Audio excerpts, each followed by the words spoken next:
下腹升腾起的一阵又一阵异样，不断冲击着顾初暖。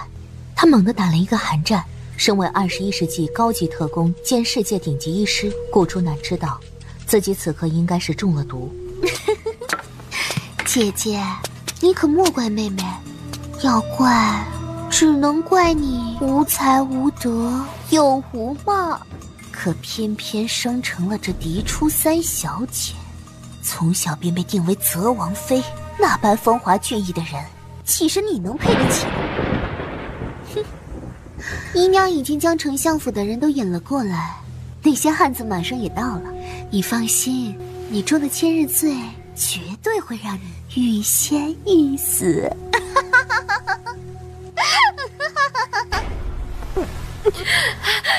好吵，头，我好痛。顾初暖，没想到吧？这炸弹是我放的。为什么？我那么信任你，你为什么要背叛我？我家小姐好歹是嫡出，你们怎么能拿这些东西来给她吃？秋儿，你也不看看，整个相府谁把她当小姐？长得这么丑，也配当相府的嫡小姐？就是啊，有的吃就不错了，长成这样有什么资格挑啊？姐姐，明日我跟你一起去祭拜吧。姐姐，我们先在这破庙歇歇脚吧。姐姐，你来尝尝这百花蜜，特别的甜。陌生而又熟悉的记忆排山倒海一般涌现出来，顾初乃心中的怒意也是如此。区区蝼蚁竟然敢设计陷害我！哎呀，姐姐，等今日过后啊，你这辈子再也别想攀上泽王了。姐姐，你没想到吧？此刻本该中了千日罪昏迷不醒的顾初乃，竟然就这么站在他面前，对着他阴森的笑着。那劳什子破泽王能不能攀上，我是个未知数。不过你嘛，肯定是没有机会攀上他了。下一秒，顾初兰慌了，因为顾初暖取出了他身上另一瓶千日醉，一股脑灌在了他喉咙里。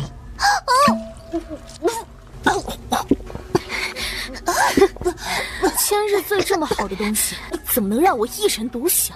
你想干什么？你想干什么，我便想干什么喽。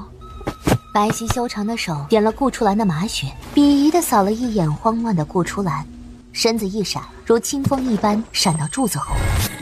哎，在那里呢，老大。哎，嘿，老大，不是说是个丑女吗？怎的长得这般好看？管他呢，反正有钱又有美人，何乐而不为啊！你们干嘛？放开我！那个贱蹄子刚刚离开，你们赶紧去找他啊！是我花钱雇你们的！快，就是这儿！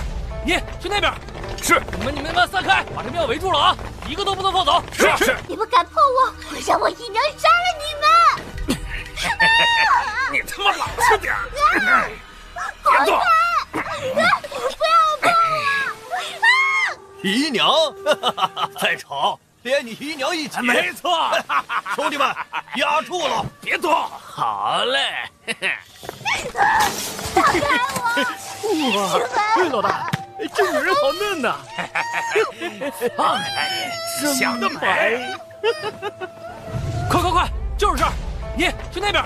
是，你们散开，把这庙围住了啊！一个都不能放走。是。很快，破庙外浩浩荡荡来了一大群人，为首的赫然是顾丞相。相爷，三小姐也许是一时想不开，才会跟下人离家出走。等她想通了，就回来了。就是嘛，三小姐虽然但她也不是不懂事儿的人，断然不可能跟下人有什么。把门给我踹开！是。大门踹开，所有人都惊呆了。顾丞相脸色好似涂上染料般不断交替着。混账！一声怒吼，所有人扑通跪了下去，尤其是姨娘张氏瞳孔巨缩，几乎不敢相信。老爷息怒啊，这一定是个误会，兰儿绝对不可能做这种事的。顾初暖无心再看下去了，顾初暖跌跌撞撞的离开，趁乱极力压下那身体的异样。这千日罪太霸道，要么死，要么解毒，而解毒之法只有合欢。死跟失去清白两者之间，他果断选择后者。荒山野岭，毫无人烟。就在顾初暖几近崩溃的时候，眼前出现一道曙光，那是3个黑衣人横七竖八倒了一地。以他多年职业生涯的经验来看，这些人全部身中奇毒，内力耗尽，才会倒在地上无法动弹。顾初暖一喜，快步上前，开心的大喊了一声：“全是公的，天不亡我呀！全是公的，合着我们都是动物啊！这个身材够，颜值不够，这个太瘦了，摸着不带感啊！这是谁家的女子？素质呢？你技术太差，有待进步。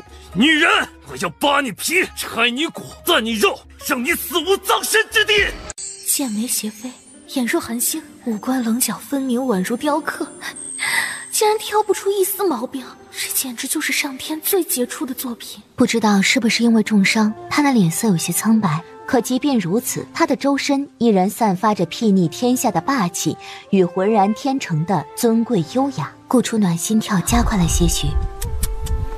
一个男人长成这样，还真是妖孽啊！可眼前女人突然盯着他残废的双腿，接下来的一句话让他一怔，随即怒气排山倒海而出，恨不得将他狠狠掐死。以为是个王者，没想到只是个破青铜啊！残废的双腿，唉，可惜了这张脸。罢了，谁让我是个颜值控，勉强凑合吧。你知不知道我是谁？知道呀，你是我的解毒工具。哎，你放心，我会好好宠你的。解毒？我的天，这个女人不会是中了什么药，想拿我们主子当解药吧？这女人哪来的狗胆？她知不知道我们主子最恨别人说什么残废的双腿？该死，她竟然来真的！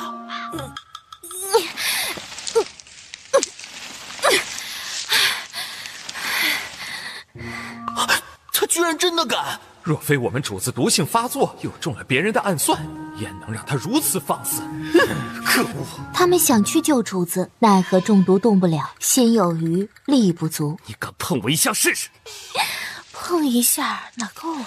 起码全身都得碰了。借你个身体解毒，吃亏的是我好不好？女人，你放肆！啊，放肆放肆放肆啊！哎呀，你这什么衣服啊？怎么这么难脱啊？急死人了！一夜旖旎，叶静寒气得青筋暴涨。混蛋，他堂堂战神，竟让一个来历不明的女人给强了。最可恨的是，他自己爽了，可他的兄弟却很不爽，邪火被他撩拨得不上不下，痛苦难耐。你技术太差，有待进步。女人，我要扒你皮，拆你骨，断你肉，让你死无葬身之地！完了，主子是动怒了！哎呀，完了完了完了！希望主子别把火发在我身上。就算你找到了我，就算我站在你面前，你也看不出我有几分像从前。哎呀，吓死宝宝！这男人通身王者之气，一看就不是常人。我不会踢到铁板了吧？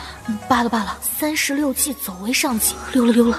脚地抹油，顾初暖准备开溜，走了几步又倒回来，就着叶景寒身上的血，在一件干净的衣服上涂画着什么。你身中寒毒，按这法子，虽不能彻底将毒清掉，可起码每月发作时不用那么痛苦了。药方给你，咱们就两不相欠了。以后别找我，就算你找到了我，就算我站在你面前，你也看不出我有几分像从前。走啦，别找我啊！不再见。你这个女人，咱们梁子结大了。哎呦我去！妈妈咪呀，这美男脾气还挺大，还好我溜得快。跑了许久，才在一条溪边停下，喘着粗气。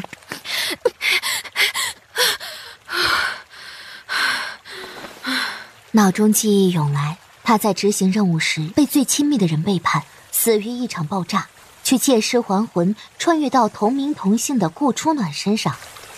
顾初暖，顾初暖，身为丞相府嫡出的三小姐，可从小却不受宠爱。根据记忆，顾初暖的母亲是先皇的义妹，因为母亲爱慕父亲，所以先皇下了2道圣旨，一道是为父亲母亲赐婚，一道是赐死父亲青梅竹马的爱人。父亲把罪全怪在母亲身上，自成亲后便大肆纳妾，冷落母亲，最后母亲抑郁而亡。先皇是吃饱了撑的吗？没事瞎点什么鸳鸯谱？哎，这都说这顾初暖是个丑女，我倒是要看看我自己能有多丑。掀开面纱，就着清澈的溪水一照，顾初暖差点吐了。妈呀，这也太丑了吧！顶着这样的一张脸，有人给他好脸色才怪嘞。原来是中毒导致。世道不公，自古如此吗？你们欺他、辱他、伤他、害他的，我会100倍、1000倍的讨回来。从今日起，顾初暖再也不是那个曾经任人欺凌的顾初暖了。回到府里，已经接近午时，他的贴身侍女秋儿急慌慌地跑来，身子有些瑟瑟发抖。小姐，你怎么才回来啊？老爷在正堂等你呢。知道了。顾初暖漫不经心地往正堂走去，秋儿赶紧拦住他，急得眼眶通红。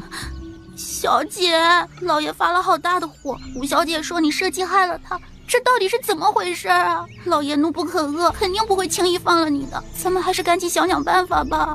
哼，谁放过谁还不知道呢。小姐是中了什么邪吗？怎么会有这么强的气势啊？小姐啊，小姐，等等秋儿。秋儿还想再说些什么，却见顾初暖已经进了正堂。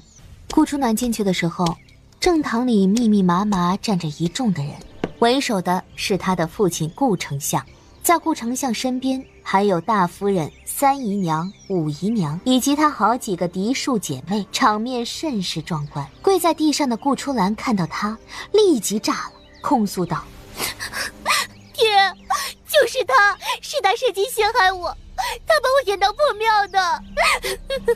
哎呦，可以哈，察言察语是吧？小样，劈茶你还能查得过我吗？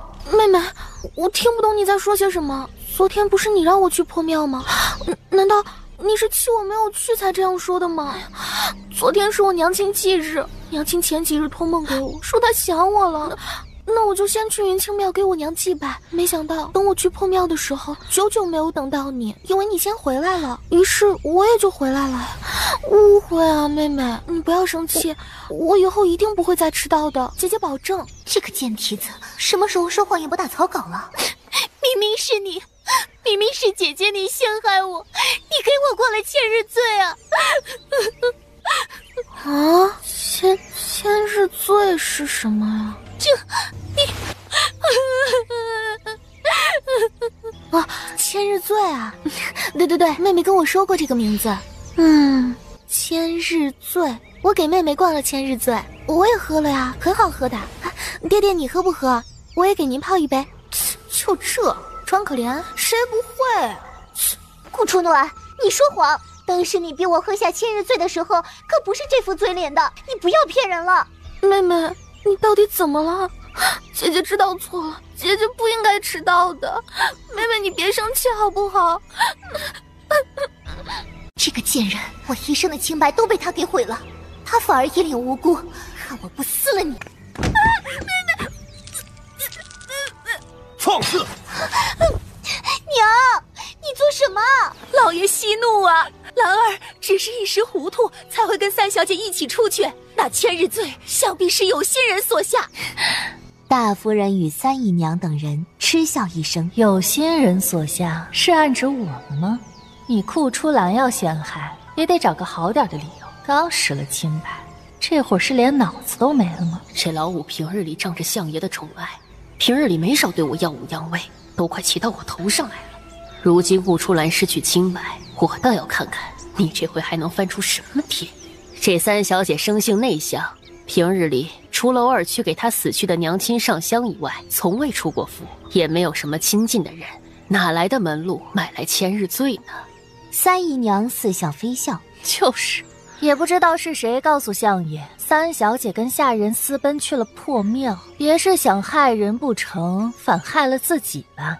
这该死的老三，我家初兰可是要成为泽王妃的，虽然不知道怎么就变成了初兰丢了清白，再怎么样也轮不到你个三姨娘来编排。老爷啊，如果我想害三小姐，又怎么会蠢到反害了自己的女儿？这分明就是有人故意陷害我们呀！您一定要替我做主啊！就是顾初暖这个贱人害的。爹，你一定要替我做主啊！哎呀，娘，你来拉我干什么？爹，你一定好好教训这个贱人，他表里不一。够了，初暖，你来说，究竟是怎么回事？是不是你给你妹妹灌了千日醉？哼，一口一个贱人！我顾初暖要是贱人，那你顾老头子算什么？贱妇！装，可劲儿装！妹妹说是，那就是我灌的吧？顾初暖，就算是你娘忌日，你也可以多带几个下人。深更半夜，一个女孩子在外面干嘛？女儿也想多带几个人的，可是五妹妹说她带了很多人，我就不用带了。当时五妹妹说这话的时候，可是有好多人在场的。爹爹若是有疑虑，大可以问问他们啊。爹爹，你被 out 了？什么？五小姐确实说过这话，还让人把秋儿给拦下了。爹爹，我也看到了呢。哎呦，今日只怕事情不会善了，怎么办呢？三更半夜的，你出去做什么？老爷，你给我住嘴！要不是你平日里把她宠得无法无天，又怎么会发生这样的事儿？初兰，你自己说，为什么要去破庙？女儿听说昨日是姐姐娘亲的忌日，女儿本想陪着姐姐一起去祭拜，又担心姐姐不喜欢别人打扰她娘亲，所以才会跟她相约在破庙，届时一起回家。哪曾想，全怪你！若不是你执意要去云清庙给你娘祭拜，也不会发生这种事儿。以后要祭拜，便在家里。我娘说她在地下很孤单，当年死的也很惨。她老人家很想上来看看爹，再看看诸位姨娘姐妹们。看我们做什么？爹前脚娶了娘，后脚就大肆纳你们为妾，当然是看看你们过得好不好，恩不恩爱啊。这顾初暖好像刚刚的眼神可不像以往那般怯懦，反而夹着冷冽狂傲。不会，不可能，约莫是我看错了吧？哎，行了，这件事就到此为止。兰儿失去清白一事，谁都不可以泄露，否则看我怎么教训他。是。初兰，这些日子你就待在家里，哪儿也不许去。是。还有你也给我老实点，若是让我知道兰儿的事儿与你有关，绝不会饶过你。散了吧。老爷，等等我呀！哼，谁饶过谁还不知道呢。顾丞相离开了，大夫人、三姨娘以及顾初晴等人纷纷丢给顾初兰一个鄙夷又轻蔑的笑容。在场只剩下顾初暖与顾初兰两人。你被 out 了？什么？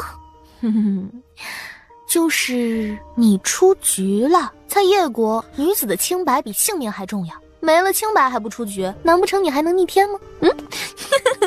顾初暖，你不过是一个空挂狄小姐头衔的丑八怪而已，父亲也不喜欢你，早晚也不会喜欢你的。我告诉你，早晚有一天，我一定会杀了你。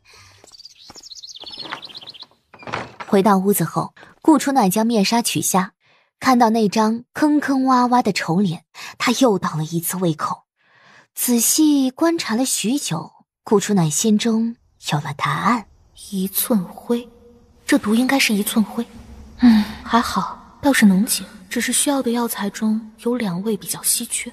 顾初暖搜寻脑中的记忆，却始终找不到是谁给他下的毒。印象中，10岁之前他长得挺水灵好看的，10岁之后被毒风蛰了一下，整张脸就开始溃烂，最后变成这副鬼德行。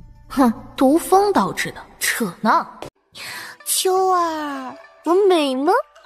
小姐，咱们这次把五姨娘跟五小姐彻底得罪了，要是她来找咱们麻烦怎么办啊？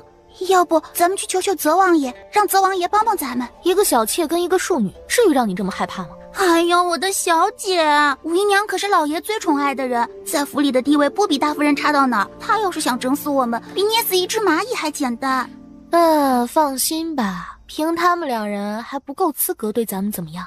小姐，我觉得你这次回来好像哪儿不一样了。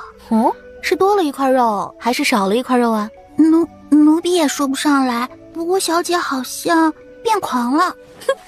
这就狂了？那当然啊，以前小姐看到五小姐跟五姨娘可是吓得连头都不敢抬的，可现在小姐居然敢怼他们。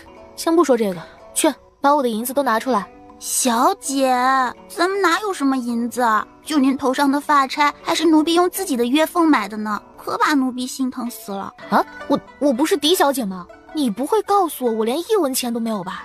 哎呦，小姐，大夫人都多少年没给咱们发过1文钱了，咱们可不正是1文钱也没有。哎呦我去，这是当的哪门子的狄小姐啊？过得也忒憋屈了吧？小姐，奴婢这儿还有一些银子，那都给你，等奴婢月底发了月俸，再全部送给小姐。顾初暖望着她清澈干净的笑容，心里莫名的一暖。秋儿，以后没人的地方，你就不要再自称奴婢了。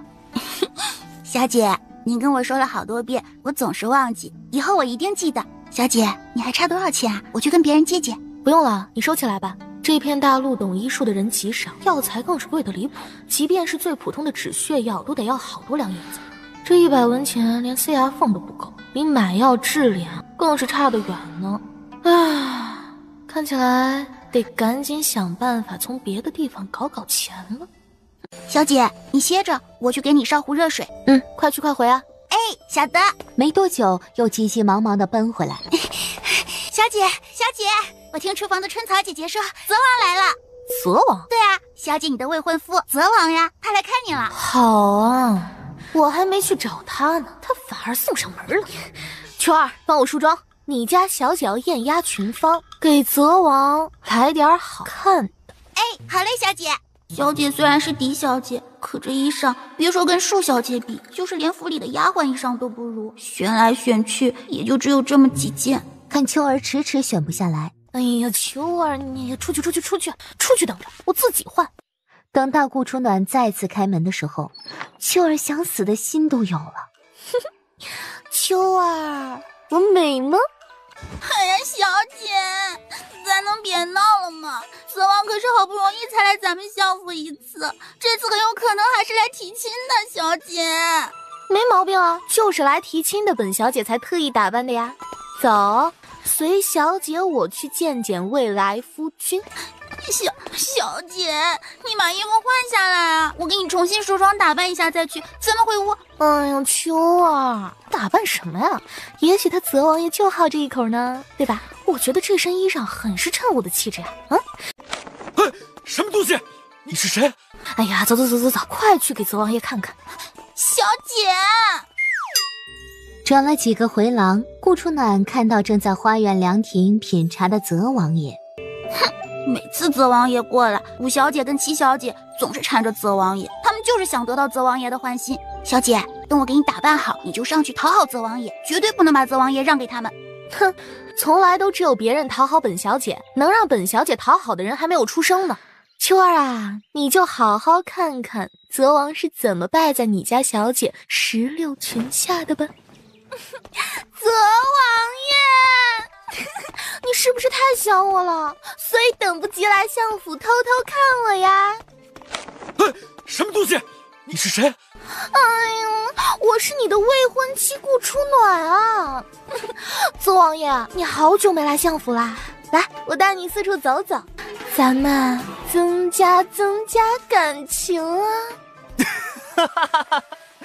泽王，看来你的未婚妻很特别呀。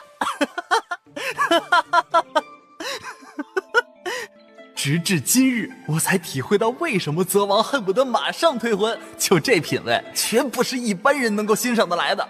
天哪，穿成这样是想吓死谁啊？这是抽哪门子的邪风啊？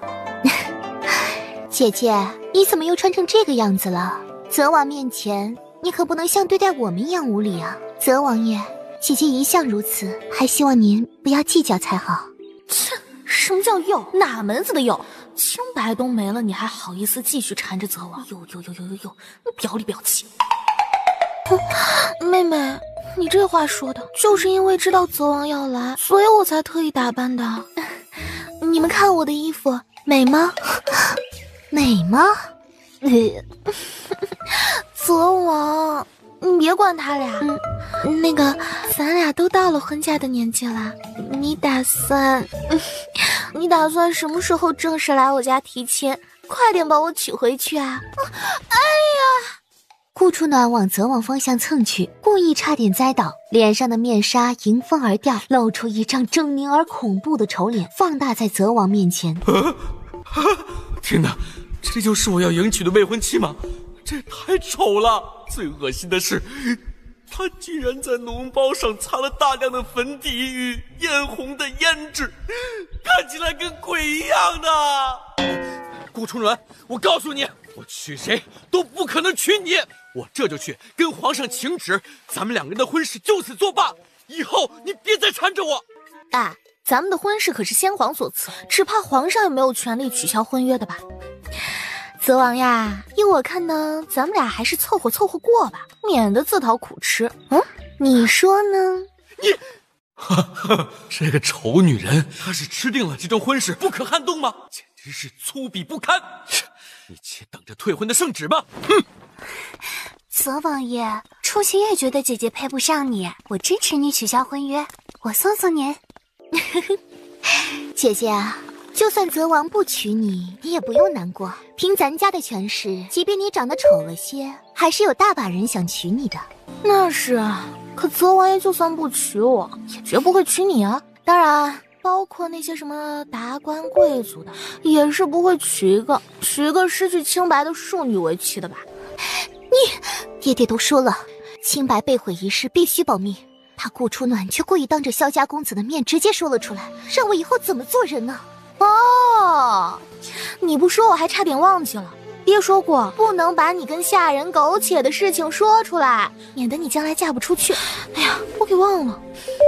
放心，我不会说的，更不会说呀，你一次性跟好几个下人苟且。不说，放心，姐姐不说。什么？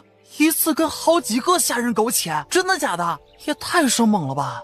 顾初暖，咱们之间的账总有一天我要你连本带利的还回来。放心，我记着呢。你也记得你自己清白没了，可别再妄想攀上枝头变凤凰就好，免得哪天连命都保不住，没得连累了我们整个顾府。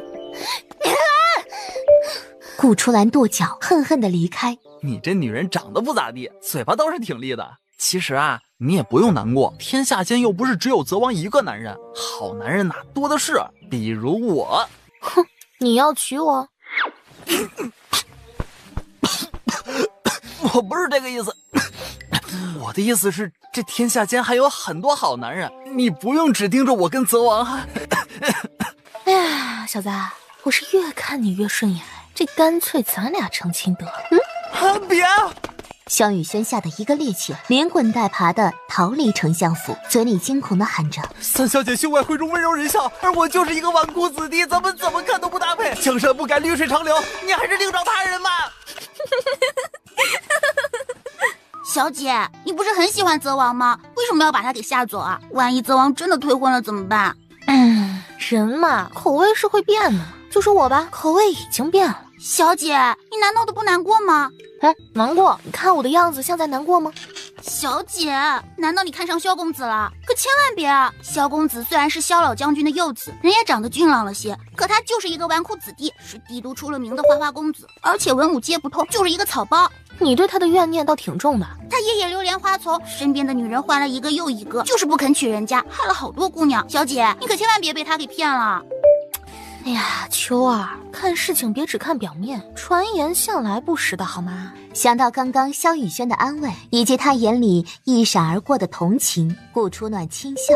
除了秋儿你外，萧雨轩可是第一个不带厌恶眼神看我的人。沿路所过，丫鬟下人们议论纷纷。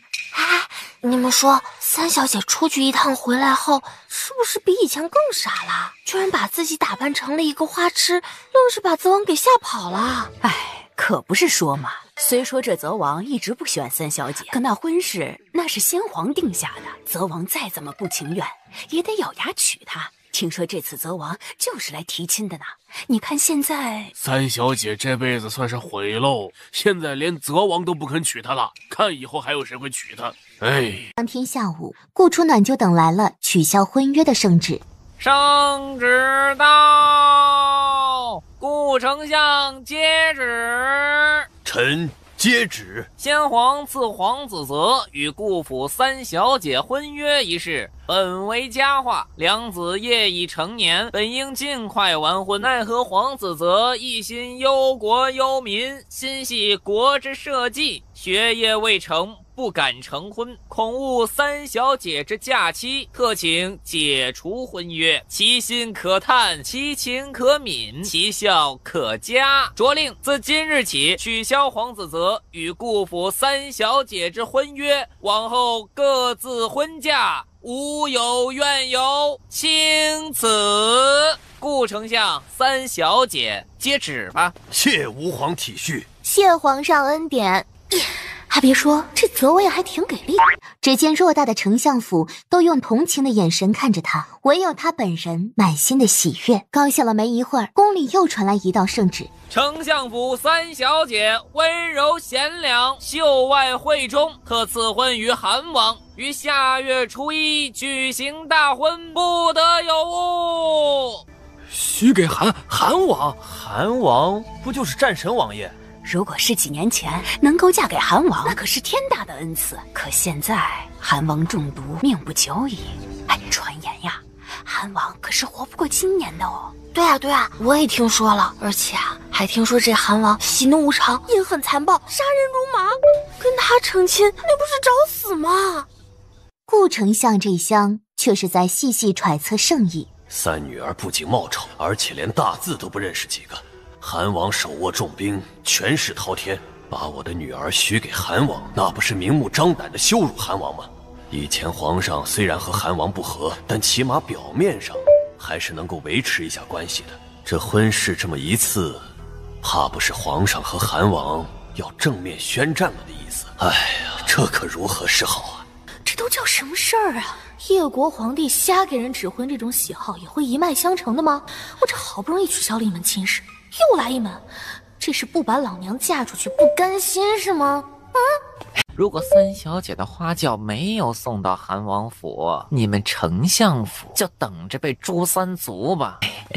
皇上说了，三小姐的婚事啊是先皇所赐，如今其实是泽王突然恶疾，怕是不久于人世。为了不耽误三小姐啊，所以这才取消了婚约。哼，编，可劲儿编，说谎都不带走心的。昨天还生龙活虎，今天就病重，蒙谁呢？皇上说呀，心感对三小姐有愧，故而将您许给当朝战神韩王爷。自此以后，一人之下，万人之上啊！三小姐，请接旨。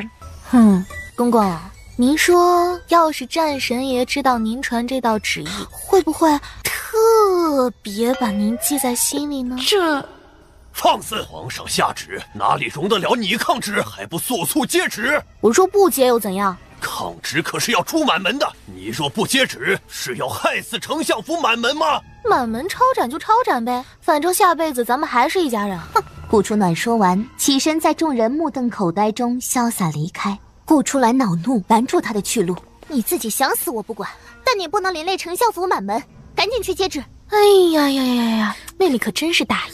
女儿真心为了丞相府，那你去接啊！皇上是给你跟战神韩王爷赐婚，又不是给我赐婚。哎，虽然你是个庶女，但你起码长得比我好看。我想，若是上宫圣听，也许皇上会改变主意，把你许给战神嘞。需要姐姐进宫给你去试试不？你可别害我！我要真嫁到韩王府，我还有命活着吗？对啊，那你说说啊，这横竖我嫁过去是死，我不嫁也是个死。我要是不嫁的话，还有丞相府100多个人给我陪葬，皇权之下我也不孤单呢。既如此，我干嘛要接圣旨？你们谁想接谁接去呗。混账！你这个混账女儿！这顾初暖不是一向胆小懦弱、毫无主见吗？今天是见鬼了吗？居然敢当众拒婚，而且拒的还是权势滔天的战神韩王爷。他难道不知道，只要战神动动手指头，丞相府真的会灰飞烟灭的吗？想到这里，武姨娘看着顾丞相不满的撒娇道：“老爷，你看三小姐真是越发的没有规矩了，居然连圣旨都敢违抗。”马公公啊，我这三女儿啊，被我给宠坏了，做事儿没大没小。您放心，我一定好好教训她，圣旨也一定会让她接的。还请您在圣上面前多多美言几句啊！既然三小姐身子不适，接不了圣旨，那顾丞相您就带她接了吧。下月初1，如果三小姐的花轿没有送到韩王府，你们丞相府就等着被诛3族吧。走，回宫。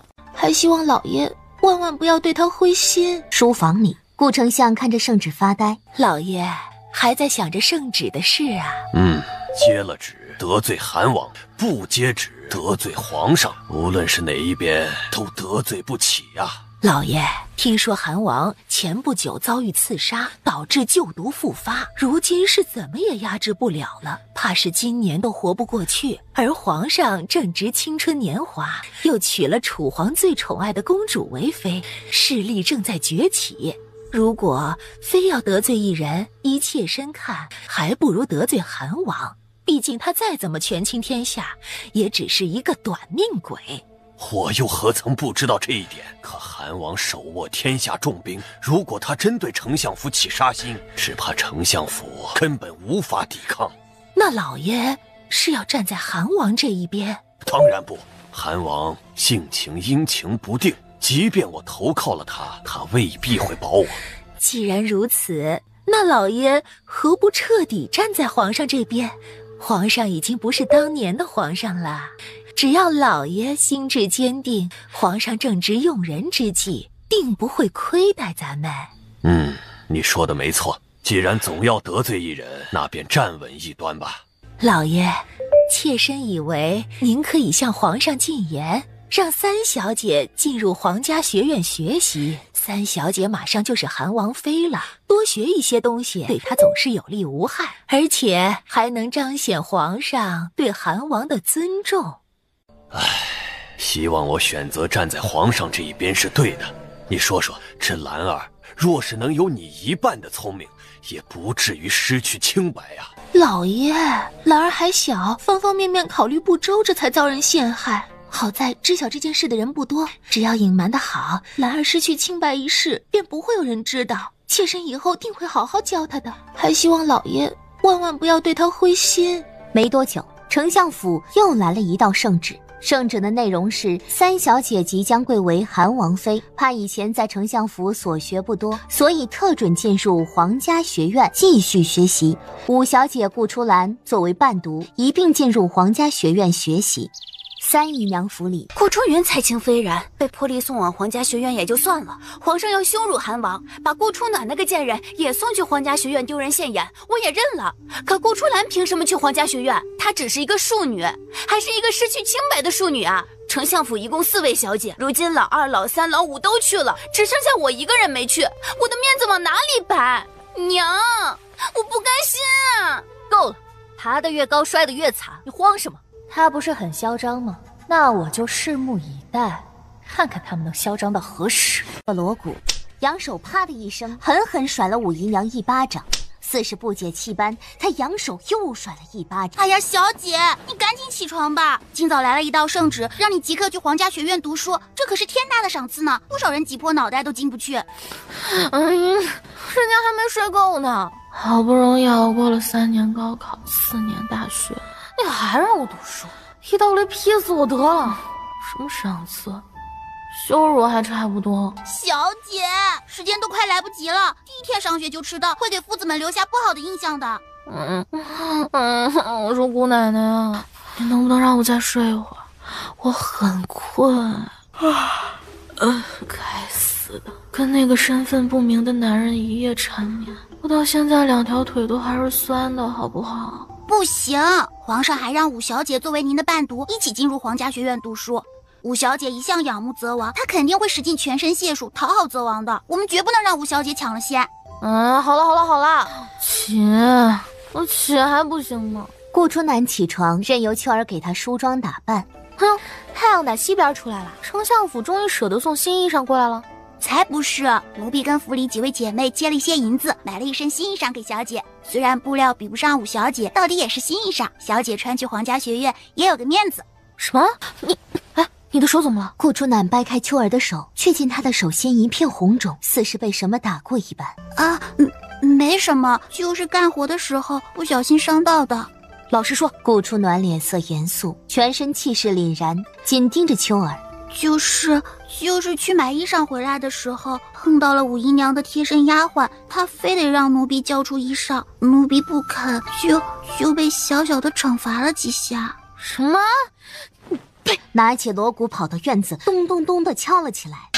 小姐，您怎么了？是不是嫌弃奴婢买的衣裳布料不好？要是您不满意，奴婢再去买一件上等的衣裳回来。小姐，您不要再敲了，再敲下去，府里的人都会惊动的。顾初暖敲得很响，一点停下来的意思也没有。府里的人全被惊动了。武姨娘是第一个赶来的。顾初暖，你疯了不成？大清早的敲什么锣打什么鼓？你自己不想睡，难道别人也得跟着你不睡吗？顾初暖扔掉手中的锣鼓，扬手啪的一声，狠狠甩了武姨娘一巴掌。似是不解气般，他扬手又甩了一巴掌。三小姐居然打了武姨娘！天哪，没有看错吧？武姨娘可是老爷最宠爱的姬妾呀！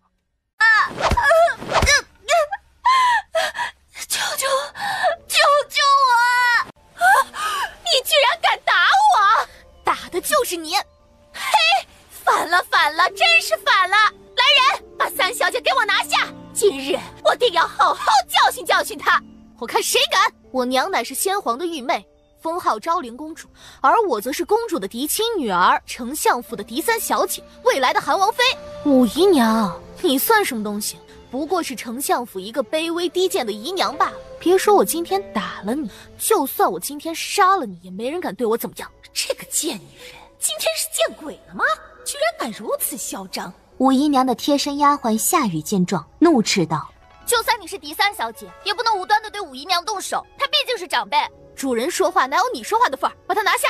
全场静悄悄的，没人听他的吩咐。哼，就算你顾初暖再怎么强势，府里也没人会听你的。武姨娘正在教训顾初暖，却见顾初暖斜斜一笑，抢过下人手里的木棍。看来本小姐今天是要好好教训教训你，否则你永远都不知道花儿为什么这样红。疼死我了！武姨娘，你快救救奴婢啊！武姨娘，住手！马上给我住手！来人啊，快阻止他！是。我乃是嫡三小姐，又是皇上亲赐的韩王妃，谁敢阻我？下人们纷纷止步。韩王是什么人？那可是叶国最有权势的大人，连皇上都忌惮。你们，可恶！夫人，你能否让三小姐停下来？再打下去，夏雨的命都要没了。夏雨只是一个丫鬟，却公然顶撞三小姐，府里的下人也是时候该好好管管了，不然都不知道府里谁才是真正的主人。夫人，三姐姐，你看能不能帮忙劝劝三小姐？哼，哎呀，武姨娘，你这不是为难我吗？说到底，我也只是一个姨娘啊。这三小姐要处理谁，我哪有什么资格去阻止？你的女儿不是得蒙圣宠，被恩准进入皇家学院读书了吗？要不你让你的女儿来劝劝？武姨娘，救救我！救救我！救我！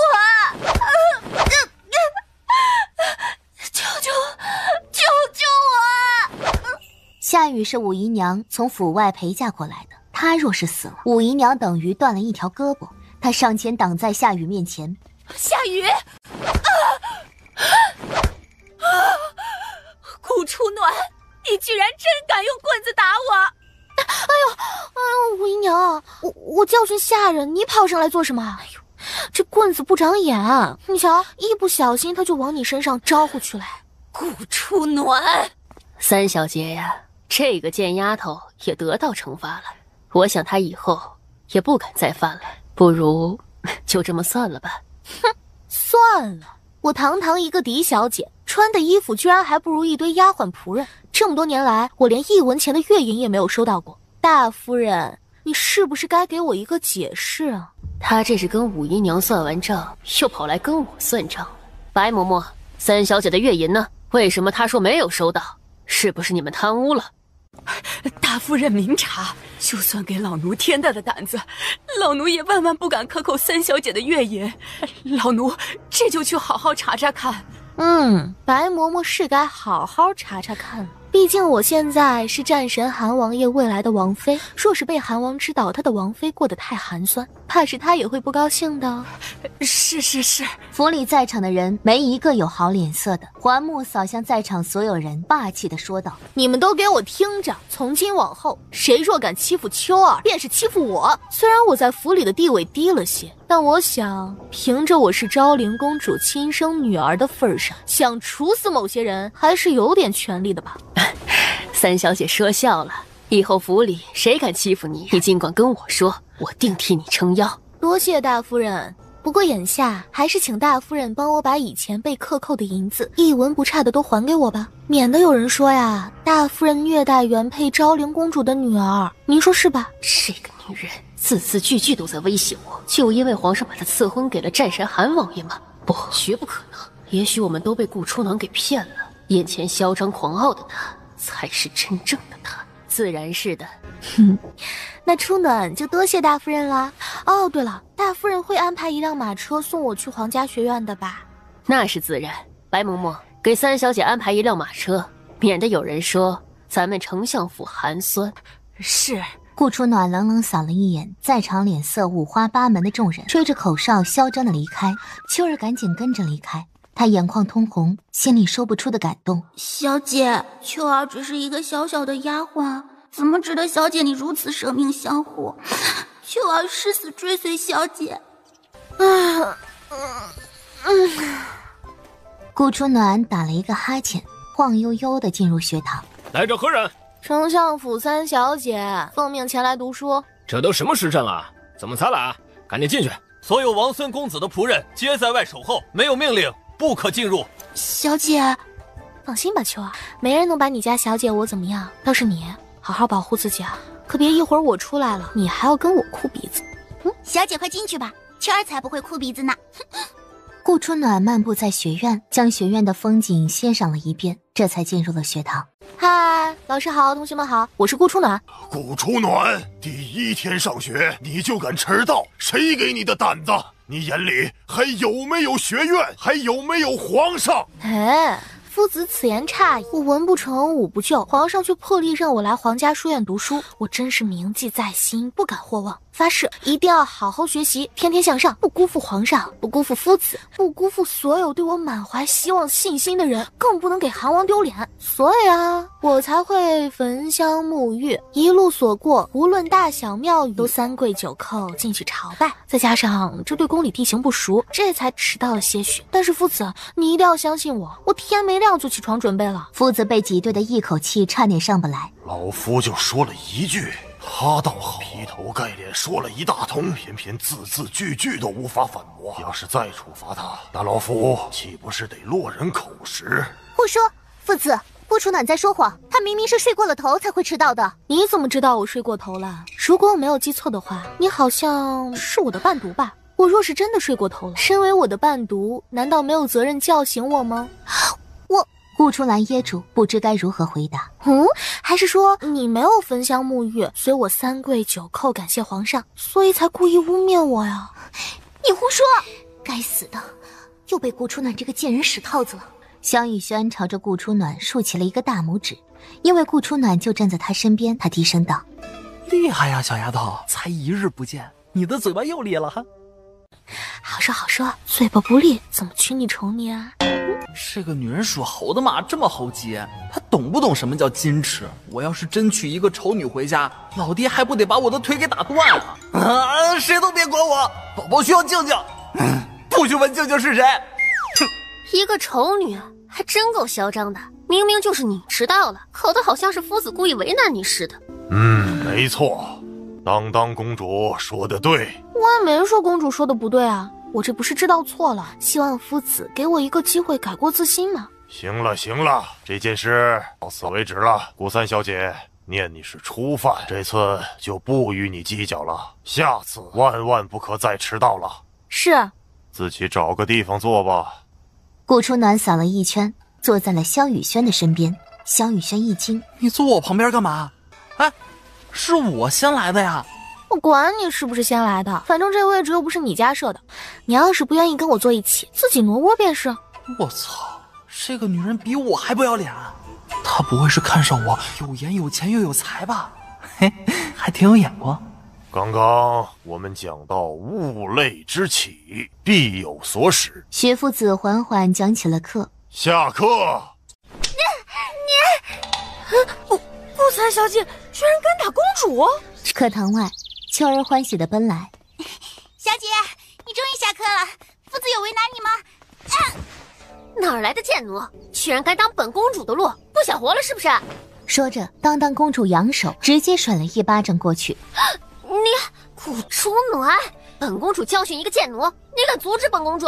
打狗还得看主人呢。秋儿是你想欺负便能随便欺负的吗？在本公主眼里，她只是一个低贱卑微的贱奴。不才小姐居然敢打公主！天啊，她疯了不成？当当公主可是当今皇上一母同胞，最是宠爱的妹妹啊！哎呦，这脸皮可真硬，打得我手好疼啊！这顾初暖是活腻了吗？他打了公主，还好意思说他手疼？顾初暖，你知不知道我是谁？你居然敢打我！我要杀了你！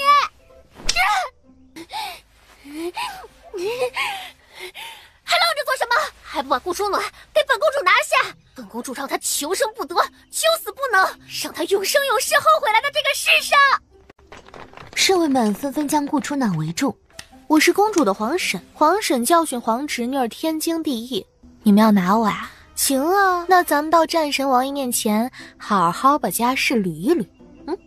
战神王爷是一个禁忌，侍卫们纷纷不敢乱动。顾初暖，你也太不要脸了吧！我皇叔什么时候说要娶你了？哼，这可就奇怪了，圣旨不是你皇兄下的吗？难道战神不娶我了？那也行啊，你让你皇兄再下一道收回赐婚的圣旨啊！你，圣旨岂是说收就收的？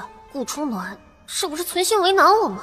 做不到呀，那我就还是你皇婶呗。莫说我今天打了你2巴掌，就算打你200巴掌，我也是受得起的。狂，太狂了！当当公主地位超然，顾初暖居然敢这么羞辱公主，她是吃了雄心豹子胆吗？顾初暖，你给我记住，我不会放过你的。来，有没有摔疼啊？奴婢没事。小姐，您刚上学堂就得罪公主，会不会？得罪就得罪呗，反正本小姐得罪的人多了去了。秋儿急得都要哭了，偏偏她家小姐悠然自得，浑然不知自己捅了多大的篓子。再看她动作潇洒，心情愉悦地吹着口哨离开。学院的东北角，战神韩王爷一身黑衣坐在椅轮上，望着顾初暖远去的背影。主子，她好像跟我们调查的不大一样，而且这女人似乎还很像一个人，那个几天前抢了主子的女人。查，是，属下一定会把有关顾三小姐的事情彻底查清楚。顾初暖，传闻中大字不识，草包废物，胆小懦弱，却能背出蜀离，还能为了一个小小的婢女掌掴当朝公主，戏耍手握重兵的萧老将军幼子。如果这也叫胆小，那什么才叫胆大？看着顾初暖那双狡黠灵动的眸子，叶景寒不由想起那天染指他的女人。那个女人的眼睛像极了顾初暖，莫非那个女人就是顾初暖？蓦然间，叶景寒想起那个女人说的一句话：哼，我就站在你面前，你也看不出我有几分像从前。查清楚前2天顾初暖都做了些什么。难道主子也怀疑顾初暖是那个女人？不能吧，如果真的是的话，主子会怎么报复顾初暖？简直不可想象。不过那个女人给的药方却极为管用，主子的毒伤发作用了那女人开的药，竟然好了许多，也没有以前那般痛苦了。若是能够抓到那个女人，也许能够治好我们家主子所中之毒。主子，那这桩婚事咱们要毁掉吗？哼，敢算计我，就该得有承受我怒火的觉悟。那这亲事到底要不要毁掉啊？皇上作死，居然连主子都敢公然得罪，这凭主子的实力，随便动动手指都能让他滚下皇位。这顾三小姐是叶国出了名的丑女，让主子娶丑女，那不是羞辱主子又是什么呀？为何要毁？他想让本王娶，本王娶了便是。哎呀，好可怕！真娶啊？那可是叶国出了名的丑女呀！主子，你什么时候才能恢复正常啊？下午，皇家学院月湖边上，学堂的众人一桌一案，席地而坐。顾初暖找了一个最角落的地方，慵懒地坐着。一共32种药材，除去最后2种药材没有地方可买以外，其余都能用钱搞定。只是需要整整8万两银子，可那2味药材要去哪儿搞啊？想着想着，顾初暖提笔把地狱草与阴罗花2种药都写了下来。喂，你不是大字不识吗？这2味药材是你写的？哎呀，这2种草药甚是难找呢，天下间只怕也找不出几株了。不过烟罗花，我知道一个地方有。你说什么？你知道哪有烟罗花？知道也没用，你根本采不到。你说说看啊！臭丫头，你要烟罗花干嘛？这可是制毒之物呀！要是不毒，我还不要了呢。这脸上的毒就得以毒攻毒。哎呀，朋友一场你就告诉我呗，啊，到底哪儿有烟罗花呀？好不好嘛？萧雨轩还是不说，顾初暖哄了许久，才套出他的话。那我告诉你，但是你知道也没用，你那战神韩王府的秋风别院后面悬崖底下有，不过秋风别院一般人进不了，韩王时不时会去那里歇歇，守卫自然森严。最重要的是那座悬崖深不见底，一般人根本无法下去。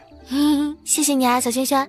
啊，你这不知天高地厚的丑丫头，不会真要去秋风别院吧？韩王喜怒阴晴不定，杀人如麻，就算你是皇上内定的韩王妃，只要他想杀，便也直接杀了。真要去秋风别院，你是自找死路啊！放心，借我10个狗胆，我也不敢去。萧雨轩10000个不相信，在他的印象里，这个女人的胆子可大得很。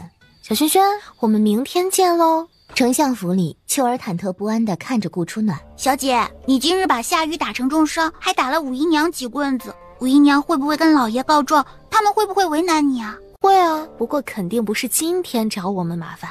夏雨伤得那么重，10有89活不了了。这大夫人跟武姨娘素来水火不容，她不会错过铲除武姨娘左右手的机会。小姐，我不大明白你在讲些什么。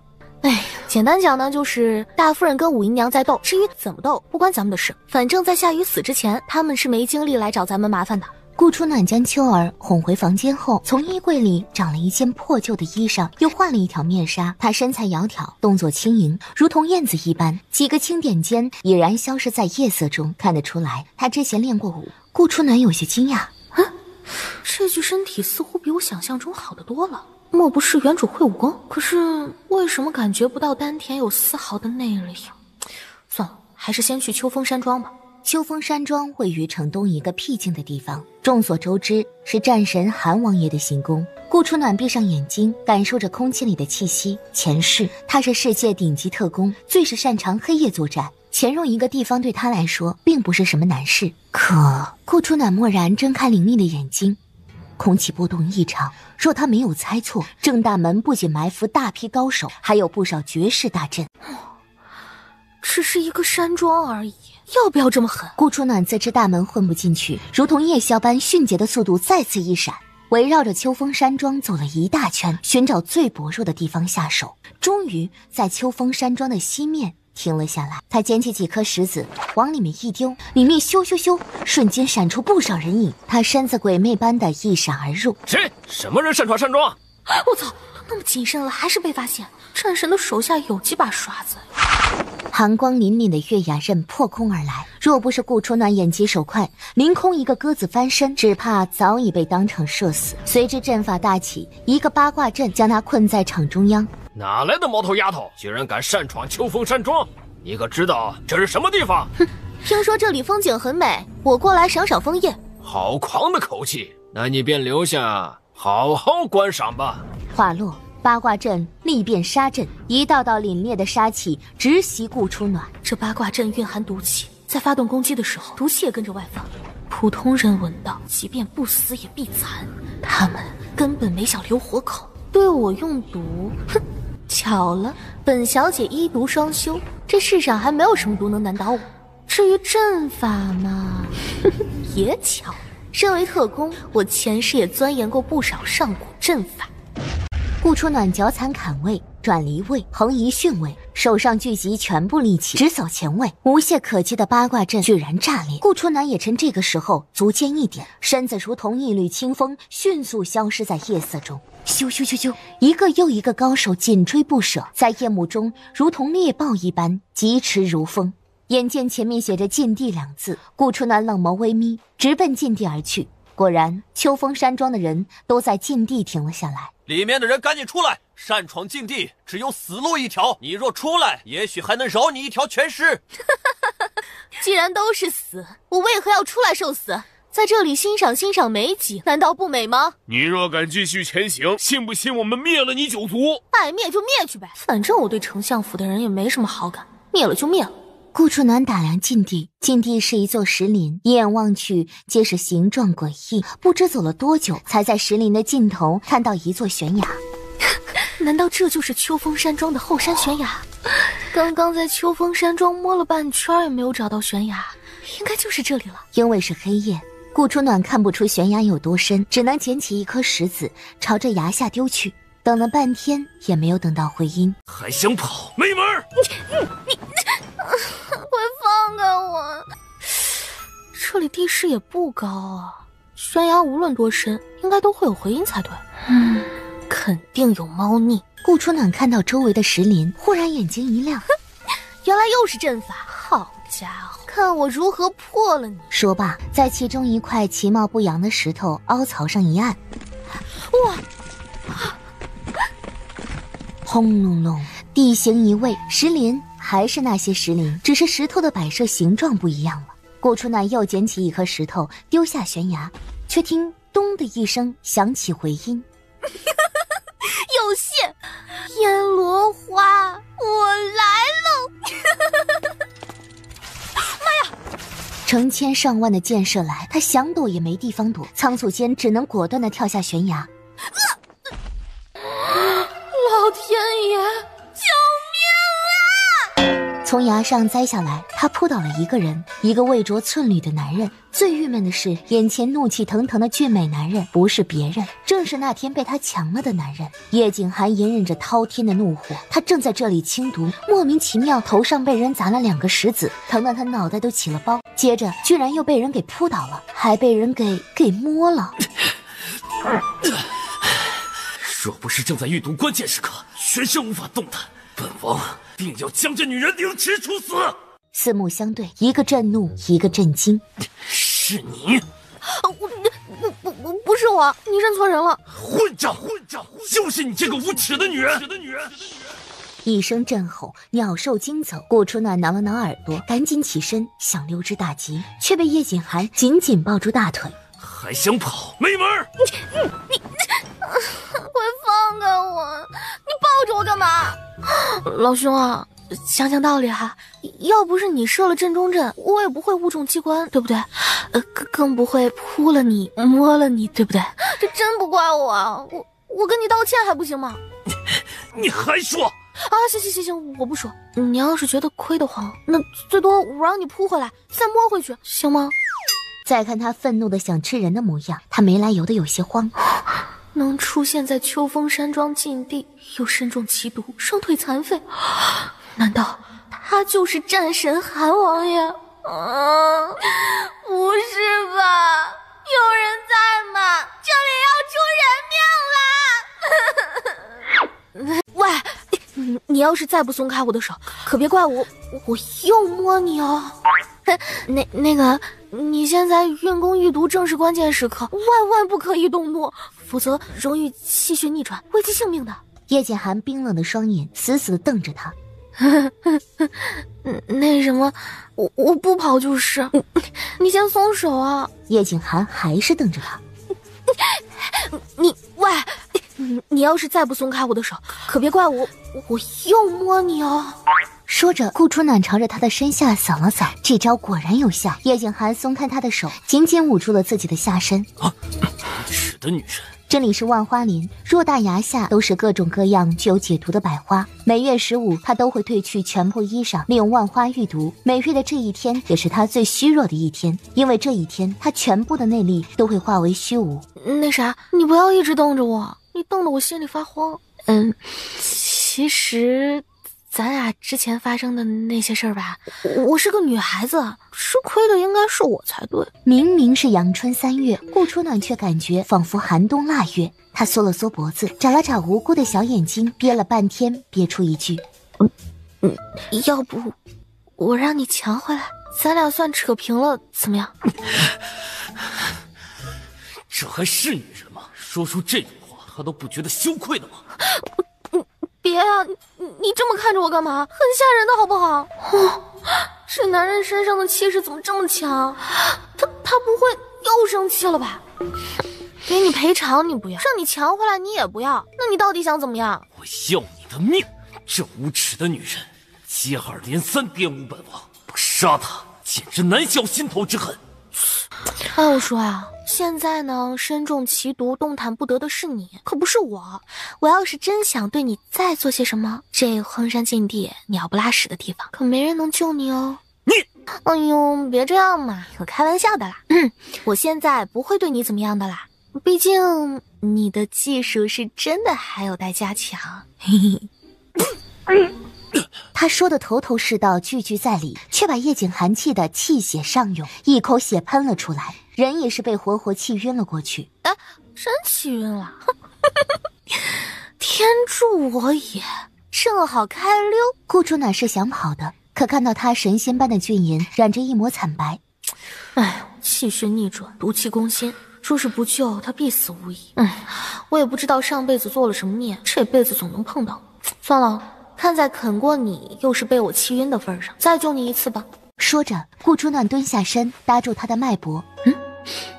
居然中了2种毒，而且2种全是这世上最霸道、最邪恶的剧毒。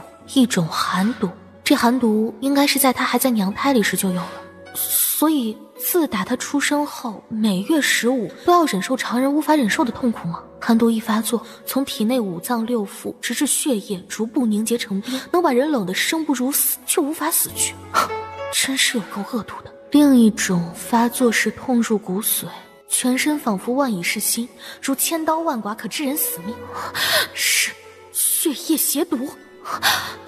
他是想利用寒毒与万花克制血液邪毒，以保全自己的性命吗？这好是好，可这2种毒相克，他遭受的痛苦是受1种毒的痛的10倍不止。顾初暖深深地看了这个昏迷的男人一眼，这货到底是有多么威胁到别人，需要下这么大的血本，从娘胎里就开始对付他。无论是寒毒还是血液邪毒，都得用500余种毒药调配，制作完成至少也需要10年以上。再看向他残废的双腿，顾初暖不由叹了口气。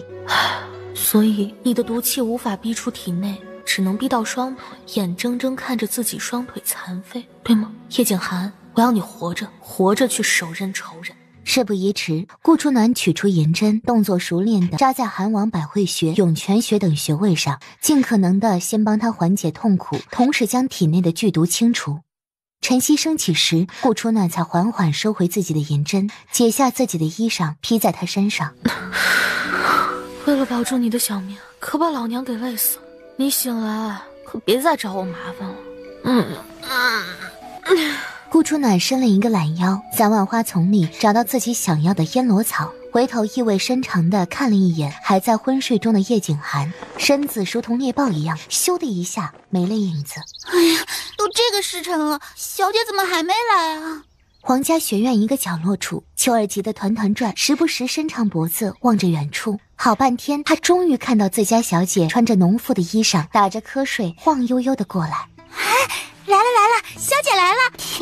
小姐，你一个晚上都去哪儿了？奴婢都快急死了。急什么呀？我又没少块肉。小姐，夏雨死了，吴姨娘寻死觅活的跟老爷告状，老爷发了好大一通火。奴婢瞧着事情不对，想通知小姐，谁知小姐一晚上都没回来，奴婢无奈之下只能来皇家学院等。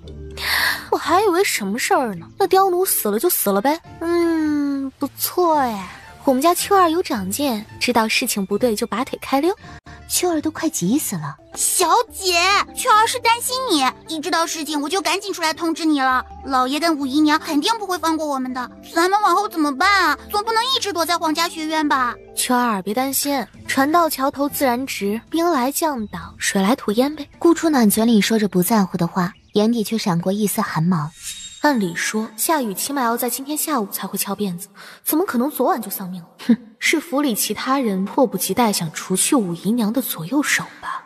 还好秋儿担心我提前溜了出来，否则……秋儿，你今天就待在皇家学院，哪儿也不要去。可是小姐，白日里我们可以躲在学院，那晚上呢？小姐。秋儿还想再问，顾初暖已经跨步进了内院。想到回丞相府后，老爷跟武姨娘等人都会找小姐麻烦，秋儿怎么也吃不下去。她满脑子全是怎么应付老爷，偏偏他家小姐跟着萧公子等人又吃又喝，浑然不管后果。直到亥时，顾初暖才肯回丞相府。小姐，你为什么要把萧公子等人打发走？也许有他们在，老爷也不好当着外人从重处罚你。哼，等他们走了，该来的还不是一样来？那要不咱们去找泽王帮忙吧？只要泽王肯替我们出头，老爷定然不会过多为难咱们。哼，找他只怕面都见不到吧？别慌，万事有你家小姐我呢。眼看着丞相府就在面前了，秋儿哆嗦道：“小姐，咱们还从后门进吗？”不，走大门，光明正大的进。况且无论哪个门，只怕都堵满了他们的人吧？既如此，干嘛不大方一些？顾初暖推开大门，果不其然，丞相府里灯火通明，以顾丞相为首，大夫人、三姨娘、五姨娘以及各位小姐们为辅，浩浩荡荡地站了一众的人。秋儿本来就害怕，如今一看到这般阵仗，吓得花容失色，脸色惨白。她扑通一声便想跪下去，顾初暖直接拉住她：“你是我的人。除了我，你不需要向任何人下跪。”老爷，您看到了吧？三小姐嚣张跋扈，无法无天。她不仅没把我这个姨娘放在眼里，她连您都不放在眼里啊！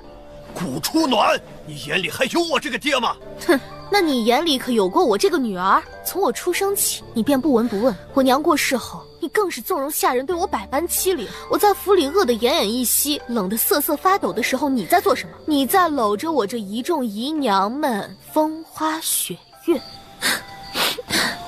三小姐，你打我就算了，反正我也不过只是一个小小的姨娘。可是你怎么可以这么对你爹说话？他可是你亲爹呀！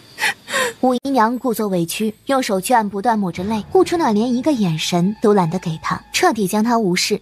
这贱丫给她下贱的娘祭拜一次，性子都改了吗？你为什么要活活打死夏雨？为什么要打你武姨娘？你在问这句的时候，是不是得先问问你最爱的武姨娘这些年都对我做了些什么？哦，也是啊，无论我如何被欺负，在你眼里反正都无足轻重。不像话！你这是在怪我吗？怪，以前或许是怪的吧，但现在你不配。这话一出，众人都傻眼了。完了完了，事情无法控制了。好，很好，我生了一个好女儿，打死下人，棒打姨娘，欺负妹妹，掌国公主，权奏夫子，彻夜未归。如今还敢跟我顶嘴，你很了不起。我今天若不好好教训你，我就不姓顾。来人，上家法！秋儿扑通一声跪了下去。老爷开恩，小姐知错了，小姐这次回来就是跟您认错的，求老爷饶了小姐这一次，小姐定然不敢再犯的。他会这么胆大包天，全是你这刁奴在背后推风助波。来人，先把这恶奴拖出去，活活打死，再重打三小姐50大板。老爷开恩，您可以打死我，但小姐是前进之躯，受不得这50杖，她会受不了的。顾初暖一把将秋儿提了起来。没出息，把你家小姐的脸都丢光了。我不是告诉你，除了我，你无需跟任何人下跪吗？小姐，这都什么时候了，你可千万别犯傻。还愣着做什么？动手！是。本相就不相信，今天连自己的女儿都收拾不了。顾初暖从怀里慢条斯理地取出一块烫金令牌。皇家令牌？相爷，这是那块先皇赐给昭灵公主的皇令。要是我没有记错，先皇好像说过见此令牌如见他本人。先皇虽然去了，但我想令牌应该还是有效的吧。该死，今天本可以从重治顾初暖的罪，可他怎么居然找出先皇的令牌了？顾初暖，你拿一块破令牌就想要挟爹吗？放肆！你居然敢蔑视先皇令牌！凭你这句话，顾家足够满门抄斩了。先皇令牌？难道这块令牌真是先皇御赐的？先皇令牌在此，尔等还不速速下跪！我乃是当朝丞相，又是他的亲爹，哪有亲爹跪自己女儿的？传出去像什么话？三小姐呀，都是自家人，何必拿出皇令呢？这么说你们是不认先皇的皇令了？也罢，既然令牌没用，我现在就去找皇上，让皇上把令牌毁了吧。你们是跪还是不跪？三小姐别气，我不是这个意思，我的意思是啊，咱们都是一家，何必搞得那么僵呢？好一个一家人，我顾初暖可高攀不起你们这些大神呢。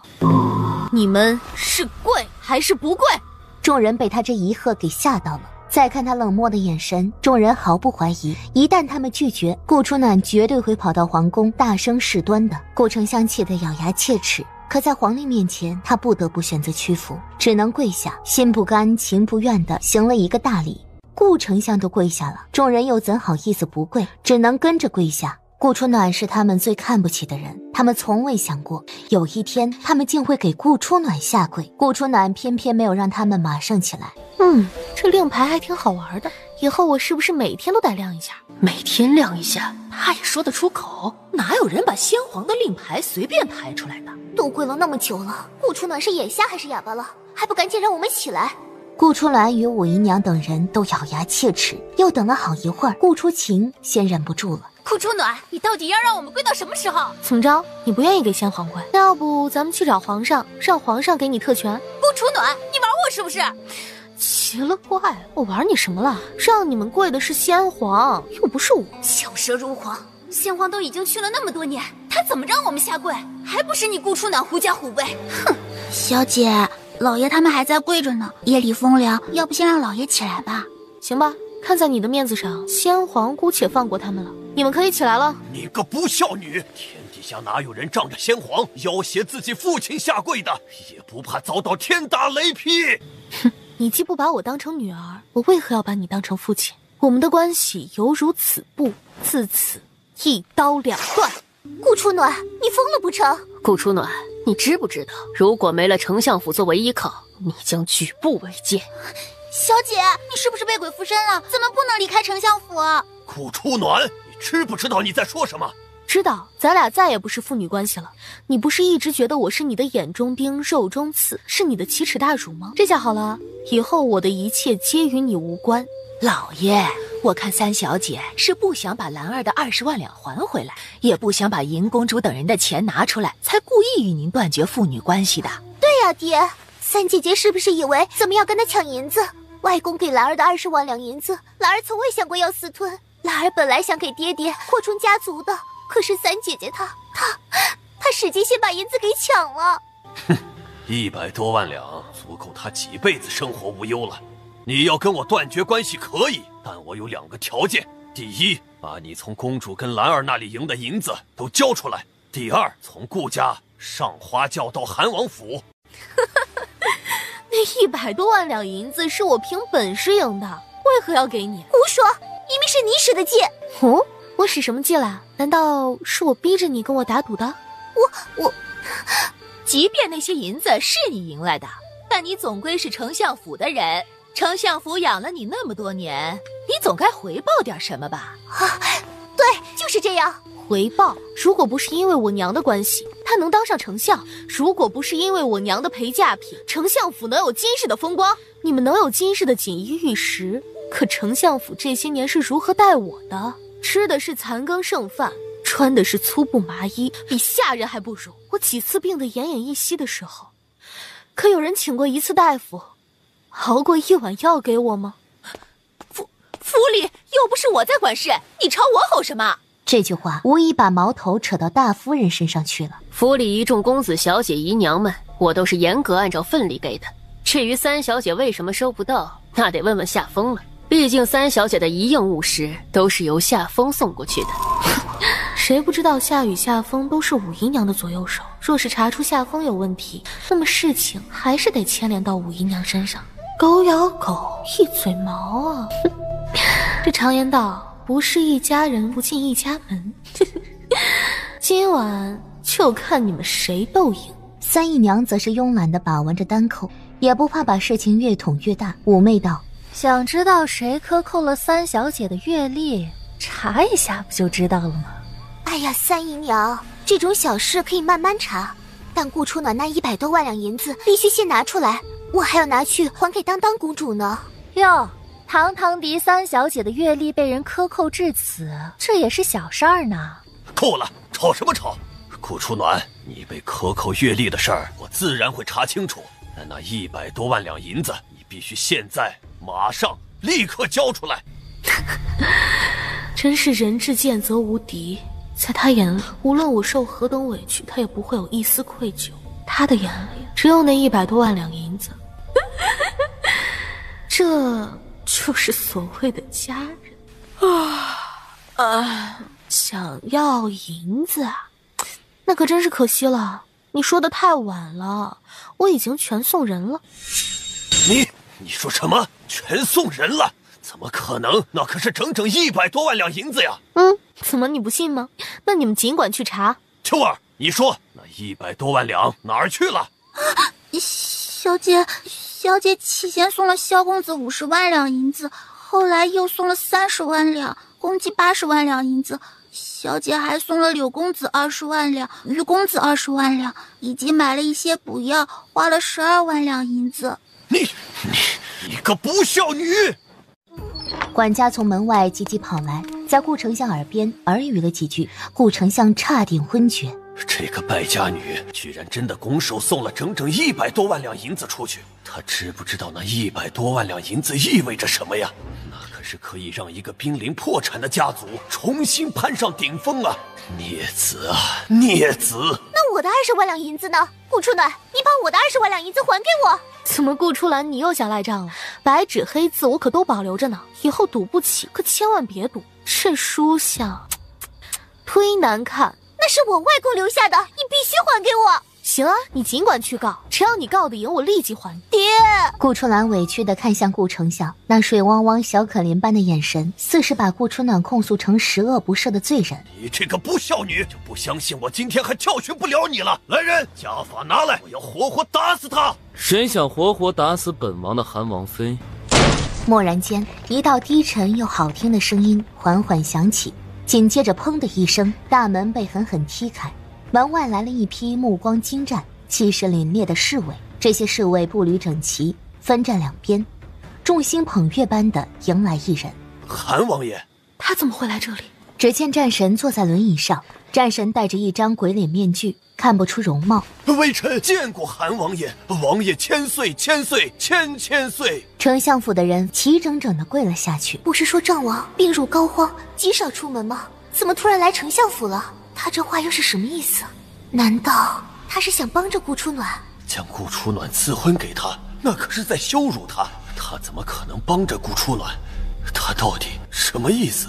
王爷，微臣不是这个意思，不是真的想要打死他，微臣只是口头恐吓呀。口头恐吓本王的王妃？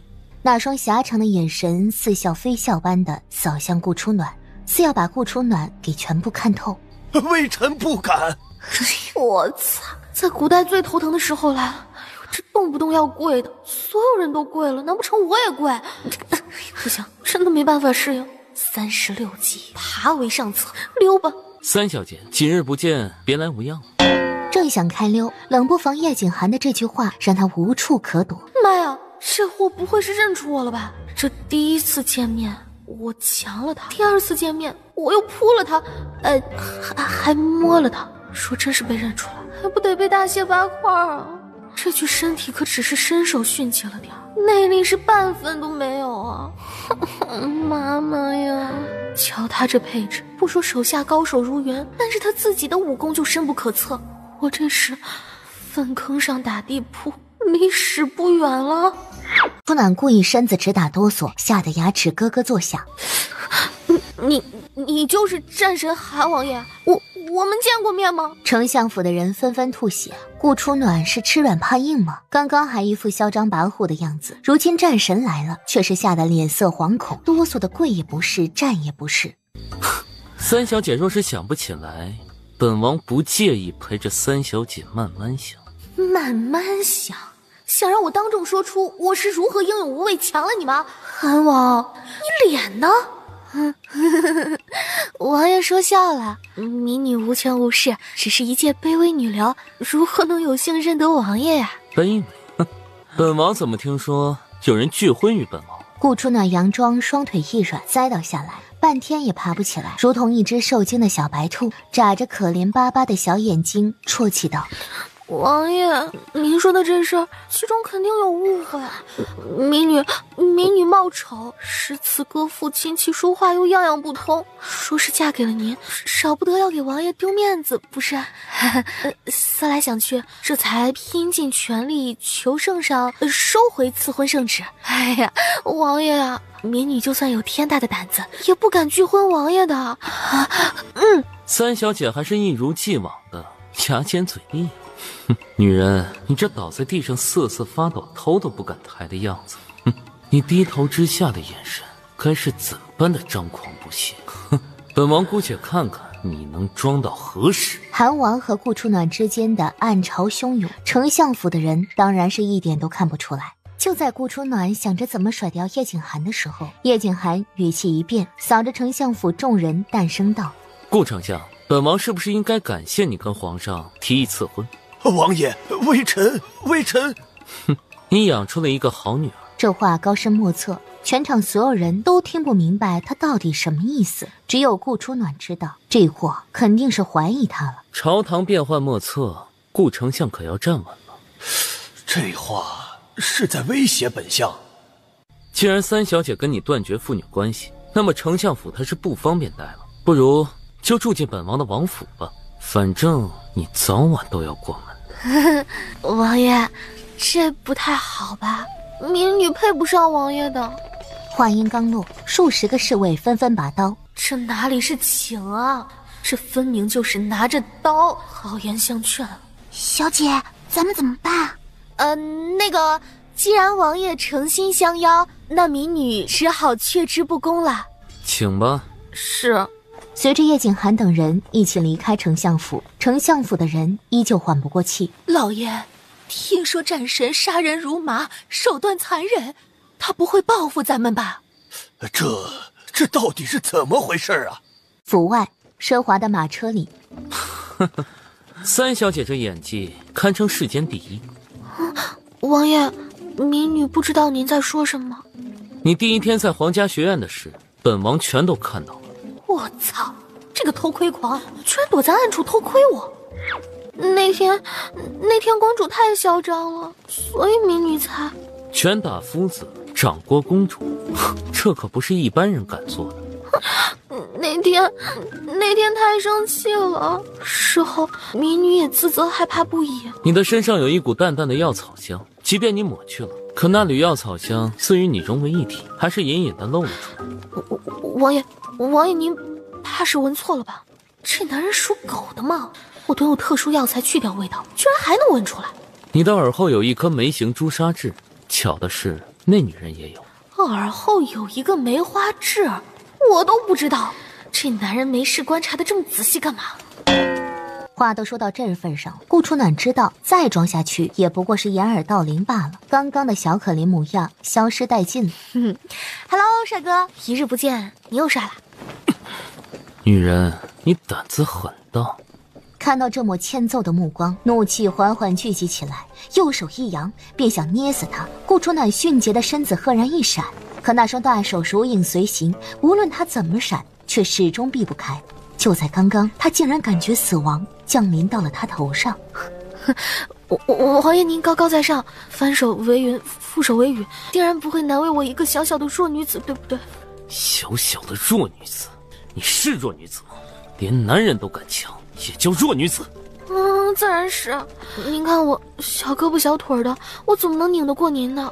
以前的事我知道错了，倪大人有大量，就原谅小的这一回。小的保证以后绝对不敢再染指您了。女人，不好，他真生气了，该不会是真要下杀手吧？哎，王爷，好歹我也救过你的性命，咱们恩怨相抵了，可好？你觉得呢？我觉得事情没那么容易过。韩王府里，秋儿，去泡杯茶给本小姐。这个女人难道就是那天染指王爷的女人？哼，除了她，还有谁敢在王爷面前如此嚣张？愣着干什么？去啊！秋儿挤了挤眼睛，双手使劲摇着。秋儿，战神有这么可怕吗？王爷人美心善，还温柔大度，即便我们有什么地方得罪了他，料想他应该也不会跟咱们计较的。你怕个锤子啊！哼，王爷人美心善，还温柔大度，你确定？昧着良心讲话，什么感觉？王爷，要不咱们还是谈谈条件吧。但凡主动靠近王爷的，无不被五马分尸。这女的是不要命了吗？快闪开啊！真不要命了！你可知跟本王谈条件的人，最后都怎么样？知道啊，都死了嘛。哼，你倒是有自知之明。他们是他们，我是我，而且我对王爷的敬仰，那可是犹如滔滔江水，连绵不绝，又如黄河泛滥，一发不可收拾。哼，这女人谎话说得头头是道，真不怕闪了舌头。本王给你一次机会，说服本王不杀你的理由。你放了我，我治好你的毒，再治好你的双腿。至于婚事，咱们就当个有名无实的夫妻，互不干涉，如何？啊，你能解开主子的毒？当然能。若是我治不好，你再杀我也不迟啊，反正我又跑不了。我的三小姐，你哪里懂什么艺术啊？这不是找死吗？若是治不好，本王就让你看看本王的一众手下技术好不好。顾初暖愣了一下，才明白他指的技术是哪方面的技术。这货也太小气了吧！一句玩笑话记仇记到现在，有商量的余地就好说了。好，时限呢？这个我要具体诊治一下才知道，现在还无法确定时限。1年，最多1年的时间。1年内你若治不好，本王会让你知道，你连想死都是奢求。行，1年就1年。不过天快亮了，我还得去学院上课，晚上再诊，能行吗？愣着做什么呀？上课去了。小姐，王爷还没让咱们离开。王爷政务繁忙，这点小事还麻烦他做什么？可是天也还没亮啊。你懂什么呀？今天是斗文大会的总决赛，咱们得提前准备准备。啊，可是小姐……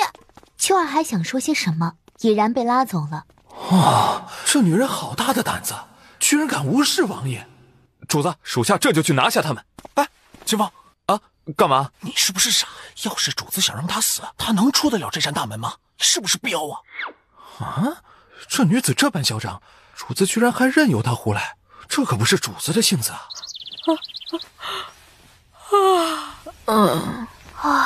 小姐，你怎么敢对王爷这般无礼啊？要是王爷生气了怎么办？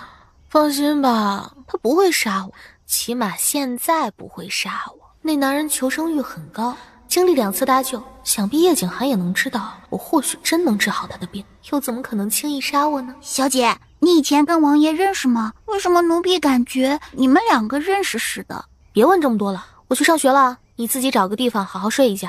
哎，你们听说了吗？丞相府的五小姐顾初兰居然跟下人暗通款曲，而且还是一次跟5、6个男人一起干那事儿。哎，我也听说了。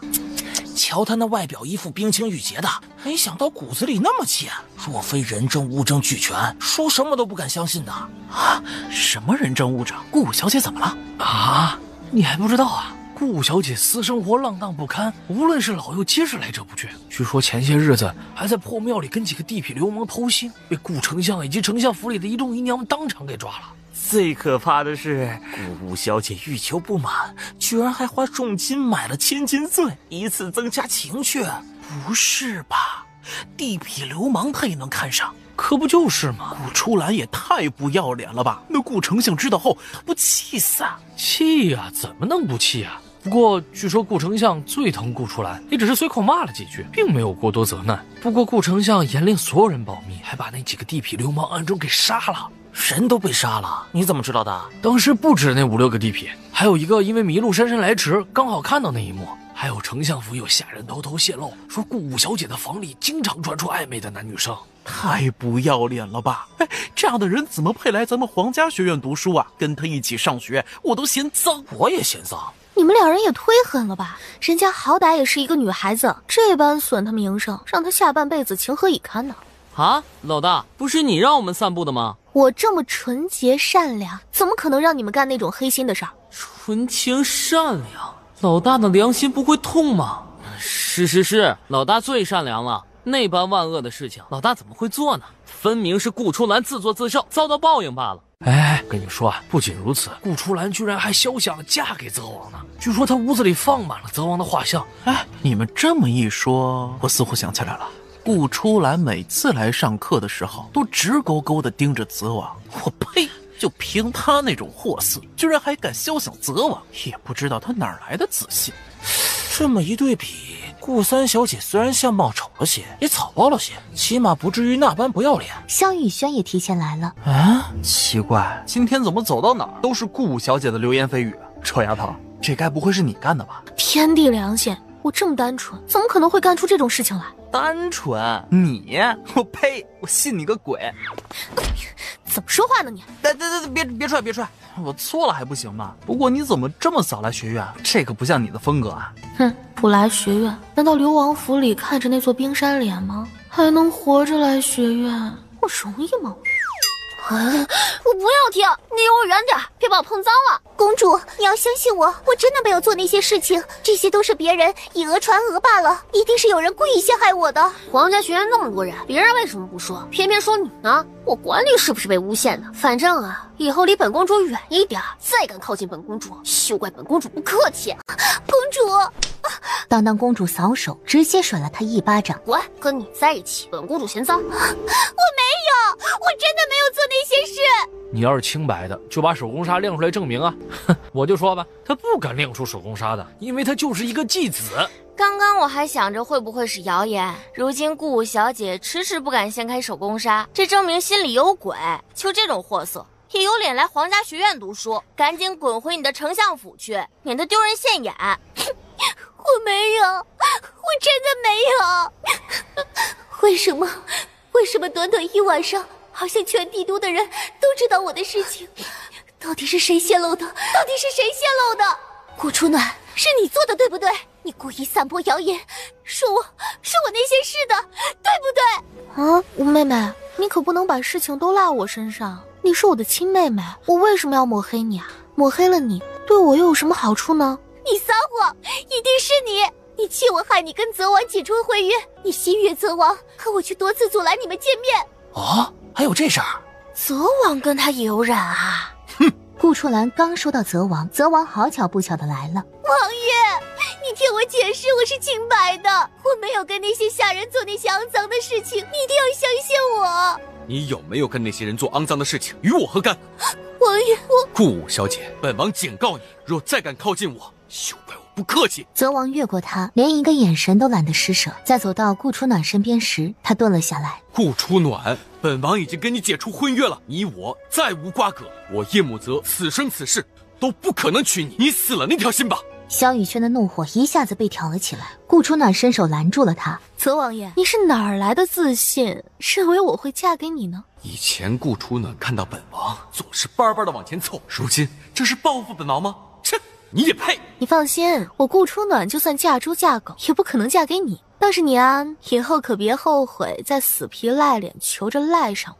哼，笑话！本王要什么样的女人没有？你少自作多情。叶慕泽拂袖而去，顾初兰把所有的怒气全加注在顾初暖身上。顾初暖，你为什么要害我？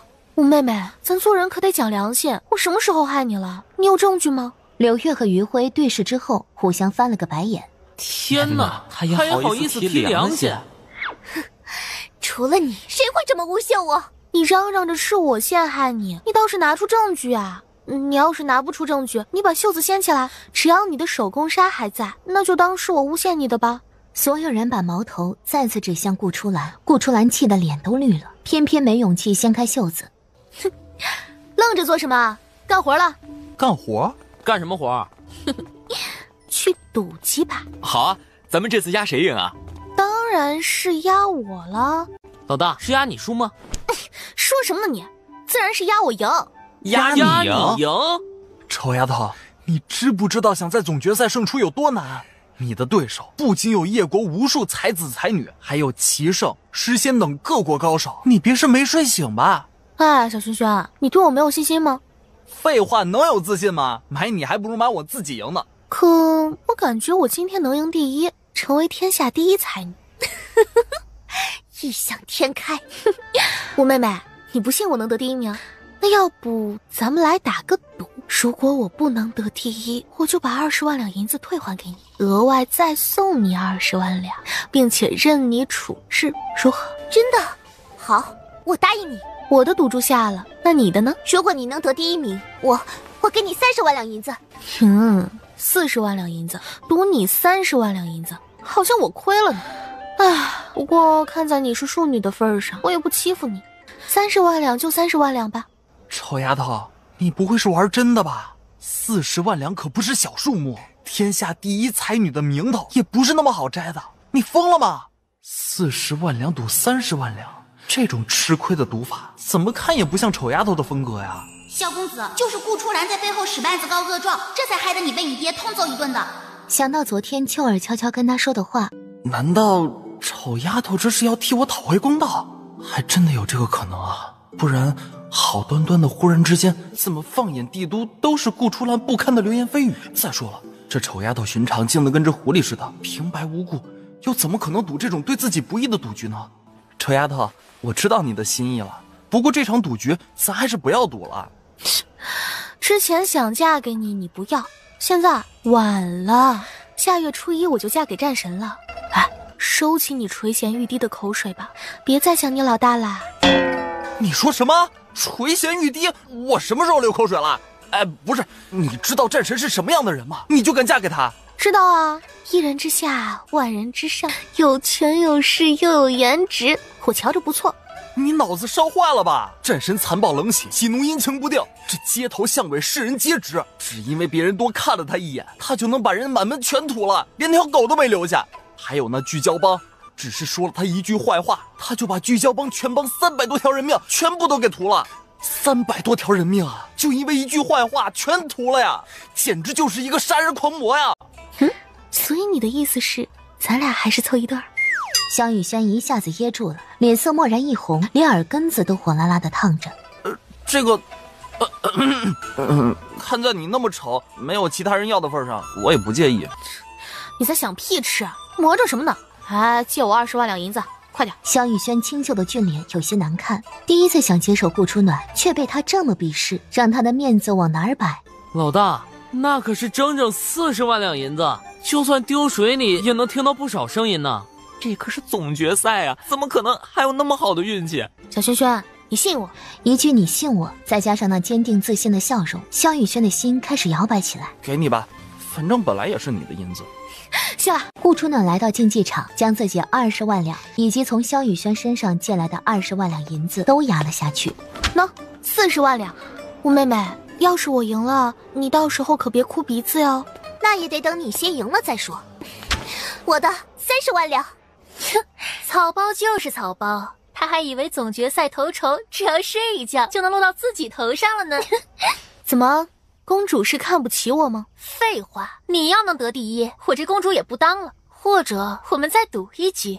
我身上只有20万两银子，刚刚已经全压了，可没钱再跟公主赌了。无妨，本公主不要你的钱，如果你输了，本公主要你的命。哟，玩这么大，直接就生死赌局吗？算是吧，你敢不敢赌？你是公主，万一你输了，我可不敢要你的性命。要不你输了，便给我500万两银子。凭你这条贱命也值500万两银子？你知不知道500万两银子有多少？是公主非要跟我赌的，又不是我想跟公主赌。公主要是没钱赌不起，那咱们不赌了便是。想到那天顾初暖那草包的怂样，当当公主咬了咬牙，行，本公主跟你赌。臭丫头，生死赌局可不是开玩笑的，你别乱来。小轩轩，你今天怎么跟秋儿一样唠唠叨叨的？赶紧的站一边，别妨碍我。切，不知天高地厚的丑女人，什么赌都敢下。这可是皇家学院亲自做公证的，我看你到时候敢不献出自己的性命。此次斗文大会的头筹是顾三小姐顾初暖。叶皇还算讲信用，赏给他大量黄金珍宝以及一个黑檀木盒。三小姐啊，这盒子里装的可是叶国的镇国之宝破魂铃啊，还请三小姐小心收管，万万不可丢失啊。知道了。不知道为什么，他捧着破魂铃的盒子，就像捧着一个烫手山芋，总觉得以后会因为这破铃铛发生很多棘手的事情。皇家学院某处学堂里，顾初暖与萧雨轩望着檀木盒里的破魂铃，面面相觑。破魂铃可以让人起死回生，还可以让人武功大增，甚至得破魂铃者得天下。可我怎么上看下看左看右看，它就是一个普通的不能再普通的铃呢？哎，你说马公公会不会拿错了？不会不会，这么重要的事，马公公怎么敢乱来？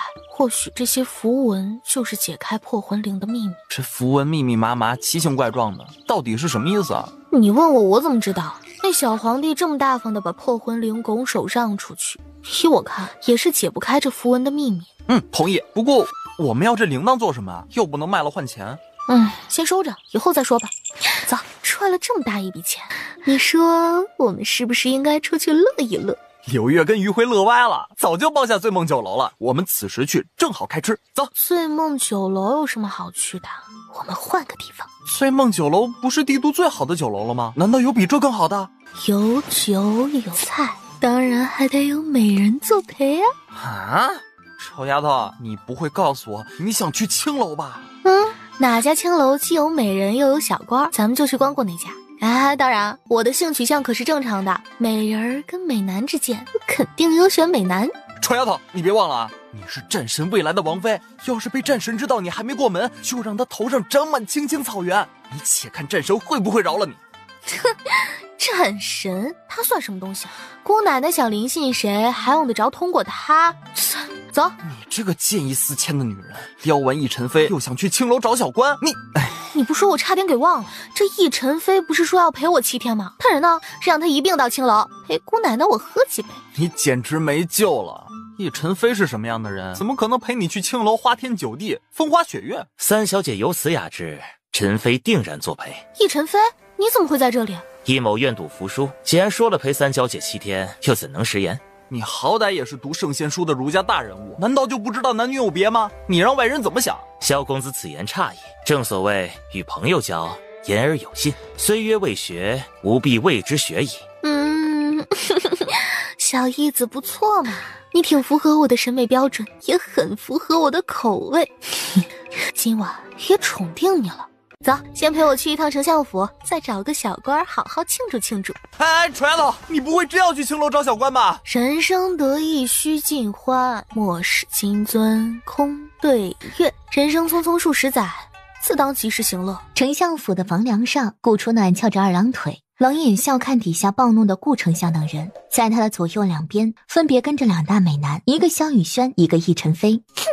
爹，女儿知错了，女儿以后一定不敢随便跟人赌了。可30万两银子都给他，也太便宜他了。女儿愿意把那30万两银子送给爹爹，只求爹爹莫要生气，也莫要让顾初暖拿走啊。是啊，老爷，那可是整整30万两银子呢，可不是500两。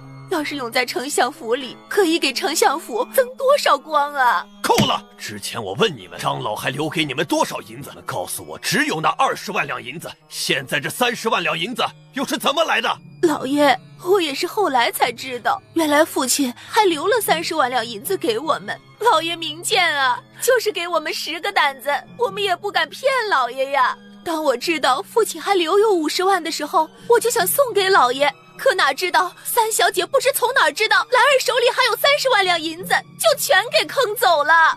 爹，女儿知错了，你原谅女儿好不好啊？哼，说的可真好听啊。后来才知道，如果没有发生这件事，只怕永远也没有后来吧。张老都死了多少年了，难不成他从地下蹦出来，又给了你们30万两银子？不是这样的，是……顾丞相狠狠甩了顾初兰一巴掌，那力道之大，打得顾初兰的牙齿都断了1颗。够了！别以为我不知道你们母女2人这些年来都做了些什么勾当。有些事儿可以睁一眼闭一眼，可现在你们居然敢耍到我的头上，你们是把我当傻子吗？老爷，我告诫多少次了，失去了清白就不要惹是生非，你偏不听，非得到处招摇过市。现在全天下的人都知道丞相府的5小姐跟几个地痞流氓做了不要脸的事儿，连皇上都给惊动了。我这张老脸算是被你们给丢尽了。老爷，兰儿是被人给设计陷害的。我不管他是不是被陷害的，我只知道丞相府的脸都被他给毁了。有这么恬不知耻的女儿，是丞相府一辈子的污点。爹这话是什么意思？老爷这话是什么意思啊？难道他想杀了兰儿？虎毒尚且不食子，他应该不至于做出这么狠的事儿吧？哎呀，老爷呀，兰儿清白被散播出去这件事儿，一定是有些人挑拨。求老爷饶了兰儿这一次吧，妾身一定会好好教育他，绝不会让他再做出伤风败俗的事情。你是来讨钱的，还是来看热闹的？这个嘛，天机不可泄露。丑丫头，不过就是一个身败名裂的庶女，你要是看她不顺眼，我有的是法子对付她。咱们何必把时间浪费在他们身上？要我说，咱们拿了钱走人不就好了？只怕你没有机会了。什么意思啊？难道你认为我对付不了一个庶女啊？萧公子，顾丞相极重面子。以前这武姨娘与武小姐，哪怕做了很多出格的事，但那些并不危及到她的利益。这次，无论是银子还是清白被毁一事，都让顾丞相颜面尽失。顾丞相是断然不可能让他们继续留在身边的。啥？难不成他还想杀了自己的女人跟女儿？哼，武姨娘之所以受宠，只是因为她长得与顾丞相去世的青梅竹马最为相似，所以顾丞相才会一再容忍她。可长得再像，毕竟也不是同一个人。等顾丞相醒悟过来，武姨娘也就彻底失了宠，没了作用。现在顾丞相许是已经恢复理智了。所以顾丞相真的想杀了他们？依我看，顾丞相不会杀他们。若是杀了他们，他也会落得个杀妾杀女的恶名。那你说了半天，不是跟没说一样？虽然不会杀他们，但或许会把他们关到偏远的地方，直至囚禁到死。说的好像你是顾丞相似的。身边跟着一个帅气又聪明的男人，似乎也不赖嘛。谁在房顶上？不知道是谁大喊了一句，丞相府的下人纷纷将他们围了起来。丑丫头，风紧，要扯呼吗？来这里就是讨钱的，跑了还讨什么钱？顾初暖整了整略微凌乱的衣服，站了起来，居高临下俯视着丞相府的众人。顾初暖，你来干什么？哼，你莫不是忘了你还欠我30万两银子呢？我来这里当然是来讨钱喽。顾初暖说着，潇洒地从房顶跳了下来，就那么纵身一跃，已然翩然落地。几米高的房顶，哪怕是一个粗壮男子，也不一定能够跳得下来。可他却跳得轻轻松松，他什么时候有这么好的身手了？三小姐，以前是我们不对，我们不应该欺负您。您大人大量，可不可以别跟你妹妹计较了？武姨娘，你怕是说错了吧？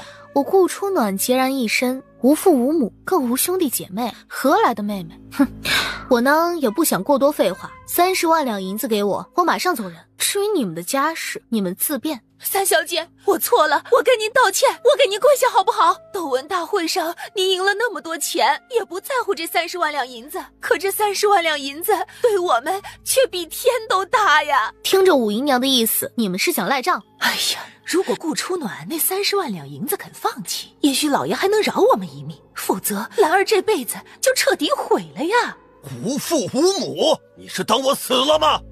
你要这么说，我也没有意见呢。反了天了，我就不信我还教训不了你了。顾丞相，在你教训前，你可想清楚了，若是你动了我，会有什么样的后果？房梁顶上，易晨飞与萧雨轩翩然而落，一左一右，后于顾初暖两边。你都有那么多钱了，那30万两银子，我看就算了吧。你说算了就算了吗？白纸黑字可是写得清清楚楚。今天你们若不交出30万两银子，信不信我明天让丞相府在天下众人面前再露了脸？顾初暖，是你对不对？是你让人散播我失去清白，让我丢尽颜面的，对不对？顾初兰面目狰狞，恶狠狠地冲向顾初暖，萧雨轩一拦，将他震退回去。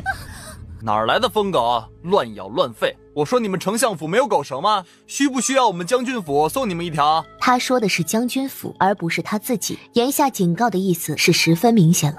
武小姐已经疯了，把武小姐带到乡下老屋去疗养。没有我的命令，谁也不许放她出来。我不去，我没疯，爹，就是他，是他给我灌下千日罪的，是他设计让我失去清白，也是他到处散播谣言，让我颜面见识的。爹，你一定要替我讨个公道啊！顾初暖，你这个贱女人，我要杀了你，我要杀了你！这都什么时候了，兰儿还这般作死，不是让老爷放弃她吗？老爷，看在妾身悉心伺候您那么多年的份上，您饶了兰儿好不好啊？来人，把武姨娘一并带到乡下老屋一起疗养。老爷，你怎么可以这么对我呀？我不去老屋，要是去了，你不会再让我回来了。老爷，拖走！老爷，我们错了，求求你让我们留下吧，我们一定将功折罪。夫人，你帮我们求求情啊，夫人。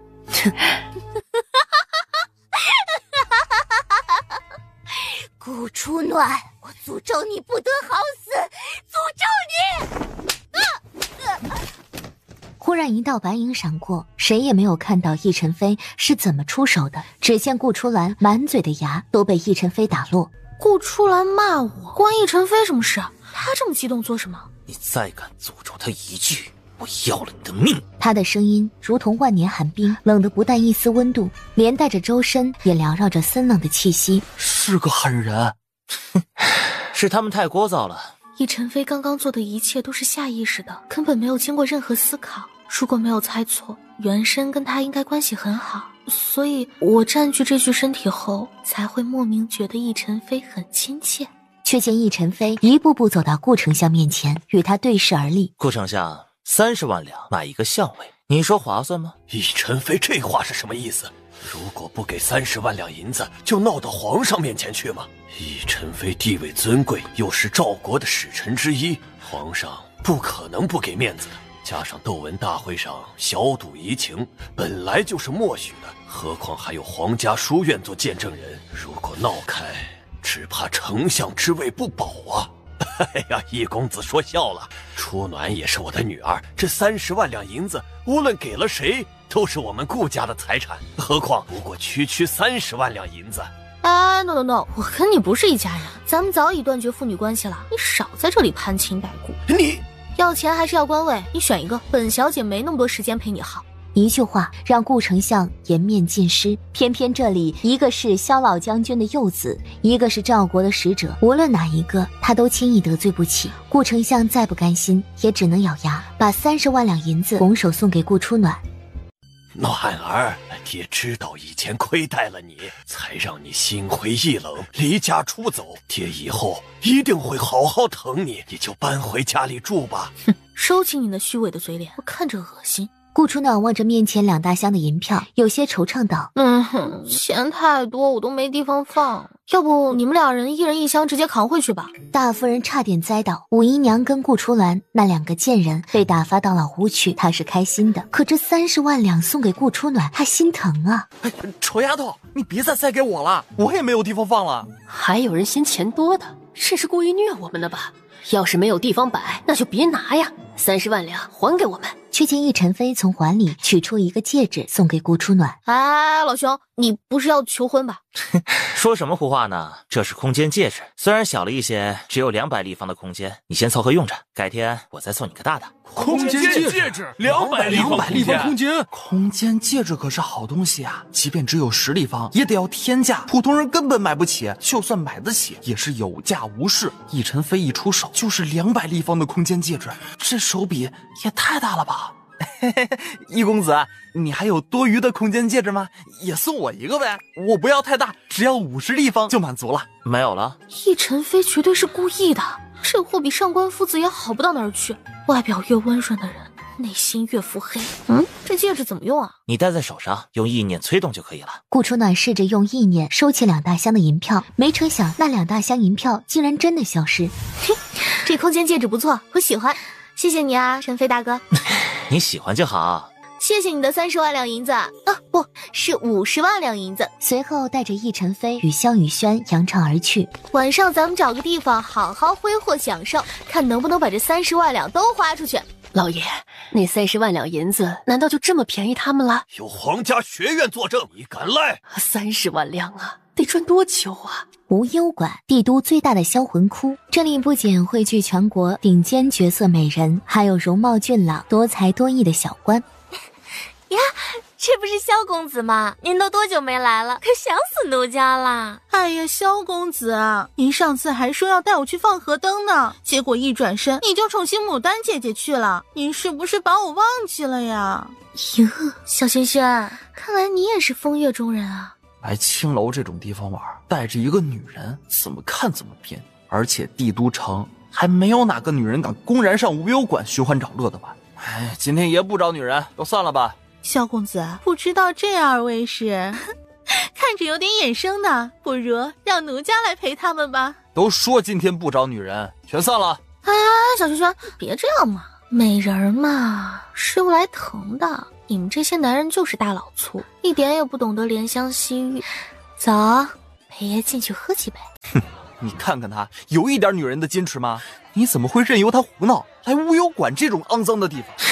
我输给了他，这7天只能陪他吃喝玩乐，连一丝自由都没有。他要来，我有什么办法？哎呀，你就不能劝劝吗？一个失败者的规劝吗？我操，易晨飞不会是巴不得他声名狼藉吧？我命令你把他带出来，今晚他去哪儿都可以，唯独不能留在青楼小馆。唉，他这些年活得太累，让他放松放松挺好。什么？我耳朵出现幻觉了吗？刚刚是易晨飞在说话吗？小姐，他们都是我们无忧馆的头牌，若不是因为萧公子是我们这儿的常客，我都不舍得拿出来呢。您看看，可和你眼缘呢？你觉得我一个女人会喜欢女人吗？哎呀呀，你瞧我这粗心的，我马上给您换一批美男过来。一个女人敢光明正大来无忧馆找男人，这可不常见呐。萧公子乃是萧老将军的幼子，身份尊贵，偌大帝都也没几个人使得动他，可他却仿佛只是那女人的小跟班儿。这个女子的身份，顾春暖扔了一大摞的银票啊！这10万两银子足够买下整座无忧馆了呀！记得我要的美男个个都要顶尖儿的，还有不许叫我小姐，我听着别扭，叫我姑奶奶。那是必须的，姑奶奶且等等，他们马上就到。美男换了一批，清秀的、邪魅的、妖艳的、清冷的、粗犷的，应有尽有，个个姿色上乘。姑奶奶，咱们馆里新酿了一坛冰兰酒，奴家陪你喝一杯可好？好呀，我的小宝贝儿。姑奶奶，您坐累了吧？奴家给您捏捏脚。你们这么可心，姑奶奶请你们每人都吃糖啊！顾春暖拿了一大摞的银票出来，一人直接赏了1万两。哎呦喂，这随手打赏就打赏了1万两银子！哎呀天哪，这是有多阔绰呀！我操，忍无可忍了！走，全部滚开！哎呀，我说萧公子呀，这馆里新来了几个绝色佳人，妈妈让他们来陪你可好？不需要，你让那些男人全部滚开，不许靠近他。走，你们都出去。小轩轩，你这样会把我美人都吓坏的。滚！乖啊，姑奶奶下次再来看你们。这样你满意了？哼，也不知道是谁说要给我庆祝的，有酒无美人，乏味。你眼瞎吗？我们2人的姿色难道还比无忧馆的小官差？你这么说还真有道理。陈飞大哥，你会弹琴吗？略懂一二。那能否请你弹一曲助兴？3小姐抬爱，易某荣幸之至。这么好说话？那你会不会跳舞啊？很火辣的那种舞。3小姐想看也不是不可以，不过除了3小姐以外，其他人怕是没资格看得起易某火辣的热舞了。我操，易晨飞，你是不是儒家的3先生？讲这话你不害臊吗？你们儒家学的那个什么那个啥都上哪儿去了？萧公子，我是儒家弟子，可不是少林寺的弟子。哼，臭丫头，这个男人坏得很，你少跟他在一起。依我看，他就是看中你的宝贝，才死皮赖脸的赖着你。你傻呀！他要真是为那东西，又怎么会放弃斗文大会总决赛呢？反正他肯定是图谋不轨。天哪！我一直觉得萧公子旁边的男人眼熟，却迟迟想不出来他是谁。没想到啊，他居然是诗仙易晨飞！什么？他竟然是诗仙易晨飞？这怎么可能？易晨飞不是儒家3先生吗？他怎么会来无忧馆这种风月之所？真的是易晨飞，我曾经看过他的画像，我确定就是他。诗仙可是我的男神，真不敢想象，居然在花楼里见到他本尊。被认出来了，你还谈吗？难得3小姐有此雅兴，我怎能驳了你的兴致？却见易晨飞素手轻扬，铮的一声发出清脆悠扬的试音，不等众人反应过来，优美的音符从琴弦上缓缓流淌着，时而高亢激昂，像千军万马踏着铁蹄挥刀激战，发出声声呐喊，热血沸腾；时而委婉低沉，像久别重逢的夫妻，诉说着无尽的相思。顾春暖一边慵懒的饮酒，一边看向易晨飞，不知道为什么，顾初暖从他平和的琴声中听出丝丝惆怅、丝丝无奈，以及丝丝担忧。他是在担心谁吗？为什么听着他的琴声，我的心那么沉重？易晨飞，他到底是怎样的一个人啊？切，不过尔尔嘛。无忧馆还有一个琴师，弹的琴比他好多了。真是的，这陈飞人长得好也就算了，怎么琴也弹得那么好？可恶！区一个无忧馆，还有人能弹琴好得过他？怎么，你不相信？整个帝都城，谁不知道无忧馆几个月前来了一个新琴师，弹的琴每一曲都能惊艳众人。不过很可惜，他每晚只弹一曲。说着，萧雨轩往琴师那儿扫了过去。叶枫，他怎么在这里？宝妈，我要那个男人陪我喝酒。姑奶奶，实在见谅，他不陪酒的。顾初暖又丢了整整10万两过去。今晚我就要他陪我喝酒。姑奶奶放心，今晚呀，我一定让他好好陪你。哎呦，叶公子，你就行行好，帮忙吧。这只是喝几杯，不会要求你做什么过分的事情。哎呀，你看妈妈也很难，管理开销这么大，什么都得花钱。这还有不少姑娘小哥们染病，没法子接客。妈妈是真的好不容易才碰到一个大主顾的呀。抱歉，我之前就说过，不陪酒，不陪客。今日时辰已到，我得回去了。哎呀，叶公子，这不行啊！你要走了，让我如何交代呀？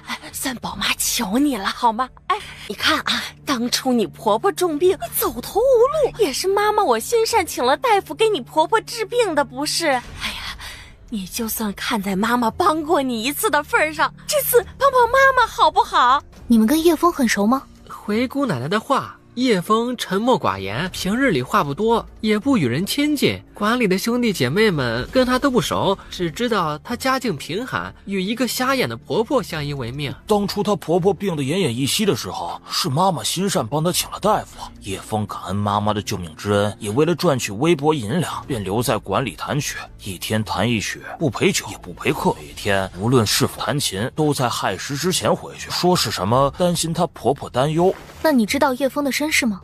不知道，叶枫从来不说，我们也不清楚。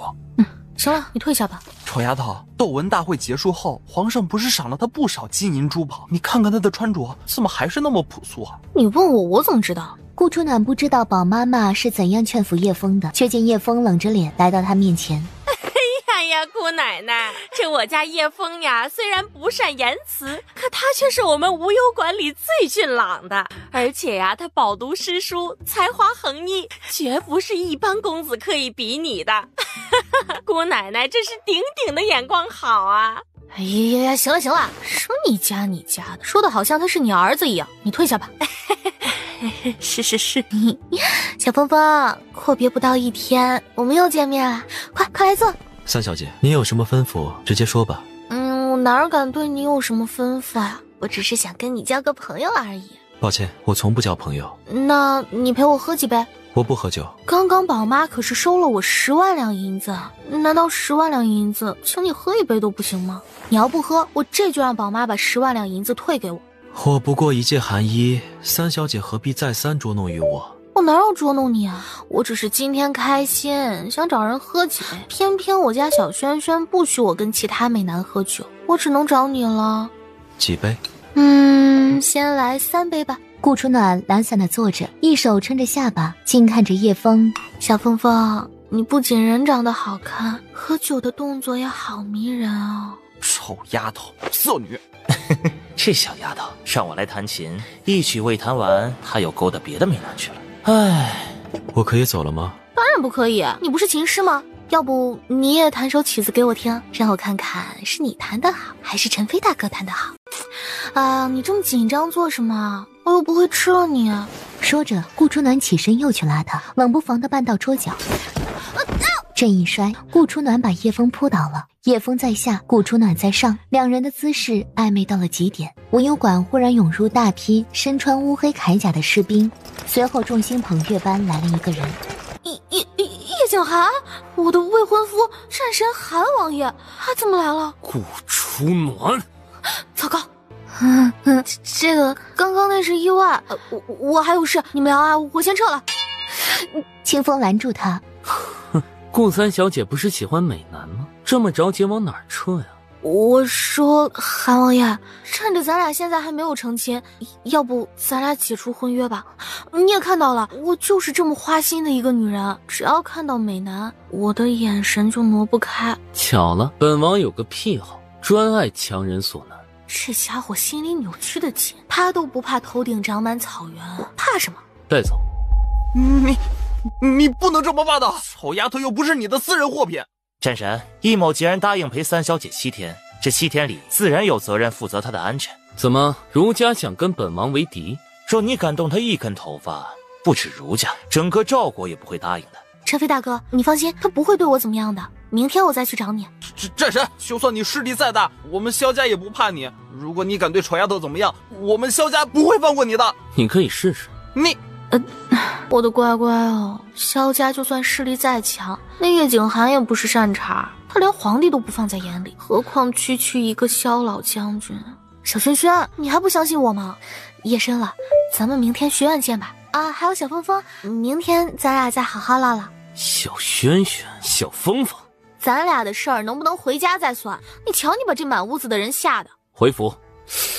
主子听到顾三小姐来无忧馆寻欢作乐，公然给她戴绿帽子，这气得茶杯都捏成粉碎了。还以为主子绝对不会轻放过顾三小姐，没想到顾三小姐说回府，主子就真的回府了。我去，这还是我们杀伐果断、冷血无情的主子吗？哪里不太对呀？臭丫头！韩王只有怒，没有杀气。你若继续往前冲，死的人不是顾三小姐，只会是你。可是丑丫头给她戴了那么大一顶绿帽子，她脾气这么好，不是说战神喜怒阴晴不定、残狠凶暴的吗？我相信他不会把自己置于危险之地的，全族的性命都系在他身上，他又怎敢让自己出事？也是，丑丫头鬼灵精怪的，没那么容易被欺负。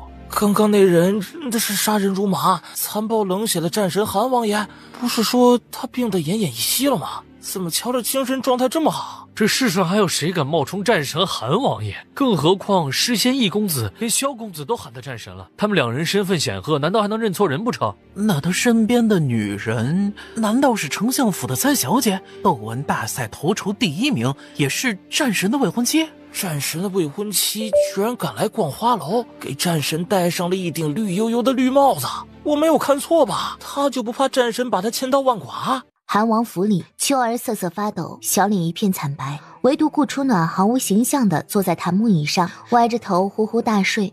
哎呀，他是眼瞎吗？没看到主子那么震怒吗？依着主子的性子，顾初暖这条小命肯定玩完了。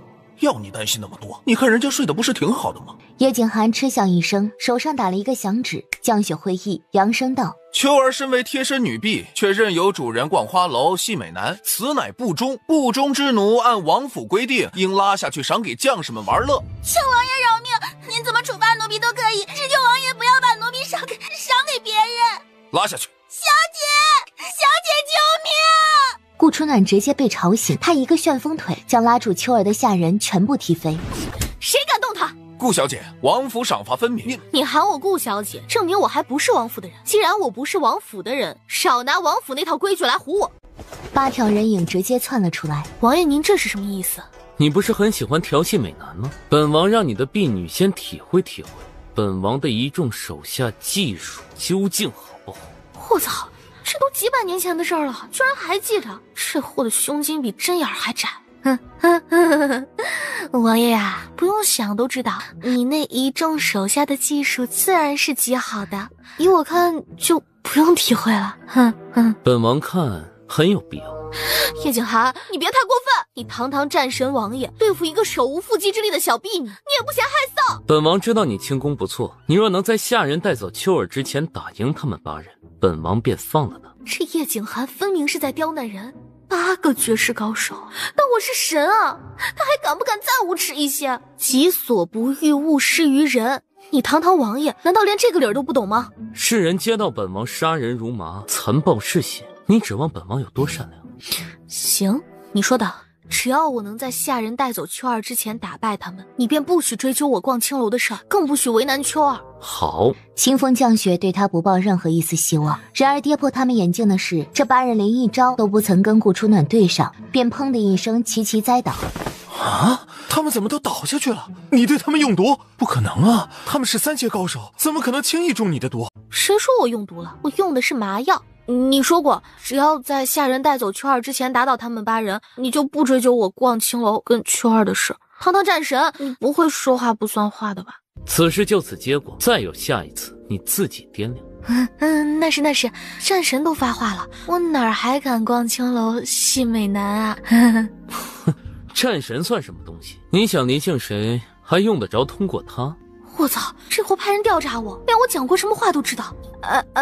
对呀，我对你的敬仰可是绵绵不绝的，那些话纯属瞎扯，我怎敢骂您不是东西呢？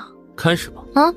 开始什么？哎，完了，我把这事给忘记了。这么重要的事儿，他也能忘记？他的眼里有没有主子啊？简直了！如今此事都已经过了，我也喝了挺多酒，困得很。要不咱们明天再争执？说着，他抬脚往外走去，清风降雪纷纷拦住他的去路。我现在又困又晕，万一误诊了，一不小心要了你的命，那可如何是好？依我看，还是等我睡饱了再诊治吧。若是误诊，那便拿你的性命来比。算了，本姑娘大人有大量，不跟小男人一般见识。1就1，你们2人去抓一些毒蛇、毒蝎、毒蜘蛛、毒蜈蚣，越毒越好啊！抓这些做什么？当然是治病，不然你还想烫火锅呢。清风也知道是治病，可这些都是剧毒之物，怎么治？你没听说过以毒攻毒吗？清风看向叶景寒，见他没有反对，这才吩咐下人去抓。找个大鼎，能装下1个人的那种大鼎，再架个火堆，把鼎里的水烧热。很快，毒蛇、毒蝎等等已然抓了好几麻袋过来。鼎里的水也烧沸了，不错嘛，办事效率挺高的。顾初暖笑了一下，亦步亦趋来到叶景寒面前，也不搭他的脉，开口第一句便是：“把衣服脱了。”你又想干什么？你全身都是毒，不脱衣服怎么施针清毒？顾初暖将药材一一洒入沸水中，久久等不到叶景寒脱衣服。愣着做什么？难不成还等我亲自给你脱呀？你退下。我退下，谁给你施针呢？堂堂战神，难不成害羞啦？笑话，本王怎么可能害羞？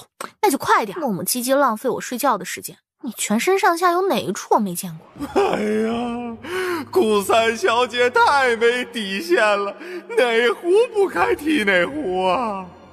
顾初暖，你真以为本王不敢杀你吗？敢！您是战神，手握重兵，翻手云覆手雨，要杀我比捏死一只蚂蚁还简单。不过，我就想问您一句，您老到底要不要医治？要是不医，那我先回去睡觉了。叶景寒双手微攥，好一会儿才使了一个眼神，让降雪过来解衣。衣裳解开后，露出小麦色的精壮身子。顾初暖双眼一亮，看得直入神。上次没仔细看，倒不知你身体这么好，连一点赘肉也没有。我操，这8块腹肌也太迷人了吧！来人，把他拉出去喂狗。那别，我收回我刚刚的话，你也消消气。我要是死了，谁给你治病啊？只要把我拉出去喂狗，也等我把你治好，是不是？你再说了，我刚刚那是夸你身材好呢，又不是在损你。还不施针？来了呀，有点偏了，你且忍忍，我重新再扎一针。这个女人绝对是故意的，扎针也能失手，笑话！哎呀，又错了，可能我真的太久没给人针灸过了。王爷，要不你等我好好找找穴位？你故意的？你这是在质疑我的衣品。所谓人有失手，马有失蹄，偶尔扎错也正常。清风小兄弟骂我是故意的，深深伤害了我幼小又脆弱的小心灵了。叶景寒一掌过去，顾初暖旁边的桌椅瞬间化为粉末。一大张的桌椅顷刻间化为粉末，这内力是有多变态？那个啥，我忽然想起来，不用针灸，你把这碗药喝了，直接泡药浴就好了。放肆！那鼎里的水都烧沸了，你让主子下去是想煮了主子吗？你是大夫还是我是大夫？他身上寒气那么重，水不烧开能逼出寒气吗？只怕主子的寒毒还没有逼出，人已经被煮熟了。主子，咱不依了，这个女人分明就是胡搅蛮缠。啊，不依了？行啊，早说嘛。那我先回去睡觉啦。本王准你离开了吗？都说战神脾气暴躁，喜怒无常，这般折腾，那个男人居然还能忍得了？顾三小姐，本王劝你最好想清楚怎么医。我一直很认真在医啊，你赶紧把药喝了，凉了可就不好喝了。顾初暖将药端给他，顺手又递了一颗蜜饯，笑出了2个小酒窝。解解苦，很管用的。扶本王进去。主子，那鼎里的水已经烧沸了，寻常人只要一进去，肯定会直接煮熟。这女人分明是在戏弄您。本王相信她。可是，主子要是有个万一，我敢保证，丞相府9族都会死得很惨。你的警告我收下了，我也送你一句，别说诛了丞相府9族，哪怕是18族、18代，也跟我无关。你爱诛就诛。你，清风，在扶叶景寒进鼎的时候，他们的心都提到嗓子眼了。这一放下去，很可能主子会活活烫死的。清风降雪瞪直双眼，愣愣地看着一鼎沸腾的热水。在叶景寒进去后，以肉眼可见的速度迅速结冰。啊，这怎么会这样？愣着做什么？加火呀！想把你家主子冻死吗？赌对了，这个女人确实不会害本王。顾小姐，您化不了，怎么办？能怎么办？继续加呗。顾初暖打了一个哈欠，困意不断袭来，索性趴在桌子上打起瞌睡。一声震怒的拍桌声响，把顾初暖吓醒了。天亮了吗？主子鼎里的冰融化了，给主子治病治到一半都能睡着。这个女人心怎么敢这么大？我这不是给她治病太累了，不小心瞌睡了吗？这女人不过就动了动嘴皮子，什么都没做，弄累什么？真不知道这些年你怎么没冻死。顾三小姐，你喊那么大声做什么？我又没聋啊！拿着药粉在大鼎边沿撒一圈，再把那些毒蛇毒蝎全都倒进去吧。什么？不是杀了制药吗？这可都是活物，万一咬到主子怎么办？不是活的我还不要，赶紧的，一会儿再结冰，你们就算抓再多毒蛇也没用。主子，这般大逆不道的事情，他们2人怎么敢做？纷纷看向叶景寒。叶景寒阴沉的眸光一闪，微微吐出一句：照做。在倒入蜈蚣、蜘蛛等毒物的时候，他们的牙齿都在打颤。毒物们一倒进去，只是在大鼎里游走爬行着，并不肯咬叶景寒，甚至对叶景寒避之唯恐不及。啊，发什么呆呢？把另一碗药喂给你家主子喝啊！降雪端药过去，叶景寒扫了一眼黑漆漆的药，略微皱了皱眉，还是一股脑喝了下去。顾初暖丢了一颗蜜饯过去，吃一颗蜜饯，嘴里就不苦了，心里也不苦了。叶景寒接住，望着手里的蜜饯，心里略微复杂。他从出生起便身带奇毒，从有记忆开始便一直喝药，这辈子最不喜欢吃的便是药。没人知道他怕苦，这么多年他习惯了在人前强大，所以从不吃蜜饯。这个女人为了2次药，却给了我2次蜜饯，她是知道我怕苦吗？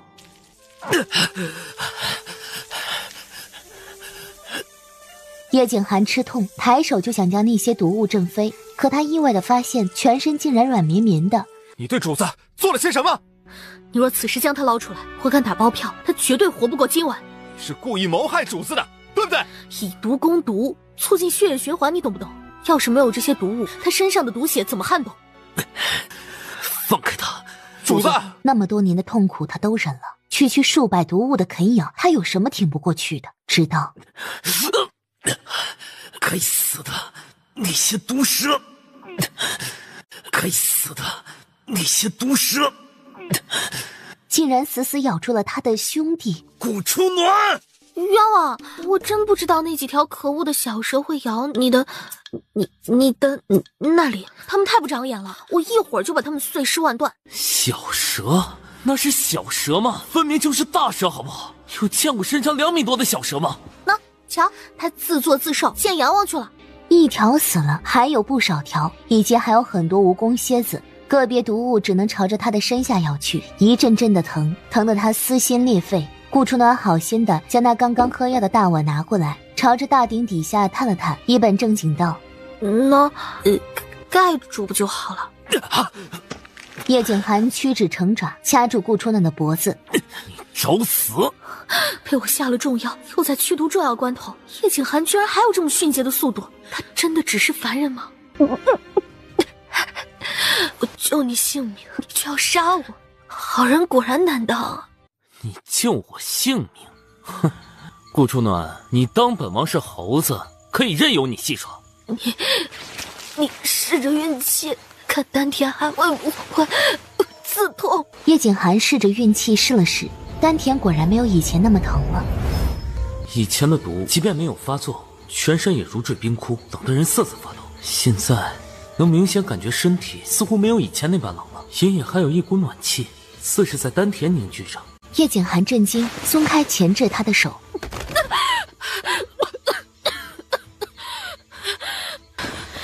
难道这个女人真能治好我的病？好人没好报啊！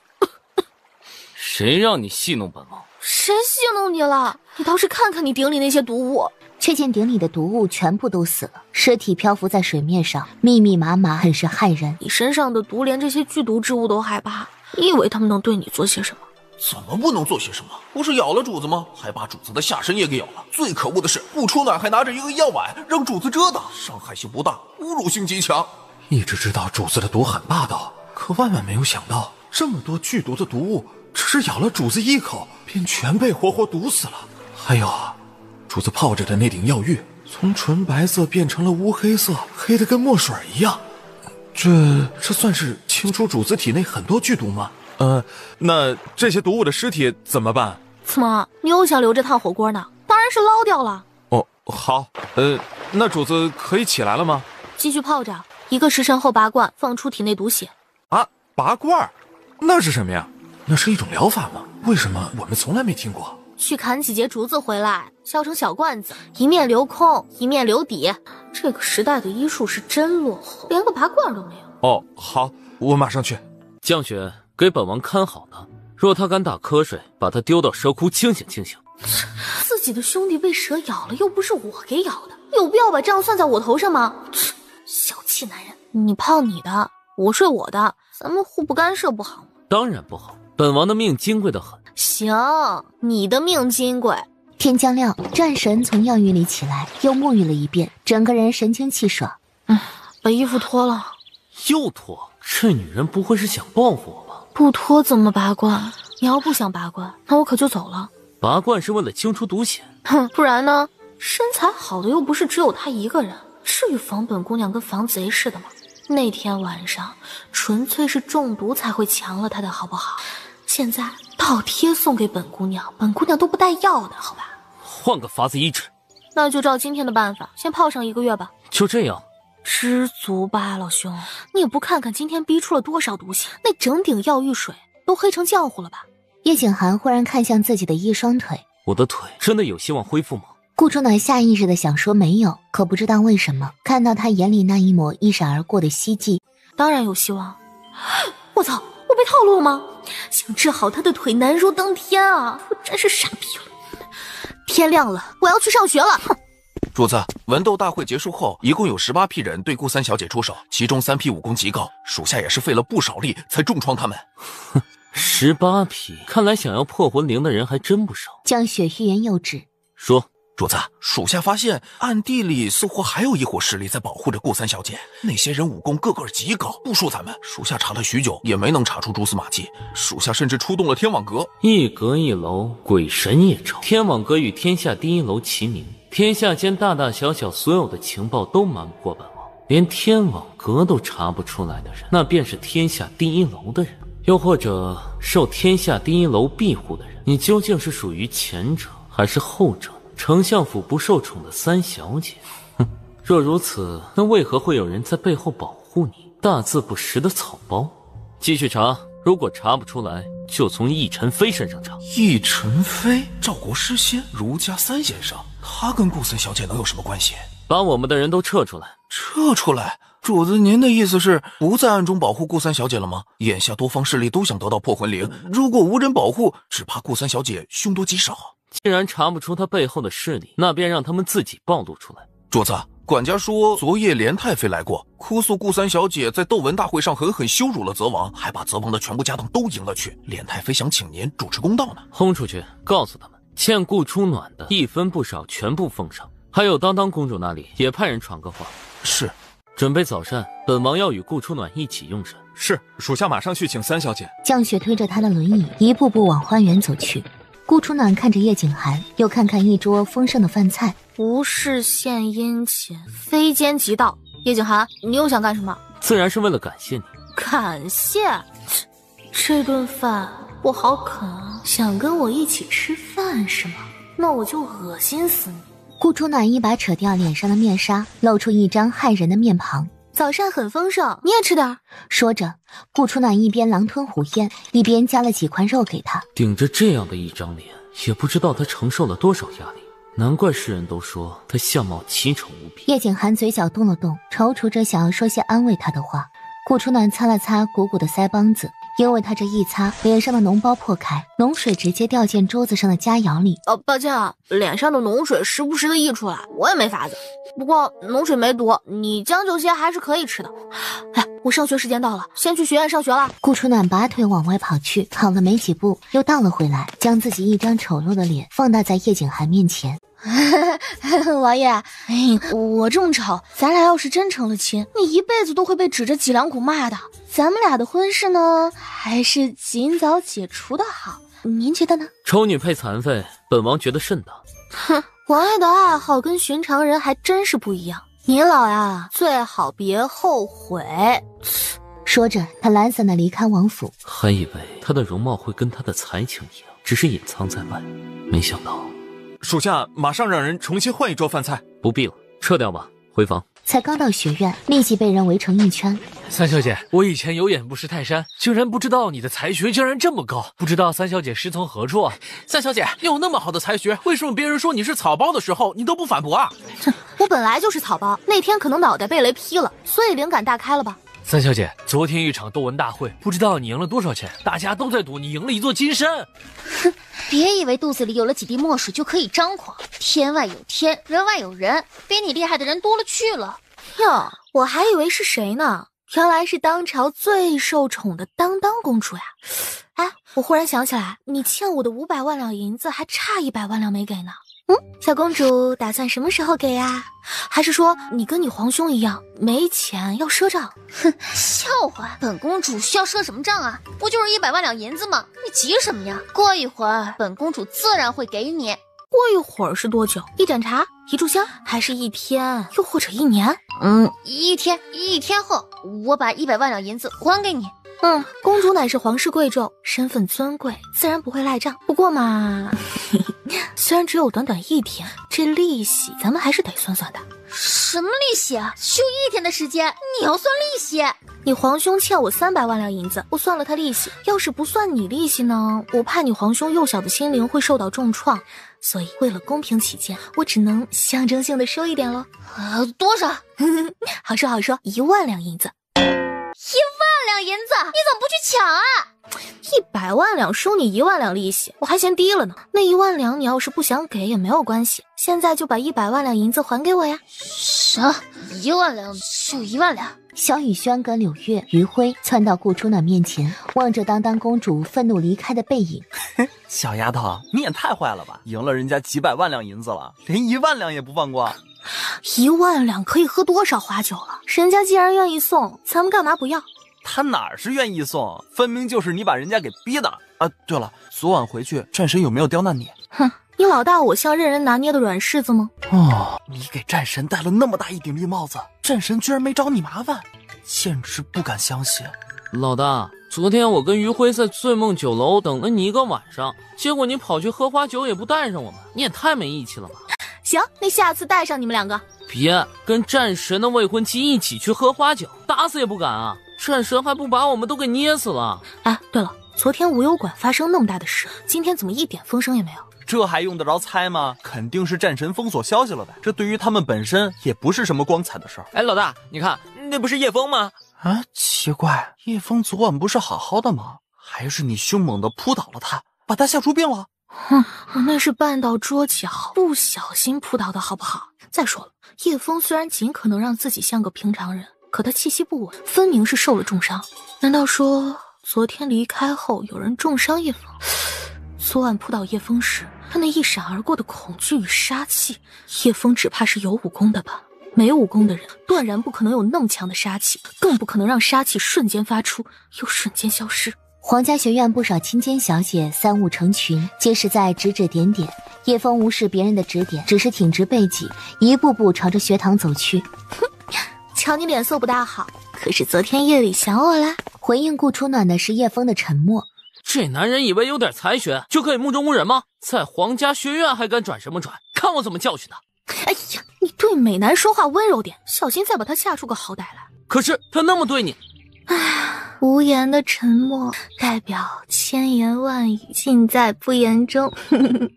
角落处，顾初云目光阴狠地瞪着顾初暖。顾初暖，若非因为他，我又怎么可能连斗文大会也参加不了？他毁了顾初兰，也毁了我。皇学院的学堂里，学生们纷纷落座。叶枫清冷的眸子一扫，硕大学院除了顾初暖身边还有一个位置外，再无任何位置，不得不坐在他旁边的位置上。我就说咱们有缘吧，不仅是同班，还是同桌同学了耶。哪有女人这么光明正大毫无掩饰看一个男人的？看他那样子，像是要把叶枫拆之入腹似的。哎呀，羞死人了！顾三小姐，这是我让人熬的莲子汤，清肝气和的，你尝尝。哎，公主，这莲子汤里不会还加了什么佐料吧？之前的事是本公主不对，我应该处处针对你，所以我让人熬了这碗汤，想跟你修补关系。顾三小姐，你大人大量，应该不会生我的气吧？公主单纯善良，我怎么舍得生你的气呢？莲子汤凉了，小心喝坏肚子。小峰峰这是在关心我吗？不错，还挺甜的。还有吗？没有了，整碗全喝下去，太不怕拉死在茅坑里啊！锤子，你有没有哪不舒服？我能有哪儿不舒服啊？当公主的莲子汤好喝得很呢。自从我二姐告诉我当公主要送我一碗莲子汤，我就一直眼巴巴的等着，连早膳都没有吃多少。哎呀，果然还是自己的亲姐好呀！就算闹了再多不愉快，心总是向着我的。顾初暖这话是什么意思？怎么把锅甩到我头上了？我什么时候告诉过她当公主要给她莲子汤了？顾初云，你这个阴险小人，你给我出来！哼，给我下毒，还嫩了点儿。锤子，你真的没事？我没事啊，你不会是怪我没给你留口寿汤吧？吃，你饿死鬼投胎嘛，什么都敢吃，你也不怕被毒死？哎，小峰峰，你祖籍哪里啊？叶枫低头，直接将他忽视。我先眯一会儿，上课喊我。啊，又睡？他怎么天天上课睡觉啊？难道有才学的人都是在梦中学习的？不是让萧雨轩上课的时候喊我的吗？这下好了，徐老头不知道又要整出什么幺蛾子了。君子之学也，入乎耳，注乎心，不乎四体，行乎动静。顾三小姐醒了，那就请顾三小姐继续说。说什么呀？别看我，徐夫子知乎者也一大堆，我怎么知道徐夫子在讲些什么？三小姐，不乎四体，行乎动静。接下去是什么？还请三小姐好好给他们讲讲课。啥？背文？这不是荀子的劝学篇吗？端而言，如而动，亦可以为法则。小人之学也，入乎耳，出乎口，口耳之间，则为4寸耳。老夫早跟你们说了，顾三小姐虽然在休憩，可老夫讲的话，她一字不漏的全听进去了。顾三小姐上课比你们任何一个人都上心，你们可得好好跟她学学。多好的苗子呀！孺子可教也，孺子可教也。这骚老头到底是在夸我还是在损我呀？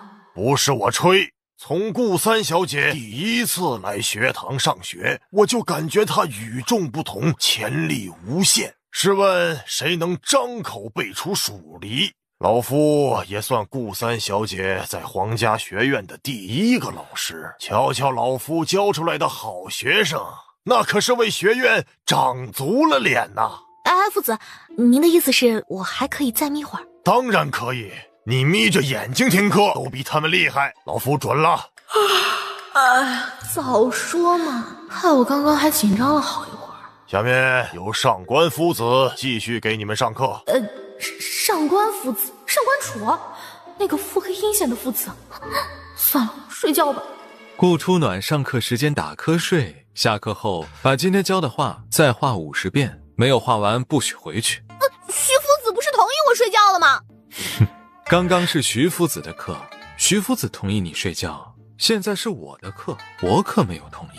这上官楚分明就是故意搞刁难，每次上他的课都要被留学，谁知道他刚刚在教些什么话呀？忽然间，他勾唇一笑，提笔在画本上刷刷刷地画了起来。你不会真画50遍吧？我是乖学生，夫子布置的作业怎能不努力完成呢？臭丫头，你怎么画出这么下三滥的进化？大嘴巴胡咧咧的说些什么呀？还没把这话传遍全学院，乃至全帝都，也好让众人看看战神与上官夫子长得多么颠倒众生。顾初暖，把你的画呈上来。哎呀，夫子，我刚刚一个姿势睡太久，腿麻动不了了。要不我直接展示给你看吧。这顾三小姐居然画了如此不堪入目的画本！天哪，这不是战神跟上官夫子吗？这可是淫画呀，还是2个男人之间的淫画。再仔细一看，战神在下，上官夫子在上，战神欲求不满，上官夫子热汗淋漓，两人脸上都带着一丝可疑的酡红。这，顾三小姐是要找死吗？居然敢这么画战神跟上官夫子，还当众给展示出来了，她长了雄心豹子胆吗？顾初暖，你也太不要脸了！你还是不是女人啊？这种画你也敢画得出来？你父母没教过你廉耻二字怎么写的吗？我娘早亡，至于那渣渣嘛，她还真没教过。不过当公主，你也可以问问顾初云，看看那渣渣有没有教过她。你这个不要脸的女人！我这张丑脸我还真不想要了。公主若想要，我送你啊，免费的那种。上官夫子起身，一步步来到顾初暖面前。三小姐画技不错，这幅画我会让人转交给战神的。那您，他难道不应该一改温润形象，化身泼妇训斥我，再毁了画像吗？要真把这幅画交给战神，那个爱记仇的小男人会怒成什么样子啊？上官腹黑！我瞧着这幅画画的挺差劲的，要不我再画一幅？我看着挺好啊，就这幅吧。别！顾三小姐把我画得这么惟妙惟肖，想必我的容貌早已深深烙印在三小姐的脑海。既如此，那三小姐就画100幅我的画像吧。若是在下午上课之前没有画好，那便请三小姐围着皇家学院跑500圈吧。哎呀，失算了，上官腹黑的脸皮比哪个都要厚得多，500圈，他怎么不说让我活活跑死算了？下课。你们说战神会不会把他生吞活剥了呀？肯定会，战神杀人不眨眼，什么事情做不出来？何况三小姐还把他画成了一个兽，那画面我都不好意思看下去了，也不好意思说下去了。哼，天作孽犹可活，自作孽不可活，你就等着我皇叔杀死你吧。老大，现在怎么办？要不你躲到我家来？战神就算再嚣张，也不敢明目张胆跑到我家杀人吧？躲得过初一，躲得过15吗？那怎么办？去找战神求情？求战神？本姑娘人生字典中就没有求这个字。区战神，别人怕他，我可不怕。老大，我觉得大哥说的有道理，不过战神那里棘手，上官夫子这里也棘手啊。若是你不把那100幅画画出来，只怕你连这个门都出不来，而且下午全学院的人肯定会盯着你跑完500圈的。这么严重啊？那是自然，之前也有人没按照上官夫子的画作，第2天他们全家的官职都被撤了，还被抄了家，甚至那个学生还被重打50大板。100幅呢？老大这得画到什么时候啊？不就是100幅，急什么？即使是1000幅，我也照样画得出来啊！丑丫头，你能不能别开玩笑了？100幅啊！上官夫子要求很高的，哪怕你有1幅没有画好，他也能各种挑刺。去取块木板过来，再拿个小刀子。你不会是想自杀吧？你胡扯什么呢？赶紧去拿东西过来。放心，你要是死了，本公主一定会大发善心替你收尸的。顾初暖将木板上的木屑吹掉，懒散的瞥向当当公主。公主，你信不信？即便你死了，我也死不了。顾初暖，你咒我呢？我咒你了吗？我只是打个比喻啊。你瞧瞧你，心浮气躁，肝火旺盛，再这么下去，怕是要跟你的泽皇兄一样短命了。哼，放肆！你好大的胆子，居然敢当众辱骂王爷公主！你才放肆！皇婶说话居然也敢停嘴，我骂你们怎么了？即便是我打你，你也没有敢说些什么。当当公主气得小脸都绿了，她正在发怒，学院却响起钟声。哎，听听，马上就要上课了，你连一幅画都没画出来，我且看看你一会儿怎么跟上官夫子交差。哎，头发长见识短，真可怕。小公主，要不咱们再打一个赌？要是我能画出100幅上官夫子的画像，那你便把腰上的玉佩送给我。如果我画不出来，那你欠我的100万两银子我不要了，另外我再给你1000万两银子。如何？顾初暖疯了吗？离上课只有1刻钟的时间了，短短1刻钟，1幅都不可能画得好，怎么可能画得了100幅？而且1000万两也太多了吧？顾三小姐也忒豪了。臭丫头，你疯了吗？1000万两银子呢？这个不是小数目。放心，姑奶奶我逢赌必赢，输不了。哎，不就是一块玉佩？你想要多少，我通通送你。咱犯不着用1000多万两跟他赌一块破玉啊！哼，千金难买我喜欢。从第一次见到当当公主的时候，她便注意到她腰间佩戴的翡翠玉了。可不知为什么，她就是喜欢那块玉，尤其是得到破魂铃以后，隐隐感觉那块月牙玉的气息与破魂铃有些相似。马上就到上课时间了，当当公主不想赌也没关系，正好我也有点心疼那1100万两银子。好，我跟你赌。顾初暖，你若输了，可别后悔啊！本公主就不相信了，短短1刻钟不到的时间，你能画到100幅画？放心，这么多人看着，我也是要脸的，怎么可能后悔呢？倒是公主，你输了可别赖账，大伙儿可都看着呢。当当公主冷哼，还手等着看她的笑话。哎呀，这个当当公主啊，说到底还是太年轻，这随便忽悠几句就进套了。真省事儿。拿起旁边雕好的木板，顾初暖往木板里撒上墨水，随后拿起一张白宣纸，直接附了上去。随即他将画取出来，印入空白宣纸上的，赫然是上官夫子的画像。这就画好了？哦，他不是在木板上刻墓碑，而是在刻上官夫子的画像吗？顾初暖，你耍我！你根本就不是画的！我怎么不是画的了？你没看到我刚刚用刀子画了那么久吗？你的分明是印上去的。公主，咱们只是打赌能不能画出100幅上官夫子的画像，可以没限制我是如何作画的呀。你强词夺理。那公主这样，我给你捋捋。这第一呢，木板上的画像是我画的吧？有人帮过我吗？没有吧？第二，我能想到用木板雕刻复印，那是我脑瓜子厉害，也并没有人帮我吧？公主，你要说这不是我画的，我有点委屈哦。当当公主痛苦地捂着肚子，一张脸气成猪肝色。癸水来了就别逞强了，回去喝点益母草，好好歇息一下吧。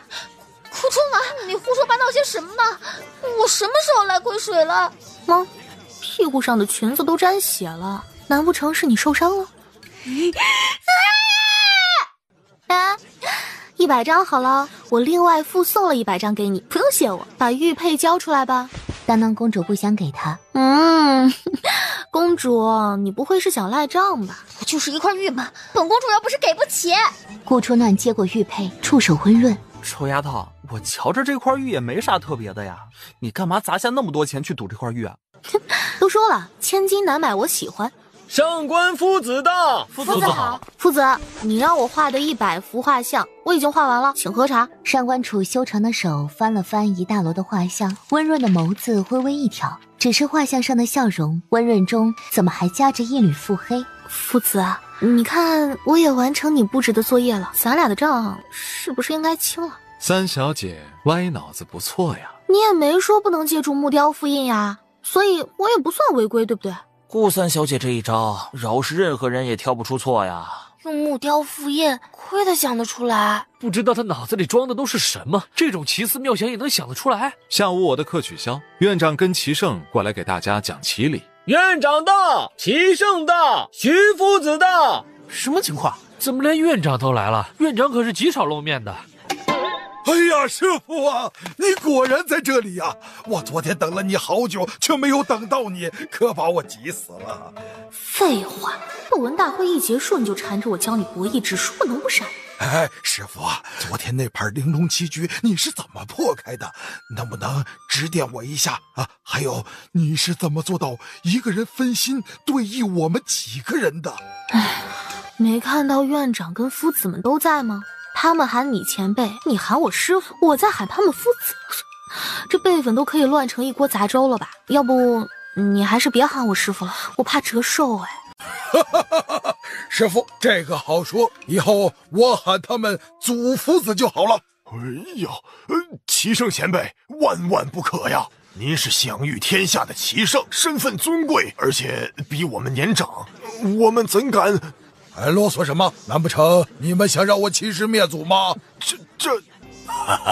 棋圣豪爽不羁，性情洒脱，老夫很是钦佩呀。不过你一句祖夫子，怕是要把他们都给吓坏了。不如还是跟大家一样，叫夫子即可。哎，师傅，您看可以吗？随你呗，问我做什么？叫你们夫子也行，不过你们以后不可以再喊我前辈了，不然我师傅该生气了。棋圣的思维也太奇异了吧！啊，你们两人就是斗文大会的第1名跟第2名，年纪轻轻便有如此才学，实在难能可贵。不错，不错。对了，阿暖啊，不管你从哪儿来，切记有些事不要太执着，过于执着容易被仇恨蒙蔽双眼呐。这院长是什么人？这话是什么意思？难不成他知道我不是这个世界的人？那他的后半句又是什么意思？顾初暖抬眸，第一次开始认真打量院长，只是在看向叶枫的时候，那双老眼里闪过一丝心疼，颤抖地伸出褶皱的手，将怀里的温元珠取出，送到叶枫手里。可怜的孩子，你过去一定吃了很多苦吧？咱不怕啊，进了学院，你再也不是孤单一人了。院长居然把温元珠给叶枫呀，可不说嘛，温元珠可是高阶圣品，只要催动温元珠，无论受了多重的伤，也能在最短的时间快速愈合。全天下也只有2颗温元珠，一颗在楚国皇后手里，一颗在院长手里。院长平时很是宝贝温元珠，从不轻易拿出来，别人想看一眼都困难。可现在却拱手送给一个只见过1次面的人。是啊，这也太大方了吧！院长，这可是温元珠，您是不是拿错了？我还没老糊涂呢。他将温元珠还给院长。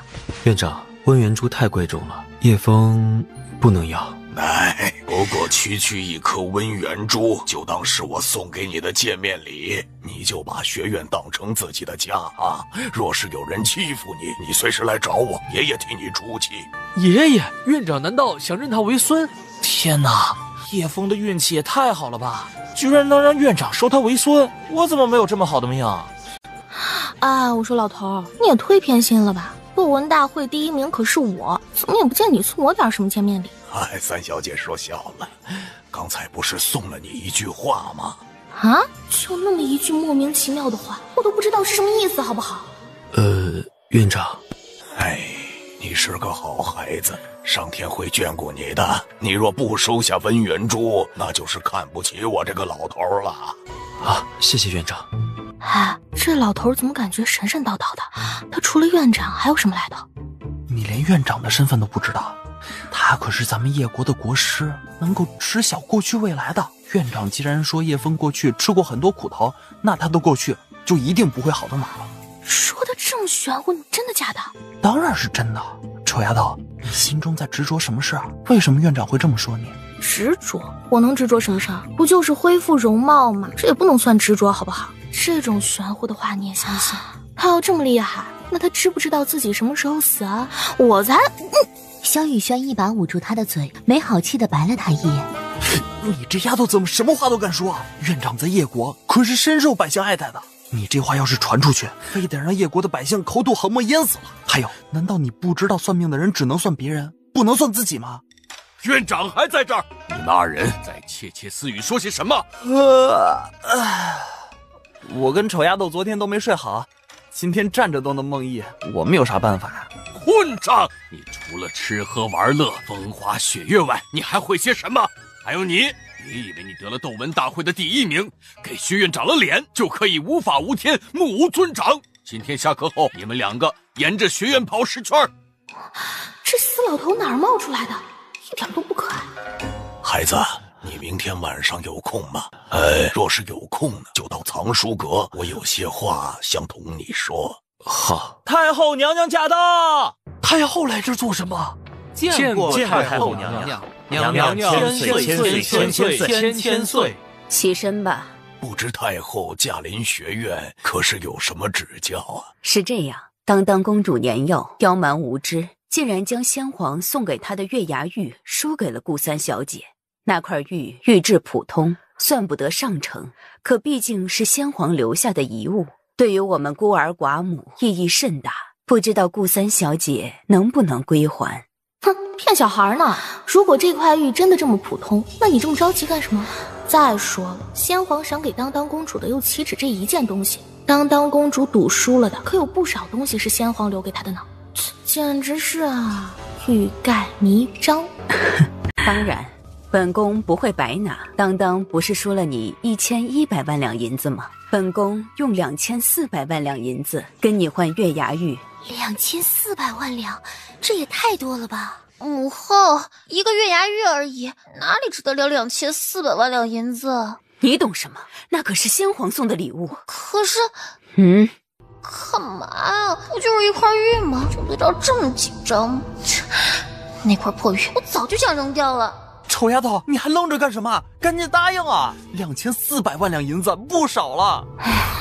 不怕神一样的对手，就怕猪一样的队友。这话说的一点没错。太后越是着急，越证明那块玉越不简单。如果之前只是怀疑，那么现在我完全可以确定，这块月牙玉绝对不简单。太后娘娘，您都这么说了，按说我应该把月牙玉还给你们，可是那块玉我越看越喜欢，实在舍不得。顾初暖，你别给脸不要脸！2400万两银子呢，你还敢嫌弃？公主这话可就奇怪了，月牙玉是我赢来的，现在它的主人便是我，我想跟你们换就换，不想跟你们换就不换。怎么，难不成你们身份比我高贵，就可以强迫我跟你们换了？母后，我就说了，她肯定不可能轻易把月牙玉还给咱们的。这个女人就是一个无赖，没有底线的无赖。3600万两银子，本宫出价3600万两银子跟你换这块玉。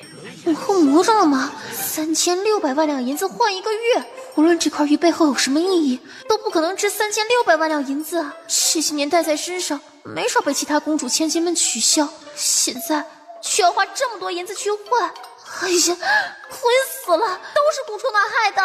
丑丫头，适可而止吧！3600万两银子，你都赚翻了。3600万两银子，确实不少了。不过昨天斗文大会我赢了不少钱，现在也不是那么缺钱。这块玉我也挺喜欢的，有些纠结呀。4000万两银子，4000万两银子！天哪，太后疯了吗？顾初暖脑子被驴踢了吗？还不赶紧答应，还在那里掰着手指数什么呀？4000万两银子，我还是不太想换。要是5000万两银子，也许我就换了。顾初暖，你别太过分了！当当公主，我又怎么过分了？是你们自己要跟我换月牙玉的，又不是我缠着你们换的。你们要是不想换，那就算了呗。正好我也不想换。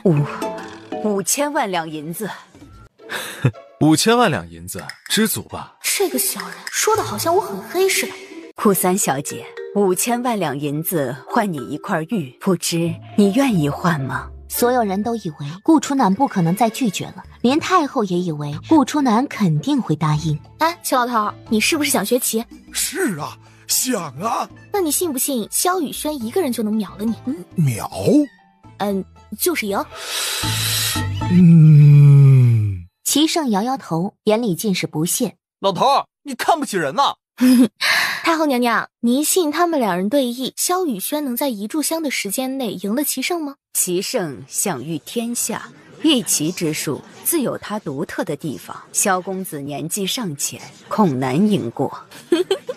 那太后，你可敢跟我打个赌？如果萧雨轩输给了齐胜，我把月牙玉拱手送给你，不要你1文钱；如果萧雨轩赢了齐胜，那你就把5000万两银子送给我。母后，你不要相信顾初暖的话，他每次都有一大堆的歪脑子。臭丫头，你傻了吗？我怎么可能赢得了齐胜？我骑术很差的呀，那可是5000万两银子，整整5000万两银子！你别这时候犯傻行吗？我说你能赢，你就能赢。我操！我实话跟你说了吧，我根本不懂下棋啊！怕什么呀？闭着眼睛下，也许就赢了呢。不行，不行，真的不行！师傅，就算我输给了你，那只能代表师傅你棋术高明啊，可不代表我棋术很差呀。这玩意儿如何能赢得过我呀？哼，司马，你也不相信他能赢你？那咱们要不要也来打个赌？如果他赢了你，以后你就不许叫我师傅；如果他输给了你，我把我知道的棋理全部通通都交给你，如何？齐胜想也不想，直接同意，压根不把萧雨轩放在眼里。白痴，放着5000万两银子和齐胜这个小徒弟不要，非得嚣张。顾初暖，本公主就在这里等着你，把玉双手奉还了。太后，齐老头都敢打赌，您老人家可愿赌这一局啊？母后，小心有诈！这萧雨轩是帝都城里出了名的纨绔子弟，若论风花雪月、吃喝玩乐，他或许在行，可琴棋书画、诗词歌赋以及18般武艺，他是样样不通。说白了，就是一个草包。反观这齐胜，棋术精湛，打遍天下只输给顾初暖一人。无论怎么看，萧雨轩都不可能赢得了齐胜。这顾初暖为何敢笃定萧雨轩就一定能赢呢？任何人都不可以帮助萧雨轩。当然，太后如果不放心，就让萧雨轩跟齐老头2人独处一屋，再派个心腹把他们所下的每一步棋挂在大堂之上，以供大家观看即可。齐胜不会放水吧？哼，老夫纵横棋界数10年，放水这等小人行径，老夫才不屑去做。行，本宫赌了。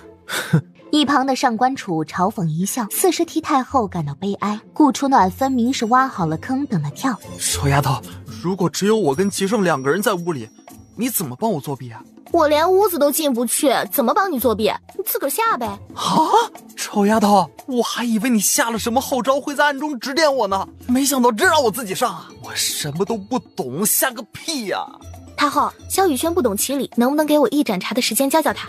可以，本宫就不信，区1盏茶的功夫，你还能把一个完全不懂棋术的人教成大师？没人知道顾初暖在远处偷偷跟萧雨轩聊了些什么。只见萧雨轩回来的时候苦着一张脸。大哥，你学会了吗？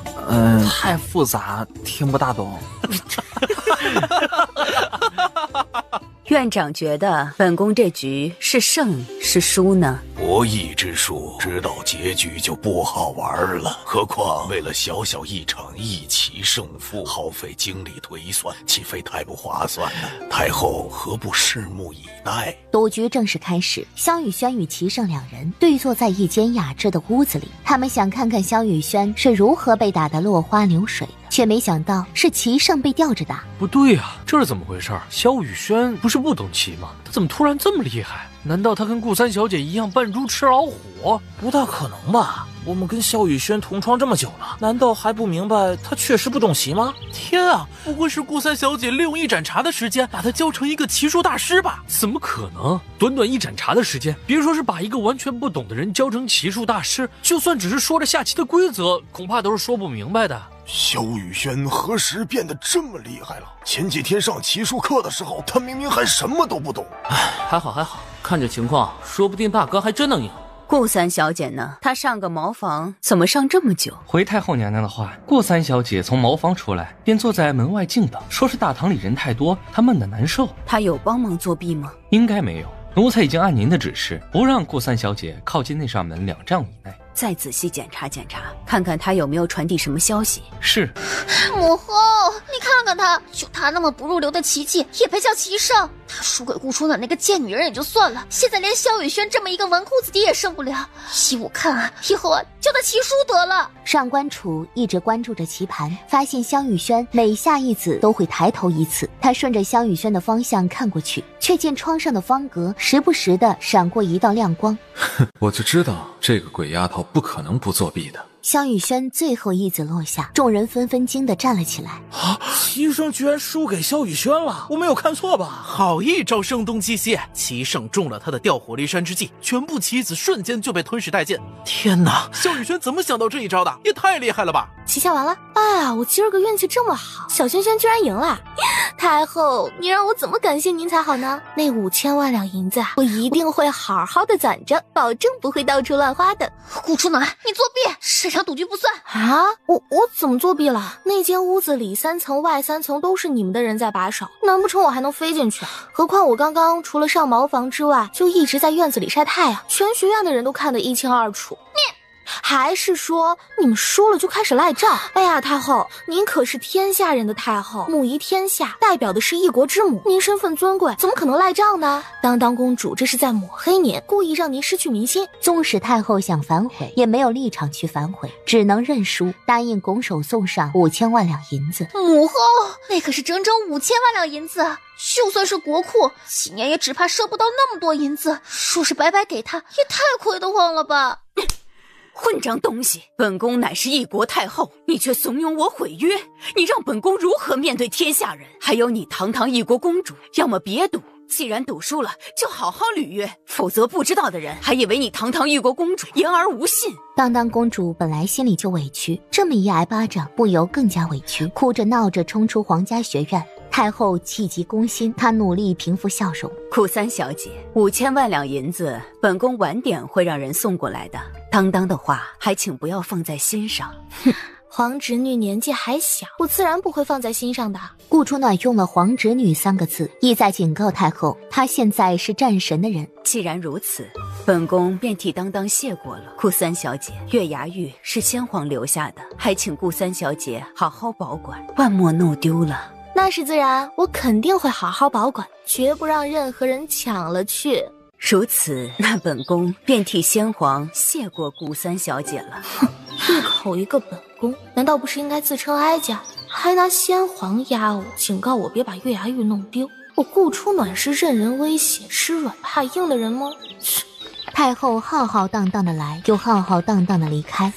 丑丫头，我替你赢了5000万两银子，你要怎么感谢我啊？闻言，顾初暖恨不得拍死他。他利用小孔成镜原理，在远处透过光线折射到窗格上。萧雨轩只要按着窗格方位下，很快就可以虐死齐胜。偏偏他照着方格都能下错，若非他多长了一个心眼，每下一颗棋子都留了几个后招，这场棋局他便输定了。大哥，你棋术什么时候变得这么精湛了？不就是下棋，我闭着眼睛都能赢过齐胜。师傅。哎，打住！你输了，所以咱们的赌约从现在开始正式生效。我再也不是你的师傅，你可以不用喊我师傅了。一日为师，终身为师。师傅，您老人家永远都是我的师傅。我若继续收你为徒，别人会笑我不守信用的。不关师傅的事，是我死皮赖脸求着继续当你徒弟的。丑丫头不收你为徒，我可以勉为其难收你啊。敢问萧公子，刚刚你明明占据优势，为什么要走马位？马位是什么位？萧雨轩看向顾初暖，偏偏丑丫头直接将他无视。这个齐胜您心里不是都清楚了吗？哎呀，萧公子不鸣则已，一鸣惊人呐，着实让人钦佩。嗨，我会的可多了，这不过是冰山一角而已。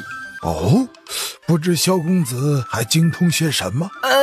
这个说来话长，夫子们都在这里，我还得上课，就不跟你闲扯了。今天来学堂也没什么事儿，就是来看看斗文大会的前2名魁首，顺便告诉大家，20年一度的寻宝大会改成了8年一度，并且于下月15举行。我没听错吧？下月15举行寻宝大会？我以为这辈子都进不了寻龙山了。真的假的？我是不是在做梦？你快答我一下。要是能在寻龙山找到一些宝贝，那岂不是发了？啊，小轩轩，寻宝大会是什么东西啊？臭丫头，你还真是什么都不知道。咱们叶国有一座寻龙山，里面不乏低阶跟中阶圣品，运气好的话还能得到高阶圣品。院长的温元珠就是在寻龙山找到的。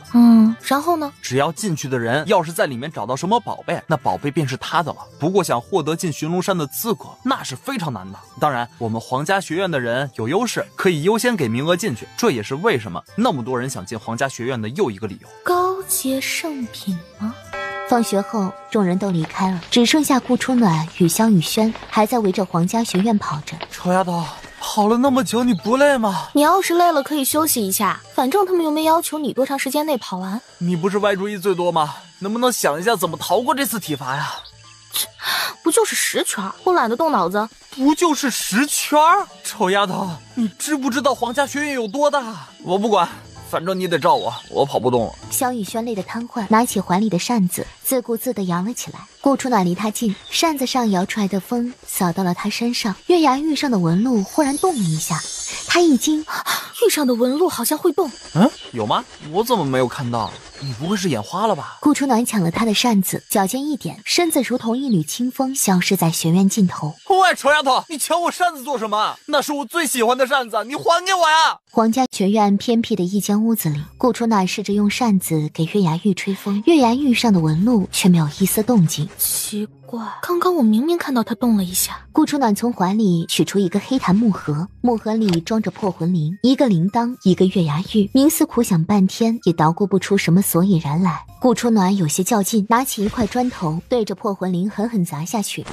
砸一次没砸开，顾初暖又砸了许多次，还是没砸开。这什么破铃铛啊，这么硬，砸都砸不动。顾初暖上了火，拿起砖块想砸碎月牙玉，可他值整整5000万两银子。他咬牙，狠狠一砖头将玉给砸碎了。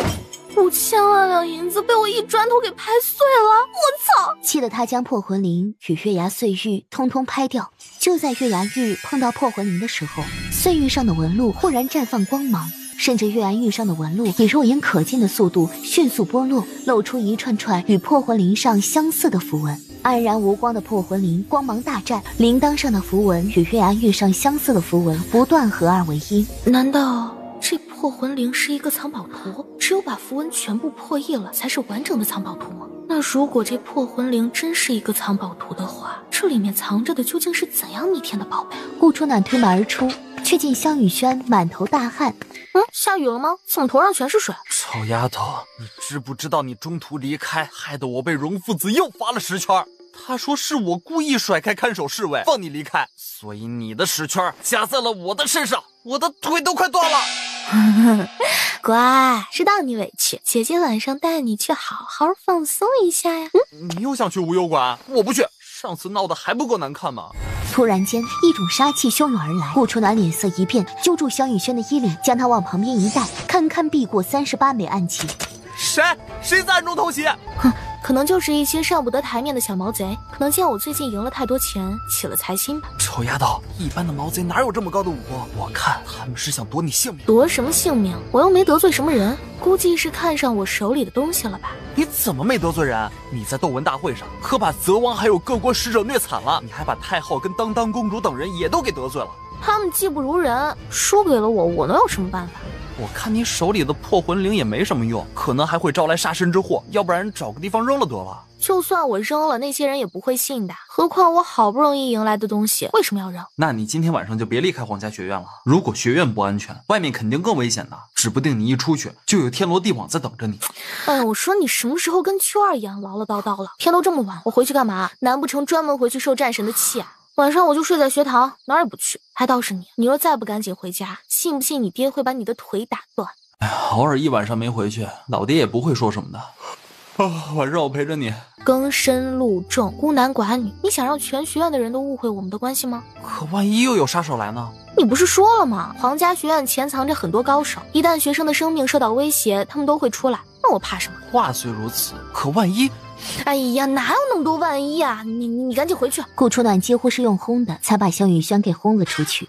我倒想看看有多少人想抢我手里的破魂铃，又或者都有谁想杀我。待萧雨轩离开许久后，顾初暖一身简装，坦然无畏地走出皇家学院。顾初暖走到帝都街头打铁铺前停了下来。月黑风高，四下无人，阁下不出来，难不成是想跟我回家烫火锅吗？黑夜中，一个黑衣蒙面的富前少年缓缓走了出来。帅哥啊，身材不错嘛，就是不知道长得俏不俏。你若是长得够俏的话，或许我可以考虑倒贴哦。我只要破魂铃。哦，那你告诉我你要破魂铃做什么？又或者说这破魂铃有什么秘密？若是你的回答让我满意，我拱手送你，如何？我只要破魂铃。望着那双清冷的眼睛，顾初暖忽然想到了一个人，叶枫。如果我不给呢？话刚落，少年腾身而起，玄掌直指顾初暖身上的破魂铃。顾初暖侧身闪过。帅哥，就算你看上了我，也不用这么着急吧。黑夜色，拳风霍霍，不绝于耳。骤然间，拳风停止了，少年横琴在前，以琴抵住顾初暖的脖子。给我破魂铃。在这个世界，没内力还真是硬伤。不过武功高，可不代表你就能赢哦。你下毒！兵不厌诈，我一个没有武功的弱女子，总要有点什么防身之术吧。我最后说一次，我只想要破魂铃。若是你今天不交出破魂铃，休怪我不客气。暗夜中，数十道人影朝着顾初暖猛袭而来。黑衣少年冷眸微蹙，一扬袖，磅礴的内力震向远处袭来的杀手，另一只手拉住顾初暖，避开杀手的攻击。杀手轰来的掌力，一时让顾初暖刚刚站的墙壁上出现一个巨大的深坑。还好你拉开我了，不然被洞穿的估计就是我的身子了。中了他的毒，居然还能在这么短的时间内恢复，此人内力怕是深不可测。如果一开始就对他用杀招，只怕他根本抵挡不住。顾初暖与黑衣少年被团团围了起来，为首的是一个矮小的侏儒与一个徐娘半老的风骚女人。风骚女人徐三娘媚眼如丝，望着少年眼里直发光。哟，小伙子，这光看你的身材，老娘都流口水了。要不要把你的面纱取下来，让老娘好好疼疼你？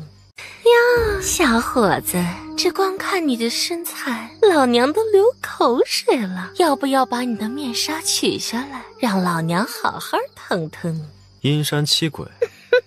眼力劲儿还不错嘛！我们隐居阴山多年，想不到还有人能记得我们。另外的2个人呢？对付你们哪用得着我们四鬼齐出啊？顾初暖搜寻着脑中的记忆，阴山七鬼共有7人，个个武功高强，心狠手辣，杀人如麻。数年前一夜间无故屠杀数村的无辜百姓，被修罗门门主重创，死了3人，还剩下4人。这4人逃回阴山，多年来不敢出来，想不到今日又冒尖了。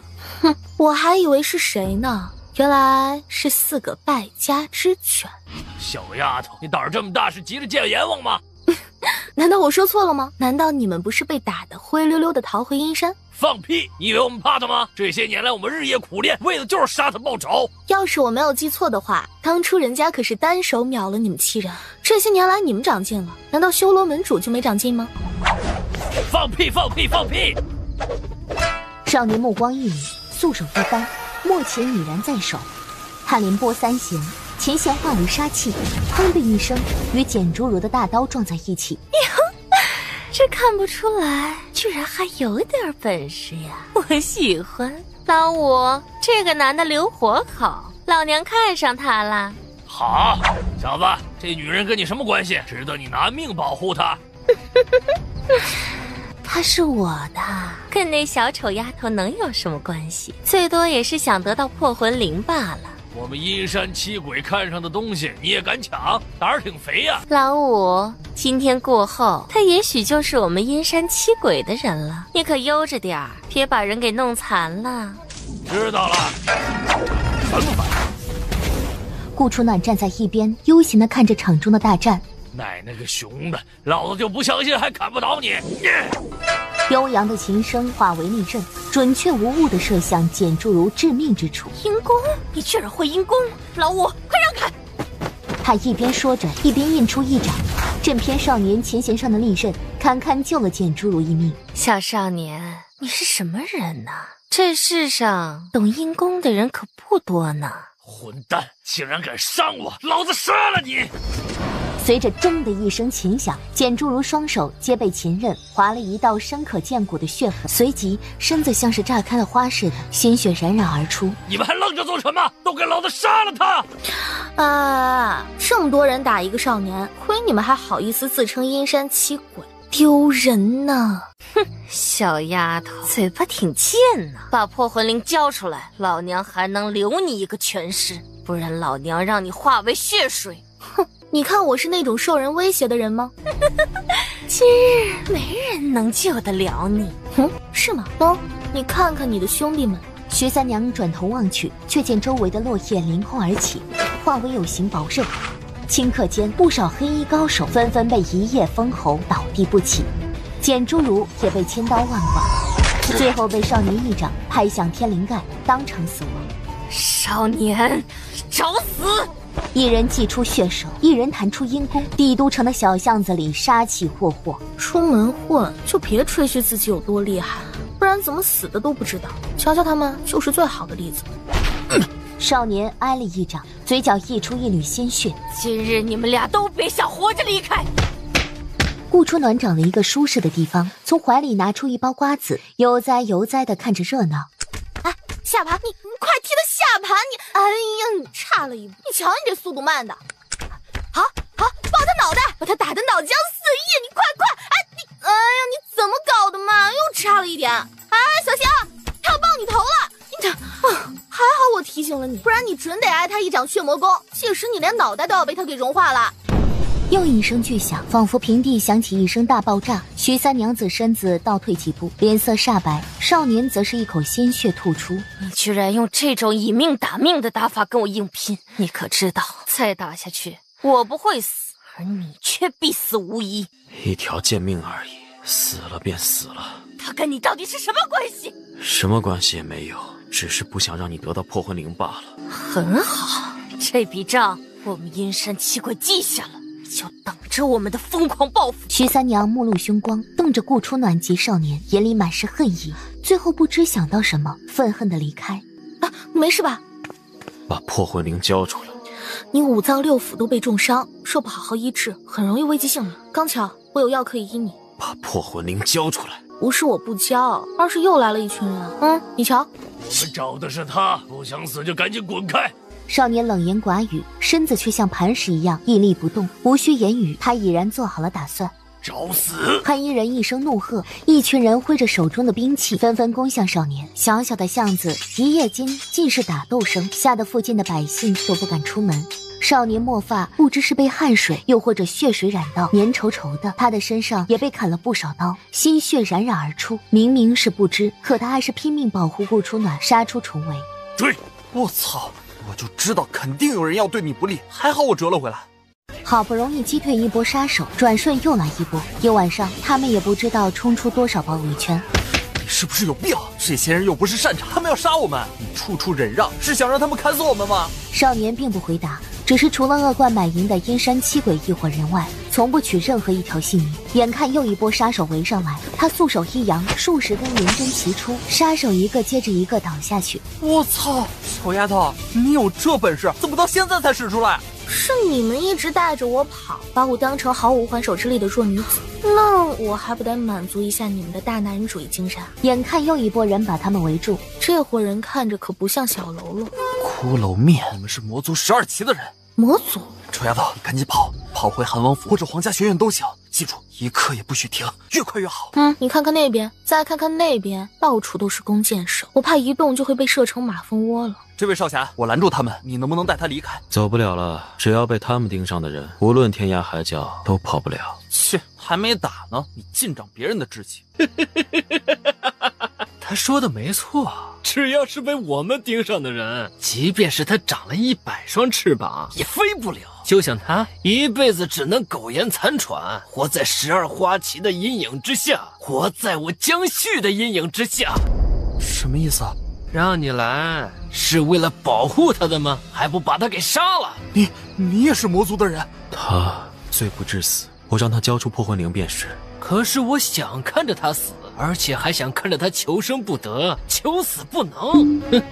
怎么，为了他，难道你想违抗命令，看来你是忘了在蓝旗里的日子。我最后再给你一次机会，将他四肢砍下，再挖了他的双眼，割了他的耳朵。以你的本事，你自认为想砍了我的四肢，挖了我的双眼，割了我的耳朵，只怕如同捏死一只蝼蚁一般简单吧？那既如此，你又何必为难他？又或者他跟你有仇，所以你恨他？瞧他卑微的样子，想必是不敢与你为敌的。那让我猜一猜啊，你应该是嫉妒吧？你嫉妒他长得比你好看，又或者嫉妒他在魔族内混得比你好，所以你处心积虑想看他痛苦，对吗？瞧瞧你啊，跟了一个什么样的上司？要不然你亲眼通明白。看在你为了保护我挨了那么多刀的份上，我肯定不会亏待了你。猜对了又怎样？我就是想看着他痛苦挣扎，他不是很善良吗？我倒是要看看他为了活命会不会杀了你。我再大胆的猜一猜，你应该是第一次率领这么多高手出来执行任务的吧？哦，何以见得？因为你太膨胀了，也太假公济私了。明明你的目标是我，可你迟迟不对我发难，却逼着一个重伤垂危的人杀我。只要不瞎的人都能看得出来吧？你胡说什么呢？他违抗命令，我只是替旗主清理叛逆罢了。哦，当着我这个外人的面清理吗？混账！你算什么东西？居然也敢质疑我？还在愣着做什么？还不赶紧砍了他的四肢！旗主只说要破魂灵，并没有说要取他性命。来人，把这个叛逆东西一并拿下！顾初暖扬手撒了一堆毒粉，走，屋顶还有弓箭手呢，早被我放倒。少年却纹丝不动，抽什么风呢？还不赶紧逃！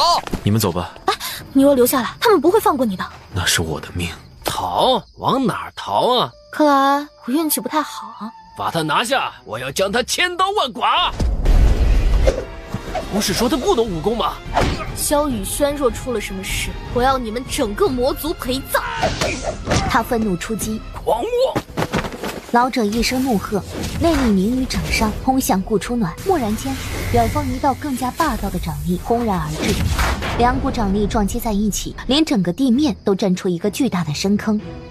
修罗门！顾初暖扶起奄奄一息的萧雨轩，有点疼，你且忍忍。你别管我，快跑！放心，我命硬着，岂是一般人能夺走的？疼死我了！谁让你跑回来的？我操！我为了你都快被砍死了，你居然还凶我，有没有天理了？疼！阁下，顾初暖是我们蓝旗主要的人，修罗门不会跟我们抢吧？别说一个区蓝旗主，哪怕是你们魔主亲临，修罗门也不会放在眼里。破魂灵给我们，这个女人任你们处置。放你的狗屁！他们要破魂灵，不可能给你们。修罗门难道是要和我们魔族为敌？为敌就为敌，老子还怕你们不成？青宗主，你就是这么纵容手下的吗？我的手下坦率真诚，可不似某些人狐假虎威、仗势凌人。江坛主觉得他需要改什么？你们修罗门不好惹，我们魔族也不是好惹的。真要拼个鱼死网破，你们也讨不了好。凭你要鱼死网破还早了点，有些东西可是要连本带利还回来的。什么意思？字面上的意思。不等江旭反应过来，人虎重达100斤的大铁锤已然招呼了过去。若非江旭身边两个老者眼疾手快，只怕江旭已然被一铁锤给砸死了。两边开始混战起来，人虎及浮光两人率领一众修罗门的高手，以绝对的武力碾压魔族众人。魔族的武功已经够高了，想不到修罗门的武功更是惊世骇俗。臭丫头，如果他们也是为了夺取破魂灵，我看咱们还是把破魂灵送给他们吧。咱们两人加起来，只怕连他们一人也打不过的。送给他们吗？回去告诉蓝旗主，有些线不是他想碰就能碰得了的。江旭又惊又火，却不敢吭声，只能带着两个老者灰溜溜的离开。宗主，咱们为什么要放了他们？那个姓江的不是什么好东西。青宗主含笑，一步一步走向顾初暖。你们想干什么？帅哥，你的碧玉箫挺好看的，能送我吗？难得顾三小姐喜欢，也是这把玉箫的福气。喏，送你。通体碧玉，光滑温润，是只好箫。我这把大铁锤可是名将用玄铁打造的，你喜不喜欢？你若喜欢，我也送你。又重又笨，你自己留着吧。也是，一个女人拿着一把大铁锤，确实不太好看啊。要不然我让人做把小铁锤送你。你叫什么名字？浮光，浮尘的浮，光明的光。浮光。是个好名字，浮尘世界里的一抹光明。三小姐身怀异宝，恐招来杀身之祸。若你无防身技能，还是早做打算的好。听你这意思，是想让我把破魂灵交给你们保管？世人谁不希望得到破魂灵？我修罗门自然也不例外。不过君子不夺人所好，三小姐既然真是破魂灵，我们自然不会抢，只是善意的提醒罢了。那不如你把浮光送给我，让他保护我。能让三小姐点名要人，那是浮光的荣幸。从今以后，浮光便当你的暗卫，贴身保护你吧。有什么事，你也可以让浮光去办。浮光见过顾主子。起来吧。臭丫头，你什么人都敢说，你连他是敌是友都不知道，这也太轻率了吧！萧公子放心，宗主既然让浮光贴身保护顾主子，从今往后，顾主子才是浮光的主子，浮光为顾主子的命令是从，一生一世永不背叛。臭丫头，天上不会掉馅饼的，你盛情难却啊！何况对方还是一个美男子。他是修罗门的人。萧公子，从今往后，浮光只是主子一个人的人，浮光也只有顾主子一个主子。哎，三小姐，你看我能不能也当你的贴身暗卫啊？我武功不比浮光差的，光是这一锤子，一次就能砸死7、8个人呢。哼，你太胖，我养不起。不用你养，我自个儿能养活自己。行了，你当门里很清闲吗？退下。哎呀，三小姐，后会有期。等一下，你们为什么要帮我？或许是有缘吧。修罗门讲究的就是一个缘字。顾初暖还想再问，然而修罗门的众人已然消失。那个谁，你也赶紧走吧，有我在，丑丫头不需要你保护。浮光已经是主子的人了，他还未婚呢，你这话传出去，岂不是毁了他的清誉？行啦，受伤的人就乖乖闭嘴吧你。浮光，背他回将军府。是。萧玉轩想拒绝，浮光却已背上他，足尖一点，消失在巷子尽头。我操，你这是什么情况？难不成你长了翅膀？修罗门的人不会无缘无故的救我，更不会无缘无故送我避雨宵。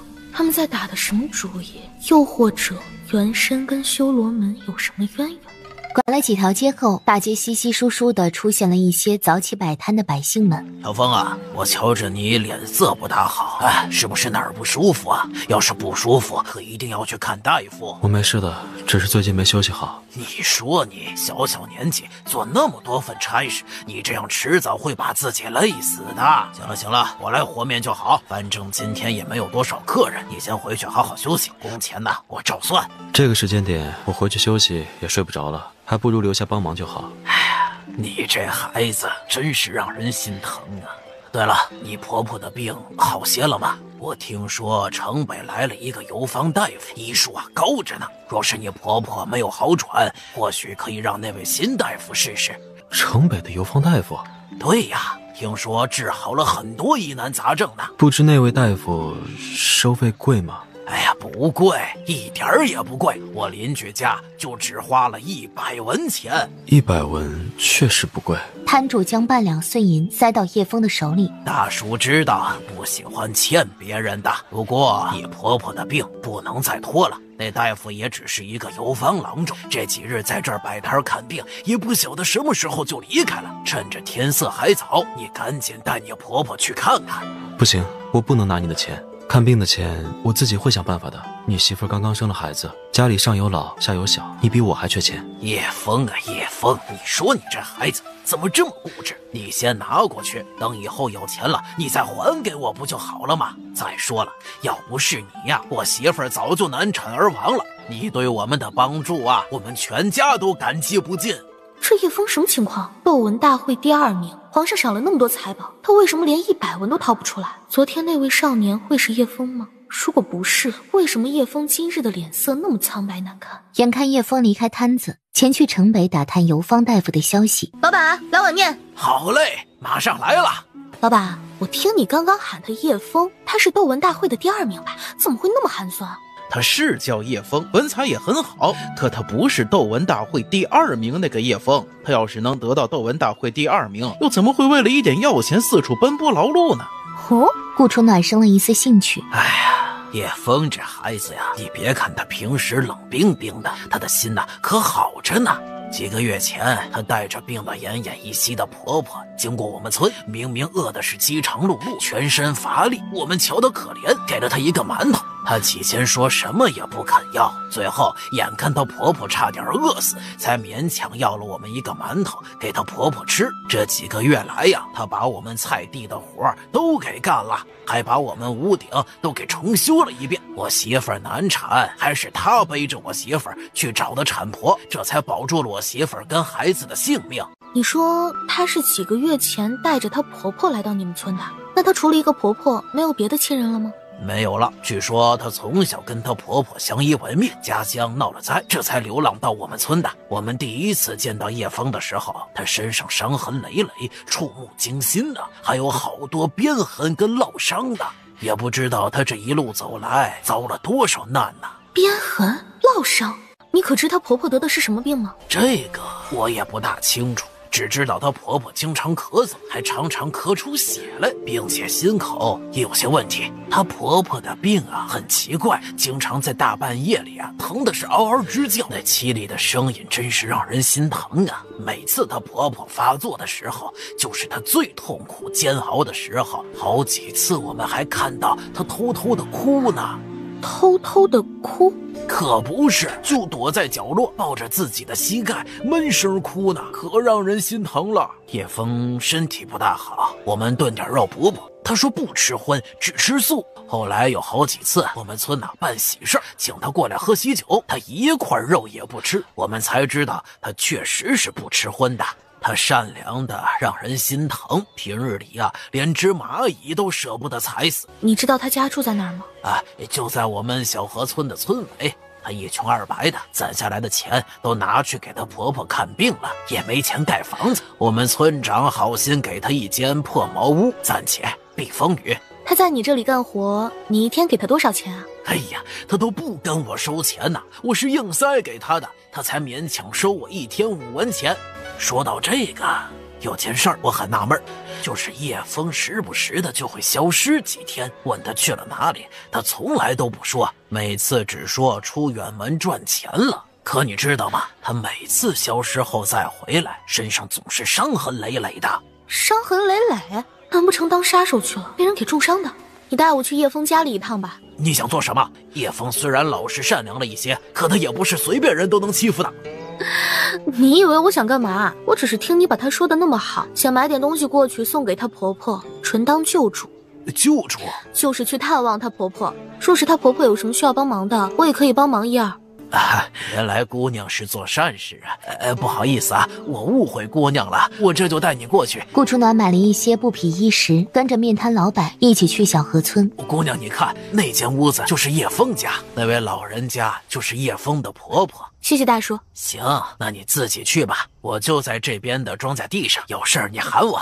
婆婆好，我是叶枫的同窗好友顾初暖，听他说起你，便过来看看。你是小枫的同窗好友，他还跟你说起过我。是啊，我们一起参加斗文大会，随后他进了皇家学院，不仅成了我的同窗，还成了我的同桌。您说是不是很有缘啊？哎呦，姑娘，快请坐，我们家有些简陋，姑娘千万别客气啊。我们家穷，连个粗茶也没有，只能委屈姑娘喝白水了。婆婆不用忙，我就过来看看您，陪您说说话，一会儿就走的。顾初暖扶着她坐下，在扶着她的时候，顾初暖顺势搭上她手上的脉搏。叶婆婆身中奇毒，且是多种剧毒混合在一起，其中还有一味阎王剧。阎王剧并不致命，但每隔7天发作一次，发作起来生不如死，连阎王都恐惧，故而别称阎王剧。最要命的是，这种毒无解啊！我们家叶枫啊，内向，一向独来独往。我以为他进了学院应该也交不到朋友，想不到姑娘竟然不嫌弃。婆婆说笑了，叶枫虽然话比较少，但她心地善良，文采斐然，学院里很多人都喜欢她呢。真的吗？你们学院的人能接受叶枫吗？当然了，大家都对她很好，就是她比较不喜欢跟大家相处。要是叶枫以后有哪里得罪你们，还请你们多多担待。那孩子不会说话，但心地是真的好。那是自然。哦，对了，叶枫的父母呢？怎么没有看到他们，也没有听叶枫提起过？那孩子天生命不好，从小无父无母的。他是孤儿？是，不过他一直在寻找亲生父母呢。唉，你不是他亲奶奶吗？我也希望能有一个这么好的亲孙子，可惜我福薄，几个孩子都夭折了。那是您好心收养了叶枫吗？算是吧，我不过给了他一个馒头。这孩子很懂感恩，这么多年无微不至地照顾着我，为了我可以说吃尽了苦头了。婆婆，叶枫是斗文大会第2名，皇上不是赏了不少珠宝，怎么您还是过得如此清苦？怪我体弱多病的，那些钱都拿去给我看病了。啊，对了，我买了一些衣食送给您，还望婆婆莫要嫌弃。哎，不行不行啊，无功不受禄，我怎么可以要你的东西呢？我跟叶枫是朋友，这是朋友之间的一点小心意，值不了几个钱的。那也不行，姑娘以后啊可以经常来我家走动，但这些我们真不能收。小枫若是在的话，她也不会收的。姑娘，我刚刚就想告诉你了，叶婆婆跟叶枫不轻易收人东西的，哪怕收了，也会千倍百倍的还给你的。我看这些东西，你还是拿走吧。还以为叶婆婆看在远来是客的份上，会收一点点，没想到还是什么都不收。顾初暖提笔在一张空白的纸上刷刷写了几个药方，本想让他们按着药方抓药，但一想到他们经济上的拮据，还自己亲自去镇上给他抓药，再亲自熬给他喝吧。婆婆，药都已经抓好，也已经熬好，您不喝，难不成让我喝？又或者倒掉？你身中奇毒，这药虽然不能治好你的毒，却可以减轻你的痛苦，还有你的咳疾、腿骨疼痛也能治好。姑娘，我说了，我家以前世代行医，所以我也略懂药。您是一个好人呐，这村子里的每一个村民也都是好人呐。从小河村回到皇家学院后，已临近傍晚。顾初暖，你眼里还有没有皇家学院了？如今都什么时辰了，你才来上课？夫子，亏你还是身为人师的夫子，你怎么一点都不关心学生啊？昨天帝都小巷子发生连环刺杀，想必全帝都的人都知道了吧？夫子也应该知道，被刺杀的对象是我。可您老人家见到我的第一眼，不是问我有没有受伤，反而质问我上学迟到。你说我要是禀告给皇上，又或者公布给全天下所有的人，他们会怎么想你呢？荣夫子也是太过于担心你的安全，情急之下才会说这些话。既然三小姐无事，那便请入座听学吧。上官夫子所言甚是。萧雨轩昨天被砍了不少刀，今天缠着厚厚的绷带，带伤来上课。哎，我说你也太拼了吧，伤得这么重还来上课？哟，还来生气了？哎呀，行啦，给你顺顺毛。昨天你不是伤得太重，我怕你当场挂了，才让福光送你回去的嘛。眼见萧雨轩还不理睬他，以眼神扫了扫坐在旁边认真听课的叶枫。小轩轩，你说昨天那个少年会不会就是叶枫？我也是这么怀疑的。那我们要不要确认一下？怎么确认？他昨天不是也被砍了很多刀吗？我记得他胳膊上就有一刀，把他衣服扯了。这么多人被看到了不好吧？你想什么呢你？我说把他袖子撸起来。顾初暖忽然一把上前，将叶枫的袖子撸了上去。不知道是他力气大，还是叶枫的衣服太差，就这么一撸袖子，整个袖子居然都被他给扯了下来。没有先砍中的刀痕，倒是有不少纵横交错的鞭痕、烙痕、剑痕，整只胳膊几乎没有一个完整的地方。顾初暖，你在干什么？你们都误会了，我没有扒叶枫的衣服，我只是不小心扯下来的。你简直荒唐！下课后围着学院跑20圈。什么？又罚跑？夫子，现在是上官夫子主讲。上课不认真听讲，还调戏同窗，其行有违圣德，就罚跑40圈吧。夫子，请容学生去换件衣裳。去吧。夫子，我衣服也被勾破了，我也想去换件衣裳。不准！我操，这个上官楚未免也太偏心了吧！瞧瞧顾三小姐猴急的样子，居然还想偷看叶枫更衣，亏我前几天还那么崇拜她。不是嘛？他的文采确实好，可是这人看着那么不靠谱啊！我感觉我被欺骗了，我怀疑那些诗到底是不是他做的？你们说什么呢？有本事再给我说一遍！太后娘娘驾到！参见太后！太后千岁！平身。母后，你怎么来了？你是来看我的吗？不知太后大驾光临，所谓何事？本宫是来找顾三小姐的。顾三小姐，那块月牙玉是先皇留给当当公主的遗物，对我们母女两人意义甚大，所以顾三小姐，你不妨开个条件，只要本宫能做到，一定做到。太后是想跟我换月牙玉吗？是的。太后2次亲自跟我要，我若是再不给，岂非太不识趣了？这么说，你是愿意交出来了？那当然啊。太后娘娘，您之前不是说5000万两银子跟我换月牙玉吗？我也不跟您多要，还是5000万两银子吧。母后，他都拿走5000万两银子了，还要用5000万两银子换一块玉，他在敲诈。行，5000万两就5000万两。立即有下人抬着一箱一箱的银票以及珠宝等等摆在顾初暖的面前。这些银票加首饰、古玩珠宝，远远值过5000万两银子。顾三小姐可以先点一下。顾初暖一箱一箱的打开，一个一个的数，每一箱全是价值连城的宝贝。当当公主与太后心都在滴血，拿了钱就算了，居然还当着他们的面真的一箱一箱一个个的数，这不是在凌迟他们吗？丑丫头，适可而止吧，太后的脸色可不大好看。一手交钱一手交货，若是不把钱点清楚，万一差点什么，到时候找谁哭诉？良久，顾初暖才满意的点点头。差不多可以值5000万两。哎呀，就是这些东西还得去当铺兑换成银子，着实麻烦。太后应该直接给银票才对。顾初暖，你别太过分了。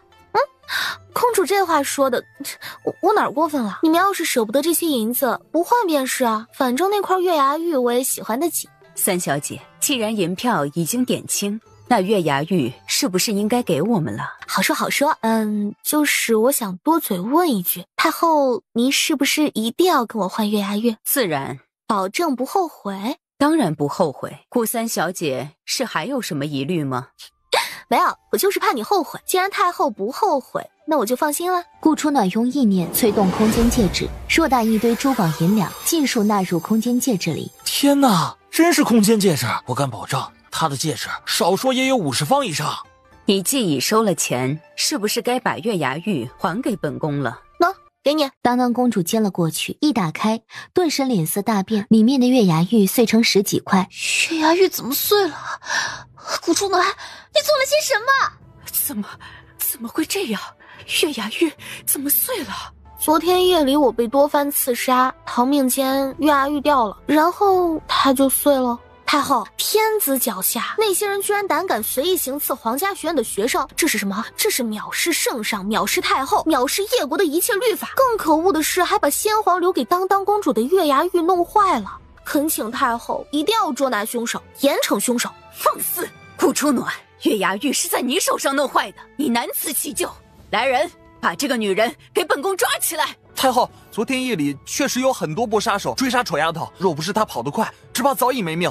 月牙玉破碎，不应该全部怪到丑丫头身上的。本宫惩罚人，什么时候轮到你说话了？太后，那些歹人为了破魂铃，公然伏杀顾三小姐。顾三小姐没有武功啊，能躲过一劫，已经实属难得。月牙玉破碎，她有责任，但若论真凶，应该是那些歹人，还请太后从轻处罚。本宫只知道月牙玉是在他手上弄碎的，他若没有本事保管，就不应该留在身上。且月牙玉破碎了，他居然还有脸跟本宫要5000万两银子，真当本宫的钱是天上刮来的吗？太后，我刚刚再三问您会不会后悔，您说不后悔，这怎么又怪到我头上了？再说了，你也没说一定要给完整的月牙玉啊。好，很好。你以为得了斗文大会第1名就可以目中无人、嚣张跋扈了吗？本宫不管你有什么身份，这次若不重惩你，难消本宫心头之恨。来人，把他给本宫带走。谁敢带走本王的王妃？却见不远处，清风推着轮椅纷纷而来，旁边站着降雪，而那轮椅上坐着的人，可不正是战神韩王爷？听说有人要动本王的王妃。顾初暖把先皇留给当当公主的月牙玉弄碎了，偏偏还不知错，竟然敢当场戏弄本宫。本宫也是一时情急之下才震怒的，他是战神的人，本宫自然不会对他怎么样。碎了便碎了，很严重吗？皇叔，你也太偏心了！明明是顾初暖把父皇留给我的月牙玉弄碎了，他还好意思戏弄我们，骗了我们那么多银子。听说昨晚本王的王妃遭到了连环辐射。一块月牙玉而已，也没什么。顾三小姐也不是故意弄碎的，此事便就此作罢吧。本宫突然想起还有些事，便先离开了。母后，你不是一向很宝贝月牙玉的吗？怎么说罢就罢啊？跟母后一起回宫。可是月牙玉，走，也不知道造了什么孽，怎么会生出这么蠢的女儿来？太后走后，学院中气息依然紧张。事情都搞定了，你还不走吗？还是你也想留下听课？怎么，本王去哪儿还用得着你管？这个坏丫头，帮了他的忙，他一句感谢的话也没有，居然还想着轰本王离开。哼，哪能呢？只是您这么一尊大佛留在学院，瞧把他们给吓的，人家还怎么上课？我这不是替你做功德吗？萧雨轩等人以为战神定然不可能轻易离去，没想到叶景寒一摆手，清风立即明白，推着轮椅离开皇家学院。晚上再不恢复，你且看看你的狗腿还能不能留得住。战神就这么离开了？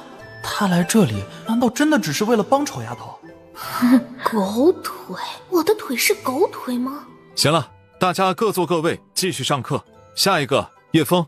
今天这堂课是不是让大伙儿依次弹琴啊？对啊。那你弹了没有？我手受伤了，上官夫子特批不用弹了。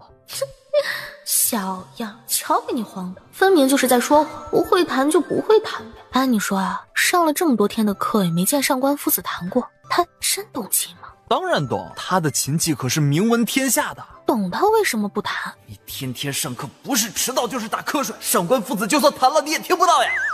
忽然间，一道悠扬的琴声穿过学院，绕过丛林，响彻在众人耳边。众人打了一个激颤。我去，叶枫弹的琴居然这么好听，我没听错吧？一曲终了，众人迟迟无法回神，不少人眼角纷纷落下了泪水。这叶枫弹的琴跟上官夫子比，可谓是不相上下啊！我从没听人把琴弹得这么扣人心弦的，听得我心都快碎了。他的琴声怎么那么悲伤啊？叶枫的琴弹得不错，曲调优美，缠绵悱恻，沧桑中带着哀愁，将其无奈、悲凉又带着满腔希望之情都完美地弹奏了出来。不错，下一个顾初暖。夫子，放学时间到了。虽然您贵为夫子，可也不能无故留学生的课，学生坚决拒绝弹琴。顾三小姐，你该不是不会弹琴才吵着要放学的吧？怎么，李阳，你小子是质疑我们老大吗？那他就弹啊。行啊，刚刚战神说了，晚上必须回府，而我还得围着学院跑40圈呢。再这么耽误下去，我估计晚上是回不去了。要不然，你那一双狗腿剁了送给战神，我现在弹给你听。李阳脸色一变，刚刚战神的话还在耳边缭绕。哼，不说话啦？不说话，那就是没有人反对喽。夫子，请问可以放学了吗？放学，明天上课，顾三小姐继续弹奏。今天这40圈由我亲自监督。顾初暖脚步一个趔趄，恨不得把上官楚的祖宗18代都骂了个遍。绕着学院跑完40圈后，顾初暖满头大汗，累得直喘气。学院炼丹炉里，顾初暖将自己之前搜录的30多种药材炼成一颗药丸。顾初暖将药丸一分为2，吃下半颗，另外半颗碾碎敷在脸上，看着铜镜中自己脸上的脓包以肉眼可见的速度逐渐消失，只是如丘陵般纵横交错的恐怖疤痕依然存在。看来地狱草得赶紧想办法找到。本来抱着一丝希望，少一味药材或许也无伤大雅。如今看来，还是想得太美好了。哎，丑丫头，总算找到你了！你躲在这里做什么？如今都快子时了，你还不赶紧回韩王府？万一战神真把你的双腿砍下来怎么办？哼，他敢砍，除非他的毒不相清。这么晚了，你带着伤怎么还不回去休息？还不是因为担心你，你这女人做事一点都不靠谱。你是怕我回去晚了被叶景寒砍下2条腿，还是怕我碰到杀手，又或者怕我去无忧馆不带你一起去？我送你一起回去吧。急什么呀？院长不是约了叶枫今天晚上藏书阁见面吗？不知道他们聊完了没有？我们去凑凑热闹。你还去啊？你不怕战神万一真的发火，把你的双腿给砍了？这不是还没砍吗？冷不防的皇家学院响起咚咚咚的敲钟声，萧雨轩变色，震惊地看着钟声方向而去。怎么了？学院出了大事，而且有人死了。有人死了？古钟素来是不轻易敲的，连敲6声，证明学院出了特别紧急的事情。如果是7声，则是太上夫子或者院长去世了。刚刚的钟声正好是7声。两人往钟声方向跑去，学院所有人都惊动了。顾楚暖转了一个人问道：“哎，出什么事了？院长被杀了！”什么？院长被杀？凶手是谁？叶枫，是叶枫杀了院长。放什么狗屁！叶枫怎么可能会杀院长？真的，有人看到叶枫从藏书阁出去了。藏书阁汇聚不少夫子，包括上官夫子、徐夫子、荣夫子。院长倒在血泊中，他双目圆瞪，仿佛发现了什么重大秘密，死不瞑目，是被人一剑封喉的。若是猜测没错，应该是被身边极为信任又或者毫无提防的人所杀。怎么会这样？藏书阁今天没人守夜吗？院长武功那么高，怎么可能被人一剑封喉啊？回荣夫子的话，院长来了藏书阁后说更生怒重，让我们不用守夜，直接回去歇息就好了。我们就回去了。糊涂啊！院长让你们回去，你们就回去吗？你们就不会远远的守着？院长心地善良，以往也经常让守夜的下人回去歇息。谁能想到会发生这样的事啊？你也别太责怪于他们。刚才发生了什么？全部一五一十的说来，任何一点细节也不许漏掉。是，戌时3刻，叶枫进了藏书阁，说是院长让他今晚强来藏书阁找他。亥时2刻，院长也来了藏书阁，让我等先回去歇息。因为经历顾三小姐被刺杀一事，我们不敢直接离开，便只相约去上了一个茅房。回来的时候，隐隐约约听到藏书阁有吵架的声音。紧接着，我们看到叶枫从窗外离开，叶枫的速度非常快，就像鬼魅一样。之后，藏书阁一直没有动静。我们也不知道院长走了没有，就壮着胆子去开门，哪知道就看到院长倒在血泊中，被人一剑封喉了。上个茅房你们也要相约，那你们要不要相约一起去死啊？荣夫子，我们知道错了。你们上茅房的时间大概是多久？我们没用多长时间，最多半盏茶的功夫啊。半盏茶的时间，想要正面杀死院长，那是绝无可能，除非是偷袭。叶枫呢？叶枫在哪里？自从他从窗边消失在夜色中，就没看到他了。叶枫出现了，叶枫回来了！好你个杀人凶手，你杀了院长，没想到你还敢回来！镇律堂，叶枫一身粗布麻衣，身姿挺得笔直，默默站在正中间接受皇家学院的会审。叶枫，你是不是杀了院长？荣夫子，不是。人证物证都在，你还敢狡辩？荣夫子将一个发带扔在叶枫面前。今天顾初暖扯坏了你的袖子，把你的发带也给扯断了一截。你去更衣的时候，把发丝也给换了。当时你佩戴的正是这根发带。说，你为什么要杀院长？我没有杀院长。你说你没有杀院长，那我问你，今天戌时3刻，你是否有去过藏书阁？有。那你是不是看到院长了？没有。胡说！院长是亥时2刻进的藏书阁，你还跟院长吵起来了。那你是什么时候离开藏书阁的？亥时2刻。你进藏书阁是为了见院长？是，院长约我戌时3刻在藏书阁见面，但我久等不到他。胡说！我们两个是亥时3刻才离开的，在院长进去藏书阁之前，你根本没有离开。院长对你那么好，把他珍爱的温元珠都拱手送给了你，你怎么能狠得下心杀了院长？你的良心被狗吃了吗？叶枫啊叶枫，亏我那么看重你，想不到你居然连院长都敢杀，他可是把你当成了亲孙子呀！我早说了，叶枫一个寒酸穷书生，不可能有那么好的才华，他来皇家学院一定是别有目的，你们偏偏不肯相信我的话呀！就是。他若真的只是一介平常布衣百姓，怎么可能琴棋书画样样精通？他有钱读得起书吗？学得起琴吗？想不到啊！我们学院里竟然养了一个白眼狼！叶枫，你说你来皇家学院有什么目的？来人，把叶枫拿下！他杀了院长，必须给院长偿命！等一下，我相信叶枫没有杀院长。我也相信叶枫没有杀院长。为什么？因为我们是朋友呀。你们说叶枫杀了人，如果他杀了人，那他为何要回来？他来学院呀，肯定是有目的的。现在或许是目的还没有达成，所以又回来了。那他有什么目的？谁知道他有什么目的？既然你们没有证据，凭什么说他另有目的？斗文大会上他取得第2名，这是有目共睹，让他来学院上学也是皇上的旨意。如果说叶枫来学院上学是另有目的，那我是不是可以理解为他的幕后主谋是当今皇上？顾楚暖，你强词夺理！我们说的明明是叶枫，与皇上何干？是啊，你们是在说叶枫没错，可叶枫为什么会来学院？那还不是皇上让他来的？怀疑叶枫，不就等于是怀疑皇上吗？你说你亥12刻离开藏书阁，那为什么守夜的人并没有看到你？你又是从哪儿离开的？我从窗户离开的，许是他们没有看清。胡说！亥12刻你根本没有从窗户离开，你明明是亥13刻离开的。你刚刚说院长是亥12刻来藏书阁的，那或许叶枫前脚走，后脚院长就来。你们当时正跟院长说话，所以没有注意到叶枫已经离开，也说不定啊。若是如此，叶枫为何不走大门，偏要走窗户？别怕，你告诉他们为什么要从窗户离开，中间是不是发生了什么事？叶枫不是凶手，如果他是凶手，怎么可能不想尽一切办法替自己脱罪？他一定是有难言之隐。那你能否告诉我们，你出去以后又去哪儿了？见了什么人？为什么又中途回了皇家学院？据我所知，你每天晚上都会回去过夜，从来不在学院留宿的。想到院长找我，或许有什么大事，所以我才折了回来。请回答刚刚的问题，你为什么不走正门，偏要爬窗？叶枫，你告诉他们为什么不走正门？萧雨轩以为叶枫定然会马上回答，可回复他的却是沉默。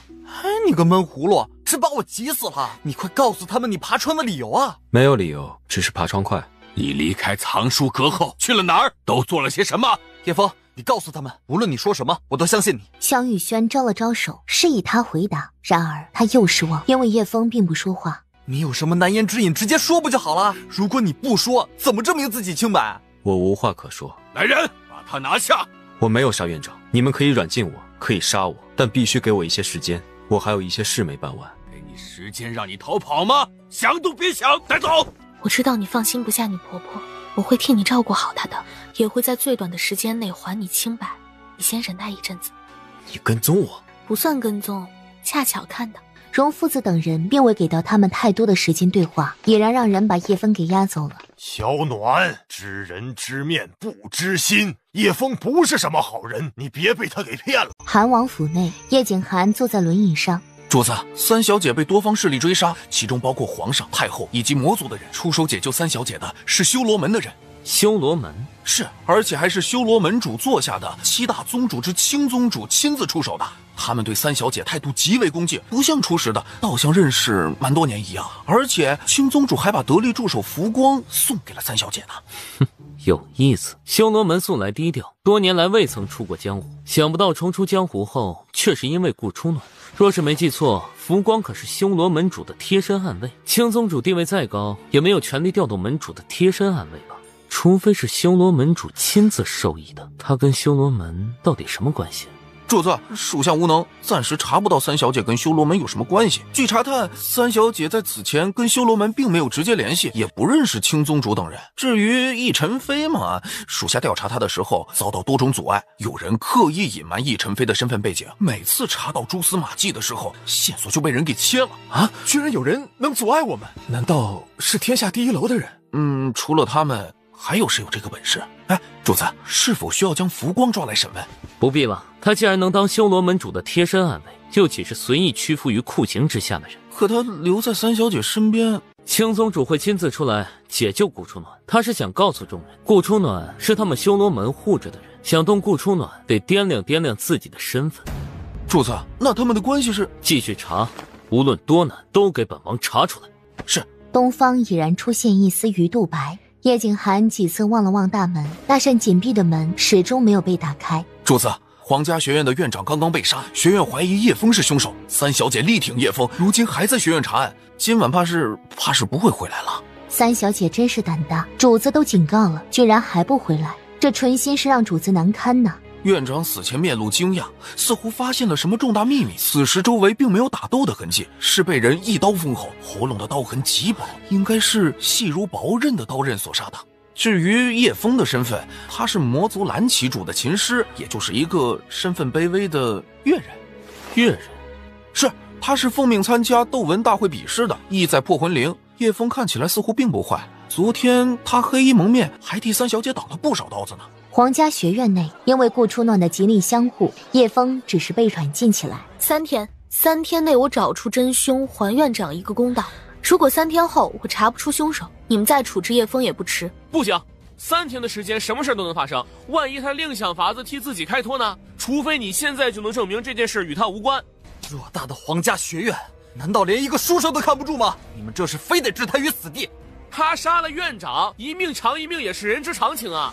你哪只眼睛看到他杀人了？萧公子，顾小姐，知人知面不知心，你们别被叶枫的外表给骗了，那个人坏得很呐！切，当初是谁一直夸赞叶枫心地善良，才华横溢，是可造之才的？这才过了几天，徐夫子，难道你连自己说过什么话都忘记了吗？你混账！叶枫给了你们什么好处？你们为什么要这么帮着他？因为他的书法，因为他的琴声，因为他的眼睛，也因为他的行为处事。在场不乏学识渊博的夫子，从叶枫的书法跟琴声中，你们应当看得出来，他内心磊落，并不擅长勾心斗角、尔虞我诈。哼，笑话！凭着书法跟琴声就能看出一个人，简直是无稽之谈啊！就是，一个人是好是坏，岂是明面上能够看出来的呢？也许他就是擅长伪装呢。所有的证据都指向了叶枫。如果他没杀院长，为什么他不敢说今天晚上去哪儿了，见了什么人呢？叶枫看起来确实不像十恶不赦之人，或许中间真的会有什么误会也说不定。不如给顾三小姐一个机会，如果3天之内你能找到真凶，我们就放了叶枫；如果找不出，那叶枫就只能给院长偿命了。好，上官夫子呀，叶枫明摆就是凶手了，何必再多此一举啊？荣夫子，如果叶枫不是凶手，我们岂非冤枉好人？如果叶枫是凶手，最多也不过让他多活3天而已。顾三小姐有一句话说的没错，难道偌大的学院连一介书生都看不住吗？好，我可以给你3天的时间查出真凶，但3天后，如果我得不到一个满意的回复，我绝对会让叶枫生不如死。行。顾初暖往藏书阁走去，将里面仔仔细细重新打量了一番。众人心情沉重，正准备离开，顾初暖却突然大喊：“等一下！藏书阁还有一个足印。”什么足印？你看，鞋上的脚印差了整整1寸多，有2个人翻窗跑了。这么说，除了叶枫外，当时藏书阁里还有一个人，院长很有可能也是那个人杀的。哼！刚刚那么多人进了藏书阁，也许是谁留下的呢？荣夫子，你不能因为对叶枫有成见，就把罪都推到叶枫头上。案发现场你们不是都拉了警戒线了吗？谁能靠近？再说了，众目睽睽之下，谁敢翻窗啊？可这也没有办法证明院长不是叶枫杀的。可也没有办法证明院长是叶枫杀的，不是吗？无论如何，他都有嫌疑，必须关押3天内，如果你找不到凶手，叶枫依然要偿命。荣夫子最潦倒、最绝望的时候，是院长帮了他，所以他跟院长的情谊很深。大事不好了！叶枫他逃跑了！荣夫子被叶枫杀了！什么？翻了天了！叶枫现在在哪儿？学院的护院暗卫围住了他，但他武功太高，速度快，护院暗卫没能留住他，被他跑了。不可能，叶枫怎么可能会杀人？难道那天晚上救丑丫头的蒙面少年不是叶枫？真的，学院好多人都看到了。走，过去看看。荣夫子是在院长的寝屋外被杀的，同样一刀封喉。他死时脸上同样带着震惊与骇然，似乎发现了什么重大的秘密。这到底是谁干的？谁能告诉我发生了什么事啊？我们也不是很清楚发生了什么，就听到荣夫子突然大喊一声“什么人”，我们以为荣夫子在喊我们赶紧跑出来，没想到却看到了叶枫如同鬼魅般从院长屋子里出来，他身上很冷，冷得不像一个人，倒像是从地狱里爬出来的恶鬼一样。然后呢？然后他就一刀抹了荣夫子的脖子，太可怕了！他的速度真的太可怕了，他的眼神更可怕，我从未见过叶枫有这么可怕的眼神。后来护院暗卫出来了，他们围住了叶枫，可是8人都奈何不了叶枫一个人，还是被叶枫给跑了。你们确定那个人是叶枫？会不会看错了？我也以为我看错了，可是这么多人全部都看到了，护院高手还跟他交了手，他们总不可能认错人吧？对啊，是叶枫，长得一模一样，我们不可能认错人的。也许那个人是易容成叶枫的模样呢？护院暗卫也怀疑过，所以特意试探了，结果不是，他脸上没有任何易容术。大哥，真的是叶枫，我们也看到了。臭丫头，难道真的是叶枫杀的？别人说的话他不相信，可柳月跟余晖不可能骗他的。顾初暖戴着面纱，看不出具体表情，只能看到他眼神冷冽坚定。即便全天下的人都说叶枫是杀人凶手，他也不相信叶枫会是凶手。他相信自己的判断。2天1夜的时间过去了，顾初暖还是没有找到凶手，叶枫也仿佛凭空消失。亥时时分，萧雨轩一边走一边抱怨道：“还有多久才能到小河村啊？咱们都走了1整天了，我的腿都快累断了。大概再翻过2座山就到了。”啊，还要翻过2座山？我的天，我不走了，再走下去，我的双腿非得残废不可。之所以会迷路，还不是因为他不过就是不小心给瞌睡了一下，结果马车被萧雨轩架下了山崖。荒山野岭杳无人烟，你想走出去只能靠自己的双腿，除此之外没有人会来救你。我真的走不动了，我们在这里休息一晚，明天早上再走吧。你不怕狼群把你叼来？啊，狼在哪儿？留给我们破案的时间不多了，叶枫的婆婆不去探望，我也不放心，你再忍耐一下吧。臭丫头，你说那天晚上的蒙面少年真的是叶枫吗？不然呢？那他为什么要杀院长？为什么学院的人会那么描述叶枫？我怎么知道？那你为什么相信他？因为他是我认定的朋友。既然是朋友，无论摆在眼前有多少证据证明他是凶手，我也相信他。臭丫头，如果有一天全天下的人都冤枉我，意欲把我除之而后快，你会相信我吗？你做什么坏事啦？不会是自个儿偷偷去无忧馆偷腥吧？你还没回答我的问题呢。这么愚蠢的问题，我拒绝回答。臭丫头，前面好像有动静，不会真的有狼吧？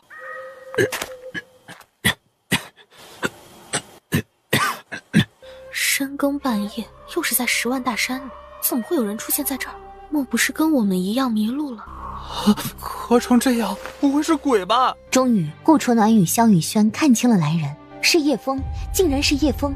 此时的他，用世上任何语言都无法形容他的惨。他一手紧紧捂着鲜血淋漓的腹部，一手仿佛被折断。再看他的身上，他的衣裳被片片撕碎，那些伤痕触目惊心，不少地方被咬掉一块块的血肉，胸前至腹部被烙得连骨头都露了出来。他的身上纵横交错的，还遍布着各种各样的鞭伤、棍伤、剑伤等，全身上下可谓找不到一处完好的地方。而让顾初暖与萧雨轩震怒的是，除了这些伤痕以外，叶枫衣不蔽体的身上还有各种暧昧的伤痕。他脸色惨白，发丝凌乱，双腿瑟瑟发抖，嘴角也高高肿起，一看就是被人凌辱过的。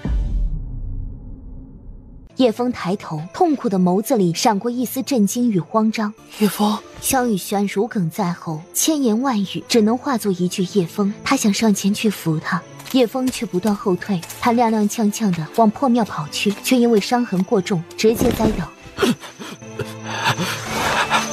你伤得很重，我帮你止血。别过来，不要，求求你。绝望的哀求声声哽咽，让萧雨轩与顾初暖心疼不已。叶枫想要爬起，奈何伤势过重，根本站不起来，只能用爬的，一步步往破庙爬去。萧雨轩不忍，想去扶他，顾初暖却拉住了他，给他留点尊严吧。他爬得很慢，每爬一次，仿佛都耗尽了他全身的力气。一路所过，地上留下长长的一条血印。良久，叶枫才爬进了破庙。月光下，他从地上捡起了一根干枯的木柴，放在嘴里咬着，一只手伸入腹部，硬生生地把深入腹部的纸刀取了出来。他又取出另一把。他这样会不会死？我不知道他能不能撑得过去，但若现在进去，只会让他生不如死。不知想到什么，他抱着自己的膝盖，无声地哭泣。这是最无助，也是最绝望的姿势。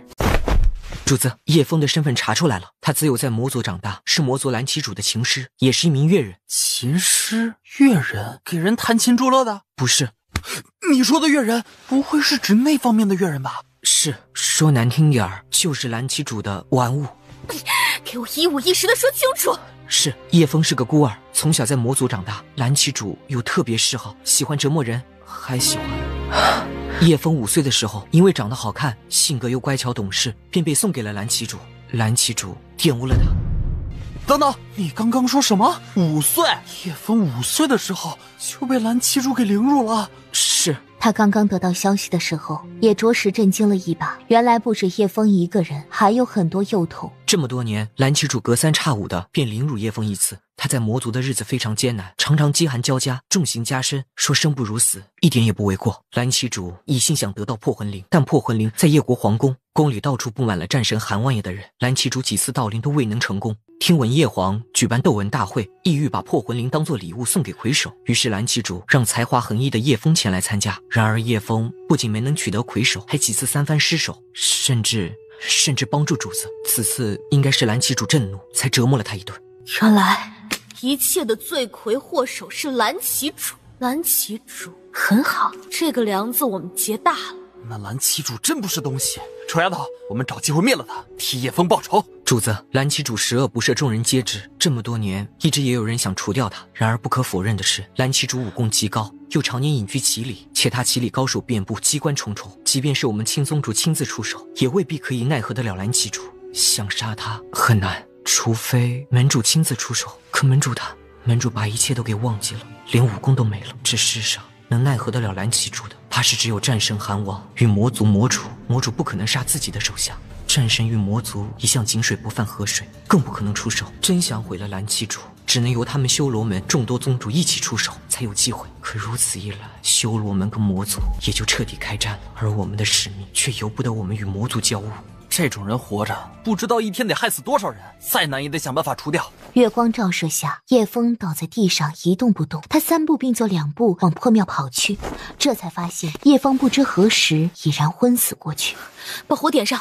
萧雨轩点了火，照亮了破庙，也清楚地看到了伤痕累累的叶枫。怎么会伤得这么重？臭丫头，你搭把手，我背着他去镇上找大夫。他失血过多，再不止血，只怕撑不到镇里。顾初暖强忍波涛汹涌的心，扯过破庙唯一的纱幔，在纱幔上涂画画。按我画的药材，赶快去采，速度要快。是，属下马上去。萧雨轩，你去烧个火堆。烧火堆做什么？火折子上的火这么小，怎么给他清理伤口？可是你懂医术吗？那你来。我不会。那就闭嘴，赶紧烧火去。叶枫全身都是伤，顾初暖有些无从下手，只能颤抖地从身上取出几个瓶瓶罐罐，挑了止疼药喂给他。小轩轩，去打点水回来，快点。哦，好。顾初暖撕下一片衣角，沾水给他擦去身上混着血肉的泥土。臭丫头，他不是有温元珠吗？怎么在他身上找不到啊？顾初暖摇摇头，刚刚他已经搜过一遍了。温元珠那么贵重的东西，想必是被蓝旗主他们抢走了。疼，不要，求求你，不要。那些人也太坏了，好好的一个人被他们折磨成这样，简直连禽兽都不如。臭丫头，他腹部还有2个纸刀，我又不瞎，只能捡到地上叶枫自己拔出来的纸刀，随后动作熟练的用那把纸刀挖出深埋叶枫腹部的那2把纸刀。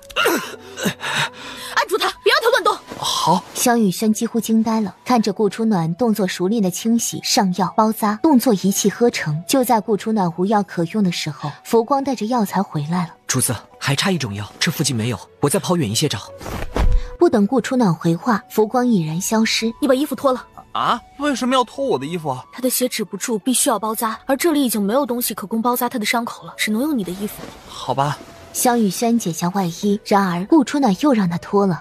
我不干，我只剩下最后一件衣裳了，再脱给他，我穿什么？叶枫的衣服被扯成这样，他那么要面子，要是发现身上衣不蔽体，他会怎么想？我操，他要面子，难不成我就不要面子了？我可是堂堂叶国大将军的嫡亲儿子呀！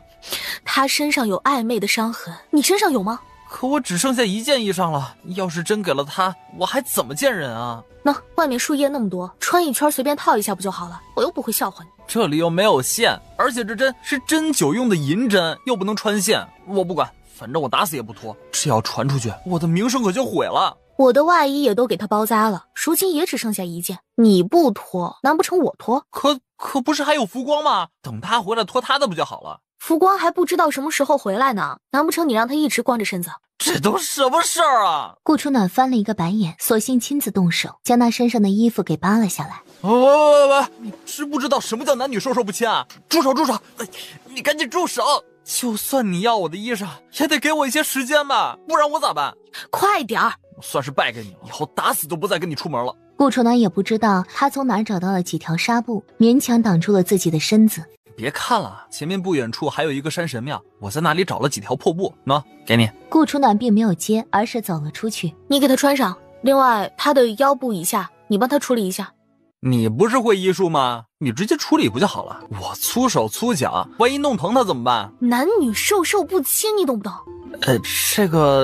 这个不大好吧？要是叶枫醒来后知道我对他那个啥了，我怕他会杀了我。怎么？难道你是要我去？行，我去。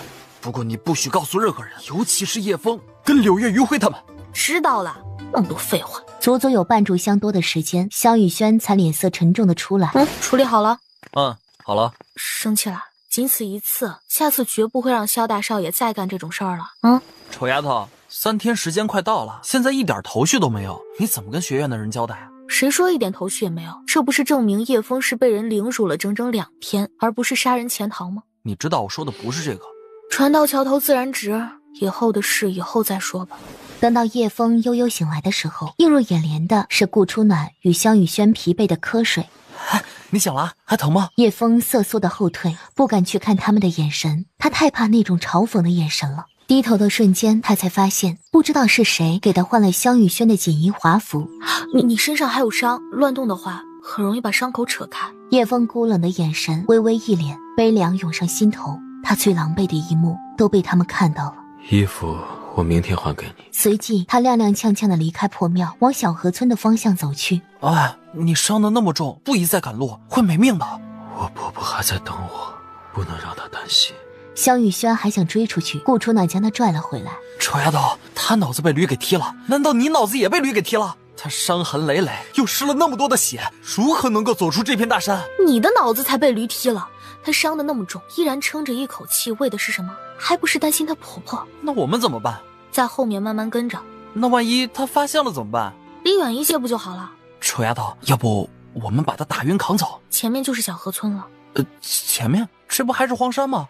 萧雨轩愣愣的抬头，却见大山深处错落有致的盖着一间间茅屋。这就是小河村，也太偏了吧！如果我没有猜错的话，从这里一直往前走就是叶枫的家了。那个老人家就是叶枫的婆婆吗？长得也不像啊。婆婆，你腿脚不好，怎么又站在这里等我？我扶你回去休息。是枫儿吗？我回来了。对不起，学院有些事耽误了一些时间，让您担心了。饿了吧？我给你煮了稀饭，一直热着，就等你回来吃呢。我去端给你。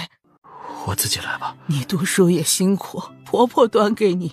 稀饭盛了上来，不冷也不热，刚好入口。叶枫捧着稀饭的手微微一暖，冰冷的心也因为这碗稀饭有了些许温度。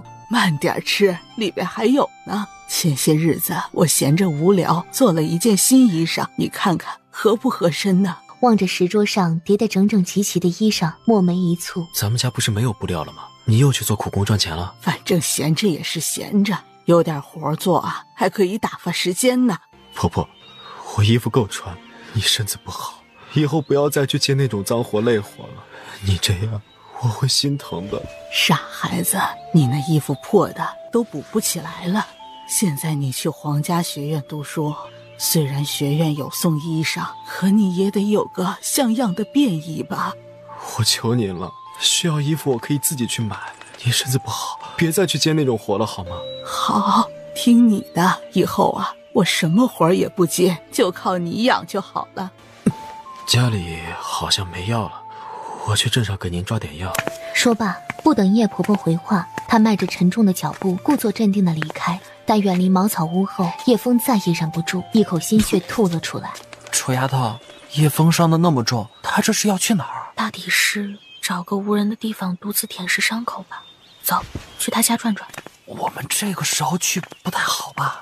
顾姑娘，你来了。婆婆好耳朵，离得那么远便听到我们的声音啦。你身上有一种独特的药草味，微风吹过，药草味散发而来，我自然而然也就闻到了。有药草味吗？我怎么没闻到？他叫萧雨轩，也是皇家学院的学生，他也是叶枫的朋友。同学呀，坐。叶枫那个孩子自卑、内向、寡言，一直觉得自己是煞星，跟他在一起的人都没什么好下场，他是万万不可能轻易跟人交朋友的。所以上次我来，你便知道我不是纯粹来探望的。是，不过我看得出来你没什么恶意，想来你是真的把叶枫当成朋友的。臭丫头，他的眼睛是被生生挖掉的吗？有点吓人。你说的没错，我的眼珠子确实是被生生挖掉的。就在半年前，你们千里迢迢来这里，是想知道叶枫的事吧？还请婆婆告知。叶枫是个孤儿，不知道是谁那么狠心，把他扔在魔族蓝旗一脉的奴隶场。当时他尚在襁褓中，还是出生还不到1天的时间呢。奴隶场？是奴隶场，里面关押的全是比牲口还不如的奴隶。他被扔在奴隶场，也奠定了他卑如蝼蚁的身份。他是被奴隶捡去抚养的，可是奴隶的命不值钱，每天都有大批的奴隶死亡。叶枫就这么被甩来甩去的。正因为他太乖巧懂事，长得又好看，所以在他5岁的时候，有个大人物过来奴隶场把他带走了。大家都以为那个大人物喜欢叶枫，把他带走可以给他更好的生活。哪知道那个大人物把他送给了蓝旗主。他生性残暴，杀人如麻，喜欢折磨人，尤其是还有某方面的癖好。可怜叶枫才5岁就被他给毁了。才5岁，真是禽兽，怎么下得了手啊？我是个厨娘，本来在奴隶场给那些侍卫做饭，因为饭做得好吃，被破例调到内旗做饭。我亲眼看到叶枫被折磨得奄奄一息，太惨了。我还看到叶枫想自杀，那些人恐吓他，若是不乖乖伺候蓝旗主，便把奴隶场的所有人都给杀了。我以为他们只是恐吓，结果他们当着叶枫的面，把对叶枫有恩的人一个个残忍地杀害了。蓝旗主简直不是人，千刀万剐都不足以泄愤。你们知道为什么会对我这么好吗？他6岁那年，与他同族的一个人刺杀蓝旗主，被当场剁成肉酱。与他同族的9人挨了一顿毒打之后，全被扔进后山的雪山上，其他8人都死了，只剩下他一个。我看着他又冷又饿又疼，偷偷给了他一个包子，于是他便把我当成亲人。后来我夫君得罪了上头的管事，被杀了。我那可怜的几个孩子也接连莫名其妙的夭折，我也受到了波及，还大病了一场。若是没有他，只怕我早就没了。半年前，我不知道他因为什么事第一次反抗蓝旗主。蓝旗主震怒，把我的双眼生生挖了出来，还用我的性命威胁叶枫。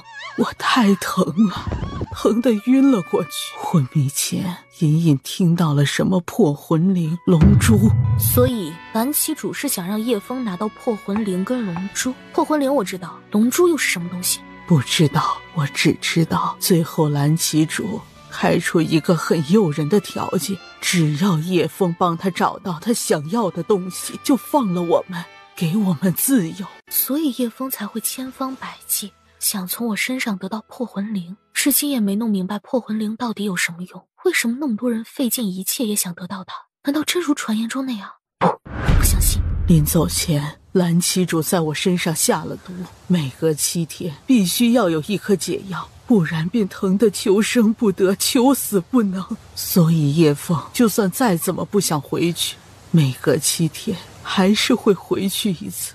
姑娘，我知道皇家学院出了一些事，他平日里连只蚂蚁都舍不得踩死，怎么可能会去杀人呢？这里面一定是有误会的。叶婆婆说到最后声声哽咽，甚至还给顾初暖与萧雨轩跪了下去。两位，我知道我身份卑微，不配求你们，可我还是想求求你们，帮帮叶枫吧。婆婆，你赶紧起来。我求求你们，我求求你们！叶枫孤苦无依，除了我这个老太婆，他身边一个朋友、一个亲人也没有了。别人冤枉他，他除了沉默，根本不会替自己辩解什么。我知道他没有杀人，我们也想帮他。老人家，你赶紧起来啊！你这不是折煞我们吗？顾初暖强行将他扶了起来。你们真的相信他不会杀人吗？自然相信。不然我们来这里做什么？婆婆放心，我们会找出杀人凶手，还叶枫一个清白的。就是不知道婆婆知不知道是谁杀了院长跟荣父子。叶婆婆摇摇头。那你知不知道有谁会易容成叶枫，又或者有谁跟叶枫长得极为相似？好像没人易容过枫儿的模样。至于谁跟枫儿长得相似，这个更不可能了。叶枫长得清秀俊朗，是出了名的美男子。如果有人长得跟他相似，齐里应该都知道才对呀。从小河村离开后，天色已晚。出乎意料的是，叶枫找来了。他换了一身新衣。你的衣服我已经洗干净了，不过有一个地方勾破了，抱歉。你看这衣服多少钱？我赔你。叶枫蒙了一条灰黑色的面纱，遮去了那一脸的印记。不过是一件衣裳罢了，破了就破了，扔了便是。你身体好些了吗？好多了，谢谢。叶枫，你知道这件衣裳是什么布料吗？这是流云锦。云锦布有多珍贵，想必你也知道的吧？说它寸锦寸金一点也不为过。虽然你把勾破的衣服都缝好了，可它还是破了呀。你说对吧，小轩轩？啊？啥？不就是流云锦，还不是买不起？破没破重要吗？多少钱？我赔。萧雨轩的这身流云锦还是帝都有名的绣娘亲自做的，硕大叶国都只有这么一件。所以这衣服少说也要1000两银子。1000两？这么多天我也一直没有去检验过。喂，丑丫头，你等等我呀！对，就是1000两。昨天晚上依着你的要钱，算是赠送了。丑丫头，你做什么？你明知道叶枫不可能拿1000两银子出来的。没钱可不行，1000两银子可不是小数目呢。叶枫，你打算怎么还啊？1000两银子，我现在拿不出来，能给我一些时间吗？给你一点时间也不是不可以，不过在你还没有还清债务的时候，是不是应该先交点利息？利息？比如替我做点什么，打扫一下房子呀，洗一下衣服什么的。顾初暖歪头看着他，眼里染着一抹自信。他相信叶枫会同意，叶枫也确实同意了。既然同意了，那便跟我走吧。来这里这么久了，我晚上还没有好好睡过一觉。去泽王府吧，我记得他把府邸输给我，这么多天我也一直没有去检验过。喂，丑丫头，你等等我呀！泽王府雕梁画栋，气势磅礴。泽王已然搬走，王府里却还留着不少无处可去的下人。顾初暖亲自下厨，做了一份药膳粥给叶枫，又让下人做了一份丰盛的晚饭，3人共享。丑丫头，我的那一份呢？这么多佳肴还不够你吃吗？吃垮你！赶紧吃吧。顾初暖一边吃饭一边抬眼，示意叶枫一起吃。想什么呢？你能吃的只有你眼前那碗粥，其他都没你的份儿。我不饿。他身份卑微，不代表他没有引力劲儿。这药膳粥看似普通，里面至少放了千年雪莲以及各种珍贵药材。这一碗粥比起流云锦可贵重的多了。你别忘了，你现在是我的人，要是你饿死了，我找谁讨钱？我随便吃点剩饭或者剩汤就可以了。让你吃就吃，你废什么话？难不成你以为我想毒死你？丑丫头让你吃，你尽管吃就好了。要是不够，我让下人再做一份给你。你若不吃，我便把你受伤的事全跟你婆婆说了。我的耐心是有限的。眼见顾初暖态度强势，又没有玩笑的成分，叶枫只能一口一口喝着药膳粥。他为什么要这么做？只是为了讨钱吗？如果只是因为讨钱，那他亏得更多。蓦然间，王府大门砰的一声被破开，一大串的人闯了进来，生生破坏了这份美好。天哪，又是叶景寒，他属狗的吗？甩都甩不掉。只见叶景寒众星捧月般由清风推了出来，身边跟着一身清冽的降雪，两排则是韩王府的侍卫。王爷，你这是过来蹭饭的吗？本王还没死呢，顾初暖就开始寻花问柳了。看来本王的王妃日子过得很滋润啊。哼，他主子的话当耳边风也就算了，居然把主子的毒解到一半就给扔掉了，这是把主子给遗忘了吗？还行。小轩轩，你不是说你爹在找你吗？你还不赶紧回去？对，我爹在找我，我已经回去了。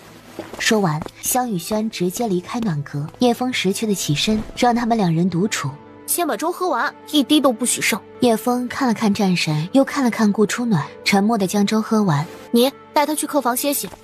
千年雪莲、千年冰火子、千年火灵芝，还有千年玉蝉。顾三小姐，好大的手笔啊！但是这份千年冰火子，怕是可以换半座城池了吧？如果本王没有记错，那个男人是你在无忧馆扑倒的男人吧？王爷，这不过就是一碗普通的药膳粥，哪有你说的那么夸张啊？我要是有这么好的东西，那还不得自己留着，偷偷的喝？再说了，叶枫算什么呀？你英俊潇洒，气宇轩昂，一表人才，他连你一根头发都比不上。你还记得本王之前跟你说过什么话吗？什么话？他讲过那么多话，我哪记得是哪一句？顾初暖，你眼里还有没有本王？我眼里心里都是你，你怎么能质疑我呢？我还另外煮了一碗粥，本来想端回去给你喝的，不过路途遥远，加上夜深了，我这不是怕你睡着了，不敢给你喝吗？是吗？比珍珠还真，你等着，我去盛给你。粉色的倩影离开，很快又端着一碗药膳粥回来。第一次熬粥，火候掌握的不是很好，不过勉强还是可以喝的。粥都凉了，凉了才好喝，热粥多烫喉啊！我是故意吹凉的。您尝一下，好不好喝？粥都糊了，主子身份高贵，怎么能喝糊掉的粥啊？你家主子身份是高贵，他翻手云覆手雨，想要什么样的药膳粥喝不到。可这碗是我亲自做的，礼轻情意重，你懂不懂？他绝对保证这碗药膳粥不可能是亲自熬给主子的，以主子的英明神武，断然不可能相信，更不可能喝的。却见叶景寒拿起勺子，竟然喝了一口。主子喝糊粥，这药膳粥真是你亲自熬给本王的？那肯定啊，王府的下人可都看到了。你要不相信，可以问他们。王爷，好喝吗？一碗糊粥有什么好喝的？不好喝，你还把整碗都喝了，傲娇，死要面子。本王瞧着叶枫那碗不错，明早你就着叶枫那份再熬一碗给本王吧。王爷，我很穷，我没钱买食材。你刚刚不是说叶枫那碗只是普通的药膳粥吗？既然那么普通，又何须花太多银子？还是你不想熬？一碗药膳粥而已，王爷想喝，妾身随时熬给你。不过你最近在驱毒期间，不宜大补，否则气血会上影响逼毒。妾身这不是为你考虑吗？妾身，这小丫头果然把叶枫看得比本王还重。无妨，本王常年受剧毒摧残，最近总感觉气血不足，宜大补。想解毒就不能大补。本王中毒已有20年了，解毒也不在乎这一时半会儿，在解毒前还是得先补身子，免得身子受不住挂了。叶枫那碗药膳粥，它只是一碗普通的粥，它补不了身子。无妨，本王正巧就想喝那碗粥。呸！一碗药膳粥价值连城，他也好意思开口要求？白瞎了还给他一碗本想喂狗的烂粥。行，你想喝，我亲自熬给你便是。不劳而获就想喝我的粥，也不怕把自己喝死。看到他的表情，叶景寒等人纷纷警惕，这丫头坏得很，不会又想打什么主意吧？王爷，您粥也喝完了，夜也深了，这是不是该回去歇歇了？你把我的毒解到了一半。大哥，我不是说了先泡药浴1个月，现在1个月时间还没到呢。想个法子，以后让那些东西别再要本王。我操，这傲娇男来这儿最主要的目的就是想让我别再让那些毒物咬他吧？哎，操，他就不能直接说吗？非得拐那么多弯折腾本姑娘。你乖哈，他们不咬你，你身上的毒怎么找到出泄口排出呢？再说了，他们虽然咬了你一口，可也要付出生命的代价，对不对？你就忍着点疼，最多我再给你几颗糖，给你舔嘴。叶景寒的脸瞬间拉了下来。当他是3岁小孩吗？给糖就能解决？不同意啊？那也行，那你就把你全身的衣服都脱了，我给你针灸拔罐吧。女人，你玩我呢？你哪只眼睛看到我玩你了？难道你没感觉最近身体轻松了许多，寒气也没那么重了吗？叶枫涉嫌杀害院长与荣父子，降权，把叶枫拿下。叶景寒，你别太过分啊！你化了本王跟上官楚的近话，本王还没找你算账呢，谁更过分？这件事情我不是被上官楚责罚过了吗？顾初暖从怀里掏出个小瓶子，瓶子里有10颗药，你每晚泡药浴的时候，只要在身上划开一个小伤口，再倒出1颗放在药浴里，那些毒物自然不会咬你了。混账，白白被那些毒物咬了那么多天，这个女人居然敢整我！你果然还有其他办法解本王的毒。冤枉，天大的冤枉！前几天我能想到的，确实只有那个办法可以解你的毒。至于这个药，那真是我这几天冥思苦想出来的。你瞧，为了研制出这解毒的解药，我的眼圈都这么黑了。顾初暖，哎呀，我在，我耳朵没聋，你老不用这么激动。王爷，你想想，我要真敢戏耍你，又怎么会乖乖交出这10颗药呢？我肯定会藏起来，坚决不拿出，让您被毒物咬得千疮百孔，对不对？这么说，我还得感谢你了。那倒是不用，咱们俩谁跟谁啊？你只要别整天找我麻烦就好。降雪不知从何处捧来一件艳红的嫁衣，放在顾初暖面前。这是什么？三小姐难道忘记了？再过7天就是咱们的大喜之日，凤冠霞帔，本王都已经准备好，包括洞房所需的一切。王爷，我貌丑无德，还花心。本王说过，丑女配残废，本王觉得甚当。至于花心也无妨，你若敢招蜂引蝶、勾三搭四，本王就把你的心挖出来，看看到底是不是花的。叶景寒，你干嘛呢？王妃竟然不回韩王府歇息，本王只好委屈一点，搬到暖阁来住。暖阁没位置供你这尊大佛住。来人，把叶枫轰到皇家学院去。你是来找茬的吧你？那懒散的模样足以说明了一切。自个儿去找一间吧。放肆！以王爷之尊，怎么能助西便相法？你才放肆！你算什么东西？不过是叶景寒的一条狗罢了。而我是未来的韩王妃，斗文大会的魁首，还是已过世的昭灵公主的亲生女儿。凭你也敢对我大呼小叫？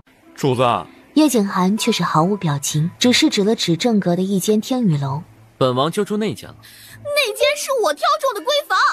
如此更好，证明咱们心有灵犀一点通，以后做咱们的婚房也不错。对了，虽然本王心胸宽广，但王妃若跟萧雨轩与叶枫走得过近，本王也难保他们2人不会出点什么小意外。哼，怎么，王爷这是吃醋了吗？笑，本王怎么可能吃醋？那我跟谁走得近与你何关？本王是怕自己的名声都被你给败坏了。眼看着叶景寒自己推着轮椅往天宇楼而去，死鸭子嘴硬，战神也不过如此。虽然知道叶枫不是凶手，可真凶是谁依然毫无线索。学院的人不可能说谎，柳月跟余晖更不可能说谎。那到底是谁杀了荣夫子呢？难不成真的有人跟叶枫长得一模一样？顾初暖抬步，不知不觉走到叶枫的屋前，却见叶枫脚步一点，直接翻墙而出，纤瘦的身子一点一踩，也跟着翻墙而出。主子，要跟吗？不必了，叶枫不足为虑，他的身体千疮百孔，根本活不了多久。顾初暖医术那么高，想必也是知道了，所以才会用那么昂贵的药材帮他调理身体。顾初暖一路跟踪叶枫，却是跟到了皇家学院不远处的一座墓地上。月色下，叶枫坐在院长的坟墓旁。既然来了，便出来吧。你信不信，明天去学院上课，我又要打瞌睡了？你哪天不打瞌睡？哎，兄弟，虽然这是事实，那你讲话也不用这么实诚吧？伤得这么重，大半夜还跑来这里，你是怕自己死不了吗？很多时候，活着比死更难。是啊，活着永远比死了难。就比如你现在这样，院长九泉之下也不会安心的。在去藏书阁之前，我匆匆见过院长一面，他说有东西要给我，还有一件对我很重要的事要跟我说。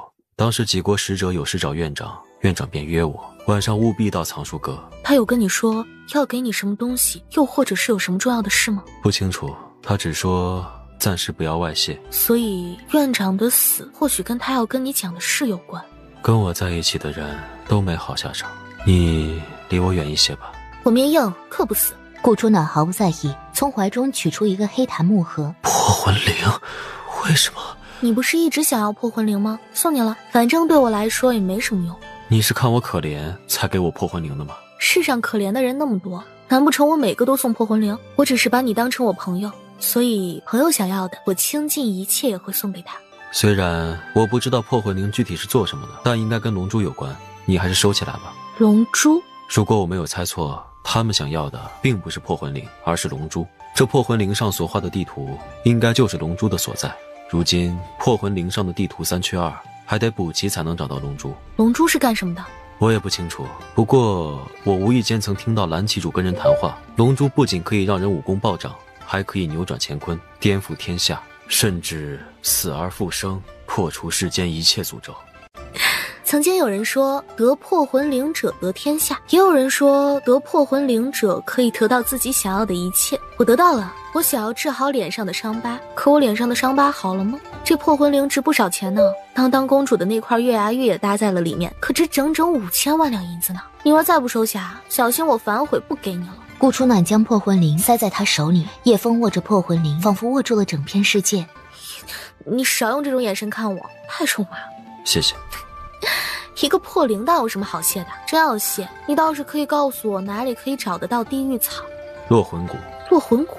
你说落魂谷有地狱草？是，不过落魂谷很难闯，那里属于魔族与人族的交界处，也属于叶国、楚国、赵国、华国的交界处，属于3不管地带，在那里居住的都是穷凶极恶之人。你怎么知道地狱草在哪？无意中听到的。如果你真想去落魂谷，最好让战神陪你一起去，又或者让战神帮你找地狱草。顾初暖睥睨一笑，脸上尽是狂傲。他顾初暖要的东西，何须请别人帮忙？三小姐，我能求你帮个忙吗？求这个字我不喜欢，所以我不帮。当然，如果你要我帮个忙，我还是会帮的。我要回魔族一趟，等从魔族出来后，我会亲自去皇家学院。到时候我若出不来，还请你帮我照顾一下我婆婆。去找蓝旗主要解药。你都知道了，略知一二吧。有些事情总要解决的。我不会让皇家学院的人困住你的，我陪你去一趟魔族。不了，我自己回去就可以。魔族水深，外人很难进去。放心吧，我不会有事的。蓝旗主虽然，不过他还是有信誉的。既然他说了，只要我替他拿到破魂铃，他便会放我自由，还会给婆婆解药，就不会食言。1天，我只给你1天的时间。1天后，你若无法从魔族出来，我便去魔族找你。好。18年来，他第一次知道，原来有朋友的感觉是这般美好。但愿这份美好永远都在。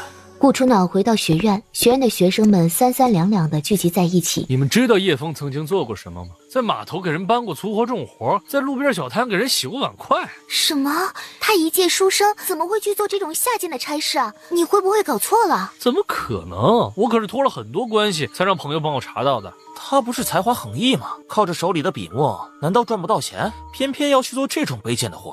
这算什么？他还在无忧馆当过琴师呢。啊？什么？这怎么可能呢？叶枫看起来清冷孤傲，他怎么可能会去无忧馆那种地方当琴师呢？你一定搞错了。知人知面不知心，你怎么知道他不会去？真的假的？你不会胡扯的吧？我新纳的第8房小妾就是无忧关的头牌，她看到了叶枫的画像，亲口跟我说的。原来如此啊！我就说无忧馆里请来的琴师怎么可能弹得那么好？原来是叶枫弹的。叶枫弹的琴确实好听。皇上不是赏了他很多金银珠宝吗？他怎么还去无忧馆弹琴？哎，这都不懂，无非就是2种：第一，他贪得无厌，想赚更多的钱；第二，他好色，他自甘堕落，想在那儿白嫖。想不到叶枫竟然是这种人，我们全被他的外表给骗了。哼，没想到叶枫是哪种人啊？当然是贪财好色，表面一套背后一套，还残忍嗜杀。他就是一个彻头彻尾的大。话还未说完，那个人的脸上便被狠狠地揍了一拳。顾初暖，你为什么打我？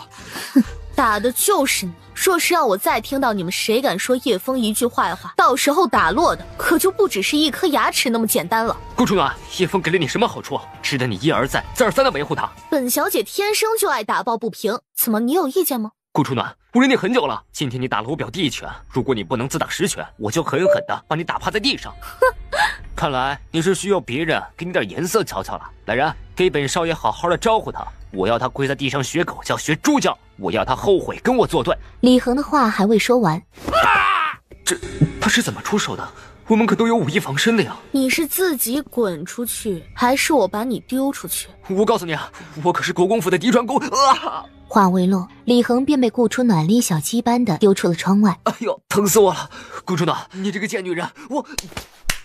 顾初暖左右开弓，一口气甩了他几10巴掌。三妹妹，你这是做什么呀？学院禁止私下斗殴，你这样会被赶出学院的。夫子们，三妹妹绝不是有意下那么重的手，请夫子们给三妹妹一个改过自新的机会吧。你做什么？好一朵白莲花，明面上替我求情，实则把我的罪都给数落了一遍，还带着那么多夫子过来，还真是我的好姐姐啊！夫子，你一定要替我做主啊！顾初暖无缘无故的把我打成这样，我的手还被他打脱臼了，疼死我了！原来你就是顾初暖，你为什么要下这么重的手？因为他嘴太贱了，欠抽。这般目中无人、心肠恶毒的学生，怎么有资格留在学院？长老，我请求永远开除顾初暖，将他轰出皇家学院。不行啊！他不仅是斗文大会的魁首，还是皇上亲自送到皇家学院读书，勒令我们不可以开除他的啊！还有，他还是战神的未婚妻，要是开除他，对皇上、对战神都没法子交代呀。可是他，徐夫子挤眉弄眼，常夫子考虑到后果，也只好作罢。马上给李恒他们道歉，只要你态度诚恳，发誓永不再犯，或许我可以从轻处罚。让我给他道歉？夫子，你怕是说反了吧？顾初暖，我们既没说你坏话，也没打你，是你一上来就先动手打人的，我们为什么要跟你道歉啊？你是没说我坏话，可你们公然诋毁叶枫，败坏叶枫的名声，难道不该道歉吗？叶枫本来就在无忧馆当过琴师，我们不过是实话实。放肆！顾初暖，你好大的胆子！当着夫子的面，你也敢这么嚣张？当我们不敢开除你吗？那你现在开除好了，就这破地方，请我来我还不想来呢。长老，这样的人不开除，皇家学院的名声往哪里摆呀？李恒等人私下妄议叶枫，诋毁叶枫的名誉，触犯学院律法，实在是该罚。顾三小姐当众殴打同窗，不敬夫子，已有过错。既如此，两人都罚抄学院守则100遍吧。夫子，我们不过是议论了几句，可是顾初暖把我们打成这样，这怎么？李恒，你若对学院的处罚有意见，那就退学好了。李恒蔫了，皇家学院是什么地方？他怎么舍得退学？要是退了，他的下辈子也就毁了。顾初暖如此嚣张跋扈，学院竟然还能容忍他。长老，顾二小姐有什么话尽管说。之前三妹妹说给她3天时间，她会把杀害院长的凶手找出来。今天已经是第3天了，院长待我恩重如山，虽然我只是一个弱女子，帮不了什么忙，但也希望能够尽快找到凶手。三小姐，不知道你调查的怎么样了？凶手没有找到，只查到叶枫不是凶手。你说叶枫不是凶手，不知道有什么证据啊？叶枫不是左撇子吧？从未见过叶枫用左手使用过什么东西。院长是被人一刀封喉的，不知道你们有没有仔细留意过？院长脖子上的刀痕虽然差不多，但若是仔细观察，也能看得出来右深左浅，也就是说他是被左手剑所杀。荣夫子脖子上的刀痕亦是。仵作验了好久，才验出院长跟荣夫子脖子上的刀痕都是右深左浅，极有可能是左撇子的人所杀。三妹妹，如果叶枫是有意隐瞒自己是左撇子呢？对呀，叶枫如果来学院是另有目的，那从一开始他就隐瞒自己是左撇子的事实，那也不足为怪啊。哼，如果他要隐瞒，如果他真是凶手，为什么他杀人的时候不蒙着脸，偏偏要让你们看到他的容貌呢？或许他早已想到这一点，所以才故意露脸，好证明自己的清白。哼，顾初云，我倒是不知你的嘴巴竟然这么厉害，欲加之罪说的那叫一个信手拈来呀。顾初暖，你又想干嘛？夫子以为我想干嘛？我只是说出自己心里的想法，并没有要针对谁的意思。三妹妹怎么可以如此冤枉我？顾初暖，顾二小姐不过实话实说罢了。叶枫嫌疑本来就大，她难道说错什么了吗？就是，自从3天前叶枫逃跑后，到现在连个人影都不出来。他若真是无辜的，为什么不敢现身？对啊，之前你也说了，给你3天时间，如果3天后你找不出凶手，任凭我们处置叶枫，加派人手，一定要把叶枫给找到。顾初云几次欲言又止。你想说什么，直说便是了。三妹妹一直替叶枫说话，不知道是不是叶枫给她灌了什么迷魂汤，又或者着了叶枫的什么道，这才一直站在她那边。我实在是担心三妹妹。三小姐不会真的着了叶枫的什么道吧？吴长老，你不是精通岐黄之术吗？要不你帮三小姐看看，可莫要让三小姐出什么事才好呀。来人，把顾三小姐围起来！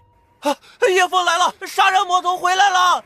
你就是叶枫，你杀了院长跟荣父子，居然还敢回来！今天无论如何，我都要你给院长赔命！来人，把叶枫拿下！谁敢动他，先从我的尸体上踩过去！既然叶枫出现了，那就让他把事情说清楚。纵然他是凶手，我们学院也要给他一个辩解的机会。你不是有事要办吗？回来做什么？忽然想起学院的事，比我要去办的事简单容易些，便先来看看。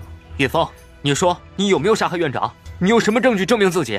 我没什么可证明的，但我叶枫问心无愧。我呸！什么问心无愧啊？你分明就是哑口无言。李恒，我看你还想尝尝我的拳头。叶枫的左手曾经受过伤，骨头都被折断，他弹琴尚且困难，何况是用左手刀杀人？我相信在场应该有很多人是懂得一些医术的吧？你们若不相信，可以看看他的左手。我懂一些医术，不如让我看看吧。陈长老一搭脉，整个人吓了一大跳。陈长老，怎么了？叶枫不是凶手。陈长老，你不会是搞错了吧？怎么？你是质疑我的医术，还是在质疑我的为人？我不敢。可是我也略懂医术，让我来看看吧。素夫子搭住叶枫的脉搏，沉稳的脸上骤然大变，不可思议地看着脸色苍白的叶枫。怎么样？叶枫的左手从手指到手腕不止一次被折断了所有的骨头，他左手无力，使不了刀的，凶手不大可能是他。手指到手腕不止一次被人折断过，怎么回事啊？就算他左手使不了刀，可若是他故意用右手杀人，造成左撇子假象，迷惑众人呢？常夫子，我知道院长跟荣夫子被杀，你心里着急。可叶枫不会是左手刀，他不可能杀人的。仵作也说了，只有左手刀才能造成右深左浅的伤痕，这个是伪造不了的。你莫要为难叶枫了。陈长老，苏夫子，你们之前不也认定院长是被叶枫所杀的吗？为什么你们就把了一个脉，态度就变了？他的左手跟右手都受过重伤，左手不可能拿得起刀，右手更没有能力制造假象迷惑众人。如果他不是凶手，为什么那天要逃跑？就是呀，如果他不是凶手，那他跑什么跑啊？分明是心里有鬼才会逃跑的。不过他跑了后又回来了，我都懵了。叶枫到底是不是凶手啊？因为战神派人把他给抓了。战神为什么要抓他？大概是因为我跟他走得太近，战神吃醋了吧。顾三小姐，你这话谁信啊？你们要不相信的话，那去问战神啊，他就在韩王府，你们随时都可以去问的。顾初暖，谢谢你维护了我的尊严。就算叶枫不是凶手，三妹妹，你也答应了学院要找到真凶，所以你还……天啊，臭丫头，你们怎么还在这里？莫大人派了好多人朝着小河村去了，我听他们的意思是要先把叶枫的婆婆抓起来，严加审问。那我婆婆呢？被抓了吗？应该还没有。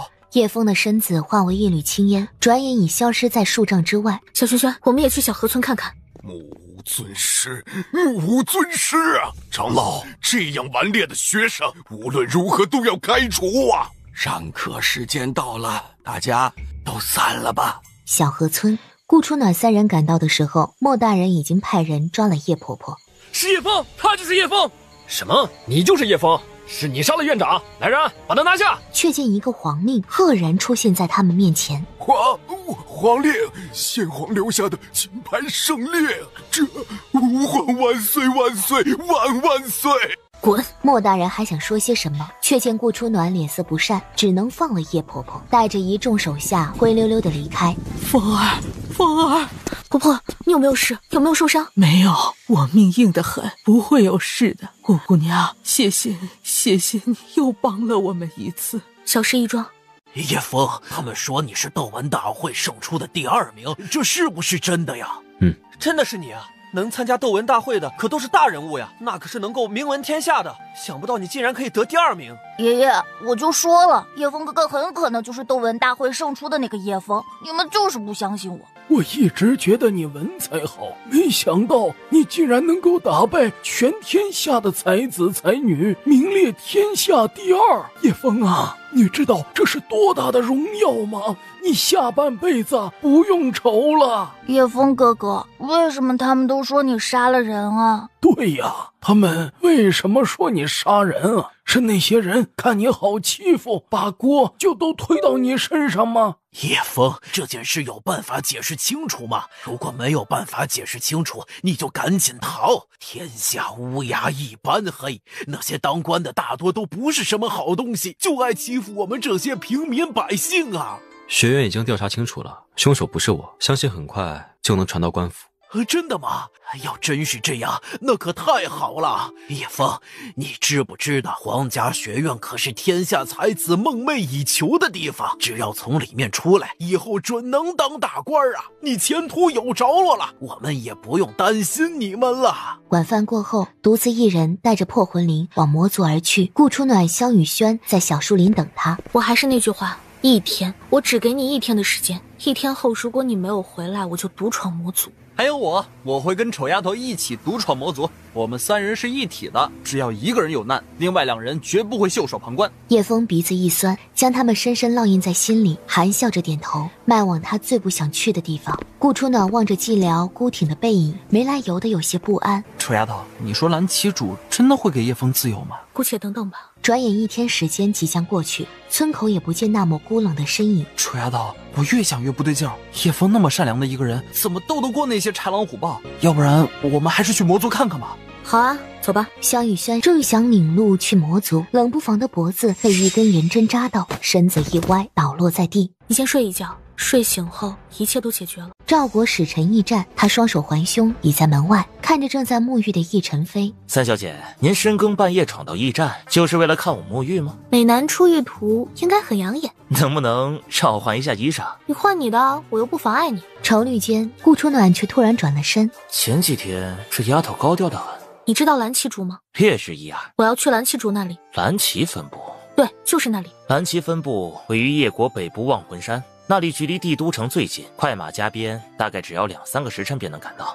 那我们赶紧走。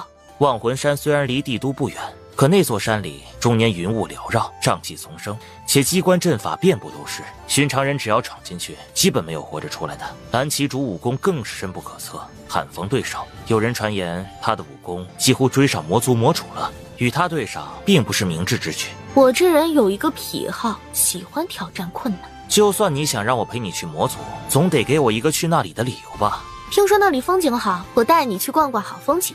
这丫头分明是不想让萧雨轩跟他冒险，自己又不知道魔族的路，更没把握独闯魔族救人，才拉上我，还好意思忽悠我那里风景好。这丫头心也忒坏了，也不怕把我玩死。虽如此，易晨飞还是找了2匹最好的快马，带着顾初暖一路风驰电掣般往望魂山而去。很快，2人便到了望魂山脚下。从这座山进去后，便是蓝旗分部了。你别告诉我，这一座连着一座的大山都属于蓝旗分部。三小姐果然厉害，连这都猜到了。这么多座山，上哪儿去找叶枫啊？有没有办法直接找到叶枫？为了一个小小的叶枫，让自己冒险，真的值吗？他不是小小的叶枫，他是我的朋友。以前你不会为了一些无关紧要的人，把自己置于危险之中。你说什么？没什么。那我们现在要怎么进去？易晨飞大手一扬，眼前的毒雾竟然莫名其妙的散开。我就知道跟着陈飞大哥，万事都不用愁。傻丫头，我没有你想象那么厉害，而是这座山遍布都是毒雾，常人只要吸入一口，马上就会中毒身亡的，所以才无人管理。我又刚好有毒物的解药。陈飞大哥以前来过？不熟。不熟还能领着我绕过一具又一具中毒而亡的森森白骨，还能对这里的地形如此了然指掌，这叫不熟？过了这座山后，还得再入7座大山，才能到蓝旗分部的正中心。7座大山，这得走到什么时候啊？还是当时给叶枫的时间太少了，1天时间根本不够他来回的。是，而且那7座大山每一座都有重兵看守，非常难闯。但是陈飞大哥一定有办法闯进去的，对不对？你这丫头把我老底都给掏光了，走，跟我来。他领着他到了南边的一个城台，城台上人影稀疏，叶晨飞打晕了2个落单的下人，换上他们的衣服，我们混进去。顾初暖也不回避，大方的更换衣裳。三小姐，男女授受不亲，你这样真的好吗？我好了。好了，走吧。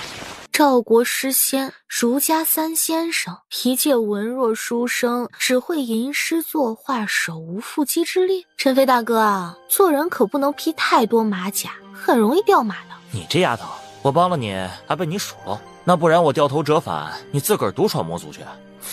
瞧你小气的！哎呀，走了，最多我再陪你玩7天了。得了吧，我怕短命。两人说说笑笑，已然上了城台顶峰。你们2个人磨叽什么？还不赶紧过来，把这些士人都带回去！这批士人可是千挑万选出来的，若是有个差错，你们就算有100颗脑袋也不够砍。是。如果没有猜错的话，这些人的身份应该跟叶枫差不多，都是送去给蓝旗主享乐的吧。因为都戴着骷髅面具，穿着骷髅服，他们2人混在人群里，并没有引起什么注意，一路都很顺利。终于到第6座山了，刘龙也停下来，不再往第7座主峰山而去。顾初暖也只能在第6座山峰上停下，与其他骑手们押着士人前往凤求台。凤求台这里囚禁的不仅有美男，还有各色美女，甚至还有幼童。你觉得叶枫有可能在这座山上吗？一半几率吧。囚凤台不远处的一间小屋子里，不少骑手们3、3两两的聚在一起赌博。听说这次送来的士人个个姿色都不错，不知道有没有叶枫好看啊？哼，叶枫是什么姿色？这些人纵然长得再好，自然也比不上叶枫的。要不然，咱们旗主又怎么会宠他那么多年？叶枫不仅人长得好，还文武双全，搁了谁都会喜欢的。听说牡丹旗主跟咱们旗主要了叶枫好多次，咱们旗主都没舍得送给他呢。不会吧？牡丹旗主也看上叶枫了？除了牡丹旗主，还有水仙旗主、芍药旗主呢。12花旗原来是用12花神的名字命名的，就这些渣渣，简直玷污12花神的美名。除了水仙旗主，其他旗主全是男的。所以水仙旗主是看上叶枫了。水仙旗主擅长用毒，尤其是喜欢用美男试毒。他要叶枫，应该不是看上叶枫，而是想用叶枫试毒。你们说，这次叶枫没有拿回破魂铃，咱们旗主会不会一怒之下把他给杀了呀？又或者送给其他旗主？以前咱们旗主可没少把士人送给其他旗主。这可就不好说了。不过叶枫肯定讨不了好。前阵子大家都在羡慕他能够得到旗主的圣宠，只要拿回破魂铃便能得到自由。如今，真不知道他脑子怎么想的，不仅拿不到破魂铃，还帮丞相府的3小姐对抗江坛主。可不就是，他就是找虐。江坛主本来就处处刁难他，他还敢为了一个外人违抗江坛主的命令。他要不被江坛主扒层皮，我都不姓骆了。破魂铃不是送给叶枫了吗？难道叶枫中间出了什么事，没有把破魂铃拿回来？我要是叶枫，没拿到破魂铃，打死也不会回来。真不知道他哪根筋搭错了。这种话你也敢说，不怕掉脑袋啊？是，我这破乌鸦嘴，今天咱们这里说的，通通都不可以说出去啊！哎呀，你们在这里玩牌也不通知我，害得我一通好找。你是哪位？我怎么感觉你好面生？嘿，你这没良心的！前几天你把我珍藏的酒都给喝光了，竟然连我是谁都不知道。怎么会不记得？我刚刚不过是随口说的。你也想玩几把是不是？来，一起呀！愣着做什么呀？你也过来玩牌啊？都是自家兄弟，有什么好害羞的？放心，他们不会因为你是新人就欺负你的。兄弟，既然来了，就痛痛快快的玩几把。几把过后，大伙儿也都熟了。好。骆大哥为人就是仗义，小弟我佩服之至。哎，这样吧，让义兄弟带骆大哥玩几把，输了算义兄弟的，赢了算骆大哥的。这不太好吧？义兄弟多吃亏啊！哎，开心就好，都是自家兄弟的银子，谁赢谁输都一样。这丫头，她自己不赌，挖我干嘛？要求叶枫的是她，又不是我。你害羞什么呀？输了也没关系，你初来乍到能认识这么多大哥，已经是你的福气了。义兄弟，我们几个可都是赌中高手，你可得小心了。谢谢弟兄。压大还是压小？买定可就离手了。大。盖子打开，竟然是556大。哟，义兄弟，好手气啊！义兄弟手气不错呀，敢不敢再来一局？好。刘七手将骰子摇得噼里啪啦作响。压大还是压小？上一局556赢了，这局还是压556吧。如果不是556呢？那便算我输。盖子打开，竟然又是556。义兄弟，不错呀！想不到你还有2把刷子。瞎猜的，正巧猜到。再来一场，我押50两银子。50两，这么多！刘七手，你不会是输昏头了吧？我还是押556大。义兄弟，1次2次是运气，3次不可能是运气了。你看，要不押点其他的吧？不用了，就556吧。买定离手，可不许赖账。他赶紧摇起骰子，就怕易晨飞后悔。这一次他信心满满，可是盖子打开的瞬间，他不淡定了。竟然又是556，见鬼了，怎么会这样？你作弊！刘老哥，你的小弟说他作弊，你该不会也是这么认为的吧？胡说什么呢？义兄弟怎么可能作弊？罗老弟啊，他口无遮拦，你别跟他一般计较啊。骰子继续摇起，刘启手与易晨飞一把接着一把的赌，易晨飞每赌必赢。罗大哥，怎么样？我带来的这位兄弟还不错吧？那可是相当的好啊，太厉害了！我说兄弟，你有这么好的人才，怎么不早点举荐给我？你要是喜欢，我把他送给你啊。送给他？哼，这丫头把我当货品了吗？义兄弟是你的人，我怎么好夺人所爱呢？要不这样吧，你看你以后能不能行个方便，偶尔把义兄弟借给我？嘿，小事一桩，你什么时候要，什么时候来找我就好了。哎呦，那感情好啊！不知道兄弟在哪里当差呢？我以后也好去找你。哎呦，骆大哥，你瞧你，咱都这么熟了，你还套我话？我在哪里当差，你不是早都知道了吗？上次你跟我喝酒的时候，我都跟你说过好几遍了。哎，记得，我怎么会忘记呢？我刚刚啊是怕你忘记我，才故意这么说的。那我到时候再过去找你。好啊。唉，这忽悠人的本事，也不知道他是跟谁学的。哎，对了，骆大哥，刚刚我在门口无意间听到你们谈论叶枫，不知道那个叶枫现在怎么样了？还能怎么样啊？当然是被关起来了。我看一顿毒打是少不了。啊！我听说他已经找到破魂灵，还带着破魂灵回来了，这怎么会？你只知其一，不知其二。叶枫最后确实得到了破魂灵，不过中途又被抢了。被抢了？那可不，他之前有好几次机会都可以从那草包丑女身上得到破魂灵，却白白失去机会。好不容易找到了，说是又被抢了。以前我们知道破魂灵在那丑八怪手里，还可以去抢。如今破魂灵失去下落，咱们就算想抢，也找不到地方去抢了。你说咱们旗主能不发怒吗？被抢了？知道我把破魂灵送给叶枫的只有萧雨轩一个人，可萧雨轩应该不可能出卖叶枫，那会是谁？哼，那你知道叶枫现在被关在哪儿吗？就在囚凤台深处，过一会儿应该就会被送往主峰了。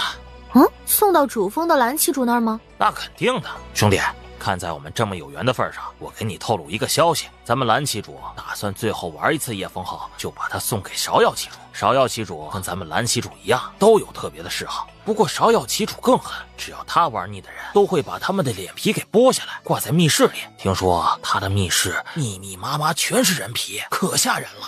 不知道是不是顾初暖身上太冷，脸上也没了刚刚的笑容。洛奇手有些疑惑道：哎，兄弟，你怎么了？怎么感觉你脸色不大好看啊？没什么，就是感觉太残忍了。是吧？我也觉得很残忍，不过现实就是这样，谁让他是世人？世人本来就是魔族除了奴隶外地位最下贱的人了。叶枫能得到咱们旗主这么多年的宠爱，算是不错的了。你看看其他世人，有几个有好下场的？那你知道叶枫今晚是什么时辰被送往主峰吗？这个我就不大清楚了，应该是子时后了吧。骆大哥，江坛主为什么会那么讨厌叶枫啊？江坛主以前也是奴隶，不过他运气好，怎么爬到坛主之位的我也不大明白，只知道江坛主的父母是因为叶枫才惨死的，所以江坛主啊特别讨厌叶枫，经常针对叶枫。叶枫在江坛主手里也不知吃了多少苦头。这一次负责看押叶枫的便是江坛主。哎，惨呐！哎，对了，你怎么对叶枫的事这么感兴趣啊？听得多了，自然而然的就感兴趣了嘛。你是不是也看上叶枫了？说实话啊，好多人都看上叶枫了，包括我自己。要是能跟他春宵一度，想想都美啊。想跟叶枫春宵一度，我不介意让你有一个难忘的夜晚。哎，义兄弟，马上就到换班时间了，咱们得赶紧过去值班了。唉，昨天没睡好，今天有些累，改天再玩吧，我怕值班没精神。哎，等等，义兄弟，要不你再帮我玩一局吧，最后一局好不好？哎呀，拜托了，最后一局也耽误不了你多长时间的，再玩一局也不是不可以，但我怕我精神不好会输。哎，不怕，这一次输了算我的，你尽管大大方方的去玩就好了。还是不行，我精神一不好就容易输，我怕输了你会怪罪我。不会怪罪，我保证，我发誓，我绝对不会怪罪你，你输的也全算我的。罗老弟，你这不是强迫人吗？我哪里强迫了？是你不敢赌吧？我有什么不敢赌的？那行，我们再来一局，最后一局，我把今天晚上赢的全部压进去，再把我这里所有的银子全压下去。好，赌。你赌什么？我的老宅，还有我的别院。行，你压大还是压小？压大吧，不，压小。哎，到底压大还是压小啊？小。一兄弟，那咱们压什么？既然他压小，那咱们就压大吧。真的压大吗？你要不要再想一下？要不你来压？不，你来就好了。刘七手冷汗都出来了，摇着骰子的手一直在抖，他摇了半天也没有放下。哎，你摇好了没有啊？刘七手又摇了许久，这才放下。可他迟迟不敢打开盖子，最后洛七手咬牙打开盖子。1、2、3，小？怎么会这样？怎么会是小啊？赢了，我赢了吧？天哪，真是1、2、3小啊！我赢了！姓刘的，你作弊是不是？你哪只眼睛看到我作弊了？你有证据吗？你刚刚一直输，怎么可能这把就赢了？哼，骆老弟，我赢了就是我作弊。那刚刚我输了那么多把，我是不是该说你们作弊？你胡说，我们怎么可能作弊？那你凭什么说我作弊？这玩骰子本来就有输有赢，我刚刚也说了，我精神一不好就容易输，是你非要赌的。哎呀，这局不算，刚刚还没摇，你们就先压上了，不算，重来。怎么就不算了？刚刚也有好几局还没摇上就压上了，难道那些也不算吗？你别是输不起吧？笑话，我怎么可能输不起？而是我怀疑你作弊。你一而再再而三的说我作弊，你今天要是不拿出证据，我绝对不会放过你呀！这位大哥，你袖子上的是什么啊？一个骰子莫名其妙的从袖子里掉了下来。你还说你没作弊啊？你要是没有作弊，你袖子里的骰子是怎么回事？你敢打我？反了！冤枉我就算了，居然还敢打我！兄弟们，给我狠狠揍他！哎，兄弟们，姓刘的毫无道德，不仅当众作弊，还敢打我，给我狠狠揍他！顾初暖跟易晨飞退了出来。三小姐还真是走到哪儿就一团糟。瞎说，明明是你故意耍着人家玩的，瞧你把洛奇手给气的。我敢打赌一包辣条，洛奇手肯定会几天几夜都睡不着觉。辣条？陈飞大哥，有劳你带我到求凤台深处。求凤台深处戒备森严，我进不去。我有办法进得去，就是要委屈你一下。你又想干嘛？却见左边不远处有几个骑手押着几个美男，正往凤求台深处走去。我坚决反对，居然让他扮成世人，他好歹是儒家三先生，要是被人知道，他面子往哪儿摆？陈飞大哥，你就帮帮忙嘛！我保证，就这一次，以后坚决不会让你再扮世人了。不行，太丢人了！那些世人穿着都那么单薄暴露，这也太……陈飞大哥，你最好了，你就帮帮我嘛！咱们好不容易到了第6座山峰，你忍心让我心碎而返吗？仅此一次，下不为例。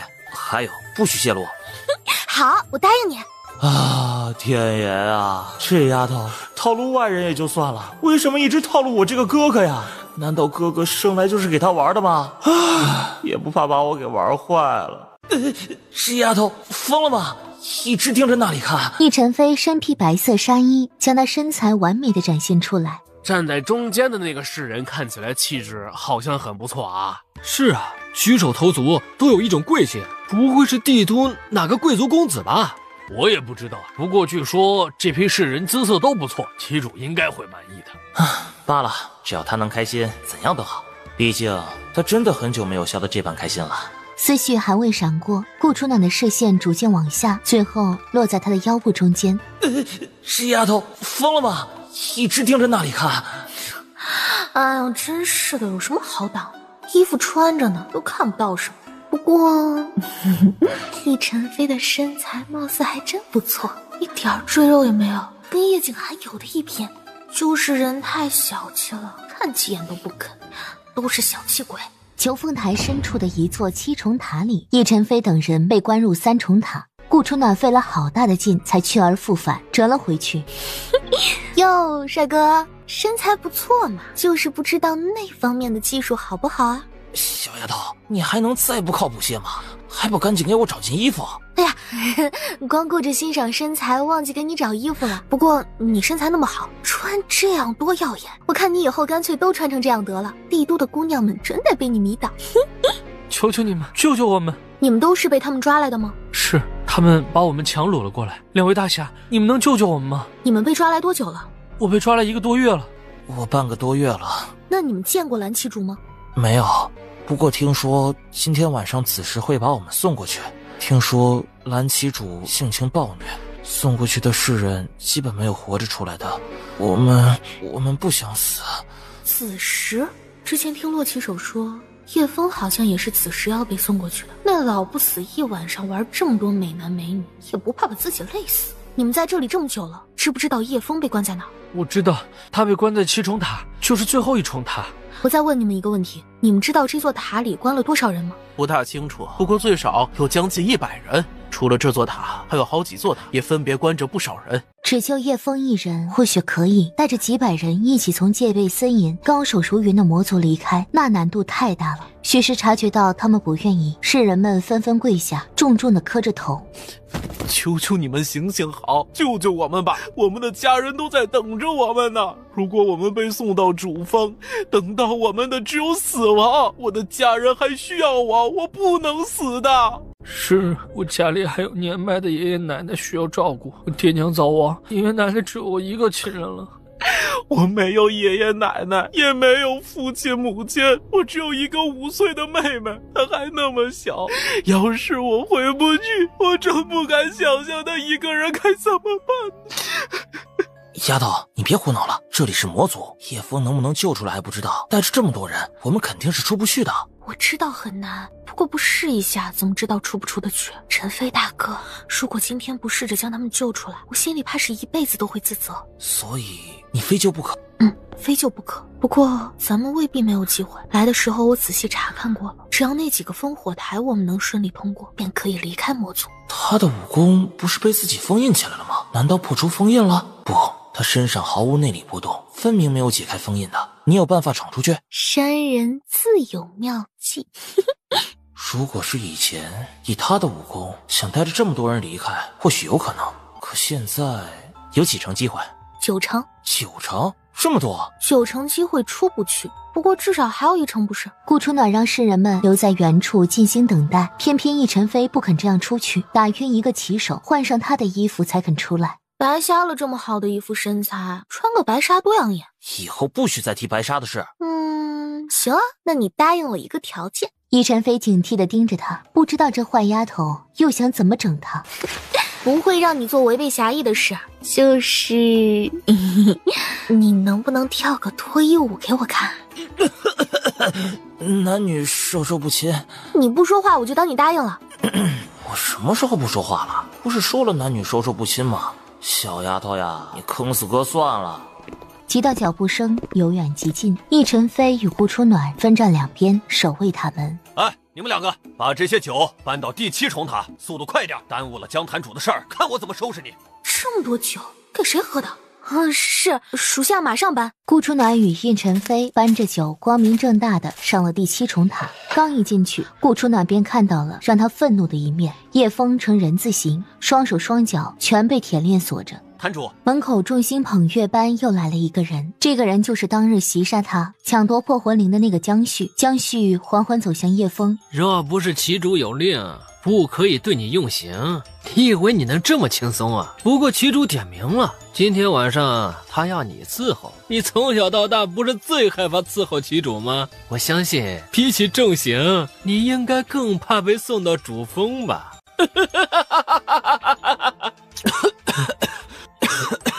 就算你真的拿回了破魂铃，你以为旗主真能放你自由啊？真是愚蠢！你是旗主的人，除非旗主把你送给别人，否则他宁可毁掉，也不会让你有机会脱离他的掌控的。他之所以会那样说，不过是利用你罢了。你这辈子永远都是旗主的禁脔，永远都是。叶枫痛苦的咳嗽，差点将自己的肺都给咳了出来。你知道我为什么那么讨厌你吗？因为你太爱多管闲事了。如果不是因为你多管闲事，我爹娘也不会被你害死。我爹娘好不容易爬到了厨房管事的位置，你却举报他们克扣采办奴隶粮食的钱，害得我爹娘被活活打死，我也成了孤儿。奴隶本身就是最下贱的，就算克扣他们粮食又怎么样？他们的命还没有一碗肉值钱，哪个管事的不是想尽办法压榨他们？叶枫静静地听着，不知道是醉了还是不想回答。你知道当初选世人的时候为什么会选到你吗？那天我无意中听到他们选中了我当世人，我心如死灰。可是我不想放弃，所以我心生一计，我把你做的诗还有你写的字都送到了那个管事面前，还亲自邀请你去花房。你知道你当时有多么可笑吗？你还以为我是想跟你和好如初。你害死了我爹娘，我怎么可能跟你握手言和？可我就讲了那么几句，你就相信了，真不知道你是太单纯还是太愚蠢。选诗人的管事在花房，他看到我们两个立刻就改变了主意，所以你就被送到了蓝旗主那儿。我这辈子最庆幸的就是长得没有你好看。你知道那个死老太婆的眼睛为什么被挖掉吗？因为我在旗主面前说，那个死老太婆每次提到她总是眼含恨意，我还说得留她一点东西才能更好的鞭策你拿到破魂铃。旗主一向宠你，我以为他不会采用我的建议，没想到他居然毫不犹豫的就把老太婆的眼珠子挖了下来。今天晚上旗主最后再宠幸你一次后，他打算把你送给芍药旗主。芍药旗主的癖好跟他差不多。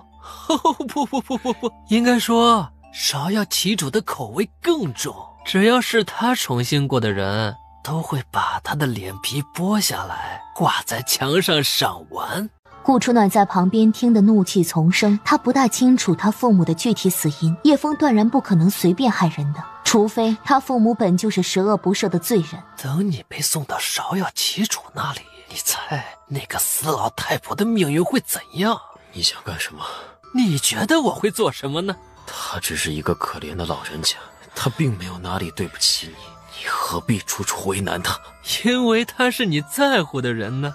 只要是你在乎的人，我一个都不会放过。不仅仅是那个死老太婆，还有顾初暖、萧雨轩，我通通都不会放过。放心，等你死后，我会让那个老太婆到黄泉陪你的。你放心，我不会让她走得太轻松，起码得让她多享受几天人间的快乐。顾初暖直接抬起一脚，狠狠踹向江旭的屁股。易晨飞出手迅速，以迅雷不及掩耳的速度点住了塔里其他洗手的穴道。谁敢踢我？顾初暖左右开弓，狠狠甩了他10几个耳光。小子，你很能耐哈，连我的人都敢动。江旭被打得脑袋嗡嗡作响，他震惊地看着顾初暖与易晨飞。看什么看？再看信不信我把你眼珠子挖下来？丫头，杀鸡焉用牛刀，想教训他，由我来便是。好啊，他把叶枫害得那么惨，依你说，我们要怎么还回去？自然是以其人之道还治其人之身。正巧我略懂一些易容之术，今天晚上子时不是要送叶枫到蓝旗主那里吗？我们干脆来个李代桃僵，移花接木，如何？这位大哥，看不出来你还挺腹黑的，此法我觉得甚妙。不过在送到蓝旗主那里之前，咱们是不是应该连本带利先讨点利息？易晨飞马上会意，他右手捏住江旭的四肢的骨骼，只听咔嚓咔嚓一声声，全是骨头断裂的声音。顾初暖从怀里掏出一颗药丸，强行喂入他的口中。哼，这是穿肠丹，若是没有我的解药，你的身体会从内脏开始腐烂，直至全身腐烂致死。当然你可以不相信，不过你大可以运功试试，看看你丹田是不是有一股浊气堵着。他脸色一变，正待喊人。你可以大声喊，不过在你喊之前可得考虑清楚了，一旦我们两人出事，你也得给我们陪葬。你们到底想干什么？没干什么呀，只是想替叶枫撑撑腰罢了。凭什么他能得到蓝旗主的宠爱？凭什么他会有朋友替他撑腰，甚至出生入死？收起你那嫉妒的眼神，之所以你身边没有一个朋友，纯粹是人品问题罢了。顾初暖解开叶枫手上的铁链，你怎么样，还撑得住吗？叶枫迷茫地眨了眨眼睛，侧过身呕吐了出来。婆婆，伤害婆婆。只要你们别把我送到蓝旗主那儿，再把解药给我，我可以当做你们没有来过。今天你们对我做的事情，我也可以当做什么都没有发生。哼，你可以当做什么都没发生过，我却无法当做什么也没有发生。不过，你若再配合我一下，也许我可以考虑你的要求。怎么配合？比如，你告诉我这里一共有多少世人，如何才能带着那些世人安全离开？你想带着他们离开魔族，那是绝无可能的事情。顾初暖撑着下巴，睁着无辜又纯洁的大眼睛看着他，那眼里的意思，如果他不能带着世人离开，那就一起陪葬。你疯了吗？他魔族是菜市场，想来就来，想走就走。所以才要你配合呀。如果你不配合，我留着你做什么？具体有多少世人，我也不清楚。不过我知道，除了这座，还有另外2座塔里也关着不少世人。每座塔的塔门都用玄铁打造，没有钥匙根本打不开。那这个钥匙，你一定知道在哪里，对吧？哦，听说你还是个坛主。既然你是坛主，在这里应该也有一定权力的吧？钥匙莫非在你身上？不等江旭回答，顾初暖直接搜身，果然让他搜出一大串的钥匙。 3座塔的钥匙都在这里。就算你拿了钥匙也没用，起码近100人，目标太大。你还没告诉我有没有快速离开魔族的办法？没有，那就可惜了，你还是得被送到蓝旗主床上。我已经把该说的全都说了。你是说了，可你说的这些对我没有什么用，我们还是离不开魔族呀。陈飞大哥，既然他这么想当世人，你不满足一下他，岂不是太不仗义了？啊！易晨飞一笑，扶起江旭，在他脸上一阵捣鼓。哼，陈飞大哥，你易容术真厉害，要不是亲眼看到，怕是连我也分不出来。你说蓝旗主能认得出来吗？当然认得出来，我跟叶枫的声音又不一样，你们这招根本没效。那假如把你的哑穴也给点了呢？叶枫伤得那么严重，他无法动弹与说话也是正常的吧？你们敢？你且试试我敢不敢啊！外面好像有人进来了。陈飞大哥，既然他那么想当世人，咱们还是先满足满足他吧。想快速离开魔族，只能通过索道流龙，否则没有第2条快速的办法。不过烽火台每4个时辰换1次班，再过半个时辰就是换班的时辰了。你或许可以试试，能不能趁他们换班最松懈的时候逃出去。烽火台上有多少高手？每座烽火台都有一个2阶高手坐镇，甚至有些还有3阶高手，1阶高手则最少3个。除此之外，还有很多武功高强的绝世高手以及弓箭手。还有呢，比如口令、密语什么的。口令每个时辰都在换，我怎么知道口令是什么？你是坛主，就算你没有全部知晓，应该也能知道不少的吧？我不知道。本来是想放过你，奈何你不配合呀。那看来我还是只能让他们带走你了。瞧吧，他们马上就要到了。我是知道一些密令，可我若是把密令都给你们，旗主肯定知道是我泄露的，到时候他一样不会放过我的。你若现在不说，我现在就无法放过你。所以你还有2分钟考虑时间，2分钟之后，就算是你想反悔也没有机会了。葡萄美酒夜光杯对秦时明月汉时关，花间一壶酒对月有阴晴圆缺。这不是我在斗文大会上背的诗吗？居然被拿来当密令了，而且还是如此牛头不对马嘴。还有呢？我只知道2个，应该说每个坛主最多只知道2个。进出塔有没有密令什么的？没有，认人的。哼，认人？那好办啊。陈飞大哥，麻烦你把我易容成他吧。你这样做会害死我的。那是你的事。顾初暖，你别太过分。咔嚓一声，顾初暖拉下了脸，攥住他的下巴，拿起一坛酒往他嘴里灌去。叶枫的一生全都被你毁，我对你做的这些事又算得了什么呢？你加诸在叶枫身上的痛苦，也该有觉悟，你自己会遭到报应。你说了要放了我的。我说的是考虑。现在我考虑好了，我不想放过你。你说话不算话。有规定我一定要说话算话吗？你耍我。对，我耍的就是你。你对叶枫做的，即便用世上最残忍的刑罚也无法弥补1、2。何况我顾初暖从来都不是良善之人。放心，晚上你好好享受，我保证在蓝旗主宠幸你之前，我们闹出的动静绝不会惊扰到他。说完，3人间隐于屏风后，进来的是一个年长的骑手，他一招手，立即有人将他抬起往主峰送去。江旭这一生差不多也被毁了，你难道不自责吗？我为什么要自责？他在葬送叶枫的时候，有没有想过自责2字？还是说你于心不忍了？你若于心不忍想救他，现在还来得及。傻丫头，我是怕你心里有负担。江旭的死活与我何干？我在乎的始终只有你一个人罢了。叶枫醉得这么厉害怎么办？他被关了太多久了，眼下想让他清醒怕是很困难，只能让人背着他离开了。这样吧，我先易容成江旭的模样，把这座塔里的人都救出来，你带着他们到1层塔等我，我再去救另外2座塔的人。有把握吗？放心吧，一切有我，你跟在我后面就好了。好。叶晨飞易容成了江旭的模样，从第7层塔下到了第6层塔。旗主今天心情大好，让本座将整座塔里的世人都带上。你们2个把塔里的世人都带出来。全部？怎么，你对旗主有意见？不，属下不敢，属下马上去办。从第7层到第2层，他们都安全度过了。第1层塔的旗手拦住了他们。旗主说了，今天兴致好，要求全塔的世人一起去伺候。你们还不快让开！旗主有下过这个命令吗？为什么我们没有收到这个命令？你们8人看守这座塔，连旗主下这道命令都不知道，你们是怎么当差的？看来本座平时还是太纵容你们了。坛主，属下斗胆，能不能请坛主出示一下令牌？你们玩忽职守，还敢跟本座要令牌？难道你们以为本座在撒谎？不敢，属下不敢。既然不敢，那就赶紧滚开！怎么，难不成你们要拦着？属下不敢，这是没有令牌，若是私自放这么多世人离开，万一上面的人追究起来，属下……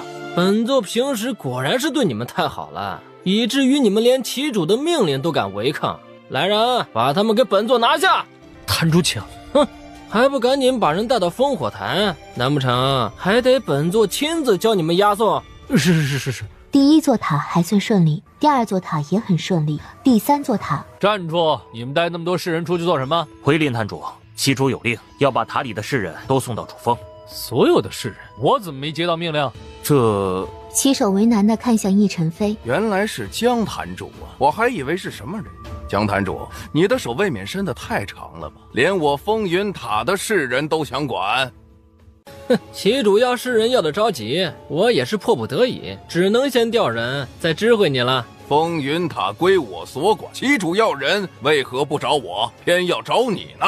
你是怀疑我说谎了？是不是说谎？把手令交出来，不就知道了？哼，旗主不过是要区几个世人，难不成还得亲自给我令牌去要人？只是要世人确实不需要什么令牌，只要旗主一句话，下面的人自然会送过去。可旗主没理由让江旭越界带我管辖的世人才对呀。没有旗主的手令，任何人都不可以带走这些世人。影响旗主的兴致，你能承担得起吗？我只知道，没有旗主亲自给的命令，任何人都不能带走这些世人，包括你。林坛主，旗主没有直接下令让您送人，您难道不应该反思一下？索道骤然断裂。陈飞大哥，帮我保护好叶枫！混账，你算什么东西？一个小小的旗手也敢这么跟我说话？属下只是提醒林坛主，如果林坛主觉得属下忠言逆耳，那就当属下什么都没有说过吧。难不成是旗主知道我背地里偷要了不少世人送给其他旗主，所以迁怒于我，才没有让我直接把世人带过去的，所以才要把风云塔的世人都带走？哼，林坛主，马上就到子时了，您是让与不让？如果不让也没有关系，咱们一起到旗主那说理便是，反正也不过区几十个世人而已。相信林坛主拒绝的话，旗主也能从别的地方调来其他世人。我还是那句话啊，没有旗主的命令，任何人都不能带走这些世人。不过，我可以随你一起到主峰，亲自面见旗主。如果真是旗主下的令，我自会请罪。顾初暖左手一扬，一把药粉洒了过去。林坛主脸色巨变，第一时间闭上眼睛，屏蔽呼吸，避开药粉。顾初暖右手又是一扬，10数把银针射向林坛主与他身边的旗手。林坛主意料不及，与其他旗手当场被顾初暖射晕。多简单粗暴，跟他废话那么多做什么？走吧，抓紧时间离开这里。快走！你们先上流笼，我随后就上。往哪里走？林坛主身后跟着黑压压的一群高手毅然追到。从我风云塔把人救走就算了，居然还敢杀我的手下！你当我是软柿子，任你拿捏的吗？我今天只想带走他们，朋友何不赏个面子？快走，蓝旗主追上来了。放心，今天无论谁来都带不走你。一道杀气携着滚滚风雷排山倒海而来，好强的威压！他来了！索道骤然断裂。陈飞大哥，帮我保护好叶枫！我操，浮光这个傻子怎么跟着一起跳下来了？醉得昏昏沉沉的叶枫竟然也跟着跳了下来。靠，混蛋！为了救叶枫，我不惜牺牲自己，可他居然跳下来了！这两人都是傻子吗？身子砰的一声突然坠落，当场昏厥。等他昏昏沉沉醒过来的时候，主子，你醒了？这是哪里？我们从悬崖顶上掉下来，幸好被中间的几棵大树格挡了一下。主子，你有没有哪里不舒服啊？有，全身都不舒服，尤其是心口。啊！谁让你跟着跳下来的？看到主子掉下去，我心急，就跟着跳下去了。受伤没有？一点小擦伤，不碍事的。叶枫呢？叶枫还昏迷着，属下给他检查过了，也没有什么大碍。顾初暖举目四望，发现自己处在一个漆黑的山洞里，外面飞鹰盘旋搜索，属下怕行踪被发现，只能把主子背到这座山洞里，暂时躲避魔族的追查。叶公子的下落，属下不太清楚，不过叶公子武功高强，主子也说了，魔族外应该有他的人接应，他应该不会有事的。属下粗略的看了一下，从这里步行离开魔族，大概需要3-4天的时间。魔族追兵太多，不仅有飞鹰，还有猎犬，我们很难逃脱。外面搜索的追兵多吗？我们并没有直接跌到崖底，而是掉在半悬崖突出的岩石上，顺着岩石才进的山洞。他们在底下搜寻，暂时还找不到我们。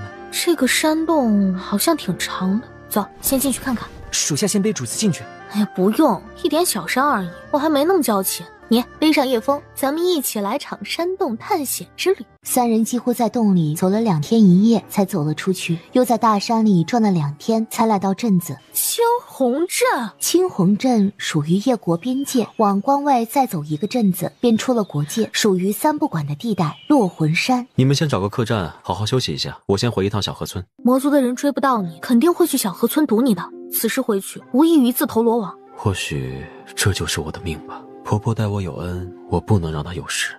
你又来了你！我命由我不由天，你的命运必须掌握在你自己手里。我们离开的时候，萧雨轩还在小河村，他应该会帮你把叶婆婆安顿好的，你就少操心了。我还是不放心。那你等我1天，我去落魂山办件事，事情办完我跟你一起回去。你去落魂山做什么？那里属于三不管地界，所有穷凶极恶的人都聚集在那里。你要去找地狱草？既然都到了青红镇，干嘛不去找找看？也许真能找到地狱草呢。顾初暖打了一个哈欠，一拐一拐的去找客栈歇息。客栈门外，小二将他们拦住，鄙夷的看着他们。哪来的小叫花子？知不知道这是哪呀？看到牌匾了吗？平安客栈。这里不仅是客栈，还是酒楼。就你们仨，能吃得起住得起吗？浮光将手里的1两银子露了出来，店小二的脸上还是不屑。切，就这1两银子，你们仨人就想来这吃饭？我们这里的饭菜可都贵着呢，随便一样菜都要1两银子。3碗面，阳春牛肉面。去，别妨碍我招呼贵客。哼，名满青红镇的平安客栈，原来是个趋炎附势的客栈啊！谁趋炎附势了？你们就1两银子，吃得起阳春牛肉面吗？赶紧滚！那儿不是写着吗？阳春牛肉面3碗1两银子吗？你今天若是不让我们进去，我们3个就到处说你们平安客栈趋炎附势，看不起我们叫花子。要撒泼到别的地方去！哎，都看一看啊！平安客栈店大欺主了！平安客栈狗眼看人低，看不起叫花子了！我们姐弟3人四处乞讨，好不容易讨到1两银子，想进去吃碗阳春面，却被轰了出来。可怜我弟弟患上绝症，命不久矣。他这辈子最大的心愿就是吃上平安客栈1碗热腾腾的阳春面。你演戏不找浮光，找我做什么？你们瞧，我弟弟都吓傻眼了。难道我们叫花子就该如此被看轻吗？我们吃面又不是不付账。平日里你们就趾高气扬，瞧不起穷人，没想到你们这么过分，连一个病入膏肓、不久于人世的人都要欺凌，你们也太黑心了吧！就是呀，瞧着这3个人，一个病得奄奄一息，一个瘸了一条腿，一个看起来傻乎乎的，你们也忍心轰他们？要是你们敢轰他们，以后我们也不来平安客栈用饭住宿了。吵什么吵？再吵小心我把你们脖子都给扭断！哎，是，不吵。你们3个叫花子给我安分点，我脾气可没那么好。是。让这3个叫花子进去吃面，都给老子安静点。主子，属下已经摸清，这些人从各地聚集在一起，是为了设伏杀人。杀谁？暂时还不知道。不过这些人大多是魔族的人，以水仙旗主为首，召集了另外几个旗的旗主以及落魂山的众多高手，一起设伏暗杀。魔族的人勾结落魂山那么多穷凶极恶的人，是为杀一人？这么大的阵仗，他们想杀的人武功得有多逆天嘛？盯紧他们。是，主子，他们都从后门离开了。走，跟过去看看。跟到青红镇外的竹林里，便失去了他们的踪影。应该是迷雾阵，大家靠拢点，别走散了。叶枫，浮光。却见叶枫不知何时已然掉队了，连一向跟他最紧的浮光也不见了。跟我玩阵法，当我破阵之术白学的。走砍踏亘，右转15步再踩坤，脉里走训，沿路所过，每隔10步便砍1根竹子。等到他砍完30根竹子后，竹林豁然开朗，雾气以肉眼可见的速度迅速退去。不远处厮杀的声音此起彼伏。顾初暖双眸微眯，足尖一踩，朝着厮杀声而去。一群黑衣人个个手持武器，将2个少年围在中间。完美的身材，好美的小弟弟，尤其是那双懒散的眸子，居然有一只是浅蓝色的，这浅蓝的眼瞳可是极为少见的呀！兄弟们都别怕，他现在功力大失，只要咱们团结一心，总能杀了他。更何况咱们的主力援军正在赶来，咱们无论如何也得坚持到援军到来。谁要是敢怯战，别怪我刀下无情。顾初暖足尖一点，一手银针仿佛暴雨梨花飞射而去。哼，这个小弟弟我罩了。小弟弟他罩了，这女人是白痴吗？看上去一点内力也没有啊，居然还敢来趟这浑水。他到底知不知道那个红衣男子是魔族魔主啊？我们费了多大的力气，又牺牲了多少人才把他困在这竹林？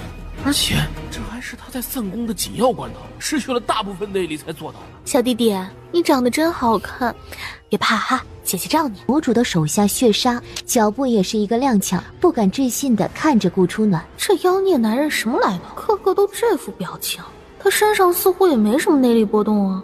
好呀，姐姐真好。主子叫她姐姐，还对她笑了，我没听错吧？小弟弟上道啊，姐姐喜欢。姐姐，你抱了我，可得对我负责呢。原来他们是一伙的，兄弟们，把这个女人一并杀了！血杀眼神一脸，出手快准狠，手中镰刀舞起，便是一条性命。好强的功力，好狠的手段！魔族人想要围杀的，莫非就是他？这武功也确实值得他们大费周章设伏了。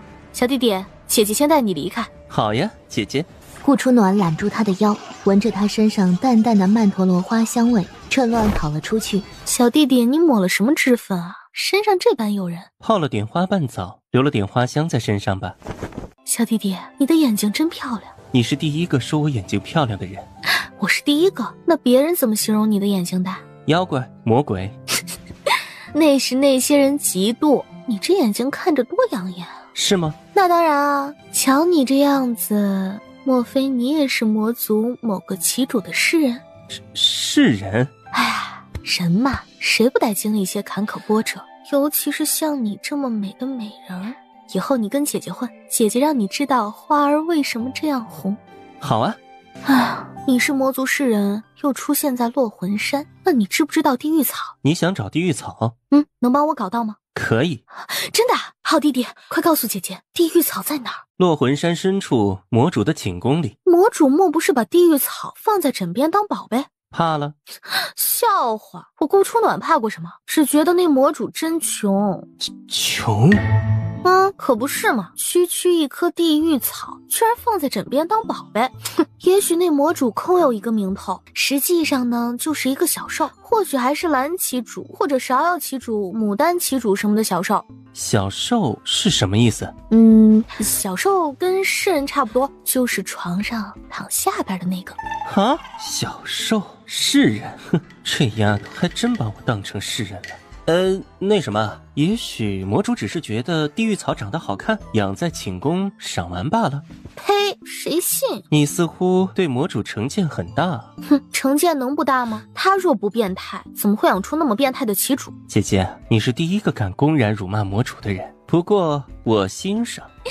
小弟弟长得这般貌美，姐姐更喜欢你。走，姐姐带你去长长见识。姐姐，你可得记好了，你抱了我2次，可得对我负责，不然我可是会生气的。哼，哦，是这样生气吗？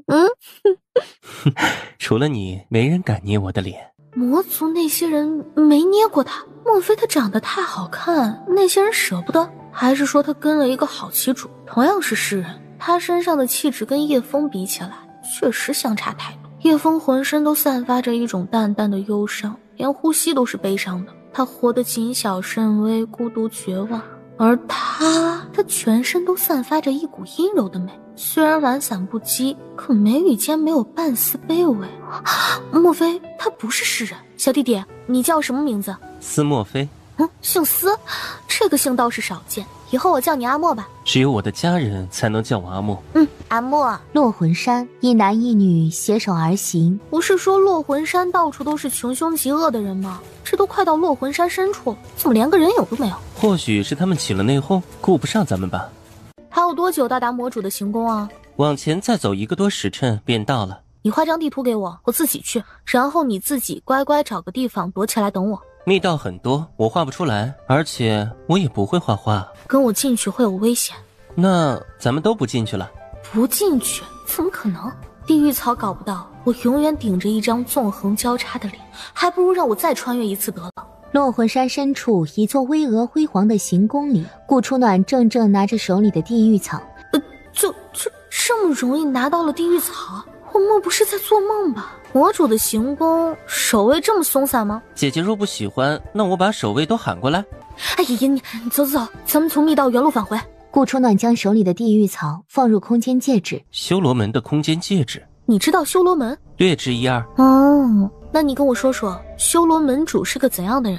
他嘛，挺执着的一个人，为了他所谓的使命，任凭火海刀山，也从不眨一下眼睛就往里闯。使命？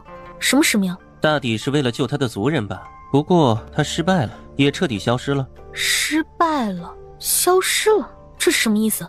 就是死了呗。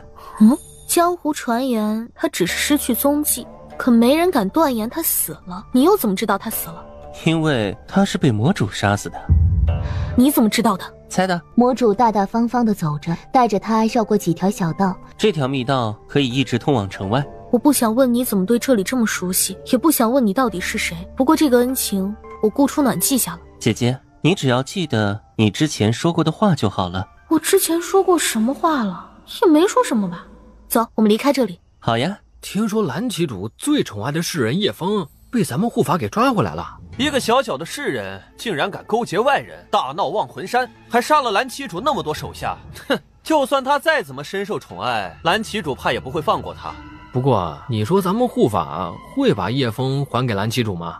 怎么？难道你怀疑护法不会把叶枫还给蓝旗主？有护法把下人都给遣散了，而且还封锁了所有的信息，不让任何人知道他抓了叶枫。我怀疑护法根本没打算把叶枫交出去。他不交出叶枫，留着做什么？不会是……小声点，别被听到了。咱们护法那点心思，谁猜不出来呀？可是这样做，不是等于得罪蓝旗主了吗？本来咱们护法跟蓝旗主也只是表面和善，背地里他们针锋相对多少次了。为了得到叶枫，护法指不定真的会把叶枫扣住不给。这右护法是什么人？魔主身边有左右2大护法，左护法忠心耿耿，右护法狼子野心。我问的是右护法是什么样的人？好色、贪财、恋权，一心造反。我操，这魔主真不是东西。不是姐姐，这跟魔主有什么关系？上梁不正下梁歪啊！他能养出那么多混账、变态、恶心的东西来，他自己能好到哪儿去？又或者那个魔主就是个兽，喜欢别人对他叉叉哦，所以他恨不得天下间所有的人都跟他一样被叉叉哦哦。姐姐，魔主是一个很可爱、很有爱心、很纯洁、很善良、很温柔的人。呸！我信他个鬼！啊，小弟弟啊，你还小，有些人知人知面不知心，以后姐姐慢慢教你啊，乖。顾初暖想摸摸他的脑袋，魔主已然半蹲，等着他摸着。弟弟上道啊，哥谁都会喜欢你。只有姐姐才有资格摸我的头，别人，哼。行啦，知道你有底线。好弟弟，告诉姐姐，右护法住在哪儿？前面右转后再左转3次，便到右护法的寝宫了。你乖乖在这里等我，我去把叶枫带出来，咱们再一起出去。姐姐跟叶枫很熟？还行，他也是我的朋友。你乖乖在这儿等我，千万别乱跑啊！我很快回来。好呀。一道暗黑色的人影飘荡而来。主子，那位姑娘名叫顾初暖，是丞相府不受宠的3小姐，也是战神叶景寒的未婚妻，同时跟修罗门关系密切。修罗门的青宗主曾经救过她，还把前修罗门主的暗卫浮光送给了她。至于她真正的身份，暂时还查不到。雪莎，你有没有感觉她跟一个老朋友很像？雪莎一怔，她绞尽脑汁想了半天也想不出来。她跟那个女人也不像，她比那个女人爽朗多了，像的只有那双眼睛罢了。女人？主子说的莫不是修罗门主？可是主子不是已经把那女人杀了吗？主子，您与修罗门主大战后重伤，在竹林散宫疗伤的事，是杏花旗主泄露出去的。参与逼宫伏杀的有杏花旗主、桃花旗主、石榴旗主，还有荷花旗主以及右护法等人。不知道主子要如何处置他们？一群渣渣还敢反噬主人，杀了便是。4个旗主都杀。右护法居住的寝屋里，放开我！我是蓝旗主的人，你这般待我，蓝旗主不会放过你的。你以为我会怕他吗？我告诉你，魔族的几个旗主早就看他不顺眼了。若不是这次魔主命大逃了出去，下一个死的就是蓝旗主。何况你勾结外人，大闹忘魂山，把忘魂山闹得鸡飞狗跳。你以为他还会像以前一样护着你啊？叶枫啊叶枫，识相的话，你就乖乖的从了我。只要你把我伺候好了，我保证你下半辈子会活得很舒坦。你想干什么？在我面前装什么清高？别以为我不知道，你以前是怎么伺候蓝旗主的。就你这贱模样，我能看得上你，你就该烧高香了。眼看右护法即将附上来，叶枫绝望地闭上眼睛，准备承接撕心裂肺般的痛苦，却见浮光不知什么时候已经赶来，正与右护法厮斗在一起。怎么样，还撑得住吗？浮光，给我杀了他！是，这里是魔族深处，你快带着浮光离开。放心吧，这里这么大动静，如果魔族的人要来，早就来了。而且他该死！只听砰的一声，右护法倒飞而去，身子撞到屋外的凉亭上。我乃魔族的右护法，你敢杀我，等于得罪整个魔族。打了这么久，魔族有一个人来帮你吗？敢动叶枫，你就该有死亡的觉悟。顾初暖的剑已然深深扎进他的心口。你们都跟我来。主子，魔族的大门应该在那里。我带你们抄密道离开。顾初暖等人顺着密道出来，直接来到青红镇。主子，前面有一座白云寺，瞧着香火挺旺的，要不我们去白云寺先休息一下？那就到白云寺先休息一下吧。身体还行吗？若是不行，我们就在这里先歇息一下。可以的，走吧，免得追兵追来。那天在竹林里跟主子走散之后，我们碰到了魔族的几大旗主，我们寡不敌众，叶枫腿脚慢就被抓了。属下找不到主子，便独自混入魔族去救叶枫，不料在魔族遇到了主子。随后的事情主子都知道了。走吧。白云寺，这里是青红寺最大的寺庙。小师傅，听说白云寺很灵，我们从极远的地方过来上香参拜，这走了一路有些累了，能不能安排几个客房给我们住啊？我们沐浴清斋后再去佛祖面前上香。小和尚当即同意，安排了3间客房给他们。魔族的追兵好像也没有追来，你们也累了，今天晚上好好睡一觉吧。浮光，我命令你今天晚上不用保护我，就在屋子里睡觉，听到没有？是。夜晚，叶枫沐浴了几遍，一整个晚上他翻来覆去睡不着。他索性起来往大雄宝殿而去，可在大雄宝殿外，一个中年女子不小心撞到了他。抱歉，是我走得太急了，小公子有没有事啊？没事，如今已是子时时分，更深露重的，夫人想上香，最好还是白日来。谢谢小公子提醒。夫人，您看这位公子也让您明天再来。您说您大晚上还跑来上香，要是出了什么事，奴婢怎么跟老爷交代啊？我这不是睡不着吗？反正白云寺又不是第一次来，这里很安全的，你不用替我担心。谢谢这位小公子。叶枫淡淡一笑，自己则进了大雄宝殿。夫人，小少爷已经失踪18年了，您年年来这里上香求佛，要是佛祖显灵，早就让您找到小少爷了。当年我的灵儿是在青红镇外被人抱走的，国师说过了，想要找回我的灵儿，便要到白云寺上香祈福。国师精通五行八卦，通晓过去未来，他断然不可能骗我。可是您年年来这里上香，前几年更是日日在白云寺诵经祈福，不是到现在还没有找到小少爷吗？也许灵儿很快便能出现了。都怪那群强盗，若不是他们抢劫，小少爷也不会被人抱走。对不起，是杏儿说错话了。夫人，您这么虔诚，佛祖一定会保佑您找到小少爷的。夫人，小少爷都失踪那么多年了，就算此时他站在您面前，怕是也认不出来了，这可咋整啊？当年我虽然难产昏迷，可是我在昏迷前看到他左边背后肩膀有一朵梅花，一朵含苞待放的梅花。梅花胎记，单凭一朵梅花胎记便能认出小少爷吗？那万一有人造假呢？不可能的，那朵梅花不同于其他梅花，它的花瓣比寻常梅花少了一半，除了我跟稳婆，没人知道的。那干脆让老爷全天下搜索有梅花胎记的人得了。不行，万一被有心人知道，怕对灵儿不利。夫人，如果不这样找，那怎么知道谁才是小少爷啊？胎记长在后肩上，咱们又不能逢人就扒人家衣裳呀。除了胎记，我还亲手编了一个蝴蝶结放在他身上。那个蝴蝶结是一对的，它并不值钱，可它是我跟老爷的定情信物。我想着另外一个蝴蝶结送给他未来的妻子。夫人，您那么善良，佛祖会保佑您的，也会保佑小少爷平平安安的。但愿如此吧。一定会的。小少爷可是皇子，还是咱们楚国唯一的皇子，老天爷怎么会不保佑真龙之子呢？皇子，楚国的皇子，那他是楚国的皇后。小心隔墙有耳。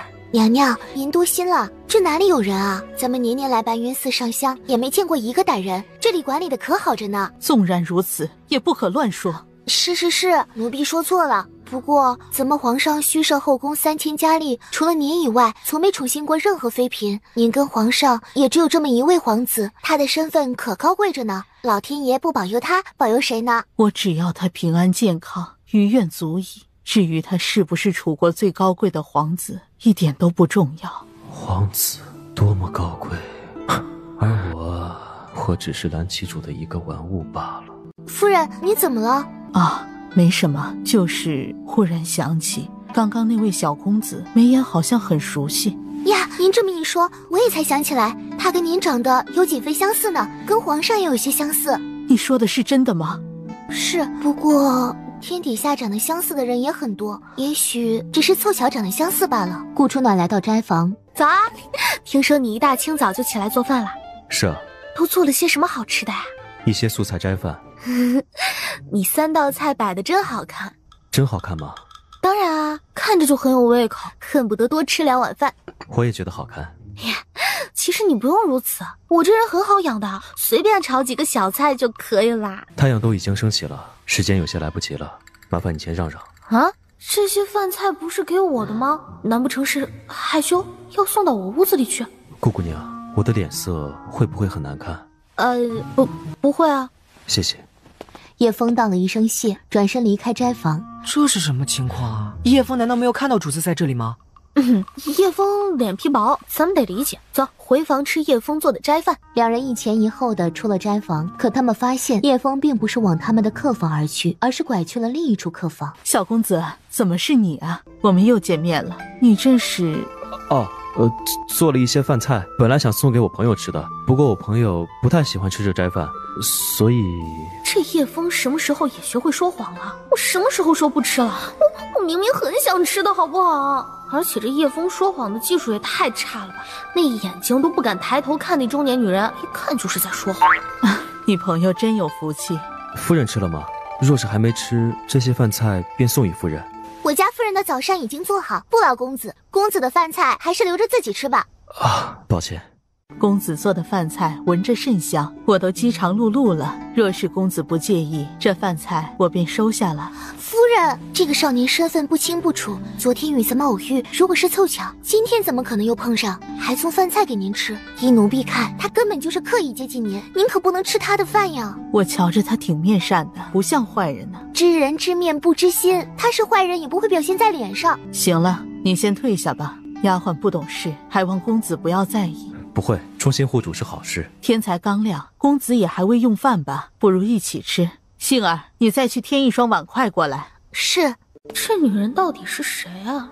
叶枫一向清冷，寡言少语，不喜欢与陌生人接近，怎么会亲手做饭菜给他吃，还主动跟他聊了那么多？莫非这个女人是叶枫的亲生母亲？浮光，你去查一下这个女人是谁。主子，她是楚国的皇后，楚皇一生只娶一位皇后，对这位皇后深情意重。他们育有一子，不过刚出生那天就被人抢走了，至今生死不明。楚国皇子被抢走以后，楚皇后一度发疯，被国师治好之后，便在白云寺诵经念佛整整10年。因为思子过度，她几度奄奄一息。楚皇国事繁忙，无法长期陪伴在皇后身边，便强行把楚皇后接回楚国了。不过楚皇后每年还是会来白云寺住1个月。至于为什么选在白云寺，属下就不知道了。属下只知道楚国群臣一直力荐楚皇广纳后妃，都被楚皇给拒绝了。这么深情，这么凑巧。如果叶枫真是楚后的儿子，那叶枫就是皇子，而且还是楚国唯一的皇子，楚国未来的皇帝。不对，如果楚后是叶枫的亲生母亲，叶枫从小到大遭受了那么多的奇耻大辱，他怎么敢去相认呢？如果楚后是一般人，或许叶枫还有可能跟他相认，可帝后啊，这身份太过于尊贵了，以叶枫处处为人着想的性子，这是万万不可能的。空气中忽然出现了一抹强大的威压。蓝旗主，是他来了，你快走！走？往哪儿走？叶枫在害怕什么？小风儿，你可让我好找啊！旗主，你们是谁？找叶枫做什么？原来是楚国的皇后，怎么楚皇后连我们魔族的闲事也要管？我不管你是谁，如果你是来礼佛的，我们无话可说；如果你是来捣乱的，又或者是想对叶枫不利的，这桩事我们楚国管定了。你们魔族或许不怕我们楚国，可我们楚国也不惧于你们魔族。小风儿啊，小风儿，我还以为你怎么突然大了胆子，原来是找到靠山了。叶枫不敢，叶枫马上跟你回魔族，求旗主放过他们。小浮光，你能解决几个？他的4大金刚，我可以解决3个。3个吗？我最多只能解决1个。最厉害的蓝旗主谁解决呀？交给叶枫解决吗？叶枫要能打得过，又怎么会被欺凌的那么惨？更何况5个叶枫加起来都打不过1个浮光，更别提蓝旗主。我还以为是谁呢，原来是5只大笨熊啊！你又是谁？我嘛，叶枫的女朋友，也就是心上人。旗主，叶枫跟他清清白白，连朋友都算不上，请旗主万莫相信他的话。叶枫马上跟你回万魂山，终此一生不再出来，只求旗主慈悲，放过这里所有的人。你是我的人，谁碰过你，我便杀谁。哼，杀我？这世上很多人都想杀我，可惜他们都没那个机会。浮光手心一翻，一只透明的烟花弹破空而起。想杀我们门主，除非从我们修罗门所有人的尸体上踩过去。狂妄！今日我便先取了你的性命。谁敢杀本王的未婚妻？战神来了，顾处长跟楚皇后便也就安全了，真好。听说有人要杀本王的未婚妻，原来她是你的未婚妻呀，难怪胆子这么大。战神，你的未婚妻带人强闯我的忘魂山，杀我族人，掳走我的世人，这事儿你怎么算呢？阿暖胆小柔弱，蓝旗主带着4大护法金刚气势汹汹而来，把我未婚妻都给吓坏了，这事又怎么算？这腹黑的语气有几分我的潜质。不过阿暖，你是不是叫得太轻了？想不到名震天下的战神，原来是个护短的人。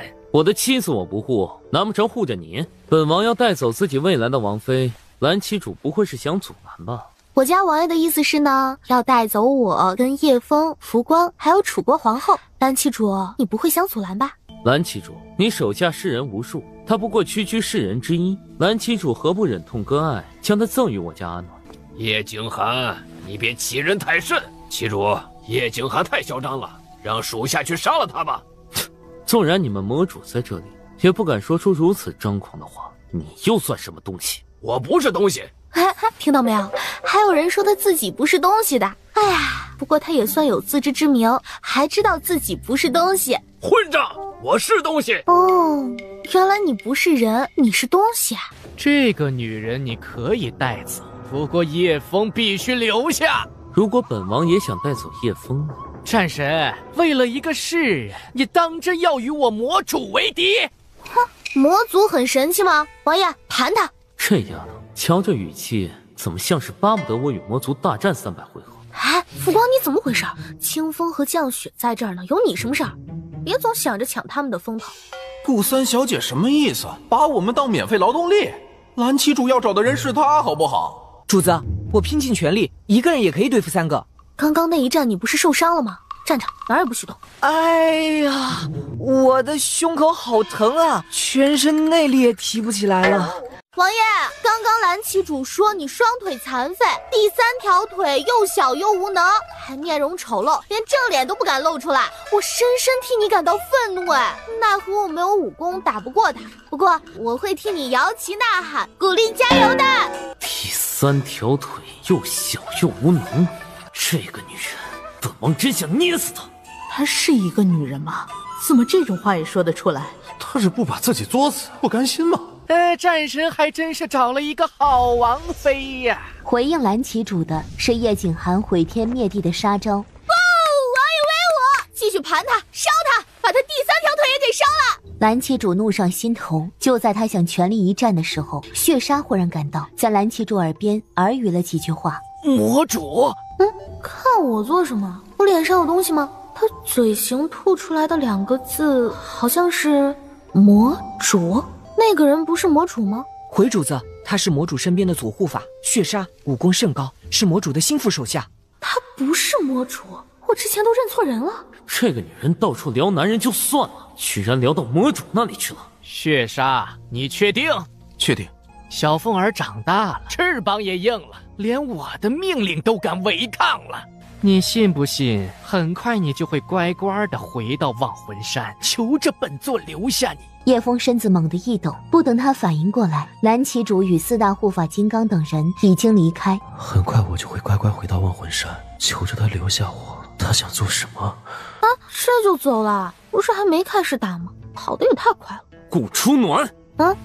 王爷有啥事儿吗？清风降雪，把他带走。浮光挡在面前，冷视清风降雪。这是我跟他之间的事，修罗门若敢搅和进来，本王不介意血洗修罗门。王爷，你当我们修罗门是软柿子不成？小浮光，这就是你的不对了。刚刚王爷好歹救过咱们怎么能恩将仇报呢？王爷，不知道是哪阵风把你刮到这里来了？哼，你莫不是忘记了，再过2天便是我们的大喜之日。本王大喜之日，王妃却不见踪影。你是想要本王成为全天下的笑柄？小河村，婆婆有危险，我要先回小河村一趟。你是说蓝旗主会对你婆婆不利？是，她从来都不是一个心慈手软之人。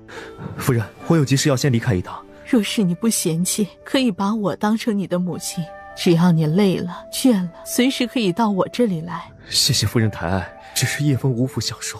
你今年真的19岁吗？你说你是孤儿，那会不会是你记错了？又或者有人跟你说错了？我婆婆不会骗我的。那你是几月出生的？是秋天出生的吗？不是，我是春天出生的。我们在奴隶场的枫叶树下捡到叶枫时，正值秋天。既然是秋天，叶枫为什么会说他是春天出生的？你是春天出生的，为什么会叫叶枫呢？我叫叶枫，春风的风，不是枫叶的枫。夫人保重。叶枫怕他再问下去，自己不知该怎样回答，只能匆匆离开。小姑娘，你能不能告诉我，叶枫究竟是什么人？他要去哪儿？我与叶枫相识的时间并不长，关于他的事，我也不太清楚。不过夫人放心，我不会让他有事的。他说还要回小河村一趟，小河村在哪儿？他会不会有危险啊？不会的，我这就去追他。叶枫是个心地善良的人，他定然不愿意看到夫人为他着急。夫人只管放心。浮光，我们走。把顾初暖拿下，拿不下他，你们也不用回来了。是。来人呐！娘娘，查，给本宫好好的查。本宫要知道叶枫的所有身世信息，一样都不许给本宫落下。马上启程，咱们也去小河村，快！是。王爷，刚刚是我说错话了，您老人家大人大量，别跟我一个小女人计较，好不好？叶景寒将头昂向窗外，拒绝他的道歉。我保证，我以后再也不会说你第三条。王爷，您都不知道，您还没来的时候，面对蓝旗主，我有多害怕。我怕我万一像叶枫一样被抓到万魂山，岂不是给你丢尽了脸面？害怕？本王可没看到你有半丝害怕，倒是看到你嚣张狂妄至极，也不知道是哪儿来的自信那么嚣张。王爷，这雪茶再不喝可就凉了。叶景寒还是昂着头。叶景寒，你生气也得有个度，别整天紧绷着一张脸，活像个千年僵尸一样。唉，这世上也只有他一个人敢这么对主子说话了。主子气头上，多哄几句不就好了？要是主子想杀他，还能容忍他活到现在？你知道你在说些什么？你知道，好久没见你，我想你了。王爷，你别生气了嘛，老皱着眉头很容易老的。你平日里都是这么勾搭别的男人吗？才没有，我只勾搭你。哼，别以为我不知道你这些日子以来都干了些什么好事。我干的好事多着呢，比如我救了万魂山很多世人，比如我还救了叶枫，救了阿莫。哎，这算不算替你积了功德呀？王爷，你茶也喝了，什么时候派人先到小河村保护叶婆婆跟村民呀？小河村百姓的生死与本王何干？当然有关系啊！你是叶国的战神王爷，他们都是你的子民呢。本王又不是叶国之皇。王爷号称攻无不克、战无不胜的战神，你守卫叶国疆土那么多年，为的不就是保家卫国吗？小河村是叶国的子民，自然也是您保护的对象。再说了，王爷心地善良，体恤百姓，一定不忍他们遭难的，对不对？你为什么那么关心叶枫的事？难不成你真的看上叶枫了？怎么可能？叶枫身世那么可怜，任谁看了都会触动的吧？我只是把他当成朋友罢了。是吗？那萧雨轩呢？那是我哥们儿。易晨飞呢？那是我兄弟。司墨妃呢？那是我小弟。上官楚呢？那是我夫子。哼，勾三搭四。王爷，你该问的也都问了，是不是应该赶紧派人去小河村了？万一去晚了，出了人间惨事可咋整？不去。真的不去？停车，给我2匹快马，我跟福光自己先去。没有本王的命令，谁都不可以离开这里。是。福光骑着马来到车窗前。主子，战神的马都是最上等的汗血宝马，眼下也已经快马加鞭的在赶了，咱们就算跟他们分开，也快不了多少的。一只信鸽飞来，降雪取下纸条。怎么了？出了什么事吗？王府有事，掉头回王府。王爷，前面就是小河村了。掉头？谁敢掉头，我便杀谁！终于，马车在小河村停下，小河村竟然被屠村了。婆婆，萧雨轩，你在哪儿？你没死就给我治个伤，萧雨轩！他跟萧雨轩真的只是哥们儿吗？我出事的时候，他可曾这么紧张过？臭丫头，没死也不早点应个声，你想上天啊？臭丫头，你想谋杀兄弟呢？下手这么重，我没被他们杀死，也被你打死了。婆婆，你不可以有事。婆婆，你婆婆被他们抓了，对不起，我没能保护好她。那天你们离开后不久，蓝旗主便派人把小河村团团围住，他们困了我们好几天，前天就开始大肆杀人了。我寡不敌众，被他们重伤。若非战神王爷派人相救，只怕我也被他们杀了。我昏迷前清清楚楚看到他们抓走了你婆婆，你婆婆并没有死。所以蓝旗主打一开始就想屠了小河村，所以从蓝旗主出现在白云寺的时候，叶景寒就让人火速支援保护小河村了，只是晚了一步。战神的手下昨天就赶到了，只可惜还是晚了。韩王府里，顾楚暖啪的一声将一瓶丹药丢给叶景寒。谈场交易吧，你替我安全救出叶婆婆，杀了蓝旗主，我在半年内驱散你的寒毒与血液邪毒，并且嫁给你。叶景寒眉心微微一跳，你替我安全救出叶婆婆，杀了蓝旗主，我在半年内驱散你的寒毒与血液邪毒，并且嫁给你。顾初暖，别以为你有几分医术，本王就不敢动你。巧了，我若没有这几分医术，怎么医治你？怎么跟你谈条件？依着你现在的法子，虽然时间长了些，不过本王相信寒毒早晚有一天能清除掉，加上御医配的药，血液邪毒也可以解开，没有作用。是吗？那些庸医能解开你的毒，能让你双腿站起来吗？放肆！你敢不医治主子的双腿？你才放肆！主子说话哪里有奴才插嘴的份儿？上次的巴掌忘记了吗？叶景寒，我不想跟你费太多话。如果你想娶我，如果你想保住自己的双腿与名誉，你就替我做那2件事。否则，我顾初暖不想嫁的人，任凭你本事再大也强娶不了我。叶枫在你心里就那么重要？是，他是我顾初暖这一生认定的朋友，任何人都不能伤他动他。只是你的朋友？不然王爷以为我跟他还有什么？如果让本王知道你与他有半丝男女之情，本王会让他过得比以前还要痛苦千万倍。怎么，难不成王爷吃醋了？本王不过是不想在大婚前就被上绿帽子。放心吧，我还没有那么渣。你马上调兵，晚了怕生变。急什么？等大婚过后，我自然会去救他。大婚是明天，可叶枫已经独自踏上了忘魂山了。叶景寒，你现在发不发兵救人？哼，不发。行，你够狠。顾初暖瞪了他一眼，一步步离开正堂。啊，这就走了？不像他的性子。战神叶景寒在草丛里被一个女人给强了！战神叶景寒被强了！一道白光越过他们，把顾初暖身边的石雕炸成粉碎。王妃染病，神志不清，胡言乱语，把她带回房间。没有本王的命令，谁也不许放她出来。王爷，我劝你考虑清楚之后再下决定，否则你的未婚妻我可要一尸两命了。笑，本王与你尚未完婚，哪来的孩子？怎么，王爷自己的种难道都认不出来了？小姐，你在胡说八道些什么？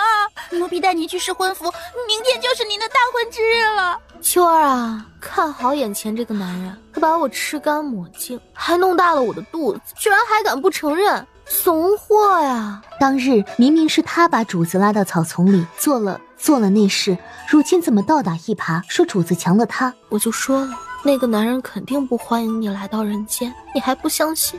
依我看呐，你早死早超生，下辈子可别再投错胎了。来人，请太医。女人，如果你敢撒谎，本王绝对让你后悔活着。行，那假如我真的怀了你的孩子呢？把脉。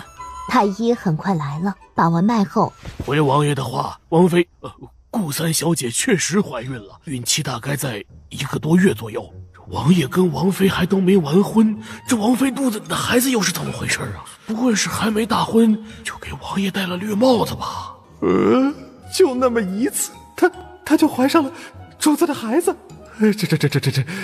这也太生猛了吧！小姐未婚先孕，完了，以后可怎么办啊？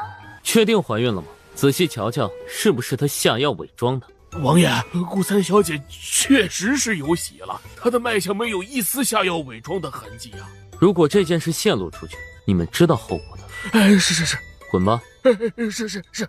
王爷，你搞大了我的肚子，你说吧，这事儿怎么办？既然有了身孕，更应该踏踏实实的待在房里。来人，给王妃增加20护卫，她若敢翻墙出去，直接给本王打断她的狗腿。对了，清风，以后由你负责保护王妃，她若有事，你提头来见。主子，能不能给属下换份差事啊？这顾三小现在应该叫王妃了，这王妃诡计多端，嚣张狂妄，胆大包天，什么事做不出来？让我保护她，只怕分分钟我就被王妃给虐死了。什么时候连你也敢违抗本王的命令？主子，属下惶恐，属下不敢。但是降雪他比属下更加细心。主子，清风武功比属下高强，他去保护王妃最为合适。属下建议清风以后直接调拨到王妃身边贴身保护，免得王妃出什么意外啊。行了，以后王妃的安全就由清风负责。啊？为什么这种糟糕的事情要落在我身上？小清风，以后我的安全可就交给你了，你可要好好保护我们母子2人啊。王爷，发兵魔族蓝旗分部的事考虑的怎么样了？我和孩子都在等着你敲板呢。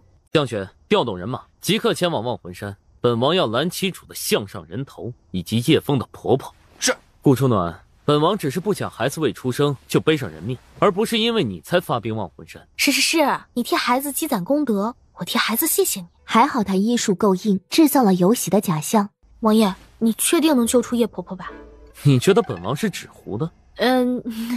当然不是。你的话嘛，我自然是相信的。可是你的一众属下又蠢又傻，这着实让人不放心的。要不然你亲自去忘魂山一趟？谁又蠢又傻了？这不是明摆着连我们一起辱骂吗？而且他区区一个忘魂山罢了，哪里需要主子亲自前往？除非遇到魔主，否则蓝旗主武功再高，也难逃主子的天罗地网。你是觉得本王跟你一样吃饱了撑着没事干吗？你吃饱了本来就闲着没事干呢，不然你个残废还能干什么？又来了，他是不把主子气得发狂，誓不罢休吗？啊，孩子还小，他会被吓到的。你发火之前是不是应该考虑考虑小的？你这个女人愣着做什么？还不赶紧带她回房！我肚子疼，王爷，清风力气太大了，我肚子疼死了。主子，属下没有啊。你什么意思啊？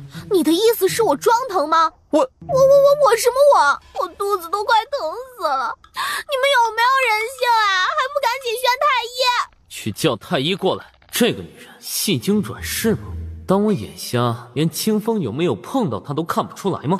还好我当机立断，把清风给出卖了，否则今天倒霉的就是我了。不是以后每一天倒霉的都是我了。王爷，孩子告诉我，你不去忘魂山，他的心很疼，很疼，很疼，疼到呼吸不了。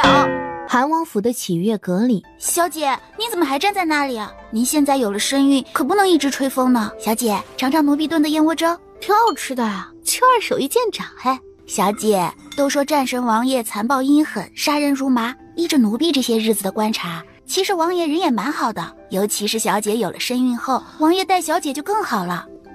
怎么待我好了？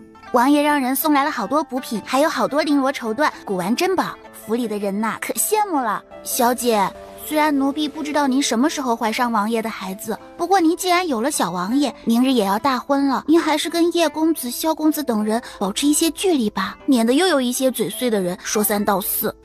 哎呦，小祖宗哎，我困了，想睡一会儿，收起你的唠唠叨叨吧，我听的耳朵都要长茧子了。我什么时候唠唠叨叨了？我就今天说了几句好不好？屋子里将从魔族深处夺来的地狱草捣碎，一半敷在脸上，一半兑水内服，时间一分一秒的过去。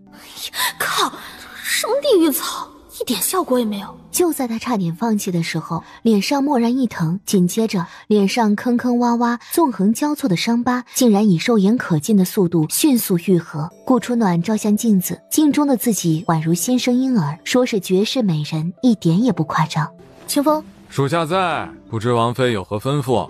王爷有没有亲自去忘魂山？这个属下不知，去打听一下。王妃娘娘，主子交代过，除了保护好您，其他一概不管，更不能跟您说。所以你的意思是我是囚犯？属下不敢。既然不敢，那你说你现在应该做点什么呢？哎呀，王妃娘娘，您别难为奴才了好吗？我不过是一个囚犯罢了，哪儿敢威胁你啊？只不过我肚子里这位小祖宗跟我说他在这屋子里待得闷，想出去走走，你看呢？属下马上陪王妃到院子走走。小祖宗说了，院子他逛腻了，想去海边走走。王妃，主子说您要是离开启月阁，就让属下我提头去见王妃。您行行好，饶了属下好吗？你说你是不是当差当傻了？又不是我要去海边，是肚子里这位小祖宗要去的。小王爷才1个多月，一切还不是王妃说了算。哎呀，算了，瞧你那一脸可怜样，我不难为你了。你去拿点糕点给我吃吧。啊，这王妃什么时候那么好说话了？啊，什么啊？不许我出去，还不许我吃一点糕点啊？属下不敢。那个，属下马上让人去拿糕点过来啊。你看那里有条蛇。就在他转头去看蛇的时候，顾初暖一根银针抵在他的睡穴上。我靠，我就知道王妃没那么好心。都说了，你又蠢又傻，你还不相信？我借你衣服一用哈。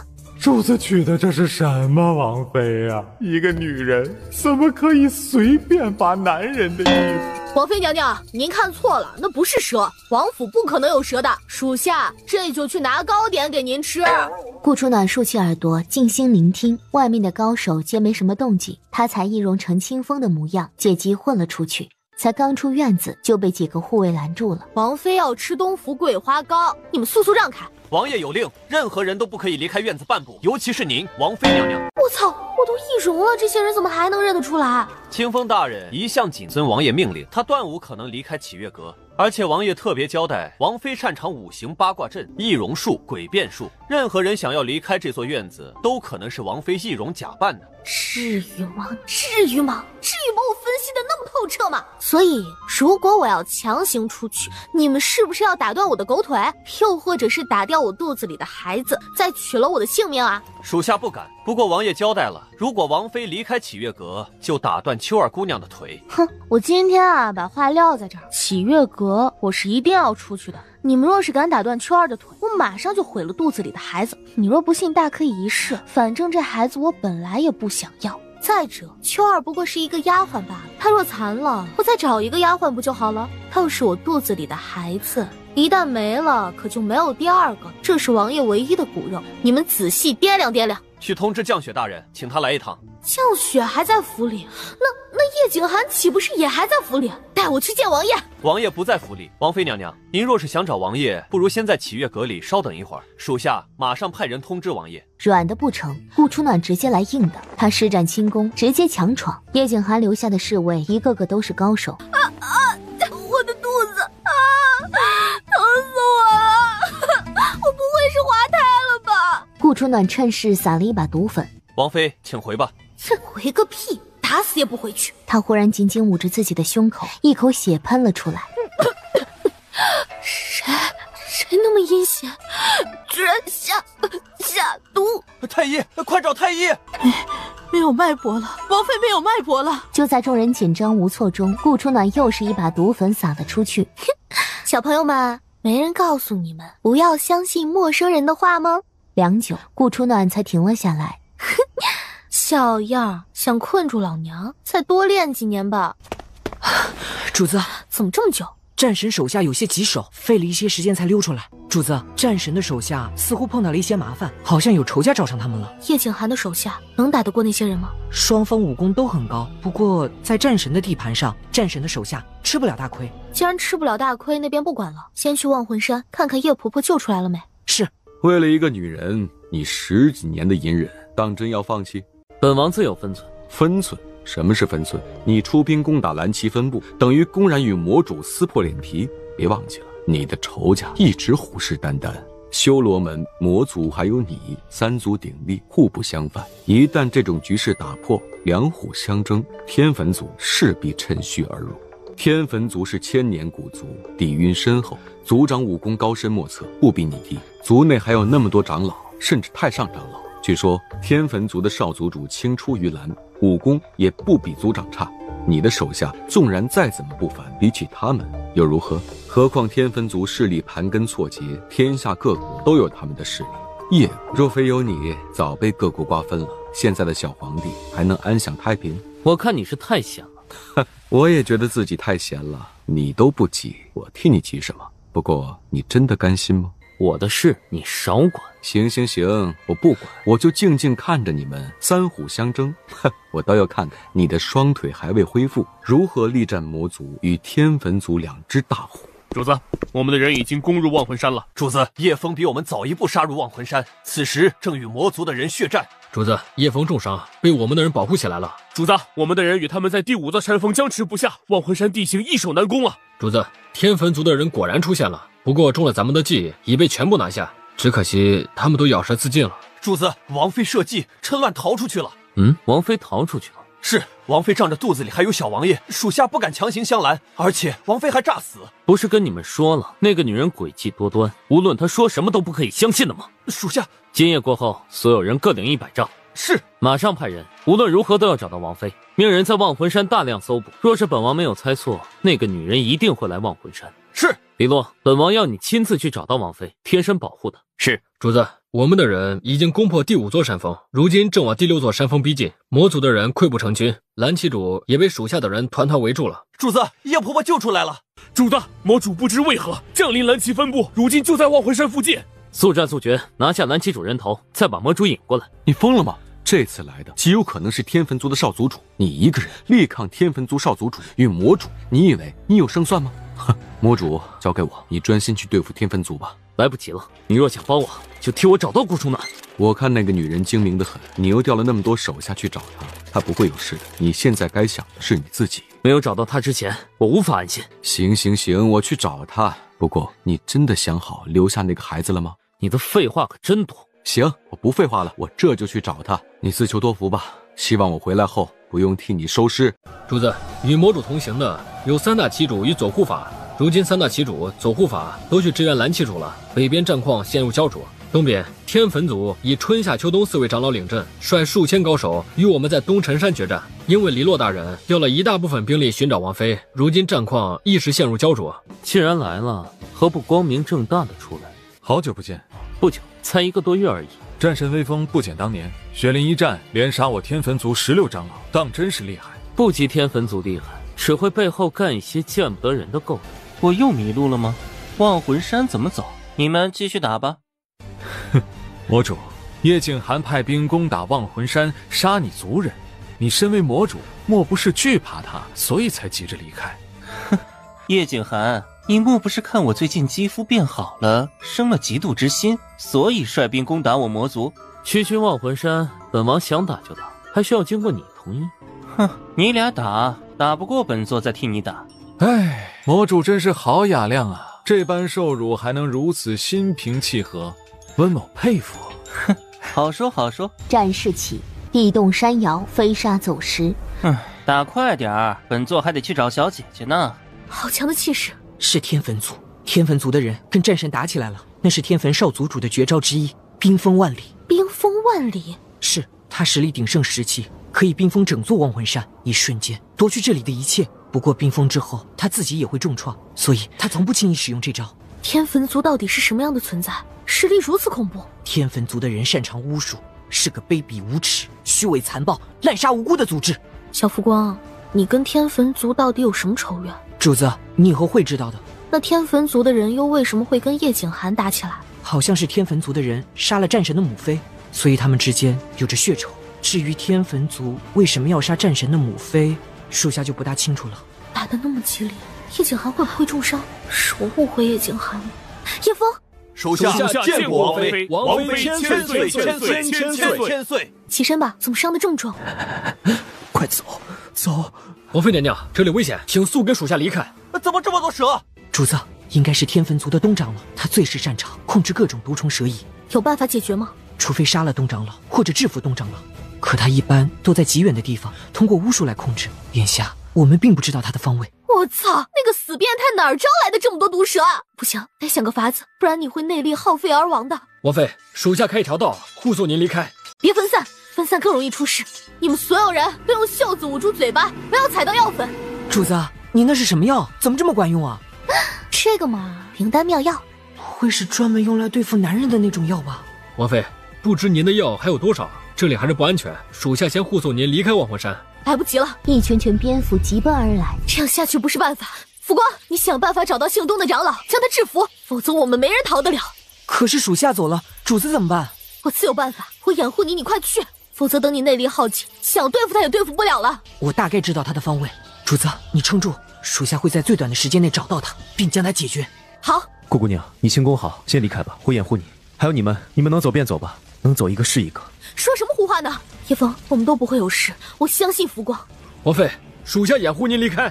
王妃娘娘，您身份高贵，肚子又怀有小王爷，我们死不足惜，但绝不能让您有事。骤然间，毒蛇蝙蝠全部散开，仿佛退潮一般。怎么回事？浮光不是刚刚离开吗？这么短的时间内，怎么可能解决东长老？走吧，我们先离开。太磨叽了，再打下去，我的小姐姐可能就要离开忘魂山了。温少仪，你说你怎么这么差劲，连一个瘸腿的都拿不下？我拿不下，难道你就拿得下？有本事你们2个人单挑，看一晚上下来能不能分出胜负。我拿不下，加上你，岂不就拿下了？卑鄙无耻！你们都是当时逆天高手，两人联手欺负我家主子，说出去也不怕被人笑掉大牙。他说的好像也有道理。我若跟他想分出胜负，起码得3天之后。你若能等到3天后，那便随你。还有3天？叶景寒，是你先出兵攻我魔族的，可别怪我以多欺少。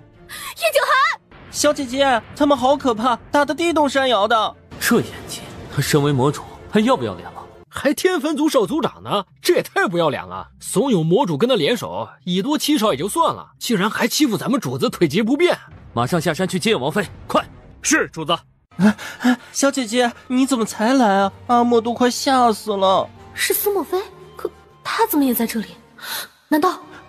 小姐姐，阿莫差点以为见不到你了。这货吃豆腐吃上瘾了吗？一有机会就往我身上凑，别以为我是傻子。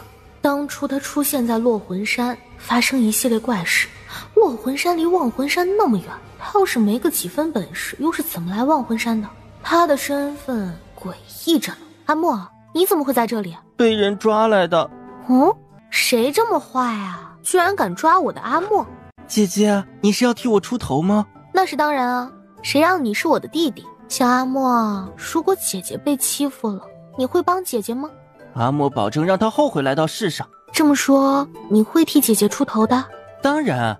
那就是他欺负我。啊，姐姐，他们武功太高了，阿莫怕是打不过他们。阿莫也怕阿莫没有武功。原来你只会说不会做呢。也罢，毕竟我们才第2次见面，你不帮我也正常。姐姐不喜欢阿莫这样的类型吗？我喜欢武功高强，有男子汉气概，宠妻无度的大男人。魔主右手一扬，一朵朵食人花诡异地缠上温少仪。我的妈！这个看起来弱不禁风的司莫非，竟然有这等深厚功力。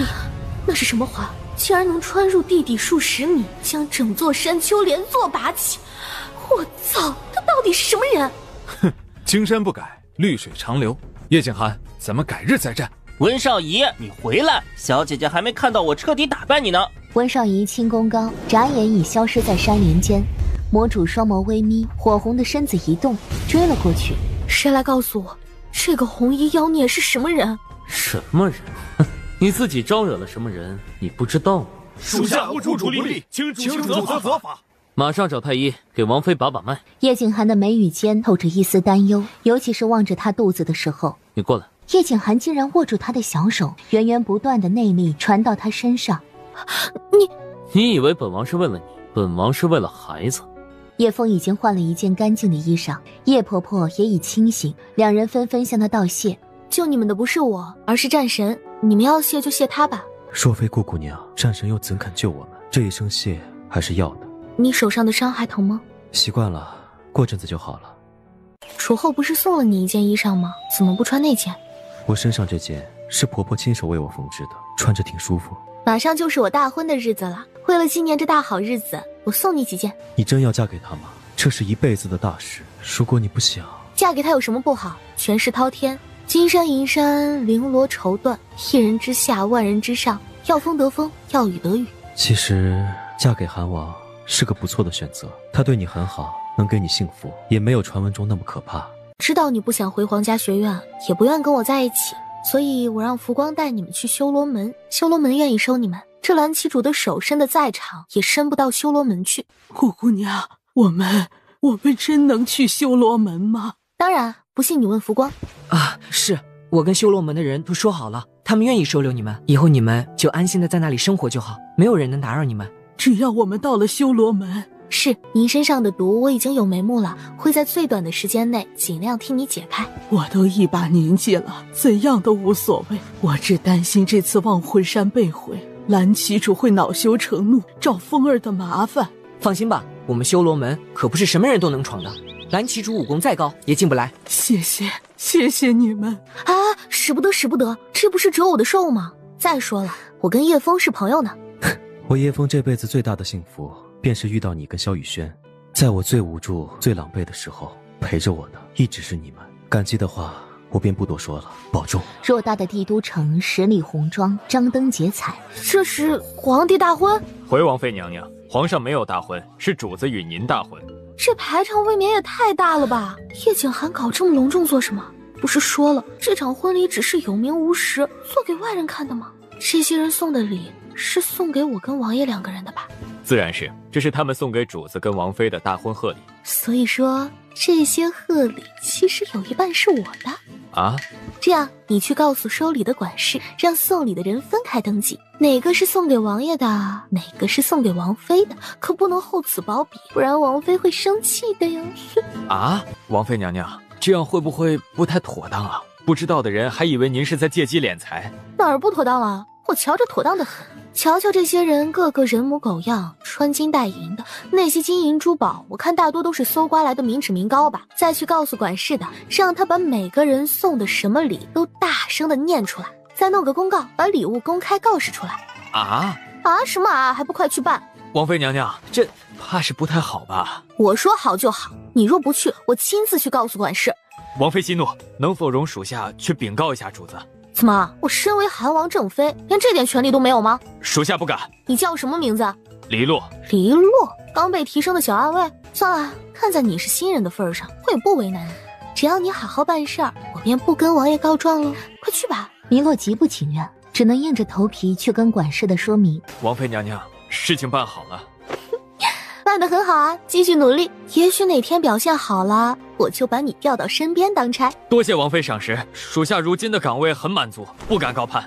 小姐，您的凤冠霞帔真好看，府里的人可羡慕了。您知道吗？您凤冠上的珍珠每一颗都是采自东海最顶级的珍珠，颗颗大小一致，珠圆玉润，价值连城。凤冠上还点缀着108颗猫眼，10个玛瑙，每一颗呀同样价值连城。最耀眼的是正中的这颗夜明珠，据说是天下间最大最好的夜明珠。楚国皇帝当年倾尽一切想得到这颗夜明珠送给楚国皇后，奈何一直苦寻不到，王爷却命人将它嵌刻在凤冠上送给您，足以证明王爷对您是真的很宠爱。顾楚暖一夜未睡，困得昏昏沉沉。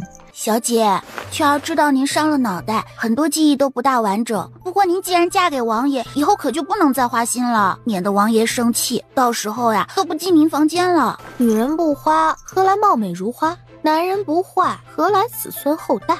小姐，这都什么时候了，怎么还净说这些胡话？要是被人听到，告到王爷那里去，可如何是好？行了，拜堂的时间到了，赶紧拜完，我还要睡觉了。连着几晚上不睡，困死我。小姐，好命婆在外面伺候着，一会儿要替您梳头，保佑您。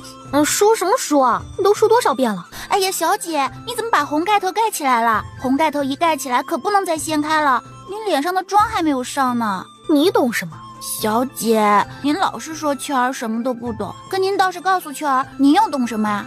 如果不能美得惊人，那就丑得勾魂。顾楚暖由着喜娘扶着，一步步来到大堂。听说顾三小姐是个无眼女，丑的不行啊，一张脸全是脓，比恶鬼还恐怖呢。全天下没有一个男人愿意娶她。想不到战神王爷竟然以10里红妆盛世婚礼迎娶她，真是羡慕死人了。可不就是嘛，但她那一身嫁衣啊，简直前无古人后无来者，哪怕是皇后也没有那么好的凤冠霞帔呀。她的凤冠啊，随便一颗点缀的宝石都价值万金，还有她的嫁衣，听说是用金蚕丝做的，冬暖夏凉，薄如蝉纱。那金蚕丝啊，可贵着呢，全天下都找不到多少金蚕丝，比黄金还贵1000万倍呢。野国的兵马都握在战神的手里，皇上都不敢吭声，其他人谁敢说话？这算什么？听说顾楚暖公然索要贺礼，还让人把贺礼全部都明确公示出来。听说过借婚礼敛财收礼的，他就没见过这么明目张胆的。你说他这么胆大妄为，战神难道都不管管吗？怎么任由他胡来？哎呦，这谁知道呢？不过我听说啊，这是战神的意思，否则他一个刚嫁过来的王妃，怎敢如此嚣张呢？难怪大家都卯足了劲儿送礼，合着是战神的意思啊！新娘到！我大喜的日子，萧雨轩竟然没有出现，搞什么？凭什么？凭什么他可以那么风光的大嫁？凤冠霞帔，10里红妆，婚礼盛世，嫁的还是手握重权，一人之下万人之上的战神。更恼人的是，传闻战神病得奄奄一息，不久人世。再看眼前的战神，目光凛凛，神采奕奕，哪有半丝病入膏肓的样子？一拜天地！也不知道这个女人走了什么狗屎运，竟然真的能嫁给皇叔。皇兄，难不成我以后真的要叫他皇婶了吗？2拜祖宗！这韩王妃也太着急了吧？她是怕战神反悔不娶她了吗？那肯定的呀，毕竟长得那么丑，嫁的又是权势滔天的战神，她这一嫁呀，祖坟都得冒青烟了。嘘，大婚的日子你说这些，小心战神拿你开刀。顾楚暖，当日退婚是我草率了，如果你不想嫁给他，那这桩婚事……侧王，你莫非是想抢婚？皇侄不敢。只是顾三小姐若是不想嫁给皇叔，皇叔纵然身为战神，也不能强迫别人。我说泽王，今天是我大喜的日子，你非要来捣乱吗？嫁给叶景寒是我自愿的，关你屁事！当初退婚的是你，今日抢婚的也是你，怎么难不成你良心发现后悔了，还是喜欢上了我呀？我感觉你像两头猪，因为一头猪已经不能形容你的蠢。太关注我的人呢，一般只有两种人，一种是暗恋我的，一种是暗算我。我瞧着泽王倒是像第二种人。哼，王爷，这种居心不纯的人留着难不成烫火锅吗？他一摆手，立即有下人将泽王给轰了出去。放肆！我是当朝王爷，你们敢这样对我？敢来抢婚，没让你横着走就不错了，还敢狂妄，轰出去！愣着做什么？不是还差一拜吗？赶紧的呀！顾初暖果然是着急着嫁给战神，她就是怕战神甩了她休了她。这个女人也忒不要脸了。哪有大婚拜堂的时候，一个新娘时就催着拜堂的？夫妻对拜。新娘打了一个喷嚏，竟然把红盖头给吹掉了。谁啊？抹那么重的胭脂，呛死人了！既然拜完堂了，那就入洞房吧，送入洞房。来人，把抹了浓重胭脂水粉的女人全部给本王轰出去！本王的王妃受不得这刺鼻的味道。这什么情况啊？顾初暖都这样了，战神还护着他，这还是那个残暴阴狠、杀人如麻的战神吗？累死我了！这凤冠压得我脖子疼。来人，把王妃的凤冠先取下。我们已经行过夫妻之礼，也算是夫妻了。那些繁文缛节就算了吧。好呀。皇婶，以前是当当不懂事，处处针对您，当当知道错了，以后咱们就是一家人，还望您莫要跟当当计较。婚礼完成，你回宫吧。皇叔，当当好不容易才出宫一次，而且当当是真心祝福你们的，更是真诚悔过的。您这样赶当当走，当当心里委屈。王爷，我看当当公主情真意切，也许她真的是想跟我化干戈为玉帛呢，不如就留她在这里吧。皇婶，你人真好。皇婶，当当以茶代酒，当做赔礼。主子，当当公主的茶里没有毒。没毒？那他给她敬茶做什么？当当公主的好意，本王的王妃心领了。今日是本王洞房花烛夜，恕本王不奉陪。王爷，当当公主一片真诚，我们怎么能服她好意呢？万一伤到她幼小的心灵，可如何是好？当当公主一口一句皇婶，本王妃听着心情甚是愉悦，以后可要保持啊。这是自然的。好茶，挺好喝的，公主可愿再倒一杯给我呀？当当公主一边接过顾初暖的茶杯，一手迅速扯下顾初暖的面纱。顾初暖没有阻止，随她扯开面纱，露出一张绝世倾城的绝世好面容。这是怎么回事啊？顾初暖那张脸不是坑坑洼洼全是脓水与伤疤吗？眼前的女人又是谁啊？公主，你若想看我的容貌，直接说一声不就好了，何必扯了我的面纱呢？我这面纱可是秋儿亲手做的，贵得很呢。你是谁？公主刚刚不是还喊我皇婶吗？这会儿就翻脸不认人了。你是顾初暖？怎么可能啊？你的脸不是很丑吗？怎么会长得这么漂亮？公主这话说的就奇怪了，这生病了还能治好呢？我的容貌之前丑了些，如今治好了，有什么好奇怪的吗？天呀，那个大美人真是咱们老大吗？不是在做梦吧？没有，确实是咱们老大。天哪，老大一直戴着面纱，我以为是他太丑了，不敢露出真容，原来是他长得太美了，不好意思打击大家才戴着面纱的。老大人也太好了吧！要是大哥也在这里，他肯定也会惊艳的。天哪，谁说丞相府的三小姐是无颜女？简直胡说八道！我要知道她长得这么好看，我连夜都去丞相府排队提亲了。可不就是吗？这简直是仙女下凡，太美了！叶国第一美人都没她好看呢。叶国第一美人不就是顾初云吗？以前感觉她确实挺好看的，可如今跟韩王妃站在一起，直接被甩了18条街不止。哎呦，是我太蠢了，以为人家戴着面具是因为丑，殊不知人家戴着面具是因为长得太漂亮了。可笑我以前还经常嘲讽她，哎呦，太丢人了。泽王竟然还因为她长得丑费尽力气退婚，如果他知道韩王妃长得这么漂亮，不知道会不会直接被气死。小姐姐，你说过要对我负责的，可不能嫁给那个瘸腿的。这个声音好像是阿莫的，他跑来干什么？小姐姐，你太坏了，人家都是你的人了，你却狠心抛弃人家，另嫁他人。啥意思啊？韩王妃还没过门，就给战神戴了一顶绿帽子，这不可能吧？那可是手段残忍、嗜血狠辣的战神啊！你妹的！今天是我大婚的日子，你嘴巴就不能放干净点？虽然我也挺不要脸，呸，应该说我可是要脸面的人，这般侮辱我的名节，也忒不是东西了。司莫非，你给我滚出来！好嘛好嘛，人家马上到。这声音也太酥太甜了吧？难道来的人不是魔主？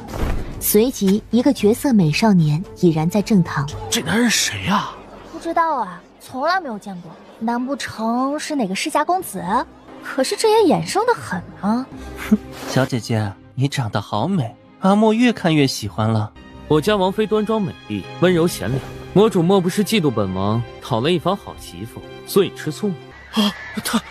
他竟然是魔族魔主！天哪，魔主怎么会那么年轻，还长得那么好看？难道不应该是一大把年纪，长得凶神恶煞，满脸络腮胡子吗？哼，我家小姐姐喜欢武功高强、宠妻无度、有男子汉气概的大男人。她说的条件我都吻合，她说的人指的也是我。哪儿错乱了？又或者哪里 bug 了？这真是杀伐果决、人人惧怕的魔主吗？我是说过这话，可他哪来的自信认为我指的是他？外姓司的，你也太会往脸上贴金了吧！我什么时候说过喜欢你啊？哼，血杀说了，像小姐姐这样的大美人都很矜持，她们往往心口不一。小姐姐嘴里说不喜欢我，心里定是爱我爱得紧。他真的是魔主吗？会不会是战神认错人了？小姐姐，你若喜欢盛世婚礼，我给你一个更盛大的婚礼，绝对让你成为天下间人人羡慕的女人。司莫非，本王算了一卦，你今日五行缺挨打。秋儿，带我回房睡觉。啊，小姐，王爷跟魔主要打起来了。见秋儿不带路，他索性自己回房。小姐，您心也太大了，外面都乱成一锅粥了。吵什么吵？我都多少天没好好睡过一觉了。小姐，外面越打越激烈了，您要不要去看一看？他们一个是战神，一个是魔王，我算什么？就算我出去了，能打得过他们两个吗？可是，还有，就算天塌下来，还有高个顶着，你慌毛线？不许再烦我了，再烦我就把你给卖了。刚刚情急之下，他把红盖头弄丢了，他得帮小姐找到红盖头才行。秋儿刚离开不久，顾初楠的床底地板被撬开，一个人头冒了出来。丑丫头，醒醒！我说你烦不烦啊？你懂不懂长时间不睡觉也会死人的？丑丫头，是我。小轩轩，你怎么在这里啊？我靠，这两人有完没完？都打了多久了还没结束，吵死人了！丑丫头，我费了好大的心血才挖出了一条地道，又花了好大的心血才把叶景涵身边的暗卫都引开。你要不要跟我离开这里？跟你离开？逃婚？走吗？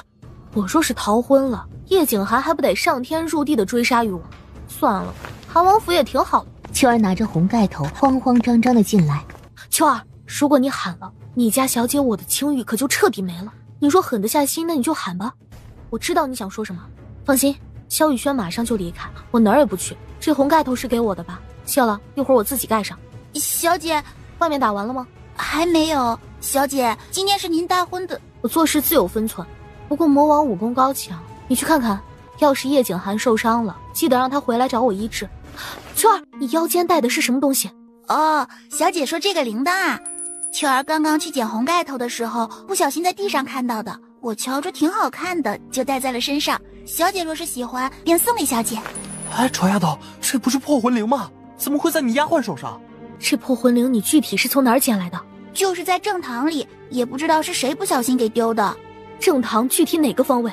好像是徐夫子那个方位。徐夫子？不可能啊，绝对不可能！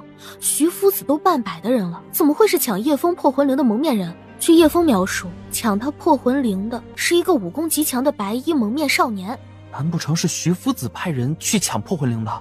不管是谁抢的破魂铃，丑丫头，你就打算一辈子待在韩王府做他的韩王妃吗？外面天地那么大，难道你不想出去看看？那行吧，咱们现在离开。这个弯转的也太急了吧！丑丫头刚刚不是还拒绝吗？怎么现在说走就走，比我还着急啊？小姐，您这是做什么呀？今天可是您大婚的日子，万一被王爷知道，王爷怎么可能放过你？秋儿，委屈你在韩王府再待一阵子了。叶景寒嘴毒心不坏，他不会对你怎么样的。小轩轩，我们走。小轩轩，你是怎么打到韩王府里的？你莫不是属地鼠的，专门会打洞？你觉得我是地鼠？那我便是地鼠吧。听说虞城有一家醉春风，不仅菜好，酒更好，家依山傍水，风景秀丽。不如我们过去尝尝那里的酒？行啊，走吧。丑丫头，大婚之日你就这么抛下战神，当真不后悔？后悔啊！所以战神追杀我的时候，你可得帮帮我。那你为什么要跟我出来？可能是你长得好，吸引了我吧。可是叶景寒长得应该也不错吧？叶景寒确实长得挺好，不过你这类型的我也很喜欢。走吧，赶紧离开吧。咯吱一声，映入眼帘的是一脸哀怨的魔主。姐姐，你不要阿莫了吗？被叶景寒打的。可疼了，姐姐都不给阿莫吸吸。这个叶景寒下手确实狠了，这么漂亮的一张脸，我都舍不得下手。姐姐，这个男人是谁？这是我弟弟小轩轩，长得跟我像吗？弟弟？亲的？怎么长得一点也不像？难不成还是假的呀？这么说，这是我小舅子了？哈，原来是小轩轩啊！失礼失礼，很快我们就是一家人了。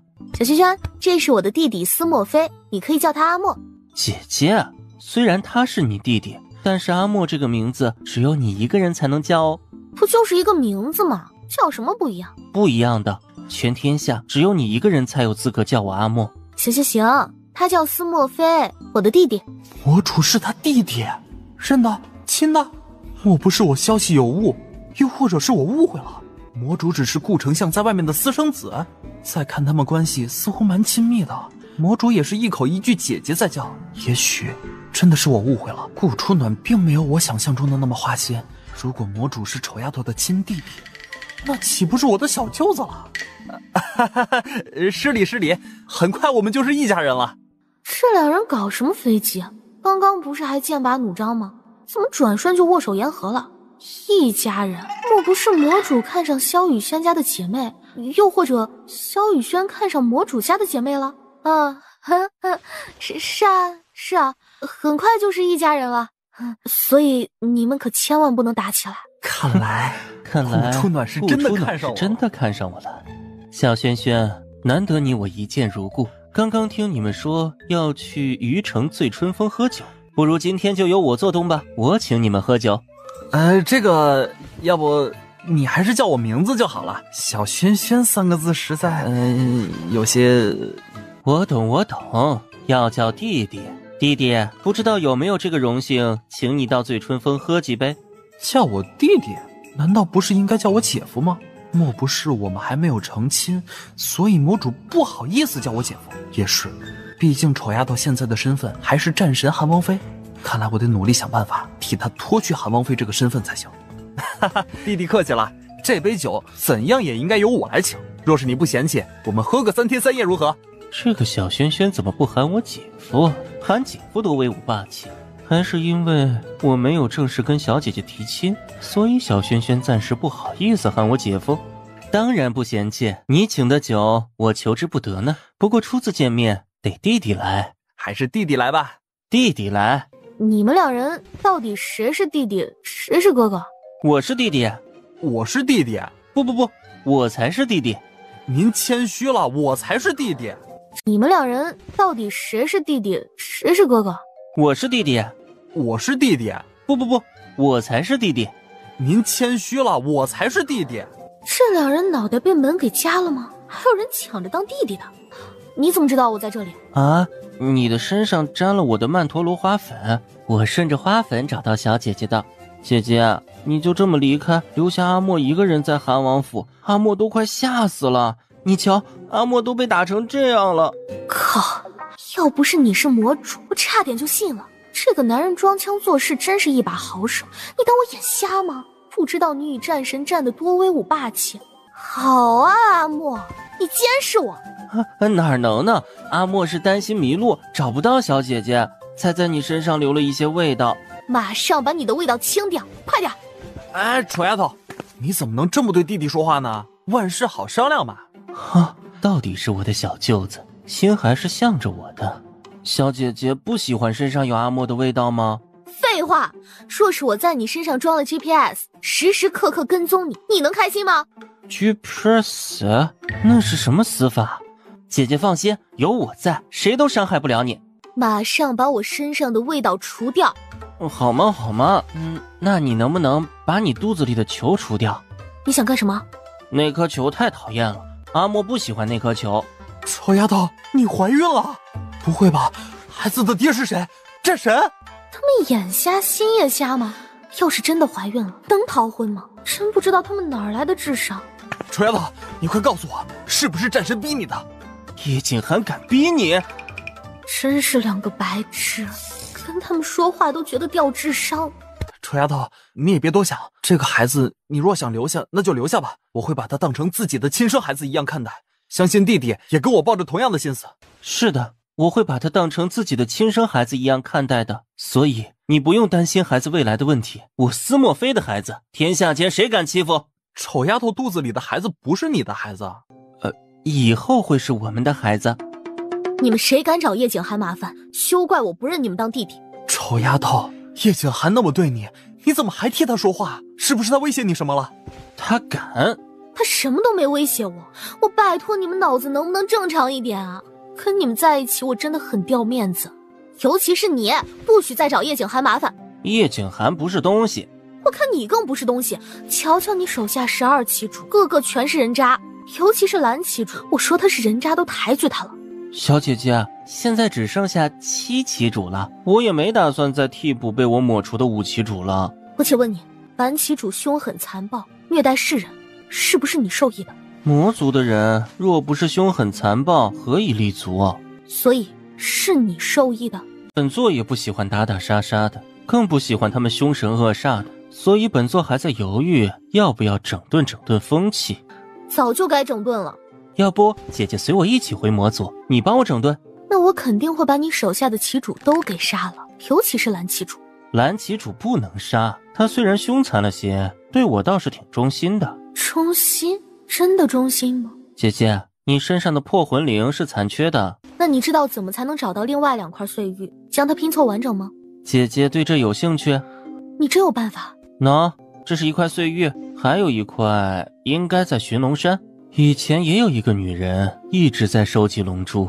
哪个女人？修罗门主。她收集龙珠做什么？龙珠被她给拿了吗？鬼知道她想干什么，据说是跟她族人有关。当时龙珠共有7颗，她最多只收集了4颗。你的消息准确吗？最后1块碎玉真的在寻龙山？或许吧，我也忘记在哪儿看到或者听到的。小姐姐，龙珠并不是什么好东西，它不急，跟龙珠有关的人下场似乎都不怎么样。阿莫不希望姐姐也去收集龙珠。如何不急了？说不上来，反正他给我感觉很不好。曾经有不少人抢夺龙珠，个个尸骨无存，消失在这片天地中，外面也不知道怎么传言的，竟然把他们传承羽化成仙了。哼，这世上哪儿来的仙？收起你那可怜的小眼神，我不吃这一套。蓝旗主的事我还没找你算账。姐姐心情不好，不如我把叶景涵的人头摘下送给你。这个小魔主脑子有坑吗？我说的明明是蓝旗主，他是故意转移话题，还是听不懂人话？虽然他脑回路清奇了一些，不过武功却是天下罕逢敌手。叶景涵受了伤，他强行与叶景涵作对，只怕叶景涵少不得也要惹上许多麻烦。你乖乖回魔族，别去找叶景涵的麻烦，行不行？姐姐想亲手杀了他，我跟他的事情我自己会解决，你能不能别插手了？再插手我真的要生气了。那行吧，姐姐既然如此说，那我便不插手了。姐姐，我回魔族，那你也会回魔族吗？会，等我把事情办完，我就去魔族找你。丑丫头，到时候我陪你一起回魔族，以后那里也会是我们的另一个家。另一个家？此言有理。我得让手下把房间打扫布置好，届时你们来了，就可以直接入住了。顾春暖千哄万哄，才把魔主给哄了回去。丑丫头，那我们现在去醉春峰，还是去皇家学院？我感觉无论去哪儿，我的下场都会很惨。叶景寒的一众手下涌了进来，紧接着清风降雪推着脸色阴沉的叶景寒进来了。你想干什么？一众侍卫立即将他拿下押走。放开我！叶景寒，你想干什么？是我强行要带他离开的，不关他的事。有本事别为难一个女人。那个，我恐婚，所以想出来透透气再回去。传言都说你残暴嗜血，杀人如麻，我怕你会突然杀了我。杀了我不要紧，最主要的是我肚子里的孩子怎么办？清风降雪琪琪无语，王妃会怕？开什么玩笑？哎呀，我肚子好疼，疼死我了！刚刚魔主给我吃了一颗药，也不知道是什么药。我的肚子，我的孩子，疼死我了！我的孩子会不会没了？叶景寒，你快找大夫帮我看一下，这也是你的孩子。主子，王妃的脸色看起来不太好，莫不是？来人，马上请大夫，快！韩王府里，能别板着一张脸吗？孩子都给你吓到了。小涵涵，乖，笑一个。我这不是回来了吗？小涵涵，这样叫亲切些。所以你管萧雨轩都叫小轩轩？萧雨轩只是兄弟，你不一样。你若是敢说谎，本王不介意让你一尸两命。真要我说？说。行吧，既然你要我说，那我便说吧。虽然咱们两人有一夜夫妻之实，但是那一次纯属意外，你中了毒，我也中了毒，只不过我中的毒比你的更霸道了些。所以既然都是中毒，那一夜的事咱们就当作没有发生过。孩子都有了，如何没有发生？这个之前咱们也说过，我治好你的寒毒跟腿疾，你替我救出叶婆婆，杀了蓝旗主，然后我们做对有名无实的夫妻。那既然是有名无实，那我在洞房之夜出去透透气也不过分吧？那张鬼脸面具的冷漠堪比修罗恶煞，这个男人彻底动怒了。我胆子再大，也只是一个女人，你的名声那么丑，我也会害怕。这世上谁不怕死啊？你既是本王的女人，只要别做太出格的事，本王便不会把你怎么样。但若让本王知道你还跟别的男人拉拉扯扯，不清不楚，休怪本王下手狠了。我知道了。就算咱们是有名无实的夫妻，我也会做好表面功夫，绝不跟任何男人拉拉扯扯，不清不楚。有名无实，第一，咱们有名也有实；第二，你肚子里有本王的孩子，从今往后，你便是本王的正妃，懂吗？王爷，你莫不是爱上我了吧？笑话，你什么德行？本王怎么可能爱上你？本王是替孩子考虑。是，我德行有亏。不过，王爷，咱们能不能商量一件事啊？我想回皇家学院读书。不行，学院人多眼杂，不利于养排。你错了。皇家学院贵为叶国第一学院，享受的师资教育都是最好的。在那里读书，不仅可以陶冶情操，学到知识，还可以熏陶孩子。这所谓教育从小抓起，咱们的孩子将来定要屹立世界顶端，所以我们得从娃娃抓起，从肚子里抓起。还有啊，我脾气暴躁，更应该在那里磨磨脾气，免得孩子以后学我。你说对吧？不仅叶景寒无语，洞房外站立的清风降雪也是极其无语。王爷，你就同意吧。我从小失去娘亲，爹又不疼，我不希望将来自己的孩子也跟我一样，没人教育，不明事理。那行吧，你继续在皇家学院读书，不过不可以招蜂引蝶。那是必须的。我家里已经有一个美男夫君了，要那么多个做什么？不过，咱们能不能再商量一件事？你还想做什么？皇家学院马上要开启寻龙大会，我也想参加。不行，寻龙大会很危险，能不能寻到宝贝是未知数。光是里面的阵法凶兽，就非常人能够应付。你想要什么宝物，本王送你便是，没必要去冒险。王爷，你不懂，我去参加寻龙大会并不是为了夺宝，而是给咱们的孩子增加一些户外训练。你想想啊，这整天待在屋子里多闷啊，大人都得被闷坏，何况是孩子。适当透透气，呼吸一下新鲜空气也是好的。猛男无语。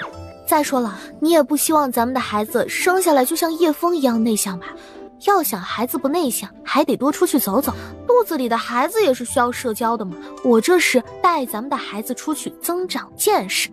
你想带孩子呼吸新鲜空气，本王可以陪你出去散步，犯不着去参加寻龙大会。这你就不懂了，去那种地方才真实。你一尊大神在我旁边，不苟言笑就算了，还杀气腾腾，满脸寒霜。我怕孩子以后长得像你，是个冷面鬼。你说什么？我说我怕孩子像你，将来不好讨媳妇儿。那本王让清风降雪陪你出去散心。不要，清风呆头呆脑，笨得跟狗熊一样。你想要咱们的儿子将来像他？降雪更差劲，整天冷着一张脸，好像所有人都欠他250一样。我怕孩子学他晦气。门外的清风降雪一脸无语，他们有王妃说的那么糟糕吗？王爷，你就答应我吧，好不好？我保证不会让自己有危险的。你要是不放心，可以派人远远的保护我，好不好嘛？不行，等你3个月以后再去吧。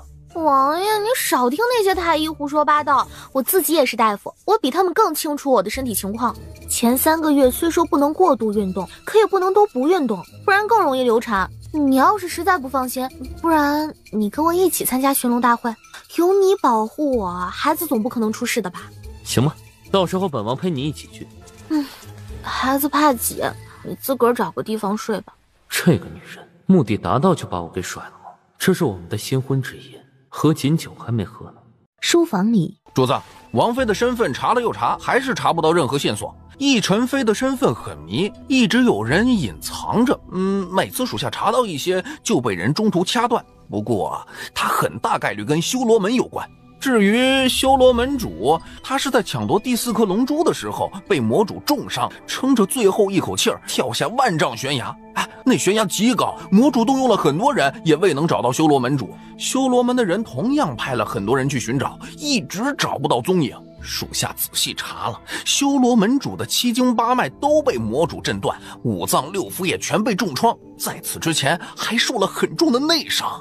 所以修罗门主在遇到魔主之前已被重伤。对，好像是被天坟族的人重创的。具体属下还在调查。修罗门主跟天坟族似乎有仇，他们表面互不来往，互不侵犯，可根据最新消息，他们明争暗斗好多年。主子，王妃不可能跟修罗门有关系。王妃从小到大都没离开过丞相府，而且修罗门从不轻易收外面的女人。属下所有的调查，王妃除了那次有危险，修罗门相助过1次外，跟修罗门再无任何关联。叶景寒望着窗外的月色，阴沉的脸上看不出一丝情绪。不过属下有件事不知当说不当说。说。主子，王妃的母亲好像不是忧郁而死的。王妃的母亲死后尸体是火化的，属下查过，她母亲残存的尸骨，发现她残存的尸骨都有一个又一个坑坑洼洼的小洞，而且她的骨质十分松软。属下找仵作验了，说是王妃的母亲生前骨头已经寸寸腐蚀，饱受剧痛。你说什么？仵作说，可能王妃的母亲生前中了毒，毒物侵入骨髓深处，导致骨头风化腐蚀严重。王妃的母亲生前应该是生不如死，身体各处由内而外寸寸腐烂而亡的。帝都城的九峰楼里，你们听说了吗？大将军的幼子萧雨轩要跟丞相府的2小姐顾初云成婚了。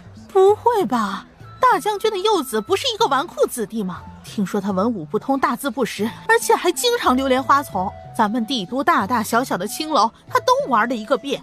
丞相府的2小姐嫁给他，那岂不是一朵鲜花插在牛粪上吗？可不就是嘛！天下间谁人不知丞相府的2小姐顾初云，诗词歌赋、琴棋书画样样精通，而且听说她还是一个温柔贤良的大美人。这顾2小姐怎么会嫁给这种草包废物呀？这个我也不清楚，不过婚期都定了，就在下个月初1，只剩下10几天的时间而已。萧雨轩怎么可能会娶顾初云？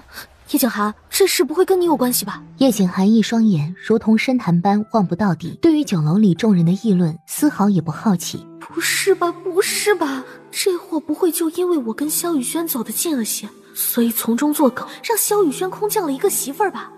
叶景寒，你到底想做什么？丞相府顾2小姐才情卓绝，老将军对于这个儿媳妇甚是满意。丞相府能找到将军府作为靠山，更加满意。既然都满意，成为亲家又如何？可是萧雨轩不满意。哎，夫人，您是主子的妻子，萧公子的事与您并无直接关系。怎么，你们是想软禁我？一个贵公子领着另外几个公子哥来势汹汹。哪来的残废？光天化日，居然敢强行禁锢别人的自由！你当你是战神韩王爷呢？想干嘛就干嘛。好，如果本王就是战神呢？你是战神？就凭你？你以为戴了个面具，坐了轮椅就是战神吗？你要是战神，我都是玉皇大帝了。姑娘，别怕，我爷爷曾经是当朝一品大臣，我爹现在也是礼部尚书，我叫沈云丽，我会保护你的。哪来的250？抢着送死吗？死残废，双腿都残了，还好意思出来强抢民女？我爹可是当朝的礼部尚书，识相的话，赶紧跪下来，好好求这位姑娘原谅你，否则我保准让我爹杀了你。放肆！你才残废！你再敢辱骂他，小心我打碎你全部狗牙！哎呀，姑娘，你是不是打错人了？打的就是你！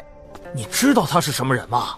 他可是礼部尚书唯一的儿子，礼部尚书还是皇上身边的红人，你居然敢打沈公子！你知不知道打了他等于打了皇上身边的红人啊？如果你今天好好跟沈公子赔礼道歉，再伺候沈公子几年，也许沈公子会放了你，不然你全家都得遭殃。胡说八道些什么呢？这位姑娘打我，定是我哪儿做的不好，我应该改正才对。姑娘，您是不是在怪我没有好好教训这个死残废，所以才……姑娘，你为什么又打我？我再说一遍，他不是残废。你跟他到底是什么关系？你知道这是哪儿吗？知道呀，9楼。这是我的地盘，整个帝都街道全是我的地盘。只要我想要你死，即便战神在这里，也得给我几分面子。顾初暖朝着叶景寒努了努嘴，眼带揶揄调侃：我最后给你一次机会，只要你跪下跟我磕3个响头，同意做我的妾，我便饶了你这次。妾？哼，老娘连王妃都不想做，还跑去做妾？对，如果你将本公子伺候好了，本公子也许会考虑抬你起来。你太聒噪了。哎呀，疼死我了！你这个贱女人，本少爷看上你是你的福气，你居然还敢伤我！叶景寒什么时候变得那么好说话了？礼部尚书好像在这个官位做了很多年了，既然那么多年毫无建树，是不是应该回家养老了？是，清风马上去办。房间里，给去药铺按我给的方子多抓一些药回来。小姐，这是药方名字吗？怎么感觉从未听说过啊？哪个没有听说过？比如三棱、苏合香、樟脑等，奴婢闻所未闻，听所未听。这3种药材都是很常见的呀，并不是什么珍贵药材。可能是奴婢孤陋寡闻，奴婢马上去药铺抓药。去抓药之前，先让人拿一个炼丹鼎过来。小姐，你不会是想要炼丹吧？有何不可啊？小姐，只有炼丹师才能炼制丹药，普通人哪里炼制得了啊？每一味药材失之毫厘，谬以千里，而且丹药极难成型的。你只管按我说的去做就好。是。约1个多时辰后，秋儿回来了。小姐，您这药方是哪儿来的？我跑遍了全帝都城，除了少数几味药材，其他药材药铺的掌柜们都说没有听过。没听过？这怎么可能？算了，我亲自去一趟药铺吧。王妃，主子有命，没有他的命令，您不许离开韩王府。怎么啊，清风，你又想软禁我？属下不敢。那个，最近外头乱，主子也是担心王妃娘娘独自出门会有危险。你们都是饭桶吗？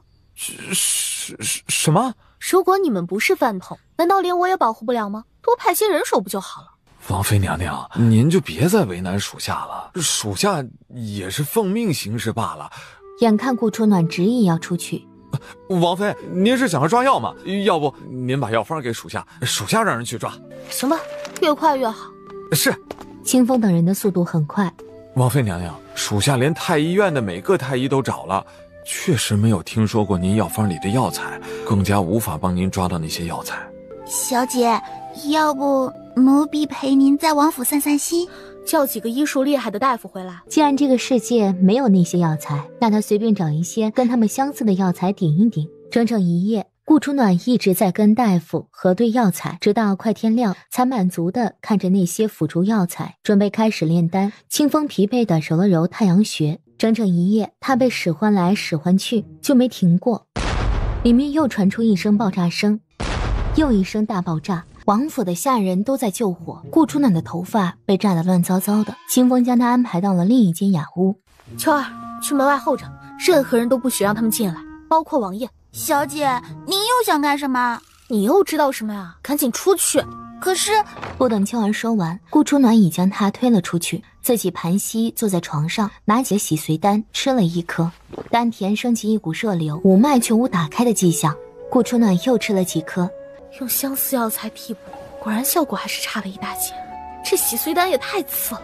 顾初暖咬了咬牙，将洗髓丹一股脑全给吃了。顾初暖一口鲜血吐了出来，五脏六腑疼得难受。小姐，您怎么了？是不是出了什么事儿了？小姐，您快开门呐！闭嘴！吵什么吵？顾初暖不甘心，他擦掉脸上的冷汗。清风，让人再送一些药材过来。王妃娘娘，主子有令，王妃想要药材自己掏钱。那个王府没有那么多银两够王妃糟蹋的。叶景寒回来了。回王妃的话，主子还没有回来。顾初暖丢了一大摞的银票过去，马上去买药材，越多越好。王妃，您想要什么丹药？属下可以禀告主子，让主子。哪来那么多废话？让你去就赶紧去。是。有了第一次的经验，顾初暖再次炼制丹药，轻松了许多。这一次，他运气冲击五脉，也不知花了多少时间，才彻底将五脉打开。他有内力，虽然内力很弱，五脉打开，昭示着他可以习武了。清风，王妃，您要的药材全帝都都没有了，从别的地方调，最快也得明天。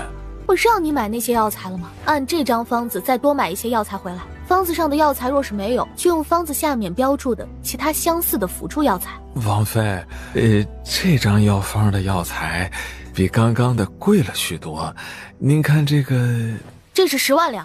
7天，整整7天，顾初暖一直待在屋子里炼药。7天后，小姐，您终于出来了，奴婢都快急死了。小姐，您以后就算想炼丹，也让奴婢陪着您好不好？秋儿，不是让你别自称奴婢了吗？是，秋儿一着急就给忘了。放心，以后我就算炼丹，也不会炼那么久了。叶景寒呢？怎么都没看到他？回王妃的话，主子去秋风山庄暂住几日，过几天就回来了。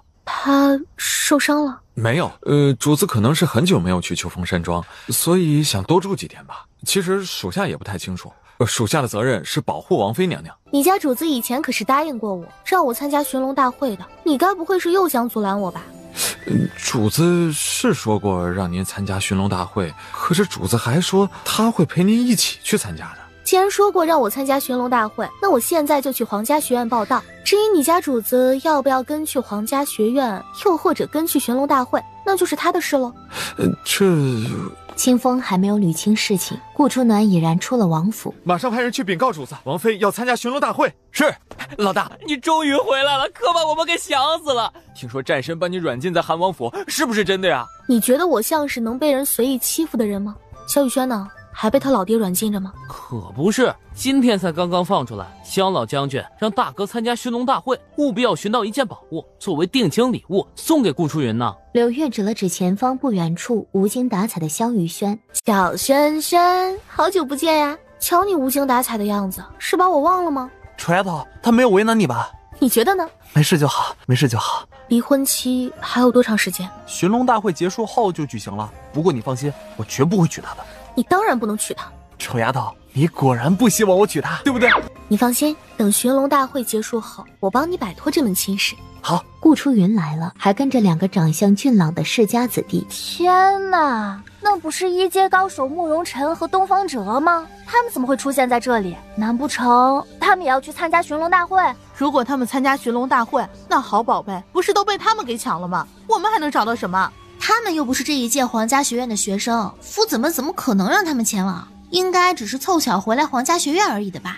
不是吧？昨天学院刚刚公示信息，只要是皇家学院的学生，无论哪一届都可以再次参加这次的寻龙大会。好多前届的才子才女也都来参加了呢。以前不是只让本届的学生参加吗？怎么这次突然变了规则？这个我就不清楚了。我只知道，我想在寻龙山上找到什么，怕是困难了。我还知道，慕容晨跟东方哲好像对顾初云有些意思。再有意思又怎么样？顾初云和萧雨轩的婚事啊，早就定了。听说寻龙大会结束后啊，他们马上就要举行婚礼了，任谁都无法改变。初云见过韩王妃，见过萧公子。萧雨轩将头扭到别处，冷哼一声：“萧雨轩，顾二小姐落落大方，恭敬有加的给你们行了一个大礼，你们却趾高气扬，故意拿巧。你们以为自己的身份高贵，可以凌驾一切吗？”同学，你要有我们这身份，你也可以趾高气扬，狗眼看人低。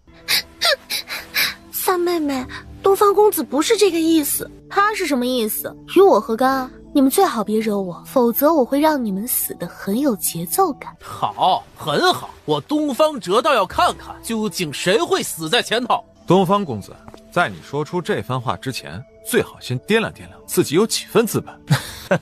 一场误会，一场误会而已，何必把事情搞得这么僵硬呢？东方兄也没有别的意思，他就是嘴贱，每次都刀子嘴豆腐心。嘴贱是病，得治。你说谁嘴贱？我说你了吗？我指名道姓了吗？你。学院的钟声响了起来，纷纷前去集合。老大，您这样会不会得罪慕容晨与东方哲？这两人可是会进入寻龙山的。你觉得我任由他们欺凌，就不会得罪他们吗？在这里的学生都是皇家学院精挑细选出来的，往年只有本届的学生才可以参加寻龙大会，但圣上隆恩，为了挖掘人才，特批准往年优秀学生也可以参加。寻龙山是我们叶国的宝山，众所周知，在上古年代，那里发生过许多次大战，属于上古战场遗址，里面不只有凶禽猛兽、奇花毒草，还遗落各种宝物，其中不乏2品以上的宝物，运气好的话，甚至还能找到4品宝物。无论你们在寻龙山找到什么宝贝，都将属于你们自己。若是你们运气不好，什么都没有找到，那便什么也没有。进入寻龙山的时间为3天，3天后，本届寻龙大会结束，所有人撤出寻龙山。若有不撤者，格杀勿论。学院会给你们每个人发一个铃铛。如果有危险，就摇动铃铛3次，再把铃铛底下的线拉出来，学院的人自然会接应你们出来。不过，你们也丧失了参加寻龙大会的资格，无法继续再寻宝了。哎，一会儿进入寻龙山后，你们3人跟紧我。怎么了？没什么，神多力量大。行了，该说的都说了，现在我们就打开寻龙山的结界。你们若是撑不下去，一定要记得拉下铃铛下面的铜线，免得丢了性命。去吧。四周树木青翠，层峦叠嶂。老大，这么多座山，哪座才是寻龙山啊？天哪！李恒居然找到了乌鸦仙叶，这什么运气啊！才刚刚进入寻龙山就找到这么好的宝贝，太让人嫉妒了。可不是嘛，无涯仙叶可是炼丹的圣药，据说只要有无涯仙叶，便可以轻松炼制吉田丹，多少人求都求不来，他真是赚飞了。走，我们也赶紧找找，看看还有没有什么好宝贝。李恒是走了什么狗屎运啊！一来就找到这么好的宝贝。顾初暖一手拽住一个人，将他们拉到山坡下隐藏了起来。你想干什么？匹夫无罪，回避其罪。你说我们想干什么？夫子说过，不可以多报杀人的。夫子是说过，可夫子远在千里之外，有本事你让夫子现在来救你。可惜啊，只有1株无涯仙叶。慕容晨，这次的战利品归我，价格给你。可以，不过夺宝我们要做，杀顾初暖我们也要进行。那是肯定的，那个女人我早想杀了她。她若不是韩王妃，我能让她活到现在。不管怎样，杀她绝对不能留下证据，以免引火烧身。臭丫头，他们想杀你。看到了，意料之中的事，有什么好惊讶的？他们竟然把李恒给杀了。李恒好歹是1品大臣之子，他们怎么敢如此肆无忌惮？夫子不是说了吗？这里有很多凶禽猛兽，谁知道李恒是怎么死的？瞧，秃鹫来了，李恒连尸体的残渣都没剩下呢。臭丫头，我看这里太危险了，慕容晨与东方哲又对你起了杀意，要不然你拉动铃铛，先离开这里吧。不拉。忽然间，怀里的破魂铃起了异动，他总感觉破魂铃好像感应到了什么似的。顾初暖就地采药。臭丫头，你摘这些杂草做什么？杂草？你管这叫杂草？对啊，这个，还有这个杂草，外面到处都是，随便一座山都有。这4人是过来搞笑的吗？别人寻宝，他们寻草。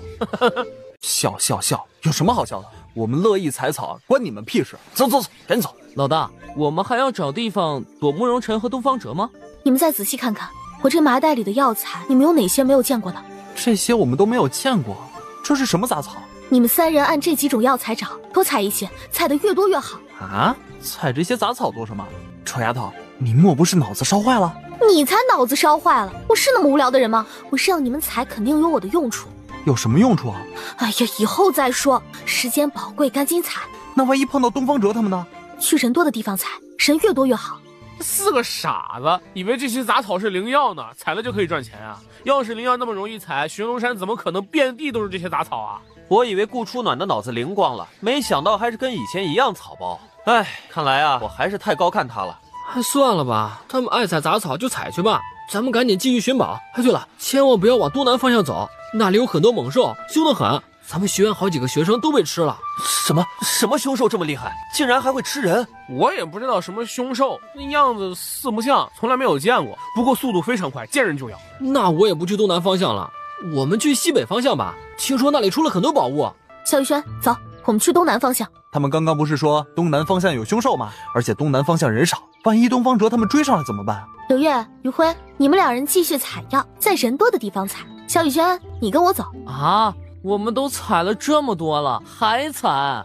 就是啊，我们来寻龙山是寻宝的，这样采下去，我们都没时间找宝物了。哼，宝物不是遍地都是吗？他们不识货，我相信你们肯定慧眼识珠。等我回来，你们1人最少再采2大麻袋。若是采不到，后果可是很严重的哟。臭丫头，有人在后面跟着我们，而且带有杀意。放心吧，有战神那层关系在，那些渣渣不敢随意动手，我们只管继续前进就是。臭丫头，咱们在这峡谷里穿来穿去，到底要去哪儿啊？不行，再走下去就是大峡谷了，里面肯定有很多凶兽，以我们的实力根本无力对付，而且后面还有追兵。我们走不了了。什么？你们想干什么？她可是韩王妃。我们当然知道她是韩王妃，要不然我们何须跟踪这么久？顾初暖，你怀里的东西是破魂铃吧？是又如何？你们想要，那就得看看你们有没有本事抢到了。他们下手极狠，一点余地也没有留下。顾初暖冷笑一声，揽过萧雨轩的腰，纵身一跃，竟然跳下了悬崖。臭丫头，你疯了不成？要死一起死！咱们结拜的时候可是说过的。喂，你们2人有本事也跳下来啊！破魂铃在我手里呢。却见远处一群黑压压的虎豹以迅雷的速度冲过来。慕容晨脸色巨变，几乎是下意识的将东方哲推过去，自己折了一个方向，拔腿跑开。可怜的东方哲当场被成群结队的魔兽给生吞活撕了。你冲破5脉了，而且至少达到了2层。臭丫头，你到底还有多少事瞒着我？刚刚冲破的，体内的内力还不大受控制。走，我们往这里。这破魂铃真的有灵吗？都走这么长时间了，什么宝物也没有看到。谁说没有宝物？瞧，那儿不是有一块血晶？好大一块血晶，起码上千年了吧？这可是炼制武器的上等材料，我去取来。哎，等下，那里还有一条沉睡的双头大蛇呢。臭丫头，这好像不是一般的蛇，这是2阶双头蟒王，攻击力极强。趁他还在沉睡，我偷偷过去把血晶取来。不行，你才刚刚打开5脉，这双头蟒蛇可是2阶魔兽，你对付不了的。我去偷血晶，你溜进去，就这样决定了。好啊，那你去吧。 5步、4步、3步，只差2步就可以拿到血晶。一道蓝色的影子闪过，抢先一步夺了血晶。寒山而息的蟒蛇瞬间惊醒，蛇性大发，慕容晨直接被碾压成渣。愣着做什么？等着当蟒蛇的午餐吗？臭丫头，千年血晶还没有拿到呢。蟒蛇刚刚盘旋的地方还有几颗，我趁它去攻击慕容晨的时候，顺势把千年血晶都搞到手了，一共3颗，每颗都比刚刚那颗大。那慕容晨岂不是替死鬼？我操！如果慕容晨没有出现，那个替死鬼不会是我吧？双头蟒蛇丢了3颗大血晶，肯定会发怒追杀我们的。不行，他的速度太快了，我们跑不过他。一个庞然大物忽然张嘴，仅仅一口便将20多米的2阶魔兽一口吞了下去。这是4阶巅峰魔兽，即便我们2人加起来也不够他吃的。你快走！4阶巅峰，倒是第一次见这么高阶的魔兽。不过你觉得我一个5到2层的渣渣能跑得过他吗？脑子一团复杂的记忆不断涌入他的体内。那是一条9头小蛇，一条由他接生也是由他养大的9头小蛇，从出生起就赖着他，因为他成长速度太快，加上个头太大，最后被他放在寻龙山守护某件东西。转个圈圈，我看看体重增加了多少。硕大的身躯不断转着圆圈。趴下，看得我脖子都酸了。你说的话为什么他会听啊？臭丫头，你到底是什么人？我就是我啊，还能是什么人？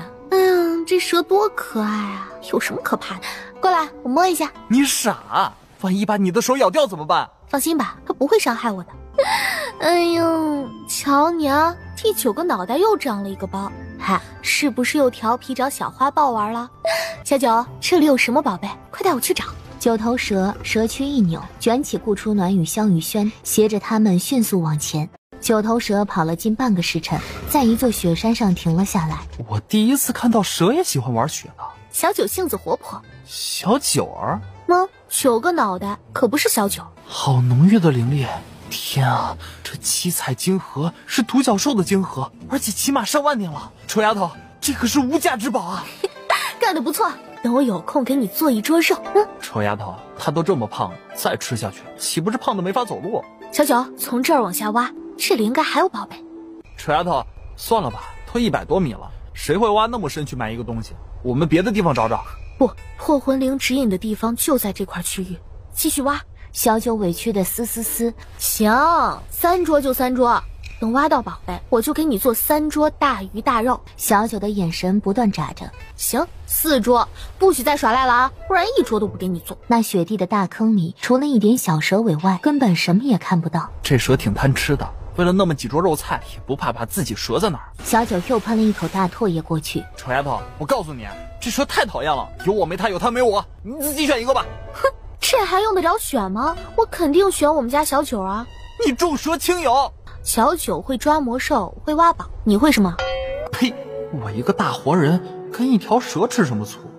顾初暖打开盒子，那里盛装的是一块玉。顾初暖按照老方法将白玉摔碎，里面相克的符文自动与破魂灵融合。难不成按着这张地图寻找，便可以找到龙珠？知道地图标记的是哪儿吗？不知道，不过这一片应该是血海。叶国只有3个地方有血海：无双城、慕容城、长欢城，其中以慕容城的血海最多最大。小轩轩，你听过血海之都4个字吗？没有。这张地图记载的绝不是慕容城，这是2000多年前的魏国文字。魏国位于北部，而慕容城位于南部，南北距离相差太远。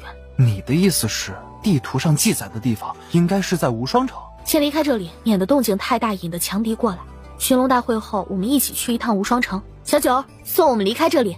小九嘶的应了一声，驮着他们飞一般的离开雪山深处。小九将他们放在外围的山上，硕大的脑袋不断蹭着顾初暖纤细的手。不行，你长得也太壮了，我说带着你必定会成为万众瞩目的焦点，而且我也带不动你啊。忽然间，他100多米的身子缩了又缩，10米、7米、5米、3米、1米、半米、15厘米。不行，你有9个脑袋，也太引人注目了。也不知道他怎么动的，脑袋缩了又缩，最后缩成了1个脑袋。看在你这么卖力帮我找宝贝的份上，我姑且勉强带着你吧。不过你可不许给我惹是生非啊，不然我继续把你丢在寻龙山，知道吗？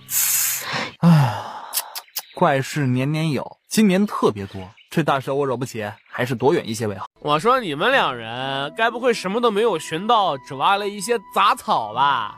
看他们样子也知道了，寻龙山虽然宝贝很多，却也不是遍地都是。想要找到宝物啊，还得看人品。你比如泽王，他运气就不错，居然找到了整整3件宝贝，其中还有1件呀是2阶宝贝。不就是2阶宝物，有什么可稀罕的？说的你们好像找到了很多2阶以上的宝物似的。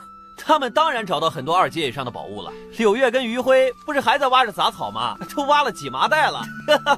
也许啊，在他们心里，杂草就是宝贝。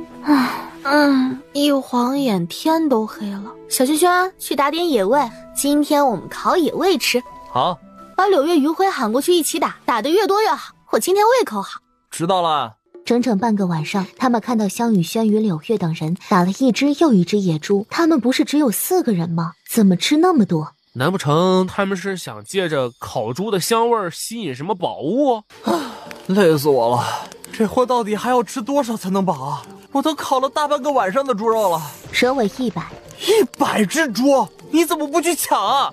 我又不是你的奴隶，不干了！远处2道凛冽的气息突然传来，是有人让你们来杀我的。你的性命到此结束。哼，2个1阶巅峰高手杀招才发，便被小九碾压成泥。小九，有些人太脏，吃了容易拉肚子，以后别乱吃了。晨曦升起，整座山头除了他们4人与1条小蛇外，再无一人。不应该啊，这座山上刚才人不是最多吗？现在怎么都没人了？难不成是被小九的兄弟姐妹们吓到了？才不是呢！听说北面那座山有一件奇宝，不过有魔兽守着，大家都进不去。有些人想离开，又不甘心，于是大部分人都齐聚在了那里。老大，要不然我们也去看看？今天已经第3天了，我们到现在一件宝贝也没有找到呢，忒丢人，也太恼人了。好，走，我们去看看。北面的山峰深处，听声音好像是赤炎师的声音。赤炎师最少在2阶巅峰，我们还去吗？怎么不去？不入虎穴，焉得虎子？顾初暖他们是傻吗？居然还不赶紧离开？他们也不怕被赤炎师给吃了？就是这赤炎师也不知道抽什么风，居然绕出来一条道路，这可是天载难逢的好机会啊！错过了，只怕再想逃出来难如登天啊！哼，赤炎师是2阶巅峰的魔兽，就算你们4个人加起来也打不过1只，何况这里到处都是赤炎师。不劳挂心，泽王若是害怕，就先走吧。王爷。他想送死自己去吧，咱们赶紧离开这儿啊！莲妃只有您一个儿子，如果您出了事儿，莲妃可如何是好啊？大山外，你们看到了吗？刚刚东南方向好像有一道霞光冲向天际，也不知道是什么宝物问世了。整片天空都是仙气缭绕的霞光，怎么可能看不见啊？不过东南方向那里不是魔兽横生，危险重重吗？有谁进得了啊？那个位置应该是寻龙山最深处，想进入寻龙山深处，起码得4阶巅峰才能进得去。咱们这一批学生，武功最高的也不过是2阶，根本进不了寻龙山深处。难道宝物问世后没人得到吗？这也太暴殄天物了吧！要不然咱们进去看看。进入寻龙山最深处，开什么玩笑啊？进去里面送死吗？为了一点宝物，把自己的性命搭进去，也太不划算了吧！3天时间马上就到了，王爷，我们该离开了，不然结界大门一旦关上，便离不开了呀。顾初暖还没出来呢，被那么多赤炎师包围，他们就算插翅也难飞了。韩王妃这次怕是出不来了。众人身上的铃铛响了起来，昭示着离开寻龙山的时间到了。泽王越来越急，铃铛响了3遍了，顾初暖还没到。就在所有人都以为顾初暖被赤炎师吃掉的时候，顾初暖带着萧雨轩、柳月、余晖，面带喜悦，吹着口哨，愉悦地走了出来。在他们后面还有成群结队的赤炎师，只是这些赤炎师一个个都扛着大麻袋。我去，这是什么情况？把麻袋都放那里。却见赤炎师乖巧听话地将麻袋放在地上。你们可以走了。那些赤炎师一只只拔腿狂奔，一眨眼功夫已然消失得无影无踪。你们谁愿意帮我把麻袋扛出去？我一人给100两银子。偌大一堆人，愣是没有一个人上前。谁能帮我扛3麻袋以上离开寻龙山，我便送1株琥珀草。居然是琥珀草！天哪，你在哪找到这么多的琥珀草的？这可是仙草啊！顾初暖身上肯定有很多宝物，与其等他施舍给我们，倒不如我们联手把他给干了。张超，你疯了不成？她可是韩王妃，若是她在这里出了什么事儿，战神怎么可能会饶过我们呀？战神娶她也是被逼的，只怕战神比我们还想除掉她，他又怎么可能来找我们麻烦？而且这里魔兽横生，就算我们杀了他，也可以嫁祸给魔兽。谁敢动我老大，先过我余晖这关！想杀我是吧？赤炎师，出来！不远处传来轰隆隆的巨响声，众人抬头，却见黑压压冲过来的全是赤炎师。杀我是吧？按你说啊，你就一个人，我却有这么多小弟小妹，该把你送给哪一个呢？顾初暖，你别仗势欺人。我就仗势欺人了，怎么的？有本事你也拉出一堆兽宠出来啊！给你3个选择：第1，自断一臂；第2，砍了唆使你的人双臂；第3，成为赤炎师的盘中餐。我这些赤炎师可是好久没有吃过人肉了，甚是怀念那种味道呢。三妹妹，大家都是同窗，何必把事情做得如此绝呢？那要不然你替他断一臂也可以。三妹妹，你这是在怨我吗？收起你那毫无价值的眼泪，小心我心情不好。赤炎师护主心切，一口把你给吃了。顾初云豆大的泪水颗颗往下淌着。我数到3，如果你没有做出选择，那我便默认你选择第3种。1，你如此逼迫于我，就不怕传出去，落下一个必死同窗的罪名吗？你刚刚不是还怂恿大家联手杀了我吗？我不过是以其人之道还治其人之身罢了。你都不怕，我为何要怕？2，你只有最后一次机会了。张超慌了，旁边的陈震突然拔剑砍掉他的一条胳膊。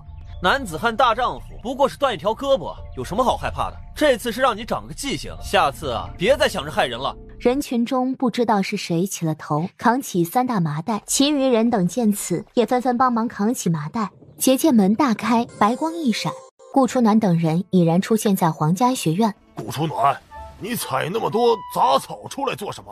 父子，我记得要进寻龙山之前，你们说过，进寻龙山是为历练我们，也是为了奖励我们。不管我们在里面找到什么宝物，都是属于我们个人的。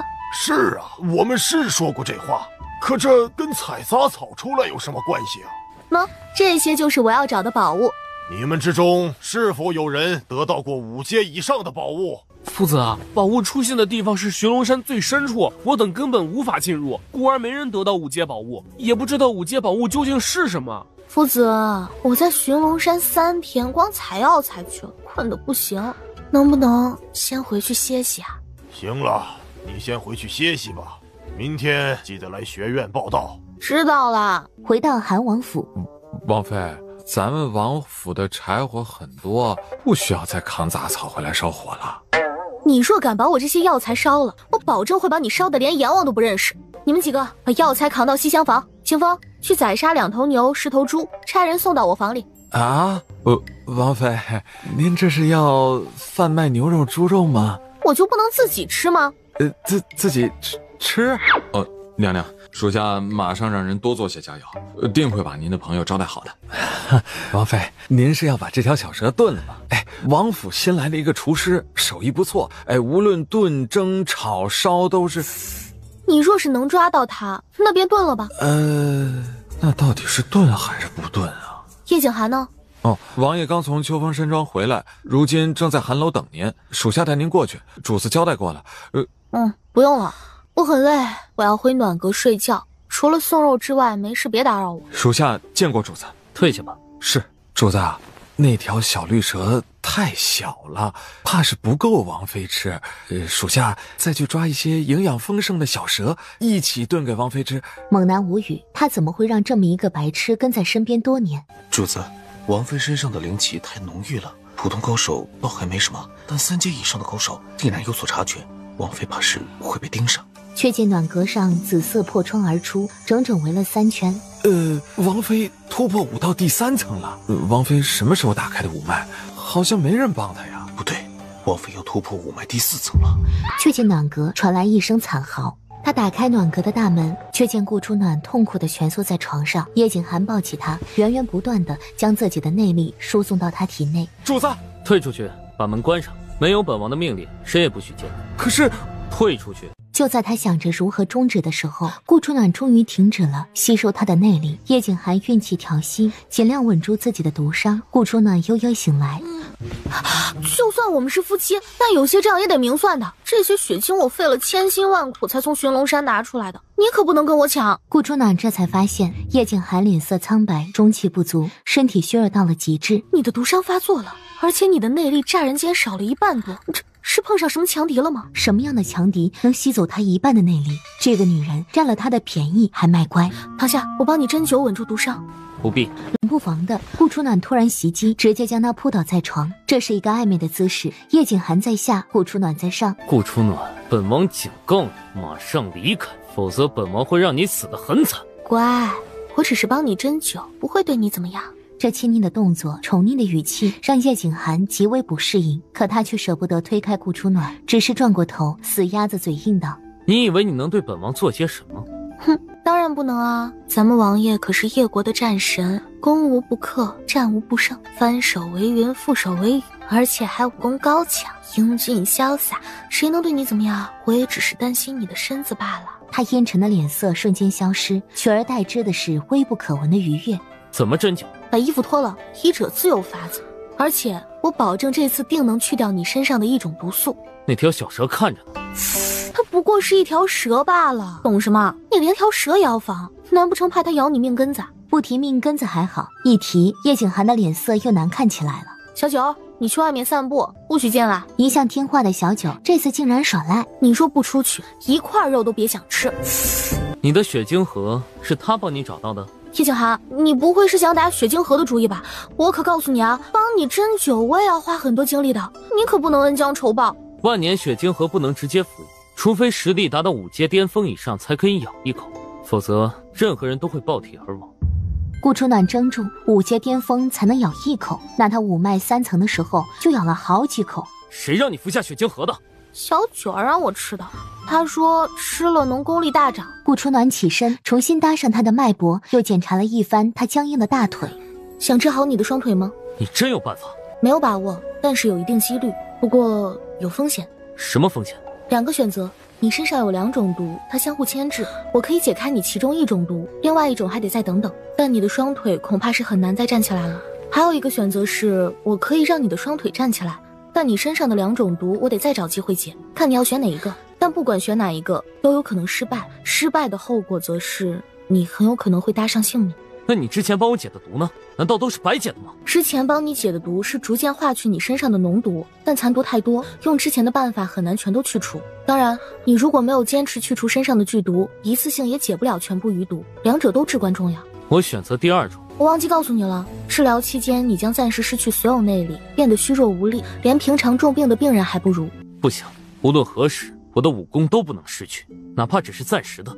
你的内力会跟药物排斥，也会阻碍毒素排出，你自己选吧。想站起来就得暂时失去武功。暂时是多久？3到7天之间吧。3天到7天，这叫暂时？天坟族虎视眈眈，他的一举一动天坟族都在盯着。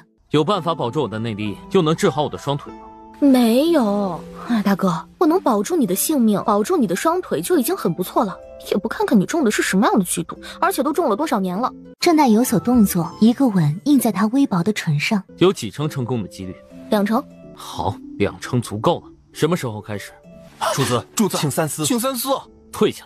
什么时候开始？随时都可以，不过开始之前有2点需要注意。第一，必须要找个火热的地方，比如温泉或者血海岩浆，有血海的地方最佳。第2，不许任何人打扰，需要绝对的安静，因为你一旦被打扰，很有可能经脉逆转，走火入魔而亡。降玄，马上安排去无双城，给我1天时间，我需要安排一些事情。好，我刚好要整理一些药材，那我们便1天后出发无双城吧。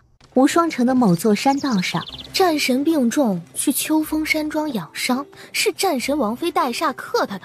叶景涵，你还要点脸吗？自从娶了你，王府天天鸡飞狗跳，你说你带煞吗？哼，若是没有我，别说你的2条腿，只怕你第3条腿都站不起来。那你要不要再试试本王的第3条腿行不行？行，你行，你第3条腿最厉害了。叶景涵长臂一揽，将他揽在怀里。王爷，你脸红了。叶景涵脸色拉了下来，正待有所动作，一个吻印在他微薄的唇上。王爷，就算你想要，在这马车上也不合适吧？咱们可以找个舒服点的地方风花雪月。这种事啊，还是需要点情调的。你是要行使你身为王妃的责任吗？什么王妃的责任？最多就是情人。你别忘了，咱们只是有名无实的夫妻。我们既有名也有实。你肚子里已经有本王的骨肉。叶景涵还不知道她假孕，看来他得想个办法流产了。你想打掉孩子？怎么可能？你胡思乱想些什么？是吗？顾初暖，你是不是还在讲着司墨妃、叶枫、易晨飞以及萧雨轩？这跟他们有什么关系啊？你是本王的妻子。我知道啊，等你的毒解了，咱们就一拍两散，或者永远做个有名无实的夫妻。当然，你要是实在想要的话，等咱俩都有兴趣的时候，我也不介意再来一次。这个女人，她把她当成什么了？王爷，你是不是该放开我了？冷不防的，叶景涵霸道的揽着她，印上一吻。顾初暖一脚顶了上去，直接踹上她的命根子。你想让我断子绝孙吗？本小姐不喜欢被迫，更不喜欢在下，我喜欢在上。话落，顾初暖双手圈上他的脖子，反攻叶景寒。叶景寒热了狗的心都有了。马车已拟，就在他们想进行最后一步的时候，马车砰的一声撞上石头。再敢撞到石头，小心本王削了你的皮！是，要不然我们继续？可以，不过这次得我在上。不行，你腿不行。本王无论第几条腿都好得很。马车再一次旖旎起来。正当他们再一次准备进行最后一步的时候，马车忽然紧急刹车。你怎么回事啊？非得跟我们作对吗？回夫人的话，前面的路挡住了。却见前面一群黑衣杀手围杀楚国军士。顾初暖想也不想，右手一扬，一大摞的毒针以风驰电掣般的速度射向黑衣人。砰砰砰砰，多个黑衣高手就这么死在一个五脉4层的丫头身上。夫人，快去叫大夫！顾小姐，是您，求求您，快看看夫人怎么样了。放心吧，她只是忧郁过重，劳累过度才会昏迷，休息一下就好了。谢谢顾小姐。那些是什么人啊？为什么要杀你们？我们也不知道他们究竟是什么人。自从来了叶国，时不时便有杀手袭杀我们，这些日子也不知道多少次了。马车里有杀气涌现，顾初暖灰惊。叶景寒，你不会连他们也想杀吧？他们知道了我的行踪。楚皇后是好人，她不会泄露你的消息，她的一众手下也不坏。本王不会拿性命开玩笑。如果你把他们杀了，那我便不替你医治了。你在威胁我？我没威胁你，我只是不想看到那么多无辜的生命长留这里。楚皇后悠悠醒来。顾姑娘，你知不知道叶枫在哪里？我求你告诉我好吗？抱歉，我跟叶枫早就分开了，现在我也不知道他在哪。你也不知道他在哪？不知道。那他去哪儿了？为什么我派了那么多人去查找他的下落都查不到？顾姑娘，我求求你再想想，他跟你关系素来亲近，你一定知道他平常喜欢去哪些地方的，对不对？抱歉啊，我真不知道，我跟他也不是很熟。夫人，这里荒山野岭，人烟罕至，你身体虚弱，不宜留在这里，还是找个镇子先好好调养身子吧。夫人，顾姑娘说的对，您这些日子以来身子越来越弱了，再这么下去，只怕还没有找到叶公子，您的身体便熬不住了。是我自私了，害得你们。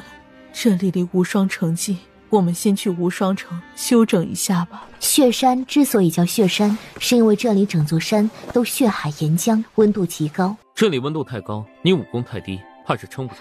放心，我不会深入岩浆中心的。不知道为什么，他看着这座山竟有几分熟悉感。我操，这座血海之山跟破魂铃上画的不是一模一样吗？虽然地势有些变化，但总体来看并没什么变动。怎么了？没什么，就是这里到处都是岩浆，看着有些吓人。放心，黎洛已经把这里仔细的探量了好几遍，血海都在外围的血崖之下，即便这座山上还有不少血海，也不会阻碍到我们的道路。属下见过主子，见过王妃。起身吧。主子，一切已经安排好了，10天之内这座山连一只苍蝇也飞不进来，您只管放心。哼，原来是你啊，这么短的时间你就升职了，不错不错哈。多谢王妃夸奖。小子，往后我再教你几招，保准你升职加薪不在话下。承蒙王妃提携，属下如今的职位真的很满足了。走吧。这血海得融汇多少年才有这般盛况？主子到了，王妃不知这里是否可行？挺好的，留2个下来，其余人等全都退出去吧。王妃，不知您带这么多杂草是？若是需要杂草，属下让人去采就是了。让你们准备的大桶都准备好了吗？准备好了。装上水，扶他进桶里。叶景寒才进桶里，桶里的温度瞬间冷却。顾初暖在桶里撒了不少药材，他拍了拍缠在他手腕的小九。叶景寒立即捂住自己的兄弟。你又想干什么？你以为我想干什么？小九，去引些血海到桶里。王妃，您不是开玩笑吧？你看我的样子像是开玩笑的吗？可是那是血海岩浆，旁边连靠近都会被热死，何况他体质特殊，不惧热，想压制身上的寒毒跟血液邪毒，只能用最滚烫的血海之水。之前我便跟你说过，治疗的过程很痛苦，而且还有失败的几率。你现在后悔的话还来得及。你动手吧，我相信你有分寸。主子，放心，我会尽自己最大的努力的。好，小侍卫，解毒一旦开始，叶景寒将彻底失去武功，解毒中途不可被打扰，否则就前功尽弃了。属下明白。属下拼死也不会让任何人靠近这里的。小九不满地嘶嘶叫着：“养蛇千日，用蛇一时。你在韩王府吃了多少斤肉了？你自己数数，还好意思讨价还价？50头猪，你怎么不去猪圈抢啊？”按他的吩咐办，办好了给你100头猪。小九眼睛一亮：“本王一言既出，驷马难追。不过你若搞砸了，本王可是惦记红烧9头蛇很久。”只见他身子一寸寸的变大，最后1米、5米、10米、30米、50米、100米、130多米，逐渐的变大变粗。这真的只是筷子大小的小蛇吗？怎么块头这么大？这蛇身子都比大脸盆还大了吧？他那蛇尾一摆，岩浆好巧不巧的全落在木桶里。他居然用银针针灸他的兄弟。王妃娘娘，主子很痛苦，木桶里引来了那么多岩浆，应该足够了吧？是否让那条9头蛇停下来啊？不够，还没到极限。叶景寒死死咬住银牙，愣是不让自己发出一丝声。称一称啊，你的寒毒与血液邪毒在你体内扎根太久，导致你体内循环不通畅。你的双腿想站起来，必须促进你身体的血液循环。你之前把毒都引到腿上，导致寒毒都集中在双腿，必须化去你腿的残毒，促进全身血液循环。叶景寒点了点头，几10年的苦他都吃了，这一次他也能撑过去。你们在这里站太久了，换班吧。喏，先拿着，有血晶核可以暂时抵挡血海的温度。我现在帮你施针，这针一旦扎下去，7天之内你的内力会全部消失。做好准备了吗？叶景寒一双阴鸷的眼扫向黎洛。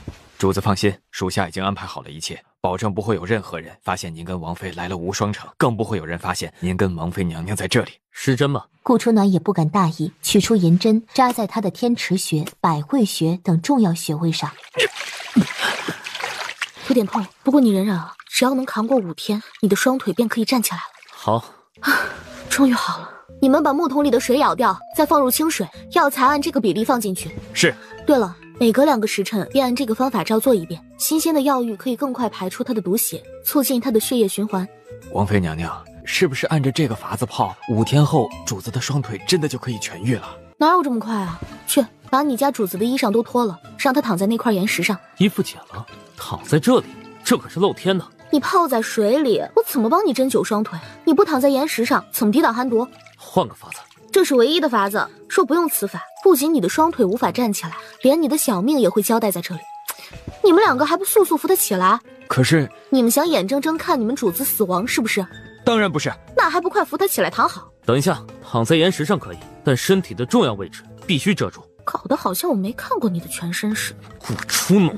哎，行，除了针灸需要的地方，其余位置你都可以遮住，行了吧？他躺在滚烫的岩石上，全身的衣服几乎被顾初暖都给解了。顾初暖，你说好的不需要针灸的地方就遮起来的。我是说过呀，所以我这不是把你脖子都给遮起来了吗？仿佛知道叶景寒心里的愤怒，他解释道：你双腿只是一个器皿罢了，想要治好双腿，就得从源头开始调理。叶景寒已在发飙边缘，偏偏顾初暖做了一个更让他气愤、羞愧、愤怒的事情，他居然用银针针灸他的兄弟。顾初暖，顾初暖被吓得手上一抖，一根银针扎偏了，扎到了他最脆弱的地方。是你突然间大吼，我的银针才偏了的，这可不能怪我。难怪清风常说，宁愿相信世上有鬼，也不能相信女人那张嘴，太颠覆3观了。王妃治腿就治腿，非得用这么极端的法子吗？主子可是高高在上的人物，何曾被人如此羞辱过？顾初暖一边说着，一边用力拍了拍他的兄弟。顾初暖，你最好祈祷你能治好我的双腿，否则……哎呀，你可住嘴吧！老是一惊一乍的，搞得我都不好下针了。顾初暖一边说着，一边取出一块布，直接塞在叶景寒的嘴里。王妃，这样怕是不妥。如何不妥？王爷任性，你们也跟着任性。你们也不看看现在是什么情形，耽误了最佳治疗时间，导致王爷丢了性命，你们承担得起吗？属下不敢。既然不敢，那就闭嘴！命都要没了，还在乎什么面子？再说了，你有的除了女人跟太监之外，所有男人都有。顾初暖一边说着，一边用力拍了拍他的兄弟。你们2个用这些布条把叶景寒绑起来，切记啊，绝对要绑紧点，千万别让他乱动，以免影响施针。娘娘，这万万不可啊！主子身份尊贵，我等只是一个小小的下人，哪里敢绑自己的主子呀？那我给你们2个选择：第一，把叶景寒绑起来，防止他乱动；第二，看着他药力散去，毒发而死。你们自己选吧。他没时间，反正我时间多得很。万一不小心成了寡妇，我也还可以再找一个改嫁。要不然先按王妃的话做，主子的双腿若是能恢复，就算他想来杀了咱们，也值了。2个暗卫低着头，颤着手将他绑了起来。王妃娘娘，您可一定要治好主子的双腿啊！放心吧，我有分寸着呢。青葱般的玉手熟练地取出银针，再次扎在他脆弱的兄弟上，且不止扎了1根，他呈北斗七星状，竟然扎了整整7根。有没有好一些啊？喂，跟你说话呢，想什么呢你？叶景寒反应过来，傲娇地将头扭向别处。主子，刚刚暗卫来报，有一队人马正往这里而来，而且个个都是高手。叶景寒眼角一沉，探究的眼看向顾初暖。啊，你别冤枉我，真不是我，我一直在王府的炼丹房捣鼓药材，我怎么可能泄露行踪？再说了，我泄露你的行踪对我有什么好处？叶景寒一个冷眼瞪向黎洛，黎洛背脊一寒，识相地解开他嘴角塞着的布条。主子，来人的身份还在调查中，不过天坟族跟魔族的人都来了。魔族来的人是蓝旗主与牡丹旗主，天坟族来人众多，具体多少暂时不知道。不过领头的好像是天坟族少主温少仪。你确定事情都安排好了，没有留下任何尾巴？属下确定，这件事关乎主子生死，属下不敢大意，前前后后都是属下亲自安排布置的，绝不可能有人知道主子来了无双城。让暗卫们找个隐秘的地方躲起来，别被他们发现。先看看他们来无双城葫芦山的目的是什么。是，只差一些就可以打通你双腿的淤毒了。不过想站起来，还是得等血海岩浆的热度温暖你的双腿。一会儿我去熬药，配合药物会好得快一点。他竟能感觉到双腿的知觉了。这里虽然热了一些，不过你还是多待一待，对你的身体有好处。再给我几天时间，我可以把你的寒毒一并解了。寒毒解了，血液邪毒怎么办？我有办法压制，以后不需要再靠寒毒压制了。哎，不过你绝对不能动武。好，放心，既然我把你带到无双城，就一定会安排你离开。有我在，我拼了这条命也不会让人伤害你的。还不解开我的双手双脚？你的兄弟还得针灸好几次呢。那不行，万一你又突然发了脾气，把我暴打一顿怎么办？而且针灸还没有结束，你的兄弟还得针灸好几次呢。顾初暖，你敢耍我？嘘，小声些，招来强敌就不好了。你乖哈。我怎么敢耍你呢？我发誓啊，我真的只是想治好你的双腿。葫芦山下，这里到处都是血海，温度太高了，普通弟子根本难以跨越，连我的宝贝儿都上不了。他扫了一眼直抵天际的葫芦口，不知道消息是不是有误。咱们的人把这里搜了一圈，也没有搜到任何关于龙珠的消息。可若是这里没有宝贝，为什么魔族跟丹回谷的人会来这儿？无论龙珠在不在这里，上去不就知道了。2阶以下的族门弟子全部在外守候，没有命令不许进来，更不许让除了我们以外的任何人离开葫芦血山。是，少族主，魔族的人快我们一步，爬到了第2座葫芦口上，不过一直找不到葫芦口，进不了葫芦之顶。丹回谷呢？丹回谷还在山下，他们一路采摘草药，似乎并不着急登上葫芦顶。丹回谷是缺药缺疯了吗？居然跑来血海之地采摘药材，少族主，我们是否趁丹回谷的人未到，先登上葫芦顶，夺走龙珠？急什么？这次丹回谷领头的是谁？说也奇怪，这次丹回谷并没有以长老为主，而是由丹回谷的少谷主亲自领兵。丹回谷与世隔绝太多年，他们少谷主是怎样的人，至今不大清楚。只知道他们少谷主常年在外，想见一面极为困难。很多丹回谷的长老甚至连少谷主长什么样都不知道啊！哼，是吗？一个与世隔绝的少谷主，却见这么多人在山脚下采药，你觉得正常吗？少族主，您的意思是丹回谷想来个守株待兔，以逸待劳？不然你以为呢？那属下先去把他们拿下来。你知道他的实力吗？丹回谷能存世那么多年，自然有他的底蕴。那万一他们是想坐收渔翁之利，岂不是……哼，渔人之利，我的便宜有那么好捡吗？帮叶景寒针灸完的顾初暖躲在远处。丹回谷那又是什么势力啊？专门炼制丹药的氏族，他们又是怎么知道龙珠在这里的？破魂灵一直在我身上，应该无人知晓龙珠在这儿。若是知道，他们早就来夺了，何必等到现在？王妃娘娘已经按照您的吩咐给主子定时更换药浴之水，不知道属下还要做些什么？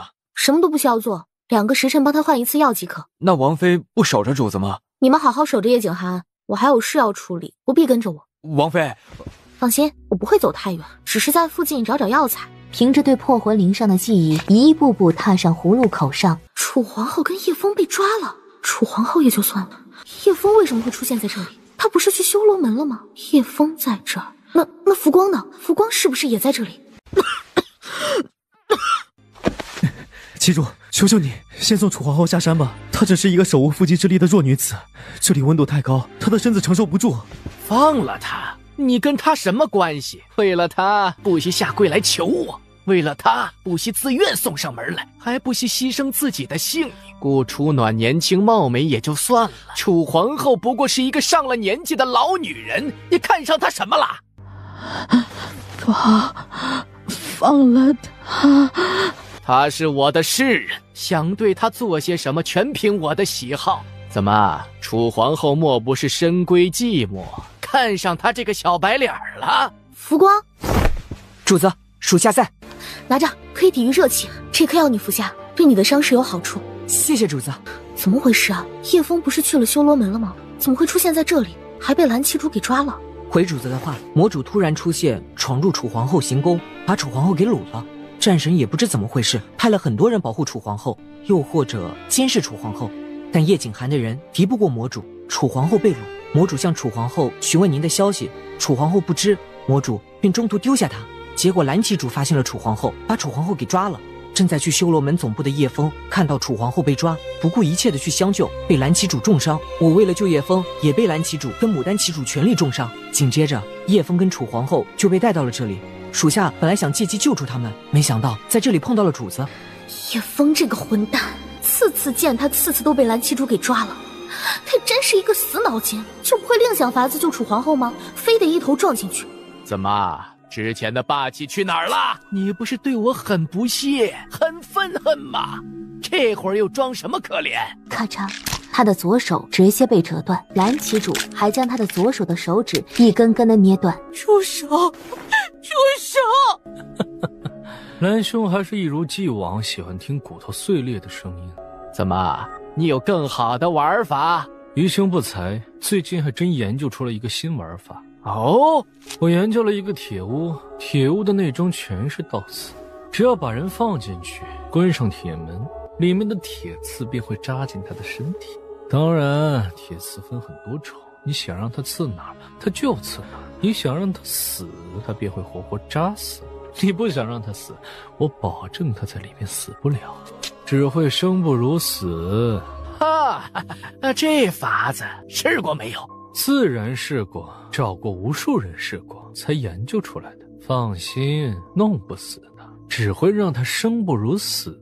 小风儿，你若是乖乖听话，还跟以前一样当一个小世人，尽心尽力的伺候我，也许本座舍不得让人受此疼痛。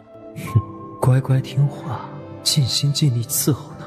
无论我如何听话，如此尽力伺候，何曾换来一顿免打？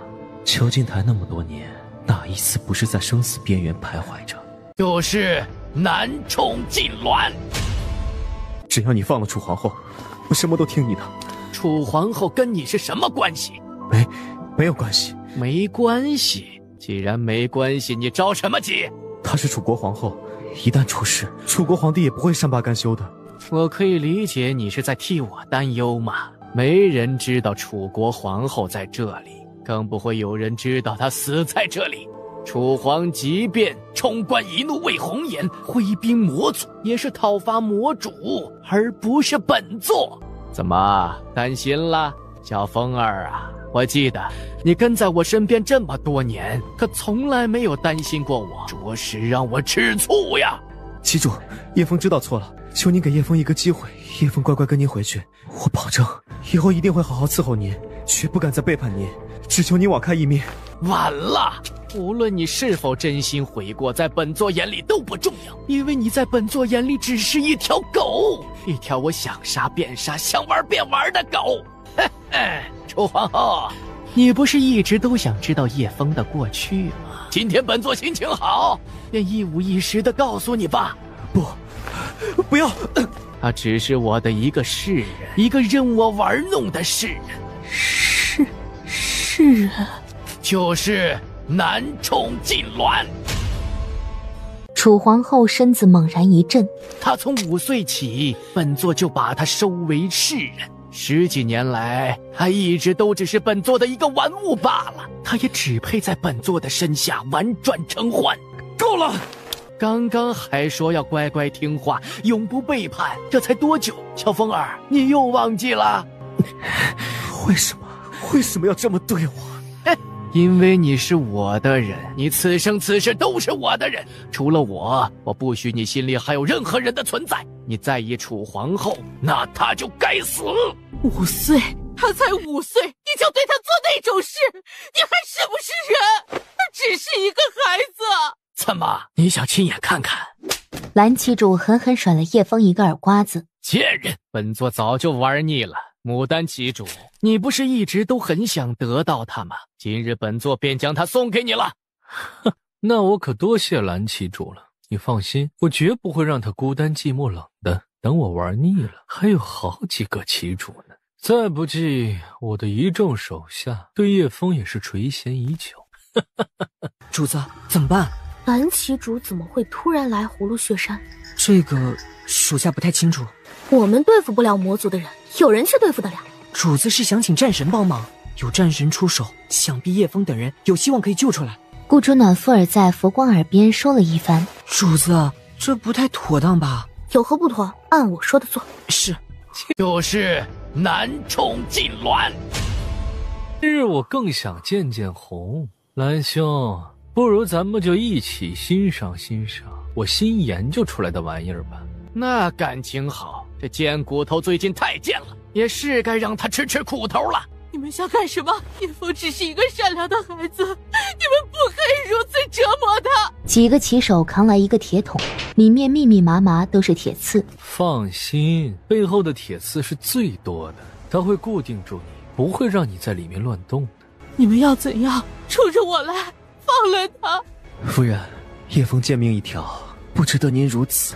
对不起，叶枫能力有限，保护不了您。孩子，这些折磨我早就习惯了，死不了，最多受点皮肉伤，养几天就好了。夫人不用担心。叶枫将所有辛酸吞下口中，深呼吸一口气，自动走了进去。不可以！既然你这么想尝试，那我便成全你好了。来人，关门！开第2档。里面的鲜血瞬间涌了出来。好，真是太精彩了！原来门关得越紧，铁刺刺得越深，有意思。不过里面怎么没声音了？小风儿不会死在里面了吧？蓝兄，你刚刚才把他送给了我，怎么又对他如此关心？难不成你还放不下他？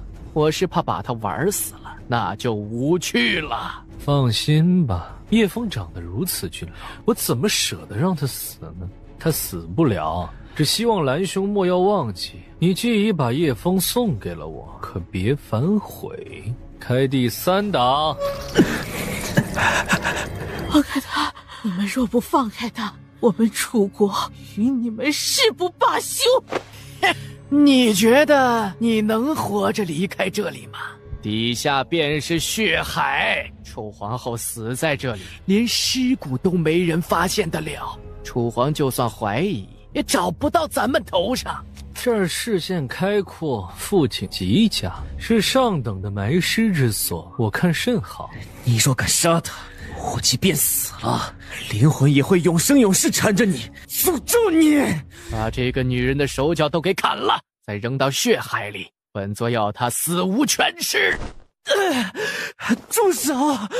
住手啊！多行不义必自毙，早晚有一天，你们这些人都会得到报应的。屠刀举起，骑手正想砍掉他的4肢，一道强悍的内力猛然袭来，不仅将屠刀给震飞，连那几个骑手都被震伤。却见这颗石头砸在他额头上，瞬间肿起一个包。却见天坟族的几大长老领着族内弟子纷纷赶来，浮光穿着魔族骑手的衣裳，戴着一个骷髅面具，回到顾初暖身边。怎么那么久？回主子，天坟族的人太谨慎了，属下费了好大功夫才骗过去。取过浮光递来的魔族骑手衣裳，身脚利落的套在自己的身上，又戴起魔族骷髅面具。魔族与天坟族素无瓜葛，怎么，你们现在就想夺宝开战吧？若是老夫没有记错的话，上一场忘魂山大战中，你们魔主可是重伤了我们少族主。蓝旗主不会忘了吧？这次来葫芦雪山寻宝，各大势力已经明确立过誓约，进了葫芦口再夺宝。未进葫芦口前，任何人都不可以私下斗殴，射击对方。可你们魔族也忒不要脸了，这还没进葫芦口呢，就想把好处都给占尽。蓝旗主与牡丹旗主听得有些懵。把铁桶里面的人放了，我们只要他。原来如此，没想到云长老一把年纪居然也好这口。别人本座还可以送给云长老，但是铁桶里的人嘛，青叔本座不能答应，因为本座已经把他送给牡丹旗主了。什么这口那口？姓蓝的，我告诉你，若是你今天不把铁桶里面的那个人交出来，我们天坟族与你们誓不罢休。你以为我们魔族怕你们吗？走，我们从后面绕过去。是。天坟族的糟老头，你敢辱骂我们旗主，小心我要你们狗命！这颗石头砸在他额头上，瞬间肿起一个包。老变态，我忍你很久了，你这个恶心的大粗鬼，长得难看也就算了，居然还白日做梦，以为睡了一些年轻貌美的世人，自己也可以英俊无敌了。我呸！老家伙，我忍你更久了，你若再不住手，小心我对你不客气。去把铁桶里的人救出来，带走。当我是死的吗？叶枫已经是我的人了，谁敢跟我抢？混战开始，顾初暖也加入了战场，不过他只是守护在铁桶边，保护铁桶里的人，保护铁桶里的人，绝不能让他被天坟族的人抢了。夫人，是我，这里危险，你先跟浮光离开。放心，我会把叶枫救出来的。姑，嘘，快走。旗主说过要让这个女人死无全尸，我这就砍了她双手双脚，再把她推入血海之中。浮光会意，趁着众人不注意的时候，带着楚皇后溜之大吉，铁桶大门应声而开。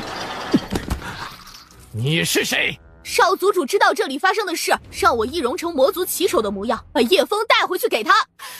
老不死的，你们果然是为了叶枫来的，胆敢抢叶枫，你们该死！云长老不小心中了一掌。长老，是否要属下去请少族主过来帮助您？不用，把叶枫带走，务必亲自送到少族主面前。是。顾初暖背着叶枫跑了一大段的路，才停了下来。不行，你身上流了太多血，再不止血，你会鲜血流尽而亡的。哎靠，居然还有小倒刺，居然扎进你身体里了，只能用磁石吸出来。主子，天坟族的人追来了，你带他们走，我去引开他们。来的不是天坟族的长老，而是天坟族少族主温少仪。温少仪，那个男人可不好糊弄。他们有几个人？就他一个人。一个人，那应该还好一些。你先带他们离开吧。主子，那您呢？我自有法子。浮光，你眼睛放亮一些。如果没人跟踪你们，你们就往东边的山坳走。只要你们到了东边的山坳，就安全了。顾姑娘，不如我去引开他吧。我一把年纪，身子也快油尽灯枯了，一条残命不值。我去。浮光单腿跪下，想求顾初暖让他去。你们可拉倒吧！就算我们4个加在一起，也敌不过他一根手指。现在靠的是脑力，不是武力。如果你们还当我是朋友，就按我说的做，别让我分心。主子放心，我一定会安全把他们带到山坳，再带出葫芦血山的。小浮光真乖，走吧。夫人，您还撑得住吗？撑得住。葫芦山的另一端，顾初暖双手环胸。帅哥，好巧啊，我们又见面了。确实挺巧的。既然咱们这么有缘，不如你把面具摘了，让我看看你长得是否可盐可甜。哼，你把我一众属下耍得团团转，还敢让我摘下面具？哎呀，天地良心，我是真想让叶枫交出地图，拱手送给你的。奈何他手里根本没有地图，我只好过来跟你赔礼道歉了。他手里没有地图，那地图一定在你手里了。地图要是在我手里，我就自己去找龙珠了，还用得着在这里等你？叶景寒呢？他没有跟你一起来吗？这地方又冷又偏，他一个娇滴滴的王爷，怎么可能会过来？我给你2个选择，死或者交出破魂铃。一个破铃铛罢了，就算你得到了，跟这里又有什么关系啊？玄龙山上天空突然出现了七彩霞光，天地天际，霞光中隐隐透着一个铃铛，稍微用心看的人都知道，那是破魂灵碎片重组在一起之后发出的灵光。七彩霞光中有铃铛的影子吗？我怎么没有看到？我耐心有限，韩王妃还是莫要考验我的耐心。行吧，事到如今，我坦白告诉你便是，破魂灵被魔族的蓝旗主抢走了，我身上什么也没有。你若不信，可以搜我的身。不巧的是，我刚跟蓝旗主打了照面，他根本不知道你在这里，也是无意中掳了叶枫，何来破魂灵？那是因为他跟你说谎。你觉得本少主眼瞎了吗？连是非黑白都分不清？我都说了，你若不相信，尽管来搜身啊！温少仪又进了几步，身上寒气乍现。啊，男女授受不亲，你还真想搜我的身啊？死人就没那么多废话了。破魂灵我给叶景寒了，你想要破魂灵，除非亲自找叶景寒要。不过破魂灵上的地图我看过，我可以带你进葫芦口找龙珠。这次我可没骗你啊！破魂灵那么重要的东西，我怎么可能随身携带？你要是还不相信，那你就杀了我吧，反正我也逃不过你的无指山。万一你像蓝旗主一样变态，那我还不如早死早超生。哎，帅哥，你身材可真够辣的，不知道是不是处啊？那你现在带我去葫芦口吧。就你一个人啊？你不多喊几个？就我一个。少族主，不是我说啊，这葫芦血山危险重重，即便你武功高强，可难保这里不会有绝世法阵或者上古凶兽，甚至机关暗器等等。你多带几个人，有危险也有人帮你分担啊。再不济还可以帮你探探路。出于安全考虑，我建议你多带几个人。嘿嘿，当然我也不怕你笑话哈，我吧贪生怕死，你多带些人，我保住小命的机会也就大一些。你说这么多，难不成你心里在打什么主意？怎么可能啊！我不过是一个手无缚鸡之力的弱女子罢了，能打什么主意？我要是有主意，还能落在你手里？是吗？短短几天，不仅打开了五脉，还进阶到了五脉4层，这可不是一般人能做到的。说是天才也不为过。我进阶到4阶容易吗？我服了多少丹药跟血晶核，差点把我一条小命也填进去，好不好？天坟族的人是带着百度穿越的吗？怎么什么都知道？那万一在里面遇到危险怎么办？你确定不再找几个帮手啊？血海寂寞得很，你再说一句废话，我不介意让你永远陪伴的。行吧，虽然你都不怕，那你还有什么可操心的？往这边走。顾初暖当先带路，他与温少仪一前一后。好香啊！一个大男人身上怎么这么香？哎，你抹了什么香水吗？哟，你不会脸红了吧你？哎，帅哥，你身材可真够辣的，不知道是不是处啊？顾初暖说的话越来越露骨，淡淡的女子香味缭绕在他鼻尖。抬头再看，却见顾初暖对他眨着媚眼，笑得妩媚。他有一阵恍惚，心神晃荡了几下，衣袖一挥，香味散去。韩王妃，你知道通常自作聪明的人下场是什么吗？我知道错了，少族主原谅小女子一回可好？顾初暖笑得天真无邪，一扬手，手里数十枚银针咻的一下射向温少仪。温少仪冷笑一声，不过素手轻扬，那数十枚暗器已然当当当的落在地上。还有什么手段？直接使出来！哼，在您面前使手段，那不是自讨苦吃吗？不过我这里有一个宝贝，倒是想送给您。顾初暖又是一扬手，数十个圆形小球突然炸开，辣椒粉四处散开。顾初暖拔腿就跑，身子重地不稳，摔了一个狗吃屎。少族主，你也忒不懂怜香惜玉了吧？走吧，再不走，小心龙珠被抢。顾初暖继续往前带路，温少仪在后面跟着，来到一个草木青翠的地方。奇怪，这里温度这么高，这些茂盛的树木是怎么生长的？这里是一处结界，结界内的树木不会受到血海的影响。前面没路了，怎么走？地图上标示，往这里走。韩王妃，你觉得这个玩笑很好笑吗？我操！我说假的你不信，我说真的你也不信。地图上标示的确实是要趟过血海啊！你若不相信，我把地图全都画给你看，我脑海中依稀还有些记忆的。顾初暖说着，拿起一个干枯的树枝，在地上涂涂画画起来。我没骗你吧？这一次不是我不带你去，而是我自己也过不了。你若能带我安全通过，我还可以一边想着后续的地图，一边带你进去。你把后面的地图一并画出来。哎呀，这里温度太高，烙得我脑子疼。哎呀，我脑子一片空白，什么也想不起来。轰隆隆，瓶颈的另一端忽然响起一阵阵的晃动。什么声音？好像是在我们对面。是6阶中层的魔兽。奇怪，这里怎么会有这么高阶的魔兽？野兽咆哮声一个接着一个，不止一头6阶魔兽。顾初暖，你马上带路，带我去对面。大哥，这里只有3条路，我能怎么带？走回头路吧。回头路太远了，他们撑不住。那我也没有办法，我也是第一次来，对这里生分得很。突然间，他们面前的血海冲天而起，一条巨龙直飞天际。这条巨龙居然有近100米长，通体金黄，就潜伏在血海之下。这是什么龙啊？居然能以血海为生？再看那火球啊，可不正是血海岩浆吗？老天爷啊，这要是被喷到还有命在吗？直接融的骨头都不剩了吧？你先走。那你呢？你不是能聚水为冰吗？水能克火，你试试水攻。他也想过，只可惜这里只有血海，没有水。这是我储存的全部清水了，你看能不能帮上你？风姐，我先撤了。温少仪也不知道用了什么办法抽身，已然追上了他。快走！我已经使出了自己的洪荒之力。两人并肩而行，速度快如闪电。他们两人一时不慎，一脚踩空。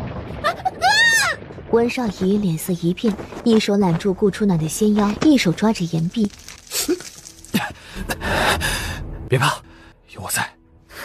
放下我，你还有可能活下去。带着我的话，2个人重量太重，谁也活不了。没有你，我如何找到龙珠？旁边有一块石头，你先把我甩过去，自己再跳上来。快！好。手里抓着的岩石承受不住2个人的重压，砰的一声破碎。靠！难不成今天要死在这儿了？2人双双昏迷。李洛，出动所有人，务必把王妃安全找回来。主子，可是如此一来，咱们的身份就会暴露，到时候……一个嗜血的眼神猛地射来，黎洛从头量到尾。主子放心，属下一定会把王妃娘娘安全带回来。小九眼睛眨了眨，嘶嘶嘶地吐着蛇信子。忽然撂挑子不干了，连50头猪也不要了，身子如同泥鳅一般，咻的一声往葫芦口平静而去，寻找它的主人顾初暖。主子不会在那里吧？楚夫人，叶景寒的安危就在前方，这里应该是安全的。有了你们在这里等等，我得去接我家主子。除了何欢，无解。你不用管我们，赶紧去看看顾姑娘吧。不光，阿暖呢？主子为了掩护我们，跟天坟族少族主正面对上，如今还不知道情况。在哪里？前面葫芦山平津口下。崖下，温少仪悠悠醒来，入目所见，这里是悬崖中间延伸出来的石板。顾初暖昏迷在他旁边，也不知是死是活。温少仪吃力的起身，踉踉跄跄的来到顾初暖面前。顾初暖不知何时醒来，你皱眉的样子不好看。你从高空坠落，伤到了肺腑。我命硬着呢，阎王都怕我。温少仪扶他坐好，将自己的内力输送给他，尽量帮他调息。温少仪却是一害，因为他的内力竟然不受控制地传入他的体内。顾初暖，你别恩将仇报，快住手！我也想，可是我的身体不受控制。吞功大法，你居然会吞功大法！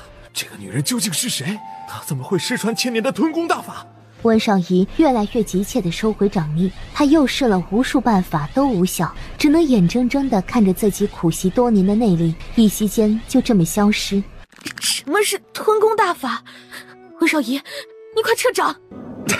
被吞功大法吸取内力的人无法自己撤掌，只能你撤。顾初暖突破了5脉5层，顾初暖再次突破，达到了5脉6层。砰！顾初暖突破5脉7层、8层，甚至达到了9层。温少仪骤然被吸了7成内力，实力降到了4阶巅峰，而顾初暖终于突破了1阶。顾初暖，撤掌！阿暖，你不可以出事，一定要等我。你若死了，我生生世世都不会原谅你。你没事吧？你说呢？8成功力都被你给吸了，换成你能没事儿？我可没逼你，是你自愿把内力送给我的。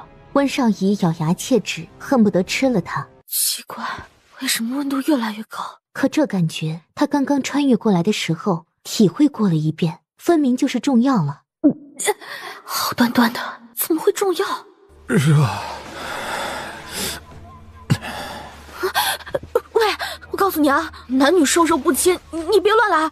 他在空间戒指里找了一圈，大部分药都有，唯独没有解缠情花的。事实上，缠情花也没有解药可解，除非合欢。为什么会中药？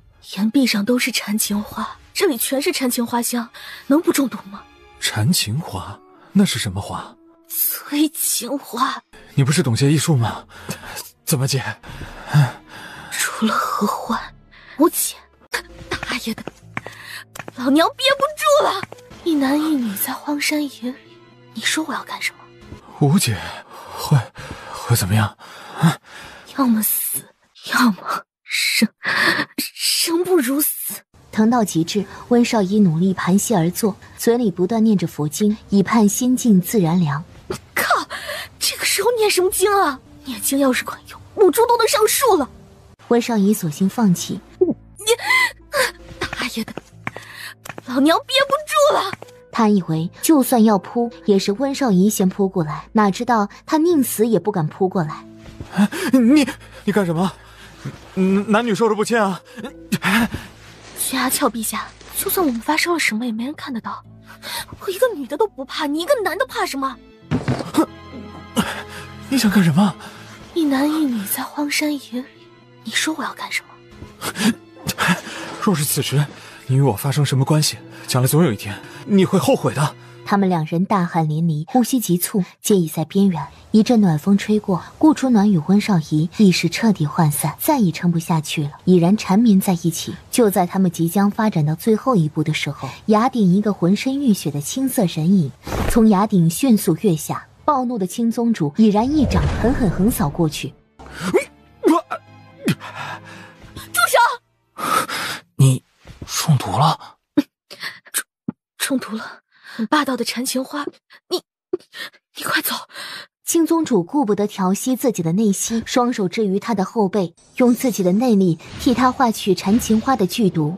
你放心，我不会让温少仪活过今天，即便搭上自己的一条性命，她也必死无疑。我不相信你内力，你赶紧撤掌。无妨，你若想要，全部给你又如何？我不要你的内力！阿暖，别再靠近我！青宗主犹豫了一下，用刀子划开自己的手。来，赶紧喝了。他眼瞎吗？没看到我中毒了吗？非得靠近我，是巴不得我扑倒他吗？青宗主点了他的穴道，强行逼他喝他的鲜血。放心，只要喝了，你的缠情花毒便会解了。好些了吗？好多了。你那是什么血啊？居然还可以解缠情花毒？莫非你的血可以解百毒？不敢说可以解百毒，但能解你的毒就好。你不会是想杀了他吧？他并没有对我做什么，我跟他清清白白，没有逾越最后一步。即便他没有对你做些什么，凭他是天坟族的少族主，他就该死。能不能放过他？若不是他舍命相救，只怕我早已命丧血海之中。我欠他一份人情，更欠他一条命。不能。青宗主，岩石上密密麻麻都是黑白交间的大蟒蛇。天坟族与修罗门势不两立，只是数百年前就结下的怨。他是天坟族的少族主，便是修罗门的死敌。修罗门跟天坟族到底有什么血仇？很深很深的血仇。每一个修罗门活着的目标就是找到龙珠，铲除天坟族。阿暖，你若还当我是朋友，就别管这档子事。要杀他，除非先杀了我，我欠他一条性命，只要我还有一口气在，便不能让人杀他。阿暖，他现在身受重伤，实力又暴跌，你杀他胜之不武。能不能等他伤好了再杀他吗？我什么都可以答应你，唯独这件事不行。你走开。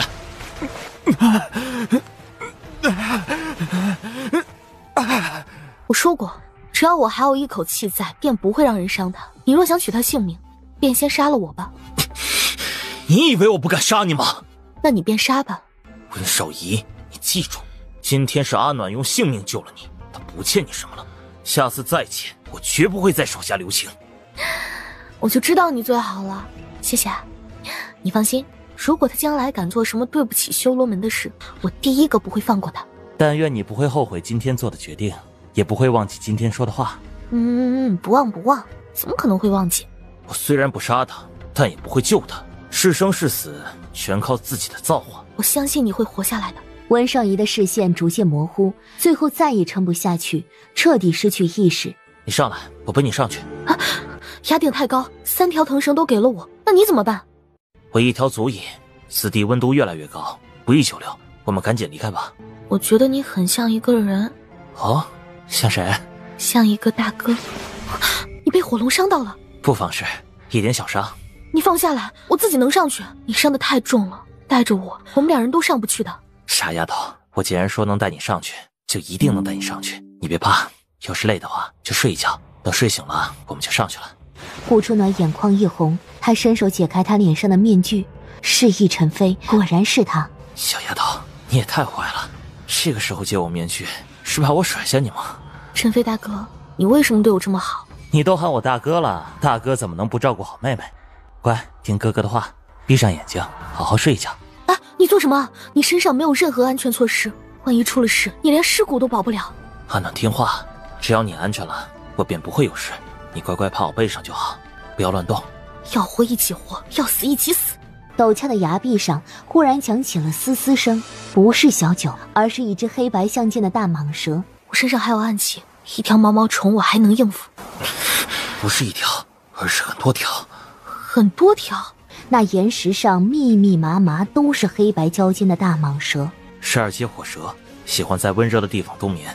虽然只是2阶，杀伤力并不是太强，可它们都是群居群攻动物，非常团结。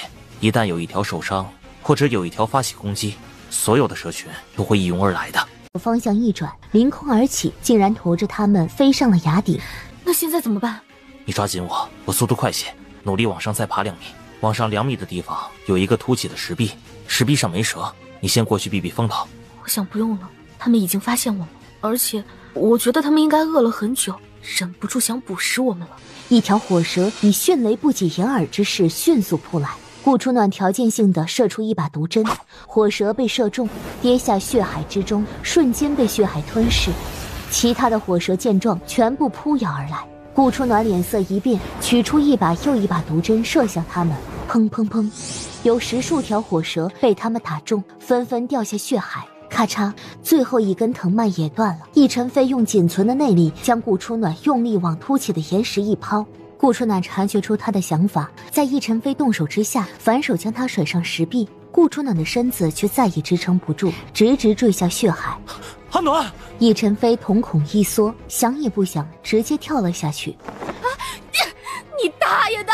我千辛万苦把你甩上石壁，你还跟着往下跳做什么？赶着投胎啊！对不起。2人心里都凉凉了，以为必死无疑，下坠的身子猛然被接住，却见自己坐在蛇身上。小九！小九方向一转，凌空而起，竟然驮着他们飞上了崖顶。易大哥，我们上来了。却见易晨飞不知何时已然昏死过去。顾初暖赶紧拿出身上的温元珠，催动内力，以温元珠帮他疗伤，这才开始包扎处理他的伤口。小九硕大的头颅蹭了蹭易晨飞。你认识易晨飞？哼，你这大蛇身上定然有故事。顾初暖敢保证，原主跟易晨飞肯定有牵扯不清的关系。哎，你不是在帮叶景涵解毒吗？怎么跑这儿来了？叶景涵的毒解得怎么样了？小九个硕大的脑袋纷纷一缩，逃也似的溜走。喂，蠢蛇，你给我回来！叶景涵呢？温少仪还在下面，顾初暖正想让小九去带他上来。你不能救他。好，我不去救他啊！你伤得很重，别动怒，我先帮你针灸疗伤。不要。你身上是不是有什么病啊？叶景涵还在等你，你快回去找他，别管我。晨飞哥哥，不管你身上有什么病，我都会努力治好你的。放手！他猛地挣开他，踉踉跄跄地往前跑去。晨飞大哥，除非你杀了我，否则你甩不开我。你几次三番用性命救我，我怎么能在你最难的时候放弃你？放手！不放！把温元珠吃了，我研究过，吃了温元珠对身体有益无害。阿暖，你知道你在做些什么吗？他一个不注意，便被顾初暖给强行喂了下去。你别去，我帮你针灸止痛。不等易晨飞同意，顾初暖已然开始针灸了。好些了吗？他满头墨发青丝，一息间竟然变得白发苍苍，雪白色的头发证明血咒已经彻底爆发，他最多只有半年的生命可以存活。其实白发挺好看的，以前我也想染白发来着，只是一直没那个勇气。陈飞大哥白发苍苍的模样，又多添了几分男人的魅力啊。是不是吓到你了？怎么会啊？不管你头发是黑是白，你都是我哥哥，最亲的哥哥。你若不喜欢白发，给我一些时间，我一定能让它恢复的。不必了，白发也挺好的。答应我，别去救他，好不好？易晨飞一咳出了一滩血。小九，快带我们去西边山坳。主子，王妃娘娘已找到，在西边山坳。王妃受了一些伤，不过没有大碍。暗卫们正在去西边山坳接王妃回来。另外，跟王妃在一起的还有修罗门的青宗主，不过青宗主受了重伤，奄奄一息。王妃正在全力救治。青宗主的满头墨发，不知为何一夜间全白了。世上只有中了血咒，血咒之毒彻底爆发的人，满头墨发才会一夜之间变成雪白，岂非说明他的大限将至了？主子，可要属下去查修罗门跟狱卒的关系？不必了。如果修罗门真是狱卒掩藏身份的一个据点，无论你怎么查，都查不出来的。是。顾初暖呢？他怎么不过来？这个王妃许是怕来了这里会把仇人都招来，所以才改道去了西边山坳的吧？多加派一些人手保护他。这个女人可一点也不让人省心。是。外面的战况怎么样？回主子的话，天分族与魔族与不少六阶魔兽对上，损失惨重。天分族折损了好几个长老，魔族2位旗主也受了重伤，底下4大金刚惨死了几个。后来他们团结一致，与6阶魔兽拼死搏杀后，终于闯入了葫芦口的第1道关卡。不过第2道关卡里，他们全部被重伤了，尸体一具一具的抛出来。属下怕他们发现，不敢离得太近，故而不知道里面发生了什么。丹回谷的人呢？继续盯紧他们。是。西边的山坳上，易晨飞的情况越来越糟糕。顾初暖使尽了浑身解数，也没能查出他病症的根源。你知道他得的是什么病？属下不知。你曾经是他的人，我且问你，他这病以前是不是常犯？是犯过，不过一个神医压住了他的血，他的伤，宗主已经很久没有复发了。哪个神医？他在哪儿？我去找他。哪个神医？自然是主人自己。怎么不说话？主子。找到那个神医也没用，他当年用尽了所有法子，也只能勉强压住青宗主的伤。想彻底治愈，只有集齐7颗龙珠。修罗门花了好几代人，已经找到了4颗，还有3颗没找到。7颗龙珠，葫芦血山不是有1颗吗？如果找到了，就集齐5颗了。你们修罗门这次来了多少人？门主曾经交代过，修罗门不参与争抢龙珠，所以修罗门除了青宗主外，一个人也没有来。一个也没来？是，不过狱卒来了很多高手。狱卒？那又是什么族？为什么我从来没听过？主子，狱卒是一个古族，跟天分族一样，有着1000年的底蕴。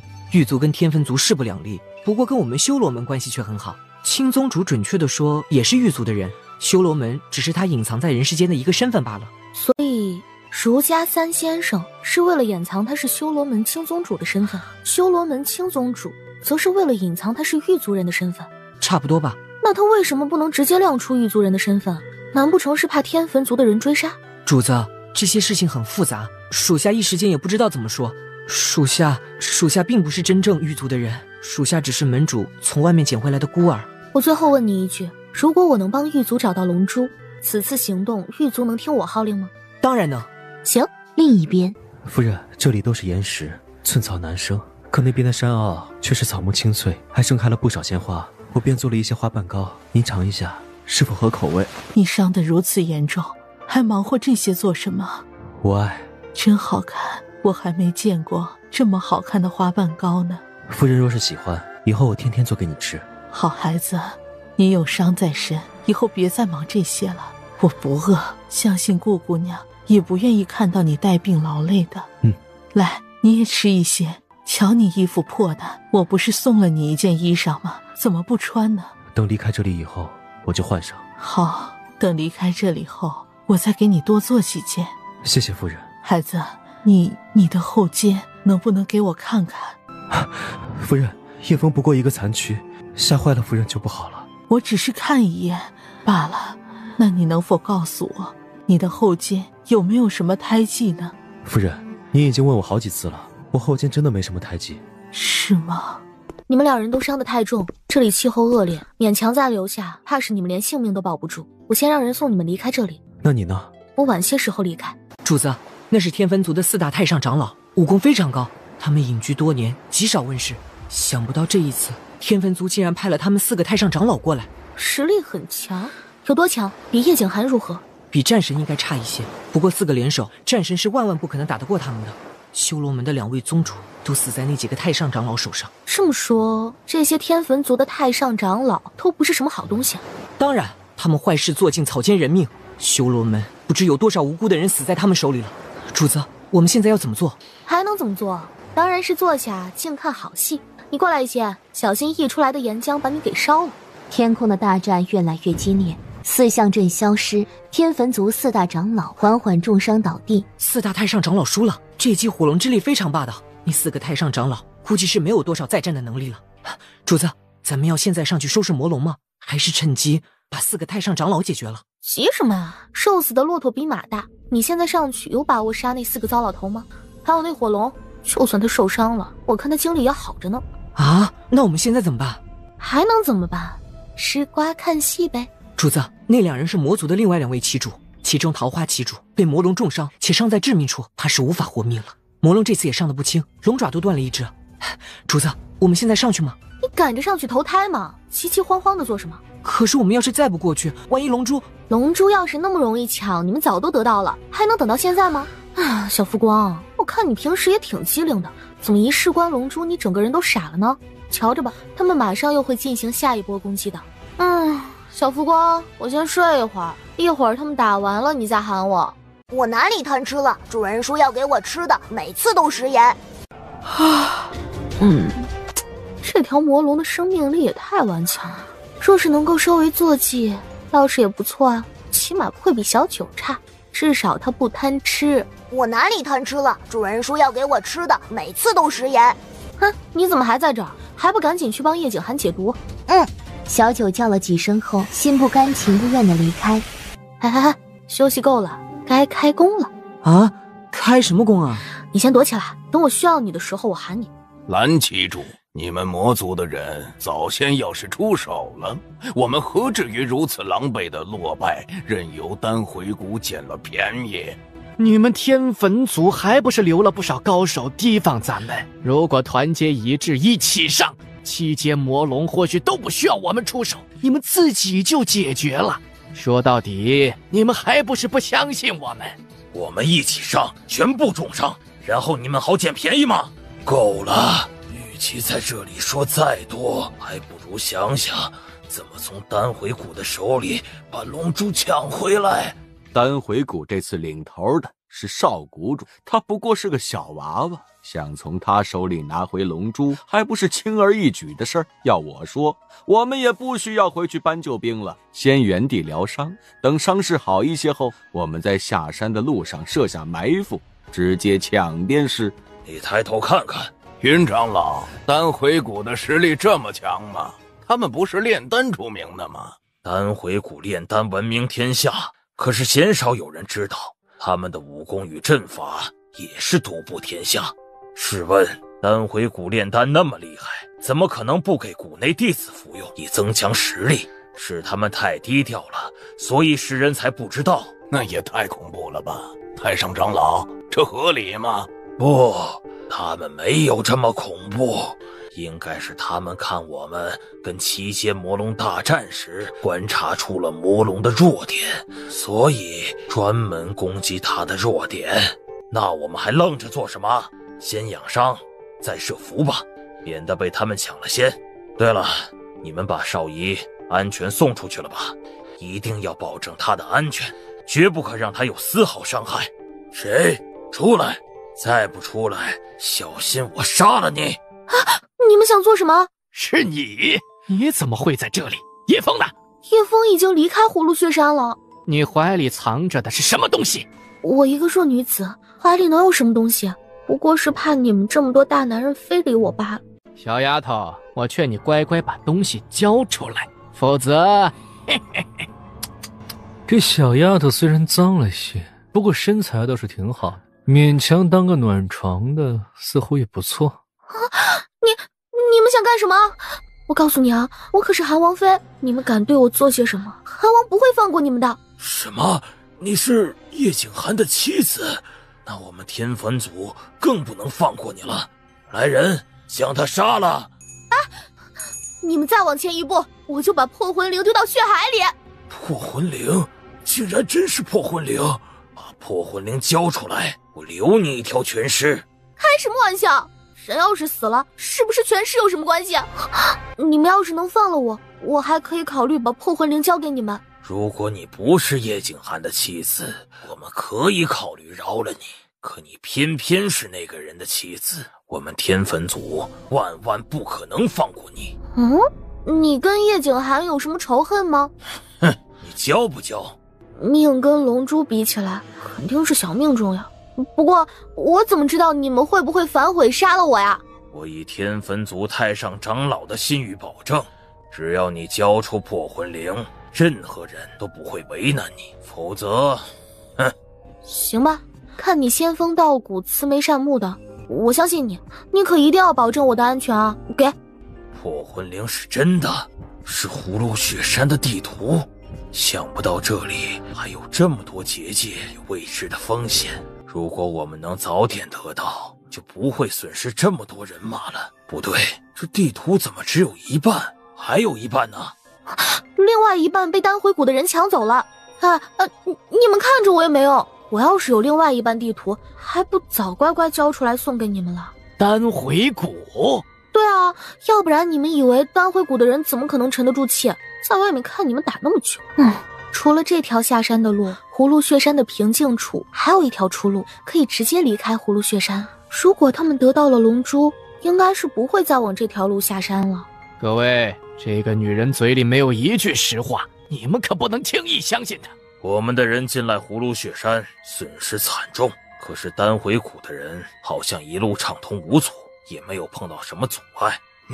此言不错。当时我还纳闷，丹回谷的人运气怎么这么好，居然一点事情也没有。现在仔细想想，也许另外一份地图就在丹回谷的手里。丹回谷是炼丹世家，他们的出丹率在整个天下都是数一数二的。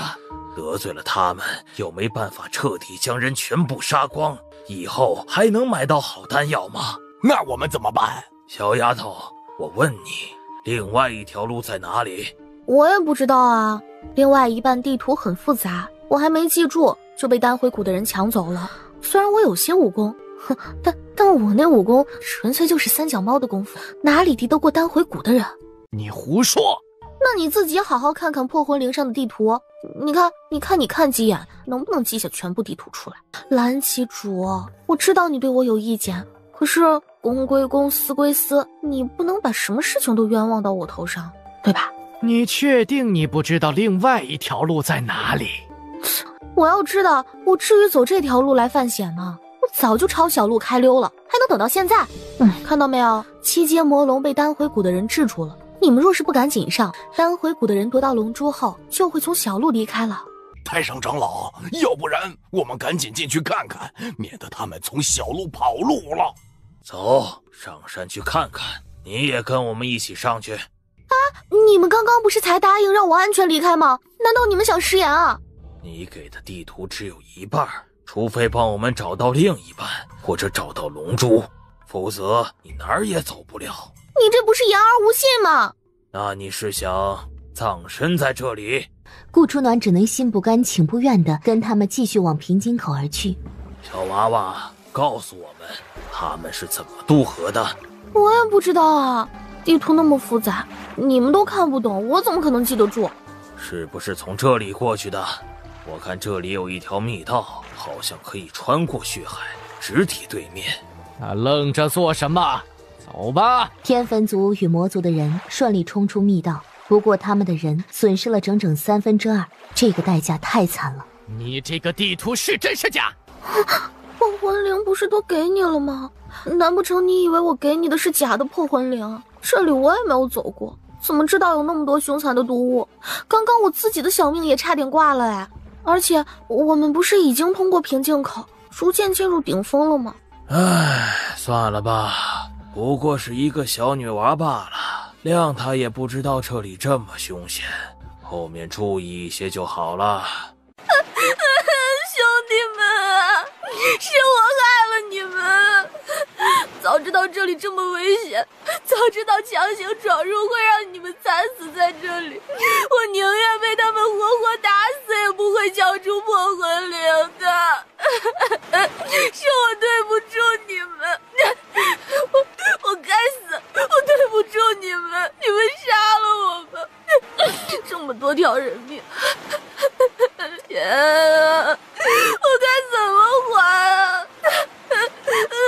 既然你这么想死，那我就成全你。蓝旗主说着，一个大巴掌直接轰向他的天灵盖。没想到顾初暖只是在那里哭着，既不动也不还手，一副受死的模样。黄太上长老静不下去了，他果断出手替顾初暖挡去那一掌。留着他还有用？这女人根本就是不安好心呐，她想把我们全部坑死在这里。行，是，我想把你们都坑死在这里，我还想把我自己也坑死在这儿，行了吧？要不再相信他一次吧，都已经进入顶峰了。太上长老，这里有一条路可以爬上去，继续往前走，大家小心一些。等一下，你走在前面。行，我开路。顾初暖，你绕来绕去，究竟要绕到哪里去？你们不是让我带你们到最顶峰找龙珠吗？我正在找路上去啊，这里岔路这么多，我已经很用心在找路了，而且我每走一条路都是经过你们同意的。蓝旗主，你怎么能冤枉我故意带你们绕路呢？究竟还要走多久啊？这个，哎呀，我有些迷路了，我也搞不懂了。要不你们来指路？我来指路吧，走这条路。你确定走右边？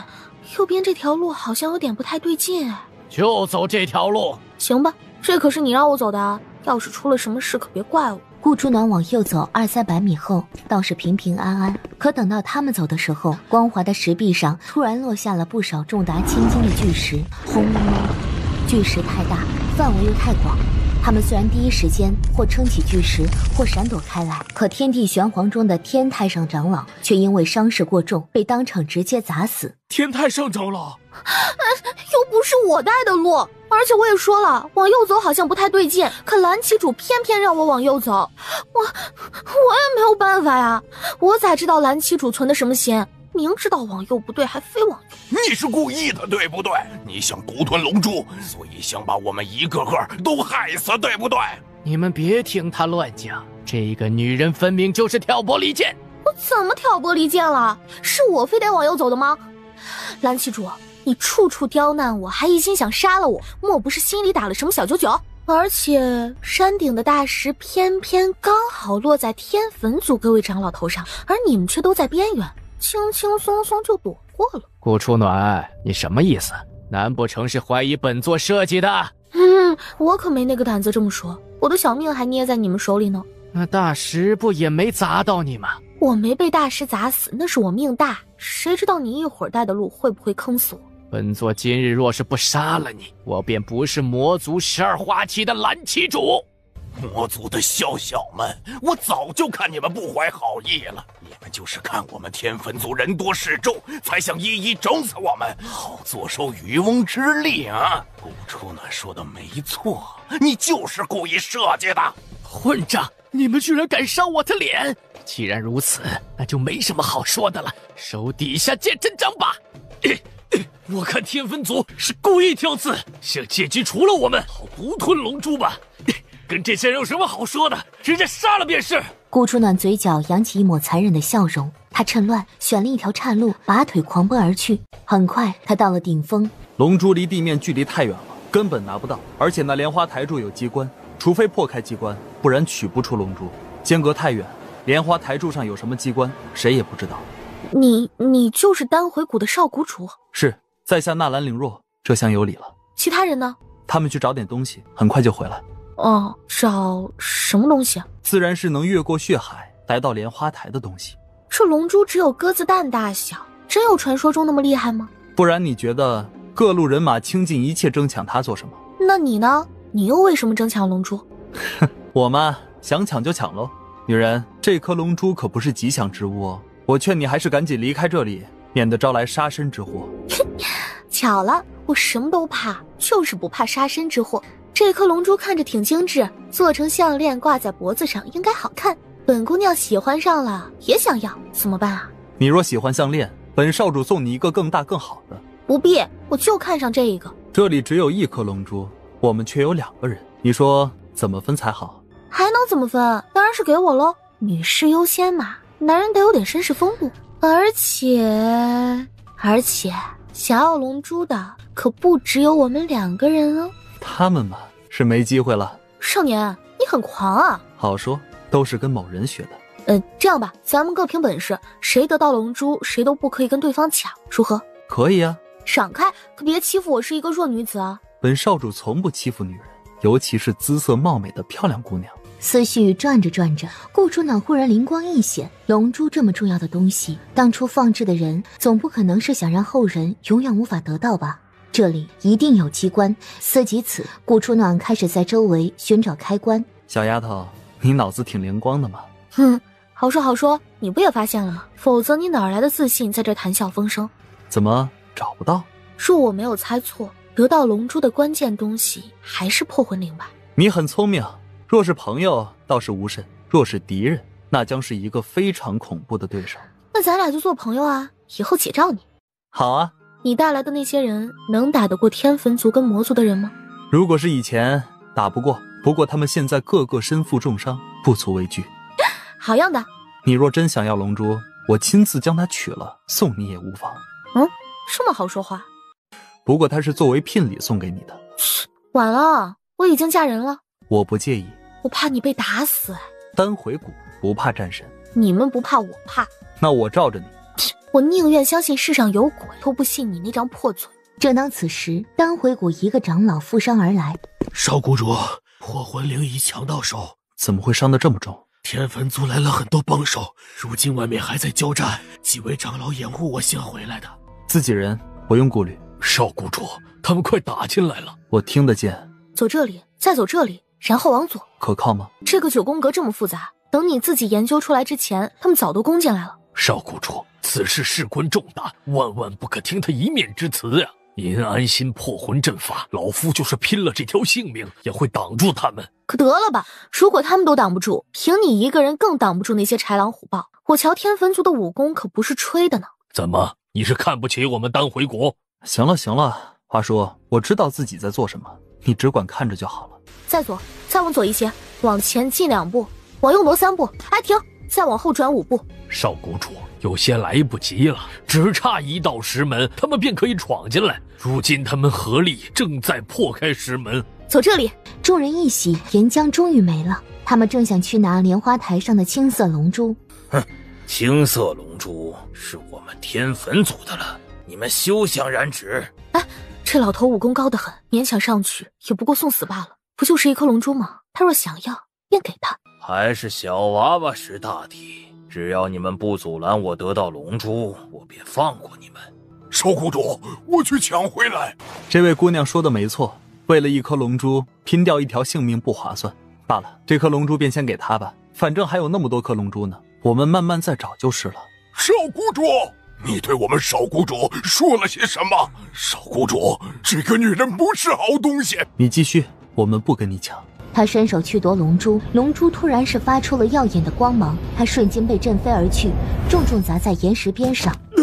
好强，好强的威力！眼看莲花台的危险都解了，顾初暖迅速将龙珠取出来，把龙珠放下。血池里又来了一伙人。狱卒消失了1000年，你们终于出来了。1000年的血债，今日咱们是时候该清一清了。狱卒，一个古老的世家古族消失在人间已经1000多年了，所有人都以为他们死光了，没想到狱卒跟天焚族有什么血仇吗？居然1000多年了还没解开。具体我也不清楚。顾初暖，别以为有丹回谷相护，就没人能奈何得了你。今日你必须死在这儿。这话你都说了多少遍了？你不嫌累，我还怕耳朵长茧呢。有什么本事尽管使出来吧。狂妄！疗伤正当关键的叶景寒顾不得恢复自己的内力，随便披了一件外套，身子如同一缕清风。主子，您的毒还差一些没解完，功力也还没恢复，属下去找王妃就好了。全部给本王让开！今日谁敢阻拦本王，休怪本王下手无情！等他们赶过去的时候，却看到顾初暖把蓝旗主吊着打，将蓝旗主打得不断呕血，爬也爬不起来。顾初暖，我杀了你！蓝旗主暴吼，再次激起魔功，燃烧自己的灵力，又是一掌狠狠地打向蓝旗主。他一步一步走向蓝旗主，杀气毫无掩饰。叶静涵与纳兰凌若一左一右，也拦住了他的去路，却没想到意外发生了。顾初暖身子蓦然一顿，随后一口鲜血喷了出来。阿暖，臭丫头！阿暖，你别吓我，你醒醒！纳兰凌若抢过顾初暖，拔腿就想往山下跑。这里离山下那么远，飞到山下，他早就血流而亡了。那怎么办？小九儿，本王命你马上出现。小九儿，主人，快，马上拖我们下山找大夫。狱卒的几大长老赶来，乍一看，一个个脸色大变。阿暖、阿晨、小九儿，快把他们带回谷里！你们想做什么？你先带丑丫头去疗伤，我拦住他们。小九儿，下山。他们的病，山下的大夫没人治得好。小九，愣着做什么？还不快回谷！小九脑袋晃了晃，驮起狱卒几大长老，旋风般的离开了葫芦血山。追，即便天涯海角，也要把他们追回来。白玉谷，昏昏沉沉的顾初暖，等他缓缓醒来的时候，是在一间雅致的竹屋里。暖姐姐，你终于醒了，有没有哪里不舒服？我去喊长老们。这是哪里？你又是谁？我是婴儿啊，你不记得我了吗？我从小最喜欢跟着你了。暖姐姐，这个你还记得吗？你亲自给我雕的一只小兔子，因为我的生肖是兔子，我也喜欢兔子。我10岁生辰那天你送给我的，这么多年我一直带在身上呢。你今年几岁？婴儿13岁了，马上就成年了。13岁，也就是说，这个兔子是3年前刻给他的。难道原主也是一个穿越者？可若是原主也是穿越者，那为什么笔记跟我一模一样？暖姐姐，你怎么了？怎么脸色这么难看？叶晨飞呢？陈飞大哥受了很重的伤，长老们正在救他呢。很重的伤，带我去看看他。不行的，你也伤得很重，而且长老从不让人进冰室，就算是你也不可以的。冰室又是什么地方？就是疗伤的地方呀。暖姐姐，你是不是脑子受伤了？怎么什么都不记得了呀？不行，我得赶紧去找长老。哎，等会儿，你先告诉我，你为什么一直叫我暖姐姐？咱们俩很熟吗？你是丞相府的人啊？什么丞相府呀？婴儿听不懂。你本来就是我的暖姐姐呀！你不仅是我的暖姐姐，你还是我们狱卒的族长。狱卒的族长？对呀，几年前老族长血周发作去世，您顶替了老族长的位置，成了狱卒新任族长，继承狱卒的使命，寻找龙珠。暖姐姐，婴儿听说你又找到了青色龙珠，是不是真的呀？不是，你等我捋捋啊。狱卒族长的使命是寻找龙珠？是啊，那为什么要找龙珠啊？暖姐姐，你这次回族感觉好怪呀，找龙珠不就是为了解血咒吗？我们狱卒清了多少代人，一直想集齐7颗龙珠。集齐7颗龙珠做什么？大门咯吱一声打开。云儿，你暖姐姐刚醒，你又没大没小，不知轻重的吵她休息。我才没有呢，是暖姐姐好多问题一直问我。行了，你先出去熬药，别再打扰你暖姐姐休息。好吧。阿暖，身上还疼吗？我没事了，谢谢你们救了我。没事就好。银儿那丫头就爱嚼舌根儿，你别听她瞎说。来，先吃点饭，你都昏迷几天几夜了。我知道你担心陈飞，长老们已经在全力施救了，能不能活下来就看今天晚上了。你们会不会认错人了？百草爷爷虽然老了，但是眼睛可没瞎，不要怀疑，你就是我们狱卒的族长，也是我们从小看到大的阿暖。前阵子你出了点意外，伤了脑子，百草爷爷知道你很多事儿都记不起来了，没关系，慢慢想就好。要是想不出来也没关系，只要你活得开心就好。按着我脑子里的记忆，我从小到大一直都在丞相府长大的。傻丫头，丞相府不过是你暂时栖息的一个小地方，你还真把那儿当自己家了。所以我的真实身份是狱卒族长，那丞相府不受宠的三小姐只是我的一个马甲。那既如此，我曾经在丞相府受了那么多委屈，你们缘何不接我回来，还眼睁睁看着他们害死我？哎，阿暖，很多事情一言难尽，等你伤好了，我再慢慢跟你说。一言难尽，那就言简意赅的讲，如果不想说，就马上带我去见奕晨飞，我一刻也等不及。你这孩子怎么还是跟以前一样，固执又急性子？百草长老，大长老喊您过去一趟。大长老是有什么吩咐吗？我也不大清楚，不过大长老很急，让你马上就过去。要不你先休息一下，我过去看看大长老找我有什么事儿，我很快就回来啊。看着百草长老离开屋子，他起身推门而出，却见这里是一处世外桃源。栾姐姐，真的是你吗？你什么时候回来的？我都想死你了。栾姐姐，我还以为我看错了呢，你这次怎么离开这么久呀？阿爹阿娘一直都在念叨你呢。栾姐姐，你上次说下次回来就给我买一个风筝送我，我的风筝呢？去，你这个小不点，一天到晚就想着暖姐姐的风筝。暖姐姐刚刚回来，肯定累坏了，你该让她好好休息的。哎呀，我的天哪，真的是阿暖，我还以为我又出现幻觉了。阿暖啊，我们想你都想疯了。去，要叫族长！你们这些人呐，老是乱叫，没大没小的，再这么乱叫，小心我跟长老们告状。阿暖，族长，你这几年都去哪儿了？怎么一点口信都不捎回来呀？我们跟长老问了好多次您去了哪儿，可是长老一直说您在外面办事儿，过一阵子就回来。我们就等啊，这一等就是好多年了。是不是龙珠很难找啊？要是实在找不到，咱们就不找了。反正我们也都习惯了，你不要因为我们而为难自己。咱们全族人最大的希望就是你能开开心心，毫无负担的过一辈子。望着他们期待与关切的眼神，以及这些熟悉又陌生的画面，脑子忽然撕裂般的疼痛，一道道画面再次闪过。阿暖，几个白发苍苍的老人急急赶来，抱着他回房医治。迷迷糊糊中，他仿佛听到了几句话。要不然干脆把族长体内的封印之力全部解开算了。如今他封印破解一半，体内几股真气窜了出来，不断横冲直撞，侵袭着他的五脏六腑。再这么下去啊，他的身子会撑不住的。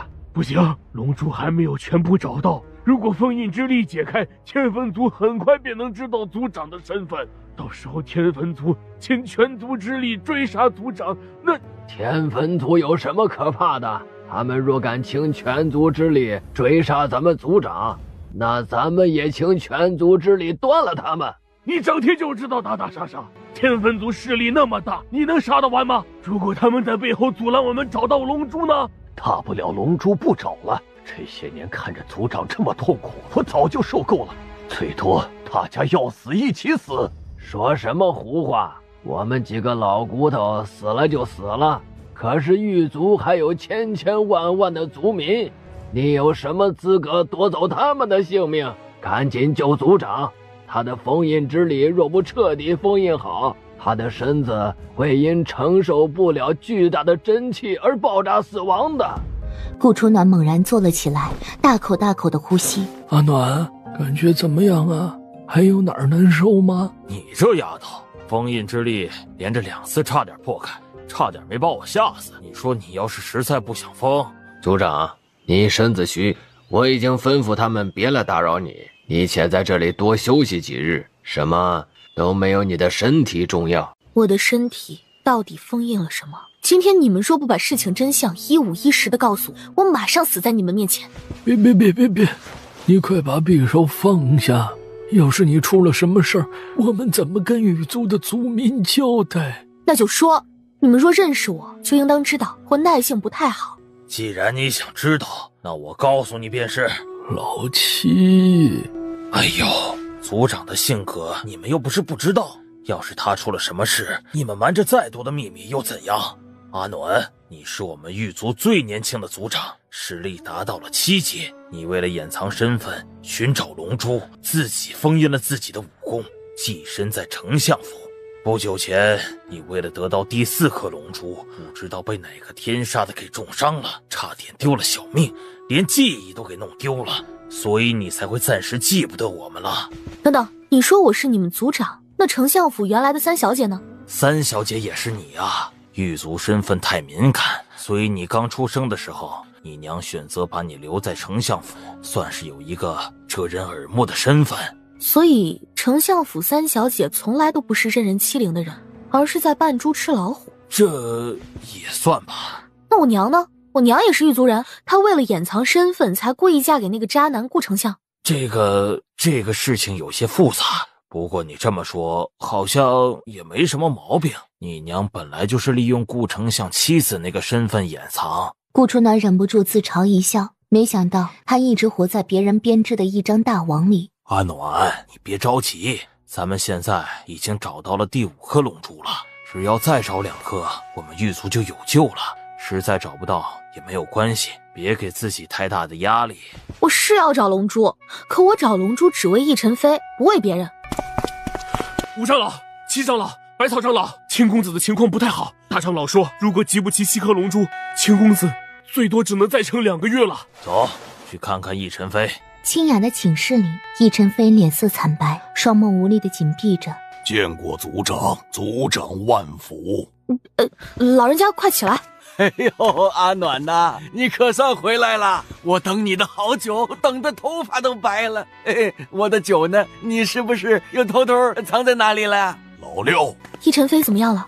回族长的话，陈飞的病情算是暂时稳住了。我们几个老头子最多只能帮他保住2个月的性命。不知道族长有没有第6颗龙珠的下落？若是有，我马上加派人手寻找。如今族里的情况越来越糟糕了。若是不赶紧集齐7颗龙珠，只怕……老三，族长放心，族里一切都好，您不用担心，也不用太过心急。是啊，族里都挺好的。阿暖啊，不，族长，你别听老三胡说八道，他肯定是昨天喝多了，今儿个又在胡说八道呢。对，我昨天喝高了，到现在脑子还晕着，才会胡言乱语。族长，你就当我刚刚说的话是在放屁。族长刚回来，想必也有些累，你们都退下吧，让族长好好歇息。族长，我知道你自小跟陈飞感情深厚，不过你也别太操心，狱卒所有人都会倾尽一切，尽快找到龙珠的。陈飞这孩子心地善良，他也不希望你难过。谢谢长老，我看你也挺疲惫的，先回去休息吧。是。陈飞大哥，我感觉自己的肩膀很重，压着很多事情要做，可我想不出来究竟是要做什么。现在我好像有些明白了，我其中的一个使命就是找到龙珠，对吗？顾初暖深呼吸一口气，打算去跟大长老等人告辞。大长老却带着6长老、7长老等人来了，不过话里明里暗里却让他离开狱卒，就是暂时性的离开，你可以过几天再回来。老七，知道了，我闭嘴，我什么都不说。族长，是这样的，您的伤已经好得差不多了，战神的人每天都在结界外寻找您，就差挖地3尺了。再这么下去，他们早晚会找到狱卒的。狱卒是一个与世隔绝的地方，相信你也不想让他沾染世俗啊。族长，您看，要不您……行了，我知道你的意思。本来我今天也是想向你们辞行的，一会儿我就离开狱卒。阿暖啊，你要是在外面待不习惯，要不然你过几天再回来狱卒多住几天。我们好不容易才盼你回来，这才住了没几天又要离开，我们老舍不得了。你不来喝酒都没人陪我。老六，你以为族长像你一样天天游手好闲吗？自己的本职差事做好了。我还得寻找龙珠，不如现在就离开吧。陈飞大哥，有劳你们帮我照顾了。现在就离开？是啊。要不你晚上再走吧。走夜路？夜路也安全得很，你要是害怕，我陪你走，送你离开呀。几位长老，我有小九儿陀，进出结界的办法你们也都跟我说过很多遍了，我自己离开就好，你们不用送行。那怎么能行？你是族长，哪有离开族里我们不送行的道理？你们为了救我跟易晨飞，内力消耗太大，族里事情估计也不少，就不用送了，这是命令。那行吧，族长一路小心。下次回来记得带些好酒，可不能再空手而归了。哎，去，带什么好酒？只要族长常回来就好。阿暖，你别给自己太大压力，龙珠能找到最好，找不到就算了，大家都不会怪你的。告辞。族长真的走了。大长老，你说咱们真的不派人保护族长吗？他现在武功地位，万一……今天已经是15了，族人们血咒都会发作，怎么保护？不是还有一些外族人吗？他们可以……胡闹！我们几大长老为了帮族长跟陈飞疗伤，消耗大量真气，晚上怕是无力镇住那些人。至于外族其他孩子，他们还得照顾那么多族里人，族里人手尚且不足，如何保护族长？何况族长也说过，永远不许派人在背后贴身保护他，否则容易被人发现真实身份。族长的话不得不听啊。可那时候族长武功高强，现在……我相信族长，如果他连自保的能力都没有，他如何做我们的族长呢？结界边缘，主人应该是这边吧？继续找，我可不想再跟着你绕山了。白玉谷实在太大了，每一座山地形都差不多，这分明就是欺负蛇嘛！主人应该让他们把山都给荡平的。这里可是10万大山，一座连着一座，你有本事你去荡平啊！哼，你要能荡平，你也不用叫我主人了，我当你受宠得了。没吃的，我没力气荡平，我怕把自己荡坏了。忽然间，远处传来一声让人毛骨悚然的凄厉声，很快，撕心裂肺的凄厉声不断响起。小九儿，快带我去前面那座山头。环首望去，不是数十个村民如此，整座山峰密密麻麻都是痛苦哀嚎的村民。整整1晚，顾初暖击退了一个又一个因血咒发作的村民，直至太阳升起才缓缓结束。大长老与七长老不知何时来到他身边。族长，您1晚没有好好歇歇了，还是先回去歇息一下吧。这里的事情我已经安排妥当了。血咒是不是只有龙珠可解？这是族长，寻找龙珠的事可以慢慢来。咱们狱族已经有很多人出去打听第6颗跟第7颗龙珠的下落了，相信很快就会有结果的。是啊，龙珠也不是一时半会儿能找到的，还是身子为重。虽然您是族长，可是不管您能不能找到龙珠，大家都不会怪您的。族长，我们都习惯了，打小到大，我们早就准备好被亲人所杀，又或者活活疼死的准备了。真的不打紧的，您别因为我们又自责难过。族长，您看，血咒也只有每月15的时候发作一次，平常的时候我们都好着呢。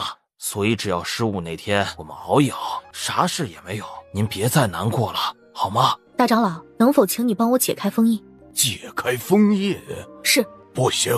为何？安暖，不，族长，大长老也是为了您好。经历过昨天的事，想必你多少也知道一些事儿了吧？咱们狱族的人都中了血咒，中了血咒的男人身体里会由内而外逐渐腐烂，最后活活疼死。你看咱们族里的人不过40不到，所有的人都白发苍苍了，那都是身体呀被腐蚀的差不多了。我们这几位长老是因为有深厚的内力支撑，才能勉强活到现在的。而女人们呢，每次血咒发作，全身的骨头会一根根断裂，同样生不如死啊。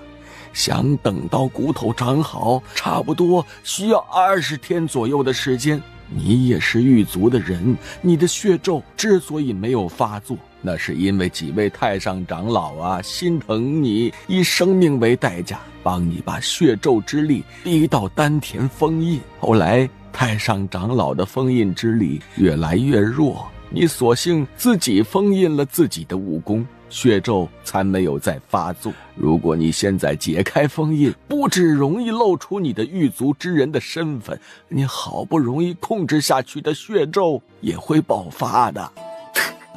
不过就是血咒罢了，村子里的人受得住，我如何受不住呢？1个月有10天的时间，武功可以达到7级，挺划算的。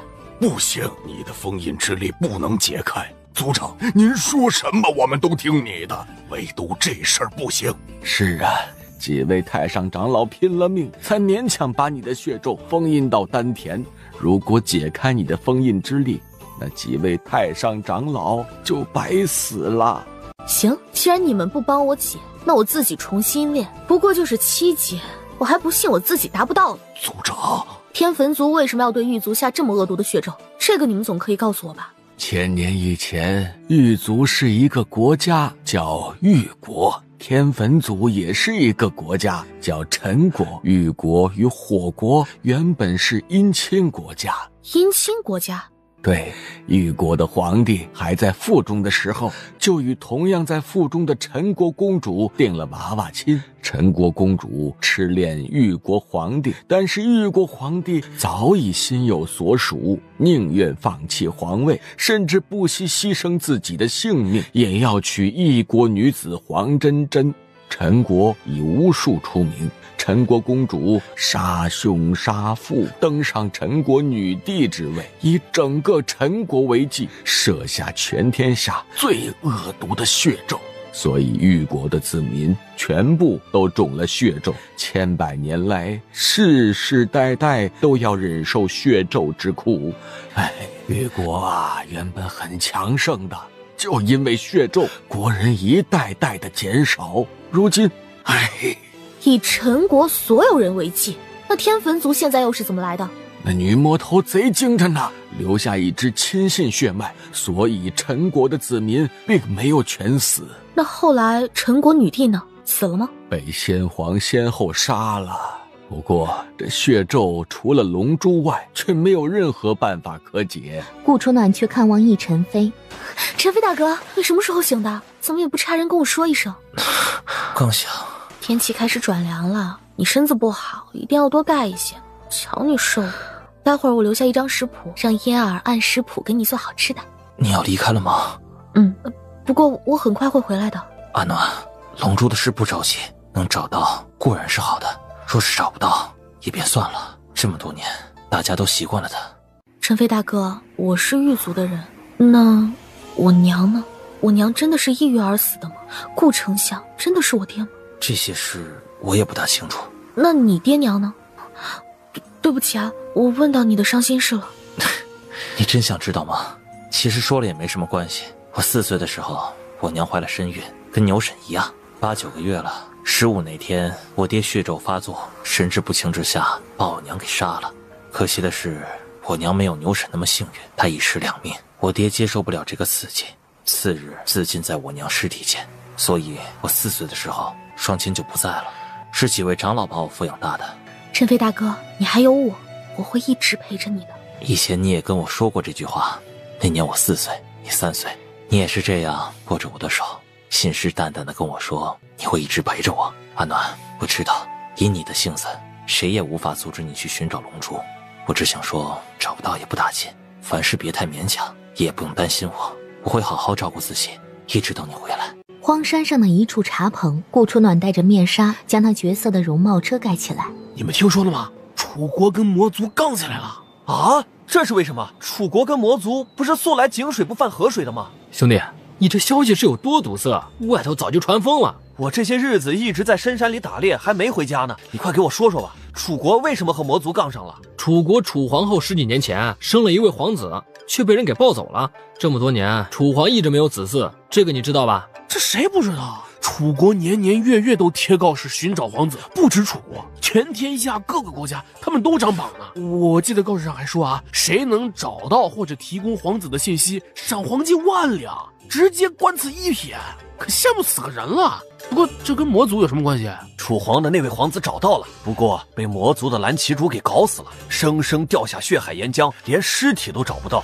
楚皇、楚皇后震怒，倾举国之力对付魔族，只要看到魔族的人，他们就杀，还带着大军捣毁了好多魔族势力。啊，蓝旗主为什么要搞死楚国皇子啊？这不是明摆着跟楚国作对吗？据我得到的消息，那失散的楚国皇子是蓝旗主的世人，也就是蓝旗主的男宠，从小就被蓝旗主给那啥了。不是吧？他可是皇子呢，这怎么可能？谁知道他是皇子啊？那蓝旗主也不知道啊，大家都以为他只是个卑微的士人呢。哦，难怪蓝旗主要弄死他，还把他弄得尸骨无存。要搁了我呀，我也会这么做，毁尸灭迹嘛。魔族不是很厉害吗？怎么会被楚国追杀的那么惨？魔族魔主呢？难道他都不管事儿？嘿，你还真猜中了，魔主还真就不管，所以魔族才乱套了。不是吧？那魔主去哪儿了？那没人知道魔主去哪儿了。有人说他闭关修炼去了，也有说魔主喜欢上了一个女人，追女人去了，还有说魔主被楚国的高手重伤，已经死了，众说纷纭呢。哎呀，那楚国皇子那也是福薄啊，原本是一个皇子，应该高高在上，锦衣玉食，成了一个士人。成了士人也就算了，居然还英年早逝。他要是活着，那楚国皇位肯定是他的。那可不，楚皇那么宠爱楚皇后，一生除了楚皇后不纳一妃，他怎么可能不把皇位留给他跟楚皇后生的皇子？唉，看来我们在深山打猎这段时间，山下真的发生了好多大事儿。这算什么？还有更大的事儿呢。哦，什么事儿？咱们叶国的皇帝勾结华国，设下重重埋伏，想诛杀战神，收回战神的兵权，却反被战神给镇压了。咱们皇上疯了吗？居然还勾结他国对战神出手！叶国要是没有战神呐，早就被别国瓜分了。难道咱们皇上连这个都不知道吗？小点声，找死啊！忘叶皇上那可是要砍头的。哦，对，我一时激动给忘了。皇上设的连环毒杀太阴险了，不仅惹恼了战神，还不知道怎么地得罪了华国。眼下华国、仓国两国联手，想攻下咱们叶国呢。即便是战神，我们也像捏死一只蚂蚁一样捏死他。啊！你不会告诉我，外面正在打仗吧？可不正是，打得如火如荼呢。那也不怕，我们叶国有战神，只要有战神在，谁都打不了咱们。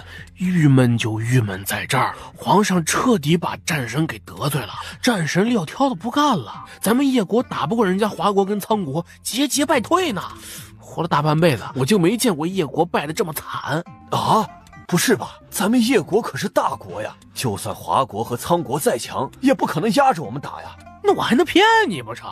人家都可以打到无双帝了。这么夸张？可就算战神不帮忙，不还有萧老将军吗？难道萧老将军也打不过？那萧老将军用兵再怎么厉害，那也得有人用才行啊！不知道是谁跟皇上告了，说萧老将军的大儿子娶了华国郡主，叶国之所以打败仗，全是萧老将军通风报信儿。如今萧老将军都被关进天牢了。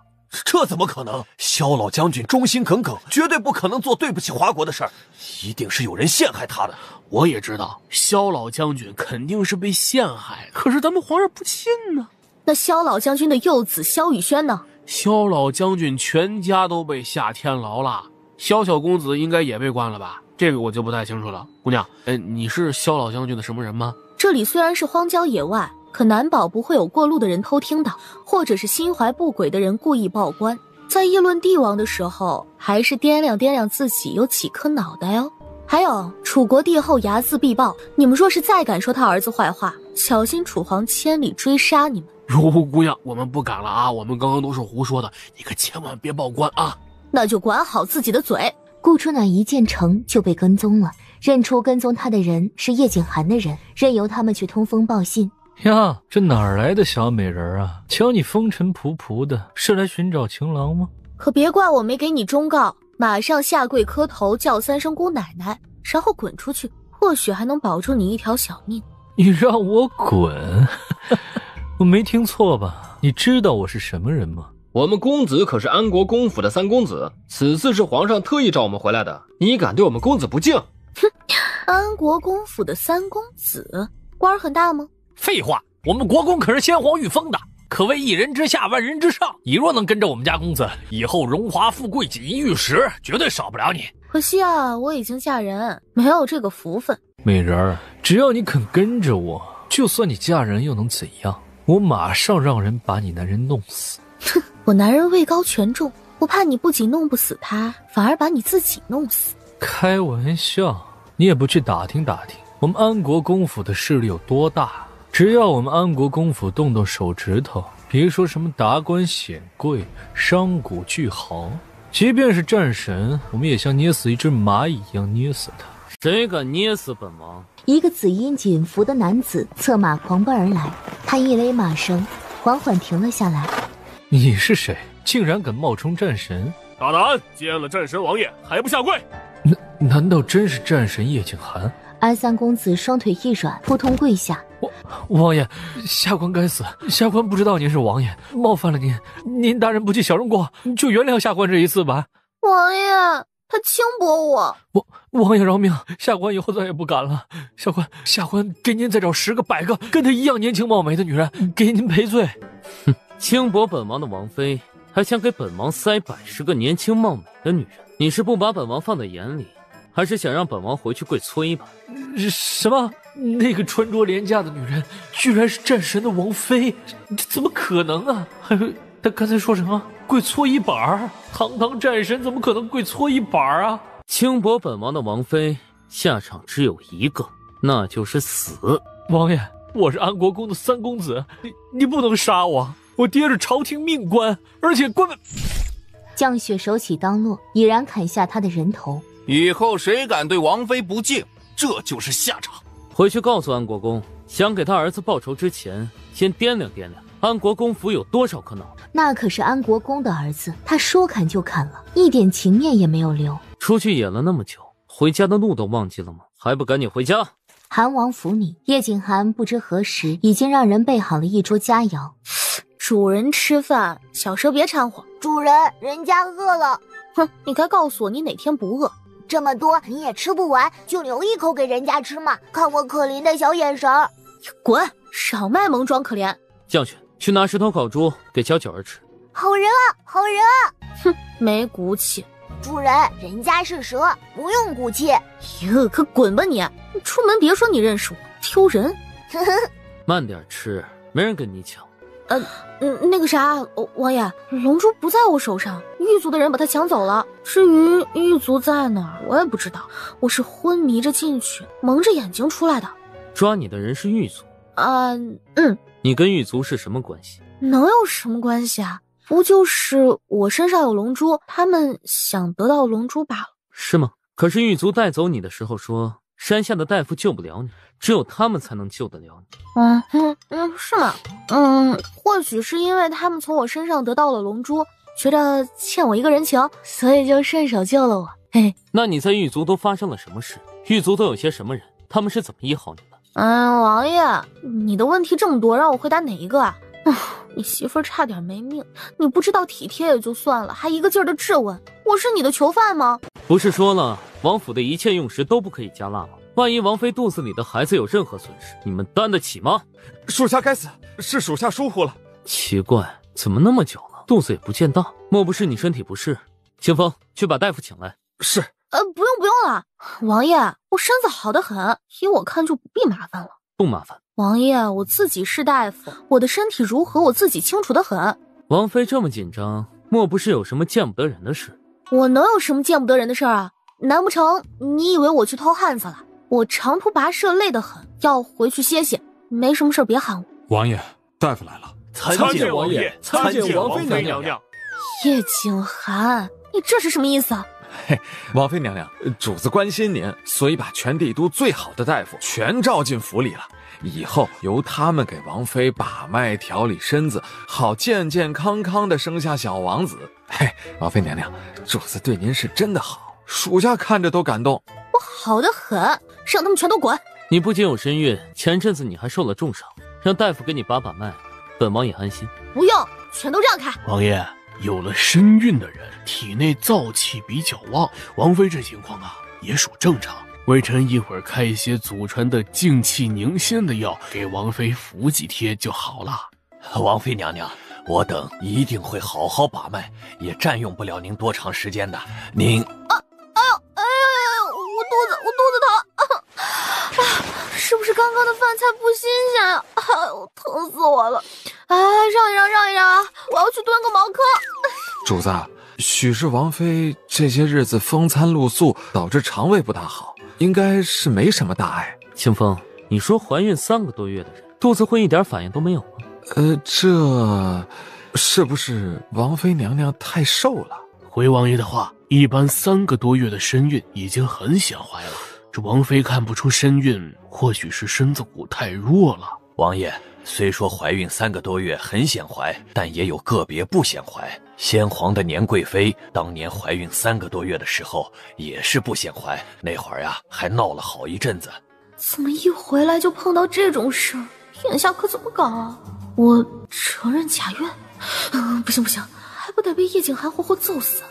找借口支开那些太医，就算支开了，躲得过初一也躲不过15。何况刚刚叶景寒的眼神分明就是已经怀疑了，说孩子流掉了也不行。那些太医也不是傻子，这点脉象还是把得出来的。王妃娘娘，你好了吗？哎呀，快了，别吵。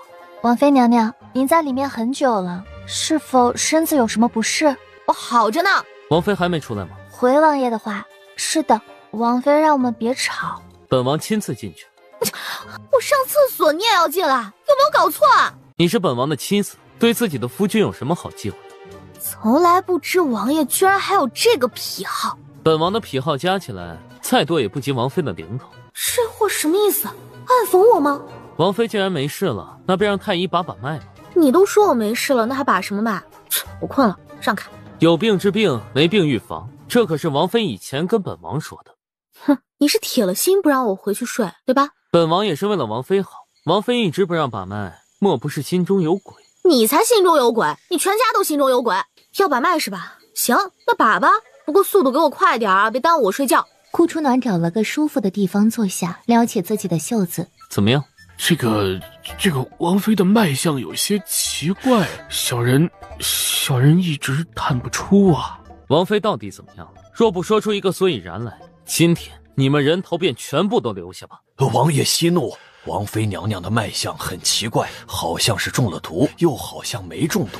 她的脉象虚弱，体内似乎有多股真气一直撕扯着，不断消耗她的生命力。脉象虚弱，体内有多股真气撕扯，生命力正在不断消耗。是，可是再一仔细探脉，那几股真气虽然在撕扯着，可是生命力好像又没消耗。王妃像是有病，又像没病。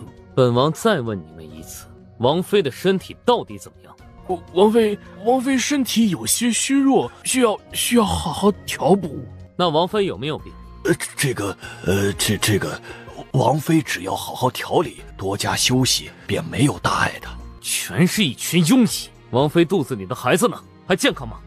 健康，很健康。王爷放心，王妃一定能平安生下小王爷的。看好了吗？看好了，我要去沐浴歇息了。王妃的身子如果有丝毫不适，本王拿你们人头开刀。是，滚！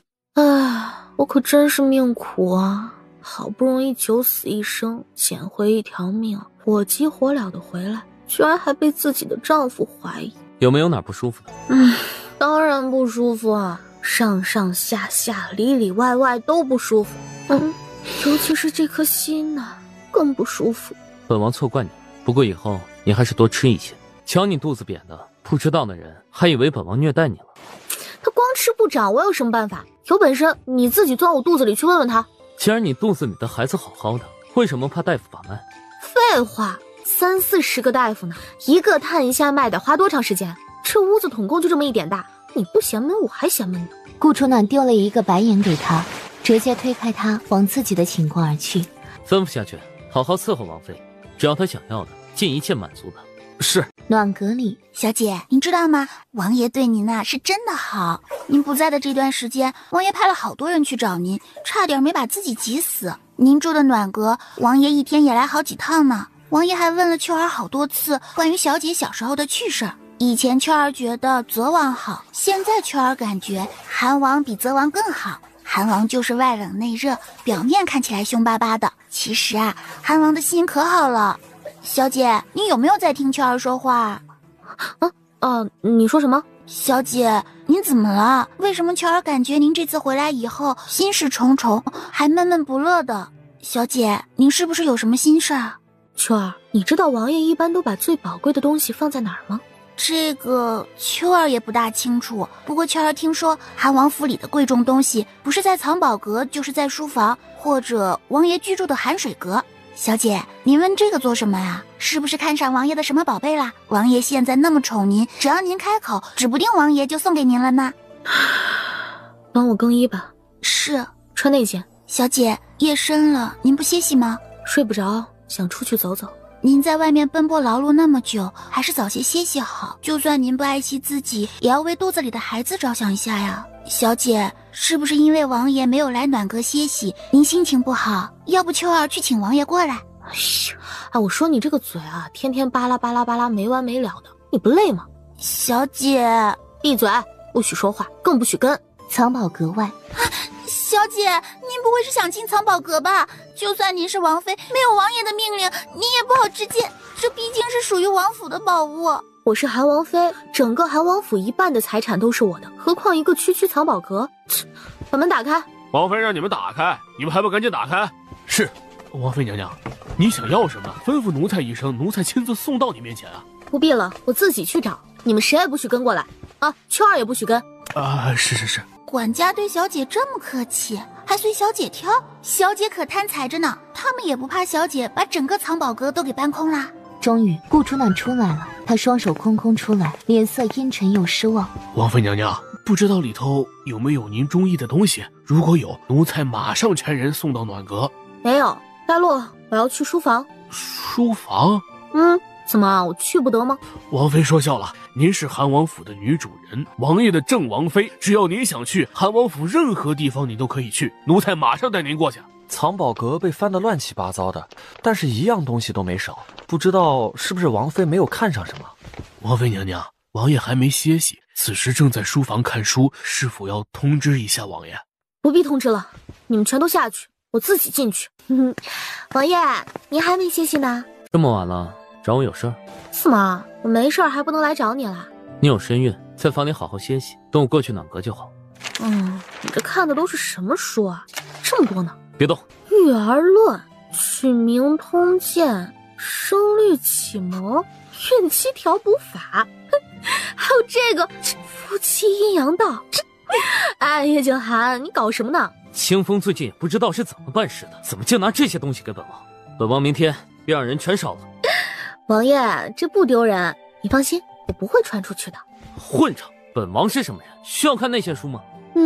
是，王爷一人之下，万人之上，权势滔天，是要风得风，要雨得雨，你哪需要看这些东西啊？不过，王爷，我问您一句啊，您是不是很想要一个孩子？本王不建议有孩子。王爷，你喜欢什么样的女人？你问这个做什么？没什么，就聊聊天嘛。这个女人总算有些良心了。本王希望她能温柔乖巧一些，别整天勾三搭四，招蜂引蝶。这个是应该的。这搁哪个男人都不喜欢水性杨花的女人。王爷，赶明儿我送你个礼物哈。哦，什么礼物？秘密，到时候你就知道了。只要是你送的，本王都喜欢。废话，天下哪个男人不爱美人？叶景还能例外吗？这货莫不是已经猜到我要送他美人，所以才那么开心的？果然呢，天下的男人都一样。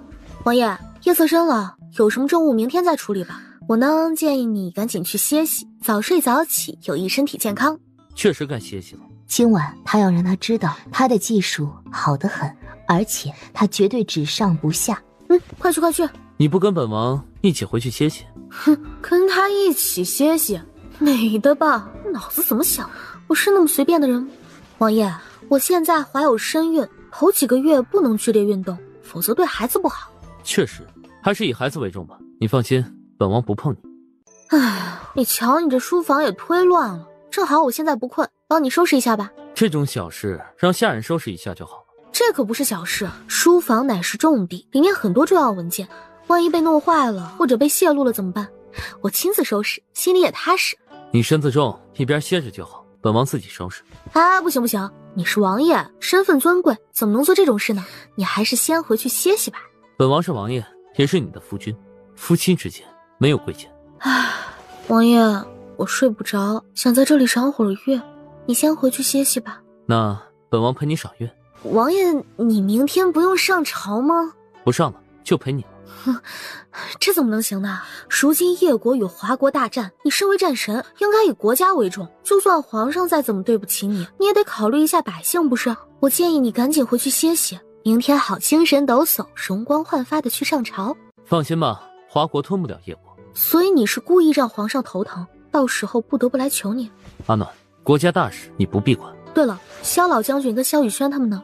萧老将军下狱的时候，萧雨轩不在府里，如今在逃吧。皇上不会把萧老将军怎么样吧？若本王没有猜错，不出3日，皇上便会放出萧老将军，以全家为威胁，要求萧老将军出战华国。因为朝廷已经无将可用，那个安国公也不过是酒囊饭袋而已。哦，你在外奔波那么多天，想必也没有好好歇息过。本王陪你回房休息吧。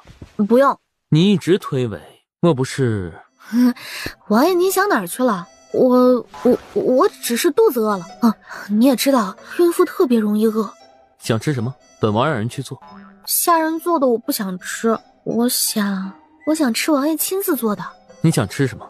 鱼粥，想吃鱼粥，要你亲自杀鱼，亲自煮，这样才有爱的味道，幸福的味道。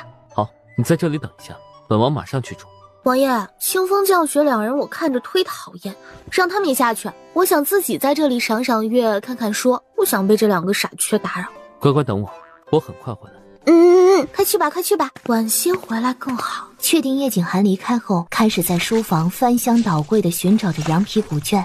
厨房里，主子，您走后，王妃娘娘把书房翻了个遍，似乎是寻找什么东西。在此之前，王妃还去了一趟藏宝阁，把藏宝阁也翻得乱七八糟。不过王妃空手出来的，应该是没有找到她要的东西。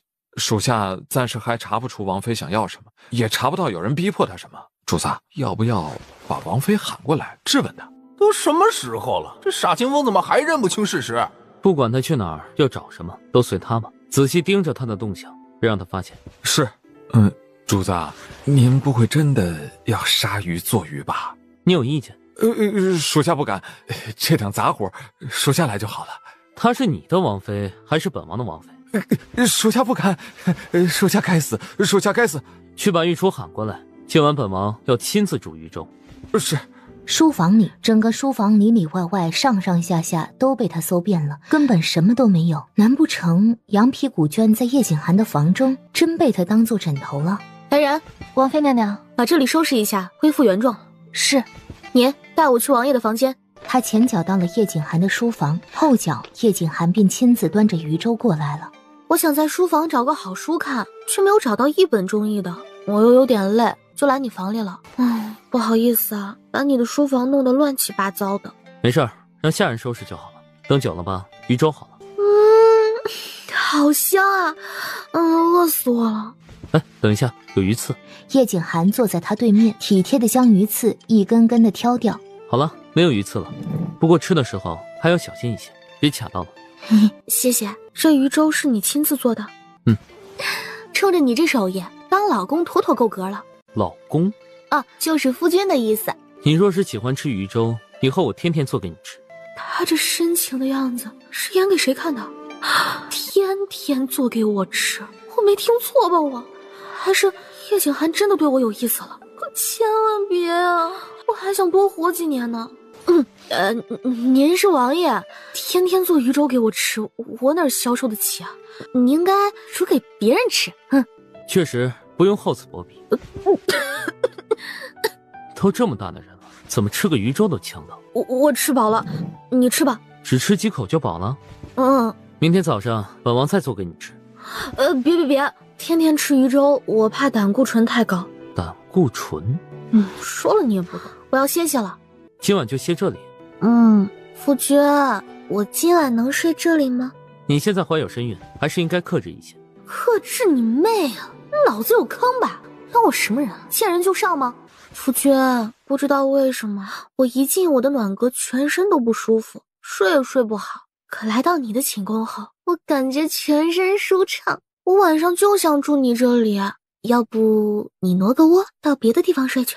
你的意思是要把本王赶出去？整个韩王府都是你的，说赶未免也太难听了。你瞧，你整天睡在这张床上，都不知道王府还有多少好房间，你应该一一体验一下。本王只想住在这里，换了位置睡不着。那怎么办啊？我就想睡你这里。要不然一起睡。行吧，一起睡就一起睡。顾初暖与叶景寒大眼瞪小眼，谁也不愿意先躺下歇息。王爷，你不歇息吗？差不多了。那你歇息之前不用先沐浴一下的吗？比如去取身上的味道。来人，给本王沐浴更衣。王爷，你这房间看起来不错呀。呀，瞧瞧这花瓶，个个都好精致哎，是古董吧？啊，王爷，寝宫的书也挺多的哎。平时你除了在书房办公以外，在卧室也办公啊？王爷，我瞧你寝宫的家具都是檀木色的，难不成你专爱檀木色？卧室被他翻了个遍，这里什么羊皮古卷都没有。我让下人换干净的被褥吧。不用，这些被褥里有你的味道，我喜欢闻。这样挺好。王爷，我瞧着床上有点乱，我帮你收拾收拾哈。不用。顾初暖正搜着床上的东西，好不容易搜到了一本书。你看夫妻阴阳论也就算了，居然还看春宫图，我操！王爷，看不出来你口味挺重啊。瞎说什么呢？本王怎么可能会看这个？你不看，那怎么会在你的床头啊？你怕是每天晚上都偷着看吧？也是啊，男人嘛，有这方面的想法也正常。放心，我呀不会取笑你的。你一个女人看什么春宫图，还有没有羞耻心了？只许州官放火，不许百姓点灯啊！你看的，我怎么就看不得？说着，叶景寒一个用力搂着他的腰。堂堂韩王妃，你不要脸，本王还要脸。叶景寒，你有病吧？有病就赶紧去治，脑子被驴踢了。不过就是一本春宫图，你至于发这么大火吗？叶景寒脸上凝聚着一团团的火，随时可能彻底燃烧起来。行，你看，你好好看，多学一些姿势，我就不跟你抢了。本王说了，本王从不看那种书。是，您从不看那种书。不过王爷，你要不要再沐浴一遍？我闻着您身上可还有味儿呢。顾初暖，你耍着本王玩的吗？天地良心，我怎么敢耍你啊？我敬你、喂你、尊你还来不及呢。你要不想沐浴也没有关系，我去帮你把水倒掉吧。你怀有身孕，这些脏活粗活哪里需要你？能伺候你是我的荣幸，您老别客气啊。本王不老。老不老，这还真不好说。既然你这么怀疑，那咱俩试试，本王证明给你看。说着，叶景寒一个用力搂着他的腰。有没有人说过你的身材非常好？你知道你在玩火吗？王爷，你喜欢我吗？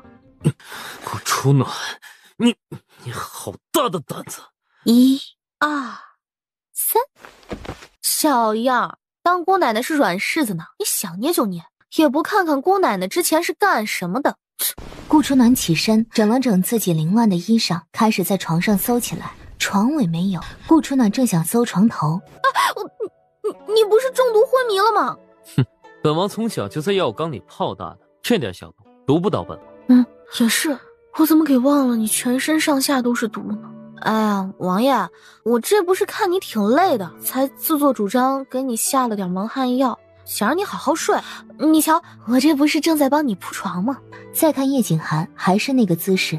我实话告诉你吧，我在回来途中碰到天坟族的人了。天坟族的人放话，说他们少主看上了我，如果我不嫁给他们少主，以后我便没有好日子过。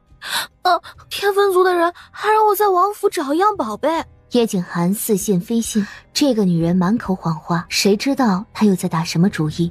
你不相信吗？他们在我身上下了一种咒，中了那种咒，我发作起来痛不欲生，说生不如死都是轻的。下咒？对啊。什么咒？我哪知道什么咒，就是每个月有一天会发作，一旦发作，全身骨头寸寸撕裂。血咒是不是每月15发作？对，每月15都会发作，身上骨头寸寸破裂外，全身上下还会由内及外不断被腐蚀，直至死亡。你知道有什么办法可以解开血咒吗？叶景寒的脸色骤然苍白。你怎么不说话？你一定有破除血咒之法的，对吗？我不会让你死的，也会帮你解开血咒的。这么说，你知道破除血咒的办法？叶景寒，你告诉我好不好？这事对我很重要，只要你告诉我，无论你想要什么条件，我都答应你。7颗龙珠，想破除血咒，唯一的一个办法便是集齐7颗龙珠。你放心，有本王在，你死不了。那你有龙珠的消息吗？没有，不过狱卒应该有几颗龙珠。我骗你的，我回来的途中没有碰到天分族的人，也没得血咒。夜深了，晚上你就睡在这里吧，本王保证不碰你。我睡床，你睡榻吧。好。书房里，陈清，停止手里一切工作，马上调动天网阁所有情报网，追查龙珠下落，务必要在最短的时间内追查到剩下2颗龙珠的下落。是。李洛，快马加鞭，调出20名最好的暗卫，本王要亲自去一趟狱卒。主子，虽然我们大概有狱卒隐士之地的下落，可是上次我们找了那么久，也没能真正进入狱卒。狱卒隐士之地，怕是不好进啊。蠢货，到现在你还认不清现实吗？修罗门就是狱卒在外面的势力之一，进不去狱卒就去修罗门。是。清风降雪，本王另有一件任务交给你。主子，咱们这是要正式跟天坟族杠起来吗？天坟族害我母妃，又害我妻儿，新仇旧恨，是时候该了结了结了。是。众人退去，屋子里只剩下叶景寒与从窗外飘射而来的苏木。你确定他中的是血咒吗？错不了，他耳后有一团火红的血光，血光四舞，由焰转青再转性，最后消失无踪。只有中了血咒的人才有这种症状。由焰转青再转性，有这种症状的人，说明他血咒发作过很多次了，最起码至少也有1次吧。可是前几天才15，如果他真的中了血咒，这会儿应该全身骨头都断裂了才对。可他一点症状也没有，包括前几个月他也没有任何不适。这也是我疑惑的地方。可他也确实中了血咒，本王猜测会不会是狱卒有什么奇遇，或者狱卒的人用了什么手段解了他血咒发作之物。你觉得可能吗？如果真是这样，狱卒千千万万的族民又何须月月忍受那种痛苦呢？无论如何，我都得在最短的时间内找到最后2颗龙珠，再跟狱卒借他们得到的那几颗龙珠。如果你能找到最后2颗龙珠，狱卒看到龙珠的份上，或许有可能借你5颗龙珠，或者顺手把顾初暖的血咒解了。否则，哎呀，你现在除了愁龙珠的事，是不是也该愁愁他肚子里的孩子？你可别忘记了，血咒可是会代代遗传的，无论生男生女都一样，生不如死。孩子要留下。午膳，王爷，你平日里正事那么多，吃饭作息都不好，身上的残毒还侵蚀了你那么多年，你该多补补。这碗莲子汤既可以清心降火，还可以滋补身体。来，你尝尝。好喝。还有这个，这是刚打捞的鲜鱼，你再尝尝。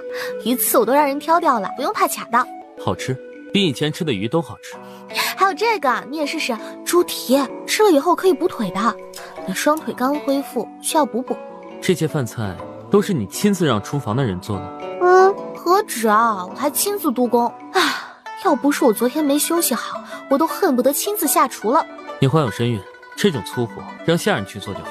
本王知道你的心已经足够了。王爷，我有一件礼物想送你，不过你能不能答应我，我送了你礼物后，你也送我一件礼物？你做了这么多，就是想从我这里拿到礼物吧？昨天你说天坟族让你从我这里拿一样东西，是拿什么东西？还不就是那个羊皮古卷？你说羊皮古卷那么重要的东西，我怎么可能帮天坟族跟你拿呢？羊皮古卷？王爷，你说天坟族为什么要得到羊皮古卷呢？是不是那个羊皮古卷里有什么秘密？不知道。王爷，那你把羊皮古卷藏在哪儿了？这个东西可不能随便放，我看天坟族鬼精着呢，太容易找到的地方，他们肯定会去搜的。放心，本王放得很隐蔽，保证谁都找不到。而且本王的王府是集市嘛，谁都可以来。我相信你藏得很隐蔽，我昨天找了一圈，差点把王府翻过来了，我也没找到。好，你这么着急找羊皮古卷做什么？天地良心，我可不是帮天坟族找，而是想看看你藏得隐不隐蔽，万一不隐蔽，我也好及时通知你藏好呀。是吗？王爷，您最英明神武了，我就实话告诉您吧，天坟族的羊皮古卷那么感兴趣，我也想看看羊皮古卷究竟是什么样的，里面记载了些什么。想看羊皮古卷就直说，少绕这么大的弯。王爷，那你能借我看一下吗？就看在我是媳妇儿的份上，也看在肚子里孩子的份上，你让我看几眼吧，好不好嘛？都是一堆莫名其妙的符文，有什么好看的？你就让我看一下嘛，就一眼好不好？行了，你不是说有一件礼物要送给我吗？只要你送的礼物合乎我的心意，我便把羊皮古卷送给你。真的？本王金口玉言。好嘞，王爷，我保证我送的礼物你会非常喜欢的。花园里来了一排排的美人，叶景寒傻眼了。王爷请看，燕瘦环肥通通都有。这些美人可不是青楼胡来的女人，她们每一个都是清白人家的女人，而且一个个琴棋书画诗词歌赋样样精通，容貌也都是万里挑一的。您看喜不喜欢呀？你直说吧，你到底想干什么？还记得春宫图吗？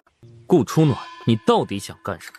哎呀，王爷，我知道你憋了很久，所以我很体贴的为你找了这么多美人，你瞧瞧，一个个皮肤嫩的都能掐出水来。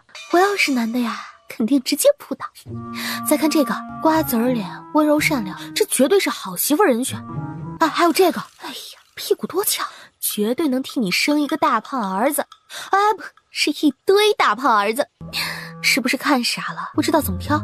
没关系，这里一共有18个美人，要不然你18个都收了，一晚换一个，保证你夜夜销魂，乐不思蜀。顾初暖啊，怎么生气了？发这么大火做什么呀？难不成是这些美人不合他的心意？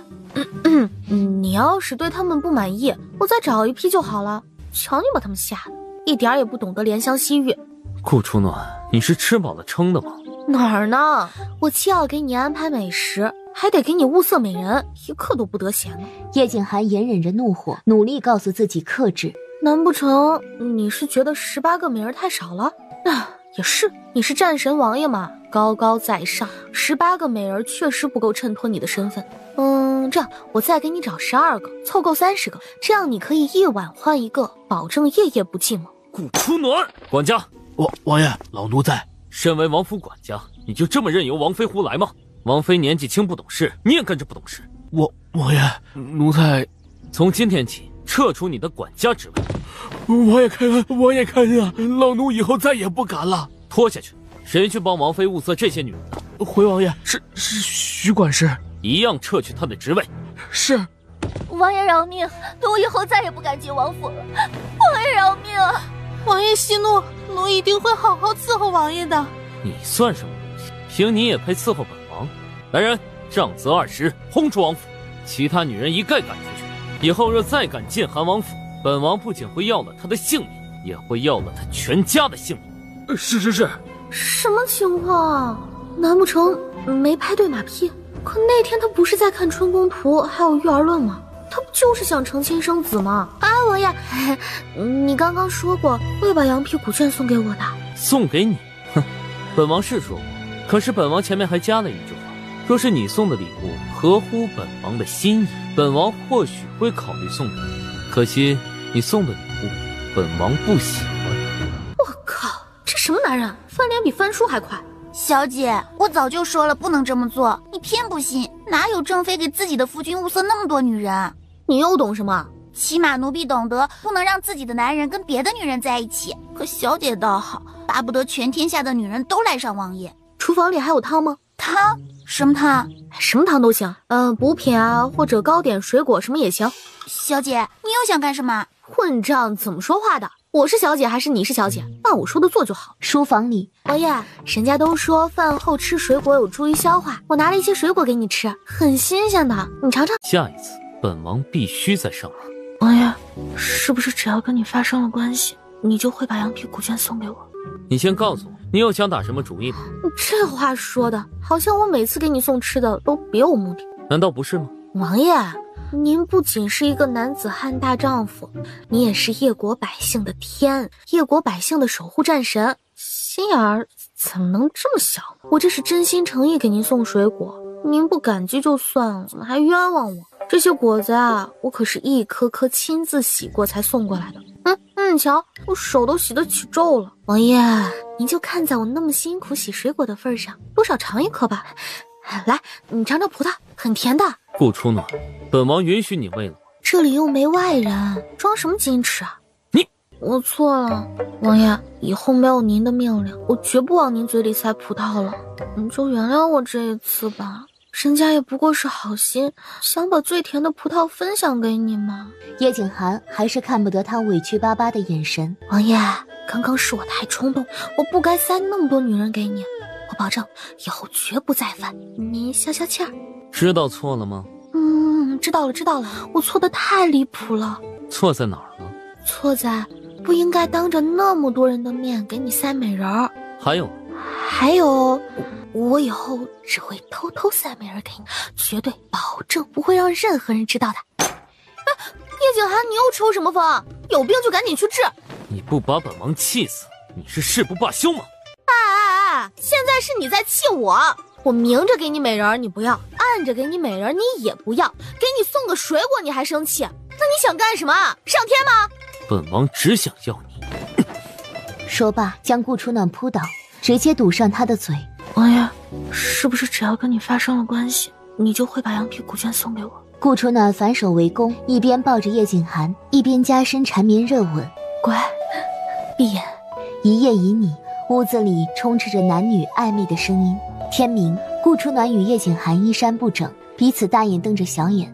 叶景涵本该开心，可为什么每次都是他在下？伺候的不错，下次姐姐再宠幸你。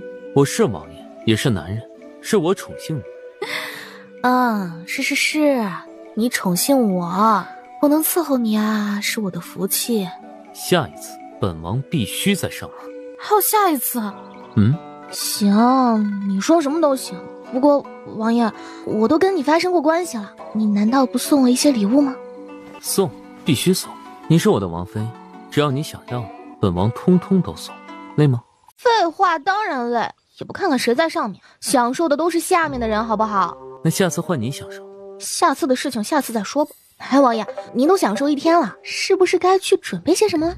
你这小调皮，本王刚好有些事需要处理一下，你再睡会儿，一会儿我再来看你。我的礼物呢？放心，少不了你，一会儿清风会差人送来的。好。书房里，清风降雪一脸懵逼的看着自家主子，嘴里噼里啪啦的说了一堆东西。再把刘国公之前送的白齿珊瑚、夜明珠、猫眼石等等也一并赏给王妃，还有云天房新出的最好绫罗绸缎全部送给王妃。王妃爱财也爱庄园和铺子，你去把城南一条街的铺子地契以及城南庄园房契全部都送给王妃。主子，你已经赏赐王妃很多了，即便是皇上迎娶皇后，也没有送这么多聘礼。是吗？你们说女人还喜欢什么？首饰？主子，你已经送了王妃很多首饰了，那些首饰估计整间屋子都摆不下了。也罢，那就先赏这些吧。是。寝宫里，小姐，您总算跟王爷同房了，秋儿盼这一天盼了好久。以后啊，您是韩王府真正的女主人了，也是王爷真正的王妃了。你以前的性子还是得收一收，以后好好跟王爷过日子。顾初暖不断东张西望，等着他的羊皮古卷。小姐，瞧您紧张的，王爷那么紧张您，绝对不舍得冷落您的，您就放心好了。秋儿猜啊，一会儿王爷肯定会赏赐东西过来。希望如此吧。话落，清风已经过来了。属下见过王妃娘娘，王妃千岁千岁千千岁。清风，王爷是不是要你来赏赐东西的？是的，王爷。行了，你直接开始吧。王爷赏赐什么了？快把东西拿来。王爷赏千年夜明珠2颗，白齿珊瑚1对儿，玉观音1对儿，猫眼石1箱，黄金1000两，云天房上等绫罗绸缎12箱。没料到叶景涵出手这么阔绰，不愧是战神。王爷赏翠玉轩首饰12箱，古玩字画6箱，城南别庄8座，城北铺子36间。我要的东西呢？王妃想要什么呀？当然是羊皮古卷。回王妃的话，主子赏赐的礼物中没有羊皮古卷。怎么可能？你再仔细看看。没有啊，是没有羊皮古卷。骗子，大骗子！我要去找他。小姐，您做什么生这么大的气啊？王爷已经赏了您很多东西，您应该谢恩的，怎么可以找王爷要赏赐呢？走开，别像一个老太婆一样唠唠叨叨。叶景涵，你答应送我的东西呢？本王不是让清风送过去了吗？装什么傻？里面根本没有我要的东西。你要的东西？羊皮古卷，你答应过要送我羊皮古卷的。你是王爷，你不能说话不算话。你这么着急要羊皮古卷做什么？难不成那张古卷里有什么秘密？哪有什么秘密啊，就是对羊皮古卷好奇，想看一眼而已。是吗？当然是啊，所以王爷你就借给我看看吧。你看我人都给你了，是不是？我怎么感觉你跟我发生关系只是想得到那本羊皮古卷？天地良心，我怎么可能为了一本羊皮古卷跟你发生关系呢？我顾初暖是那么随便的人吗？你确实不是随便的人，你随便起来不是人。所以王爷，羊皮古卷你是不是该送给我了？你想要什么都可以，唯有羊皮古卷本王不会送给你。为什么呀？因为本王瞧这羊皮古卷挺顺眼的，舍不得送人。叶景寒，你说话不算话，你说过会把羊皮古卷送给我的。本王什么时候答应要送给你？我最后再问你一遍，羊皮古卷你送不送？不送。行哈。主子，王妃生气了，这个她生气，本王还生气呢。清风识相的闭嘴，去看看王妃，千万别让她做出什么傻事来。此时整个帝都城都传遍了战神与一个又肥又丑又矮的女人暧昧不清的画像。战神在下脸色绯红，欲求不满，而那又丑又胖又矮的女人则像个女皇一般宠幸着他。整个帝都都沸腾了，战神成了整个帝都城的笑柄。听说了吗？战神看上了一个女人，一个又胖又丑又矮的丑女人。最重要的是，战神居然还是一个兽啊！不可能吧？战神是什么样的人？他怎么可能会是兽啊？而且他想要什么样的女人没有？至于看上一个又胖又丑的女人吗？真的，整个帝都好多人都知道了。你知道为什么战神要娶顾三小姐吗？为什么？就因为顾三小姐丑啊！当初战神娶她的时候，她多丑啊！天哪，这也太颠覆三观了吧！我还是不相信。你想想，战神王爷身份高贵，年纪也不小了，身边怎么可能连一个暖床的人都没有？可是战神王爷确确实实除了顾三小姐以外，一个侍寝暖床的人都没有啊！以前我还觉得纳闷呢，现在总算明白了，原来王爷是兽，而且品味与众不同。也是啊，堂堂战神喜欢又丑又胖又矮的女人，传出去面子都掉光了。韩王府的书房里，不是让你们把画像都烧毁了，把议论的人都抓起来吗？为什么这个画像还会民间流传？主子，属下保证，这是最后一张了。那个，至于议论，他好像是有人在推波助澜。叶景寒紧紧盯着清风，手上青筋暴涨。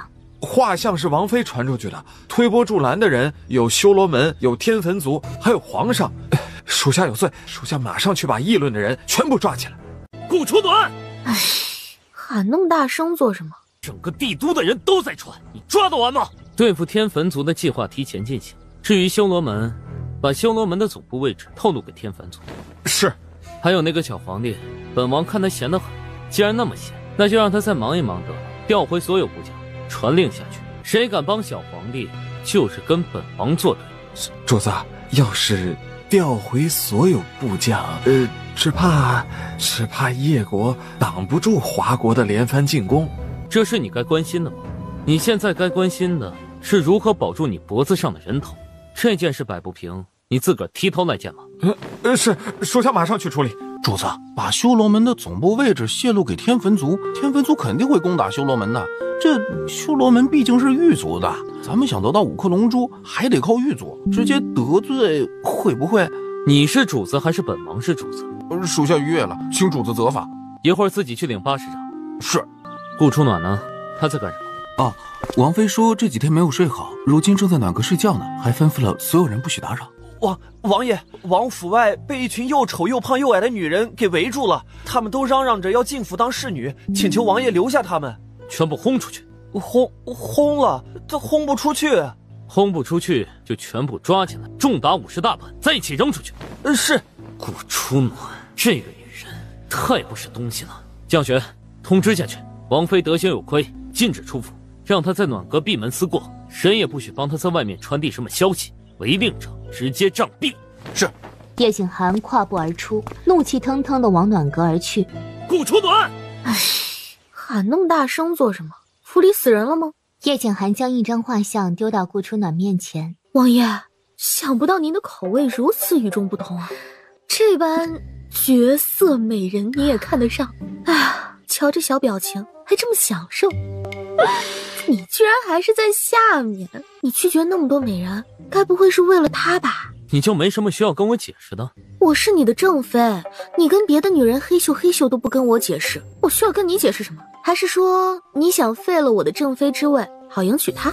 顾初暖，本王忍你够久了，别以为你怀了本王的孩子，本王就不敢对你怎么样。那王爷想对我怎么样呢？是杀了我，还是暴打我一顿？又或者给我断粮断水？叶景寒气得扬手就想给他一巴掌。王爷，气大伤身，还容易导致不孕。在你动手之前，还是先考虑考虑自己的身体。这可别2条腿好不容易恢复了，第3条腿又倒下去了。来人，从今天起软禁王妃，没有本王的命令，不许她出王府半步。是。顾初暖，你自己好好掂量掂量。小姐，你为什么非得跟王爷对着干呢？现在把王爷惹火了，可如何是好啊？万一以后王爷不再宠幸您，那以后的日子可怎么过啊？秋儿，你要记住一句话，这世上最不能相信的就是男人，最不能依靠的也是男人。咱们女人活着不需要任何男人的宠幸，咱们能依靠的也只有自己。小姐，您这话太深奥了，秋儿听不懂。哎，傻丫头，以后你就懂了。那咱们现在怎么办？我这里有药方，让下人按你们的要求采购回来，这是银子。这个能挽回王爷的心吗？你按我说的做就好了。好，秋儿马上去。当天下午，王府炼丹房里忽然传来一声爆炸声。主子，王妃在炼丹房里炼丹，把王府的炼丹炉给炸了。王妃有事吗？王妃没事儿，就是轻轻呛了几口。让人送些甘泉给王妃喝，别让她伤到喉咙。是。没过多久，炼丹房又传来几声爆炸声。主子，王妃把炼丹房另外几个炼丹炉全都给炸了。王妃人怎么样？王妃跑得快，没什么事儿，但是您好不容易收集来的炼丹炉全毁了。她都在炼什么丹？怎么一直在爆炸？府里的炼丹师没有协助吗？回主子的话，王妃不许任何人靠近，说是怕秘方被我们偷了。属下也不知道王妃究竟在炼什么丹药，派人好好盯着，别让王妃出事。是。次日一大早，天都未亮，王府再一次传来巨大的爆炸声。主子，王妃娘娘把炼丹房给炸了。炼丹房被炸了，那王妃呢？王妃娘娘跑得快，她没事儿，只是头发被炸卷了，脸也被熏黑了，但是炼丹房没有了。她肚子里毕竟有本王的孩子，让太医给她看看吧，别让她出了什么事。是。王妃被软禁的这些日子有悔过吗？主子，王妃自从被您软禁之后，一直鼓捣那些药材，依属下看，她根本就没把您放在心上。属下的意思是，王妃根本没有悔过之心。本王看她在府里过得潇洒得很。王妃炼丹不是需要药材吗？她被软禁在府里，药材都哪里来的？回主子，王妃让下人去采购的。因为您没有明令要废除她的王妃之位，只是暂时软禁，所以王府的人还是为她命令侍从。从今天开始，若是再有人帮他置办采购药材，直接重打80大板，逐出王府。是。仅仅1个时辰过去，韩王府里又响起一声大爆炸。把王府当成什么地方了？菜市场吗？查清楚是谁弄出的爆炸声，直接给本王重打100大板。回主子，是王妃娘娘，炼丹房毁了，所以王妃娘娘就在暖阁继续炼丹。那个也不知道怎么的，那炼丹炉就再一次炸了。又是王妃，不是吩咐下去，所有人不许给她送药材跟炼丹炉的吗？这兴许是之前置办上的时候还剩下一些。那个主子，100大板还打吗？100大板打下去，本王的孩子还要不要？属下该死，属下知错。让他折腾吧，反正他也没有多少药材可以折腾。是。这一天又是一声大爆炸声响。主子，王妃把暖阁的东北阁炸毁了一角，王妃人没事儿，就是脸被熏黑了。暖阁东北阁的火已经扑灭了。他到底采购了多少药材？为什么到现在还没有用完？这个王妃采购了很多，但是依着王妃的用量，药材应该已经用完了才对。3天前你就跟本王说，王妃的药材应该已经用完了。主子，王妃有空间戒指，许是她空间戒指里还有一些药材，不过应该也是差不多用完了。属下发誓，自从您吩咐以后，府里再也没有人给她送过任何药材。你们都是怎么办事的？王妃身怀6甲，你们整天让她炼丹，她的身体能撑得住吗？她出事不要紧，万一肚子里的孩子出事了呢？主子，属下劝了，可是王妃娘娘说王爷软禁她，是她做错了事，所以她要惩罚自己，这才在屋里闭门不出的炼丹。这不是在惩罚她自己，这是在惩罚本王。她就是故意的，故意逼本王主动去找她。如此一来，这场冷战她彻底赢了。这个女人怎么这么磨人呢？主子，那您要亲自去看看王妃吗？不去。主子，任由王妃这么胡来，万一王妃不小心伤了身子，那……仔细盯着，别让她出事儿。等她手里的药材耗光吧。是。又过2日，府里再一次出现爆炸声。主子，大事不好了，暖阁被炸毁了。顾初暖呢？王妃……叶景寒的眼里心里全是顾初暖，之前的怒气在听到这个消息时已经全部消失，终于来到暖阁前。王妃呢？主子，王妃只是受了些轻伤，如今被送到凌月阁休养。王妃在炼丹之前，突然间下人们全部撤离暖阁，所以暖阁的下人暂无伤亡。凌月阁里，王妃怎么样了？回王爷话，王妃娘娘劳累过度，心情抑郁，加上这次被爆炸余波伤到，她需要好好歇息，万万不可再劳累过度，忧虑重重了，否则啊，身体必然大受影响，甚至还有性命之忧啊！那现在呢？微臣开几副药给王妃服下，再静心休息即可无事。你刚才说什么？王妃心情抑郁？是的，王妃心情郁结，想来应该有很多心事，心病还需心药医。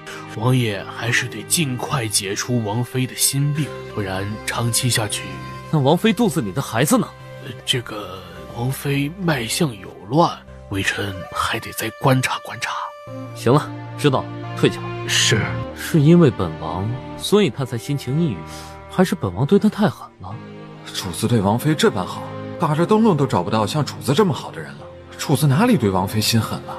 分明就是王妃对主子太狠。吩咐下去，取消对王妃的禁足，以后要更加仔细地照顾王妃。但凡王妃想要什么，都得满足她，除了炼丹。是。让厨房做点王妃喜欢的饭菜，尽量少油腻。是。寝宫里，叶景寒望着他苍白的睡颜。你让我怎么对你才好？二阶巅峰怎么升得这么快？跟那些丹药有关吗？王妃都炼了什么丹药出来？回主子，属下不知。王妃炼好的丹药都藏在她的空间戒指里。退下吧。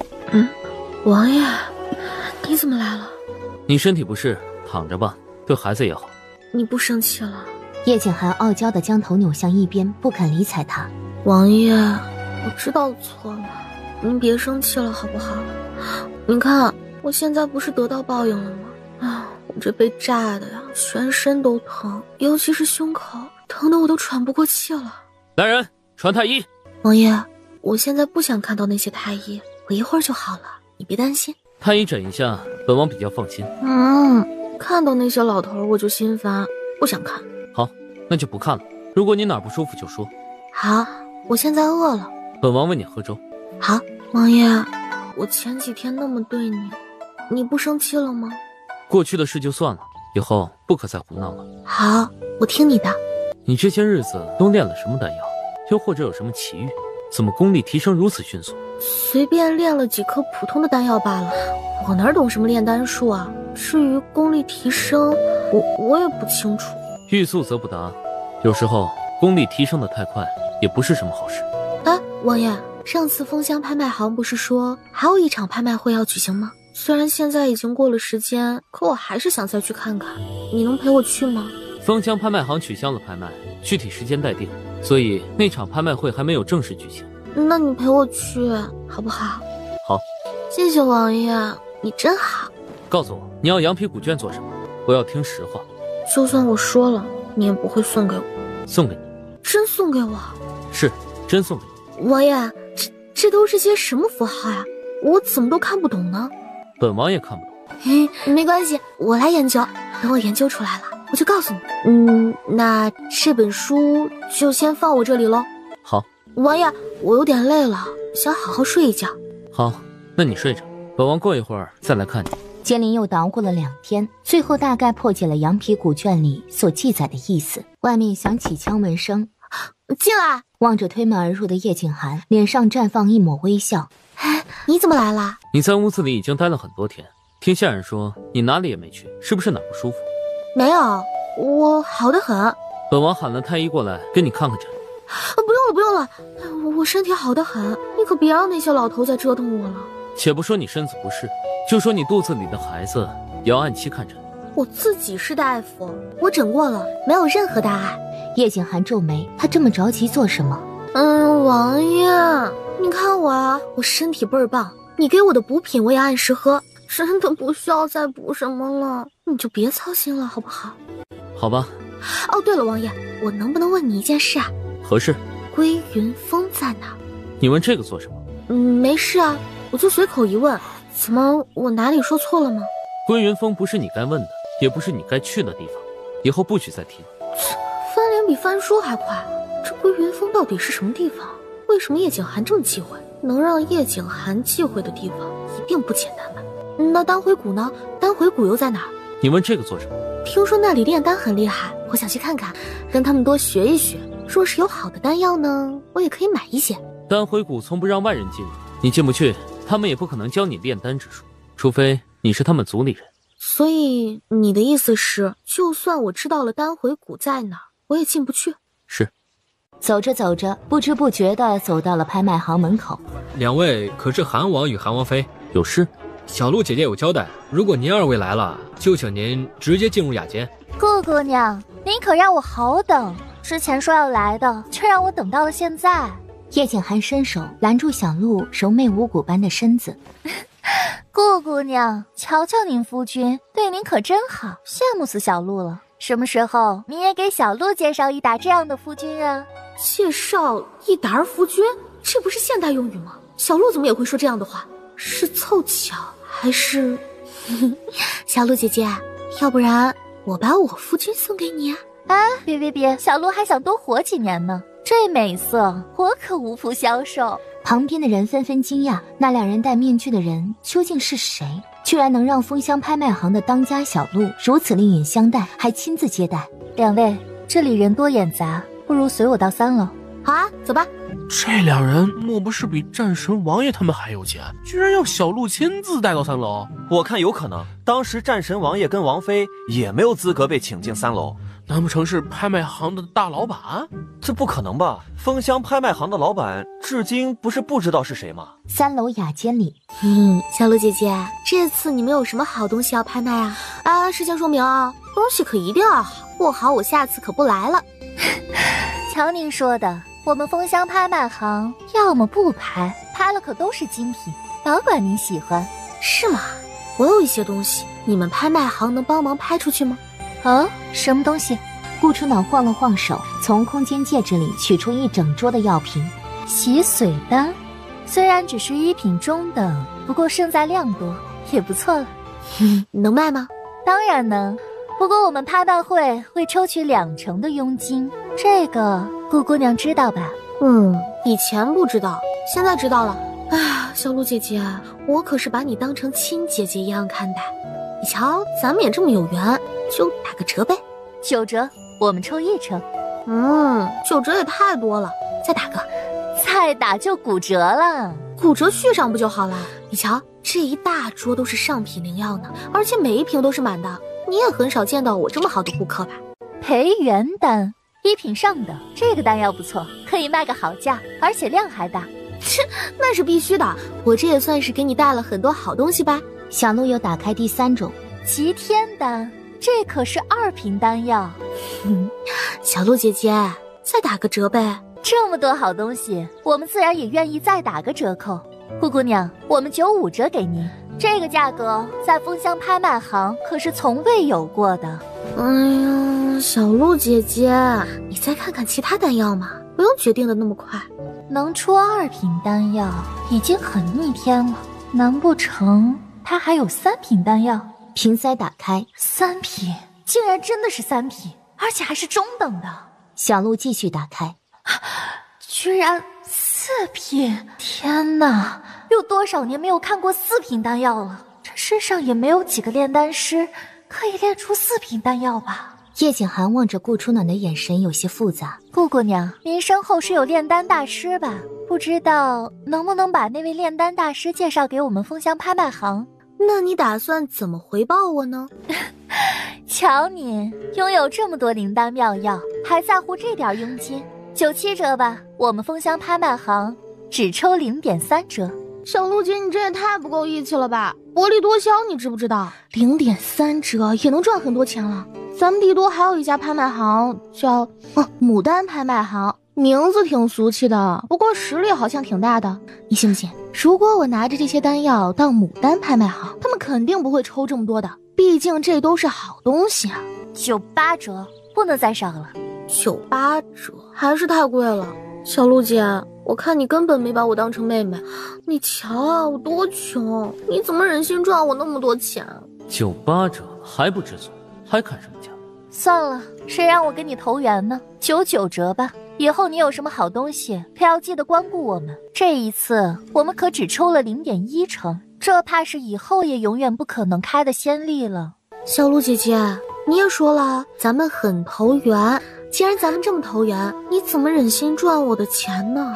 我可是把你当成亲姐姐、好姐姐一样看待的呀。你不会是想说，你哪怕0.1成也不让我们赚吧？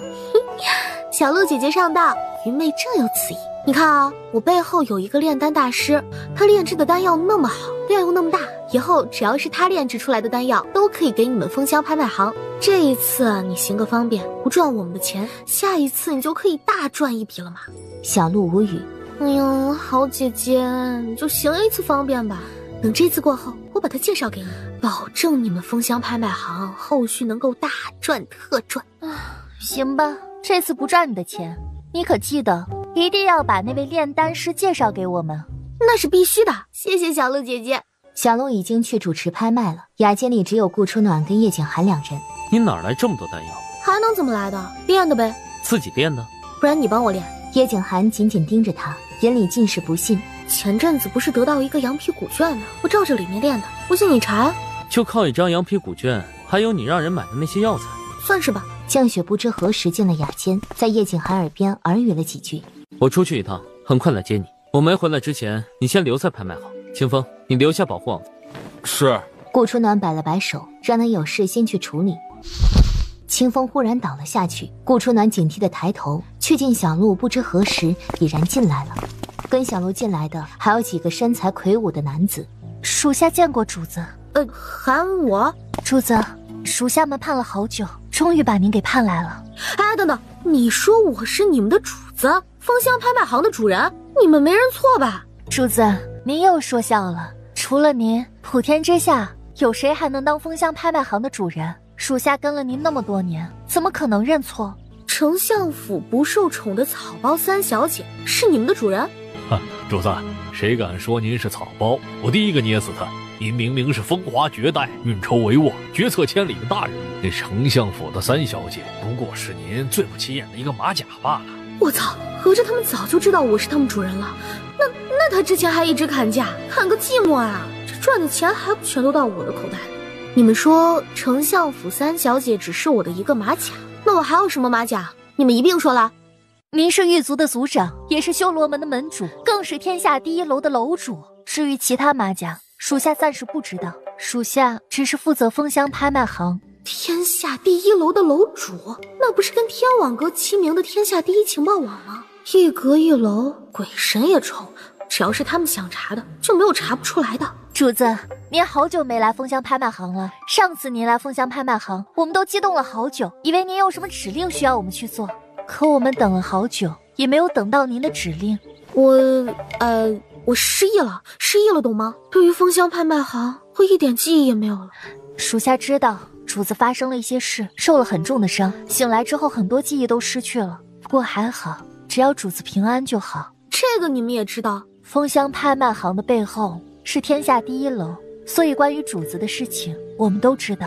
是吗？那你们告诉我，为什么我会失去记忆？我又是被谁重伤的？仙人们查了很久，才查到那天主子为了寻找第4颗龙珠，被七阶魔兽重伤，奄奄一息。后来又正面对上魔主，魔主下了杀招，把您伤得很重很重，还把您打下了悬崖。您重伤垂死的时候，碰到丞相府另一位小姐，她趁您奄奄一息的时候，给您喂了1000日醉。再过不久，您便醒了。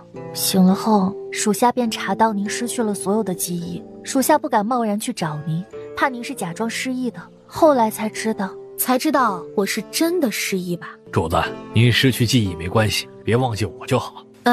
你哪位？主子，我是金强啊，拿大斧头那个。你还夸我力气大，武功强，心还细的那位。主子，我是张文武，负责收集稀世珍宝到拍卖行进行拍卖的。主子，我是乔龙，负责保护拍卖行一切安全。既然你们说我当时伤得那么重，那为什么我醒来后却没感觉哪儿受伤了？这也是我们一直疑惑的地方，至今都查不出来，天网阁也查不出来，是不是主子身上有什么秘宝，可以瞬间恢复身体的？按你们说的，我当时应该伤得非常非常的重，即便是那个什么什么珠也无法完全治愈，何况其他秘宝。还有啊，你们说我被7阶魔兽重伤，又被魔主重伤，我的武功不是都被封印了吗？哪来这么高的武功？以及魔主为什么要重伤我？魔主亦正亦邪，他处处与您作对，非得跟您拼个高下。您找龙珠，他也拼命寻找龙珠，只是他寻找龙珠只是单纯不想让您得到罢了。我操，这个小奶狗，我就知道他肯定不是什么好东西，专抢别人的心爱之物，这不是幼稚是什么？至于封印一事，这件事也是一个未解之谜。你们不是号称天下第一情报网吗？怎么这也不知那也不知啊？主子，天下第一情报网只是查情报比其他势力强了一些，并不是什么都查得出来。而且主子您身上这么多马甲，又那么会保管秘密，一般人哪里能查得到？不过我们这次倒是查到了一件非常重大的事情，所以才急得想要跟主子商量。什么事啊？难不成是跟龙珠有关？只见小鹿拿起一个罗盘，小心翼翼地放在顾初暖的面前。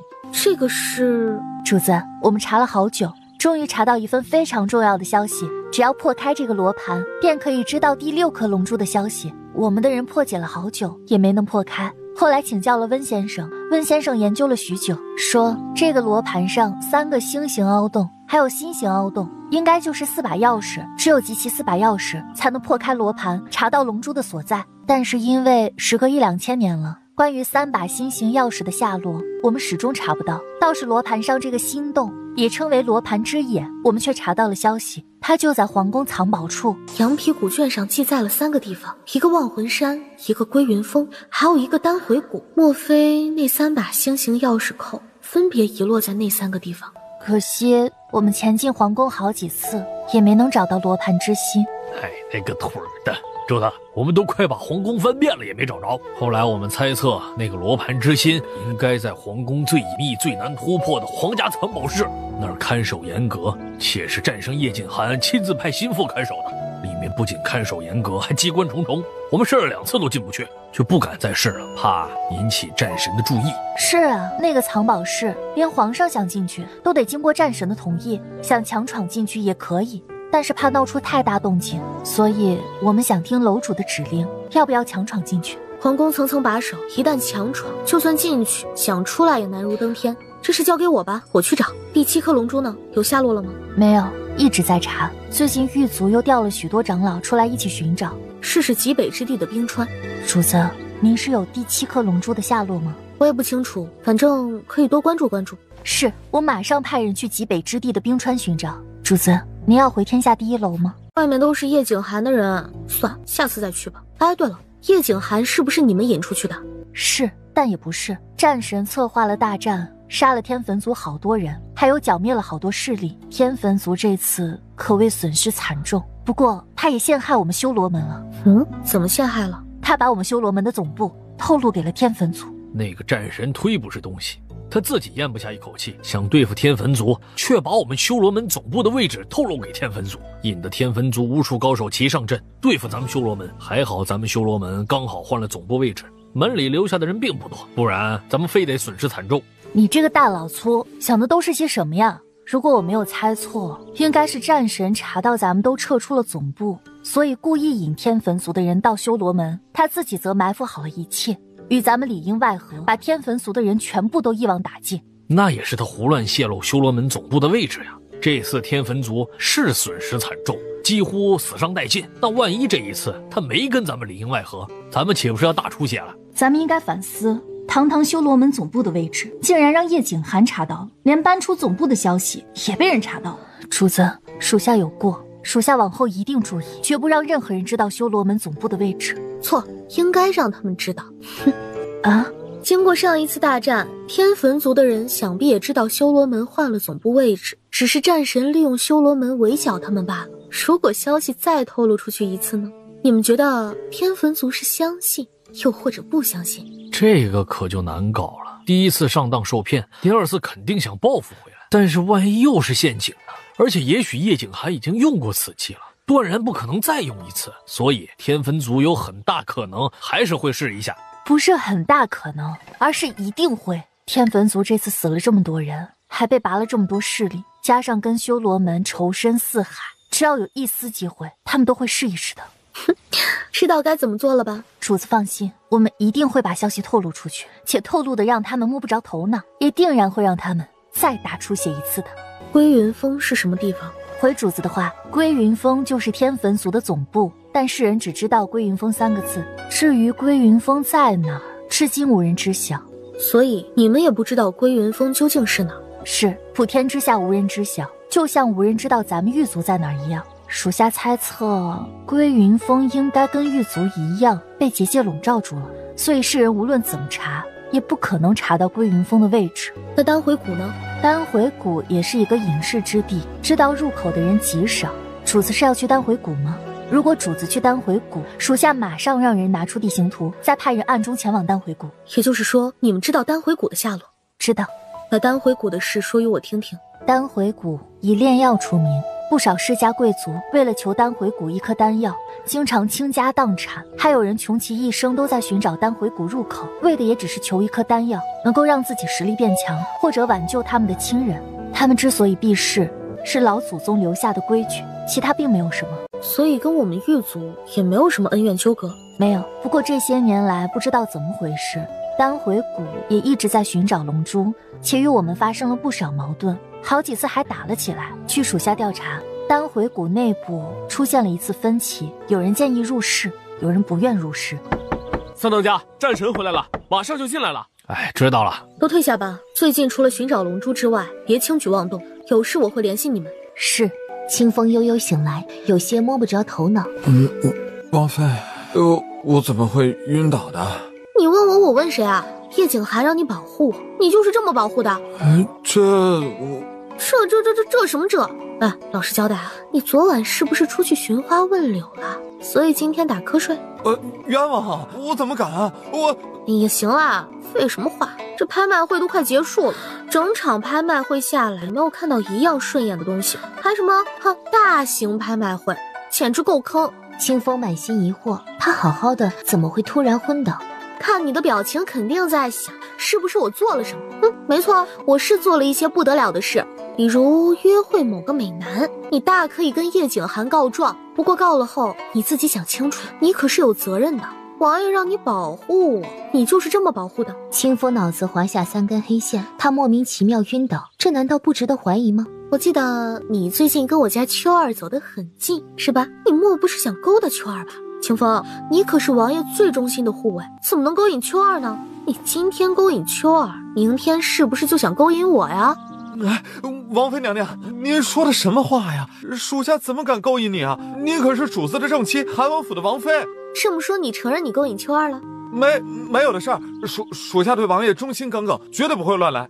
那我可能搞错了吧？这些日子总是看到你偷偷去找秋儿，我还以为你看上秋儿了呢。既然不是，那最好啊！正巧我有意把秋儿许配给我的小弟余辉。什么？把秋儿嫁与余辉？这怎么能行呢？余辉可是一个纨绔子弟啊，而且他身世显赫，断然不可能明媒正娶秋儿的，最多就是纳秋儿当妾。以秋儿的性子，让他为妾，他绝对不会愿意的。哼，奇怪，既然你跟秋儿没什么，那你紧张什么呀？秋儿只是一个丫鬟，能当余辉的妾也没辱没她吧。相反，倒是能让她身价大涨，以后吃香喝辣。王妃，秋儿对您忠心耿耿，您怎么可以这般对她？属下恳请您收回成命。不让秋儿嫁给余辉嘛，也行。那你说我今天都做了些什么呀？这属下哪里知道王妃都做了些什么？属下晕过去了。哼，回府之后，我马上把秋儿许给余辉。余辉那小子可是喜欢秋儿，喜欢的很呢。属下错了，王妃刚刚一直在雅间里，哪儿也没有离开，什么都没做，属下也没有昏迷。哎，喂，这就对了，我本来也没有做什么，你说你激动个什么劲儿呢？王爷每天忙得累死累活，这点小事还给他添堵做什么？王妃，您真的什么都没做吗？那你以为我能做什么？外面不都是叶景寒的人吗？你一个人昏迷了，难不成他们也昏迷了？王妃娘娘，那您真的不会把秋儿赏给余辉吧？那得看你表现啊。如果你一直在王爷面前告我黑状，或许我真有可能把秋儿许给余辉当妾。毕竟丫鬟呢，没了再换就好了。丫鬟只要调教一下，哪个不中心啊？叶景寒回来了。王爷，你看这什么拍卖会啊？拍的东西没有一件是我喜欢的。我在这里待得无聊死了。你怎么去那么久才回来？莫不是在外寻花问柳去了？叶景寒看向清风，拍卖品都是好东西，可是王妃不知道为什么一件也不喜欢。本王出去不过是办一件事，你想哪儿去了？既然这里的东西不喜欢，那你喜欢什么？本王送你。真的吗？不管我想要什么，你都会送？只要本王拿得出手的，自然会送，不过龙珠除外。就算是我想跟你要龙珠，你有龙珠送我吗？放心吧，我对龙珠不感兴趣。王爷，听说皇宫里有一处皇家藏宝室，那里好像有很多宝贝，你能带我去看看吗？你的胃口可真不小啊！那里的东西每一件都是叶国的至宝，价值连城。王爷不会不舍得吧？我就知道你们男人啊，嘴里一套一套的，实际上就像铁公鸡一般，一毛不拔。叶景寒墨眉微皱，你把我想的也太不堪了吧！我不过是想去那里看看珍宝，若是有喜欢的，再跟王爷讨个一两样。既然你不愿意，那就算了，当我从来都没有说过。反正啊，我算是看透了，你们男人没一个好东西。明天吧，明天本王带你去皇家藏宝室。真的假的？你不心疼那些珍宝了吗？这什么表情？好像本王多心疼那些宝物一样。再多的宝物在本王心里，也不及他一根汗毛。不心疼。既然如此，我们现在就去。现在就去？这么急？是啊，天色还早嘛，回去又没啥事儿做。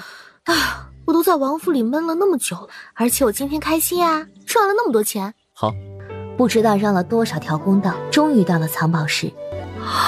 这么多宝贝，喜欢什么自己去挑。好，我马上去挑。打开一个又一个盒子，里面什么样的东西都有，就是没有罗盘之心。怎么样，有喜欢的吗？王爷，哎呀，这里的好东西太多了，我看着眼花缭乱，感觉每一件都喜欢。你再给我一些时间哈，我再对比对比。顾初暖加快速度，重新又找了一遍，可惜他再一次失望了。你是在找什么吗？当然了，你那么贼精的，万一有什么好东西藏在哪个角落，故意不让我看到，那我不是亏了？藏宝室不需要密格，这里没有本王的命令，谁也不能进来。所有之前的宝贝都在这里了吗？你该不会是因为我要来，偷偷藏起了一些吧？王妃觉得本王要藏什么呢？整个天下本王想要就要，用得着藏吗？倒是王妃莫不是醉翁之意不在酒吧？胡扯什么呢？我就是怕你把好东西都给藏起来。那我就要这个了。小鹿的消息有误。好，那这颗夜明珠就送与王妃了。能不能多送几个呀？不能，再多送一个就好。一个也不行。小气。听说宫里有宴会，你若喜欢参加宴会，倒是可以去看看。好啊，我还没见过宫里的宴会呢，我想见识见识。不知今日是什么宴会呢？当当公主的生辰宴，过了今日她就成年了。18岁啊？15。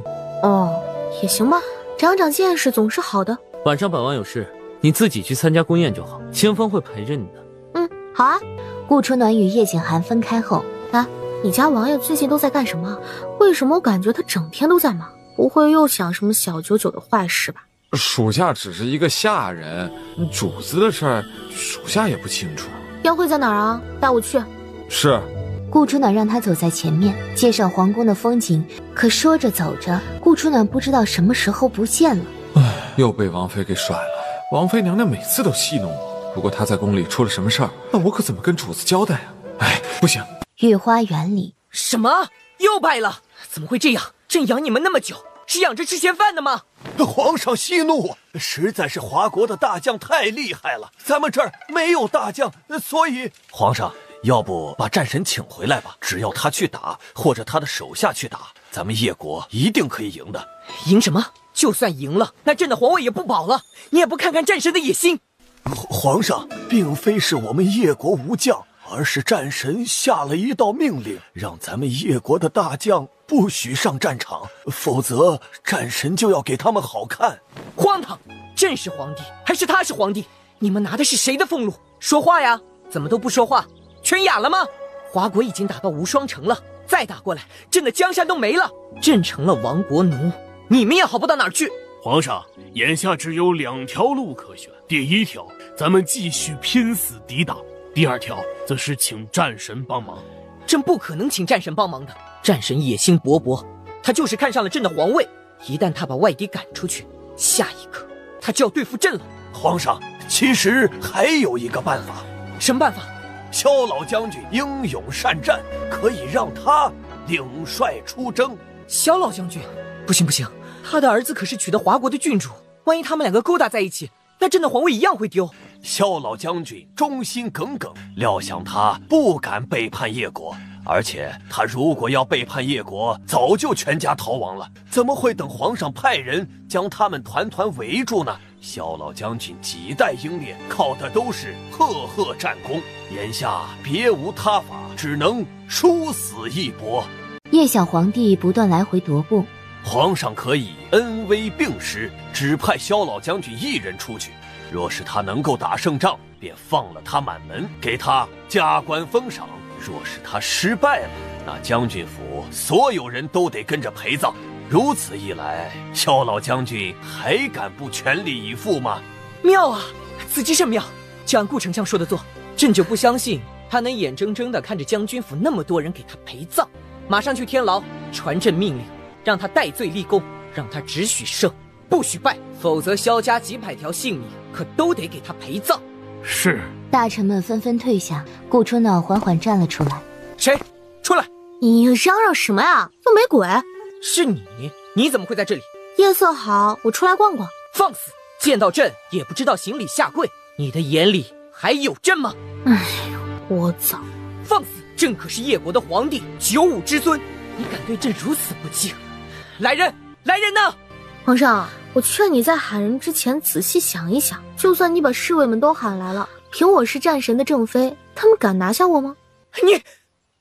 末将见过皇上，皇上万岁万岁万万岁！不知皇上喊末将来是？朕什么时候喊你们了？身为大内侍卫，你们一个个耳背成这样，朕怎么放心把自己的安全交给你？是。还不退下去？是。哼，皇上孺子可教也。朕不过看你一个弱女子，娇小可怜，不忍让你进天牢罢了。是，皇上最大度最宽容了，怎么舍得让自己的皇婶去天牢呢？哎，皇上，你现在最想的是什么？朕为什么要跟你说？皇上现在想的应该是如何击退华国吧？如果我有办法击退华国呢？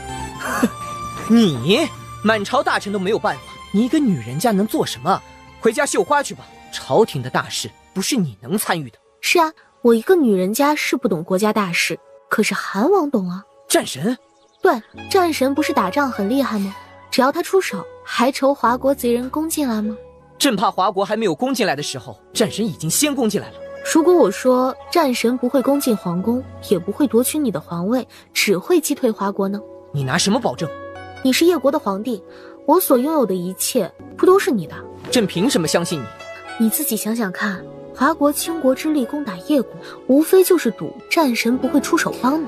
他们既然敢这么嚣张地攻打咱们，虽然也会料到您会让萧老将军出战。既然他们都料到，就算您派萧老将军出战，您觉得有必胜的可能吗？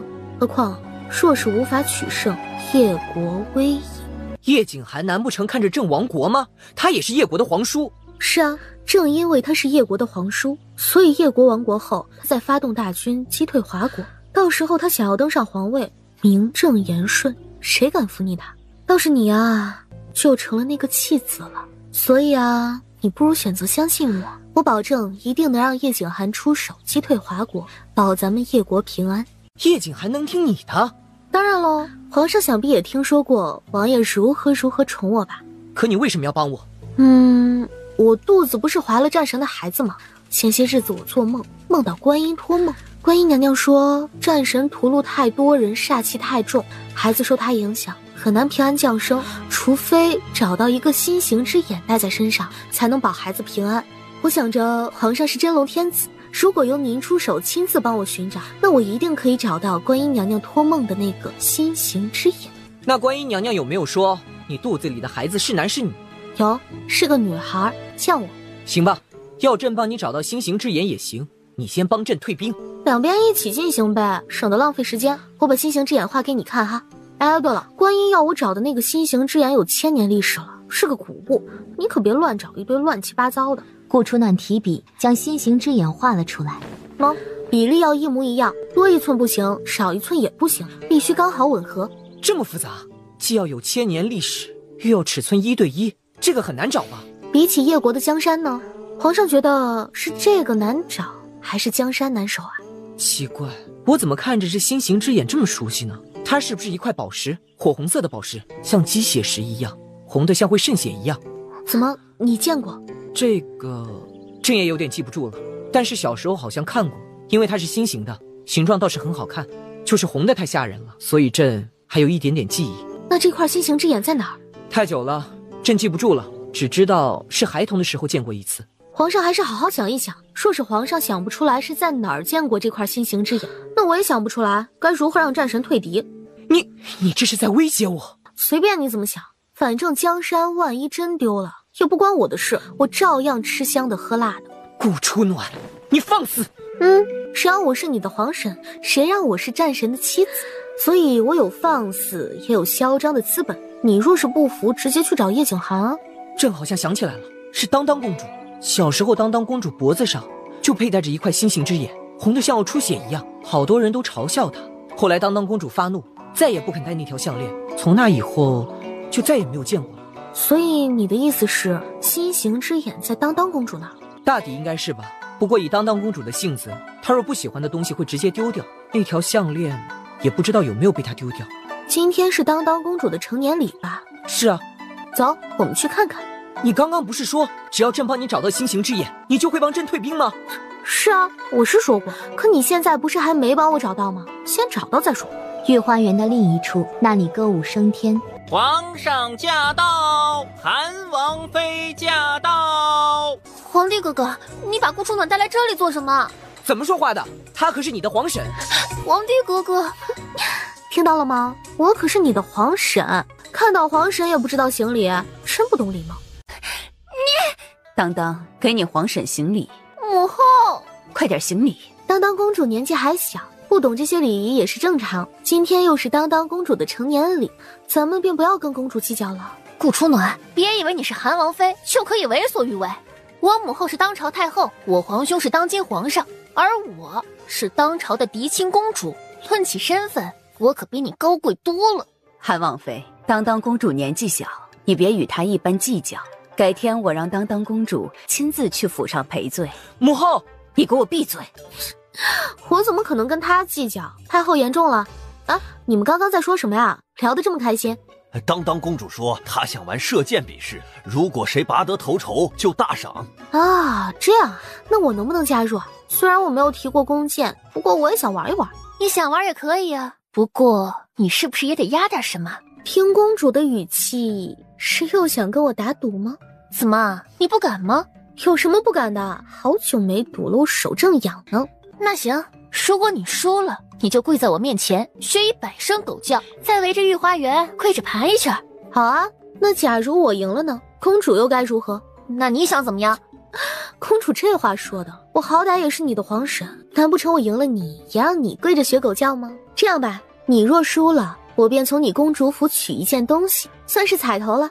你想从我这里得到什么？公主这么紧张做什么？难不成以为我要取你性命？我才没那么无聊呢。我要的东西很简单，你一定给得起。当当公主仔细地听着，她在顾初暖手里栽了太多回了。你们一个个穿金戴银的，我身上却空空荡荡，这不对比还好，一对比也太寒酸了。这样吧，若是我赢了，我就从你公主府取一件首饰，或者是项链、手镯之类的珠宝。就这样？都看着我做什么？我脸上有东西吗？我说当当公主，你到底赌不赌？要是不赌，我可就走了。赌，现在就赌。题目由我出，共3题，只要你3题都能做到，就算你赢。好啊，第一，这是10支箭，每支箭你都要射中正靶心，只要有1箭来了，就算你输。而且3题中只要你输了1题，便满盘皆输。行，到了演武场，当当公主设置的距离居然是100米。天哪，第1支箭中了，第2支也中了，第3支也中了呀！天哪，他都没看靶心吧？而且每一箭都是随手一射的，怎么还能箭箭正中靶心啊？当当公主，10支箭好像全中靶心了。第1局我赢了吧？可以什么？还有2场比试呢。那你出题吧，赶紧比完，我也好赶紧挑些首饰戴身上。第2题还是10支箭，只要你再次全部射中靶心，就算你赢。不过嘛，这次靶心前面会挂着10个铜板，且10个铜板全部会摇晃，你的箭尖要穿过10个铜板，最后正中靶心。公主适可而止吧。是他自己说要跟本公主比试的，又不是本公主求着他跟我比试的。他要害怕，那就认输呗。或许我看在皇叔的份上，还能让他学几声狗叫呢。这10个铜板晃得我眼睛都疼。罢了，反正我看他们也挺碍眼的，就一并把你们收拾了吧。韩王妃学过射箭吧？不然她怎么箭箭都能射中靶心？可是她射箭的动作怎么那么怪异？是战神教她射箭的吗？一定是的。就这箭术，还说他不会射箭，这像是没学过射箭的样子吗？全场没有一个箭术比他厉害的了吧？朕从没看过一个女人可以把弓箭玩得这么溜的。顾丞相是干什么吃的？有这么好的女儿不留给朕做妃子，却怂恿朕把顾初暖赐婚给韩王。这个女人越是厉害，危险就越大。一个叶景寒已经够难对付了，又要来一个顾初暖。韩王妃10箭全部靶心，你作弊啊！当当公主，你又耍赖！我哪儿作弊了？你倒是说说看，我是请人帮我射了，还是请人把箭捡起来插在靶心上了？老大，我们一直以为你善文，没想到你射箭居然也这么厉害。哎，你什么时候可以教教我们？我们也想10箭10中，不是100发100中。放心，时间多着呢，赶明有空我再教你们哈。还有1场呢，得意什么呀？既然是比射箭，本公主自然不会食言去比其他。第3场还是射箭。好啊，怎么比？我要加多10个火环，你骑着马，连人带马都要越过10个火环，再10箭齐发，10箭皆射中靶心。所以我10箭齐发，只要射1次就行。错，1次10支箭，我要你射10次，100支箭，且每次都要连人带马越过10个火环。公主，你这也太刁难人了吧？谁不知道马怕火？那么多燃烧的火环，马儿怎么敢越过去？就是，而且你还让她10箭齐发，她只是一个弱女子，别说10箭，就算3箭齐发，她也未必能拉得开弓啊！你这分明就是为难人。她若是做不到，可以认输啊，本公主又没逼她。既然公主这么有兴趣，那我就陪公主玩一玩。这要是输了，还希望公主能手下留情哦。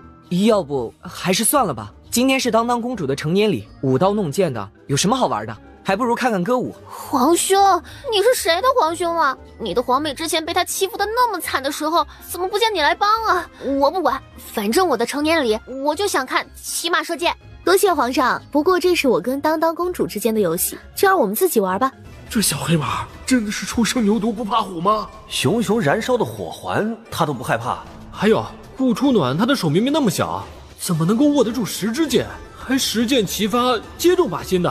哎，你看老大好厉害啊！天哪，他是天神转世吗？怎么可以有人箭射得那么好的？我早就说了，咱们老大不是一般人。不远处，叶景寒一身紫袍华服，原本想出来给他撑腰，他自己就把面子给挣足了。叶景寒感觉自己的面子倍儿足，娶了这样的媳妇儿，他脸上有光。另一个角落，我的小姐姐就是厉害，普天之下有哪个女子能跟她比？雪莎，你说是也不是？是，顾小姐文武双全，剑法了得，胆识无双，确实厉害，属下远远不如她。你当然不如她，你要是比他厉害，我管你叫哥哥。主子，属下不敢。只有他才配当我司墨妃的媳妇。你去准备一下，本座要跟他提亲。可是她已经是韩王妃，如果跟她提亲，是不是？叶景寒很厉害吗？小姐姐是被他逼的，迫不得已才嫁给他的。我的小舅子都承认我是他姐夫了。小舅子？改天介绍给你认识，我小舅子好得很呢。赶明碰到他，定要好好与他喝一杯。主子总是想一出是一出，谁知道他究竟在说些什么？这么难的题，她怎么还能做到啊？她真是一个普通的女人吗？权重把心，韩王妃上。当当公主，不知道我现在能不能到公主府挑一件首饰啊？不就是一件首饰，难不成本公主还输不起吗？公主府的首饰随你挑选，只要你看上的，直接拿走就是。本公主绝不反悔。我就知道公主最大方了，咱们现在就去吧。现在就去？这也太急了吧？那是自然啊，不然公主万一把值钱的首饰都藏起来，那我不是亏大了吗？你当本公主是什么人啊？别说一个首饰，就算10个100个，本公主也赔得起。有公主这句话我就放心了。对了，皇上，我赢了赌局，你是不是应该奖赏我一些什么？你想要什么，直接说吧。这匹小黑马我瞧着挺喜欢的，能不能把它赏赐给我呀？就这样，不然皇上以为我想要什么。行吧，那这匹小黑马就赏赐给你了。多谢皇上。王妃想必是缺少首饰，你去把府里最好的首饰以及全帝都最好的首饰都挑出来送给王妃。亏他叶景寒富可敌国，产业势力遍布全天下，居然连个首饰都买不起。雪莎，去把全帝都最好的首饰都买来送给小姐姐。全帝都？是啊，再派人去全天下搜集最好的首饰送给小姐姐。是。公主府里，你们怎么看守的？本公主小金库里的宝贝都哪儿去了？公主饶命！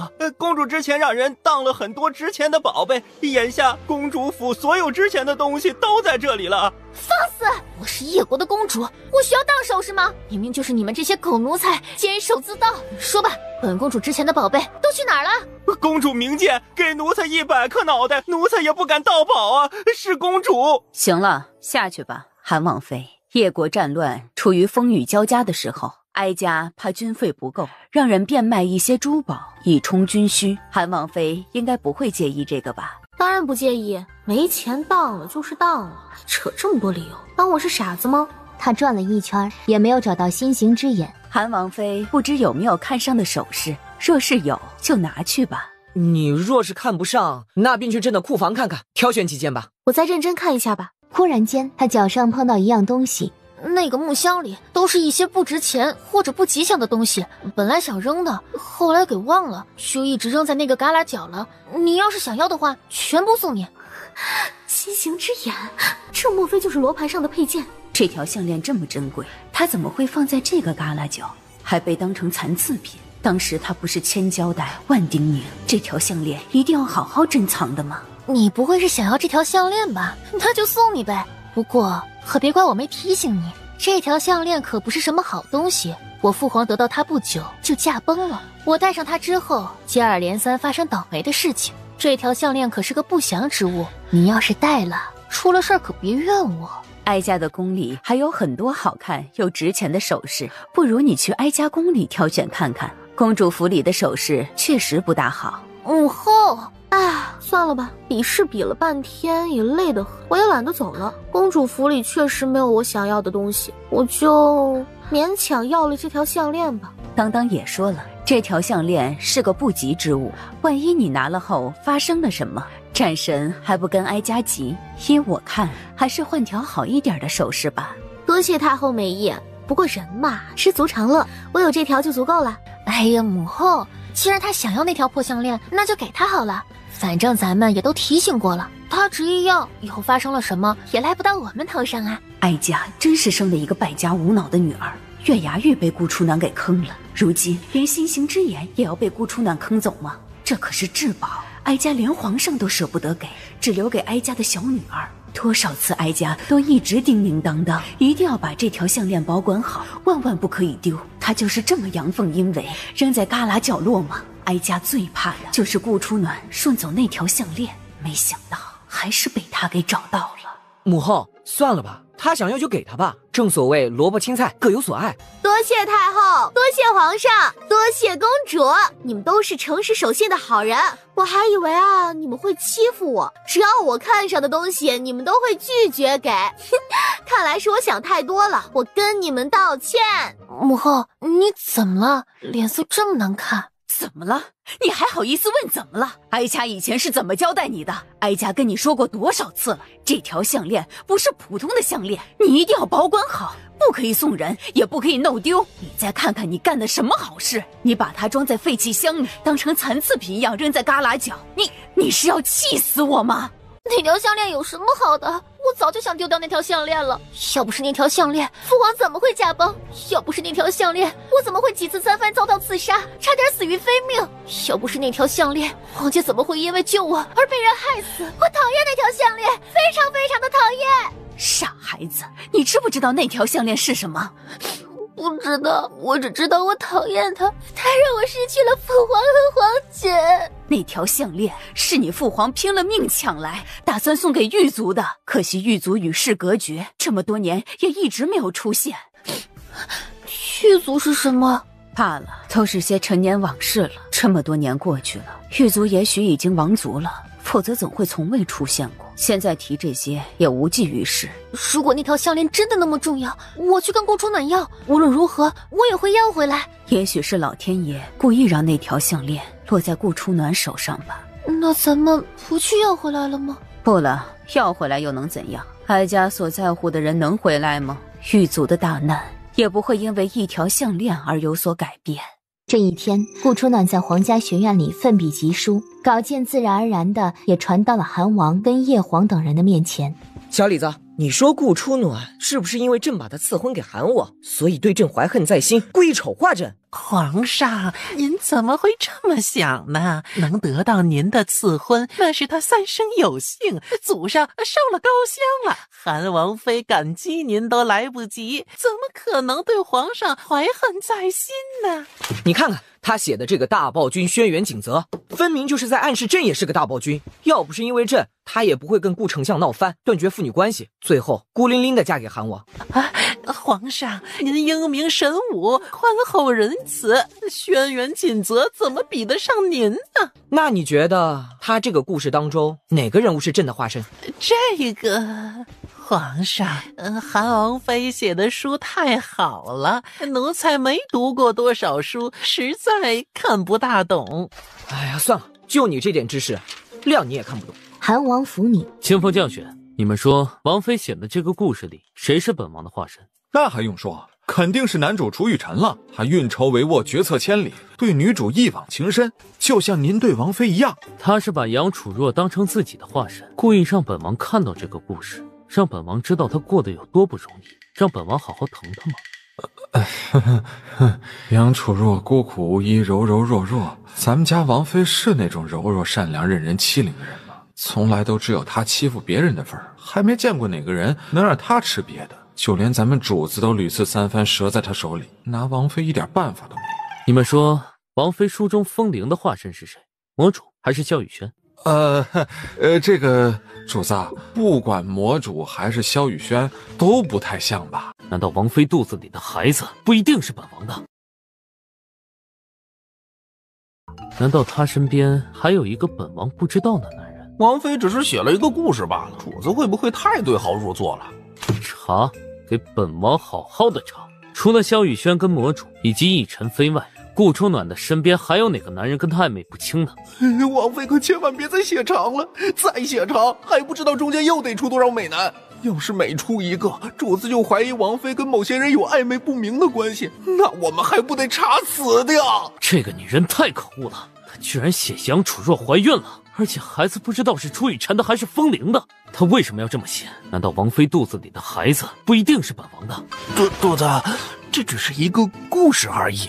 相由心生，如果这些不是真实发生过的，他怎么可能信手拈来？你们不是说王妃一直在奋笔疾写，从未停过吗？证明这其中猫腻很大。那个王妃应该没有那么大的胆子吧？启动天网阁，让天网阁的人查清楚王妃肚子里的孩子究竟是谁的。是。清风，你去告诉王妃，把这段改了。杨楚若不许跟风铃发生关系，她怀的孩子只能是本王的，不能是别人的。主子，王妃的性子你也知道，如果她执意要这么写，属下，而且王妃一写完文稿就直接传出去了，现在拦截也来不及了。如果王妃按这个版本写，并且故事流了出去，那你以后也别回汉王府了。是。主子，属下先去通知天网阁调查。城南一座别院里，魔主修长如玉的手，指尖轻轻划过一页又一页文稿。还有呢？主子，下人们还没有送来，应该快了。这速度也忒慢了。既然脚程这么慢，留着他的双腿做什么？砍了，再派个脚程快点的。是。雪莎，你说本座是小姐姐书里哪个人物的化身？这个属下愚蠢，看不出来。本座横看竖看都看不出来，究竟风铃是本座还是楚雨辰是本座。这样吧，你去问一下小姐姐，究竟哪个人物的化身是本座？是。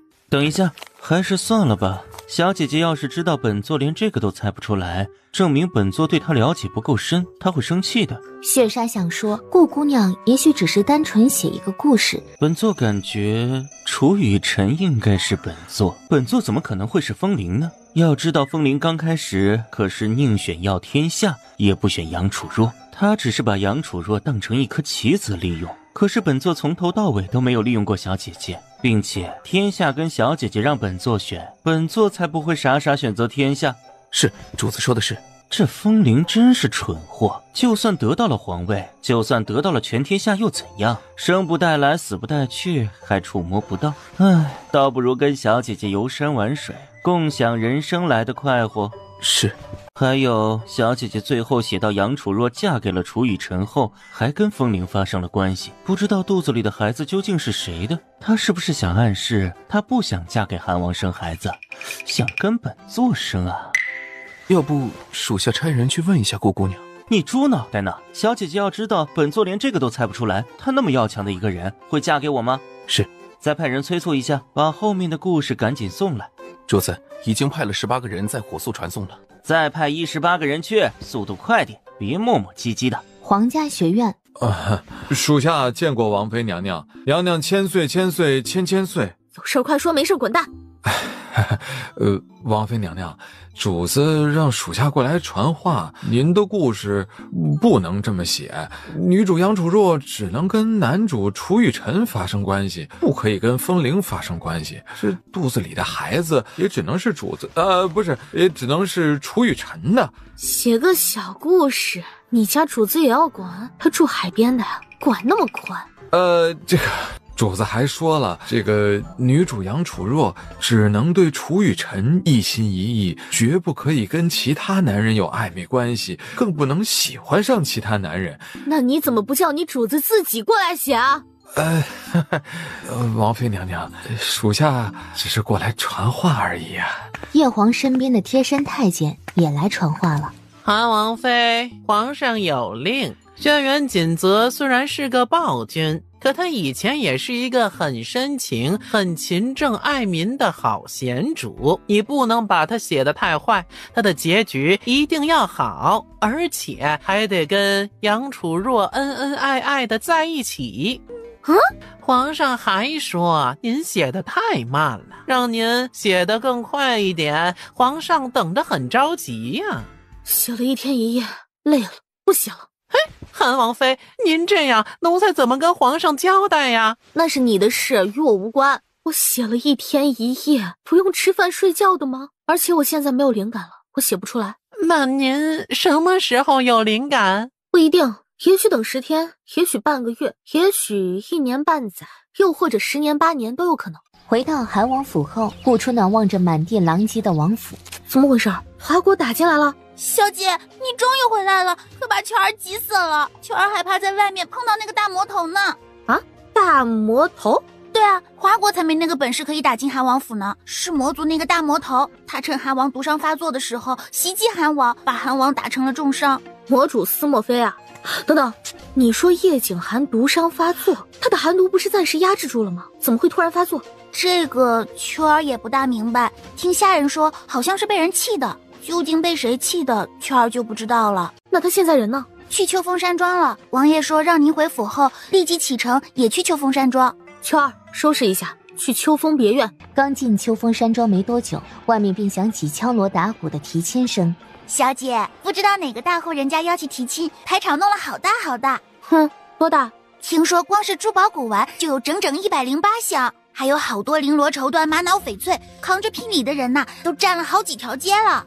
这么大的排场，就算是皇帝娶后，也没有这么大的排场吧？难不成是哪个亲王？可所有亲王中，只有叶景寒的实力最大，除了他，也没人敢逾越规矩大办婚事。毕竟这还是在天子脚下。又或者是叶景寒要娶哪个世家千金？不，这更不可能啊！啊，这喜悦怎么感觉越来越近？秋儿也有些纳闷，好像就在秋风山庄外面呢。难不成那个提亲的人是要来秋风山庄提亲？秋风别院好像也没有什么未出阁的千金吧？这么盛大的排场，总不可能是跟一个下人提亲的。走，去看看。小姐，这不大好吧？毕竟您是韩王妃。你懂什么？就因为我是韩王妃，也是秋风别院的女主人，才更应该去看。也许人家是跟我提亲呢。小姐，您别开玩笑了，这个玩笑一点也不好笑。瞧把你吓的，我都嫁人了，天下谁不知道我是叶景寒的女人？还有谁敢跟我提亲？也是，咱们王爷可是天下第一的大好人，不仅长得好，而且有权有钱有势，对小姐还好，其他男人怎么比得上王爷？这天下间要是有人敢跟您提亲啊，秋儿可以把脑袋砍下来送给他踢球了。往外一看，外面黑压压的一片全是提亲的人。你们这些人堵在我家门口，是不是有点缺德啊？赶紧的，要去哪儿提亲就赶紧去。我们就是来这儿提亲的。哼，跟谁提亲啊？丞相府三小姐顾初暖。你刚刚说什么？跟谁提亲？跟丞相府的三小姐顾初暖提亲。等等，你家主子是谁？自然是我了。司莫非，你抽的什么风？我不是来抽风的，我是来提亲的。小姐姐，你可愿嫁给我？不嫁，你赶紧打哪儿来的回哪儿去。这个女人就算是韩王妃，胆子也太大了吧？提亲的人可是魔主，全天下的君王都要惧怕几分的魔主啊！她居然一点面子都不留，直接给拒绝了。你不愿嫁，那我嫁，我嫁给你。你耳朵聋了还是眼睛瞎了？没看到我已经嫁人了吗？叶景寒那种货色，他配不上你，只有本座才配得上你。你肚子里的孩子，本座养。谁敢养本王的孩子？却见一个戴着鬼脸面具、通体有着君临天下霸王之气的男子缓缓走来。我当是谁呢？原来是一个手下败将。怎么，昨天那一场揍还没挨够吗？这个卑鄙无耻的小人，趁主子寒毒发作偷袭，算什么本事？若是主子寒毒没有发作，身上的功力也没有被王妃吸走那么多，怎么可能中了他的暗算？司莫非，你真丑！你刚刚说什么？本王说你真丑。叶景寒，本座最讨厌别人打我脸。哼，是吗？你连脸都不要了，还怕别人打你脸？你有种把面具取下来，让别人好好看你那张被揍青的脸。顾初暖蹑手蹑脚的就想离开这里。王妃，告诉这个男人，你是本王的王妃，除了本王，绝不会再嫁第二个人。王爷，我能不能不回答呀？不能。小姐姐，你告诉他，你是不是早就厌恶他，想跟他和离改嫁本座？小奶狗，我能不能不回答？不能。小奶狗，确定在叫魔主吗？这个女人疯了吧？居然敢叫魔主小奶狗！你们继续聊啊！哎呀，我困了，我先回去歇歇。顾初暖，你回来。又干什么呀？告诉他，本王的儿子不是谁随便想养就养得起的。哼，小姐姐，告诉他，本座不是随便的人，本座是魔族之主司莫非。那个，你们先聊，我还有点事儿，先撤了哈。站住！两位大佬还有何吩咐啊？小姐姐，要不我嫁给你好不好？本王的女人也是你能染指的。叶景寒声音微怒，手上的掌力一掌强过一掌。顾初暖嘴角抽了抽，给了他们一个白眼，大摇大摆的回山庄。清风还以为顾初暖是回去拿家伙帮他家主子，没想到顾初暖倒在床上呼呼大睡。王妃娘娘，主子寒毒发作，身受重伤，而且功力损失了许多。主子此时跟魔主对上，很难讨到好处。王妃娘娘，你听到没有？嚷嚷什么啊？我困着呢我。王妃娘娘，主子在外面跟魔主拼命呢。他那么爱打架，就让他去打呗，反正我打不死。王爷是为了你才跟魔主拼命的，你怎么可以如此心安理得的睡觉？清风，这可不像你的性子。说吧，为什么要我一定去观战啊？你们打的什么主意？属下只是心疼主子，主子在外边跟人拼命，王妃却不理不睬，太让人寒心了。仔细想想，你说的也没错。王爷毕竟是我的夫君，他在外面与人大战，我就算帮不上忙，也该过去给他摇旗呐喊，鼓励加油。王妃，属下马上带您出去。等一下，我今天到现在也没吃什么东西，肚子饿死了，我得先填一下肚子，才能有力气给王爷摇旗呐喊。你先去拿些吃的给我。属下马上让人去拿。哎，等等，秋风山庄人多眼杂，万一有人下毒怎么办？还是你亲自去拿，我比较安心。是。眼看清风离开，顾初暖动作迅速地穿好鞋子，朝着记忆中那处禁地走去。不过，还是被隐藏的花甲高手发现了。王妃，前面不远处就是禁地，您是否走错了路？是吗？秋风山庄的正大门不是往这里走吗？这路怎么回事啊？弯弯绕绕，绕了半天还出不去。秋风山庄遍地都是阵法，如果没有破开阵法，寻常人等根本无法离开秋风山庄。原来如此啊！哎，我就说嘛，怎么绕了半天还是没能绕出去？谢谢老伯提醒。可是王妃住的寝宫通往正大门却没有任何阵法，只需直走便可以到达正大门。那是吗？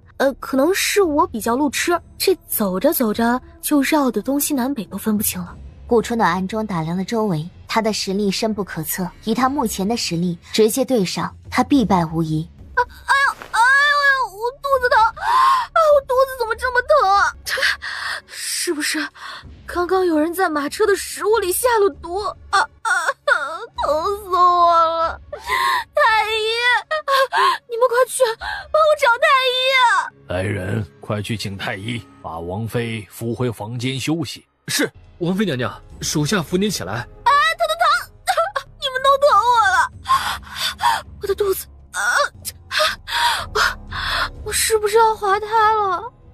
你们这两个笨手笨脚的家伙！什么滑胎？动作慢一点，小心的扶韩王妃回去。等一下，我的腿上好像有湿湿的感觉，是不是血？不等他们反应过来，顾春暖凄厉的哀嚎：我的孩子，我的孩子怎么了？你们快救救我的孩子！这可是我跟王爷唯一的孩子。花甲老人震怒，再也无法保持冷静，离开镇守的昆弟。太医呢？怎么还没来？去把山庄里所有的大夫都请过来。趁着花甲老人不注意的时候，迅速点了他的穴道，身子如同青烟一般迅速一闪，朝着禁地跑了过去。假血，糟糕，上当了！王妃骗了咱们，赶紧追，绝不能让王妃进入禁地。顾初暖一路狂奔，终于来到了禁地门口。正在闯进去的时候，一道绝世杀阵即起。柔肠阵！天哪，王妃竟然启动了柔肠阵，这可是上古留下的绝世杀阵呢！快，赶紧关闭阵法，莫要伤到韩王妃。花老爷子，阵法关闭不了，柔肠阵一旦启动便无法关闭，除非1天1夜后自动关闭。愣着做什么？赶紧去禀告王爷。是。暗住的7位弟弟们，王妃误入柔肠阵，如果没有我等相助，只怕王妃今天要1尸2命了。王爷待我们不薄，纵然今天死在阵里，咱们也必须帮王爷保住血脉。不要进来，这阵法很霸道。然而花老爷子与7位高手根本不听他的劝解，同时入阵，柔肠阵瞬息万变，杀气一重高过一重，绕指柔也比刚刚增加了数十倍还多。他们越是反抗，杀阵越发厉害，绕指柔也越来越密。王妃，你做什么？赶紧闪开呀！他们以为顾初暖会被分尸，却没想到绕指柔到他面前便停了下来。这个女娃娃，你知不知道自己刚刚差一点就死了？爷爷放心，这些绕指柔会根据身上的杀气与恐惧伤人，也就是说，你越反抗，他们越毒越凶；你越温柔，他们越良善，不会伤我们分毫。你刚刚叫我什么？爷爷呀，你比我年长，难不成我叫你孙子？自从我孙女死后，再也没有人喊我爷爷了。你是第一个，而且你叫爷爷时的样子跟我孙女太像。爷爷不是礼貌性的叫一声而已吗？又不是真把他当成亲生爷爷。小娃娃，我瞧你挺顺眼的，怎么样？有没有兴趣来一段祖孙情？没兴趣。是不是觉得我没给你见面礼？花老爷子在身上掏了掏，取出一把木剑。这把剑虽然只是木头的，却是我花家的传家之宝。我的祖先千叮咛万嘱咐，命可以丢，但是木剑不能丢。它在我们花家传承了数十上百代了，意义非凡。我本来想把它传给我儿子的，可惜我只有一个女儿，而且女儿还难产而亡。我的小外孙女儿小年纪也染病夭折了，以至于，你若当了我的女儿，我便把这木剑传给你。我又不是3岁小孩，这木剑你自己留着给你重孙女。老夫无儿无女也无孙，哪来的重孙女？你说这话，莫不是看不上这把木剑，还是看不上老夫啊？顾初暖正想回答，他两样都看不上。蓦然间，一个眼神过去，这把木剑怎么那么熟悉？对了，是罗盘上的剑形山。你这木剑借我看看。这可是我们老祖宗留下来的好东西，除了我们花家人，谁都不给看，除非你叫我爷爷。爷爷，以后你就是我的亲爷爷。你刚刚叫我什么？爷爷呀，从第一眼见到你，我就感觉你好亲切哦。以后我当你孙女好不好？我会把你当成亲爷爷一样看待的。好，乖孙女儿，我也感觉第一眼见到你就特别亲切，也许这就是缘分吧。你放心，以后爷爷会把你当成亲孙女儿一样疼爱，爷爷会拼尽一切保护你，只要爷爷还有一口气，便不会让人欺负你。有爷爷的感觉真好，有孙女儿的感觉更好。要是我的亲孙女儿没死的话，她这会儿也有你这么大了。让您把木剑给重孙女儿也没什么错啊，这是您的传家宝，我怎么敢随便要呢？可是我知道爷爷跟王爷关系非常好，要不然您跟几位前辈也不会舍命救我。所以啊，孙女儿才想说，您若是对孙女儿不放心，可以把木剑传给您的重孙女儿啊。好孩子，真是个好孩子呀，在爷爷心里，你跟重孙女儿一样重要。这把木剑就传给你了，当做见面礼。以后啊，你再把它传给重孙女儿，一代代的传下去。记住，木剑在人在，木剑不在，你也要好好活着，把木剑再找回来。哎呀，这怎么好意思呢？这孙女儿啊，这木剑有什么异常吗？你怎么一直打量着呀？爷爷不是说了吗？这把木剑是你世世代代传下来的传家宝，那我肯定要好好看清楚，把它烙印在心里。而且摸着木剑的时候，我还可以感觉到先祖们是如何珍视这把木剑的。爷爷，您说这把木剑是先祖传下来的，那这把木剑是先祖自己刻的吗？这老祖宗没说，我也不大清楚。先祖们这么珍视这把木剑，它一定有故事，对吧？这老祖宗也没说过，我也不大清楚。这把剑看着像是一座山，该不会是根据哪座山雕刻而成的吧？这个老祖宗还是没有提，我也不大清楚。靠，一问三不知，这老头是不是故意耍我玩呢？爷爷，那老祖宗除了留下这把木剑外，还要留下别的什么吗？又或者是关于这把木剑的什么传说之类的？我爷爷去得早，我爹也去得急。临终前，除了留下木剑让我们世世代代用生命守护以外，其他就什么都没留下了。对了，我爹好像留下一句话。什么话？那个时候我太小了，记不住啊。您再仔细想想。50多年过去了，哪儿还能想得起来呀？爷爷，我的好爷爷，您就好好想一想嘛，我可喜欢听这些故事了。好，爷爷好好想想看。我爹好像说什么谷，什么山，什么阵法，丹回谷。对，就是丹回谷。你怎么知道的？前阵子跟王爷出去见了几个丹回谷的人，你一说什么什么谷，我脑子里就直接浮现出了丹回谷3个字了。丹回谷一向隐士，怎么会突然出来？这个我不知道。爷爷，你对丹回谷熟悉吗？不熟，没去过。那再想想是什么山，什么阵法？时间太久，真的记不住了。不过我曾经看到我爹喃喃自语说要去找一件东西，一件很重要的东西。我问他是什么东西，他只说是我们花家世世代代都要寻找的东西。如果我没猜错的话，我们花家世世代代要找的东西应该与这把木剑有关。哎呀，我说你们爷孙两人唠唠叨叨说了半天，说完了没有啊？嘿，你是嫉妒我认了个孙女儿吧？是，我嫉妒你认了她当孙女儿，王爷岂不成了你的孙子？你也不怕王爷骂死你？我有什么好怕的？难不成我还当不起王爷的爷爷吗？我又不是王爷的手下，留在这儿也不过是为了报恩罢了。报恩？你身怀六甲，这里风大，我先陪你回房歇息啊。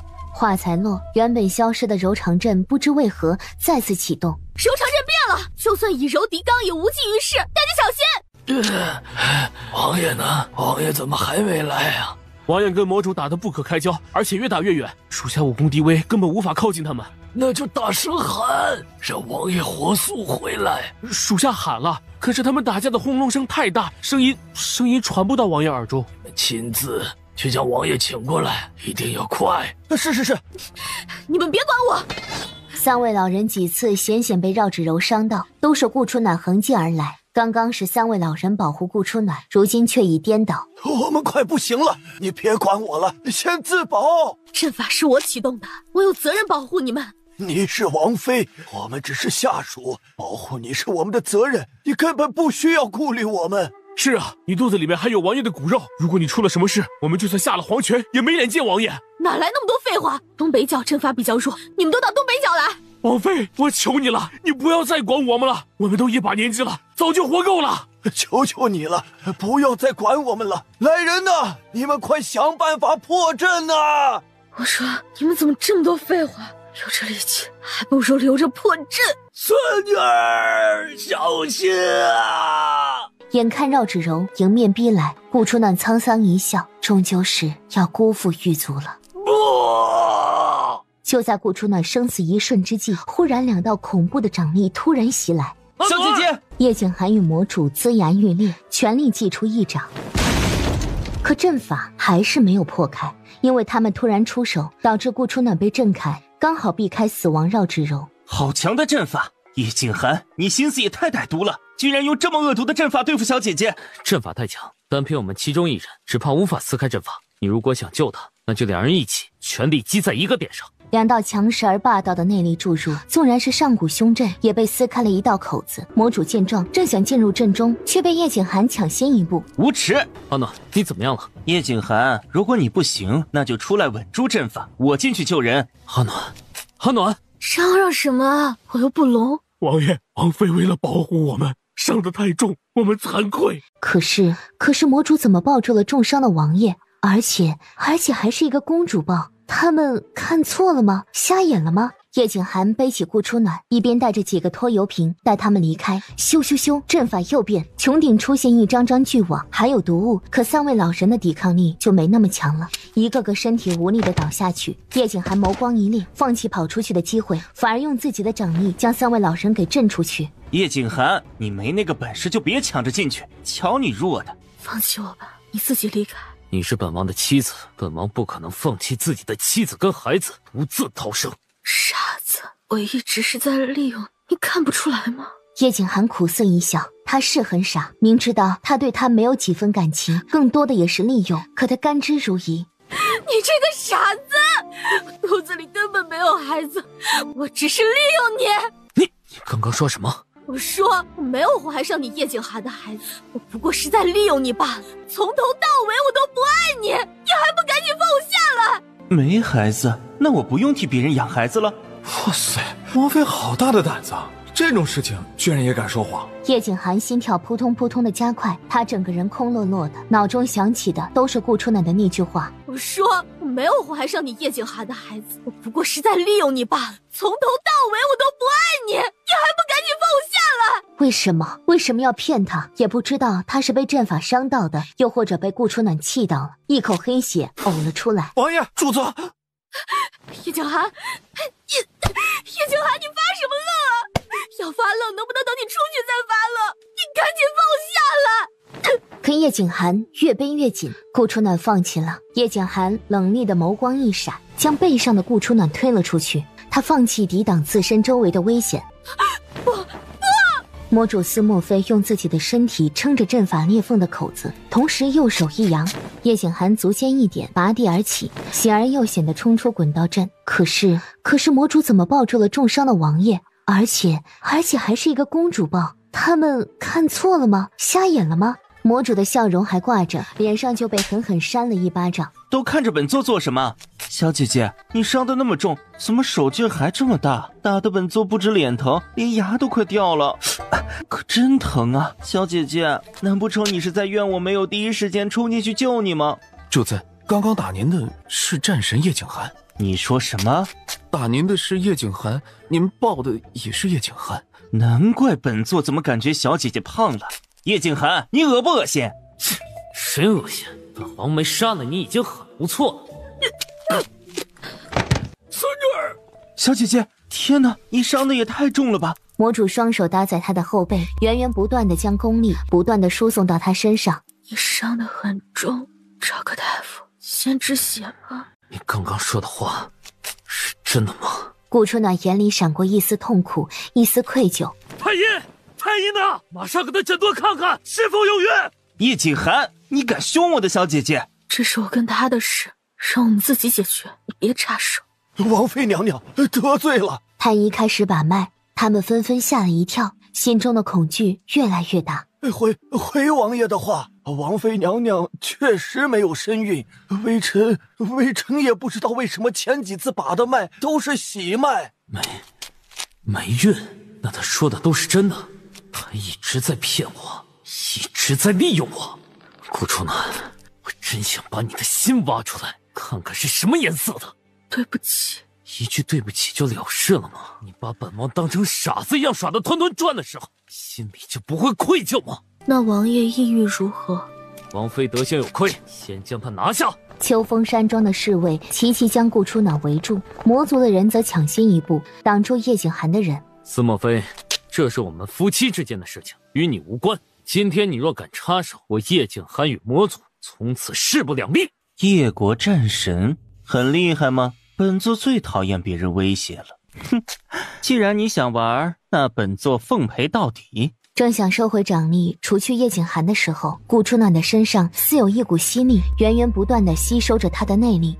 主子，顾姑娘好像在吸您的功力。吞功大法，这等邪肆的武功，她怎么会的？顾姑娘，您赶紧停止！我也想，可我停不了。主子，属下来帮你。不要！血杀的掌力一碰到顾初暖的身体，立即被定住了。他有病吧？司莫非都这样了，他还敢碰我，找死啊！完了，司莫非的武功我都消化不了，如何再去消化血杀的武功？成事不足败事有余。主子，属下快想办法阻止，我的身体要爆炸了。小姐姐，再这么下去，你我三人都得死，得罪了。罢了，先救他，其他的账以后再算。顾初暖全身绽放紫光，他从2阶直接进阶3阶初阶，反观魔主则从6阶巅峰降到6阶中阶。顾初暖再次升级，涨到3阶中阶，魔主降到6阶初阶。吞功大法，我去拿家伙避开你们。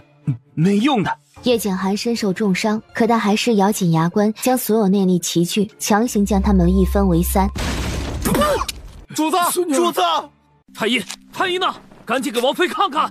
是，体内3股真气横冲直撞，外伤严重，失血过多，每道伤口直入骨头，而且经脉全部受阻。魔主毫不犹豫抱起顾初暖，便想离开这里。今日谁敢阻拦本座带他离开，佛挡杀佛，神挡是神。把我孙女放下，否则就算拼了这条老命，我也不会让你离开。哼，不自量力！不许伤他！我最后说一句，你们让不让？顾初暖必须留下。哼，凭你那些庸医能治得好他吗？还是凭你？叶景寒，你现在自身都难保了吧？叶景寒弹了一个响指，突然间密密麻麻的黑甲兵团将秋风山庄围得水泄不通。龙武军团，我叶景寒若是不愿意，这世上无人能带他离开。巧了，我司莫非想带走的人，这世上还没人能够阻得了。你仅可一试，正有此意，本座早就想会传闻中百战百胜、无一落败的龙武军团了。因为我已经很多人惨死在这里，如果还有人因为我而牺牲流血，往后余生我都会背着罪孽生活。不过一群蝼蚁罢了，死了便死了。芸芸众生，谁不是蝼蚁啊？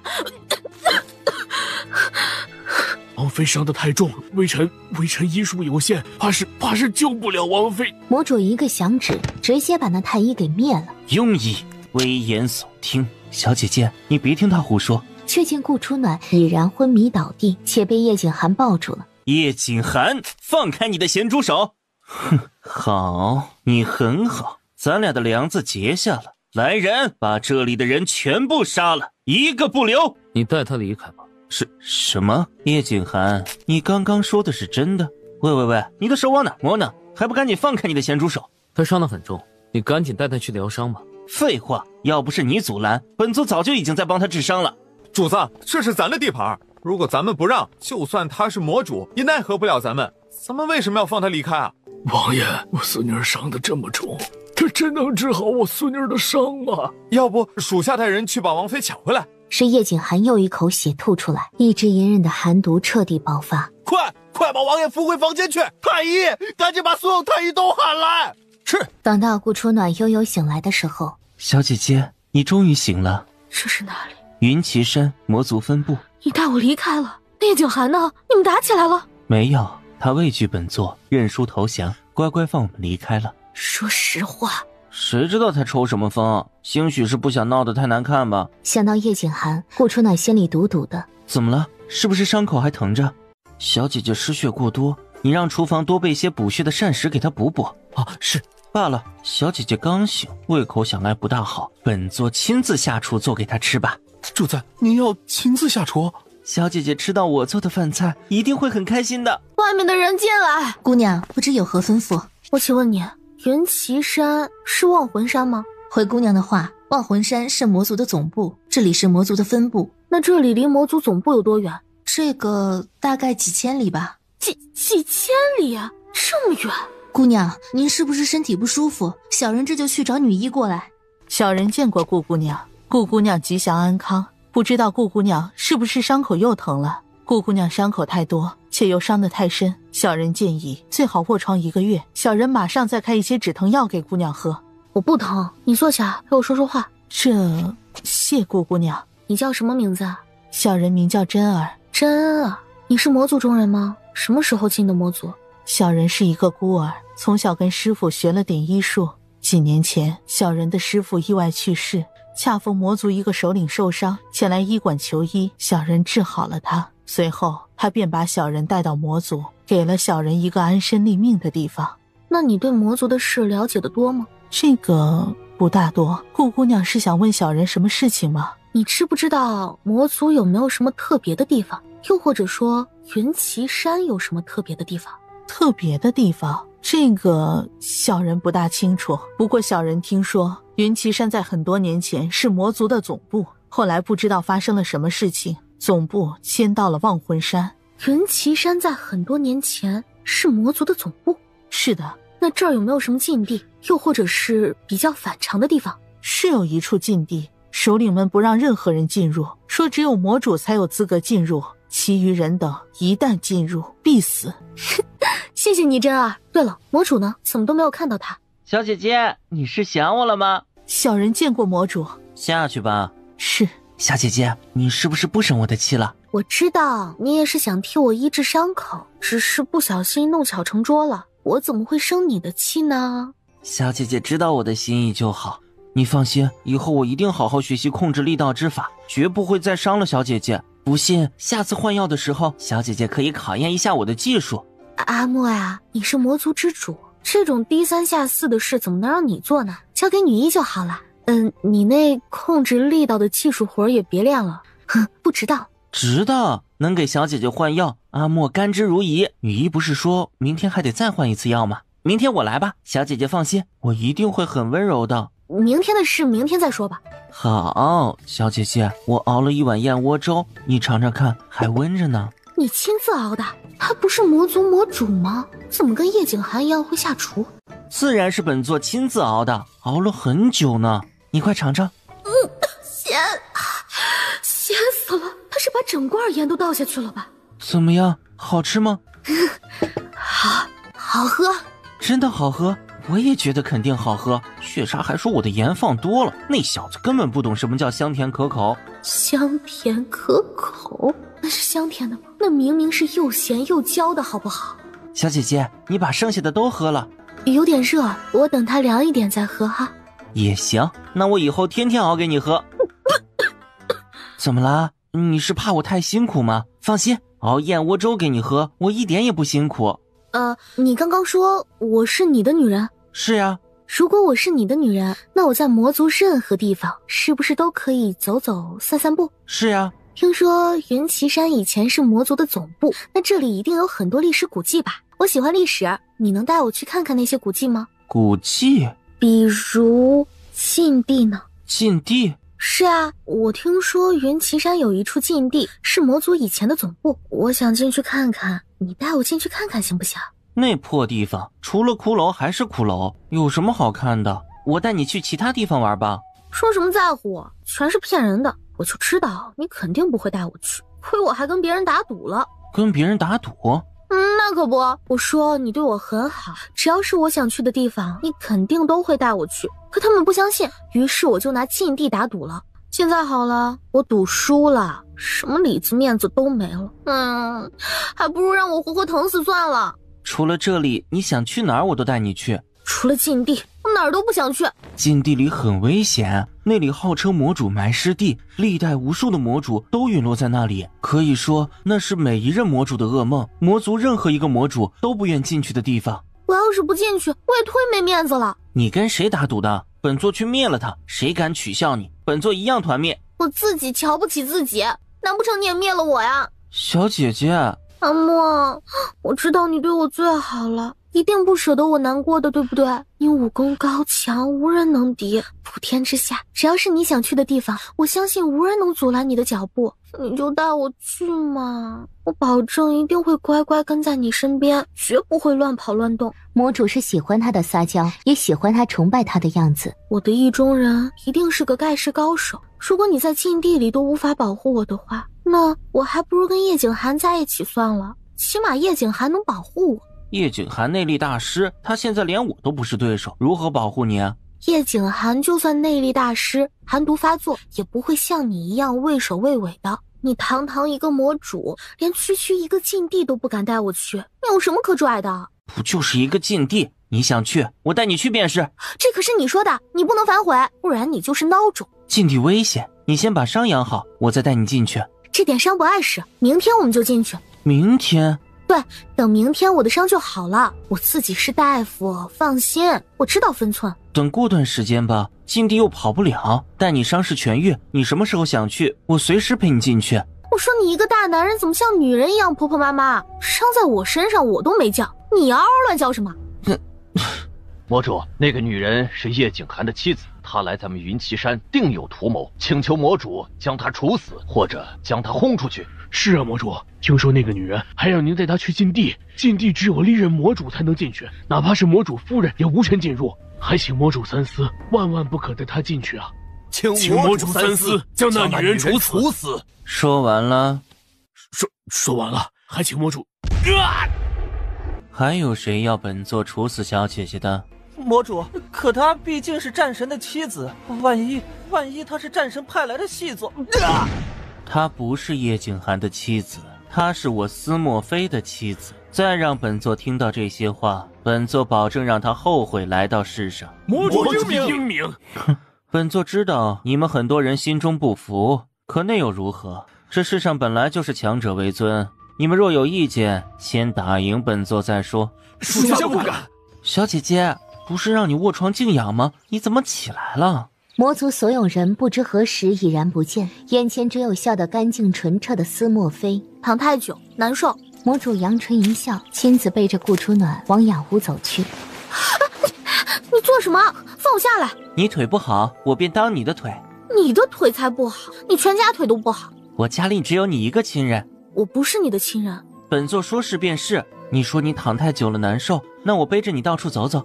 小姐姐，云岐山的风景还行吧？风大，吹得眼睛都睁不开，有什么好的？那我便当你的眼睛，无论你想看哪，我都会让你看到的。你跟我说这些肉麻的话做什么？肉麻？阿莫句句真心，发自肺腑。你刚刚为什么要杀了他们？没为什么，看着不爽就杀人。就这样？那如果哪一天你看我不爽，是不是也直接把我爆成血雾啊？你是我的小姐姐，我就算杀遍天下人，也不会动你分毫的。你杀人都是凭着心情杀人的吗？杀人难道不是凭着心情好坏杀的吗？阿莫，我不喜欢你随意杀人的模样。我不是什么圣母玛利亚，但我也不喜欢人命在你面前如此卑如蝼蚁，一文不值。圣母什么呀？那是谁？反正我不喜欢你随意杀人就对了。这就是你一直对我冷漠的原因吗？或许是吧。你知道你手下的人有多残忍吗？身为魔主，你应该约束管制他们。多少人惨死在你手下12旗主之手，这一切你也有责任。魔族本来就是强者为尊的地方，那些人会惨死在12旗主之手，只能证明他们不够强大。他们若不想死，自己就该设法变强。哪一个人不是从最弱走到最强？顾初暖不由打量着他，在魔族这般豺狼虎豹集结一体的地方，成为最强的魔主，其中的辛酸，或许也是常人无法理解的。小姐姐，我背你去花田吧，我种了许多品种不一的花，这会儿很多都开花了，美得很。好。山脚下突然又响起咚咚咚的敲鼓声，以及冲锋厮杀的大战声。魔主，楚国大军杀到了云岐山，如今正在与我们的人交战。又是楚国，本座不愿与他计较，处处礼让他们，他们却打到了云岐山，破坏本座跟小姐姐赏花的雅兴，着实可恶。启动阵法，调动魔族大军。今日本座要把楚国大军全部困死在云岐山。是。等一下，你们说楚国打到了云岐山，那楚国一共来了多少人？楚国主力军都来了，大概有10几万人。10几万？这么多？那如果楚国真有这么多人，那云岐山岂不是很难守住？姑娘有所不知啊，云岐山以前是魔族的总部，这里处处都是上古阵法，随便启动一阵都够他们吃一壶的。而且这里地势陡峭，易守难攻，别说他们有10几万大军，就算他们有几10万大军也上不来。只要我们切断绝命锁，山下的人便无法上来。而且山下的那2座山是一个悬空山，如果我们启动悬空阵，2座山会被孤立，顷刻间化为灰飞，山上一切生灵尽数消失。阿莫，你莫不是想把他们的性命永远留在这里吧？魔主望着山脚下的烽烟，嘴角露出一抹凉薄而残忍的笑容。阿莫，我有些话想单独跟你说。魔主慵懒的摆手，所有的手下识相的全部退下。等一下，阵法先不要启动。众人纷纷看向魔主，等着魔主的回复。魔主再次摆手，态度十分明确。小姐姐，你要跟阿莫说什么？是悄悄话吗？楚国之所以会攻打魔族，无非是因为蓝旗主杀了楚国帝后唯一的儿子。你把蓝旗主还有牡丹旗主交出来，他们自然也就退兵了。蓝旗主不知所踪，我派了很多人搜寻，都搜寻不到。至于牡丹旗主，已经被楚国的人杀了。杀了？牡丹分部全部被楚国所灭，连一个都不留。这笔账我一直没找他们算，他们却咄咄逼人，几次3番毁我魔族据点，杀我魔族中人。阿莫，你能不能给我一个面子，就放了楚国10几万大军？叶枫我也认识，那是一个很可怜又很善良的男人，他的一生充满了悲剧，连死都是一个悲剧。而造成这一切悲剧的人是蓝旗主，蓝旗主把他当成禁脔，肆意凌虐，最后活活逼死了他，还差点害死了楚国皇后。楚国皇帝为了自己的妻儿想讨回公道，也能理解啊。他儿子的死活与我何干？可杀我魔族中人，他便该死。纵然楚国势大，我魔族又有何惧？假如是我被人活活逼死，假如你至亲的孩子被人活活逼死，你会不会替他们报仇？会。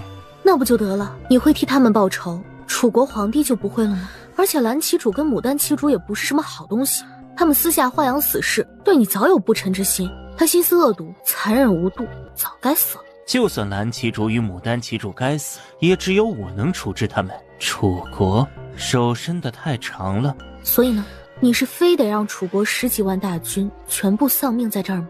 除了那10几万大军，楚国帝后也在山下，他们死了，楚国便无主了。那我今天也把话放这儿，楚国皇后跟我关系匪浅，若是你今天非得启动阵法灭了楚国10几万大军，那你连我一起灭了得了。就算我放了他们，他们还是会到处屠杀魔族中人。我身为魔主，也不能一直置之不理啊！而且他们太嚣张了，居然到处扬言要灭了我魔族。如果你相信我，我去跟他们说清楚，保证让他们不再找魔族麻烦，好不好？只怕你还没有靠近，他们就先把你杀了。放心，我自有法子。阿莫，蓝旗主也几次三番想害我，你看，如果能找到蓝旗主下落，能不能……蓝旗主敢谋害姐姐，若是本座找到他，他只会生不如死。所以，如果蓝旗主落在你的手上，我跟你要他的人头，你也是会给的，对吗？直接砍下他的人头未免太便宜了。不过姐姐想要，我姑且饶了他，只取他的脑袋就好了。好，这可是你说的。给我半天时间，半天后我保证楚国会退兵，并且从此以后再也不会为难魔族。顾初暖一拐一拐地往山脚下走去。小姐姐，我是因为你才放过楚国10万大军与帝后。知道了，当我欠你一个人情。说罢，他继续一拐一拐地往前走，身下猛然被抱走，紧接着居然俯冲而下。小姐姐，这样走半天都走不到山下的。阿莫带着小姐姐走。你慢点儿。小姐姐身上好香啊，比我的曼陀罗花还香。魔主说着，他弯弓搭箭，咻的一声，箭雨破空而出，以风驰电掣般的速度射向楚国大营。你在箭雨上附了什么？没什么呀，就说咱们是夫妻了，想见见楚国皇后。我自己去吧，你去的话反而会帮到忙。阿莫是不可能让小姐姐犯险的，小姐姐若是不带上我，那我们便都不用去楚国大营了。行，你可以跟我一起去，不过你要闭上嘴，站在一边听着就行。放肆！你敢这么对我们魔主说话？你才放肆，敢这么对我的小姐姐说话，一点尊卑都没有。不知道的人还以为本座没教好，从今天起，你便从旗手重新做起，好好学习学习规矩吧。魔主，退下。小姐姐，我们走吧。楚国营地里，顾初暖见过楚国皇上、楚国皇后。你就是顾初暖，叶国战神叶景寒的正妃。小姐姐不是叶景寒的妻子，是我的妻子。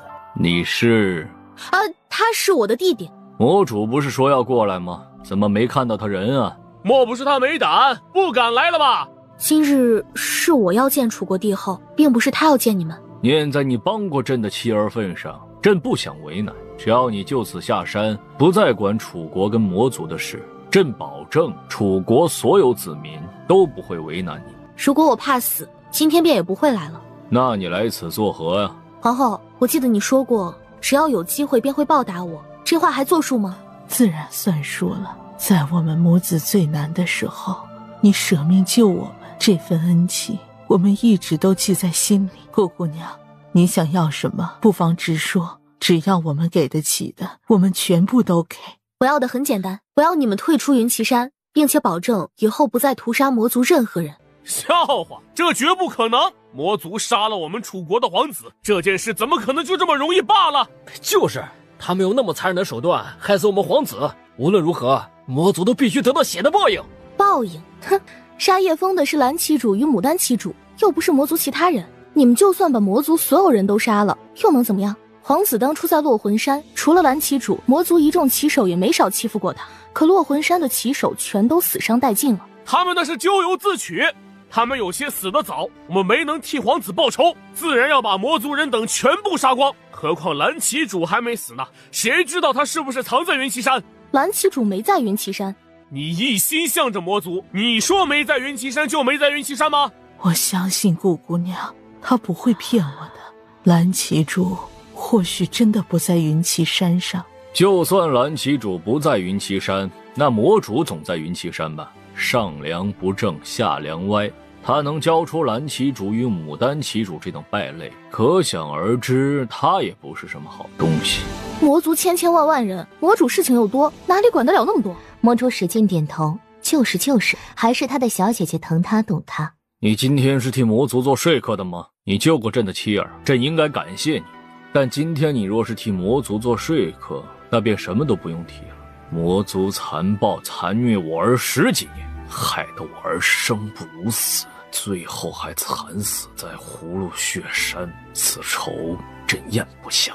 顾姑娘，风儿的事情你比任何人都清楚，你也该知道风儿过得有多惨。风儿明知道是我们的孩子，可他却不敢认我们。他死的时候，心里该有多难受，该有多遗憾。而我们作为父母，就算拥有全天下，可我们连自己的孩子都保不住，甚至连尸首都找不到。如果不能帮他出这口恶气，我们枉为父母。叶枫是惨，可是冤有头债有主，你们应该找蓝旗主，应该找虐待他的人报仇。你们痛失孩子，可你们杀了多少魔族旗手？他们的父母难道就不是痛失孩子了吗？他们该去找谁报仇？那是他们报应。魔族的人没一个是好东西。你们肆意屠杀魔族子民，难道你们就是好人了吗？魔主使劲点头。放肆！皇上，这个女人分明就是来捣乱的，末将恳请将她拿下。皇上，你是楚国的皇帝，可你为了替自己的儿子报仇，置楚国千万黎民百姓于不顾，你是人君吗？朕御驾亲征之前，楚国已经安排好了一切，朕何时弃百姓于不顾？御驾亲征则是弃百姓于不顾。楚国太子未立，皇上又御驾亲征，万一皇上有个意外，楚国起飞大乱，楚国大乱，黎民百姓起飞受苦，更严重者，甚至可能被周边强国瓜分，就此亡国。楚国泱泱大国，岂是一般国家能撼动得了的？而且我们是吃素的嘛，难不成连皇上皇后都保护不了？皇后，我几次舍生救了你跟叶枫，让你们退兵云岐山不算过分吧？罢了，看在你救了皇后跟风儿的份上，朕这次可以退兵，可朕不可能永远不找魔族的麻烦。魔族害得我们一家无法团圆，他们必须付出代价。真正害你们一家无法团圆的，应该是抱走叶枫的那个人。你可以走了。云岐山以前是魔族的总部，这里到处都是上古沙阵。他们之所以没有在这里设下任何一道防，那是因为这两座山本来就是一道沙阵，只要他们那里启动阵法，两座山顷刻间都会化为飞灰。这里比落魂山更可怕。你胡说八道些什么？这世上怎么可能有这么凶狠霸道的阵法？两座山顷刻间都毁灭，你当我们是3岁小孩子吗？言尽于此，你们自己好好想想吧。顾姑娘请留步，我相信你说的。皇上，楚皇摆了摆手，示意众将军退下。皇上，这个女人意图不明，万一臣等退下后，她意图不轨，岂非……皇后相信的人，朕也相信。你们都退下吧。是。顾姑娘，朕知道你表面看着处处替魔族说话，其实是怕我们10几万大军折在这儿，才冒险来告的吧？顾初南点了点头。朕明白你的意思了。朕只想问一句，蓝旗主真的不在云岐山吗？是，他若在云岐山，不需要你们动手，我便会亲自杀了他，将他的人头捧到你们面前了。那你跟魔族是什么关系？这个，一言难尽。她是我的妻子，自然是夫妻关系了。你在魔族中担任什么职位？他只是魔族一个不起眼的旗手，而我跟他的关系非常复杂。不管怎么样，朕还是要感谢你救了朕的皇后与皇儿。以后你若有什么需要，尽管到楚国来找朕，朕能做到的，定然倾力相帮。好。风儿他有在你面前提到过朕吗？还有我，风儿跟你提起过我吗？有，他很荣幸能当你们的儿子，也想承欢在你们膝下，只是他鼓不起这个勇气。叶枫死的时候还特别交代我要好好照顾你们。都怪朕无能，朕若能早些找到他，他也不用受那么多的苦了。他死的那一刻是幸福的，起码他知道自己的父母是谁，也知道自己的父母过得很好。楚皇、楚皇后，还请你们保重身体要紧。如果风儿在身边，那该多好。顾初暖带着司墨妃转身离开，让他们安全离开。传令，所有人退出云岐山。离下个月圆之夜还有12天的时间，顾初暖等不及，让司墨妃立即带他去魔族禁地。小姐姐，你这么着急进去禁地，究竟所谓何事啊？顾初暖正想开口，阿莫不喜欢被欺骗的感觉，小姐姐可不要欺骗阿莫。当然，阿莫知道你一定不舍得骗我的，对不对？怎么，你后悔了？不想带我进去了？姐姐还没有回答我的话呢。我想进去长长见识，可以吗？姐姐是想得到星形钥匙吧？什么星形钥匙？我没听过。小姐姐，你的伤势还没好，腿脚也没好，不宜一直站着，你乖乖躺着，阿莫很快回来。顾初暖伸手想喊住他，可眼前哪还有魔主的影子？魔主呢？哪儿去了？回夫人话，属下也不知道魔主去哪儿了。叫谁夫人呢？叫您夫人啊！夫人，魔主说了，以后魔族上下全部都得叫您夫人，若有违者，重打200大板。你去问一下魔主去哪儿了，速速过来与我汇报。是夫人。次日早上，顾初暖再也等不及了，想闯一闯禁地。司莫非却突然出现了。你去哪儿了？魔主扬唇一笑，神神秘秘地从怀里取出一个盒子。做什么？送给你。这是星形钥匙。是啊。送给我的。你不想要？如果你不要，那阿莫……你送出去的东西再收回去，那也太抠门了吧！这把钥匙归我了，直接放进空间戒指里。你失踪1天1夜，就是为了去拿星形钥匙？是啊，走的腿都酸了，小姐姐也不帮阿莫捏一捏。你受伤了？一点小伤罢了，只要能博小姐姐一笑，一切都值了。为什么要送我星形钥匙？你不是喜欢吗？只要你喜欢，阿莫便送给你。谢谢，这2颗药你吃下，有助于恢复元气。谢谢小姐姐，还是小姐姐好，会关心阿莫。怎么不吃啊？小姐姐给的药效果一定很好，阿莫舍不得吃。傻瓜，你若想要，我再给你几颗便是，赶紧服下吧。小姐姐真好。阿莫，魔族禁地为什么会有星形钥匙？不知道，星形钥匙千百年来一直都放在魔族禁地，是魔族的重宝，魔族世世代代都要看守保护的。那你把它给了我，岂不是？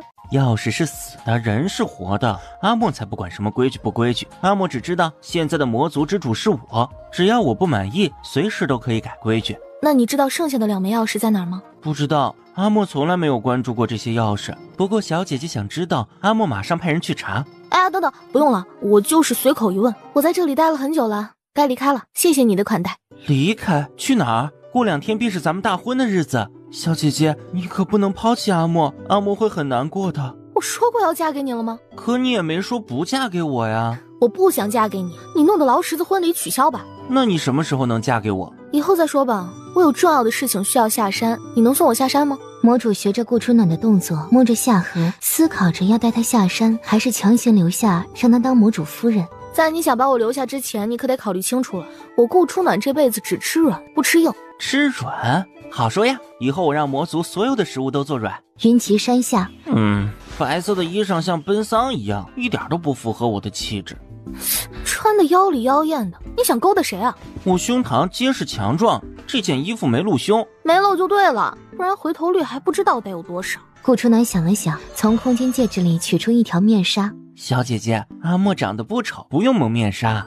让你蒙着你就蒙着，哪那么多废话？你要是不蒙就别跟着我了。小姐姐，我们是要去给谁奔丧吗？奔你个鬼！那咱们要去哪儿？丹回谷，你知道怎么去吗？丹回谷就是以炼丹出名的那个丹回谷。对，你知道。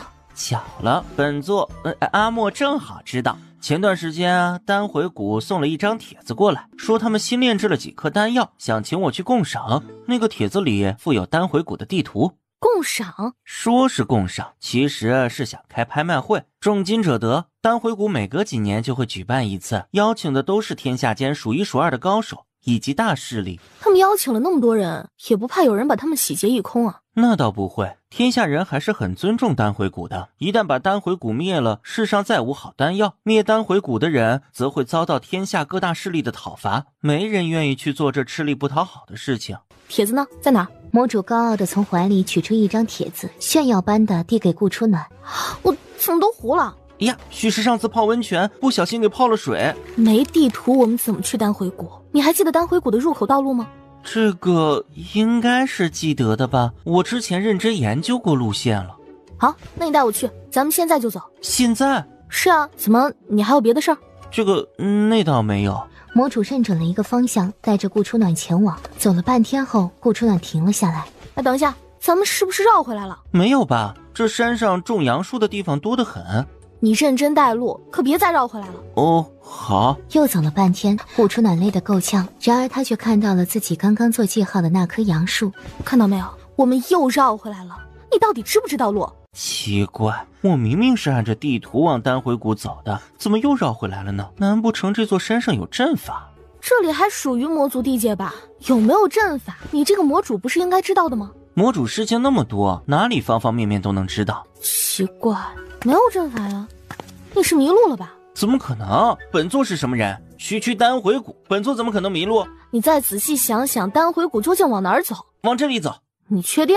确定，刚刚是我记错了，才会走了反方向。斯莫菲，你最好别再迷路了，我可没那么多时间陪你在这里转圈。小九，顾初暖吹了一个口哨，小九立即化为一条巨大的蟒蛇。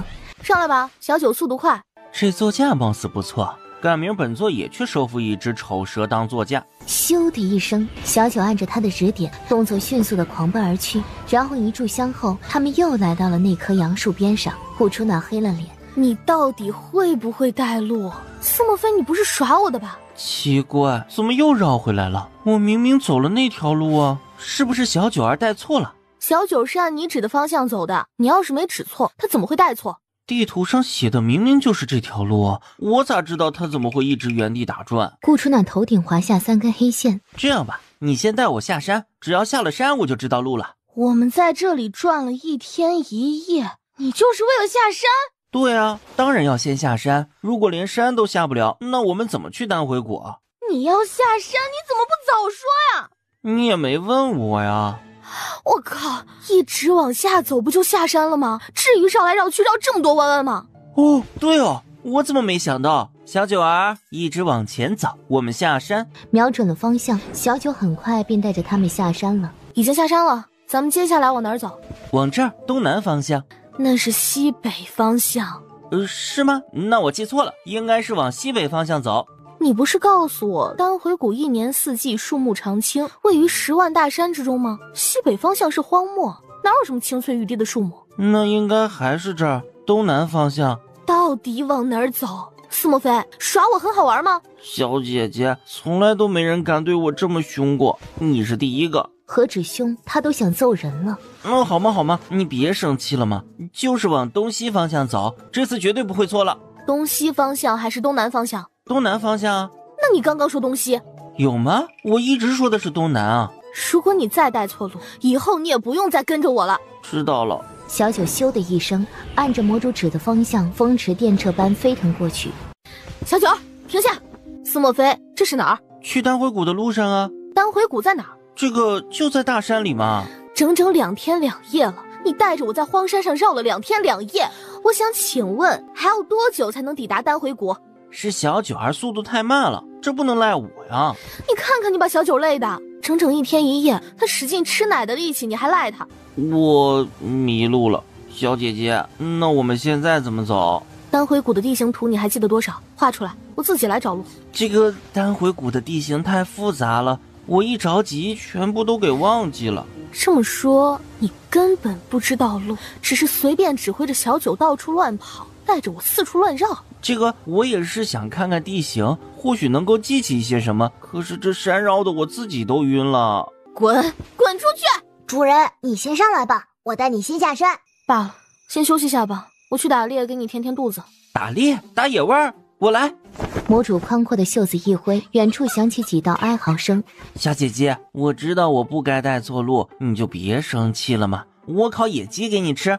罢了，你去烧吧。小姐姐放心，我一定能烤出最香最美味的烧鸡来。主人，几只烧鸡烧鸟，小九吃不饱。先忍忍，一会儿我再让斯莫菲去打野猪。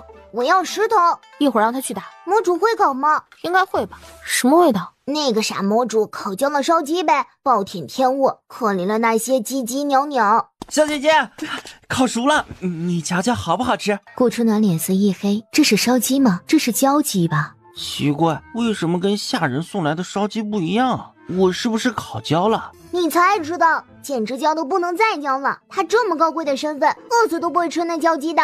小姐姐，你等我一下，我再去烤。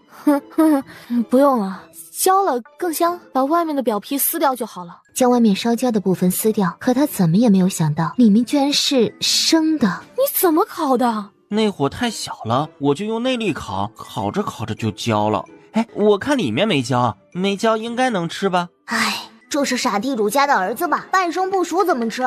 他不怕拉肚子？先将就着吃一些吧，以后多烤一烤，自然就会了。小九儿，你吃吗？猪食我能吃吗？我是猪吗？饿死我都不吃，饿不死我也不吃。就这么一点烧鸡，先给你主人吃，你靠边去。怎么这么咸啊？你放盐了？对呀，上次小姐姐说燕窝粥好喝，我就想着以后多做一些好吃的给你，所以我在空间戒指里放了许多盐巴，就为了等今天用呢。小姐姐，你脸色怎么这么差？是不合胃口吗？还有野鸡吗？我去烤吧。没有了，全被我烤光了。小姐姐，我厉害吧？这是我第一次烤鸡，虽然焦了一些，不过里面没焦不是？等我多烤几次，以后绝对能跟醉仙楼里出来的烧鸡一样好吃。小姐姐，血莎说想要抓住一个女孩子的心，首先得抓住她的胃，所以我想过了，以后1天3餐你的伙食全部由我承包，小姐姐想吃什么我就做什么给你吃，好不好？顾初暖手里的烧鸡掉在了地上，小九吓得缩成一根筷子大小。小姐姐，你是不是特别感动？我都被自己感动哭了。长这么大，我都还没吃过自己做的饭菜呢。司莫非扫了一眼掉在地上的烧鸡，狗腿的又从火堆上取下一只烧鸡。那个，我不太饿，你自己留着吃吧。小姐姐2天2夜没吃东西了，怎么可能不饿呢？多少吃一口吧，阿莫烤得很辛苦的，你看我的手都烫伤了，可疼了。小姐姐，你就吃一口吧，我忙活了半天，你没吃我心里会很疼的，就吃一口嘛。顾初暖咬咬牙，算了，一口就一口吧。司莫非，你不整死我，你是不甘心吗？我到底哪儿招你惹你了？你内脏都不处理的吗？这些全是鸡屎啊！内脏？那是什么？鸡屎？鸡怎么会有屎啊？靠，你没吃过猪肉，也看过猪跑吧？猪跑看过呀，可这跟烤鸡有什么关系？烤鸡前不用先把内脏那些处理掉吗？血莎递上来的烧鸡就没有处理内脏啊，吃的挺好的呀。顾初暖气得将烧鸡狠狠扔了出去，长这么大，这是他第一次吃到鸡屎。怎么这么恶心啊？鸡怎么会有鸡屎？血莎以前给我吃的鸡就没有鸡屎。你还搞不明白吗？那是厨子提前处理过了，当然没有鸡屎了。恶心死了，以后本座再也不吃鸡了。这里全山绵绵，顾初暖顺着东边升起的太阳，一路按着方向下山，走了大半天也没有走出去，反而累得气喘吁吁。小姐姐，你累了吧？要不我用轻功带你下去吧？不用，你离我远点。小姐姐，你别生气了，我第一次烤鸡难免经验不足，以后我就知道了嘛。又走了一下午，还是没能走出去。小姐姐，那里好像有个村庄，要不我们去问问路？你在村外等我就好了。老人家，我在山上迷路了，能请问一下下山的路怎么走吗？迷路了？这里荒郊野岭的，你怎么会来这里？本来想去深山寻找一个亲戚，可是这里太深了，走着走着就迷路了。我已经在这里转悠好几天了，还是找不到下山的路，还请老人家行行好，指点一下。姑娘，从这里一直往前走就可以下山，不过路途有些远，没有10天半个月，怕是下不了山的。啊，10天半个月？妖怪，有妖怪啊！妖怪在哪儿？妖怪在这里啊！有人指向正在缓缓进村的司莫非。大家快上，打死这个妖怪！等一下，他不是妖怪，他只是一个寻常人罢了。你跟他一起出现的，你也是妖怪吧？他的眼睛有2种颜色，你也好不到哪儿去。哎呀，我就纳了闷啊，我们村几10年无人驻足，今天怎么突然来了2个外地人啊？合着你们都是妖怪啊？乡亲们，大家全部一起上，他们2个人都打死，免得为祸人间。司莫非抬袖，扬手便想把他们全部灭了。顾初暖适时地拽住他的手，带着他冲出村子。这些村民常年隐居在深山，见识浅薄，你别跟他们一般计较。我最讨厌别人骂我的眼睛，那是他们不懂欣赏，我还巴不得眼睛跟你一样漂亮呢。小姐姐，我听你的话，不杀他们，你也别再生我的气好不好？之前是我没经验，不懂事，等回去后，我一定好好跟厨子学习。算了，反正你也不是故意的，不过你也没有必要学什么厨艺了。阿莫就知道小姐姐最好了。先带我们下山，有重要的事。主人，我又饿又困，等下山之后，我买10头烤猪给你吃。小九只想吃主人烤的。行，只要我得空，我就烤给你吃。主人每次都骗蛇，你一共欠我67头烤猪了。哪有那么多？有的，上次在韩王府，你答应给我10头烤猪，结果没给我。上次在狱卒又答应给我3头。哎，行了，你别再说了，67就67，你先带我下山。没动力。如果你现在不带，那67头烤猪你1头也别想得到了。这里我感觉好眼熟，好像来过了好几次。你看哪儿不熟？这一次你都说了多少次是去丹回谷的路了？不是，从这里一直往前走，就是去丹回谷的路了。之前血杀带着我走了好几次。闭嘴行吗？下山的路听我的。小九，还不赶快带我们下去？等一下，前面有人。真不知道谷主怎么想的，既然要召开丹药共赏大会，跟往年一样去云宗林召开不就好了？偏偏又要在丹回谷的内部开，可不是嘛？咱们丹回谷一向隐居深山，不问世外，谷内众人极少外出，也不让外人进入咱们丹回谷。这次在谷内召开丹药共赏大会，岂不是让外人都进入咱们丹回谷了吗？你们有所不知，听说这次咱们谷里炼了好多上等丹药，谷主怕丹药被盗，又或者出什么事情，这才临时决定在谷内召开的。既然都决定了要在谷内召开，那咱们邀请来的人直接请进谷里不就好了？为什么要绕这么远的路啊？这些日子以来，我送那些人进谷，可把我累死了。蠢货，丹回谷是什么地方？怎么可能随便把人全部都接进来？万一他们居心不良呢？肯定要蒙着眼睛，带着他们绕路绕回去了。好像也是啊。哎呀，天色快黑了，咱们还是赶紧回去吧，免得又回去受罚。明天还得再去接一批人呢，后天可就是丹药共赏大会了。你想做什么？你把邀请的帖子弄糊了，对不对？对呀，那糊的都粘不起来了，我可没那个本事恢复原样。不用你恢复原样，对付那7、8个人总没什么问题吧？小姐姐，我在你眼里看到了算计。去你的，什么算计？丹回谷本来邀请了你，只是你把帖子给弄坏了，所以你暂时性子进不去。现在咱们只是要耍些小手段进去罢了，这个也不过分吧？毕竟你本来就应该出现在那儿的。你是要我们乔装成他们的样子进去？丹回谷盘查肯定很严格，乔装成他们的样子没用。他们不是抬着一顶轿子吗？咱们坐他们的轿子进去，那不是一样会盘查？到时候见机行事就好了。我相信以你的本事，绝对能安全把我带进去，对不对？魔主无奈地笑了笑，袖子轻扬间，一阵狂沙袭来，7、8个丹回谷弟子被风沙吹得几乎睁不开眼睛。魔主揽着顾初暖的纤腰，咻的一声飞到轿子里。奇怪，天气好好的，怎么突然刮风了？不会是要下雨吧？咱们赶紧回去吧。奇怪，这轿子怎么感觉好像变重了？我也感觉变重了。让你们抬个空轿子而已，一路你都嘀咕多少回了？赶紧给我走，少来这套。小姐姐，你有没有感觉我们像是在坐花轿？收起你那龌龊的心思。走了足足将近2个时辰，才到了丹回谷门口结界。这是哪儿啊？丹回谷。我睡了多久？2个时辰罢了。顾初暖离开轿子，咕噜咕噜，不知道是谁的肚子不争气地响了起来。小姐姐想必是饿了吧？我去找些吃的给你。好，路上小心些，别惊动丹回谷的人。知道了，小姐姐在这里安心等我，我很快回来。在屋子里等了好一会儿，小九没回来，魔主也没回来。顾初暖推门而出，借着夜色往厨房的方向摸去，眼看又一排守卫巡查过来，情急之下，他躲进了一座奢华的寝宫里。谷主，不知深更半夜，您找我何事？听说你爹给你许了一门亲事，那位千金才貌双全，在帝都中甚是有名。谷主，那个女人我不想娶。为什么？我让几个弟子去查过了，那个女人无论各方面都非常优秀，配你也是绰绰有余。你年纪也老大不小了，该成家了。弟子就算成家，也断然不可能找她。怎么说？那个女人哪儿不好吗？她表里不如一，心思恶心，嫉妒心强，而且看不起我，让我娶她，还不如杀了我算了。那你可有意中人？纳兰凌若脸上一红，支支吾吾半天说不出什么话来。你这孩子有了意中人怎么都不说一声，义父也好早点去提亲呢。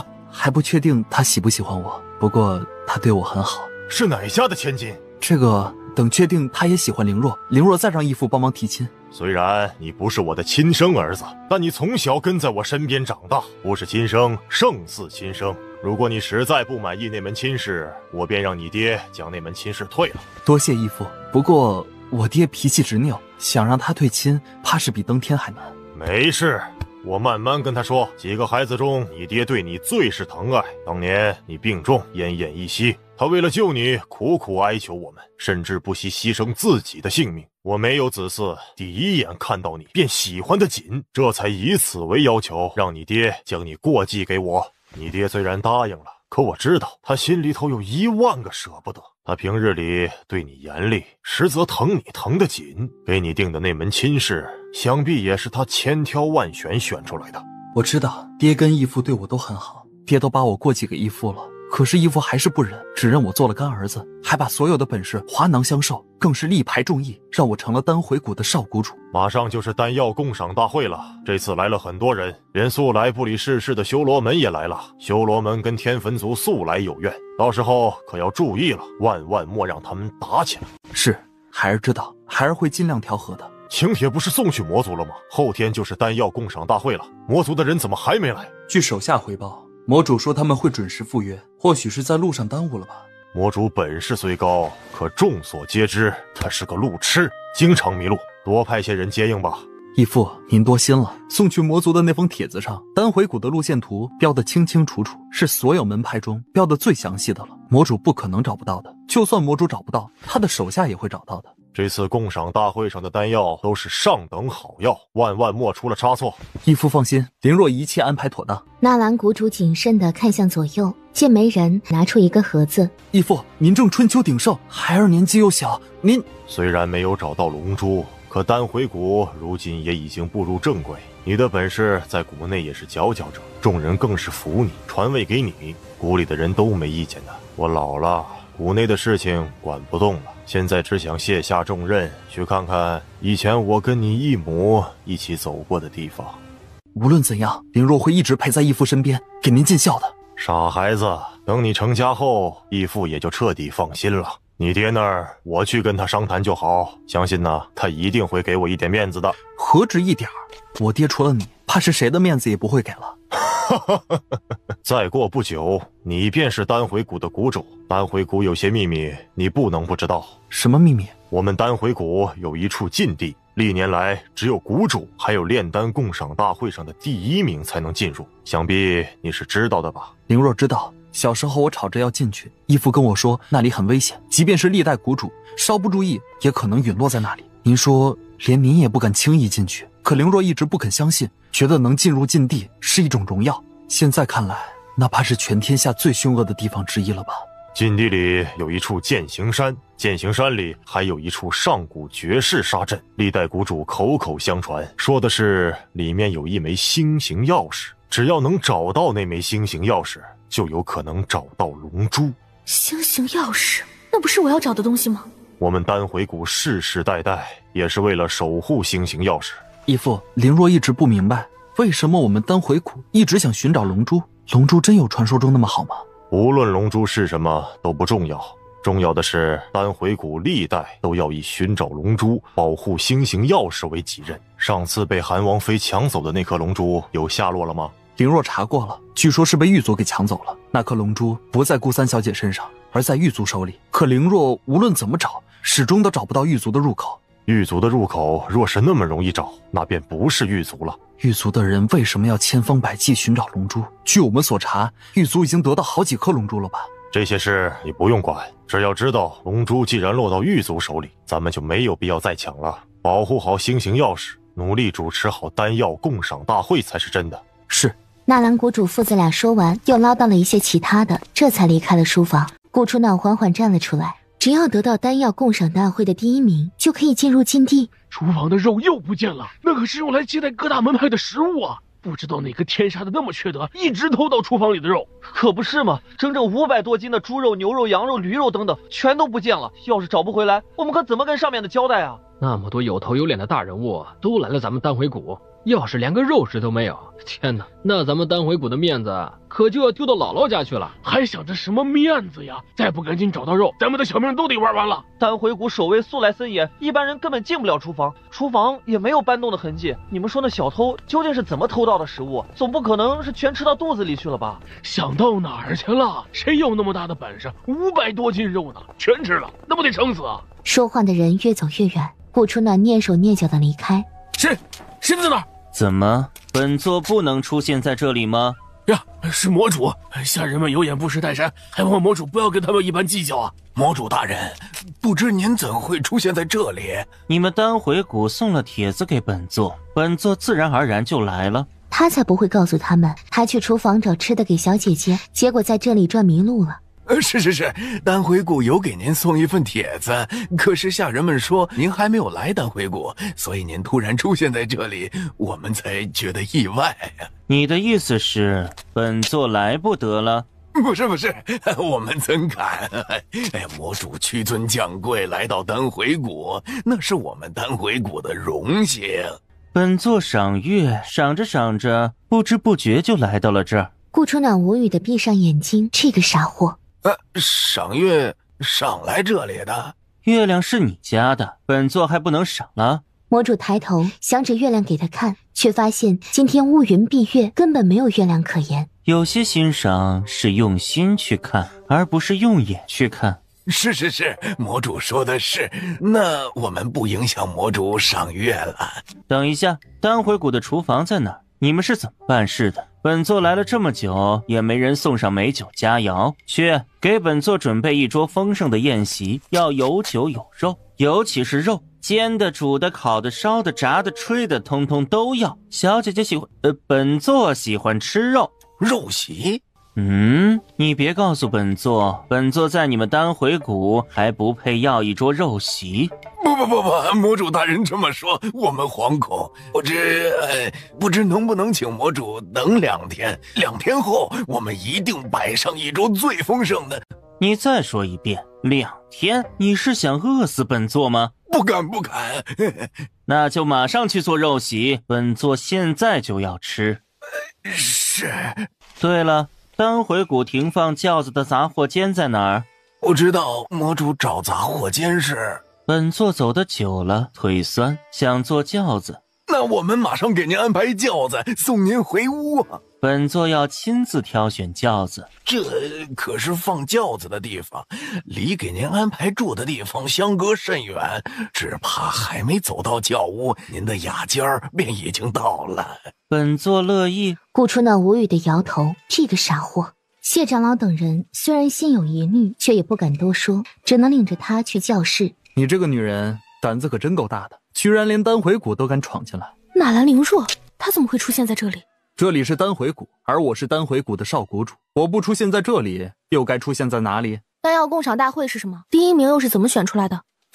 你这丫头，偷偷混到丹回谷，也不怕我让人直接把你给抓了，居然还敢问我关于丹药共赏大会的事。我现在的身份是韩王妃，丹药共赏大会这么大的节目，你们肯定会请韩王的吧？只不过我比韩王早几步来到丹回谷罢了，有什么可怕的？你是怎么混进来的？又是怎么知道今年丹药共赏大会有一场选拔赛？想要知道这个很难吗？又一队巡逻的士兵过来，纳兰凌若拉着顾初暖带到一间雅致的屋子。丹回谷很忌讳外人闯入，纵然你是我们丹回谷请来的贵客，可只要你擅闯了，丹回谷的人也可能直接把你给抓了。谢了。今年的丹药共赏大会不比往年，往年都是拿着现成的丹药出来展览，最后再以高价拍卖出去。今年则是现场炼丹，由众人评选出1枚最好的丹药，第1名的人可以有丰厚的奖赏，包括无条件进入禁地吗？那假如是丹回谷以外的人得了第1名呢，也能进入禁地吗？你在开玩笑吗？除了我们丹回谷，世上还有谁能炼制出上等的丹药？我就问你，丹回谷以外的人能不能参加？参加了能不能进入禁地？这个我也不大清楚，不过应该是可以的吧。丹回谷没有明令得了第1名的人不能进入，就看谷主肯不肯了。你帮我报个名，我要参加炼制大会。你说什么？你要参加？炼丹可不是件简单的事，就算你以前懂得一些炼丹之法，但在丹回谷面前只不过是……让你报就报，哪来那么多废话？我为什么要帮你？因为你今天收留了我，如果你不帮的话，你信不信我随便冲外面一喊，你就算有理也说不清。看来我不帮都不行了。禁地在哪儿？你带我去长长见识呗。你来丹回谷不会是冲着禁地去的吧？我这人天生喜欢冒险，越是神秘的地方我越想去。你就说一句，你带不带我去吧？笑话，我是丹回谷的少谷主，你是我什么人？我为什么要冒险带你进去？除非你是我的妻子。妻子？这个好说呀。送你。这是做什么？定情信物呀。成亲不是1天2天的事，我先把定情信物送你，咱俩就算先订婚了。怎么你不愿意？我要的女人，她的心，她的身都只能属于我，而不是利用我。你哪只眼睛看到我利用你了？算了，既然你不想要，那就当我没说吧。反正后天就是丹药共赏大会了，我凭着自己的本事进入就是。哪有定情信物给了还要回去的道理？从今以后，你便是我纳兰凌若的未婚妻了，专属的未婚妻，你可不能再嫁给别人。行，你的玉佩我收下了，那现在可以带我去禁地了吗？纵然我是少谷主，也没有权利带你进去的。想要进去，除非是谷主，又或者丹药共赏大会的第1名。不过，我可以带你去禁地外看看。行，禁地外就禁地外吧。你稍等我一下，我先去禀告义父。啊！你告诉那老头还能让我去禁地外吗？你这小子不会是使什么诈吧？义父只有我一个孩子，娶亲这么大的事，自然得通知义父了。我不仅要告知义父，还要告知丹回谷所有的人，甚至是全天下所有的人。不用这么麻烦吧？要的，你嫁给我，无论如何，我都要给你一个盛世婚礼，怎能委屈了你？随便你吧，我只有一个要求，现在立刻马上带我去禁地，否则这门亲事便取消了。等我1刻钟，1刻钟后我马上带你去。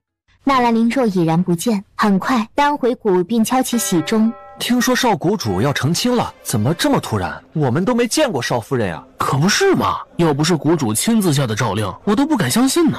最主要的是，婚礼就在明天，说什么明天丹药共赏大会，少谷主在成亲，谷里会更热闹。那你们知道少夫人是哪位吗？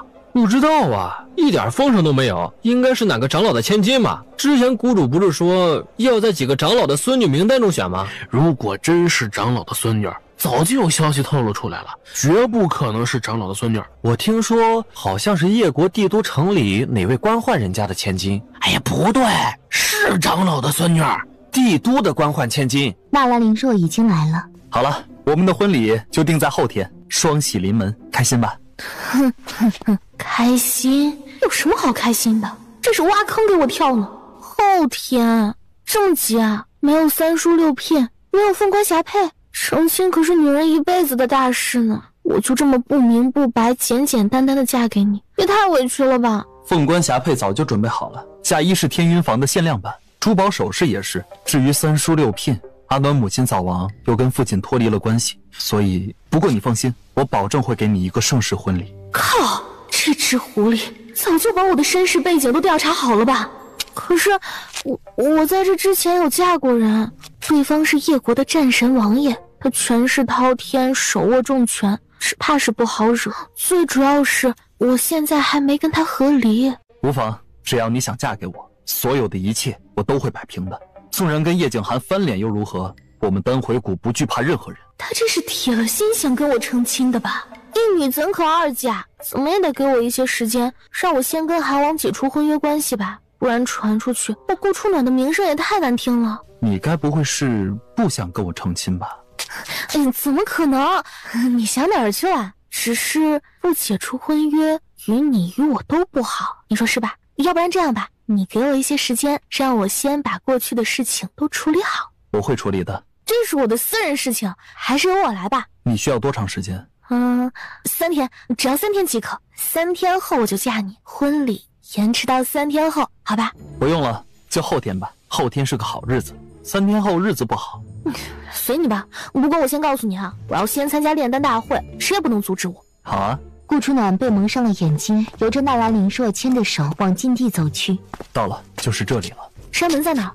只有谷主才知道入口在哪儿。据义父说，一旦进入深层，除非破开剑行山里的上古绝阵，否则任何人都出不来。我们丹回谷的人进去，也只敢在外围逗留些许时辰罢了。哦，那你进去过吗？没有，我目前还没有资格进入。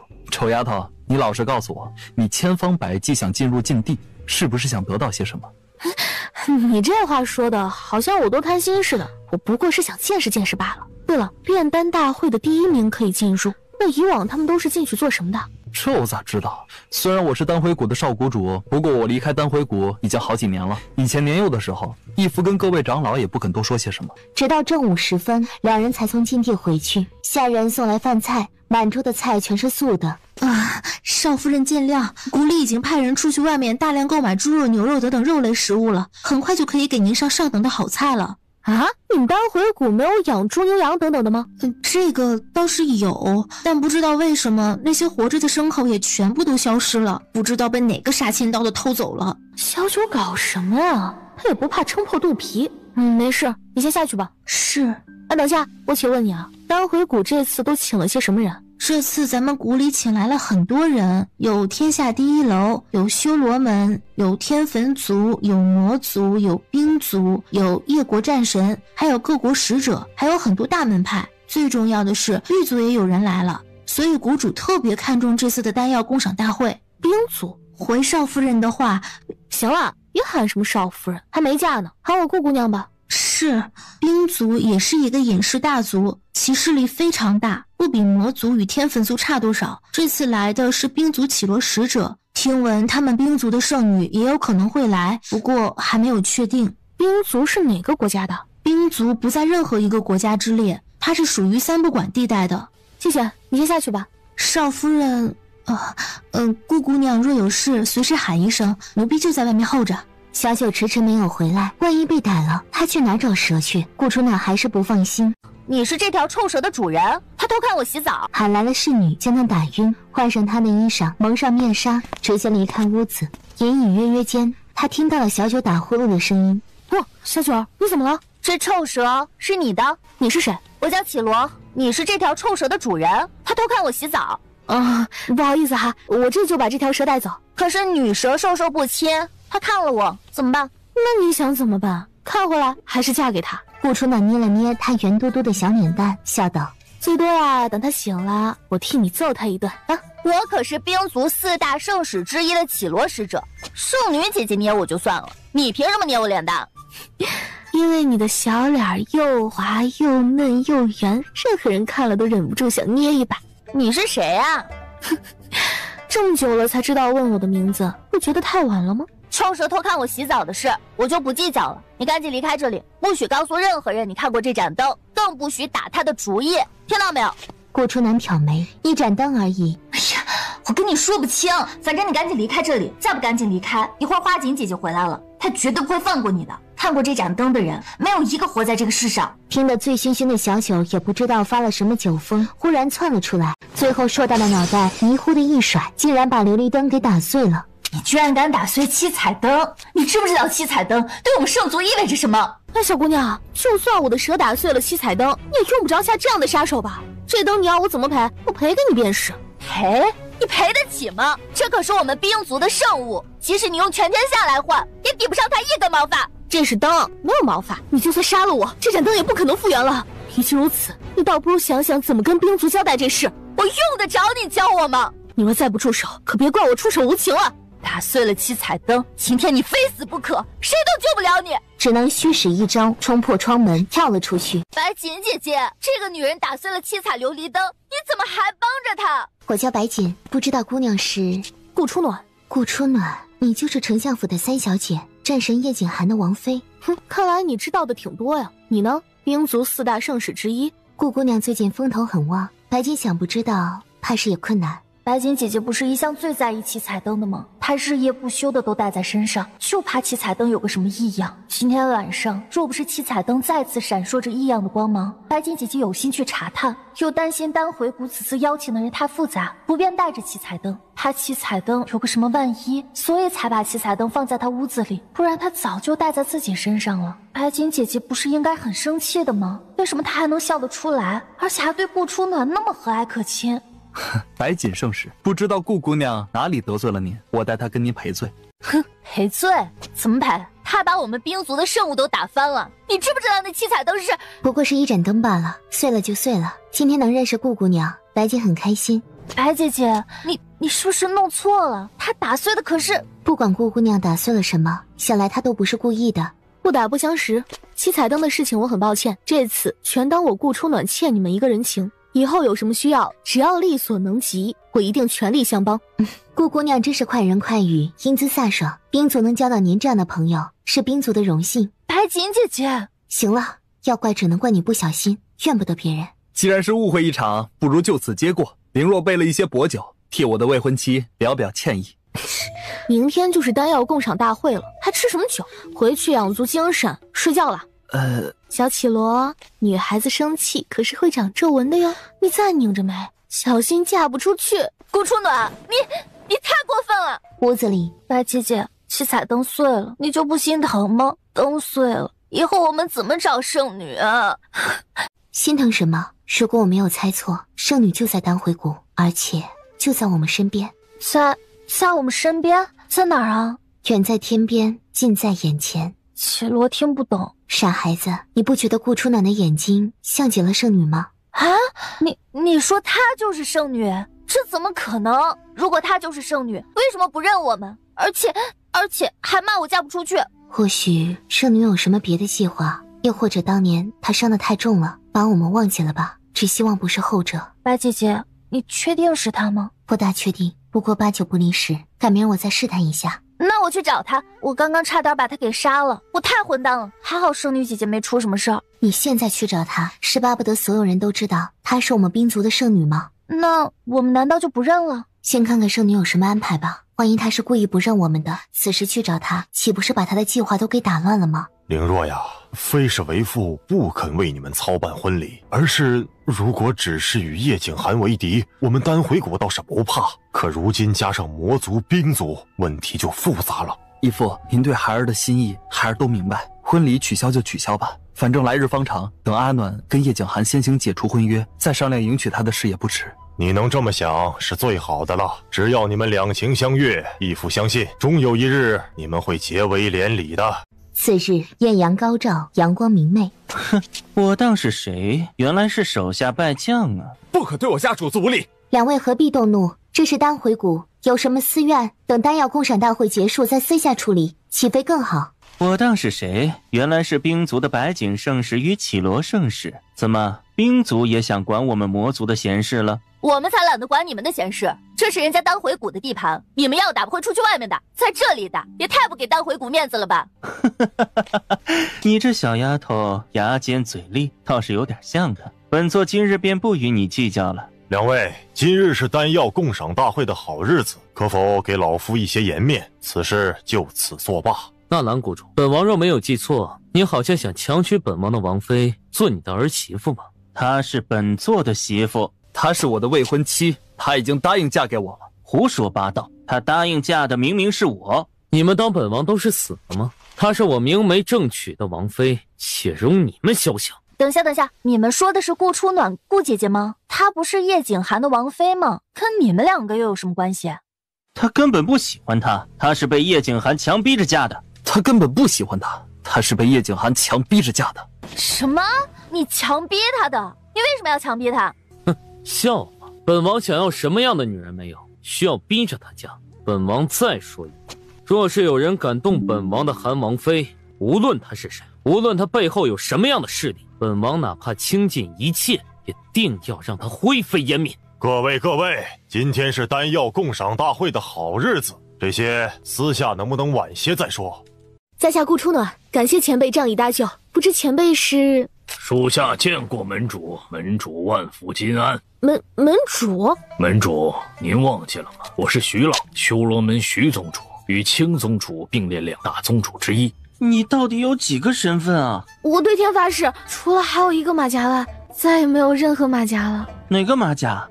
这个马甲我不好报，你们心领神会就好。小姐姐，你把我瞒得好惨啊！我前段时间脑子受了伤，很多事情都不记得了。如果哪天你们认错人了，可别怪我。门主说笑了，普天之下除了您，还有谁能帮我们修罗门的门主啊？族长，白锦断人不可能认错的，你就放心吧。你们既是修罗门的人，又怎么会在天坟族呢？门主，属下隐姓埋名，在天坟族已经50多年了。这些人也是从小卧底在天坟族的。10年前，我们无意发现了这条密道，便偷偷派人清理打通，为的就是怕有朝一日门主闯入天坟族无法离开。好在这条密道终于派上用处了。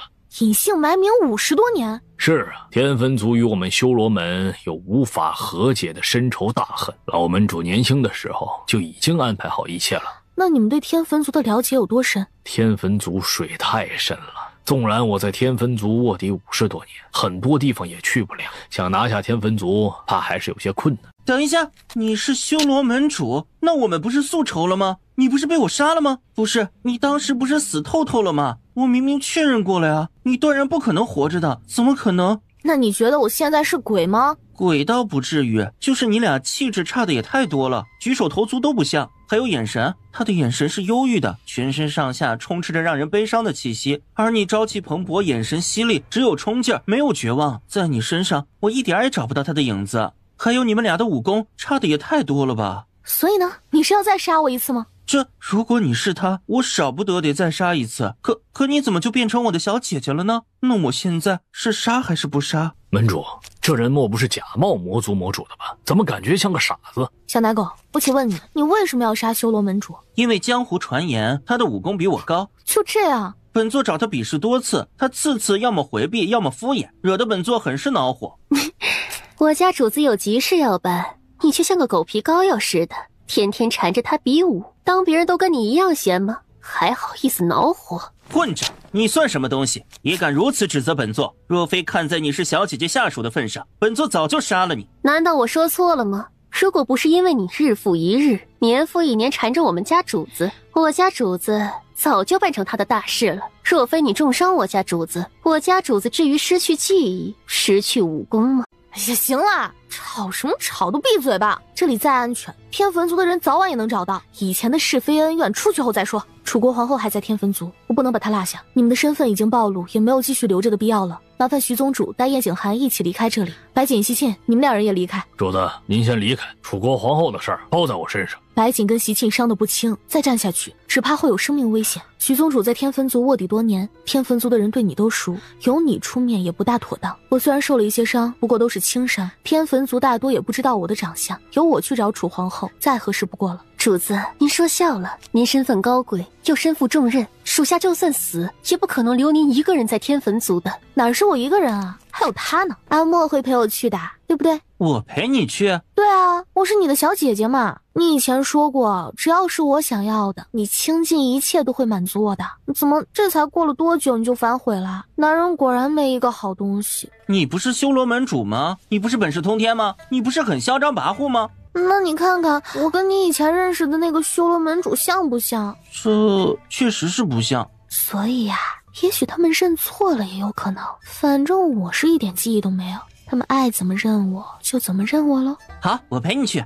不许去。哎呦，我说小涵涵，你都受了这么重的伤了，就不要再激动了。万一你控制不住，脖子一伸，两腿一蹬，小命玩完了怎么破？乖，好好睡一觉，睡醒了就什么都过去了。女人，你敢跟他一起再进天坟族，小心本王扒了你的皮！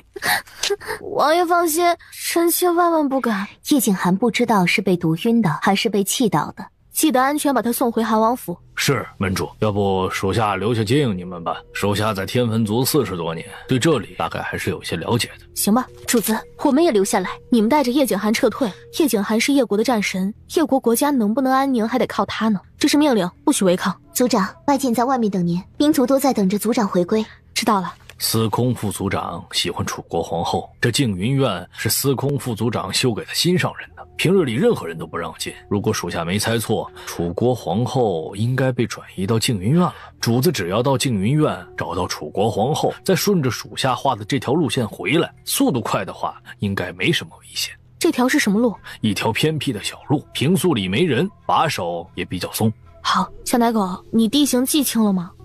大概知道了。什么叫大概？事关重大，万一失败了，我们俩可能都得撂在天坟族呢。笑话，本座可是魔族之主，区区一个地形图，本座会记不住吗？不就是走小路吗？本座晓得的。顾初暖带着魔主一路摸索着前进，前面100米内至少有3个阵法，10处暗哨，8个长老，以及无数天坟族弟子，还有3处陷阱与弓箭手。100米就这么多坑，你有没有办法混到静云院？你这里一哥，你还是男人吗？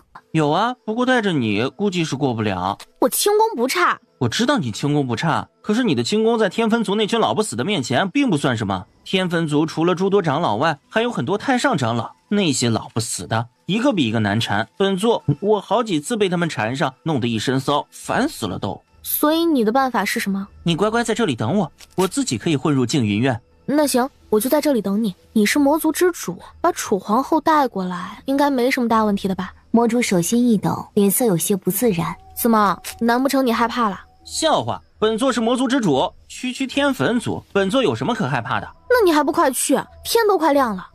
小姐姐，那个地形图你能不能再说一遍？顾初暖摊开地形图，极为耐心地重新说了一遍。大概就这些了，能听懂吗？魔主越听脑子越大，顾初暖这么一说，他更迷糊了。仔细听好了，若是再听不懂，以后咱们就绝交吧。懂了，小姐姐讲的比那糟老头好多了。小姐姐，你在这里等我啊，可莫要走开。放心吧，如果我不是在这里，就是在密道的入口处等你，你小心一下。好嘞，我这就去把楚皇后带来。顾初暖在隐蔽的角落处等了许久，左前方忽然传来一缕微不可见的金黄色亮光，随着亮光闪起，他身上的心形钥匙与罗盘，好一会儿他才咬牙朝着亮光处寻去。密室宽阔，冰床上躺着一个男人，一个穿着薄纱的年轻男人。男人戴着一个蝴蝶面具，看不出容貌。真是冤家路窄啊，想不到在这里还能够碰到你。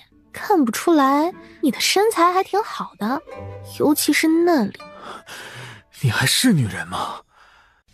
有胸有腰有身材，我怎么不是女人了？倒是你啊，你说我往你这里一搁，你还是男人吗？你想干什么？干什么？你们不是一直怀疑我跟狱卒的关系吗？你们能把狱卒害得那么惨，那么我替狱卒收点利息也不过分吧？你是狱卒的人，不可能，你15月圆并没有发作呀。哼，这是你该关心的吗？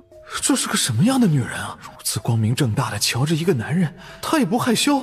最恼火的是，她盯着哪儿不好，总是光盯着那里。她是8辈子没有看到男人了吗？喂，我命令你把头转过去，不许再看。哼，笑话，我又不是你的奴仆，你以什么身份命令我？温少仪，我看你到现在还分不清楚次与现实吧，不如我来教教你。住手！顾初暖，你知不知道这一刀下去意味着什么？知道啊，不就是做一辈子太监吗？放心，只是太监而已，暂时还要不了你的小命。你说你做了那么久的男人，应该也做够了，该体会一下做太监的乐趣了。你想要什么？直接说吧。早说嘛，早说咱就不用浪费这么多时间，你也不用吓得尿都出来了。你是不是有第7颗龙珠的消息？没有。顾初暖也懒得废话，朝着他的身下的致命处狠狠切下去。第7颗龙珠在江南方向。江南方向？是江南方向的哪里？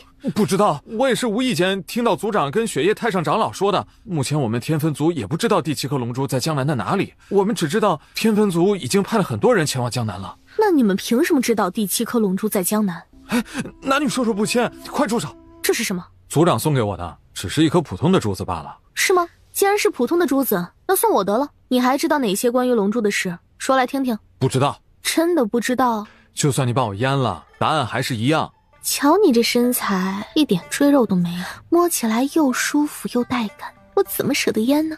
若是把你绑回去当我的小情人，你说刺不刺激啊？顾初暖，你到底想怎么样？哼，这就生气了。哎呀，让我猜猜你现在在想什么哈？你想杀了我，对不对？温少仪别过头不理他。你不是本事很强吗？怎么还不动手？该不会是动不了吧？这个无耻的女人，她不是早看出来了？她要是能动，还能让她这么嚣张、卑鄙、无耻、不要脸？你身材那么好，想必容貌也不差的吧？先让我看看你的脸蛋。你取不下我的面具。为什么？被族长施了法，除非族长亲自拿下，否则谁也拿不掉。是吗？可我偏偏不相信。不信拉倒。我这把匕首可是千年寒铁做成的，你说往你脸上一划，你的面具会不会掉下来？你的面具看着有些门道，就算划了，想必也是划不坏的。就是不知道一刀下去会不会伤到你脸上的肌肤呢？我如今的实力已经达到2阶了，而且我天生力大，一刀不成10刀、100刀、1000刀，甚至10000刀下去，总会伤到你皮肤的吧？温少仪牙根紧咬，没有回话。反正我现在闲着也是闲着，干脆在你脸上练习刻字吧，免得上官夫子老是说我的字像狗爬的一样丑。你说万一你是个绝色美男子，而我就为了练字，生生把你的脸给划花了，那你以后出门可怎么见人啊？算了，我还是在你身上练字吧。你全身肌肤细腻滑嫩，又没有面具的遮掩，练起字来应该是更轻松的。流血了。你说你咋这么不精华呢？我都还没用力呢，这才划了一笔就流了这么多血，那要是我把整个战国策都刻下来，你还不得鲜血流尽而亡啊？是可杀不可辱，你想杀就杀，何必如此折磨我？折磨人？论起折磨人，你们天坟族的手段才是真正的残忍吧？除了集齐7颗龙珠之外，还有什么办法可以破除狱族的诅咒？你果然跟狱族有着千丝万缕的关系。第5颗龙珠是你送给狱族的，而不是狱族抢走的。我顾初暖可不是善类，最后再问你一遍，除了集齐7颗龙珠外，还有什么办法可以解狱族的诅咒？没有，就算有，我也不会告诉你不说是吧？没关系，你也不怕我在你身上刻满战国策是吧？也没关系。听说帝都的闻香馆挺出名的，里面各种各样的美男都有。以你的身材和气质，就算戴着面具往那里一放，也有不少王公贵族或者富家小姐抢着要吧。你又想怎么样？没想怎么样啊，只是在你嘴里我听不到我想要的消息，而狱卒跟我呢，确实有那么一点关系。我瞧着狱卒被你们害得那么惨，想替他们收点利息咯。直接将他扛了起来，往密道口走去。哼，瞧这小屁股圆的，要是女的，定能生一大窝的大胖小子。顾初暖，我们梁子结大了。这话怎么那么耳熟呢？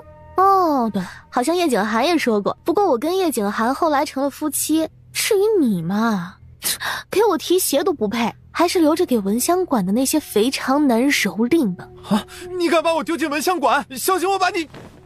把我怎么样？你不好好想想怎么取悦那些肥肠男，还在这里白日做梦！混蛋！我没把你丢进军营就不错了，还挑3拣4。你不许打我屁股！怎么就不许打了？哎呀，这性感圆润的小屁股呀，要不是你们天坟族太脏，我都想上呢。这就晕了。顾初南与徐老会合后，还是不见魔主与楚国皇后。那只小奶狗还没有回来吗？没有啊，属下在这里等了许久，也没有等到人。门主，你把天坟族少主抓来了。天坟族把狱卒害得那么惨，苍天有眼，让温少仪落到我们手里。门主，属下恳请门主处死温少仪。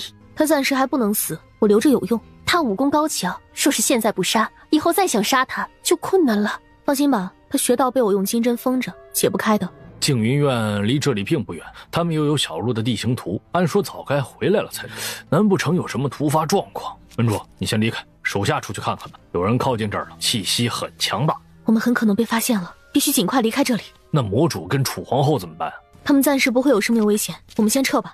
是，门主，您一直往前走即可，属下断后。要走一起走，这是命令。咔嚓，顾初暖脚底下忽然踩到一个凸起的东西，随即白光一闪，以极快的速度卷走他与温少仪。一阵天旋地转中，身子重重摔在地上，举目四望，这是一片荒山野岭，毫无人烟。原来你去魔族、丹回谷还有天坟族，是为了集齐3把星星钥匙寻找龙珠，我早该想到的。醒了最好，把这颗药吃下去。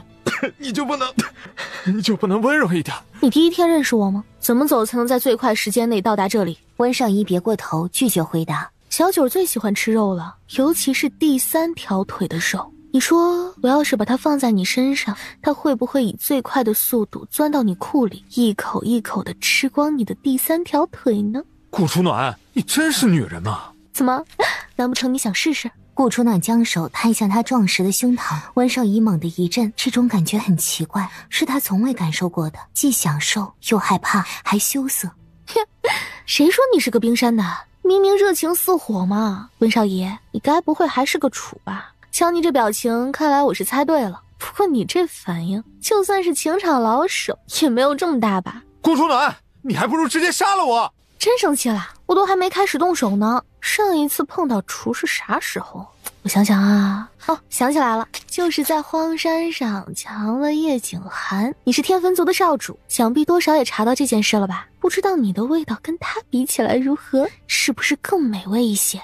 瞧你这脸红的，哎呀，放心，姐姐会轻一些的，姐姐帮你把衣服解了。我确实不知道怎么才能以最快的速度到达地图上的地方，但我身上有一道符可以增加速度。我还知道想到地图上的极北之地还要过一道关卡。什么关卡？倭人国。倭人国？那里的人都长得很矮？差不多吧，他们武力不高，但是很有韧性，而且他们也不畏生死，平素国门封闭，不与外人通商，可以说是自成一国。倭人国的版图很大，不经过倭人国便无法抵达极北之地。你怎么知道的？我早前想越过倭人国，曾跟他们打过一些交道。所以你跟他们很熟？不熟。顾初暖在他身上又一阵摸索，惹得温少仪全身不断打着颤。该说的我都说了，你还不放了我？是这张符吗？是。怎么用？贴在脚底，默念咒法即可。只有1张吗？还有没有更多的？没有了。哎呀，你说你这人啊，想要就直说嘛。姐姐呢，勉为其难，还是可以好好宠爱你的。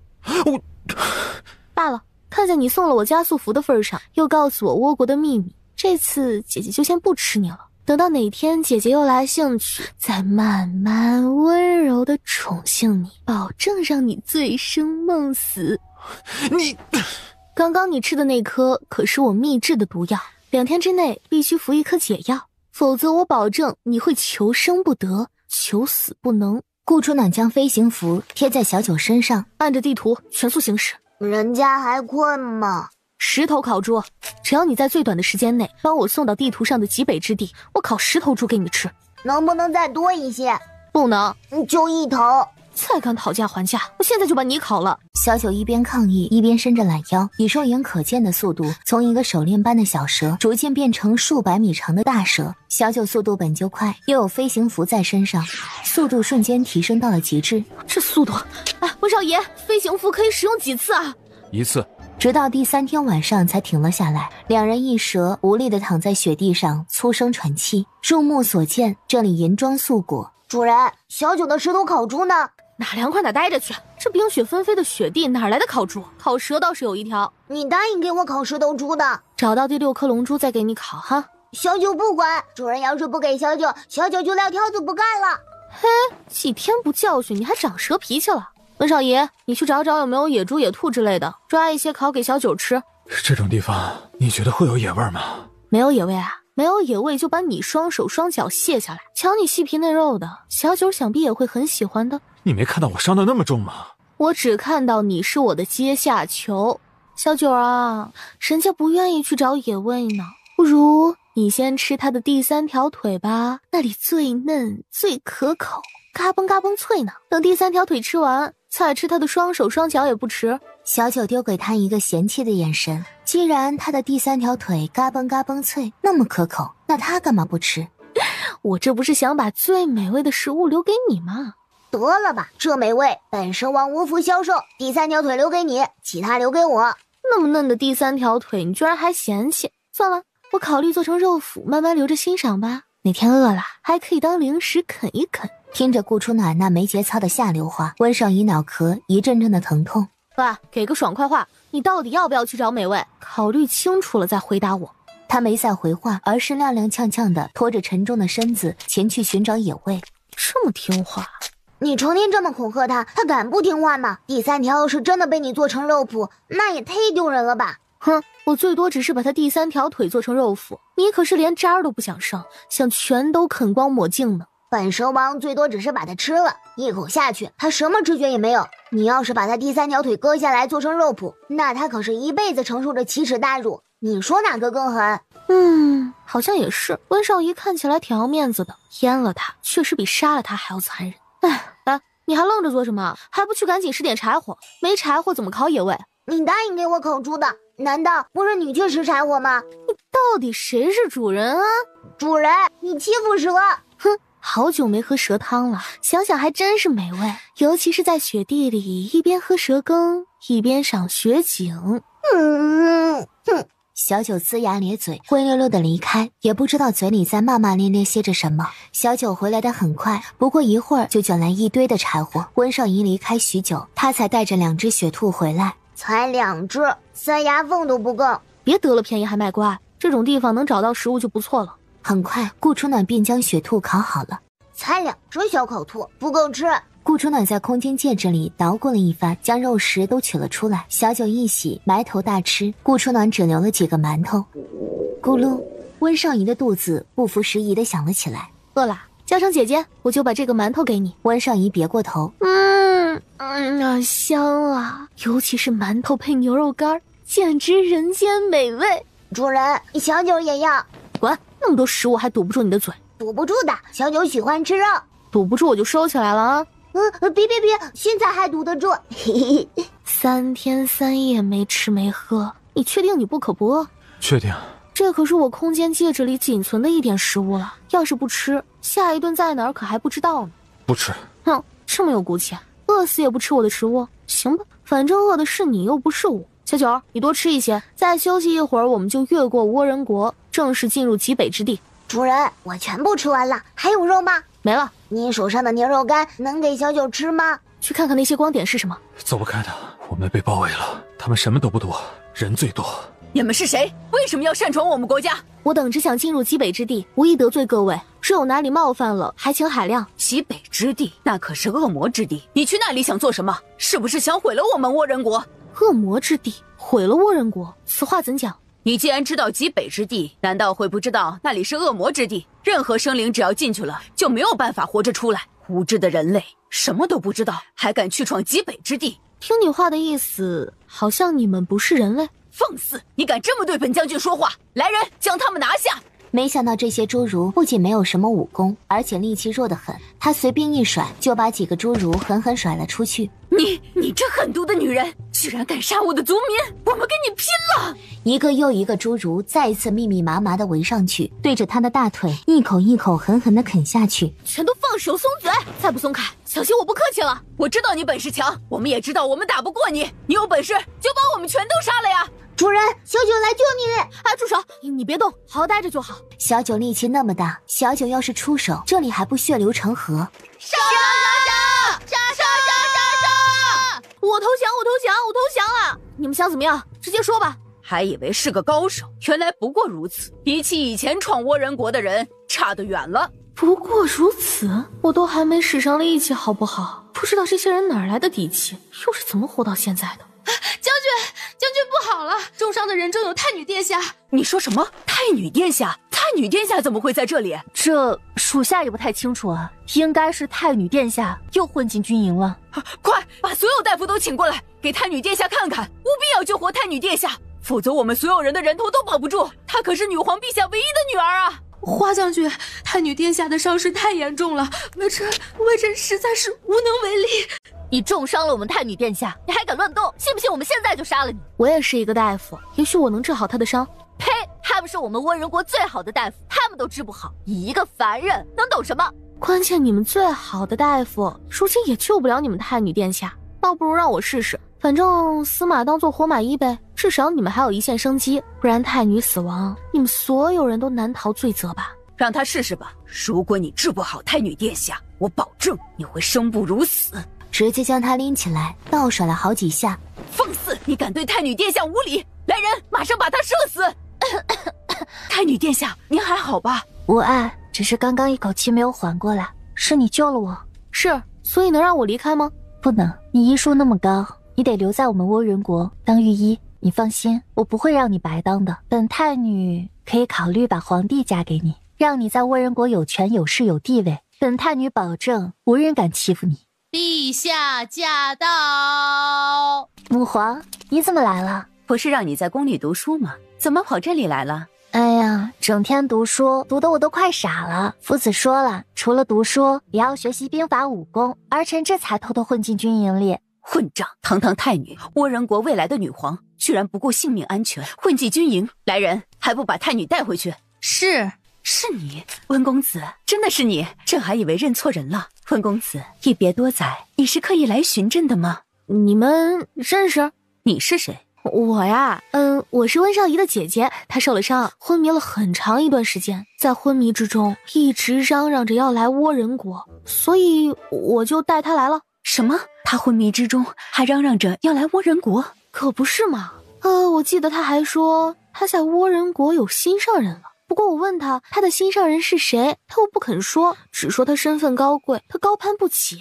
温公子，你风光霁月，温文尔雅，才华横溢，武功超绝。朕自几年前遇到你后，你的身影一直在朕的心里挥之不去，朕念念不忘，一直盼望着与你再次重逢。你当年走得那么急，朕还以为你不喜欢朕，没想到咱们是两情相悦。顾春暖差点吐了出来，这些渣豆腐怎么这么恶心？温公子，朕马上废后，朕敢立你为后，一定会风风光光的迎娶你。我支持，我赞同。你们郎才女貌，不对，是男貌女才，天生一对。你们在一起简直是珠联璧合，羡煞旁人。客气了，客气了。你既是温公子的姐姐，那也是朕的亲戚了。你们远道而来，辛苦了。朕马上让人去备酒席。今天一定要跟你痛饮300杯。我家弟弟呀，素来害羞，他心悦于你，却不敢说出来，想必是觉得自己长得太高，配不上你，所以，陛下你懂的。他不嫌他长得矮，他就谢天谢地了。我家弟弟害羞，所以他偷偷跟我说，大婚那天我不能在场，不然他很尴尬。你说我只有这么一个弟弟，这个愿望也不知道藏在他心底多少年了。我要是参加了他的婚礼，岂不是让他……朕懂了，按说朕应该尊重温公子的，可是你毕竟远道而来，又是温公子的姐姐。哎，无妨，我想过了，既然弟弟不想让我参加婚礼，那我不参加就是。听说倭人国以北有一个极北之地，风景特别美，我过去欣赏欣赏那里的美景就好啦。等你们大婚过后，我再去喝你们的喜酒。你要去极北之地？怎么？难不成你怕我在那里偷了什么，或者做了什么？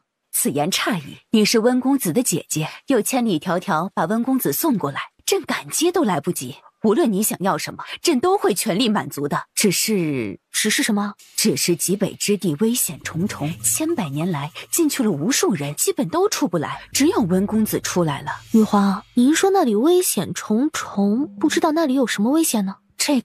那里有7阶冰龙，整整7阶呢。放心，我不会到极北深处的，只是远远的看看风景罢了。实不相瞒，温少仪死去的爹托梦给我，说他想去极北之地看风景。温少仪死去的爹从未托梦给我，就托了这么一次。你说我要是不去吧，也太不孝了。你说这可咋办？顾楚暖，你姓顾？那可不是。我跟温少仪死去的爹是入赘的，所以一个随娘姓，一个随爹姓。顾楚暖赶紧上前，一边给他点住哑穴，一边惊呼道：你看我弟弟的病又发作了，他是想成亲想疯的，可千万不能再拖了，得赶紧成亲。来人，传朕命令，马上去办婚礼，朕要娶后。是。等等，女皇陛下，那你许不许我去极北之地？如果你不许，那我可就不把弟弟许给你了。百善孝为先，我跟弟弟都不想做不孝的子孙。行，朕准了。现在最重要的是举行娶后大典。好嘞，恭喜陛下，贺喜陛下。同喜。温少仪头顶飞过一群乌鸦，那朕派人送你去极北之地。那感情好呀，那我弟弟就交给你了，你记得早点跟他洞房，免得他心急如焚又羞于表达。那是自然，朕今晚就跟他洞房。今晚？这么快？宜早不宜迟嘛。小九庞大的身躯突然加速，蜿蜒行走在雪山之巅。乖弟弟啊，难得女皇陛下那么欣赏你，你可一定要好好伺候她，莫要使性子呀。温少仪瞪着顾初暖，如果眼神能杀人，那么顾初暖不知被杀了多少次了。女皇陛下，我弟弟呢伤势有点重，脑子也受了点伤，这几天怕是动不了了。不过这也不影响你们洞房，等你们生米煮成熟饭，等你们洞房花烛后，如果他说出一些大逆不道的话，或者做出什么出格的举动，你再把他绑起来就好了。男人嘛，都是要调教的。女皇一听，顿时热泪盈眶。这姐姐好呀！话别完，顾初暖带着小九在侍卫的领路下离开。顾初暖回头望向温少仪，却见他眼神复杂，有失望，有难过，有心酸，有期盼。小九儿，你说我们这么做是不是太过分了？这个嘛，有那么小小的一点过分了。不过他们把狱卒害得那么惨，主人也只是小事成见嘛。小九儿有一个很大的建议，说等女皇把她吃干抹净后，她的身子能不能烤给小九吃啊？小九怀念她身上的味道。你要是敢吃它，我先把你吃了。主人，你重色轻蛇，滚去睡觉。小姐，不知道您在说什么？没什么。这里离极北之地还有多久？不远，翻过这5座雪山就到了。翻这5座雪山需要多长时间？大概需要3个月的时间吧。3个月？小九，别睡了，马上驮我们到极北之地。主人，小九又冷又困。这是命令。你要是不驮我们过去，以后就别缠着我，当流浪野蛇去吧。那你再给我20头烤猪，这里实在太冷了，越往前越冷，我都快驮不动了。只要你帮我找到第6颗龙珠，别说20头，200头都没问题。但若找不到第6颗龙珠，你1头都别想吃。这么大方，小九就算再怎么心不甘情不愿的，还是迅速变身。带路的2个侍卫吓得面色惨白，连滚带爬的逃下山去。小九，走！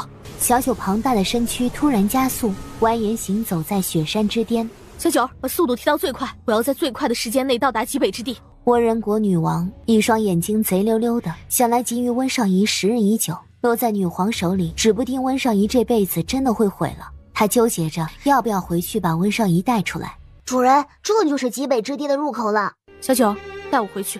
啊，回去？有没有搞错？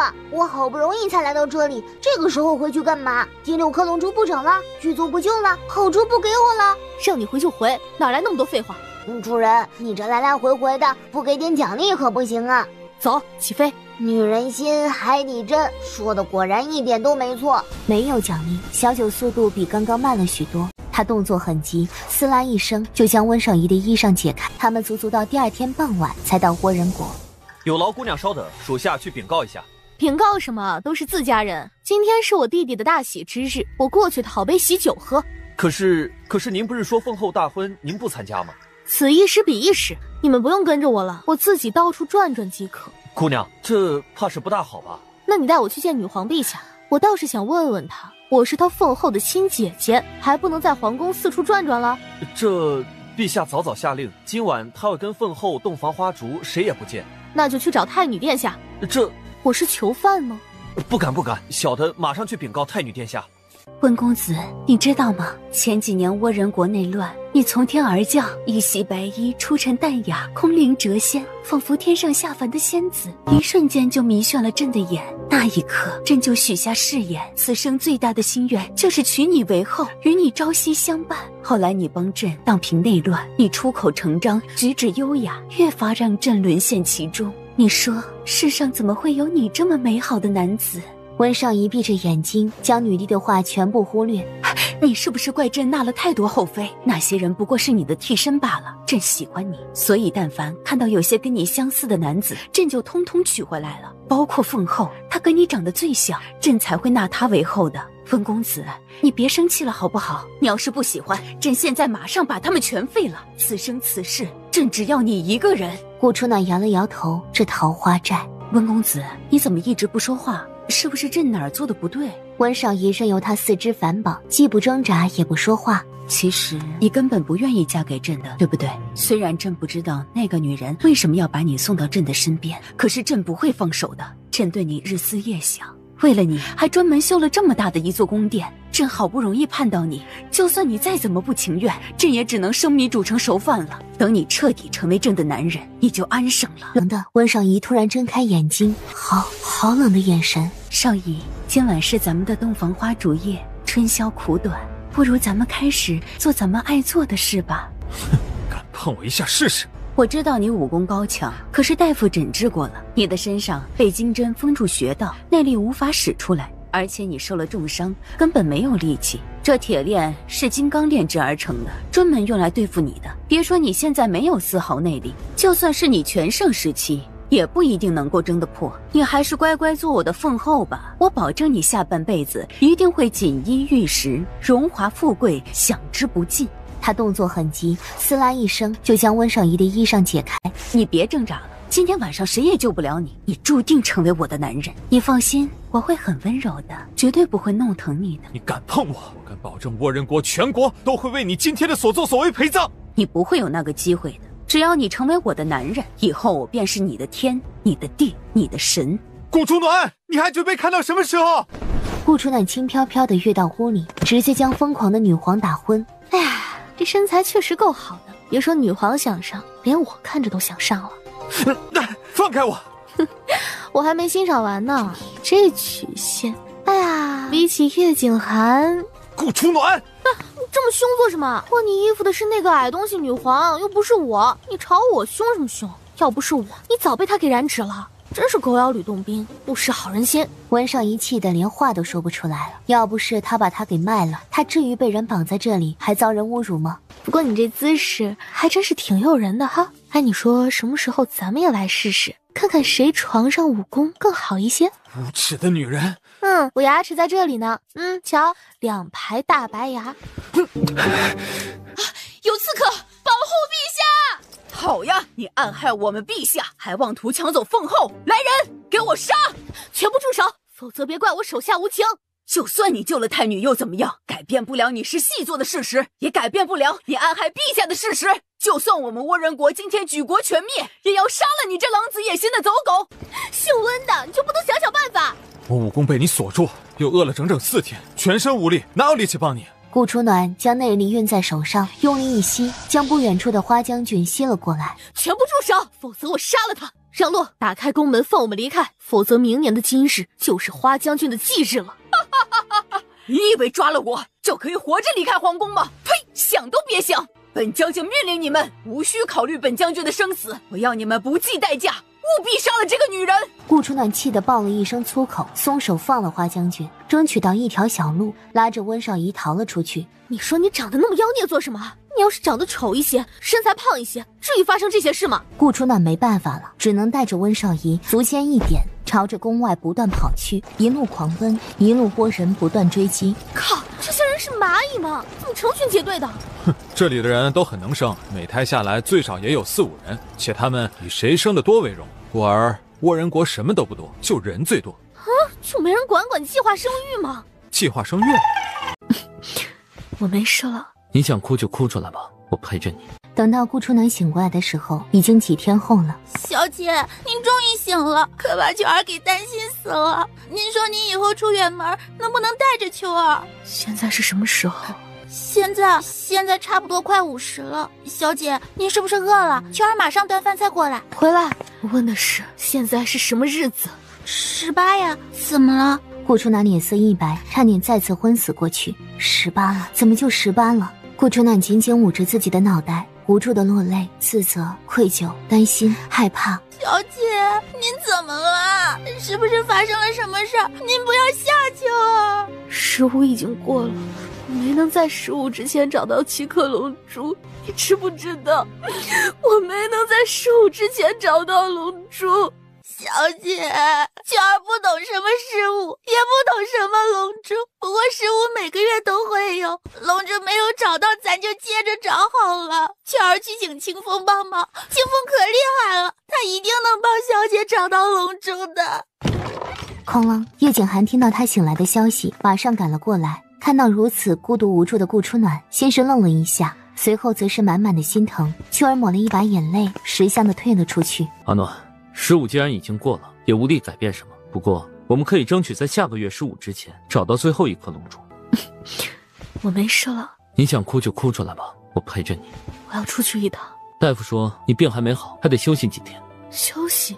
我可以休息，但是他们有时间休息吗？你短短1个月时间，已经找了好几颗龙珠，已经很快了。不够，起不起7颗龙珠，一切远远都不够。第7颗龙珠就在帝都。你说什么？第7颗龙珠在帝都？你知道在哪儿？知道，但你舍不得取，也不会去取的。龙珠在哪儿？就算刀山火海，我也会去取。第7颗龙珠是萧老将军的心头血。你说什么？这怎么可能？第7颗龙珠早在10几年前，我母妃就找到了。当时叶国遭遇大敌，近乎亡国。萧老将军是当时叶国仅存的最骁勇善战的一员大将，没有萧老将军，叶国必败。那些人也料到了这点，所以用毒箭射伤了萧老将军。母妃不忍叶国亡国，也不忍萧老将军这般忠君爱国、骁勇善战的将军死亡，所以他把龙珠炼化注入萧老将军心脏内，萧老将军的心脏才能得以复苏，最后击退大敌。所以龙珠还有起死回生的功效。如果死了，自然是无力回天；如果是奄奄一息，那便有起死回生的功效。这也是为什么世人都要争抢龙珠的一个原因。所以想要第7颗龙珠，就要挖出萧老将军的心，取出他的心头血，再次凝练成龙珠。是，如果你真想取龙珠，如果你下不去手，我可以帮你。不劳费心，要取我自己会去取。你忘记在极北之地的雪洞里，你答应我什么了？你说，如果我们能够活着出去，你就当我叶景寒独一无二的妻子，再也不会拈花惹草。我说的是可以跟你试着接触看看，我又没有答应你什么。顾初暖，你反悔！你再敢冲我大声嚷嚷，我现在就反悔。阿暖，你不能说话不算话。行了，没什么事就滚出去。你是病号，我也是病号，我需要休息。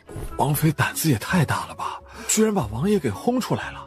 王爷对小姐真好，小姐真有福气，嫁了一个这么体贴温柔的郎君。体贴温柔，这确定是我家主子吗？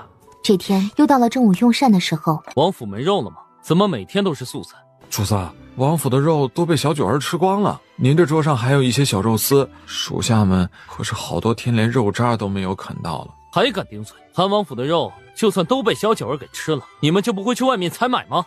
属下让人去买了，可是小九儿的鼻子比什么都灵，肉才买回来就被他给抢了。属下们每次买肉还都是偷偷摸摸的，试过各种办法，依然逃不过他的法眼。那就多买一些肉，小九儿的胃口再大，总不能把全帝都的肉都给吃了。主子，帝都现在的猪肉、牛肉、羊肉、鸡肉、鱼肉等等，价格全部暴涨，而且一肉难求。属下买少，小九儿抢少；属下买多，那小九儿就抢多。整个帝都的肉可不是快被他给吃光了。顾初暖差点摔下凳子，不可思议地看向清风。真的，小九儿不止一只蛇吃，还招呼了很多蛇一起过来吃肉。好多小九儿的同类吃肉也就算了，离开的时候还得顺走一大票肉。清风往右边一指，那花园里密密麻麻都是蛇，有大蛇、小蛇，五彩斑斓，几乎涵盖了所有的蛇类。韩王府是阿猫阿狗都可以进来的吗？那么多蛇爬过来偷吃肉，你们不会拦着？属下倒是想拦，可是小九儿拿着鸡毛当令箭，说什么主子答应了他，回到韩王府，所有的肉随他吃，管他吃够吃饱。叶景寒冷眸一寒，射向清风。属下口误，属下的意思是，小九儿有您的命令，属下们不敢拦。厨娘们许久没有回老家省亲了吧？去，让厨房所有人全部回家省亲，月钱照发。主子，他们都走了，那咱们王府的人吃什么呀？你跟降雪没手没脚吗？连做个饭菜都不会。主子，我这。主子英明，小九他们不仅要吃肉，还要吃烤好、煎好、炒好的香肉。厨房的人都走了，小九没人烤肉给他们吃，想必久而久之，他们也会散了的。那小九儿会不会让我们从酒楼买烤好的肉？王府那么多钱吗？王府是很多钱呀。属下马上发布通告，说王府没钱了，府里所有人都得节衣缩食。小花是谁？女朋友？主子，王妃娘娘，王府很多院子都被小九的朋友钻了一个又一个小洞，为了防止小偷进府偷盗，属下马上监督人重修蛇洞，做饭的事儿不如先交给清风。主子，属下做饭不好吃，属下准了，以后王府的饭菜便由清风负责了。主子，此事就这么定了。清风哭丧着一张脸，愤怒地瞪向降雪。断肉后的第二天，小九挺着圆滚滚的肚子溜进了顾初暖的寝宫。他嘶嘶嘶的抗议，没看到王府发出的公告吗？王府被你们吃穷了，没肉。叶景寒答应过的，管我吃到饱的。他是说过，可他却没说一辈子管你吃到饱，更没说管你那些狐朋狗友、七大姑八大姨吃到饱。他们不是我的七大姑八大姨。你还知道呢？我以为你都忘光了。那你还记不记得，我是韩王府的女主人，韩王府的资产我也有一部分。主人，你欺负蛇！亏我累死累活把你救出来。哼，你要是不乐意，现在就可以滚，没人拦着你。主人，你不能过河拆桥。滚！我滚了，以后就没有蛇驮你了。我记得我以前好像是7阶高手，对吧？虽然说我现在实力弱了一些，不过只要我解开封印，随时还是可以恢复到巅峰的。你说我恢复到巅峰，驯服几头4阶神兽，难道办不到吗？我在极北之地吃了很多金河，我现在是5阶了。我现在啥本事也没有，烤肉的本事却是一流的，尤其是烤蛇肉。这么多天不见荤了，我还真有点怀念蛇肉的味道。主人，我可是你的受宠，你怎么可以那么残忍？你想要继续跟着我吃我的烤肉，就乖乖听我的话，别每次看到肉就飘了。要不然我不介意再换只靠谱的受宠。说来说去，还不是埋怨我在极北之地为了金河把你们给丢了。你还知道你在极北之地把我们给扔了呢？我可是蛇王。主人，你这样拽我的尾巴，让我情何以堪？蛇王？你在我面前称王呢？算了，虽然你是我的受宠，不过我从来都没有吃过蛇王肉，今天怎样也得好好品尝品尝，再让王府所有人也都尝尝荤。外面还有那么多伙伴看着呢，你就不能给我留点面子吗？我不是把窗子都关了吗？怎么就打开了？我不是想在同伴面前威风一次，所以才把窗户偷偷打开的吗？结果你一点面子也不给我，以后我怎么当蛇王啊？他们肯定会在背后偷偷嘲笑我的，我没脸见蛇啦！小花刚刚看我的眼神都不一样了，小花肯定觉得我很没用。小花是谁？女朋友？就是那条花色的小蛇，最漂亮的那条。啊，行了行了，别哭了，哭得我脑袋都晕了。5头烤猪，就在2天前，王妃已经被王爷给吃了。我幼小的心灵受到了很大的创伤，无知口出哪里供。那你想怎样？重新举办一场肉宴，我要再次宴请他们，我要找回面子。你要不答应，我就撞死在这里。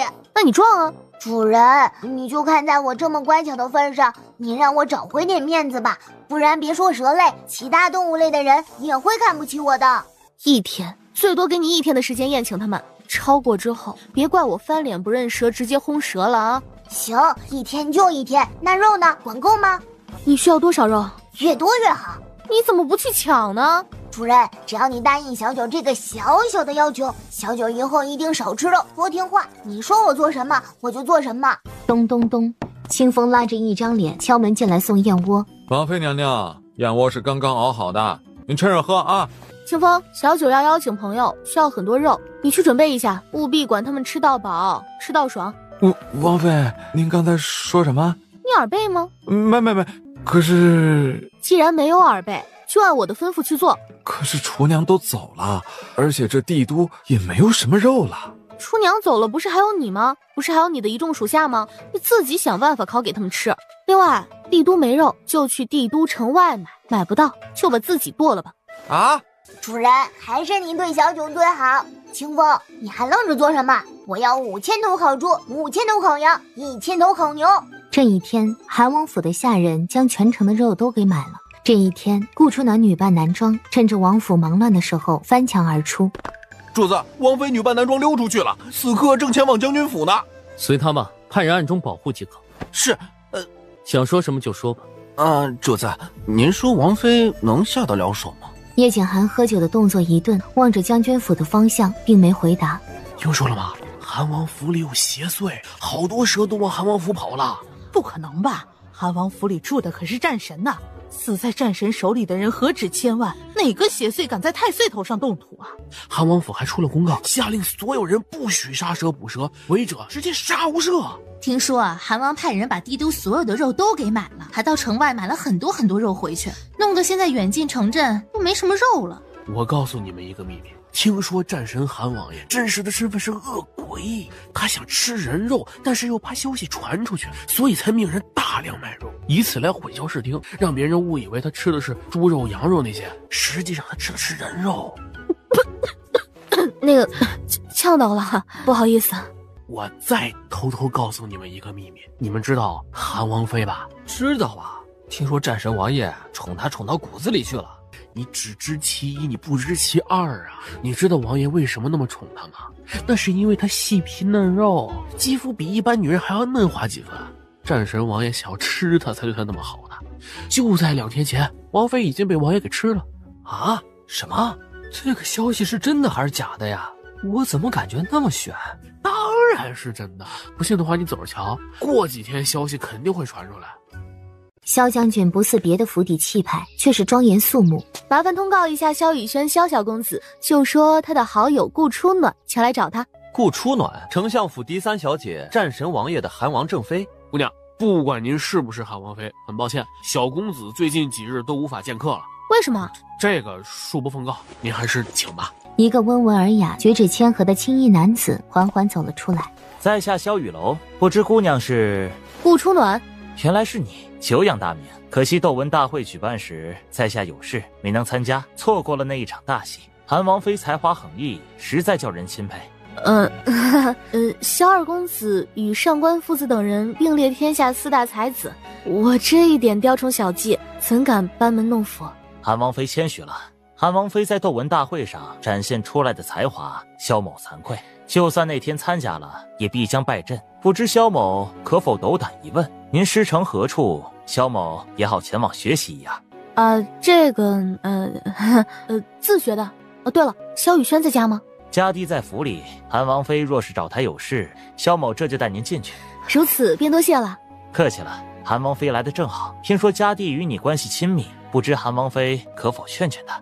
劝他什么？皇上下旨让他后天迎娶丞相府的顾初云小姐，然而家弟抵死不从，父亲因此与他大吵多次。迎娶顾初云，当时不是也闹了一次？后来婚事不是取消了吗？是，上次的婚事已经取消了，可这次是皇上下旨，圣旨不可违。你想让我劝他迎娶顾初云？初次见面，萧某确实不应该求韩王妃什么。不过韩王妃与家弟关系亲密，想必不会让家弟太过为难的吧。顾初暖随着香雨楼进府，父亲爱兵如子，又心怀天下，他把钱都拿去充备军需了，不舍得花钱请仆人，便收留了一些孤寡老人在府里。一来给那些老人安身立命的地方，二来也有人帮忙打理府内事务。将军府还真是别具一格呢。到了，这就是家弟的寝屋，韩王妃请自便。还未到寝屋，大老远的便可以听到香雨轩愤怒的怒骂声：滚！全部都给我滚！我告诉你们，就算我死，我也不可能娶顾初云的。你们死了这条心吧！迎头就是一个花瓶砸过来，顾初暖身子一闪，堪堪躲过。吓死我了！小轩轩，你是要砸死你家老大吗？顾初暖，真的是你？没大没小，什么顾初暖，叫老大。老大，你怎么来了？我还以为我又出现幻觉了。哎，瞧你家穷的，这个花瓶砸下去，你爹还不把你的腿给打断了？家里的瓶瓶罐罐有哪个是真的？个个都是仿的，真的早就被老头子拿去当了，接济百姓去了。哎，对了，你怎么会来这里？虽然你家的花瓶是仿的，不过你砸这么多，你爹能放过你？哪里多了，不过才3个，我还是捡起来反复砸的。那老头他要是真的心疼，就应该把我放出去，我又不是他的囚犯，凭什么一直关着我？你爹关了你多少天了？好多天了，我也记不清了。阿暖，你快帮我想想办法，我不想娶顾初云，我死也不娶。皇上怎么会突然下那道圣旨？我也不知道，我大哥跟二哥都跟皇上求情了，连我姐夫也跟皇上求情了，可皇上态度坚决，愣是不肯同意收回成命。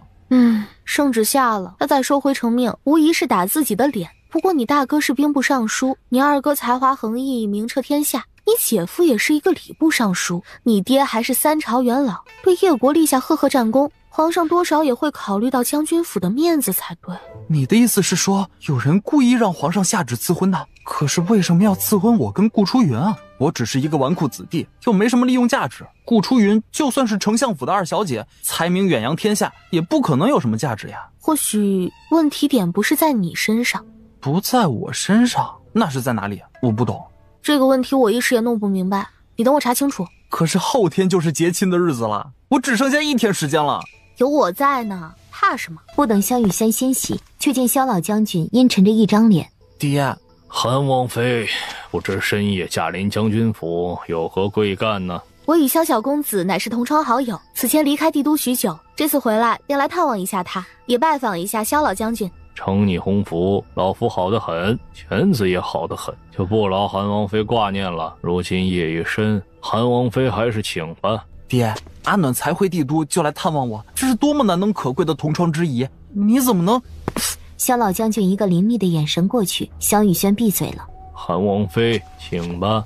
初暖告辞，改日再来拜会老将军。将军府庙小，容不下您这尊大神。韩王妃以后没什么事儿，还是不要乱来了。后天犬子萧雨轩也要跟顾2小姐完婚了，韩王妃再来将军府，怕是会遭人非议的。顾初暖拳头紧攥，一言不发离开将军府。爹，你太过分了，你怎么可以这么对待我的朋友？朋友，她是韩王妃，战神的正妃。就算你们是同窗，就算你们关系再好，也应该保持距离。尤其是你即将娶亲，若是传了出去，将军的名声岂不是给你败坏了？你的眼里除了将军府，除了皇上，除了你的那些兵，还有那些百姓外，有我吗？我从小到大，你都在外面征战，几年都不回家，一回家待不到半天，你又去接济那些穷苦百姓了。你管过我吗？你关心过我吗？韩王妃就算是斗文大会的魁首，也改变不了她举止粗俗、行为不检的事实。她怎么行为不检了？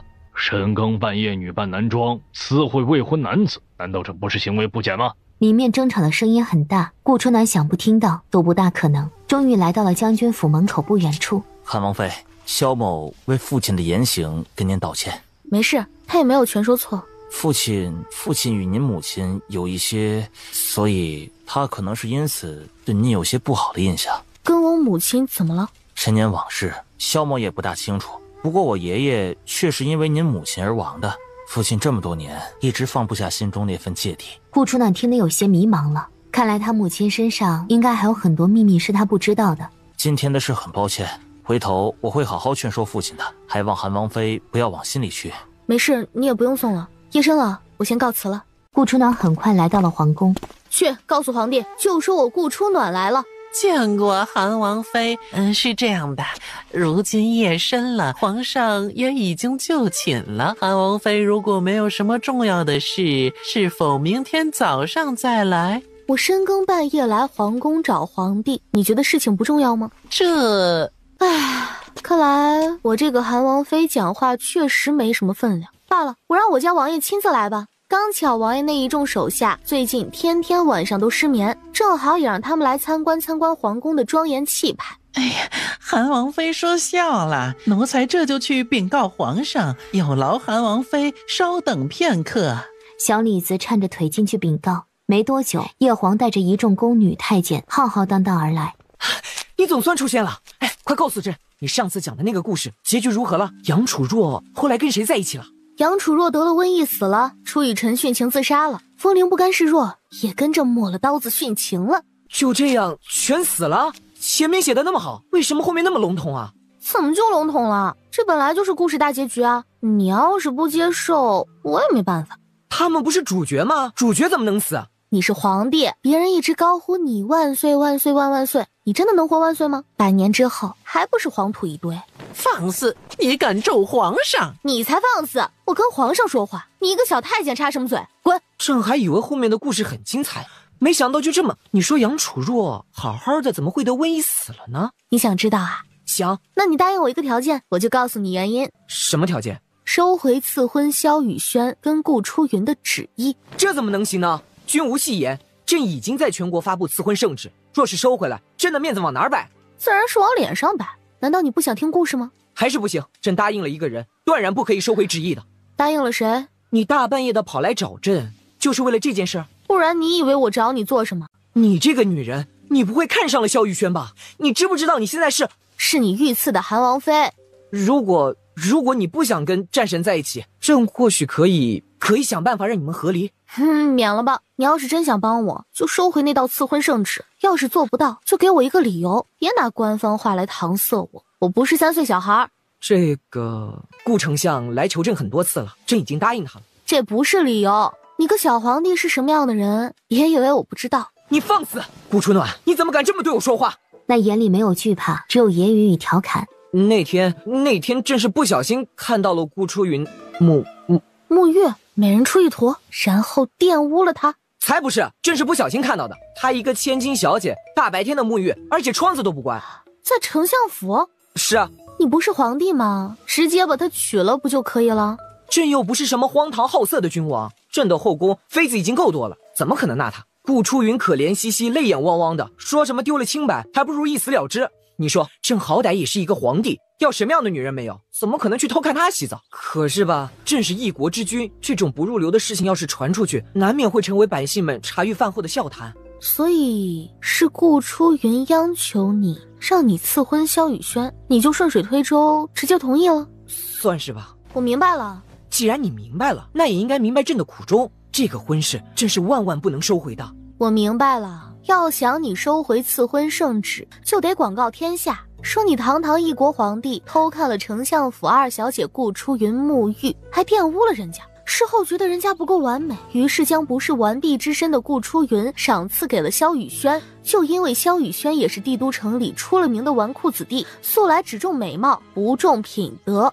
不是，你刚刚是不是没有听清朕说的话？听清楚了呀。那你还广告天下，你这不是败坏朕的名声吗？哎，奇了怪了，我来找你本来就是想让你取消赐婚圣旨的，只要你肯收回圣旨，我干嘛要广告天下，说你一个皇帝偷看人洗澡，这对我有什么好处啊？你小声点，再嚷嚷下去，整个皇宫都要知道这件事了。行啊，那你收不收回圣旨？不收。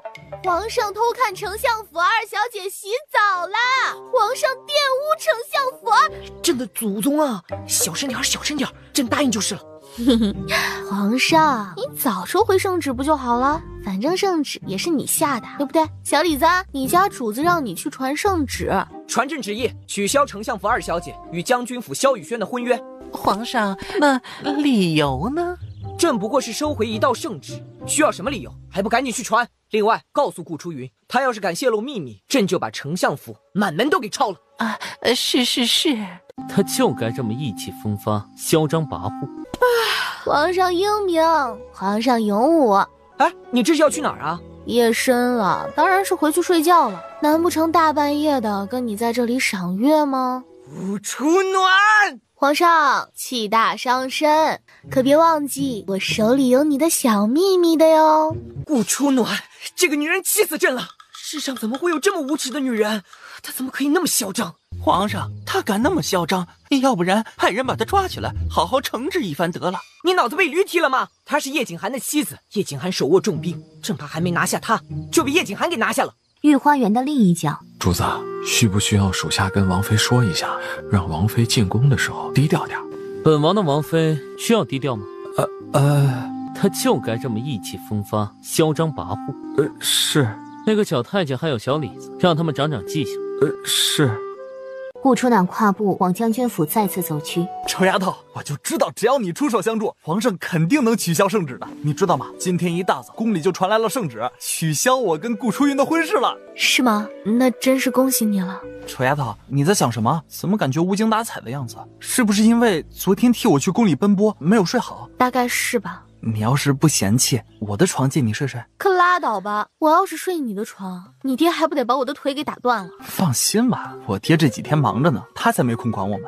你爹忙什么？还不是那个顾初云，最近也不知道抽的什么风，经常来我们将军府，对不？一大早上他又来了，来的时候还委屈巴巴，说什么跟我没缘分，做不了夫妻，希望能够做兄妹，还说什么仰慕我爹，敬佩我爹对朝廷忠心耿耿，对百姓爱戴有加，希望能做我爹的义女，反正都是冠冕堂皇的话，具体我也说不来。那绿茶白莲花的模样，看得我气不打一处来，偏偏我爹就吃那一套，居然真的收她为义女了，还让她时常来府里坐坐。你说他今天一早就来你家了？可不是，取消赐婚的圣旨传了没多久，顾初云的白莲花就来了。他怎么会知道皇上取消赐婚圣旨，而且还来得那么快？这我咋知道？那个女人疯疯癫癫的。顾初暖摸了摸下巴，难道他想要的也是龙珠？他拿龙珠能做什么？又怎么可能知道龙珠就在老将军的心口？臭丫头，你今天怎么了？一直失神，我都喊你多少遍了，你也没听清？没什么，只是来了将军府，不去拜会一下老将军还是不妥当。你爹呢？我想去见见你爹。你没发烧吧？我爹对你什么态度，你又不是不知道，见他做什么？别到时候讨一顿骂。所以你是不带我去了？罢了，我找你哥带我去吧。你想去，我带你去就是了。只是你找我爹，当真没什么事？非得有事才能见你爹吗？这会儿顾初云也不知道走了没。反正我爹要是说话太难听，你直接走人就是，别跟他一般计较。他年纪大了，最近身子也不太好，我也不能总气他。好，小轩轩，你爹对你好吗？天下哪个当爹的会对自己的儿子不好？我爹虽然严厉了些，可我知道他也是为了我好。过几天就是我爹60大寿了，我跟哥哥姐姐们商量了，到时候给他一个惊喜。我爹一辈子到处行军打仗，也挺不容易的，你都不知道他身上有多少伤痕，我看着都心疼。终于他来到了正堂。三妹妹，好久不见啊，想不到咱们会在将军府见面。是啊，好久不见，二姐姐的气息似乎跟以前不同了。三妹妹不也跟以前不同了吗？顾初云，咱们都已经解除婚约了，你3天2头还总往我家跑做什么？轩儿，我已经认她当义女了，从今以后她就是你的义妹，讲话客气点。爹，她来将军府根本就是不安好心，你怎么就会相信一个绿茶白莲花呢？萧公子，您怎么可以这么说我呢？我只是敬重老将军，才时常来将军府的。呸！什么敬重？同是帝都人，你既然那么敬重，为什么以前不见你来呢？以前我是不知道老将军跟我家的关系，所以才……放肆！以后不准你对顾二小姐无礼。我将军府以后就是顾二小姐的家，她想来就来，想走就走，谁也不许阻拦她。倒是顾三小姐1连2日你都往将军府跑，不知道你目的为何呀？想方设法让皇上解除婚约，又是为何呀？爹，是我求丑丫头去宫里找皇上收回赐婚圣旨的，你要怪就怪我好了。你个混账东西，看我一会儿怎么收拾你！老将军，学院上课时间快到了，初云留在将军府也不受待见，初云便先告辞了。好，爹，顾初云那个女人表里不如一，你别被她给骗了。来人，马上送小公子回屋，没有我的命令，不许放他出来。是。老头，你为了一个外人，居然一次次软禁我，在你心里，难道你儿子还比不上一个外人吗？放开，放开我！不知道韩王妃还有何事啊？老将军，我可以单独与您谈谈吗？萧老将军本想直接将他轰出去，他话到嘴边，还是做了一个请的姿势。多谢老将军。韩王妃有事不妨直说，这里除了我们已经没有外人了。老将军，您的茶似乎与晚辈的茶不一样。我的茶只是下品铁观音，因为近日心神不宁，睡眠不佳，所以在茶里多放了几味药。韩王妃的茶是中品铁观音，也是我们将军府最好的茶。晚辈闻着挺香，也想泡几壶喝喝，饱饱口福。大概是放了茶藤香、蔓草还有猪根吧。我闻着好像还有一味绮罗草。韩王妃，明人不说暗话，你想说什么就直说吧。老将军近日是否噩梦连连，心浮气躁，焦虑不安，还隐隐头疼骨疼？晚辈并非有意挑事，而是老将军茶里的这几味药材加起来是一种慢性毒药，它会让人在不知不觉中转移心智，最后陷入死亡而无人发觉。一派胡言！如果老将军觉得我说话有假，可以请御医验查。虽然几味药材药性相似，常人很难发觉，但只要是医术精湛的人仔细查验，还是可以查出来的。韩王妃，你到底想说什么？老将军不如先请御医验查吧。晚辈想请求的是，必须在验查之后。来人，去请陈大夫、马大夫，不可惊动任何人，也不可透露消息。是。很快，两位大夫就来了书房，当着萧老将军与顾初暖的面亲自验查。将军，这茶掺了几种相克的药材，是慢性毒药啊！是啊，这几种药材药性相近，我等也是反复试验了好多次才验出来的。将军，您近日身体不适，极有可能是此茶引起的。你们确定有没有可能是验错了？不可能，我们已经验了很多次了，确实是慢性毒药无疑。是我等无能，竟然没能发现茶里有毒。若是将军再服半个月，只怕毒气已然攻心了。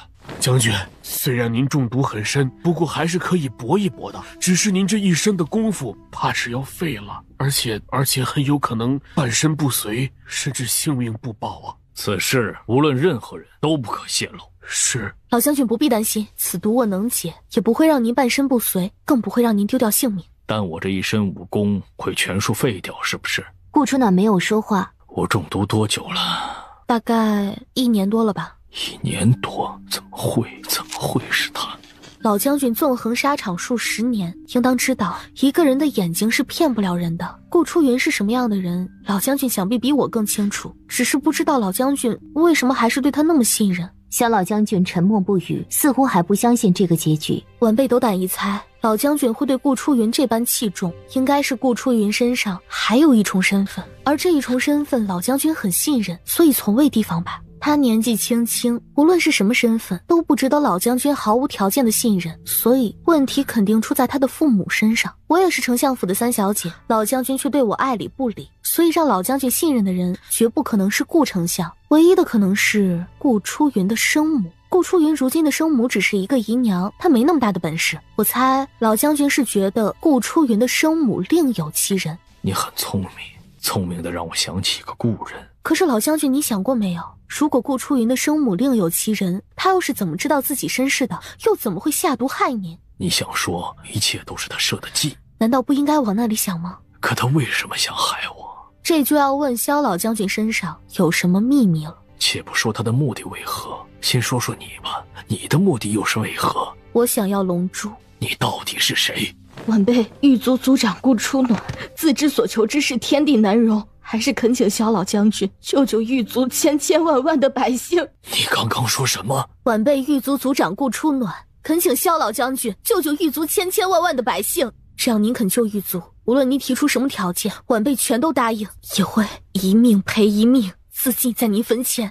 你说你是狱卒族长，你有什么凭证证明？这是狱卒族长令。单凭一个族长令证明不了你的身份，万一你是抢来的呢？老将军想要晚辈怎么证明？你带我去狱卒，见狱卒的各位长老，见了各位长老，我才能相信。可以，不过这里到狱卒路途遥远，如果萧老将军同意，我能否先带你到修罗门天下第1楼？这2个地方都是狱卒的产业，老将军应该知道的。还有6长老、7长老，他们也出了狱卒，就在帝都附近，你也可以先见见他们。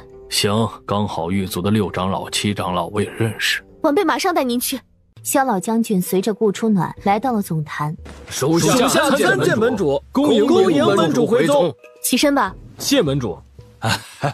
门主，您回来怎么没提前打个招呼啊？刚刚乔龙说你回来，我还不相信呢，没想到你真的回来了。门主，这一次回来，您不会再离开了吧？说什么胡话呢？门主是什么人？怎么可能一直留在修罗门呢？门主，您这次回来，莫不是有什么重要的事儿？老将军，他们在修罗门都身居要职，您可认识他们？狱卒的6长老跟7长老呢？徐宗主，回门主的话，6长老在修罗门，他喝得醉醺醺的。7长老外出办事儿，如果您找他有急事儿，属下马上让人找他回来。不必了，我见6长老亦是一样。小洛，你带我们去见6长老，其余人等先行退下吧。一间雅致的屋子里，栾姐姐，真的是你吗？我没在做梦吧？栾姐姐，你去哪儿了呀？可把我想死了！我找你好久都没找到，还被这老头给拐到了修罗门。你这一声栾姐姐叫的倒是挺自来熟的，我怎么记得你第一次看到我就想杀了我呢？我那个时候不是不知道你的身份吗？而且你的武功突然间变得那么菜，我怎么认得出来？哎呀，乖，姐姐有事要找6长老，你跟小鹿先下去。安暖，你是安暖？你是来陪我喝酒的吗？来来来，咱们喝。 6长老，你还认得我吗？是我，小萧，叶国的那位小将军。好像有点印象，就是玉儿的朋友们。玉儿在我耳边唠叨好多次，净夸你的好。对不起，是我没能保护好玉妃娘娘，才让她。对不起。老将军，使不得，使不得！你这样会折煞他，也会折煞我的。你不知道，当年都是因为我。如果不是因为我，玉妃娘娘也不会死。玉妃是谁？你不知道玉妃的事儿？你不是狱卒的族长吗？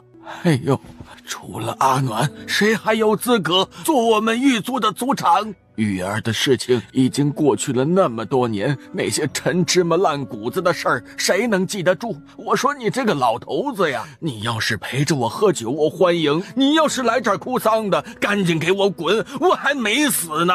也不等萧老将军回话，6长老直接将萧老将军给轰了出去。6长老嗜酒如命，讲的话也是颠三倒四，连他自己都不知所云。等他酒醒就好了，你别在意。3天后是我的60大寿，我知道雨城、雨楼、雨轩还有婉儿都在谋划着给我一个惊喜，大抵是想帮我办一场寿宴。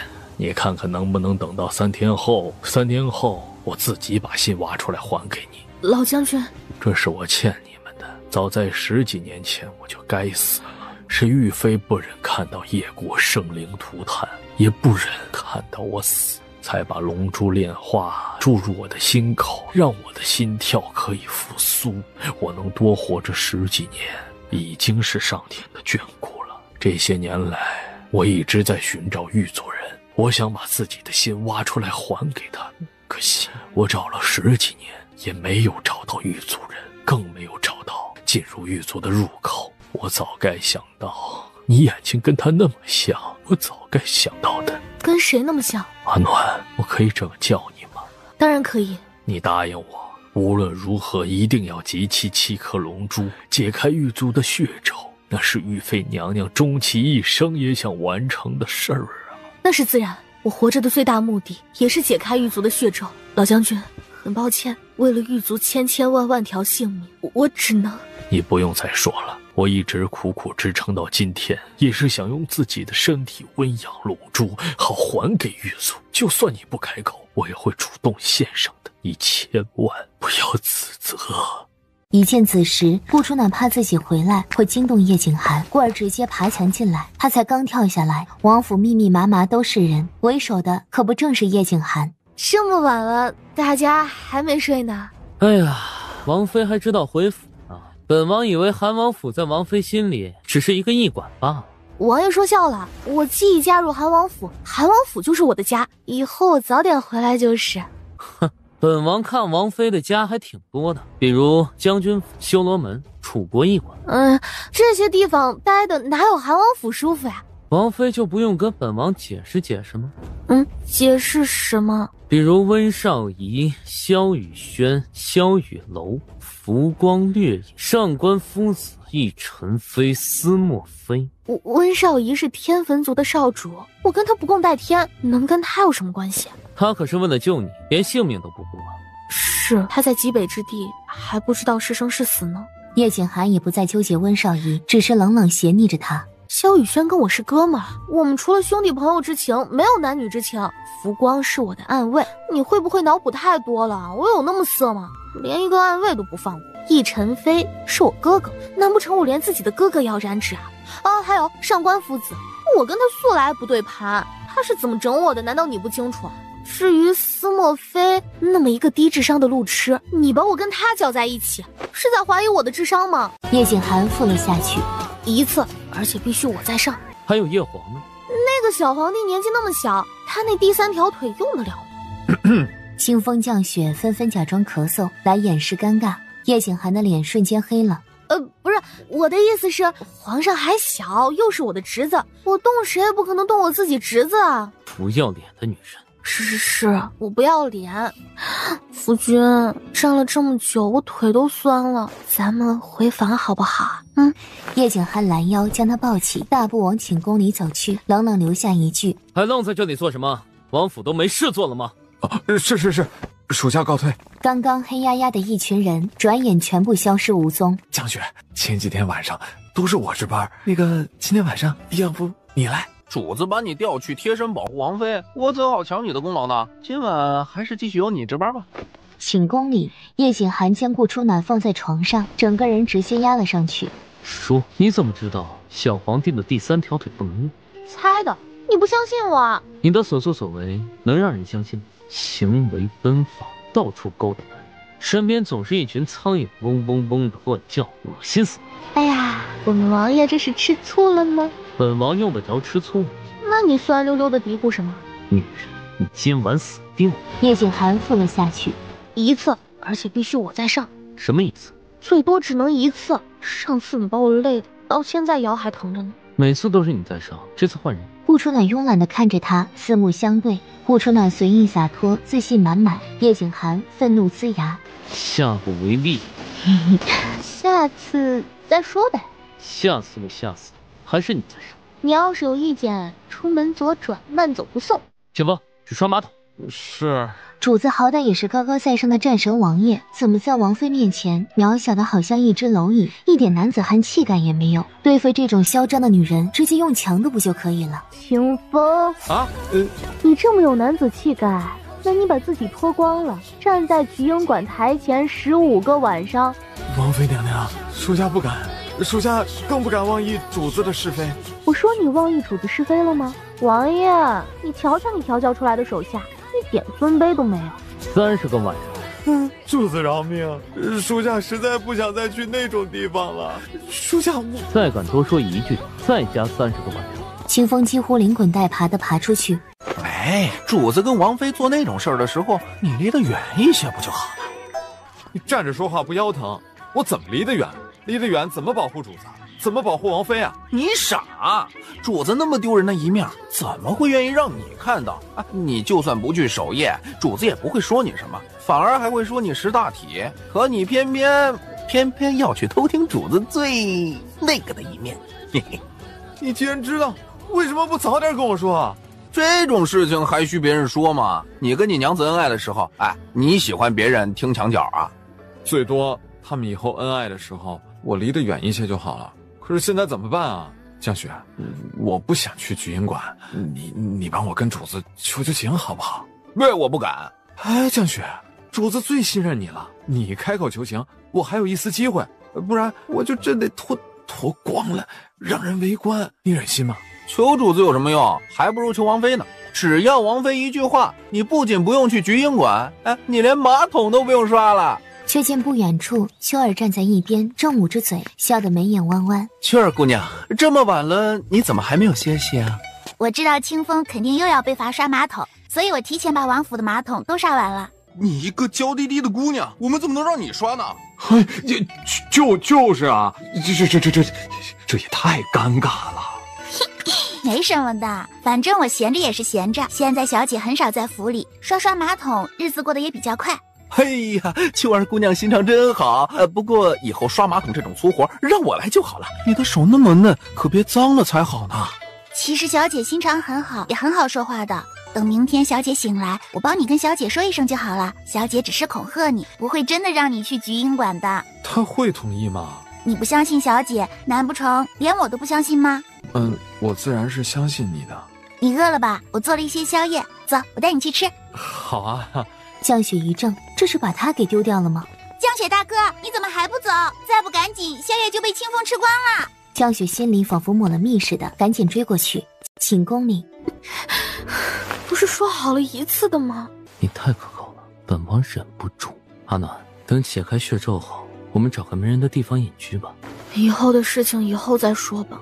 答应我，除了我，不许再勾搭别的男人。回应叶景寒的是顾初暖均匀的呼吸声。小妖精，你说我该拿你怎么办？等到顾初暖醒来的时候，已经是第2天正午了。小姐，您跟王爷越来越恩爱了，巧儿真替您开心。叶景寒呢？王爷说军营有些事儿得先离开，王爷让厨房做了很多小姐爱吃的饭菜呢。小姐，您能不能跟王爷说一下，免了对清风的惩罚呀？清风他为人憨厚老实，真不是故意听墙角的。他说了，他下次不会再听了。你似乎对清风特别好，我记得前几次你也在我面前替清风求情了，是吧？你不会是看上他了吧？小姐，您胡说些什么呢？奴婢跟清风可是清清白白，什么关系也没有。那既然没关系，你替他求什么情啊？小姐，行啦，你邱大小姐都发话了，我哪敢不遵？不过你那3角恋关系是不是该处理干净？什么3角什么恋？清风、降雪，你选哪一个？我看那2个傻小子都对你挺有意思的。小姐，您胡说些什么呢？奴婢身份卑微，怎么敢高攀2位首领？谁敢说你身份卑微？我乃能我灭了他！哎呀，不跟你说了。对了，刚刚萧老将军派人传话过来，说约您午时在将军府密室见面。你派人回个话，说我午时一定到。小姐，你又睡糊涂了，现在马上就午时了，你就算速度再快，赶到将军府也来不及了。哎，小姐，你走那么急做什么呀？去将军府，你腿脚太慢，不用跟了，让清风、降雪那2个傻子也别跟了。将军府门外，顾初暖躲在不远处的一棵柳树边上，心中疑惑着要不要进去。将军府一如往昔，可他心里莫名有些不安，仿佛有种暴风雨前的宁静。顾初暖不愿惊动将军府的人，所以他选择翻墙而入。顾初暖还未到达书房的时候，便闻到一缕血腥味儿。映入眼帘的是萧老将军倒在血泊中的尸体。顾初暖看到萧老将军的心被人挖了，心脏也被捏碎爆破，心脏内的龙珠已经被抢走。老将军！几乎与此同时，一个下人端着一碗参汤进来。老将军被杀了！老将军被杀了！所有人齐刷刷往书房跑来。爹，你为什么要杀我爹？为什么？大哥，事情还没有弄清楚，爹不一定是他杀的，你万不可冲动啊！来人，请仵作。如果我爹是你杀的，就算你是韩王妃，我也不会放过你的。仵作很快便来了，萧雨冲让下人把知道的事情一五一十地说出来。回大少爷的话，老爷近日来身体不适，胃口也不佳，小姐让小人送碗参汤给老爷喝，哪知道小人进来后就看到老爷倒在血泊中，而韩王妃捏破老爷的心脏。我来的时候，萧老将军已经死了，他的心也已经被挖了，我只是查看他被捏碎的心脏。既然我爹的心不是你挖的，也不是你捏碎的，你何必检查？有没有被捏碎，不是一眼就能看出来吗？你为什么会出现在这儿？是老将军派张卫送口信过来，约我午时密室一谈。韩王妃，你还真是会睁着眼睛说瞎话。张卫一个时辰前刚死，如今死无对证，你怎么说都可以了。退一万步讲，就算是我爹约了你，他大白日为什么要派人约你在密室见面？我记得我爹一向厌恶你，对你可没有什么好感。而密室连我们4个兄弟姐妹都没有办法轻易进去，你哪来的资格？就算是我爹约了你，你也可以光明正大的进来，为什么要翻墙而入？事情复杂，一时半会儿我也没有办法说清楚。是没有办法说清楚，还是说不清楚？大哥，先等仵作验尸结果吧。萧老将军是中了飞镖的毒，导致全身被麻痹，毫无还手之力。这种毒甚是霸道，只要沾上些许，便会蔓延全身，最后毒发身亡。我们仔细查了飞镖里的毒，这毒很是复杂，我们一时间还查不出来究竟有什么配方。不过可以肯定的是，萧老将军是被人背后偷袭的，而且偷袭者还是萧老将军非常信任的人，不然他也不会死前还露出这么震惊的眼神了。我记得韩王妃最擅长使毒吧？凭一个飞镖也无法证明他是凶手，臭丫头不会杀害爹爹的。啪！你整日与一些狐朋狗友混在一起，斗鸡逛窑子，文不成武不就，整天只知道吃喝玩乐，我们也就都睁一只眼闭一只眼了。你明知道爹不喜欢他，你为了他还偏偏3番5次顶撞爹，差点把爹气得吐血，你现在还有脸替他开脱？臭丫头不会伤害爹爹的，全天下所有人都可能杀爹，唯独臭丫头不会。你这个混账东西，长兄如父！今天我就替惨死的爹好好教训你。大哥，你不要打三哥。三哥说的没错，韩王妃就算会使毒，也不能证明毒是韩王妃下的呀。妹妹，你身子重，这件事你别管。你们都是我的哥哥，死的又是我爹，我如何能不管呢？大哥，还是先找到证据吧。等会儿，老将军的袖子上好像有字，在他的袖子里侧，赫然用鲜血写着几个字：杀我者顾。你还敢说我爹不是你杀的？顾什么？顾丞相？顾初云？是顾初云吗？老天有眼，我爹在死前耗尽了全部精力，写下了这几个字。顾初暖，你拿命来！要杀他，先从我尸体上踩过去。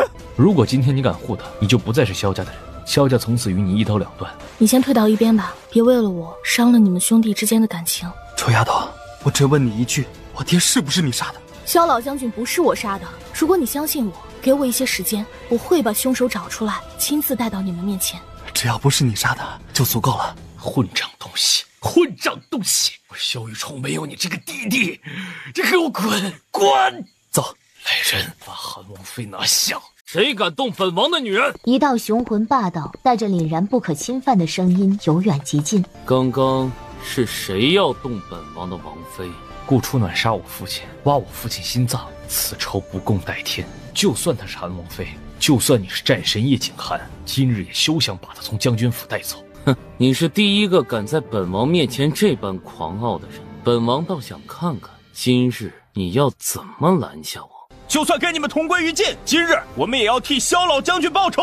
大哥，如果萧家军跟战神的军队打起来，必然死伤无数，整个叶国的根基也会动摇的。到时候如果有不怀好意之人趁机攻打我叶国，那就更不妙了。爹爹一生忠君爱国，爱兵如子，如果他在世，也断然不会希望我叶国之人互相残杀。二哥说的对，我们不怕战神韩王爷，可是我们不能让萧家军白白枉死啊！7天，给我7天的时间，我一定会把杀害萧老将军的凶手揪出来。如果揪不出来，我任你们处置。萧雨冲不语，只是狠狠瞪着他。如果你真想把事情搞大，我们也奉陪到底。只是，如果我不是凶手，那你岂不是让萧家军白白流血了吗？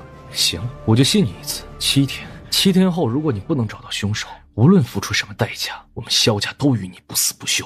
好，臭丫头，我有话想单独问你。好，跟着萧雨轩走到一个安静的地方。你想问什么？我爹临死前都跟你说了什么？说了很多，说知道你们想给他办60大寿，给他一个惊喜，说他60大寿的时候会跟我一起去狱卒。去狱卒做什么？小轩轩，这件事说来话长，那就长话短说。长话短说，怎么说呀？说到狱卒，他再献出心脏救活狱卒吗？臭丫头，你实话告诉我，你有没有动过杀我爹的念头？我就是这么犹豫的一会儿功夫，萧雨轩忽然明白了什么。他最信任的女人，居然想杀了他的父亲。小轩轩，事情不是你想的那样，你爹早在10几年前就已经死了。他之所以能复活，是因为有人把龙珠炼化放在他心口上，他才可以继续活着。但是狱卒现在需要龙珠，你爹一直都想把龙珠还给狱卒，只是苦于找不到狱卒的所在之地。这一次，够了！我爹好端端的一个人，你告诉我他在10几年前就已经去世了？你当我3岁小孩吗？顾初暖被他噎得无话可说，在这之前他也不相信。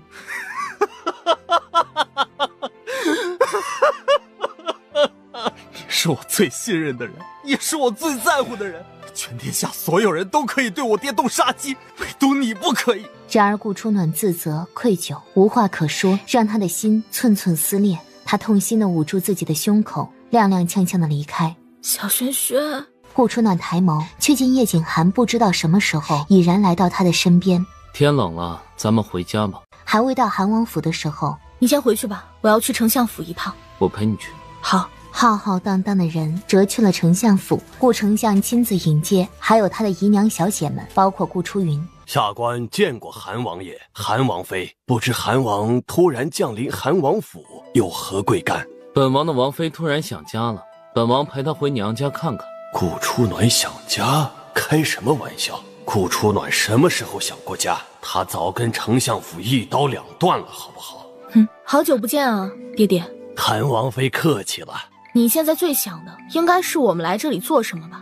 不知韩王妃有何指教啊？好说，我今天要带走一个人，顾丞相要是想拦，那就是和我们夫妻作对；若是不拦，那便最好。我要他。韩王妃，哎呀，不知道云儿哪儿得罪您了，使得您这般动怒。我看他不爽，可以吗？这算什么理由啊？顾丞相，看来你是想兰了。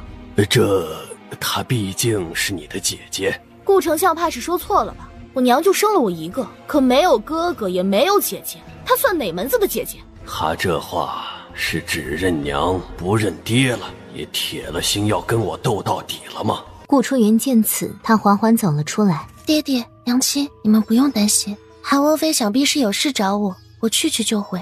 云儿，韩王妃，我求你了，如果云儿有什么地方做的对不起您，我替她给您道个歉。您看在她是你姐姐的份上，饶了她一命吧。看来想拦的是大夫人呢。马上便有侍卫将刀剑架在大夫人的脖子上。顾初暖，你要找的人是我，放开我娘！清风呆头呆脑，他的剑可经常不长眼睛。二姐姐，我觉得您还是尽快离开这里，免得影响清风，让清风的剑歪了，是不是？他被押走后，顾初暖嘴角勾起一抹冷漠的弧度，也跟着离开。老爷，云儿就这么被带走了，你怎么也不出面救救她呀？顾初暖心狠手辣，他跟云儿素来不和，这万一这……哎呀！你以为我不想救吗？现在的顾初暖早已不是当年的顾初暖了，我能有什么法子？那现在怎么办呢？管家，你快派人去查查，为什么韩王妃突然对二小姐发难。是。韩王府里，顾初暖与叶景寒各自坐在一边，旁边是天下第一楼的暗线与天网阁的暗线回报。回主子，萧老将军被害那天，顾初云一直待在闺房里，他哪儿也没有去。萧老将军遇害前一天，顾初云倒是有找过萧老将军，他们两人发生口角，顾初云被萧老将军狠狠地轰了出去。至于萧老将军中的毒，是您的秘制毒药，除了您，无人懂得此毒。不过半个月前，帝都城外的一间药铺里，有人买了那几种剧毒的药材。谁买的查清楚了吗？查了，是几个身世干净的老百姓买，而且是一人买一味药。他们中有些人中了蛇毒，需要以毒攻毒；有的重伤，需要那些药治病。盯紧那些人，调查清楚是不是背后有人请他们买的。是。顾初云还是没有招吗？没有，他嘴巴很严，什么都不说。哼，不肯说是吧？我顾初暖最不怕的就是有人嘴硬。小姐，您怀疑二小姐就是杀害萧老将军的幕后真凶，那为什么不背地里偷偷查就好了？如今这样明目张胆的抓，万一老爷到皇上面前告一状，或者二小姐矢口不认，那该怎么办啊？我做事自有我的目的。顾初暖，你有本事就出来，我没有杀萧老将军！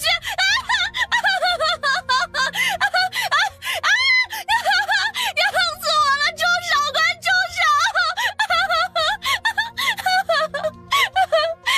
手！顾初暖与叶景寒并肩来到暗室。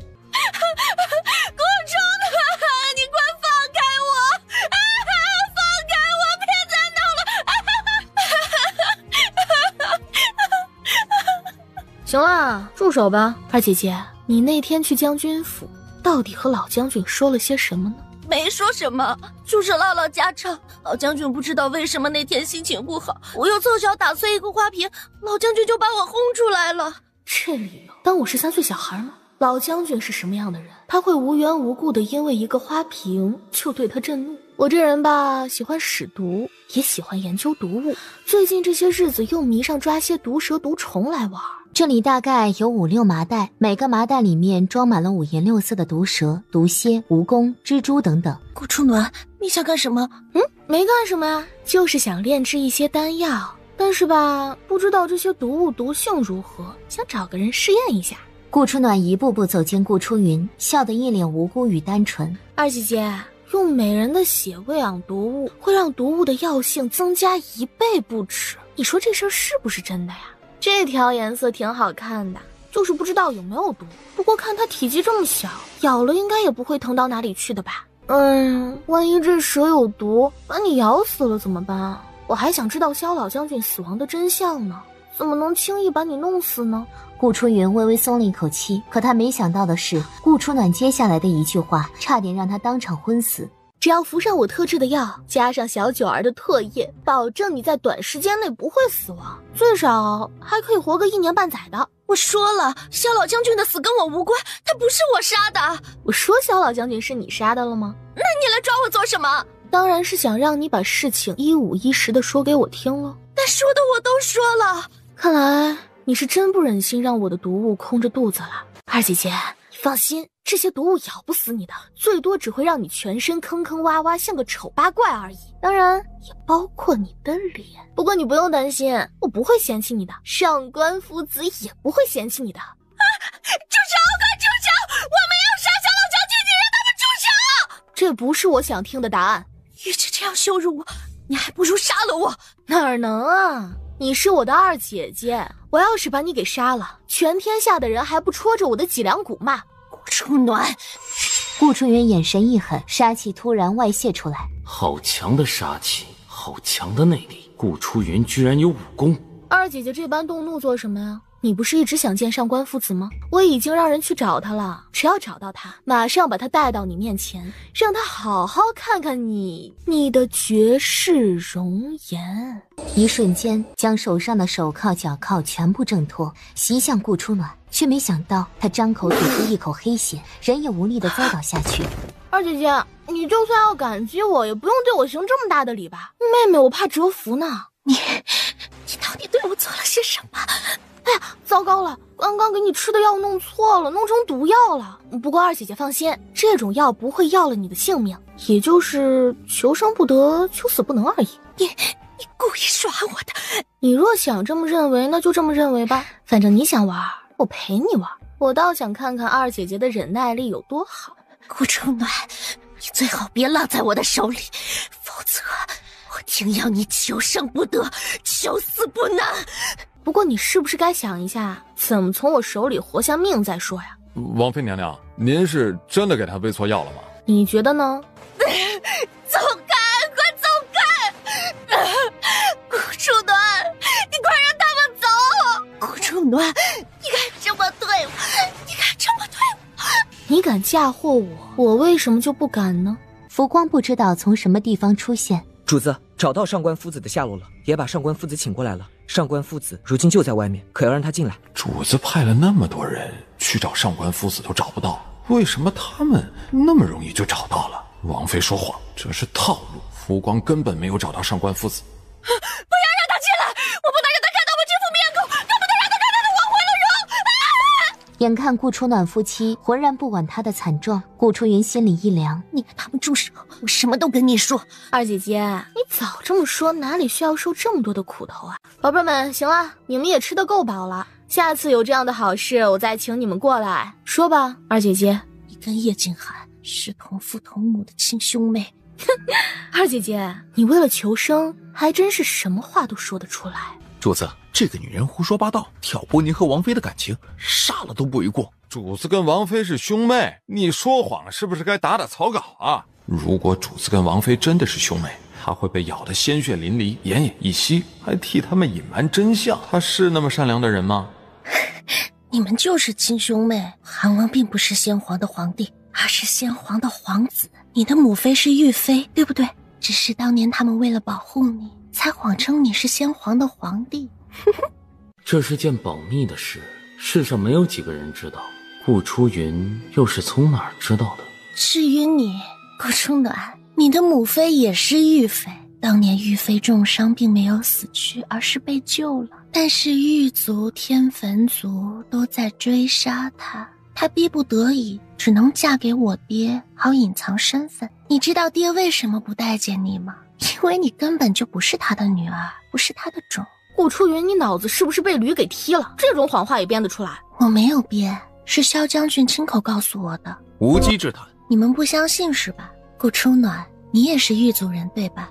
你也中了血咒。你知道的倒是挺多的呀。他也是玉族人，那为什么血咒没有发作？还好没有你知道的多。我还知道韩王身上也中有血咒，所以他这么多年来一直在寻找龙珠，所以他自幼中毒都是为了以毒攻毒，抑制血咒的发作。且不说我俩是不是玉族人，就算是，也没有办法证明是兄妹吧。我忌讳这么说，自然是有证据。萧将军就是将我误认为了是玉妃的女儿，所以才会对我说出了很多很多的秘密，其中还有玉妃当年留下的血书，证明了你是她跟先皇的亲生骨肉。你知道先皇为什么要把你们分开吗？因为天坟族追杀得太紧了，一个变成先皇皇帝，一个变成丞相府的嫡三小姐。可他怎么也没有想到啊，10几年后你们阴差阳错竟然成了夫妻。再敢胡说一句，本王保证你会后悔来到这个世上。是你们让我招的，我如今说的也不过是实话罢了。我且问你，血书在哪？在丞相府御烟阁的床榻底下，那里有一个暗道。浮光身子一闪，江雪身子也是一闪，纷纷前往丞相府。说吧，关于萧老将军的事，一五一十的说出来。我无意中打开了暗室，从里面看到玉妃留下的血书以及玉妃留下的信物，里面写着第7颗龙珠就在萧老将军的心口上，想要取出龙珠就必须挖出他的心脏。我很好奇龙珠是什么，便去了将军府。没想到萧老将军误把我认成了你，还跟我说原来你是玉妃的亲生女儿。叶景寒是玉妃的儿子，也是萧老将军跟你说的？差不多吧。萧老将军是怎么死的？是不是你杀的？我倒是想杀了他，可惜呀，那个老头子死得太快了。等我赶到的时候，他已经死了。你是在我之前赶到的，还是在我之后赶到的？之后。那你在我之前去见了萧老将军，又是所谓何事？我去将军府是想问问关于狱卒的事，却没想到萧老将军发现我不是玉妃的女儿，对我态度极其恶劣，还将我轰了出去。就这样，不管你信不信，事实就是如此。我不想知道你为什么突然间武功猛增，我只想知道你背后的势力是什么。我背后的势力？你以为我跟你一样有那么多坚不可摧的靠山啊？我只是丞相府的2小姐罢了。区一个丞相府也能知道狱卒的事儿？狱卒的事是我在血书上看到的。第7颗龙珠在哪儿？我不知道萧老将军是谁杀的，你可以从天坟族下手，那颗龙珠也许是他们抢的，我知道的只有这些了。你跟天坟族又是什么关系？没有关系。浮光不知何时已然出现。主子，血书已经拿到了。里面大抵写着顾初暖是玉妃跟先皇的亲生女儿，因为天坟族的追杀，玉妃逼不得已只能隐姓埋名嫁给顾丞相为妻。玉妃自知时日无多，希望狱卒的众位长老看在她为玉妃寻找2颗龙珠的份上，饶了顾初暖，并接纳顾初暖。难道我们2人真的是同父同母的亲兄妹？浮光，去修罗门把6长老给我带过来。6长老好酒，怕是醉了。就算醉了，扛也得扛过来，绑也得绑过来。我要亲自问他。暖阁里，顾初暖与叶景寒彼此相望。凭一封血书也证明不了什么，字迹都可以造假的。主子，6长老带来了，只是6长老醉得厉害。带他进来。6长老，我有重要的事要问你，你马上给我醒来！我以族长的身份命令你，马上给我醒来！族长？他是狱卒族长？怎么了？我又闯祸啦？我问你，我母亲是谁？你母亲？你母亲不就是你母亲吗？装傻是吧？行啊，今天如果你不告诉我，那狱卒族长这个身份我也不当了。你们谁愿意当谁去当，龙珠也自个儿找去。我现在就回去告诉狱卒的众位长老，是你逼着我卸去族长身份的。清风，通知下去，狱卒的6长老喝酒误事，被顾初暖撞了个正着。6长老怕狱卒责怪他，逼着顾初暖卸去族长的职位。是啊，6长老借酒装疯，实则觊觎族长之位已久。他还设计想谋害我，得亏我命大，才没给他害死。我老人家确实是喝多了嘛，不过我有几分清醒。我的母亲是谁？是不是玉妃？事情说来话长。我是不是玉妃的女儿？是。如果她是玉妃的女儿，为什么她能成为狱卒的族长？狱卒不是很痛恨玉妃吗？是，可玉儿毕竟也是狱卒的圣女，就算她违反族令，也是狱卒的人呢。不可能的，我的母亲怎么会是玉妃呢？堂堂一国妃子，又怎么可能下嫁给一个小小的丞相？狱卒有族规，只有历代的圣女才能成为族长，否则旁人是没有任何机会的。而且族长一向都是女子。当然，最重要的还是你娘是丹麦圣女，而你娘又只生了你一个女儿，所以我会成为族长，只是因为血脉问题。只要是玉妃生下的女儿，无论是谁都可以成为族长，哪怕那个人十恶不赦。按照狱卒的规定，确实是这样，千百年都没变过。玉妃是怎么死的？她当年在18地狱阵里被伤得太重了，虽然侥幸活了下来，但还是死了。不过她临死前把你交给了我们。族长，你没事太好了，你不知道我们都担心死了。放心吧，我没事。你速把出去支援的族中弟子召回来。是。对了，族长，那龙珠呢？龙珠安全带回来了吗？带回来了。他们等了1000多年，找了1000多年，终于集齐龙珠了。狱卒的血咒终于有救了。啊，你是狱卒的族长，我早该猜到的。这件事以后再说，先回去。叶景寒怎么会在这里？谁把他带进来的？小陆，你不知道叶景寒跟我们狱卒是什么关系吗？居然胆敢带他进来！是我带进来的。族长，你怎么可以把他带到狱卒呢？难道你忘记了狱卒不容许外人进入，尤其是叶景寒吗？情况紧急，天坟族4大太上长老追杀我们，如果不带他们进来，他只有死路一条。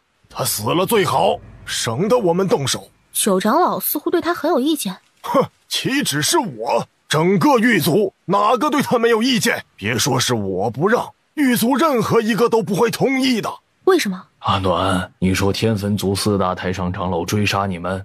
是。那我们速速回去。这里虽然有结界保护，但天坟族的太上长老实力都不容小看，难保他们不会破出第一道结界来到这儿。说要回去，我必须带上他们。不行，无论你说什么我们都照做，但唯独这件事情不可以。你们一口一个不让带，总要让我知道原因吧。这件事说来话长，等回族里我们再慢慢说。那就长话短说，他们不进狱卒，我也不回去。你是狱卒的族长，你不可能在这个时候犯糊涂啊！你们究竟为什么讨厌叶景寒啊？还能为什么？谁让他那么有一个虚伪恶心的娘？你是说玉妃？可我不也是玉妃的女儿吗？阿暖，这件事说来话长，你少在这里跟我一直唠叨说来话长，要么长话短说，要么让叶景寒进族，否则你们自个儿拿着龙珠回去吧。你是想气死我们吗？你们也别喊我族长了，难道我堂堂一个族长，连带个人回狱卒的权利都没有了吗？还是说你们自始至终对我好，只是为了让我融合龙珠，解开血咒？那就让叶景寒先进族吧。不过进族后，族人会对他做什么，我可不敢保证。百草，你怎么能让他进入狱卒呢？他母亲当年是如何背叛狱卒的？难道你忘记了吗？你没看到族长的态度吗？如果他不进去，族长可能会进去吗？罢了，这件事我不管了，进族以后再慢慢说吧。所以你们讨厌叶景寒，只是因为他的母亲当初与叶皇私奔，拖延将龙珠送回，背叛族规？呸！他娘就不是个好东西，白眼狼，亏我们那么疼他，到头来把狱卒害得那么惨。我不是跟叶景寒同一个母亲吗？既然那么恨玉妃，没理由一点也不讨厌我吧？又或者说，我们根本不是一个母亲生的？陈飞大哥呢？他还好吗？他还活着吗？活着。融合龙珠需要多长时间？大概7天左右。百草爷爷，你也是一个名医，你老实告诉我，陈飞大哥还能撑过7天吗？他病得很重，具体我也不敢保证。融合龙珠的时间有没有办法再缩短一些？一个叶景寒就算了，怎么又来了一个易晨飞？小姐姐的心里不会也有易晨飞吧？7天已经很紧张了吧？至于有没有更快的办法，只能问大长老。他们终于到了狱卒。百草长老，你去把族里长老全部召集起来，等我探望完陈飞大哥，我要马上融合龙珠。是。哎，这3人是谁啊？好像不是我们狱卒的人。他是魔主，魔族之主。他是我朋友，一路多亏他相助，不然我早就死在天坟族手里了。这个人是战神叶景寒，那个人是叶景寒的贴身侍卫。果然是叶景寒，来人，把他杀了！放肆！我有让你们杀他吗？族长，叶景寒不能留，他必须要死。那你倒是跟我说一下，他必须要死的理由是什么？是他杀了我们狱卒的人，还是对我们狱卒做了什么人神共愤的事？他是没做过，可他那白眼狼的娘却做了很多危害狱卒的事。若不是我们运气好，只怕整个狱卒都要毁在他娘身上了。他娘不就是我娘吗？你们因为他是玉妃的儿子就要杀了他，那我也是玉妃的女儿，你们是不是连我也要杀呀？这叶景寒是我带回来的，谁敢伤他，就是跟我作对。族长，难道您真的喜欢上他了？我知道自己在做什么，那就把他杀了。只要他死了，以前的一切恩恩怨怨就此结果，我们也不再计较了。你们知道他为什么会伤得那么重吗？因为第7颗龙珠是他拼死抢来送给我们的。他明知道以自己的武功根本无法对抗天坟族的几大太上长老，可他还是义无反顾的去抢。如果没有他，我们现在根本无法集齐7颗龙珠。如果不是他娘，这颗龙珠我们早就得到了，还需要他那么多年，父债子还。就算他拼命抢回龙珠还给我们，那也是理所应当的。那我呢？我在你们心里又是怎样一个地位？你们究竟是真心奉我为族长，还是因为只有我能融合龙珠，才对我那么好？阿暖，你想哪儿去了？我们当然是真心奉你为族长，就算你无法融合龙珠，你也是我们狱族唯一的族长啊。既然你们能接受我，为什么接受不了叶景寒？又或者我跟他根本不是一个母亲生的？我跟他果然不是同一个母亲生的，是不是？族长，这些陈年往事我们以后再谈好不好？龙珠为主，陈飞也还在等着你。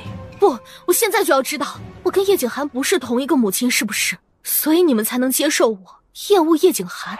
你跟他当然是兄妹，至亲的兄妹。难道就为了拆散他们？也是，凭着叶景寒母亲当年对狱卒的所作所为，他根本就配不上族长。何况玉儿也是被叶景寒的母亲所害，才会惨死在外。狱卒里，顾初暖回到族里的第一件事便是去探望易晨飞。晨飞大哥，对不起，我耽误了那么长的时间。傻丫头，陈飞大哥知道你已经尽力了，能不能找到龙珠不重要，只要你平安归来就好。我已经找到全部龙珠了，7天，只要7天我就可以融合龙珠，到时候我便能解开你的血咒，也能治好你的病了。陈飞大哥，你答应我，一定要等我。我还是那句话，只要你开心，只要你幸福，陈飞大哥怎样都无所谓。如果你不在了，我永远都不会开心的。你答应我好不好？好不好啊，陈飞大哥？好。好你个易晨飞，亏得全天下的人都说你是正人君子，你却借着哥哥的名义勾搭小姐姐，你怎么这么龌龊？小奶狗，你发什么疯呢？是他借机揩油吃你豆腐。开你个头，吃你个鬼！走，马上离开主屋，别影响陈飞大哥休息。小姐姐，你不会真被这个小白脸给勾引了吧？小奶狗，你要发疯去别的地方发。如果陈飞大哥有个万一，我不会原谅你。他，魔主，感谢你这些日子以来对阿暖的多次相救，易晨飞永生铭记。阿暖能有你这么好的朋友，是他的福气。阿暖，魔主远道而来，你好好招呼他。后山的百花开得正艳，你可以带魔主去那里赏赏花，刚好魔主也是爱花之人。好，那我先带他出去逛逛。陈飞大哥，你好好休息，我一得空就来看你。你记得你答应过我的事啊。好。小姐姐，要不你还是回去陪他吧，我不打扰你们便是了。不用了，阿莫，我有很重要的事情要做。你这些日子好好待在狱卒，莫要到处惹祸，可好？我是爱惹祸的人吗？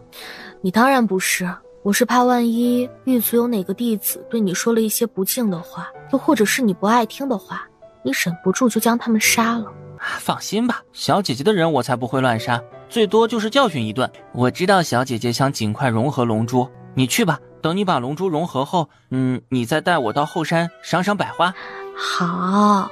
至于叶景寒，他的伤势经过他的治疗已经暂时稳住了，只是想醒过来起码还得好几天。小洛，你跟了我也不少年了吧？回主子，是的。那你是忠于狱卒还是忠于我？小鹿自然是忠于主子的。那好，我要你寸步不离地保护叶景寒，绝不能让他在狱卒出什么事。主子是怕族里的人会趁您融合龙珠的时候为难战神。我不想把人想得太坏，也不敢把人想得太好。主子放心，小鹿就算拼了这条性命，也会保护好韩王的。好，一切都安排好了。顾初暖还是感觉心里空落落的，总有一种不祥的预感。主子是在担心龙珠的事吗？7颗龙珠都找到了，血咒一定可以解开的，您就放心好了。至于您带回来的朋友，属下保证族里没人敢对他们怎么样的。是啊，7颗龙珠都找到了，我还在担心什么呢？是怕希望太大，到时候失望略大。呸！我什么乌鸦嘴！有了龙珠，血咒怎么可能解不开？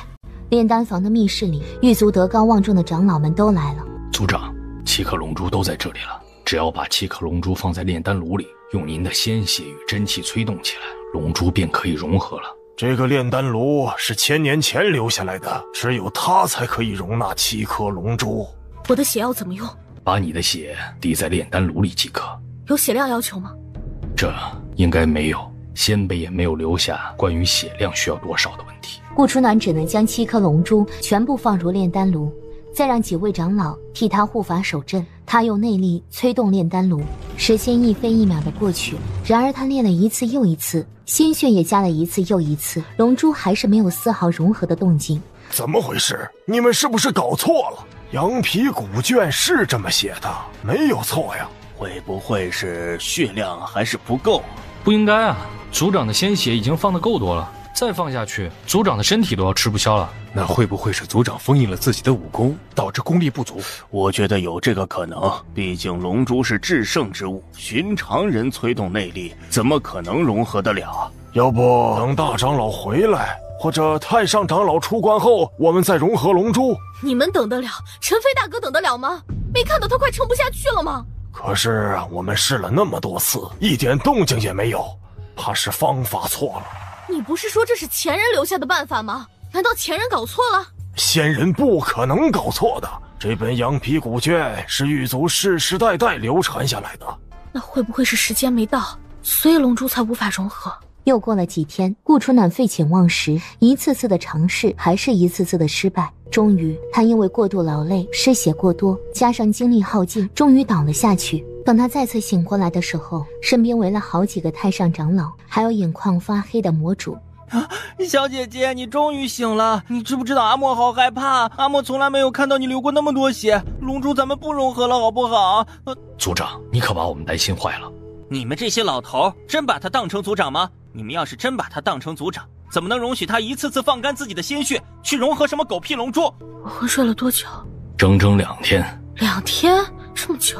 那我融合龙珠用了多长时间？不多不少，刚好7天。 2天加7天，岂不是9天了？陈飞大哥呢？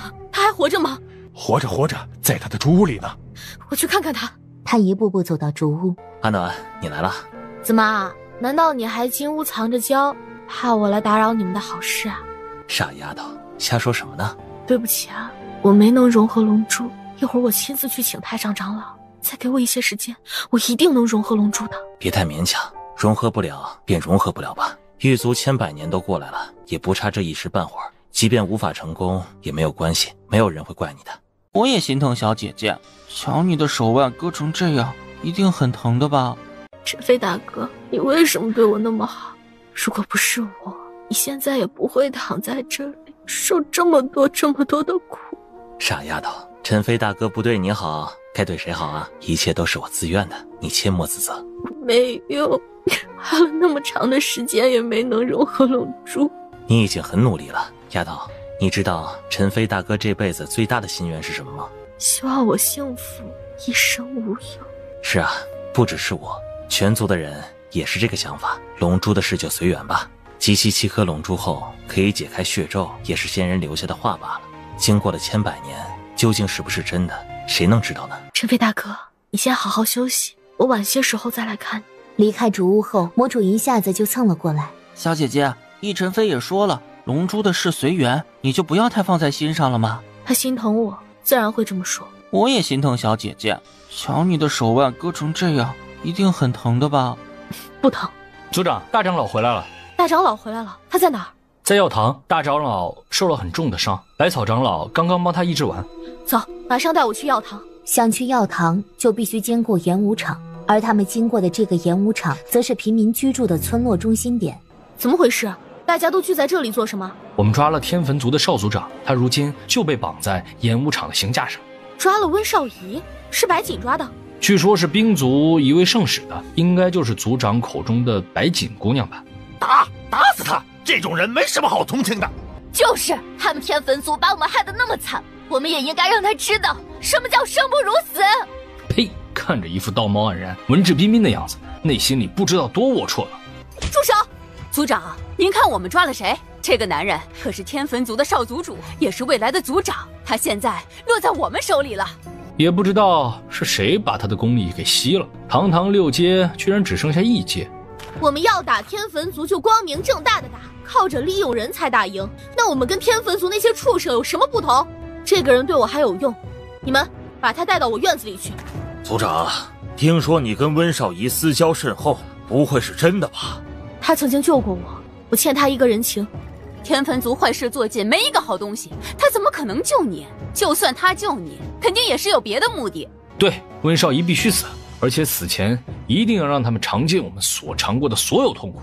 那你们是想让我当一个恩将仇报、无情无义的人吗？族长，不管温少仪是什么心思，又或者他有什么身份，我只知道，如果没有他，我早就死了。我既欠他一份人情，便必须要还给他。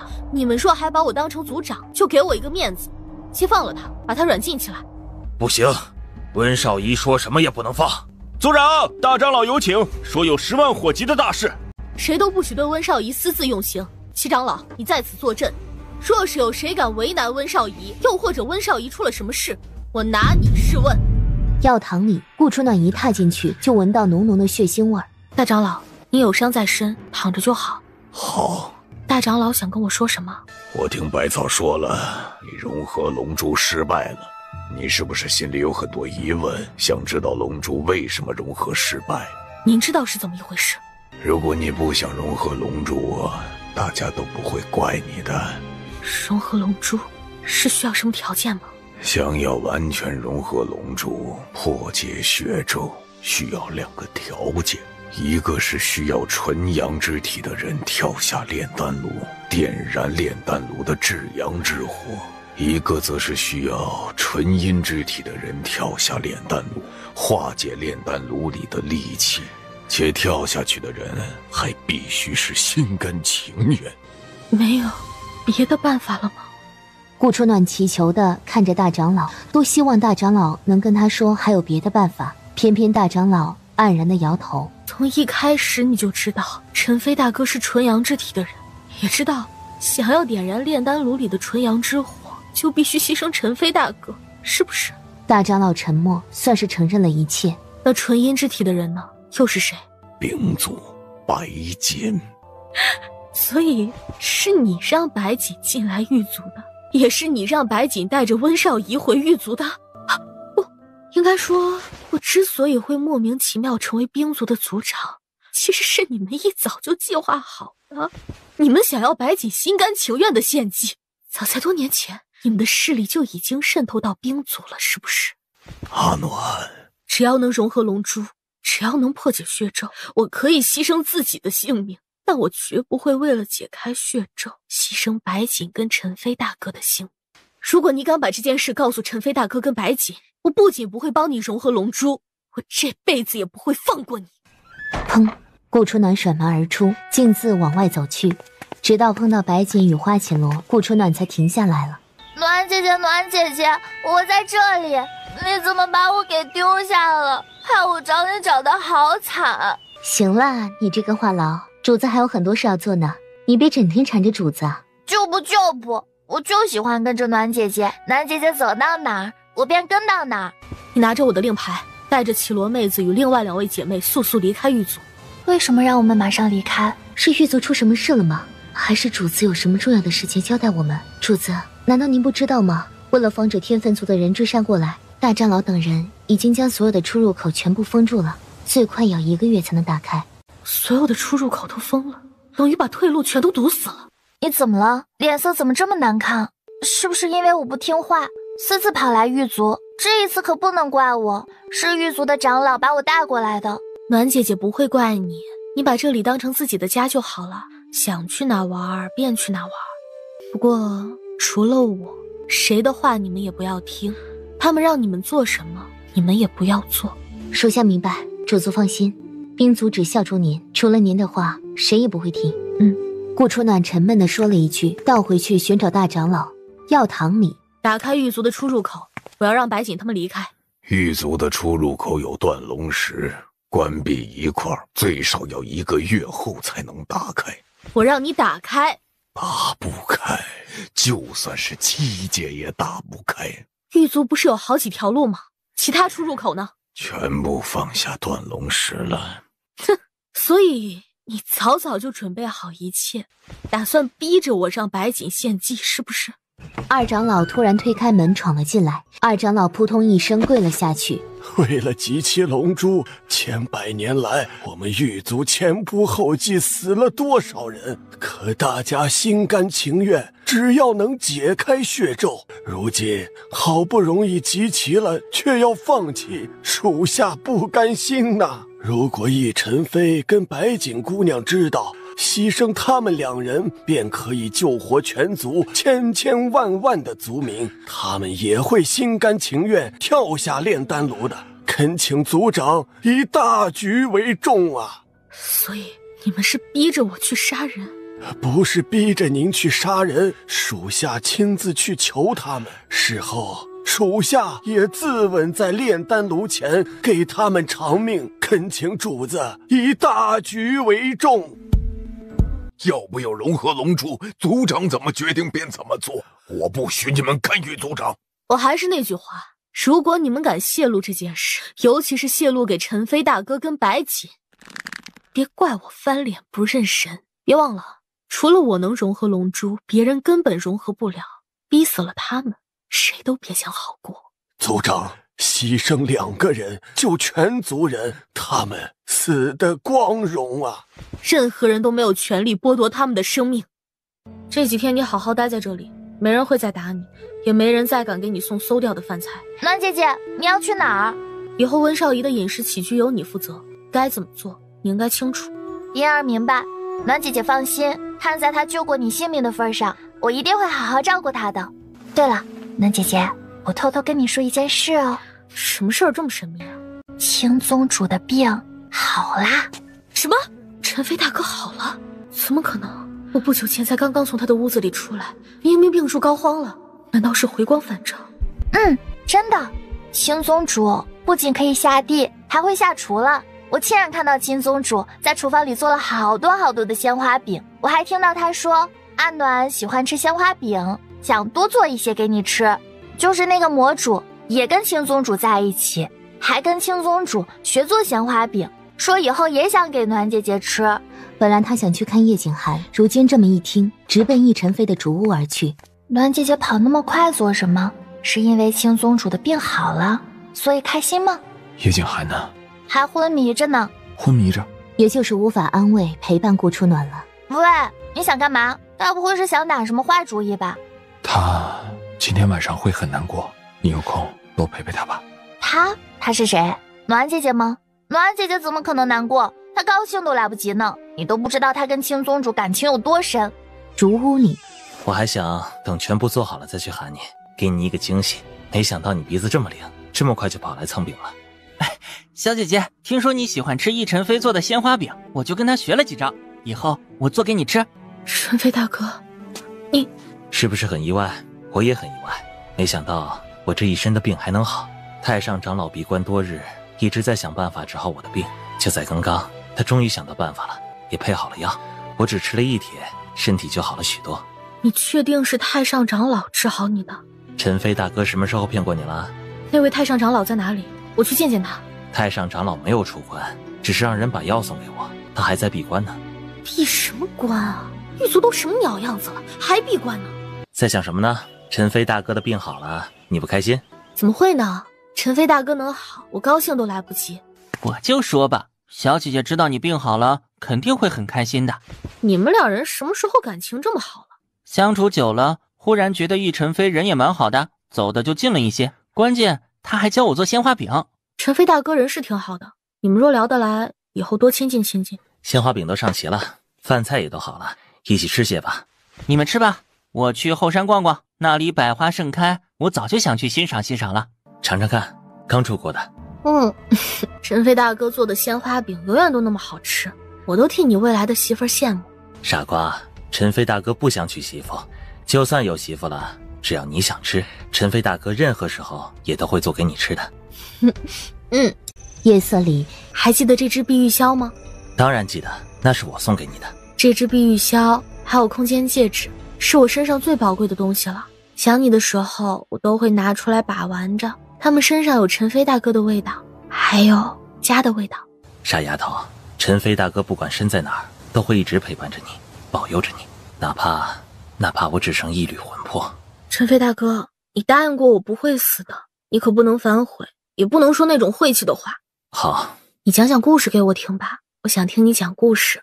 我怕故事太煽情，你听了心里会不舒服。单纯的赏月好像少了点什么。你真想听故事吗？想。那你先回答陈飞大哥一个问题，你是真的喜欢叶景寒吗？你跟我说这些做什么？我能看得出来，他很爱你，余生有他照顾你，陈飞大哥很放心。病好了，脑子却烧了吗？陈飞大哥不可能不知道我们是兄妹关系的。傻丫头，陈飞大哥老实跟你说吧，你跟叶景寒根本不是亲兄妹。你说什么？我说你们根本不是亲兄妹，你的母亲是玉妃，父亲是叶国的皇帝，而叶景寒他的母亲只是一个影子。影子？是，历代的族长与圣女身份尊贵，他们都有专门的影子，影子与他们长得一模一样，从小生活在阴暗处培养训练着，学习圣女的一举一动，好做他们的替身。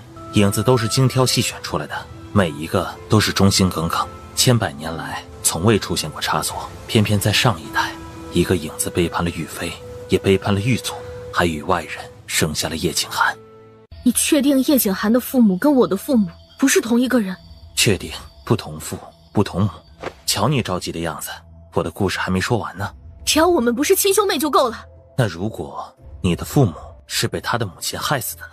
他母亲为什么要害我父母？你母亲身为圣女，喜欢上叶国的皇帝，影子偶尔代替玉妃，不知不觉间也喜欢上了叶国的皇帝，于是他便想铲除玉妃，彻底取代玉妃。那些细节我都不想听，你就挑重要的跟我说一下吧。后来究竟发生了什么事啊？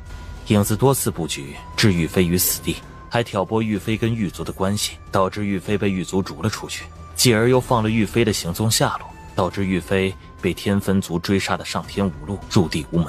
不仅如此，他还偷走了狱卒千百年来好不容易集齐的几颗龙珠，嫁祸给玉妃。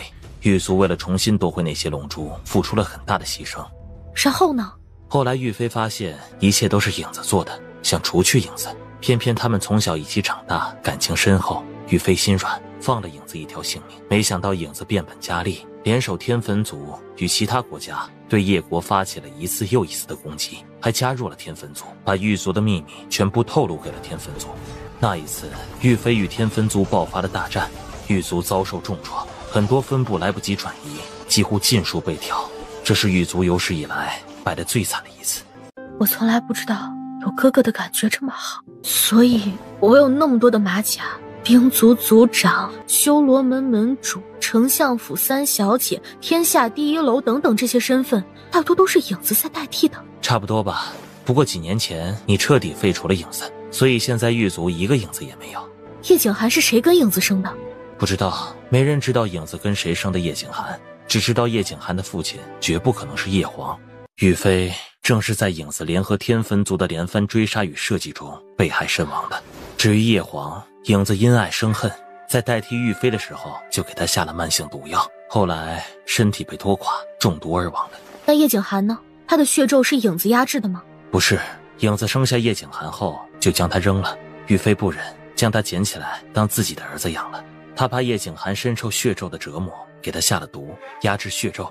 那影子呢？不知道，应该是被玉妃杀了。玉妃死前跟影子曾经决战过一次，那场决战究竟结果怎么样，无人知晓，只知道影子最后彻底消失了。如今这么多年，也没有他的任何消息了。阿暖，陈飞大哥想跟你说一句，叶景寒的母亲跟叶景寒不是同一个人，杀害你父母的也不是叶景寒，那都是先辈的恩怨了。陈飞大哥看得出来，叶景寒是真的喜欢你，他是个值得托付的男人。陈飞大哥希望你们能够幸福。我都怀疑你是不是狱卒人了。狱卒不是恨叶景寒恨得咬牙切齿吗？相比狱卒，或许我更在乎你吧。我从来不知道有哥哥的感觉这么好。叶景寒的母亲性格扭曲，可以说害死了现任族长，害死了太上长老等人，害死了圣女，还差点害死了你。长老们必然不会同意你跟叶景寒在一起，往后你的难关还有很多。有陈飞大哥支持我，我怕什么呀？就怕我没有办法一直陪在你身边。以后如果我不在了，你一定要好好照顾自己，万事别冲动，以自身安全为主。你这话我怎么听得怪怪的？你不会是想做什么吧？我能做什么？只是世上的变数太多，我也不敢保证能一直陪在你身边。再说了，能陪着你的也只有你的夫君，我这个哥哥算什么？陈飞大哥在我心里的地位，任何人都撼动不了。魔主跟萧雨轩对你也是一片深情，尤其是魔主，他看着不靠谱，实则比谁都心细，比谁都在乎你。以后你若碰到什么危险，可以去找他帮忙。我不喜欢你现在的语气，像交代遗言似的。陈飞大哥很久没有跟你好好谈过心了，今天晚上陪我说说话好吗？好吧，那我今天晚上陪你看月亮。啊，陈飞大哥，你是不是一开始就知道我跟叶景涵不是亲兄妹，所以我们成亲甚至发生关系你都没有阻止过？那长老们呢？长老们为什么也没有阻止？他们不是很讨厌叶景涵吗？怎么会容许我跟他在一起？哎，你别躲呀！没有用力啊，怎么就吐血了？你聪明伶俐，做什么都有自己的打算。长老们不知道你失去了记忆，以为你嫁给了叶景涵是另有目的，故而没有出面干涉。等到后来长老们知道的时候，已经晚了。那我是叶皇的女儿，他为什么要把我许婚给泽王？那不过是个幌子罢了，叶皇怎么可能把你许给泽王？另外一道圣旨在我这里呢，如果事情往那边发展，我自然会拿出退婚的圣旨。不过现在看来，那道圣旨是用不着了。你也太坏了，瞒了我那么久，还看着我瞎折腾那么久。对不起，陈飞大哥没有保护好你，让你吃了那么多苦头。才没有，这世上只有我欺负别人的份儿，哪有别人欺负我的？倒是你是不是一开始就知道我失去了记忆？差不多吧，这些饼经过特殊处理，放个10天半个月也不会坏。你放在空间戒指里，想吃的时候就拿出来吃。你做这么多饼干什么？刚好有空，闲着也是闲着，就多做了一些，反正你也爱吃不是？陈飞大哥真傻，我想吃直接找你要不就好了？我空间戒指里的东西都塞满了，快放不下了。这个空间戒指送你，比你原来的空间戒指大了将近1倍。你身上宝贝似乎挺多的呀，还有什么宝贝？一次性通通上缴吧。傻丫头，我有上等的宝贝，还能藏着掖着不给你吗？我才不信呢！既然没有，你还怕我搜身啊？哎，你别躲呀！没有用力啊，怎么就吐血了？陈飞大哥，你怎么了？别吓我呀！小姐姐，不得了了，狱卒出大事了，所有人血咒爆发，死的死，伤的伤，发狂的发狂。为什么会这样？为什么呀？对不起，陈飞大哥没法再陪着你了。你做了什么？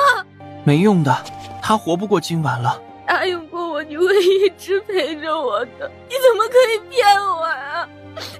你起来，你快起来啊！别哭，你这样陈飞大哥会心疼的。那就活过来，如果你死了，我该怎么办？我该怎么办啊？阿莫，你是魔主，本事滔天，你快帮我救救他！小姐姐，阿莫也想救他，但是他的身子消耗的太厉害了，根本无力回天，我也救不了他。胡说！你刚刚不是让他恢复了吗？我知道他能恢复病情，根本不是什么太上长老治的，而是你，对不对？那是石花再生术，他根本治不好易晨飞，反而会加速他的死亡。什么？所谓的石花再生术，就是把他体内仅余的真气都抽出来，集中在一个地方，帮他暂时恢复。可是时间过了，就算是大罗金仙也救不了他。别怪他，是我求着他的。我本来就无药可医了，能够短暂恢复，跟你一起赏月谈心，陈飞大哥很满足了。别说了，别再说了。你先保存体力，我带你去找百草长老，还有太上长老。就算把太上长老闭关的地方砸了，我也要把他搞出来。顾初暖背起易晨飞，一路踉踉跄跄的下山。这次血咒比以往还要厉害，族民们几乎都失控了，您赶紧去看看吧。呀，陈飞这是怎么了？远处百草长老急急跑来。你来的正好，赶紧给陈飞大哥看一下，无论付出什么代价都要治好陈飞大哥。脉搏都没了，全身筋脉也都毁了，就连骨髓都莫名其妙被掏空了，如何能活？给他准备后事还差不多。你不是医术很高吗？怎么连陈飞大哥都治不好？太上长老呢？让那个老不死的马上出来！他若再不出来，我以族长的身份直接将他逐出狱族。别这样，太上长老也救不了我。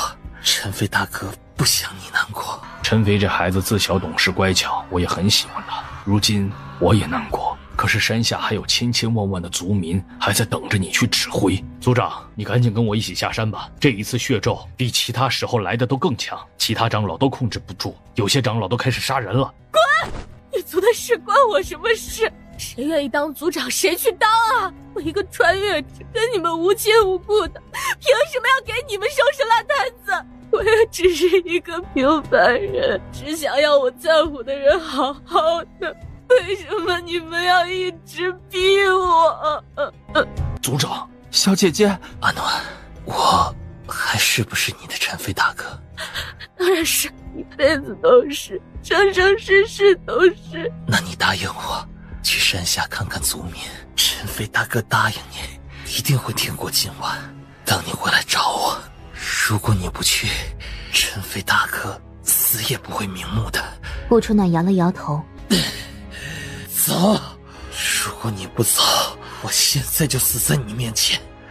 好，走，你把簪子放下。陈飞大哥，你等着我，我很快过来找你。阿莫，你寸步不离留在陈飞大哥身边，尽量别让他太痛苦。好。你可不能死啊！就算你要死，也要等到小姐姐回来，不然她该多伤心。魔主不是有回魂丹吗？能给我一颗吗？你疯了吗？先用石花再生术，又用回魂丹，你就巴不得那么早死？横竖都活不过今晚了，总得再为他做点什么。难怪小姐姐那么喜欢你，无论哪方面，你都值得她真心对待。谢谢，麻烦你扶我去炼丹房。你确定要这么做吗？不需要你献祭，总还会有其他办法融合龙珠的。因为他伤得太重，根本无法行走，索性背着他走。你这全身脏的，把我衣服都弄脏了，就不能少流一些血吗？呀，我的头发也染了你的血了，我昨天才刚做的发型。炼丹炉往哪里走？左边直走就到了。好吧，你是现在马上献祭，还是等小姐姐来了再献祭？被他看到，他会更难过。可你不是答应他会等他回来的吗？我死后，你会一直陪着他，对不对？那是当然，只要我司莫非还有一口气活着，今生今世都会陪着他的。他有你这个朋友，是他的福气。阿暖以后就拜托你了。所以你是要直接跳下炼丹炉了？那小姐姐问起的时候，我怎么回答？随便找个借口吧。我找不到借口，你帮我掰一个吧。就说我服下毒药，那毒药有腐蚀性，我的身体被全部腐蚀殆尽了。小姐姐是神医，若她问起是什么毒药呢？我感觉我骗不过她。喂，你怎么不说话了？你不说话我很慌啊！你可千万别死啊！喂，哎，我还活着，活着怎么也不吭一声，害得我担心的要命。你是纯阳之体，那纯阴之体找到了吗？不知道。怎么能不知道呢？没有纯阴之体，不是照样融合不了龙珠？长老们不可能不去寻找纯阴之体，他应该就在狱卒之中。炼丹室里，哎呦，阿晨，你站在炼丹炉上做什么？赶紧下来！这炼丹炉可是上古传下来的，万一弄坏了，怎么融合龙珠啊？小姐姐，不关我的事啊，是他非得让我带他来这里的。原来你早知道，傻瓜！你这个大傻瓜！我不需要你献祭，总还会有其他办法融合龙珠的。除了纯阳跟纯阴的人自愿献祭，没有别的办法了。你先下来，有什么我们慢慢说。你答应过我会好好活着的。别的事我都可以答应你，唯独这一点，陈飞大哥怕是做不到了。我今天没喝酒啊，难不成自己听错了？融合龙珠为什么要一陈飞献祭呀？我知道自己的身体已经是油尽灯枯了，就算不献祭也免不了一死。既然如此，还不如……大长老，你倒是劝劝他呀！融合龙珠肯定还有别的办法，对不对？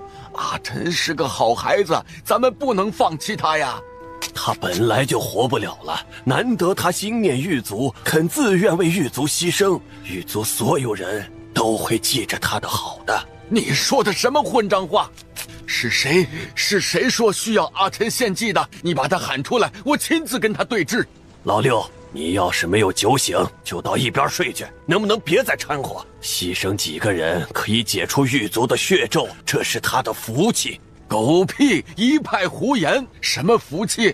要真是福气，你怎么不跳下去献祭？偏偏要拿一个正当风华的人开刀？你嘴巴给我放干净点！如果能救狱卒，你以为我不想献祭吗？只是我又不是纯阳之体，我献祭有什么用？谁在那里放狗屁？需要纯阳与纯阴的人献祭？有本事你把他喊出来，老子亲自跟他理论。你发什么神经？那是老祖宗传下来的，难道老祖宗还能骗咱们不成？再说了，易晨飞本来就救不活了，只不过早死晚死罢了。晨飞大哥，你先下来好不好啊？丫头，还记得晨飞大哥之前说的话吗？晨飞大哥这辈子最大的心愿，不是解开血咒，而是希望你一生无忧无虑。你别伤心，晨飞大哥就算死了，灵魂也会一直陪伴着你，你从来都没有失去过我。你跟我说这些做什么？我让你下来，你快下来啊！好好爱自己，你的快乐便是我的快乐。小姐姐，你怎么了？是不是哪儿不舒服？为什么你的身体那么凉？易晨飞的死，阿莫也很难过，不过他是自愿的。你忘记他说过的话了吗？你的快乐便是他的快乐。如果你伤心，易晨飞在九泉之下也不会开心的。小姐姐，你怎么抖得那么厉害？白锦去另外一口炼丹炉那里了，他们有危险，我先去看看他们。不要！你们赶紧离开，不要再献祭了。小姐姐，这是7阶强者布下的法阵，以咱们的功力是破不开的。你再这么撞下去，魂魄都会撞没的。不要，他们不能死！主子，若不是你跟老族长救了我们，我们早就死了。我们很庆幸自己是纯阴体质的人，更加庆幸只要牺牲自己，便可以助主子融合龙珠，这是我们的荣幸。他们说的什么意思？什么纯阴体质？难道他们和易晨飞一样，必须跳下炼丹炉才可以助暖姐姐融合龙珠吗？我明白了，融合龙珠不只需要纯阳之体，还需要纯阴之体。只是为什么需要牺牲这么多纯阴之体的人？这也太残忍了！100多条性命啊！狱卒怎么承受得起？阿暖怎么承受得起呀？你说什么？我100多个姐姐都要献祭？不，这不可能！姐姐，你们这是干什么呀？你们快松手啊！就算是要纯阴之体，也用不着这么多呀！我也是纯阴之体，你们可以牺牲我。兵族存在世上的目的，就是为了这一天。如今这一天终于到了，我们也该完成兵族的使命了。以族长的身份命令你马上下来，终止一切。龙珠不融合了，你让所有的姐妹也全都停下来。主子，您的记忆恢复了是不是？恢复了一点点，兵族献祭的计划取消了。我们知道，身为族长，你左右为难。不过您不用难过，我们都是自愿的。为这一天，我们已经等了很久很久。白锦跟各位姐妹都很庆幸能够认识主子。时间快到了，请恕我们以后不能再保护您了。主子，一定要珍重。白锦、白心、白兰，这3人连我的命令也不听了吗？主子，来生我们还要当你的下属，只希望主子别再把我们忘记了。他们2人纵身跳下炼丹炉，带起滚滚烈火。不，白琴姐姐，你说过会一生一世保护我的，你不会食言的，对不对？小绮罗，白金姐姐以后还是保护不了你了，你也该成长了。我们死后，兵族群龙无首，主子又忙，你得撑起整个兵族。我才10几岁，没有你们，我怎么撑得起整个兵族？白金姐姐没有跟你开玩笑，你不仅要撑起兵族，你还要撑起一片天，保护好主子。白金姐姐，主子，现在是献祭的最佳时间，错过了，怕煞气很难压住，请原谅我们无法跟您一一道别，您请珍重。扑通扑通，砰砰砰，一个又一个兵族弟子毫不迟疑地跳下。小姐姐，你想哭就哭出来吧，阿莫的肩膀给你靠。小姐姐，他们不会白死的。他会倾尽一切融合龙珠，不让他们白死。吸那么多，龙珠再融合不起来，也太没天理了。只剩我了，主子珍重。不，白心姐姐，放心，我会照顾好绮罗妹子。对不起，白心再次谢过主子，愿主子早日解除血咒。好，主子珍重。轰隆隆，白心姐姐，白心姐姐。族长，阴炉的杀气随着白景姑娘等人献祭，煞气已经全部消失，如今与阳炉可以阴阳共存了。族长，您要不要休息一下，再融合龙珠？是啊，急也不急在一时。就算我不急，狱族千千万万的族民也会着急。龙珠融合，我势在必得。好吧，那我们为你护法。你确定只要纯阴纯阳的人献祭后，龙珠可以融合，融合后也能解除血咒，对不对？是，祖宗传下来都是这么说的。好，那就开始吧。陈飞大哥，兵族的各位姐妹，我一定会融合龙珠，不会让你们白白牺牲的。你们在天之灵一定要保佑我呀！眨眼3天过去，在顾初暖的催动下，龙珠终于有了融合的迹象。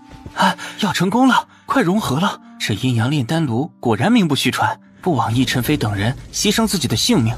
顾初暖心里也升起了一抹希望。就在他准备做最后融合的时候，龙珠砰的一声，全部散落在地。没事，龙珠是世间奇物，哪有那么容易融合？刚刚不是只差1点就融合了吗？我们再试一次吧，也许这次就成功了。融合龙珠再次开启，然而这一次又是在即将成功的时候，龙珠溃散，散落一地。小姐姐，你不能再放血了，你已经放了很多了，要放让狱族那些老不死的过来放，凭什么只让你一个人放血啊？为什么又失败了？到底哪儿出问题了？为什么呀？融合不起来，为什么会融合不起来呢？没道理呀！老祖宗留下来的话，只要纯阴跟纯阳之体的人献祭，龙珠就可以融合呀。会不会陈飞与白景姑娘等人不是纯阳与纯阴之体的人？怎么可能？如果他们不是的话，炼丹炉早就爆炸了。你以为炼丹炉是什么人都可以跳的吗？那会不会是融合的法子不对呀？融合的法子我都看了不下1000万遍了，没有问题。会不会是族长放的血有问题？老不死的，你讲话给我注意点。小姐姐脾气好，本座脾气可不好。我的意思是，会不会族长放的血太少了，所以龙珠才总是在最后一刻散落的？狠狠揍了太上长老一拳。哎呀，你这丫头，血放的太少了，你是站着说话不腰疼吗？你看看小姐姐的手上割了多少刀，放了多少血，你去试试。阿暖，顺其自然就好了，别太勉强自己。别太勉强。炼丹室外有多少族民每天日夜蹲守，都在等着我融合龙珠的大好消息传出来。全族都把希望寄托在我身上，兵族牺牲了那么多人，难道都白牺牲了吗？就算不为了族民，为了兵族跟陈飞大哥，我也只能成功，不能失败。大长老，我只问你一句，以我血滴入炼丹炉，再催动真气炼丹，真的能融合龙珠？是。有没有可能是需要我的心头血？小姐姐，你融合龙珠不会融合傻了吧？心头血要是挖出来，你还有命活着吗？别闹了啊，这个玩笑一点也不好玩。哎呦，阿暖，你别乱来！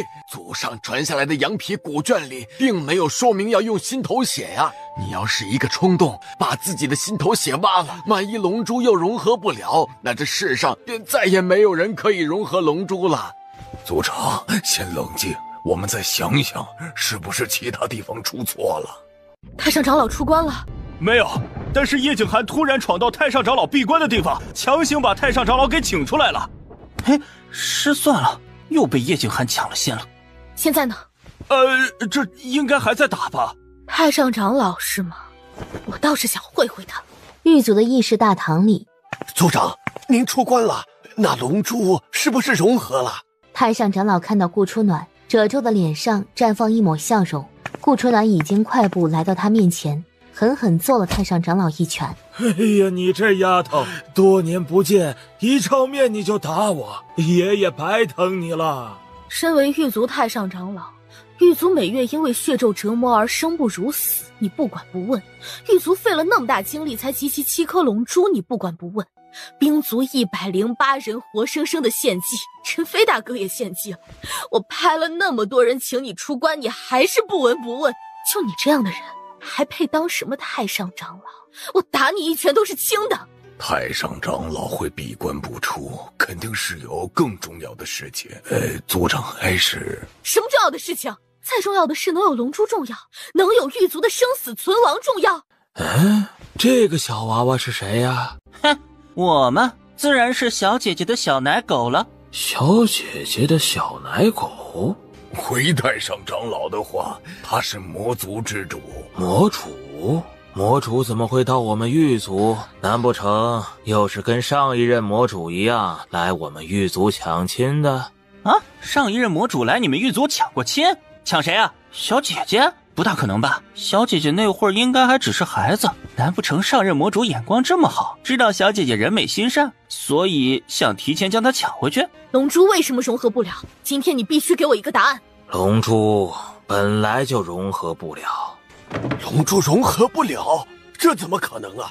祖上不是说了，只要集齐7颗龙珠，再融为1颗，就可以解除血咒了吗？是啊，太上长老，此事事关重大，可不能开玩笑的。老不死的，你耍我是不是？龙珠要是融合不了，陈飞大哥跟兵族的姐妹岂不是白白牺牲了？因为还需要第8颗龙珠。第8颗龙珠？第8颗龙珠是最重要的1颗，就像一个人的心脏，缺了那颗龙珠，其他龙珠也只不过是……那第8颗龙珠在哪里？我去找。找不到的，永远都找不到的。老头，你玩我是不是？我真怀疑你到底是不是狱族的太上长老。我倒希望自己不是太上长老，如此我也不用背负这么大的重担，日日提心吊胆的过日子。我知道你肯定知道第8颗龙珠的下落，也知道如何才能真正融合龙珠。今天你若不告诉我，我就把狱族所有人全都屠杀了，自己再自尽。我顾初暖说到做到，你若不相信，随时可以试试。你真想知道第8颗龙珠的下落？废话，你看我的样子有那么多闲工夫跟你瞎扯吗？我有话跟族长说，你们先退出去吧。小奶狗，你也退出去吧。老不死的，你要是敢对我小姐姐怎么样，看我不灭了你。好吧，我告诉你便是，第8颗龙珠便是你。第8颗龙珠是我？你什么意思？你先把话说明白。傻丫头，你还不明白吗？第8颗龙珠是你，你就是第8颗龙珠。只有牺牲你的性命，取出你的心头血，才可以融合龙珠，解开血咒。这些年来，他一直在想办法，可是他闭关那么多年，还是想不出好的办法。终于，他研究出来了。他可以倾尽一生修为，但也只能保住他的一缕魂魄。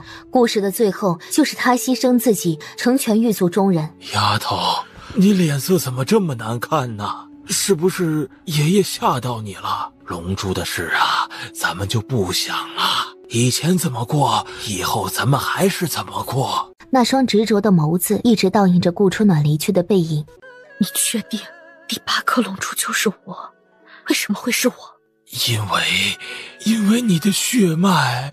为什么不早点告诉我？我忙着闭关想办法破解第8颗龙珠，当时太急了，没有顾虑到太多，也没想到陈飞跟兵族会献祭。没想到，好一个没想到！当初狱族成立兵族，等的不就是这一点？你走吧，跟降雪一起离开狱族，我已经安排好了，会有人送你们离开。狱族很多人恨不得把我除之而后快，你放了我，长老们不会服你的。我说过了，我的事不劳你费心。要走一起走。哼，跟你一起走？我为什么要跟你一起走？叶景寒，我是狱族的族长，你当着我的面屠杀我的族民，屠杀9长老，狱族有多少无辜的百姓死在你手里？你哪来的勇气让我跟你走？那天的事，我很抱歉。抱歉？一句抱歉可以让他们起死回生吗？阿暖，念在过去的情分上，我今天放了你，但是从今往后，我们2人恩断义绝，老死不相往来。就因为我血咒发作，屠屠杀了狱族的族民。是，这个理由还不够吗？当然不够，你明知道我是失去意识的。正因为你是失去意识的，所以我才没杀你。是不是狱族那些长老逼你的？叶静涵，你非得逼我把话说得那么明白吗？他指的是什么？我们兄妹之间的关系吗？同父同母的亲兄妹，是我们无法逾越的伦常。关于以前，我丢失了一些记忆。陈飞大哥死后，我记忆恢复了一些。早在跟你相识前，我跟陈飞大哥已经两情相悦，许下终生了。只是我把他给忘记了。而他也是早早知道自己是纯阳之体，必须要献祭，才刻意跟我保持距离的。至于你只是我失去记忆里的一缕过客。当然，因为我们亲兄妹的原因，自然也是不能在一起的。过往的一切，就当作是梦境一场吧。阿暖，离开狱族，从今往后，我再也不想看到你。龙珠不是无法融合吗？你要怎么融合龙珠？解除血咒？关你什么事？你刚刚说的那些话，都只是为了报复我，报复我杀了狱族那么多族民，是不是？就算是报复又如何？你别忘了，我们两人是同父同母所生的亲兄妹，难不成你还能破了禁忌跟我在一起？就算你想跟我在一起，我也不愿。我心里爱的是易晨飞。他怕再待下去，自己会忍不住心软，只能衣袖一挥，头也不回地离开。转身的瞬间，顾初暖的眼泪止不住落了下来。主子，你没事吧？叶景寒紧紧捂着自己的心口，那双执着的眸子一直倒映着顾初暖离去的背影。主子，您别怪属下多嘴，属下知道您爱王妃，可是王妃她毕竟是您的亲妹妹，有些时候该放下还是得放下。放下？怎么可能放得下？她是我这辈子唯一喜欢的女人，早就刻在骨髓深处，灵魂深处，无论如何我都不可能放得下了。为了王妃好，也是为了您自己好，要不咱们还是离开狱族，尽量与王妃保持距离吧。这件事我暂时不想让任何人知道，尤其是叶景寒，你嘴巴捂严实点，别乱传。阿暖，我们再想想别的办法吧。狱卒想了1000多年了，想到别的办法了吗？越过六长老，独自离开。哎呦，那你死了我怎么办？阿暖性子执拗，族里的人怕是都没办法劝得动的，而且族里也不可能有人会劝他的。叶景寒，对，他可以找叶景寒劝他。六长老几乎使尽了洪荒之力，跑到韩王府，去把叶景寒叫出来。你谁呀？我们王爷是你想见就能见的吗？我有10万火急的大事，让他马上出来，否则阿暖危矣。放肆！王爷名讳也是你能乱叫的？六长老好半天都缓不过气来，索性越过他们，强行闯入韩王府。站住！你把韩王府当成什么地方了？想进就进，识相的话马上出去，否则别怪我们不客气。呸！真是什么样的主子，养出什么样的奴才！要不是阿暖命在旦夕，我非得好好教训你们不可。府里的侍卫刷刷刷纷纷跑了出来。哎，怎么回事？回清风大人的话，这个老人强闯韩王府，对王爷态度不敬，还打伤了我们好几个兄弟。这不是狱族的长老吗？怎么会出现在这儿呢？难道又是来找主子麻烦的？小伙子，你来的正好，快去禀告你家主子，让他马上去狱族一趟。你不是来杀我们主子的？哎，我要杀他，会单枪匹马闯韩王府吗？那你来这里做什么？哎呀，我跟你说不清，我跟你家主子说，快带我去见你家主子。你像个木头杵在这儿做什么？顾初暖有危险，他有危险，你知不知道？再不赶紧把叶景寒拉到狱族，他的小命就没有了。哎，长老说笑了，王妃在狱族好好的，能有什么危险？你看我的样子像是在说笑吗？好，我去禀告主子。没多久，清风是出来了，可是出来的只有他一个人，语气也不大好。我家主子有事儿，去不了狱族，也没空见你。你说什么？你家主子不去狱族，也不管阿暖的死活？他不是很喜欢阿暖吗？你有没有跟他说阿暖有危险？说了。我不相信，你带我进去，我亲自去跟他说。我家主子忙，没空见你。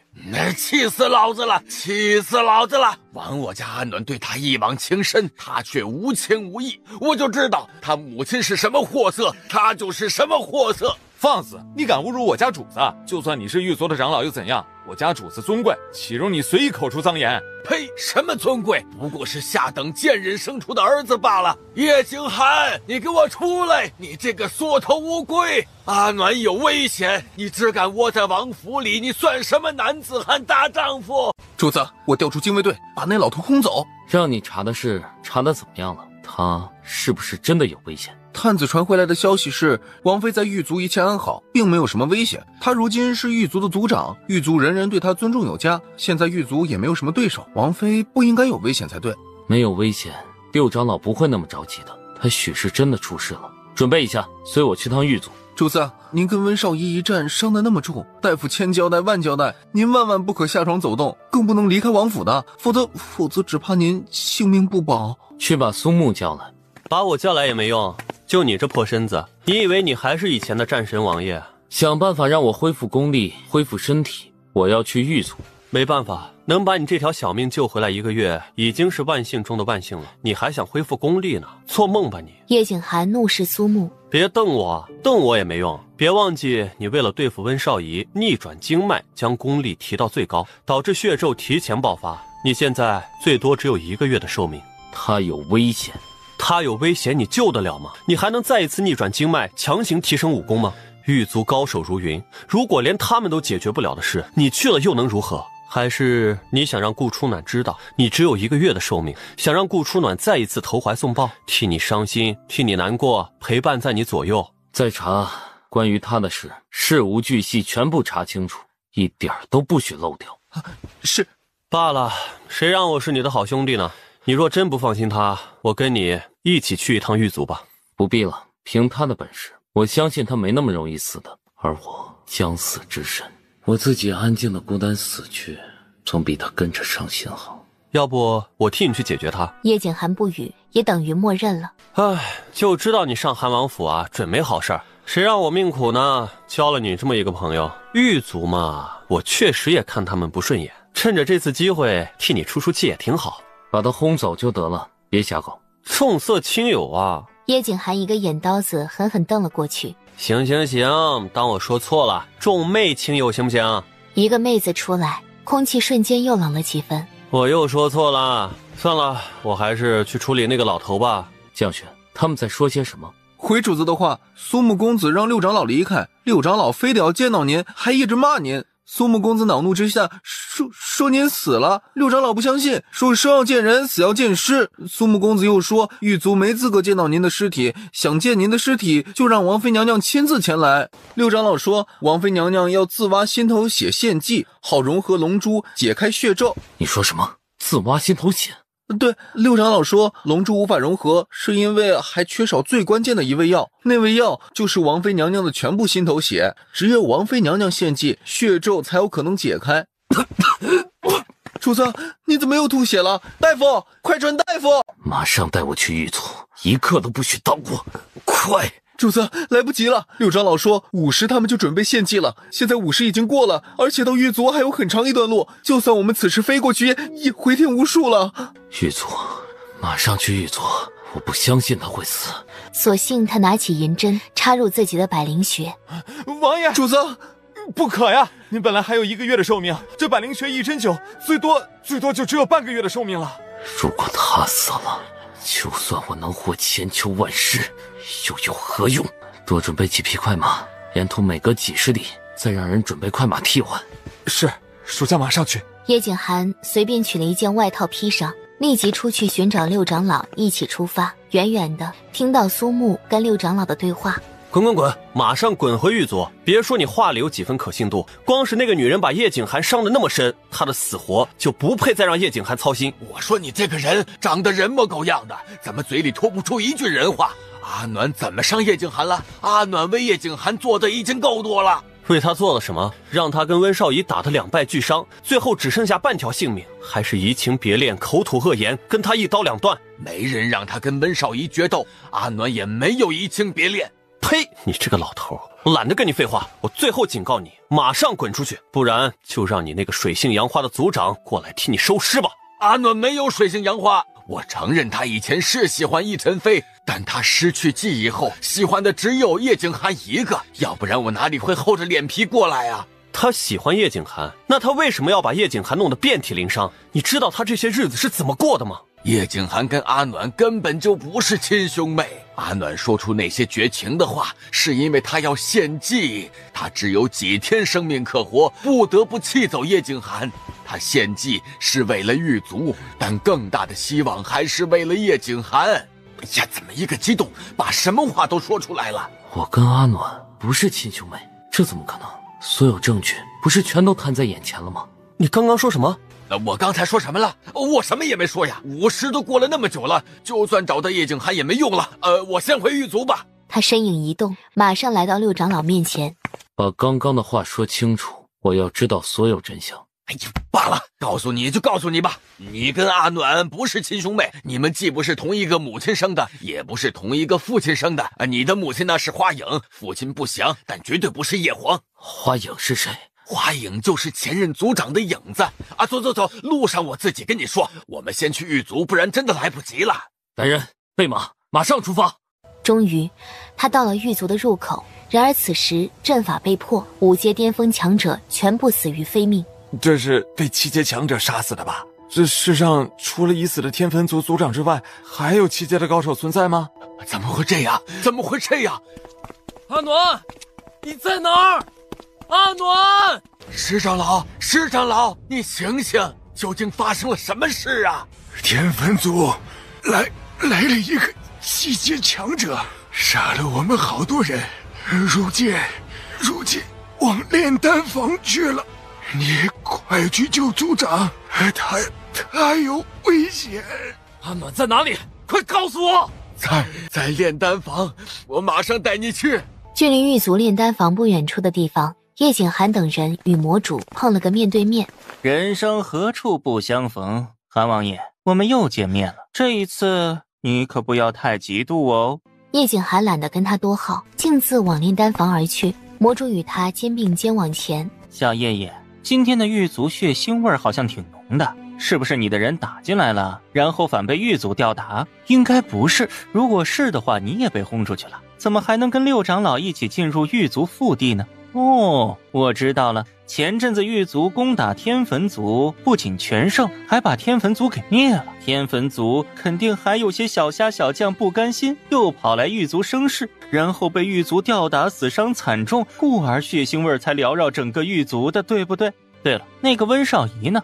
哎，他死了没？我瞧着他对小姐姐挺不一般的，死了挺好，本座也少了一个情敌。今天狱卒的人都哪儿去了？怎么一路过来都没看到几个？难不成他们知道今天我要跟小姐姐提亲，所以个个都准备给我一个惊喜？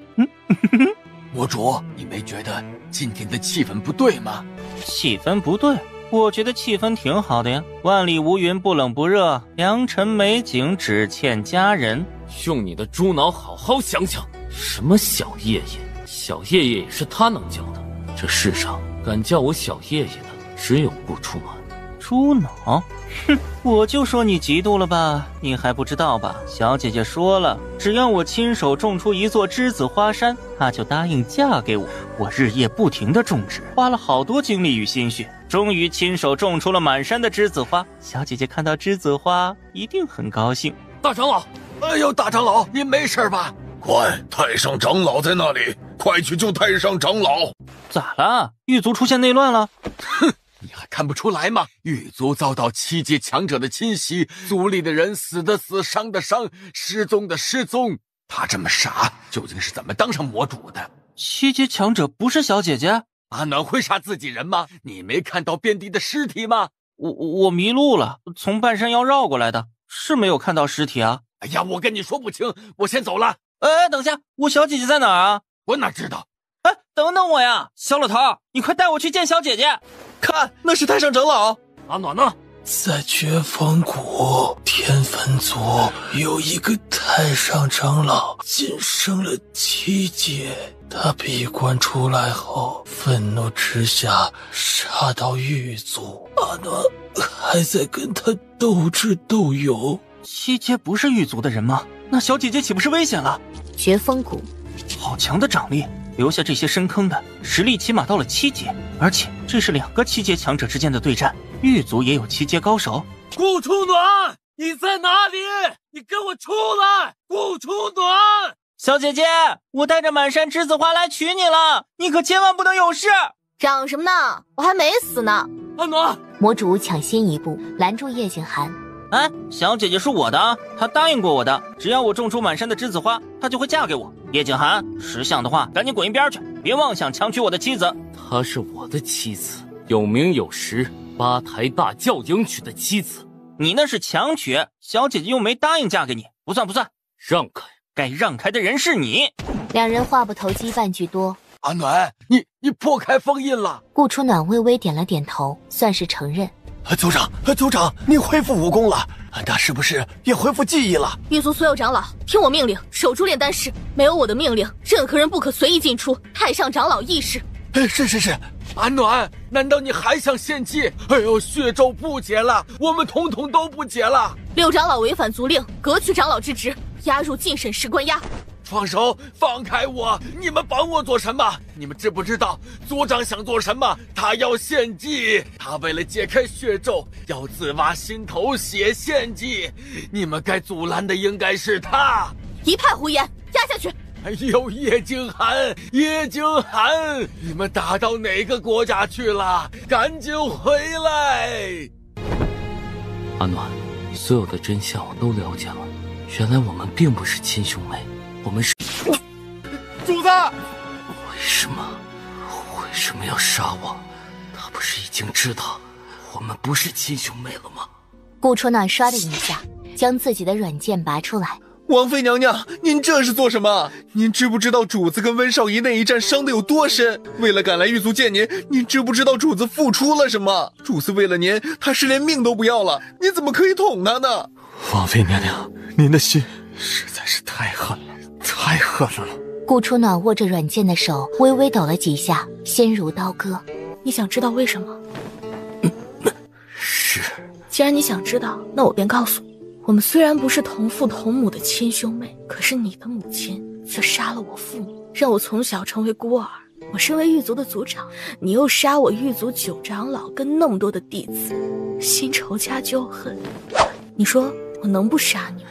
你不是那样的人，上一辈的恩怨你不会扯到这辈里来，杀9长老也不是我的原意。我们才认识多久，你又知道我恢复记忆后是怎样的人？我相信你是怕我阻止你献祭，才对我说出如此绝情的话吗？献祭？什么献祭？阿暖，你忘记我们许过的诺言了吗？你忘记在极北之地我们一起发生过的一切吗？那不过是我失去记忆后荒唐之下跟你发生的一场风花雪月罢了，一切不过是镜花水月。只要我活着1天，我就不会让你献祭。你算什么东西，也配指使我？我是你的夫君，名正言顺的夫君。哼，笑话！叶景寒，我告诉你，你在我心里什么都不算。我顾初暖这辈子只喜欢奕晨飞。我说过，只要我活着1天，就不会让你献祭。那你去死吧！主子，您怎么样了？王妃娘娘，你下手这么狠，我家主子究竟哪里对不起你了？你知不知道主子可能会死的？死就死了，不过蝼蚁一只罢了。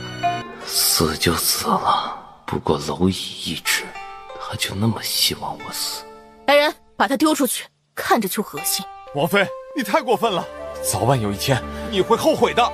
对付一个杀父杀母的仇人之子，我没有把他碎尸万段就不错了。2长老，如果他们再啰嗦，把他们2个一并杀了喂狗。是。江雪，调人过来，阻止他献祭。叶景寒眼皮逐渐暗沉下去，昏迷最后一眼依旧望着顾初暖那双冷漠的眸子，似乎在等他回心转意，可等来的只有他的不屑。顾初暖在众人看不到的地方痛苦地闭上眸子。叶景寒走了后，魔主小心翼翼地问道：小姐姐，你明明不想伤害叶景寒的，为什么要对他下那么重的手啊？是你就是当初抢我龙珠，趁我重伤杀我的魔主。嘿嘿，小姐姐，你这是要跟我谈婚论嫁了吗？我是要跟你算账的。算账？算什么账啊？您不会贵人多忘事，忘记您当日是如何追杀我、重伤我，最后杀了我的吧？这个当时我找你比武，是你一直推三阻四，我才紧追不舍的。而且我从未遇到武功比我还高强的对手，自然对你也就多了几分兴趣。但我保证，我从来都是不想夺你龙珠的。是啊，你是不想抢我龙珠，可因为你，我几次陷入险局，九死一生，身边多名亲信也因为你而死亡。如果不是我运气好，只怕现在也惨死在你手里了吧？这些不都过去了吗？咱们还是好好想想未来吧。未来？我跟你有什么未来可言？啊，小姐姐，你忘记了吗？你跟我说过，只要我亲手种满满山的白色栀子花，你就会嫁给我。司莫非，答应嫁给你的是失去记忆后的顾初暖，并不是我。别闹了，你们俩人不是同一个人吗？当然不是，我拥有全部记忆，而他只是一个残缺品。小姐姐，你别闹了，你是不是不想现在嫁给我？如果你不想马上嫁，我可以等你。看在你多次救过我的份上，你走吧，以后别再来狱卒了，这里不欢迎你。走去哪儿啊？小姐姐在哪儿我就在哪儿。你非得逼我把话说得那么明白吗？什么？从始至终，我不过是在利用你罢了。利用你是魔主，利用你有6阶实力，利用你的感情，利用你的一切。你在我眼里只是一颗棋子，而现在这颗棋子已经没有任何利用价值了。我才不相信，你说过会保护我，生生世世保护我。我不这么说，你怎么会爱上我？那个时候你并不知道我的身份。堂堂魔主，拥有着一双异瞳眸子，天下间谁人不识？我骗了你，但你也杀过我，我们扯平了。在我没有改变主意之前，赶紧滚出狱卒！我一个字也不相信。小姐姐，叶景寒刚刚说的献祭是什么意思？是不是想牺牲自己融合龙珠？我猜中了，对不对？你故意激怒叶景寒，说出那么多让叶景寒寒心的话，只是为了让叶景寒对你死心。你刺他一刀，伤口看似快准很深，实则避开他的要害。你打他一掌，看似下手无情，实则是帮他逼出体内残余的淤血，对不对？你说你只是利用我，把我当成一颗棋子，其实你是不想拖累我，不想让我伤心，所以才想方设法想逼我离开。包括你让我去种栀子花，你并不是想嫁给我，而是想支开我。可是你没有想到，我那么快就种满了满山的栀子花。阿莫，你比姐姐想象的要聪明哎，姐姐什么都瞒不过你。我不许你献祭。好啊，那我就不献祭了。本来我以为我自挖心头血，牺牲自己就可以融合龙珠，直到我恢复记忆后才知道，原来根本行不通。既然行不通，我又何必白白搭上自己的性命呢？那你为什么要伤害叶景寒？叶景寒的母亲杀我父母，害我成为无父无母的孤儿，于他我始终心有芥蒂。真的只是这样？不然你以为呢？你不是种了满山的栀子花吗？走，带我去看看。我一直都想看看满山栀子花盛开是一幅怎样的美景。他正想带他去，没想到顾初暖趁他放松之际，点了他周身18处穴道。小姐姐，你做什么？阿莫，姐姐知道你心思玲珑剔透，大智若愚，也知道你待姐姐有多好，姐姐也不想伤你。马上解开我的穴道，快！你的穴道除非我亲自解开，否则在场任何人都解不开，包括太上长老。这辈子能认识你是我顾初暖的福分，若有来生，希望我们还可以当朋友。不，你不可以献祭，献祭不一定能融合龙珠，你何必白白搭上一条性命？能融合的，只要我自挖心头血。之前之所以没有成功，就是差我那位心头血呀。谁说的？让他滚出来！即日起，狱卒族长之位传给大长老。如果最后一位要是您的心头血，我们宁愿不解开血咒。是，你们可以不解开血咒，但是你们的子女呢？你们的后辈呢？难道要让你们的后辈子孙也跟你们一样，生生世世承受血咒之痛吗？族长，我恐怕不行。你不行也得行，狱卒以后就交给你了，我相信你不会让我失望的。我不许你献祭，如果你献祭，我生生世世都不会原谅你的。对不起，阿莫，姐姐还是希望你能跟以前一样无忧无虑，傲娇狂放。他双手结印，竟然布下一个巨大的网罩。大长老，请帮我好好照顾魔主。族长，您去哪儿？融合龙珠。石花再生术，居然是石花再生术。太上长老，什么叫石花再生术？石花再生术可以短期内提升人的功力，也可以让濒临死亡的人回光返照，再续几日性命。石花再生术催动后，他必死无疑。他是想到用石花再生术解开穴道，冲破光照，阻止阿暖。魔主周身光芒大盛，不仅周身18处穴道尽解，连牢不可破的光照也被他的百花给破了。魔主居然从5阶暴涨到了7阶。小姐姐，等等我！太上长老，是石花再生术，他使用了禁术，快扶我进去！一盏茶时间内，如果能让魔主收回石花再生术，或许还有可能保住魔主的性命。终于，他们赶到炼丹室。小姐姐，不！却见顾初暖一把匕首狠狠插入自己的心口，鲜血滴滴答答地落入炼丹炉里。有了他的心头血，炼丹炉的炉火噌的一下突然升高，熊熊燃烧着。组长！魔主惨白着脸冲过去。站住！不许过来，不然我现在就把自己的心脏挖出来。小姐姐，我不过去，你把匕首放下，有什么事我们慢慢说好不好？阿莫，我不是让你别进来吗？你怎么又不听话了？你天改命，使用石花再生术。只要你放下手里的匕首，以后我保证乖乖听话，我也不再使用石花再生术了。你怎么还不懂？我是狱卒的族长，献祭是我的使命。你赶紧收起石花再生术，现在一盏茶时间未到。我不管你是不是族长，也不管你有什么使命，我只知道你是我的小姐姐，是我司莫非这辈子发誓要好好保护的小姐姐。族长，求您三思啊！我是极阴之体，或许在一个极阴之体的人献祭，龙珠就能融合呢。如果你真的把我当朋友，就赶紧收起石花再生术，好好活着，好好当你的魔主。不，没有你，我活着有什么意义？如果你死了，我也不会独活的。你这又是何必？因为我种了满山的栀子花，你还没有去看。因为从第一次认识你之后，你说要保护我，我便认定了你是我司莫非这辈子唯一想珍惜的女人。我求你了，放下匕首吧。对不起。顾初暖手上一个用力，匕首直捅心口，鲜血疯狂地涌出，每一滴都落入炼丹炉中。炼丹炉上的火焰再次升高，几乎把顾初暖都给淹没了。小姐姐，族长！不，小姐姐，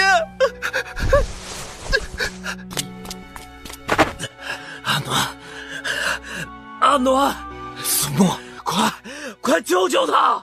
苏木颤抖地上前看了一眼他的伤口，他摇了摇头。心脏已经被捅破，大罗神仙也救不了了。他时间不多了，你们有什么话抓紧跟他说吧。你不是神医吗？我伤得这么重，又被一剑穿心，你都有办法，为什么他仅仅是一刀你就没有办法了？你那一剑避过了致命处，他那一掌又把你残存的淤血打散，我才能有办法让你勉强站起来。可是他这一刀扎得太深了，我实在爱莫能助。太上长老，你是狱卒最德高望重的人，你救救他，我求求你救救他！只要你能救他，我马上自尽在你面前。但凡我有办法，我能眼睁睁的看着他死吗？他可是我从小看到大的。把小姐姐还给我。阿暖，别怕，他们救不了你，我带你去别的地方。天下之大，总还会有很多神医的，你撑着。叶景寒，我让你把小姐姐还给我，你聋了吗？伤的，小姐姐，都是我最在乎的人，我不想看到你们自相残杀。小姐姐，阿暖，阿莫，姐姐可以求你一件事吗？只要小姐姐说的，我什么都答应你。你快收起石花再生术，姐姐不想看到你。你答应过我要永远罩着我，你不能骗我。你不收回石花再生术，我死不瞑目。好，我收，只要你好好的，我什么都听你的。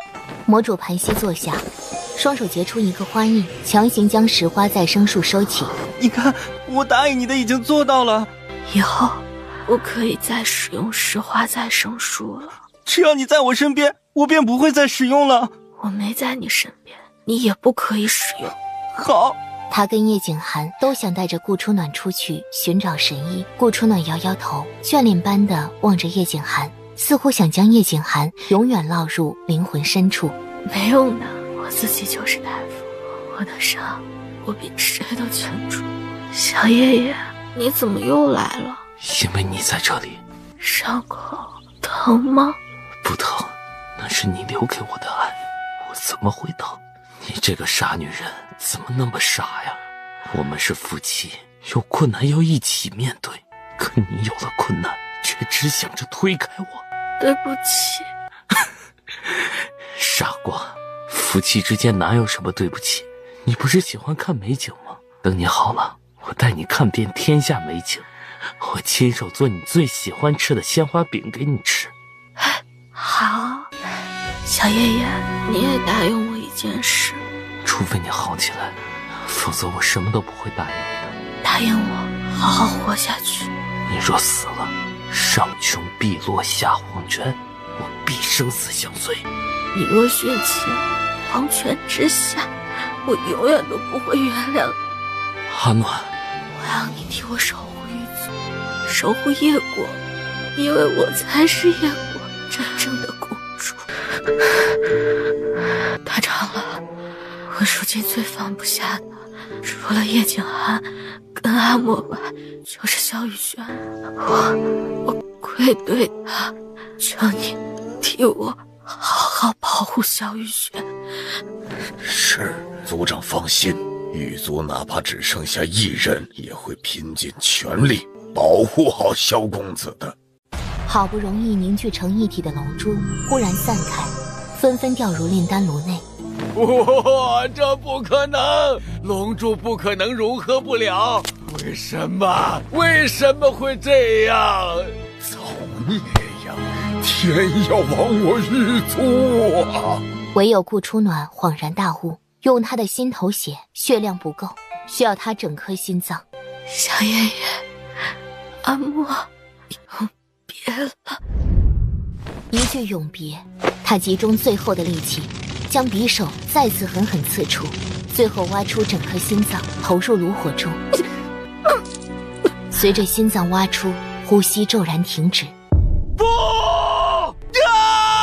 魔主与叶景寒全疯了，可那个鬼灵精怪、风华绝代的女人再也醒不过来了。整颗心脏投入炼丹炉里，炉火窜起好几米高，散开的7颗龙珠再次凝聚起来。这一次7颗龙珠不断融合成为1颗。阿暖，你醒醒，我还有好多话没跟你说，你不可以闭上眼睛。苏木，我求求你，救救他。他已经死了，我无能为力。胡说！我的阿暖怎么可能会死？他只是睡着了。你想想，你看龙珠融合了，狱卒的血咒有救了，你快睁开眼睛啊！叶景寒死死抱住顾初暖的尸体，低声啜泣。什么男儿有泪不轻弹？对于此刻的叶景寒，全是狗屁。他心里空落落的，在顾初暖死亡那一刻，他的心也跟着他死了。叶景寒身体突然绽放一抹强盛的光，源源不断地将自己的生命力注入顾初暖的身体内，与魔主一起演出顾初暖体内的魂魄。怎么回事？叶景寒怎么也冲破7阶了？他还伤得那么重，怎么可能达到7阶？叶景寒，你不要命了吗？你居然逆天改命，打开禁制，你会死的！主子，这个功法太霸道，您不可以施展的，否则重则死亡，轻则残废。他们想去阻止，全被叶景寒的余波震飞吐血。如果自己的妻子都救不了，那我活着还有什么意义？叶景寒望向魔主，低沉着嗓音说道：顾初暖是我的妻子，救她是我的责任与义务。你快放手，收起你的石花再生术。我只知道他答应过我，只要我亲手种满满山的栀子花，他就嫁给我。我已经种满了满山的栀子花，她现在是我的妻子。你要脸，他不过是不想牵连你，才扯了一个谎支开你。你又不是他，你怎知他心里想的是什么？傻瓜都知道这只是他的权宜之计。叶景寒，你是吃不到葡萄说葡萄酸吧？你马上住手！我的妻子不需要你救。你接连施展2次石花再生术，再不放手，你必死无疑。赶紧撤场！你强行逆天改命，打开禁制，再不住手死的是你，该撤账的人是你。你们2个人别吵了，要引出族长的灵魂，只需要1人就可以了。你们其中1人赶紧收手，不然你们2个人都会死的。让他收手！顾初暖的尸体被他们2人的功力不断注入，发出璀璨的亮光。他们2人的功力竟然被排斥在外，怎么回事？为什么我的功力无法注入进去，也无法引出他的灵魂？我也是。你们2人的武功，1人属阳，1人属阴，阴阳相融，族长的灵魂支撑不住，不仅无法被你们引出来，还会被你们打爆的。你们其中1人必须赶紧住手了。这个时候住手，再想发动7阶功力就不可能了。太上长老，你知道你现在说的话有多重要吗？我知道，我确信你们之中必须有1个人得住手。我这把老骨头求你们了，你们2人看谁先收手吧。你是阿暖最在乎的朋友，如果你死了，阿暖生生世世都不会开心的。不得不承认，在小姐姐的心里，你的地位比我重要。如果你死了，小姐姐就算活了也是生不如死。我不会眼睁睁地看着你死在这里。我的小姐姐，我自己能救，也用不着别人救。叶景寒想抵挡，可魔主竟然再次催动石花再生术，将实力提到7阶巅峰。他被震开了，一口鲜血吐了出来。主子，阿寒，魔主的3000末发竟然以肉眼可见的速度迅速化为雪白，从20岁到30岁到50岁再到70岁，眨眼间年衰岁暮。一个风华正茂、武功盖世的魔主，竟然成了一个白发老翁。魔主的生命力正在不断衰减，他为了留住顾初暖的魂魄，当真是宁愿牺牲自己的性命。快，不趁，绝不能让族长的灵魂跑出去，不然族长就完了。他们动作很快，顾初暖的灵魂跑得更快，其中1缕魂魄已然窜了出去。太上长老，阿暖的1缕魂魄跑出去了，会怎么样？只要留住他的灵魂，便可以通过他其他灵魂感应，找到丢失那1抹魂魄。魔主身上的力气已然全部用尽了，故而他燃烧自己仅存的生命力，强行将顾初暖的灵魂全部纳入锁魂壶。魔主再也支撑不住，倒在血泊中。小姐姐，我终于抱住了你的魂魄。去看看魔主。苏木搭住魔主的脉搏，无力地摇头。苏公子，真的没有办法了吗？有没有什么奇迹啊？世上哪有那么多奇迹？你当幸运之神会像眷顾叶景寒一样眷顾每一个人吗？叶景寒强撑着支离破碎的身体，来到魔主身边。你还有什么遗言吗？找到复活小姐姐的办法。好，我答应你，就算你不说，我叶景寒穷尽一生也会想尽一切办法来复活她的。我相信你。小姐姐，抱歉，阿莫不能再陪着你了。魔主缓缓闭眼，沉重的眼皮再也睁不开，唯有关于顾初暖的画面始终在他脑海里。太上长老踉踉跄跄的上来。不行，你不能死，阿暖交代过我们要保护好你，不能让你死。话落，太上长老竟然也打开禁制，将自己一身的功力全部传给魔主。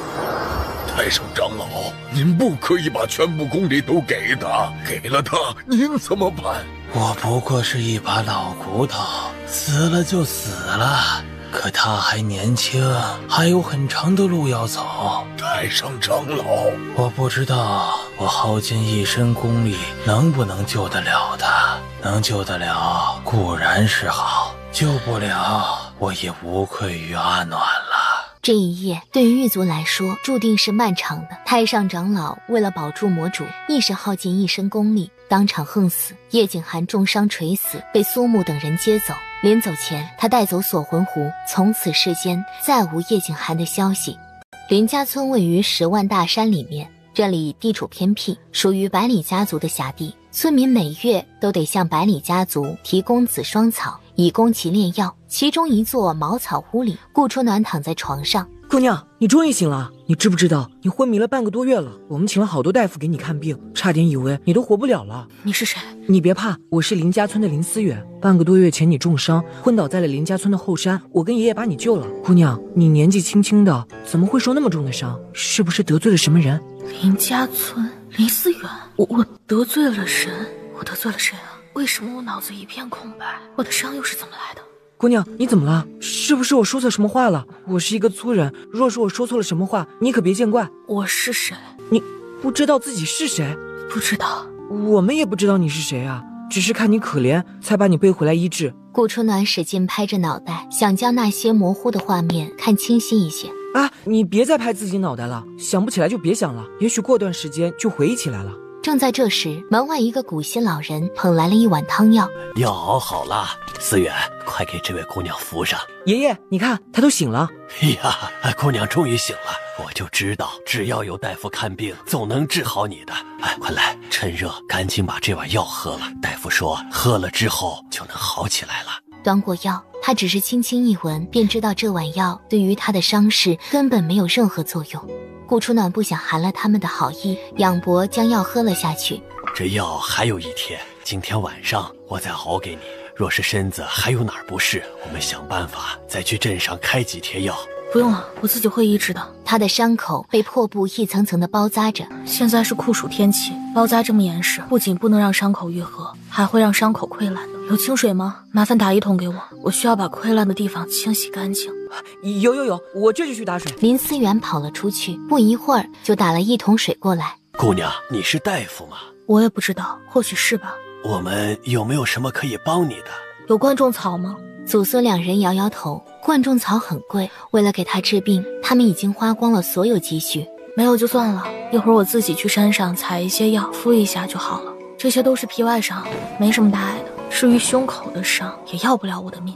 他说着，伸手解开身上的衣服。林思远脸上一红，赶紧退了出去。姑娘，你有什么需要可以跟我们说，我们可以让隔壁的小翠姑娘来帮你。哦，好。林爷爷也有些尴尬，退了出去。我只是解开外衣，又不是将衣服脱光，有什么可害羞的？是我骨子里的文化跟他们不同。顾初暖身上的伤口被他自己处理干净了。骑马的人将10数颗人头像扔破烂一样扔在村中央。顾初暖走出屋子，隔得许远，便可以听到林爷爷跟林思远的对话。阿远，趁着百里家的人还没来，你带着那位姑娘赶紧离开吧。咱们家本来就穷，紫霜草又极难采摘。往年我们还可以花些钱去外面买些紫霜草，可现在连年天灾蝗灾，村子颗粒无收啊！为了帮那位姑娘找大夫治病，咱们又花光了所有积蓄，还欠人一屁股债。今年呀，是无论如何都交不出紫霜草了。百里世家的人霸道残忍，若是不走的话，只怕他们不会轻易善罢甘休的。不，爷爷，要走一起走。咱们家必须要留下一人来拖住他们，不然他们很快就会追上你们的。爷爷已经年过古稀，半截儿都入土了，死不足惜。可你们还年轻呢，不能白白枉死。我不管，要走一起走。爷爷也知道百里世家家大业大，势力遍布天下，我们逃走的话，他们肯定也会追的。与其如此，倒不如3个人一起逃走。你这孩子怎么说不听呢？很快，一道道马蹄声破天的响起。家村的贱民都给我滚出来！一户贱民10株紫霜草，拿不出来，他们就是你们的下场。骑马的人将10数颗人头像扔破烂一样扔在村中央，态度嚣张跋扈。怎么办？百里世家的人来了，村子也都被围了，我们呢，怕是走不了了。那帮走狗，要是实在避不开，大不了跟他们拼了这条性命。顾初暖缓步而出，朱唇轻启。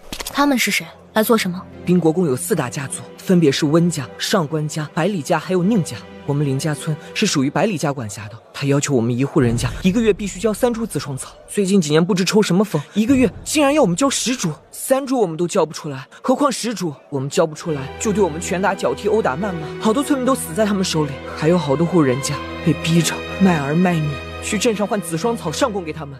这个月眼看又是上供的时间了，好多村民交不起，提前几天连夜逃走，如今都被他们给抓了，连头颅也被砍。这帮畜生简直丧尽天良！还有谁没出来？马上给老子滚出来，否则休怪我们不客气。姑娘，你站在我身后，你不是林家村的人，相信他们也不会过分为难你的。你放心，我拼了命也会保护你的。顾初暖莞尔一笑，他还用不着别人保护，不过这份恩情他记下了。村长颤巍巍地将紫霜草献上，紫霜草被取走后，村长一脚被狠狠踹开，还被抽了好几鞭子。顾初暖话落，远处传来狼叫声。一群贱民，你们这么大一个村子，就只有这些紫霜草吗？连1/10都不够。不是我们不交，而是紫霜草实在太难采了。村里好几个村民为了采紫霜草，已经跌落悬崖殒命了。老子不管你有什么理由，反正一户人家10株紫霜草，你们村一共有60户，必须交满600株，否则后果你们绝对承受不了。兄爷，求求你们了，再宽限一些时间吧，我们尽量凑齐紫霜草。老子给你们时间，谁给老子时间呢？半炷香的时间，你们把剩余的紫霜草交出来。兄爷，求求你了，可怜我们吧。呸！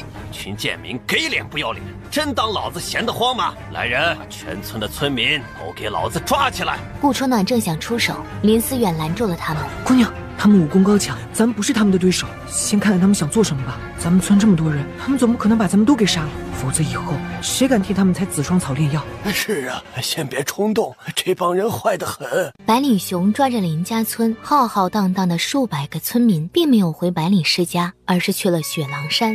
他将村民们全部赶到雪狼山深处，自己则在雪狼山外一座高山上俯视着这里的一切。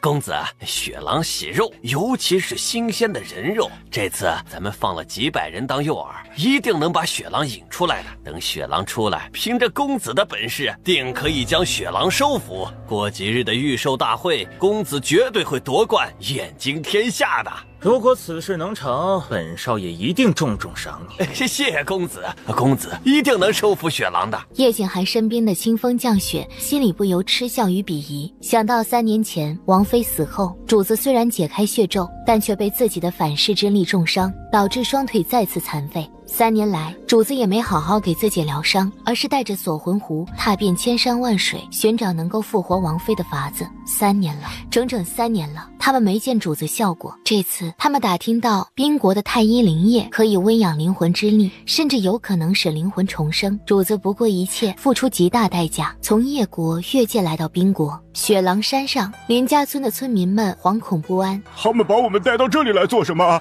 该不会是想在这里把我们给射杀了吧？如果要射杀，在林家村就可以把我们都杀了，何必多此一举，把我们带到这里来呢？难不成是想让我们在这片山上采药？这座山看起来阴森森的，不会有猛兽吧？要是猛兽倒也还好，这里气息不对，起码有数头1阶魔兽，还有不少1阶以下的猛兽。什么？真有魔兽？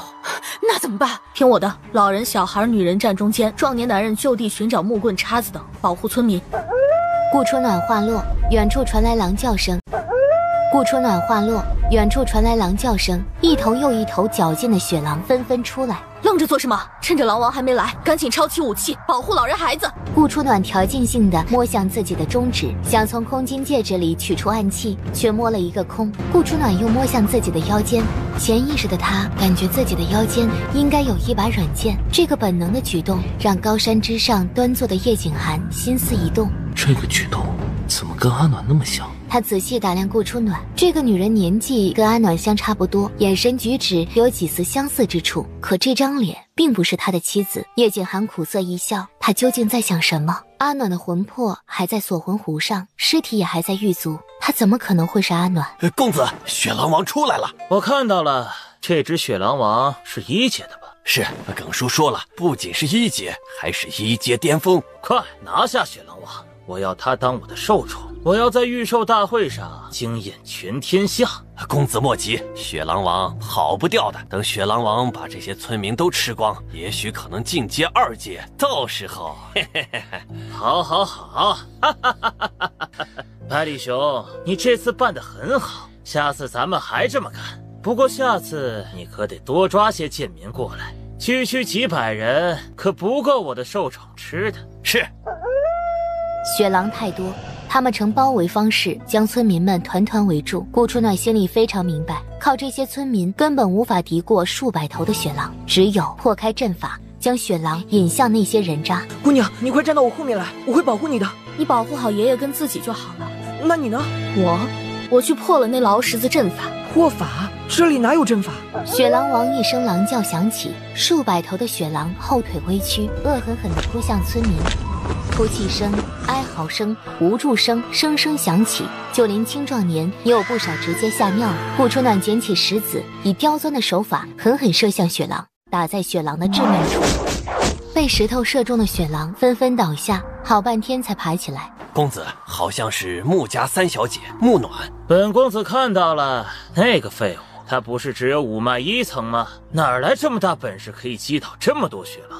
这或许是瞎猫碰上死耗子，蒙的也能蒙这么准。还有，穆暖不是被打死了吗？怎么会出现在这里？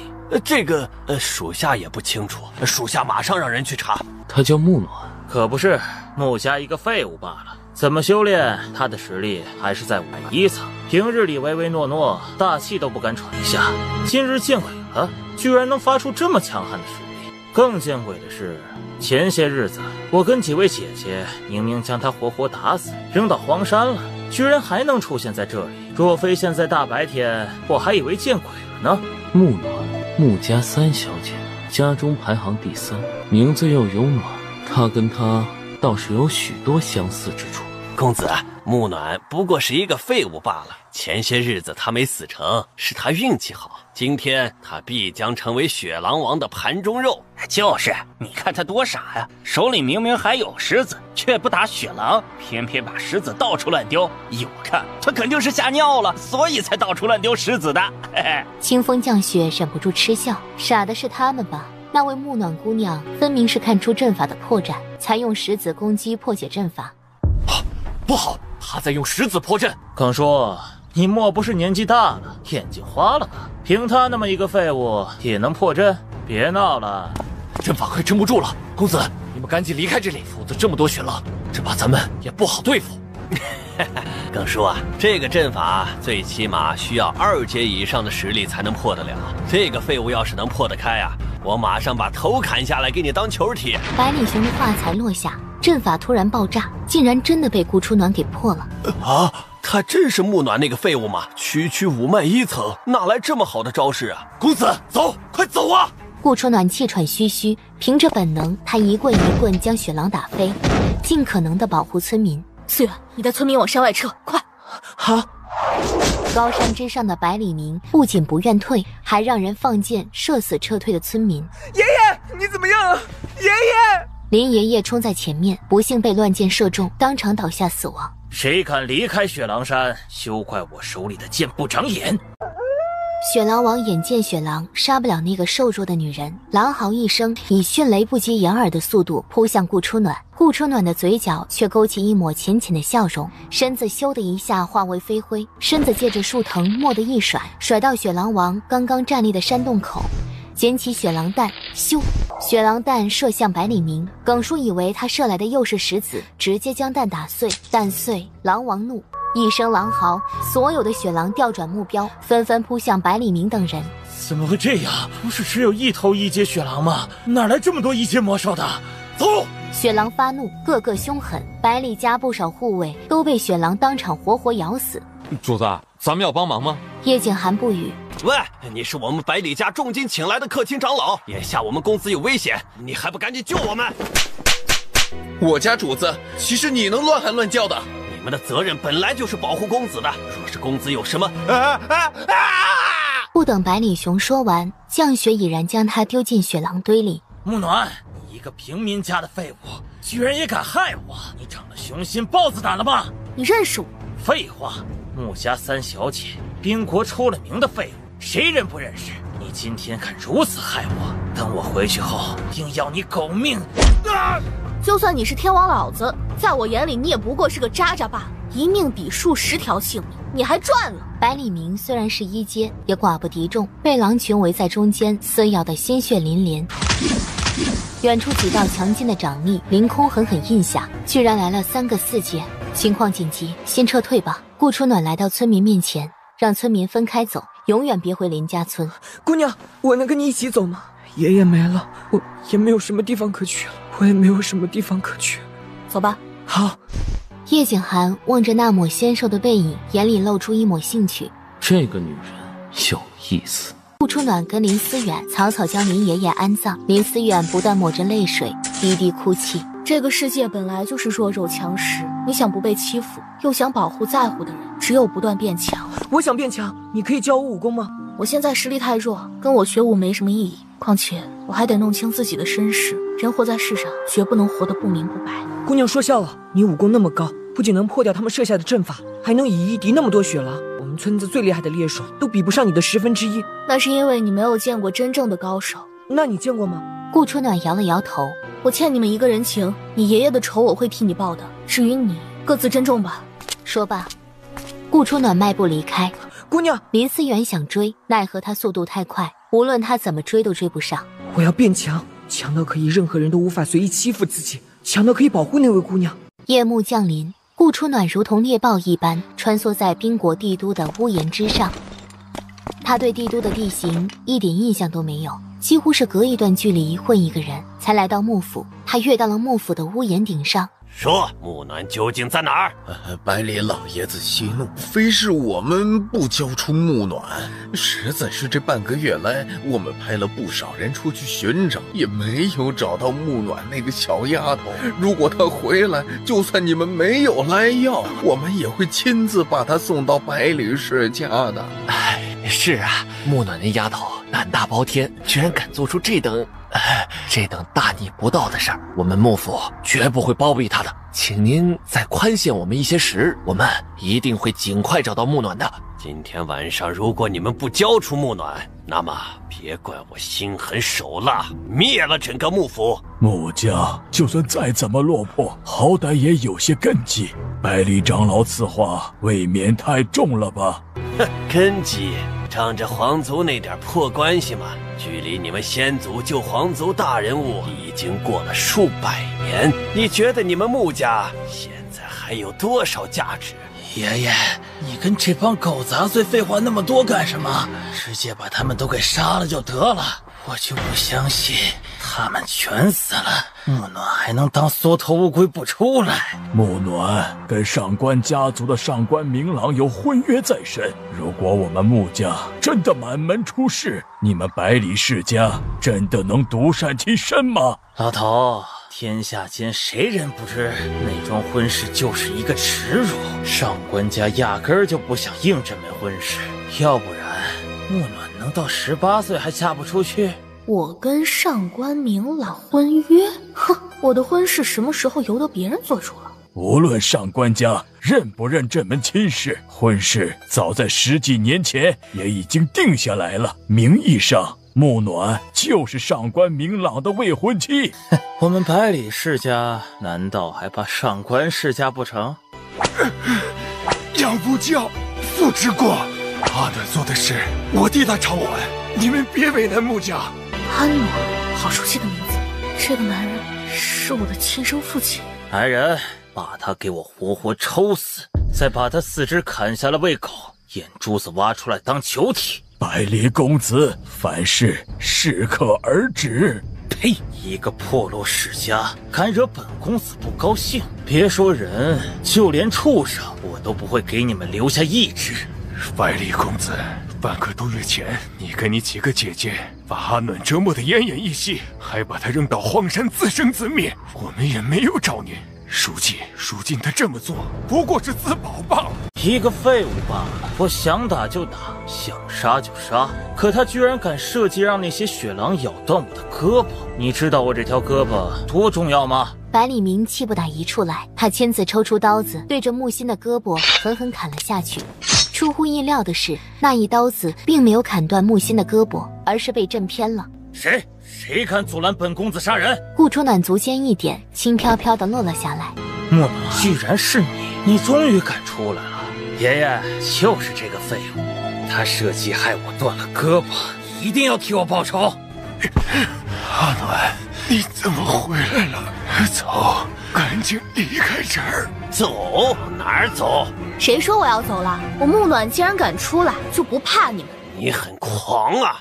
好说，年少不狂，难不成等跟你一样一把年纪的时候再狂啊？来人，先把他全身骨头全部打断，再把他带回百里世家，任由明儿处置。是。一个仆人急急来报，在百里正耳边耳语了几句。你说什么？会不会传错了？没有，属下听得清清楚楚。撤！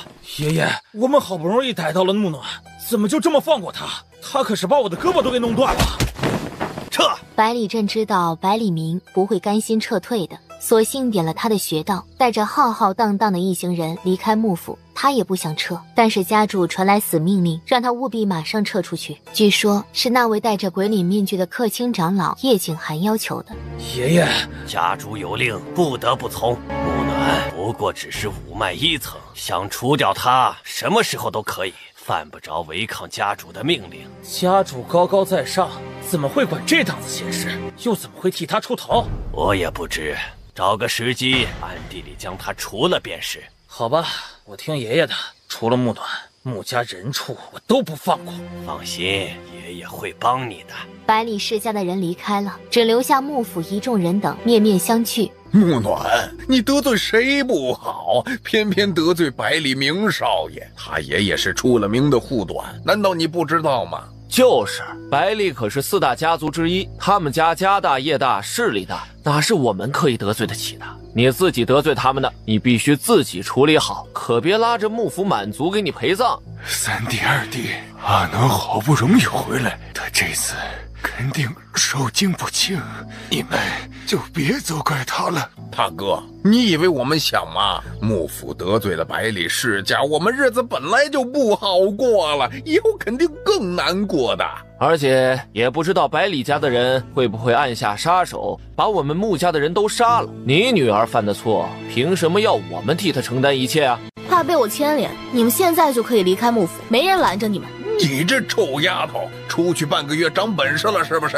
连我们都敢怼，这是我家，我凭什么离开？那就闭上你们的嘴巴，聒噪死了。行了，一人少说一句，先看看老大的伤再说。你们几个把老大扶到屋子里去，赶紧去请大夫。木心的房间里，阿暖，你别管我了，趁着百里世家人不在，有多远走多远，最好离开冰国，永远别再回来。百里家族的势力又不止冰国，就算我离开冰国，只要他们想找，一样可以找得到。可这也是一丝机会啊！跑得了和尚跑不了庙，一味的躲避不是办法。那你打算怎么办？船到桥头自然直，想那么多做什么？是啊，一味的逃避不是办法。今天他们突然离开，定是有人暗中帮你。咱们家跟皇族的关系已经很淡很淡了。这几年来，皇族对我们爱理不理，连药材都不屑发给咱们。他们肯定不会帮咱们的，唯一可能帮咱们的就是上官家了。你跟上官明老有婚约，上官家表面冷淡，其实还记得当年的恩情，背地里依然帮着你。有上官家的庇护，料想他们百里世家也不敢太过于嚣张的。我跟上官明朗怎么会有婚约啊？你忘记了吗？受了点伤，伤到脑子，很多事情忘记了。啊，对了，你差点忘记，听说百里明跟他几位姐姐把你打了，你要不要紧啊？不要紧，都好的差不多了。这帮畜生都怪爹没用，保护不了你。你的五脉被折断了？是啊，你怎么知道的？是你二叔跟三叔告诉你的。这么明显的脉象，他又不是傻子，怎么会看不出来？断了就断了吧，只要你平安就好。这话说的，难不成他的五脉是因为我才断的？当年上官夫人身怀6甲，去庙里烧香拜佛，路上遇到劫匪，你娘为了救上官夫人被劫匪杀了。上官家为了报答恩情，就许下了你跟上官夫人肚子里孩子的婚约，也就是上官明朗。上官明朗一表人才，小小年纪实力已经达到3阶，在整个冰国都是神一般的存在。你若能嫁了他，爹这后半生也就安心了。天才配废材，只怕上官家正在想理由想跟我退婚吧。过几天就是10年一度的炼丹大会，跟12年一度的御兽大会。你得罪了百里世家，我怕他们不愿意让你参加。炼丹大会跟御兽大会是并国最盛大的2个大会，今年都撞在一起了。若是能够参加，也许有幸能收服一些兽宠，或者得1、2粒丹药。可现在炼丹大会、御兽大会，可不是啊。4大家族里，上官家族擅长炼丹，听说他们今天还请了一个姓萧的神秘人，炼丹本事可大着呢。今年的魁首不出意外又是他们。百里世家擅长御兽，往年魁首几乎都是百里世家，今年我看估计还是他们，因为他们找到了一只9头碧玉蟒蛇王，实力达到了整整5阶，那可是蛇界之王，也是魔兽之王。5阶魔兽也被百里世家征服，难不成是百里家主亲自降服的？这个我就不清楚了，我也是听咱们家主偶然说起的。9头碧玉蟒蛇王可是上古神兽，据说他的实力可以到达整整7阶以上呢。如果9头碧玉蟒蛇王真的被百里世家收服，只怕并国要被他们横行无阻了。只怕他们收服不了9头小蛇。傻女儿，蟒蛇王不是小蛇，他身躯大着呢。而且你怎么知道百里世家收服不了？不知道，凭感觉吧。魔兽有灵，尤其是高阶魔兽。百里世家人品肮脏，真正的神兽谁会屈服于他们？话虽如此，可无风不起浪啊。不仅咱们穆家，只怕各大家族都已经知道这一消息了。还有另外2个家族呢，他们擅长什么？还有温家跟宁家。温家的家主神龙见首不见尾，非常神秘，连其他3大家族家主都不认识温家家主。温家家主也从不出席任何活动，但温家高手如云，4大家族中温家的水最深，无人敢惹。有传言说温家其实根本没有家主，只有长老坐镇。也有人说温家家主一直在闭关苦修，所以才不见任何人。具体如何，怕是只有温家的元老才知道内情。而宁家是4大家族中最弱的，他们擅长炼器，不过近100年来一代不如一代，如今已经远远被甩在后面了。木心状态很不好，顾初暖呼出一口浊气，处理了半天，总算把他的伤口清洗干净了。你伤得很重，先好好休息吧，其他的事别管了。顾初暖在屋子里捣鼓了半天，也没有找到他想要的药材。回答我一个问题再休息，你这里有没有紫阳丹啊？紫阳丹？你老实告诉爹，你是不是……你想多了，我要紫阳丹只是为了医治你的伤。紫阳丹是何等圣药，我们穆家怎么可能会有啊？只怕全天下都找不出几颗紫阳丹，毕竟那么难炼。紫阳丹很珍贵吗？很难炼制吗？为什么我脑子里会自动浮现出紫阳丹的炼制步骤？我现在缺少一口鼎以及药材，否则紫阳丹分分钟炼制出来。那附子药呢？阿暖，爹皮糙肉厚，这点伤不打紧，过几天爹也就痊愈了，你别替爹担心。一个下人推门进来，三小姐，家主让您过去一趟。知道了，你先下去吧。阿暖，爹跟你一起去，爹去求家主放过你。你怎知家主找我就是为了算账？先好好歇歇吧，我去就回。正堂里，说吧，找我来做什么？放肆！见到家主跟我们都不需要行礼的吗？我木暖不跪天不跪地，最多只跪自己的父母。你们是我父母吗？家主，你看他嚣张的模样，这个野丫头出去半个月，回来后简直无法无天了，任何人都不放在眼里了。家主，您看看他的德行，请您立即将他逐出穆家，免得百里世家找咱们麻烦。你们先退出去吧。家主，怎么？难不成你们连我的话也不听了？啊，我们不敢。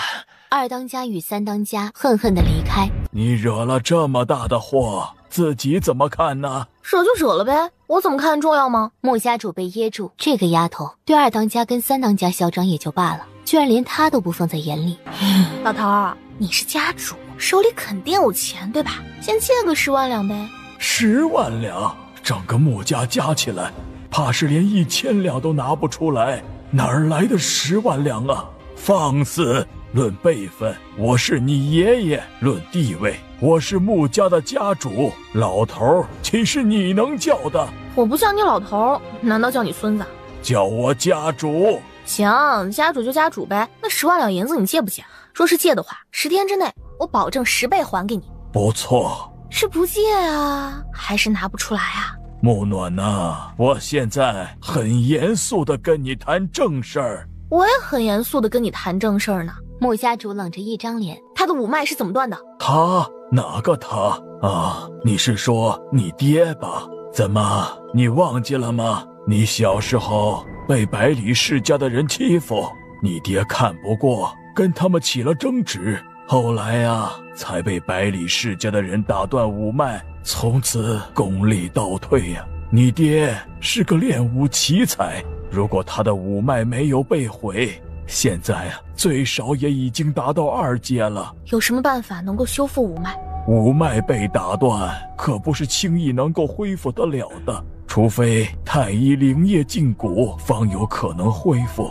但是太医灵液是圣泉呐，数百年来，不少强者前仆后继，也没能找到太医灵液呀。太医灵液在哪儿？这谁知道啊？传闻在江泽山，但没人在那里见过太医灵液。江泽山是吧？那我就闯一闯，先把太医灵液找了，再炼丹提升自己的修为，把百里世家毁了，替林爷爷报仇。谢了，老头。这就走了？我怎么感觉木暖才是家主，而我只是一个下人，帮他解惑的？明明是我把他喊来处理百里世家的事儿的呀。老头，照顾好我爹，我过几日便回。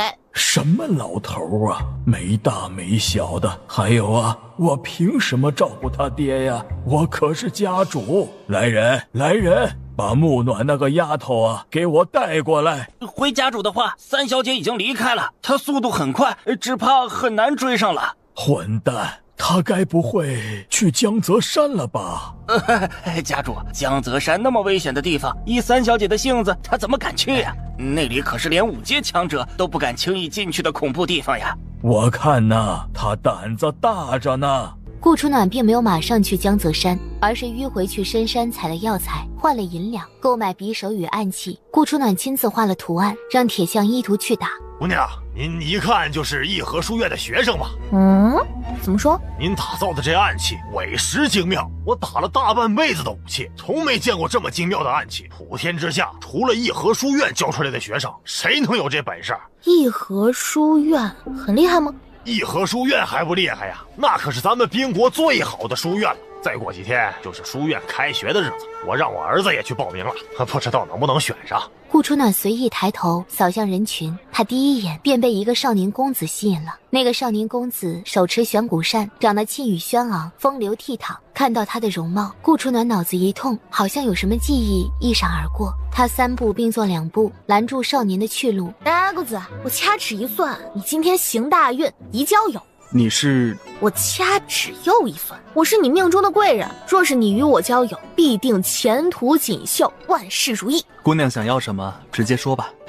好说，你认识我吗？萧雨轩后退几步，皱眉摇了摇头。你确定不认识我？姑娘为什么觉得在下一定会认识你呢？以前不认识，现在认识也不迟啊。我叫木暖，你呢？叫啥名字？木暖，名字也有暖。萧雨轩。萧雨轩，那我以后叫你小轩轩喽。你刚刚叫我什么？小轩轩啊，多好听啊！小轩轩啊，我看你不像帝都中人，你也是来报名加入义和书院的？不许叫我小轩轩。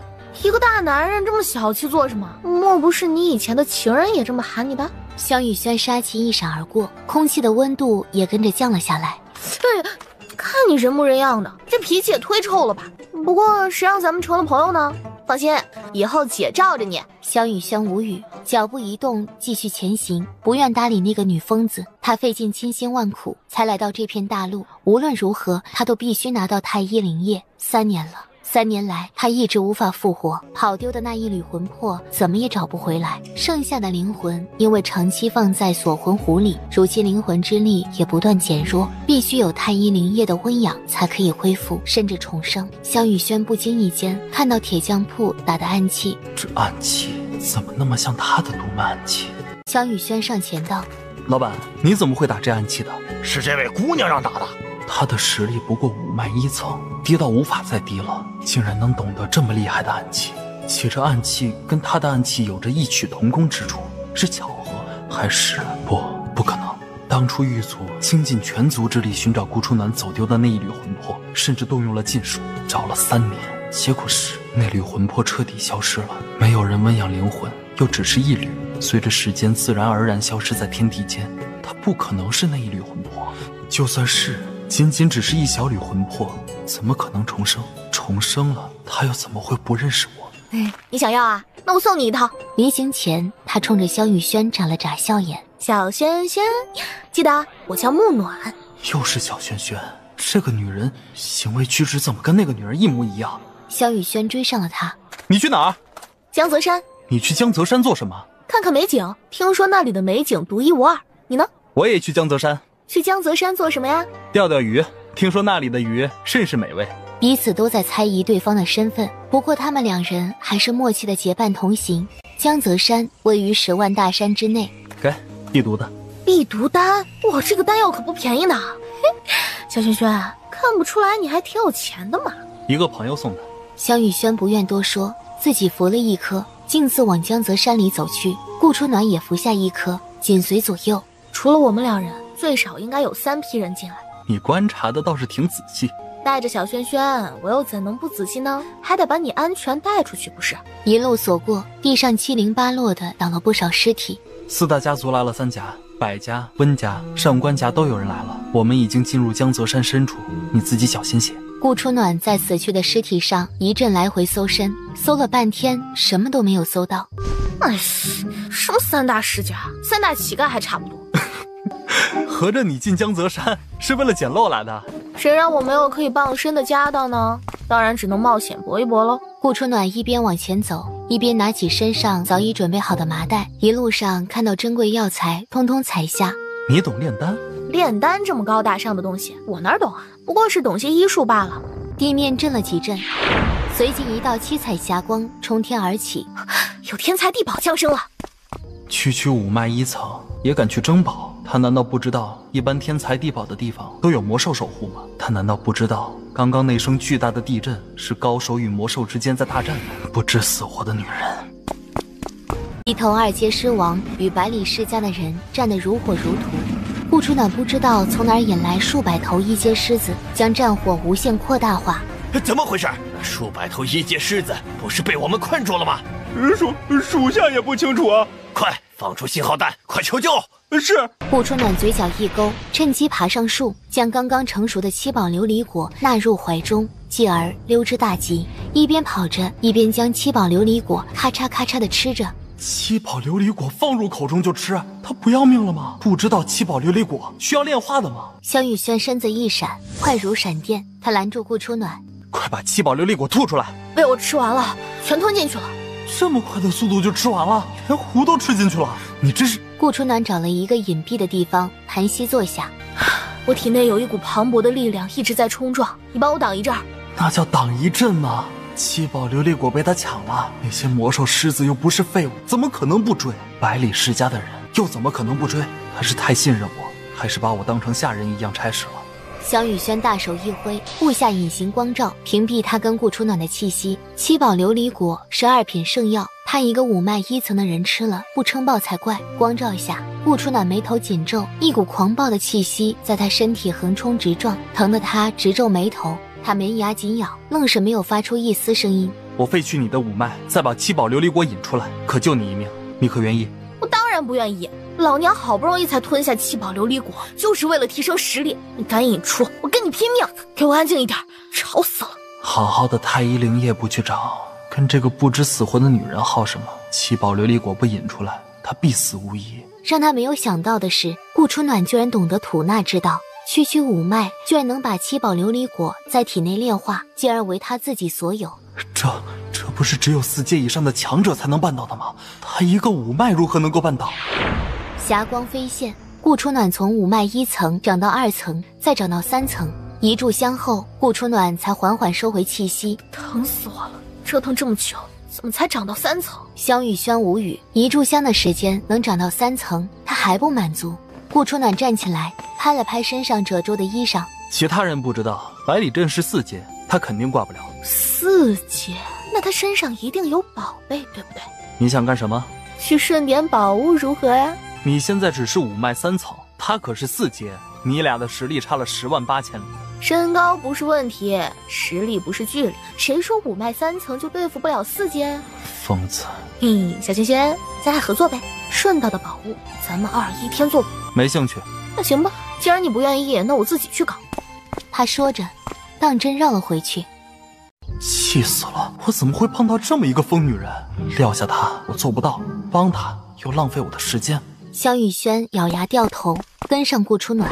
当萧雨轩赶到的时候，百里世家跟上官世家不知道因为什么火拼起来，打得甚是激烈。这个女人不知道从哪里搞了一个马蜂窝，这不是普通的马蜂，而是带有麻痹剧毒的虎王蜂。只要被蛰到，短时间内根本无法行动。密密麻麻的虎王蜂见人就蛰，两大世家的弟子躲避不及，一个个抱头痛哭大喊：哎呦，他疼死我了！哪来这么多虎王蜂啊？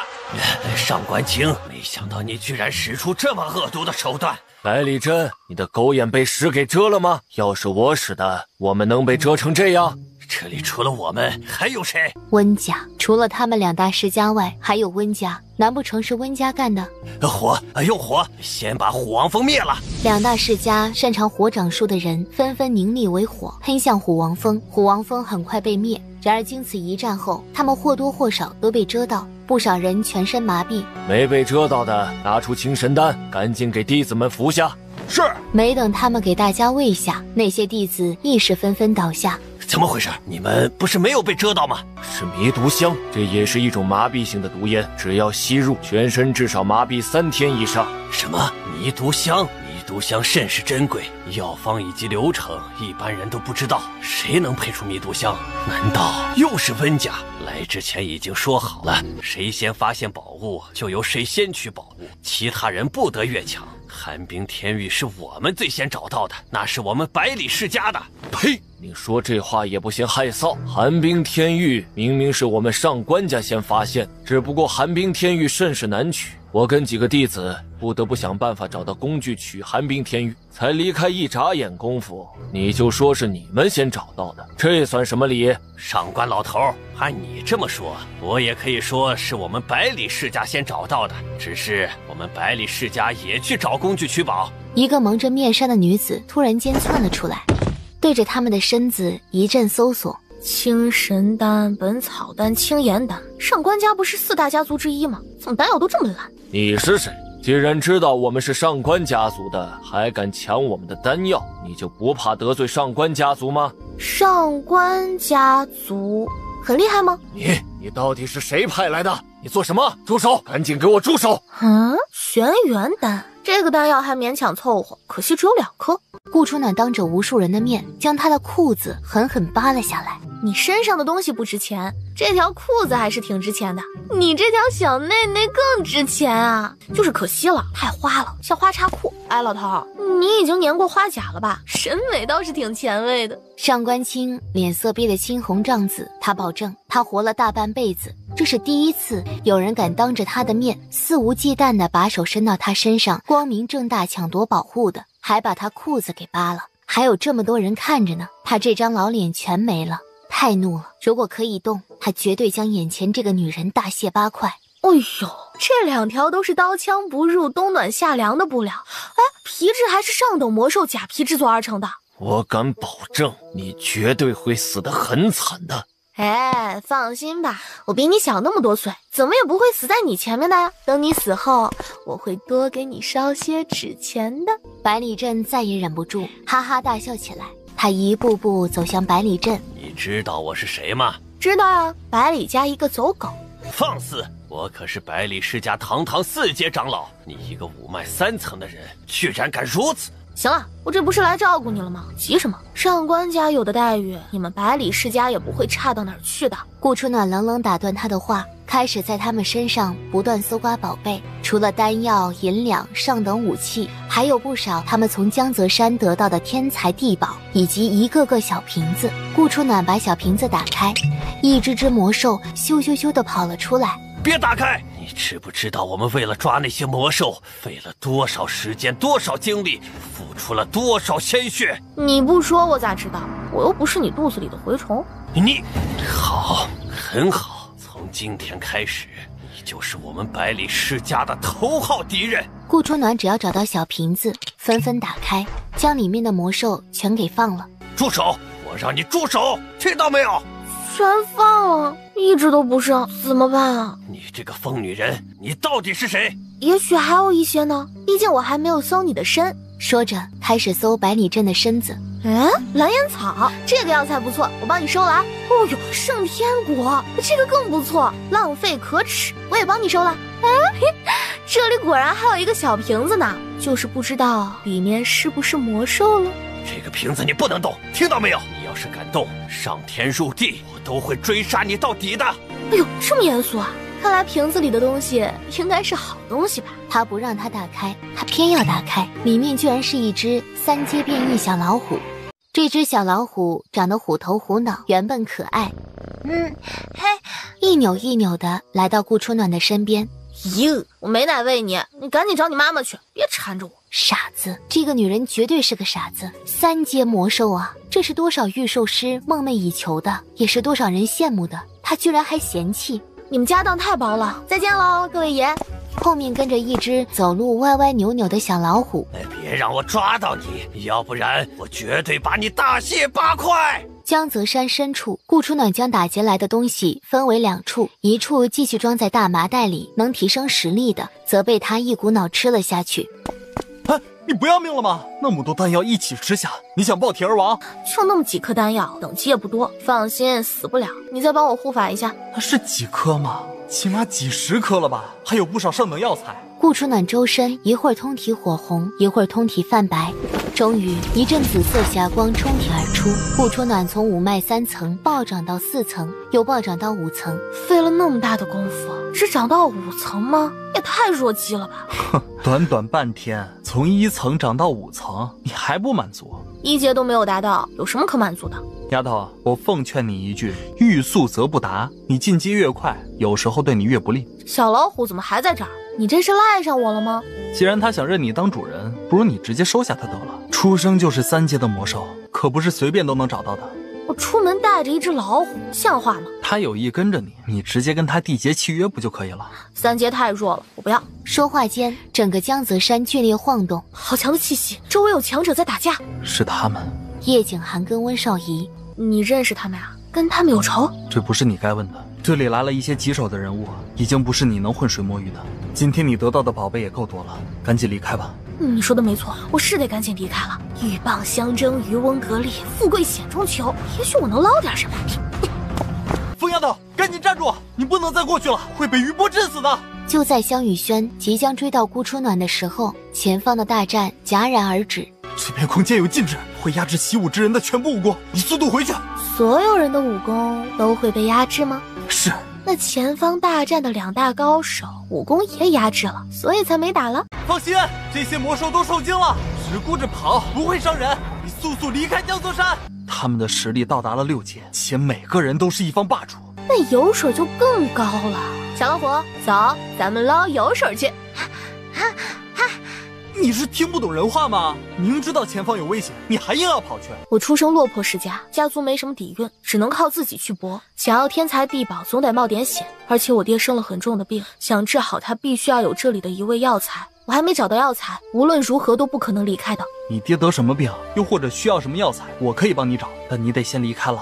小轩轩，你看我们这一路来也没有遇到什么危险，你就别赶我离开了，好不好？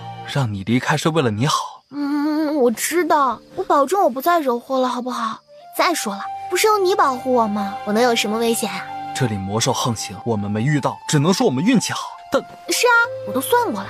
今天你行大运宜交友，交了我这个朋友，你必定前途锦绣，心想事成。受不了他的软磨硬泡，萧雨轩只好答应带着他一起进入。我有急事，必须赶紧进入最深处。你那些草药，要不晚点出来再采吧？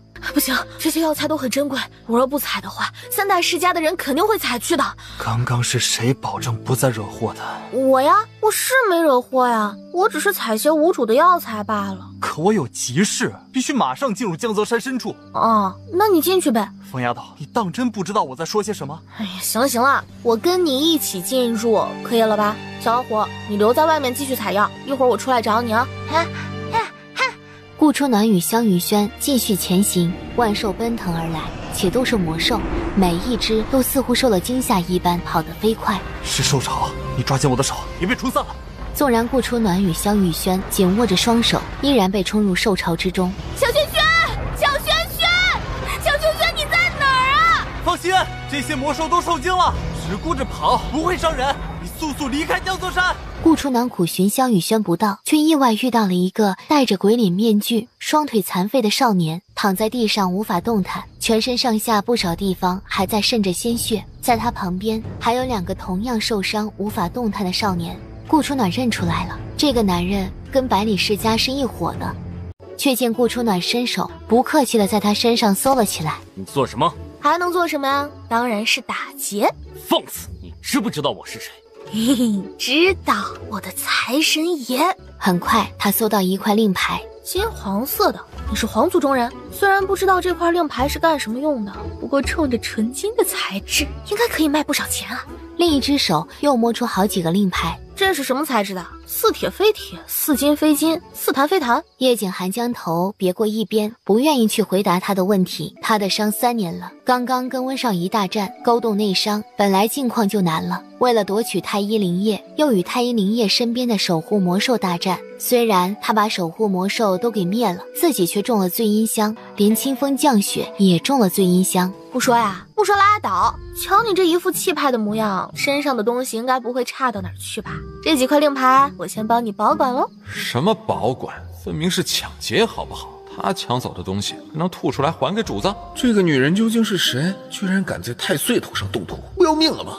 我命令你马上住手！命令无效。你啊！顾初暖从他身上掏出一个小瓶子，这个东西你若敢抢，咱们的梁子就结大了。就算我不抢你这个小瓶子，咱们的梁子也结大了吧？瞧你紧张的样子，这个小瓶子里的东西应该不便宜吧？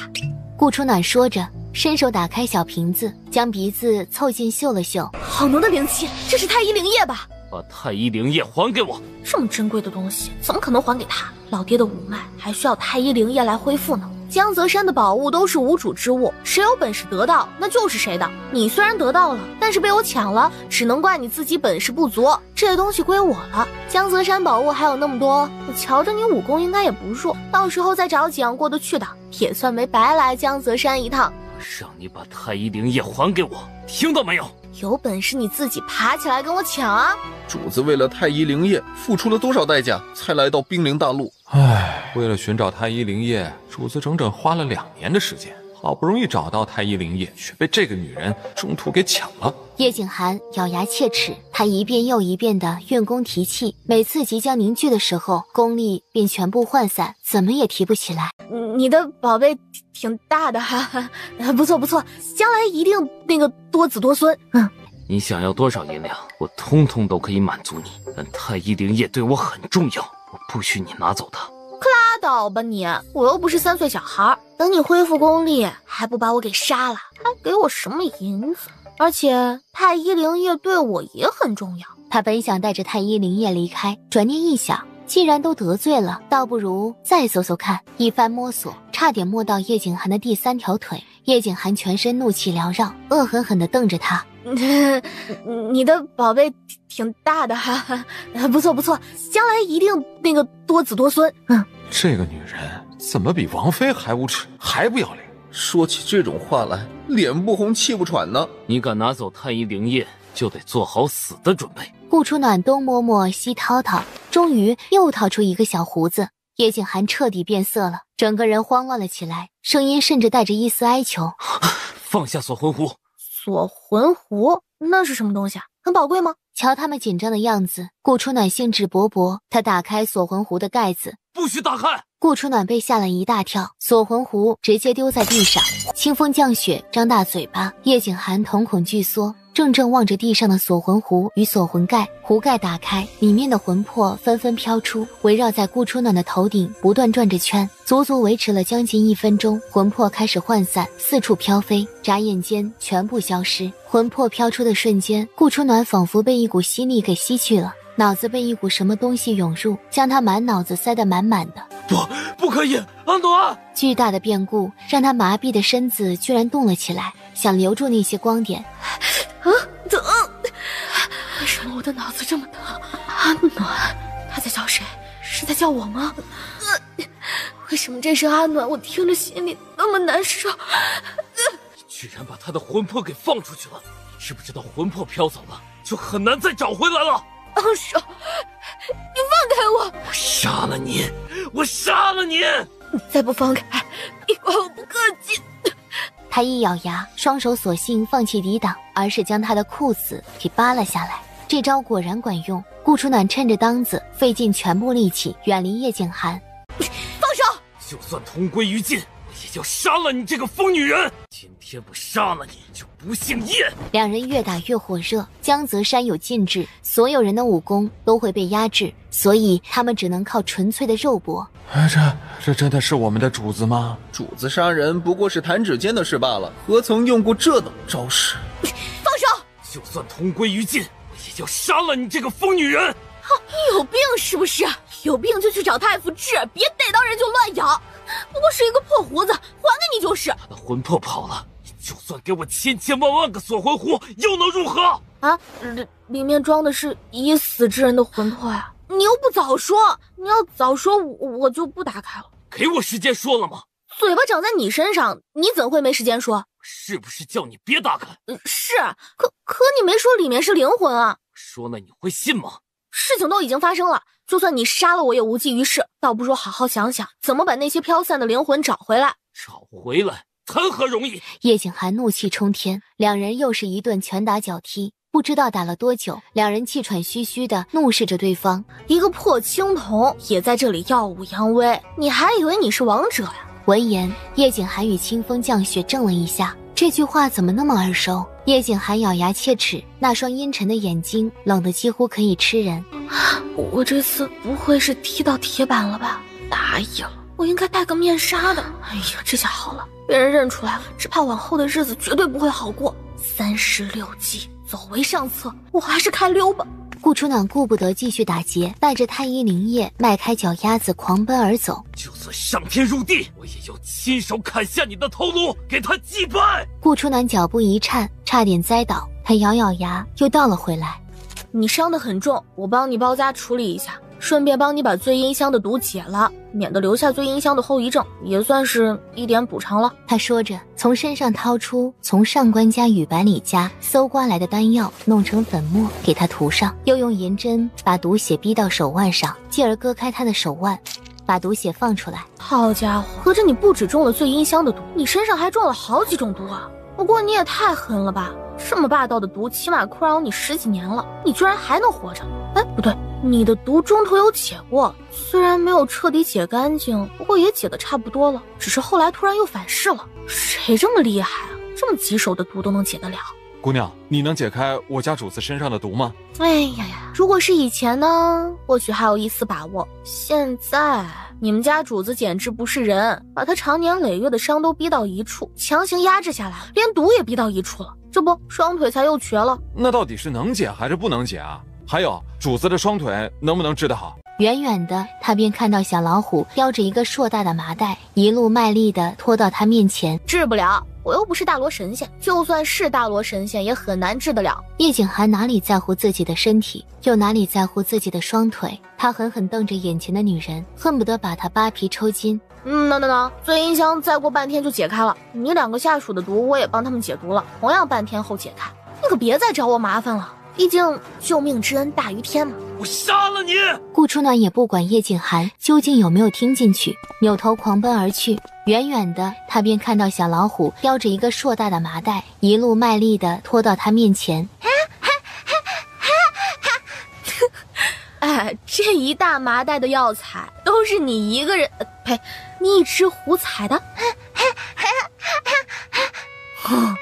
有我的潜质，不过这么大一麻袋，要扛回去似乎有些困难啊。他摸向自己的中指，若是有一个空间戒指就好了。走吧，回家。一人一虎扛着一个比他们还大的麻袋，怎么看怎么搞笑。那么大一麻袋的药材，顾初暖自然不可能把他们带回幕府，而是在江泽山就近找了一个山洞，把药材藏好。幕府里，顾初暖没有走正门，而是翻墙进去。谁在外面？是我，木暖。顾初暖猫着身子进去，随即将太医灵液递给木心。这是什么？若是让穆老头跟二当家、三当家等人知道，怕是这瓶太医灵液会被他们据为己有。阿暖，你哪里来的太医灵液？这东西可是世俗罕见的，多少大家族跟名门大派苦苦寻找都寻找不到的。自然是我凭本事得来的。哎，你赶紧服下，看能不能修复五脉。太医灵液灵气这么重，光是闻一下我都觉得全身舒畅。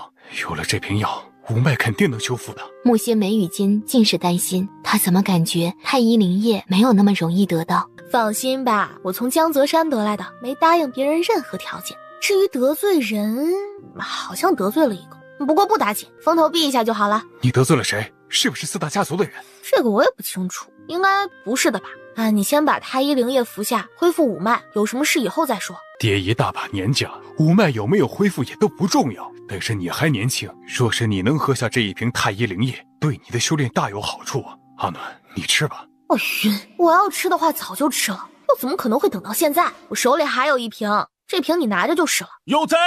幕府进贼了，抓贼啊！外面怎么回事？回大当家的话，府里进了一个窃贼，把三夫人好不容易挤下来的奶水给偷走了。除了奶水，还有没有丢什么东西？没有。这是什么贼啊？值钱的东西不偷，偷什么奶啊？偷奶的不会是小老虎吧？这只小老虎好像还没有断奶。偷奶贼没有找到，木心屋子的窗口却探出了一个小虎头。那个，我有些事儿需要出去几天，如果有人问起我的下落，你就说不知道就好了。不等木心开口说话，顾初暖早已消失不见。说最后一次，把木暖交出来，否则幕府上下今晚谁都别想活命。不是让你在外面等着吗？怎么偷东西偷到我家了？小老虎委屈地拍了拍自己的肚子，垮着一张虎脸，时不时又打了一个饱嗝。再饿也不能偷我家的东西，下不为例。小老虎咂巴咂巴着小嘴儿，下次想喝奶的时候就去百里家偷，反正他们家大业大，偷再多也没关系。小老虎转着圈，虎爪不断比划着，似乎在对顾初暖说些什么。你说江泽山那个面具男在找我？走，我们先离开幕府。几乎就在他刚离开幕府的时候，幕府便被百里世家的人包围了，为首的正是那个戴着鬼脸面具的残废男。小老虎示意他情况紧急，随即自己变化成一个巴掌大的小老虎，钻入顾初暖的怀里。这也能行？缩身术？只听说过长大的小老虎，倒是没听说过还会缩小的小老虎，也不知道你究竟是什么品种。顾初暖望着幕府的方向，眉宇间有一丝担忧。失算，我应该继续戴着面纱的，如今倒好，被人认出来了，还找到家里了。我若是直接走，以面具男白日的脾气，整个幕府可能都会倒霉，搞不好还会彻底消失在人世间。我若不走，我再说最后一次，把木暖交出来，否则幕府上下今晚谁都别想活命。公子息怒，不是我们不交出木暖，实在是木暖还没回家，我们也不知道他究竟去哪儿了。这不是我想听的答案。大哥，你女儿究竟在哪里呀？赶紧让她出来吧，咱们不能因为她而搭上整个家族所有人的性命呀。是啊，那可是最少5阶以上的强者，还是百里世家的氪金长老，咱们幕府哪里得罪得起呀？我重伤卧床，这几日一直待在屋子里，你们也是知道的。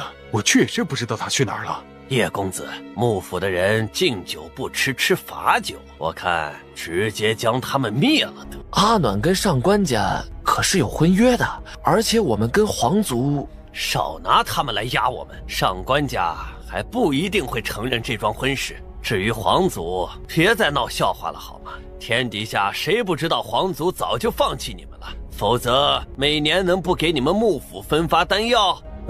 不知道木暖是哪里得罪了公子啊？我们穆家全族替他向您致歉，我们也会尽快找到木暖，让他亲自给您赔礼道歉，还望公子多多包容啊！把他头颅砍下，一炷香，我只给一炷香的时间。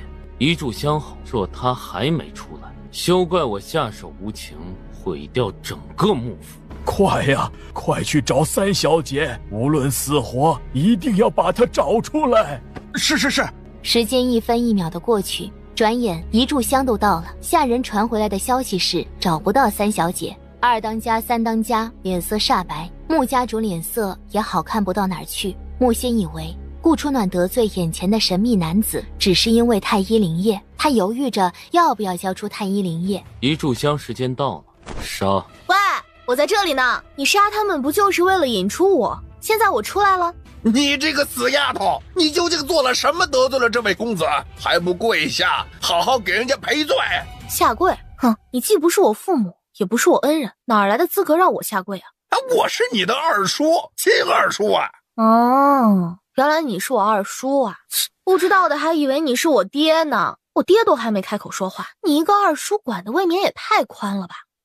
你公子，求您放过我女儿吧，养不教父之过，她一切过错全部由我来承担。我自己做的事自己会处理，不需要任何人求情。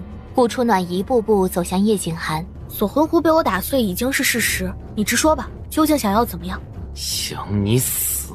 这样吧，我们来谈个条件，你不再追究我打碎锁魂壶跟抢劫你财宝的事，我医好你的伤、你的毒以及你的腿。叶景寒无动于衷，杀气不减反增。飘散出去的魂魄，我帮你找回来。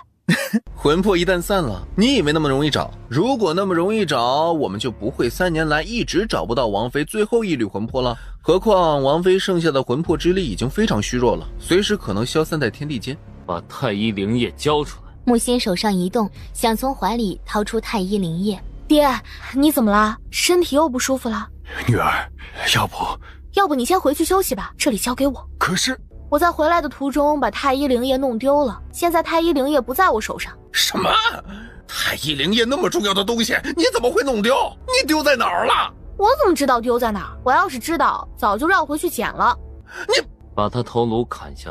顾初暖眼睛咕噜噜地转着，正想寻找既能脱身又能保住穆家的法子时，突然间一道光点没入他的眉心之中，脑子里一段模模糊糊的记忆乍然涌现。这光点跟他白日里打碎的锁魂壶里的光点也太像了吧！叶景寒也惊了。阿暖，是阿暖吗？叶景寒颤抖地取出一面摄魂镜，继而用内力催动摄魂镜，照向顾初暖。镜中除了木暖外，还有一缕顾初暖的魂魄，不是一缕，好像是2缕。阿暖的一缕魂魄找到了，而且他的身子居然能够温养阿暖的灵魂。叶景寒就算再怎么压制，他的激动还是被人看在了眼里。杀鸡焉用牛刀，区区一个5脉，我替你杀了他便是。哼，你若杀了我，只怕他第一个杀的便是你。我替你找回所有魂魄，你放过穆家，也不许再追究我的责任，如何？1个月，最多1个月的时间。如果你无法找回他所有的魂魄，不只是你，整个穆家9族都得为你陪葬。1个月就1个月，不过这1个月你得保护我的安全，毕竟如果我没命了，我可不敢保证他还有没有命活着。哼，你若死了，幕府9族也别想活着。到底是你心狠，动不动就拉上9族。走。一声走，清风降雪推着叶景寒离开，众人面面相觑，这就走了？他们不会是看错了吧？哎呀，你可真不让人省心呐！这般厉害的人物，你怎么敢惹呀？家主，木暖就是一个惹祸精，咱们还是趁早跟他断绝了所有关系，不然早晚有一天幕府会被他拖下水。就算跟我断绝了关系，他们想对付你们，还是会一样对付你。顾初暖转身离开幕府。哎，你去哪儿？既然这里不欢迎我，我出去避避风头。哎，那个太医灵液，你真的弄丢了？不然呢？混账东西！你当幕府是什么地方？说回就回，说走就走。你给我回来！顾初暖哪里会听他的话，他就这么大摇大摆地离开了。最危险的地方就是最安全的地方。顾初暖索性乔装易容成百里世家的仆人，回了百里世家。还没等他找好暂时栖身的地方，就被管家安排去浇花了。偏僻的花园一角，爷爷，他的实力真的暴涨到505层了，这会不会太夸张了？他只是一个废物啊！明儿，爷爷刚开始也不相信，可是凡事皆有可能。别忘了太医灵液。我就知道太医灵液肯定是被他给私吞了，真搞不懂叶景寒为什么护着他。爷爷，我咽不下那口气，区一个木暖，区一个幕府，怎么就不能马上毁了他们？毁了他们容易，可叶景寒有心相护，如果毁了，势必会得罪他。眼下咱们百里世家还不能正面得罪叶景寒。叶景寒究竟是什么人？为什么家主对他这么忌惮？我也不知。一个查无任何身份信息的人，绝不可能是平凡人。叶景寒这个名字怎么那么熟悉啊？我是不是在哪儿听过？该死的，我脑子为什么那么痛？是突然窜入我眉心的那缕魂魄在作怪吗？一定是的。谁在哪儿？顾初暖屏神静气，准备随机应变。长老，老奴只是在这里浇花。浇花？百里镇左右扫视，花园里除了这个老奴，并无别人。他挥了挥手，示意他退下。老奴点头哈腰，动作迟缓地离开。不曾想，他才刚转身，百里镇一掌过去，直接将他活活拍死。爷爷，你怎么把他给杀了？陈老在咱们家做了50-60年了，他嘴巴一向很紧，不会乱说的。死人才不会开口。过几天就是御兽大会了，爷爷差不多把9头碧玉蟒蛇王说服了，到时候他就是你的受宠。有蟒蛇王在，御兽大会的冠军非你莫属。哼，那些渣渣敢看不起我，这次我让他们见识见识什么叫真正的受宠。爷爷，你还在担心缔结契约的事？我看你根本不用多想。自古以来，哪个高阶魔兽肯轻易跟人缔结契约的？爷爷放心，我相信只要我对蟒蛇王好，总有一天我一定能够感动他的。但愿如此吧。他怎么感觉心那么悬呢？对了，爷爷好不容易为你夺来的丹药，你吃了没？还没呢，那些都是上品丹药，每颗都价值连城，我不敢轻易吃，想等爷爷回来给我护法。明儿聪明了，服下丹药，提升实力宜早不宜迟。可惜爷爷手里还有一些事需要处理。这样吧，等明天晚上爷爷亲自给你护法，你赶紧服下，免得家族里其他人知道了也觊觎。他们敢？再说了，他们也找不到他。我把丹药藏在了珍宝房里，跟蟒蛇王放一处呢。他们敢夺丹药，就做好被蟒蛇王吃掉的准备吧。这件事儿一定要保密，毕竟丹药夺来不甚光彩。爷爷为了替你夺取这几颗丹药，可是把上官家主的亲儿子都给打残了。知道，你都说了好多遍了，我都记得。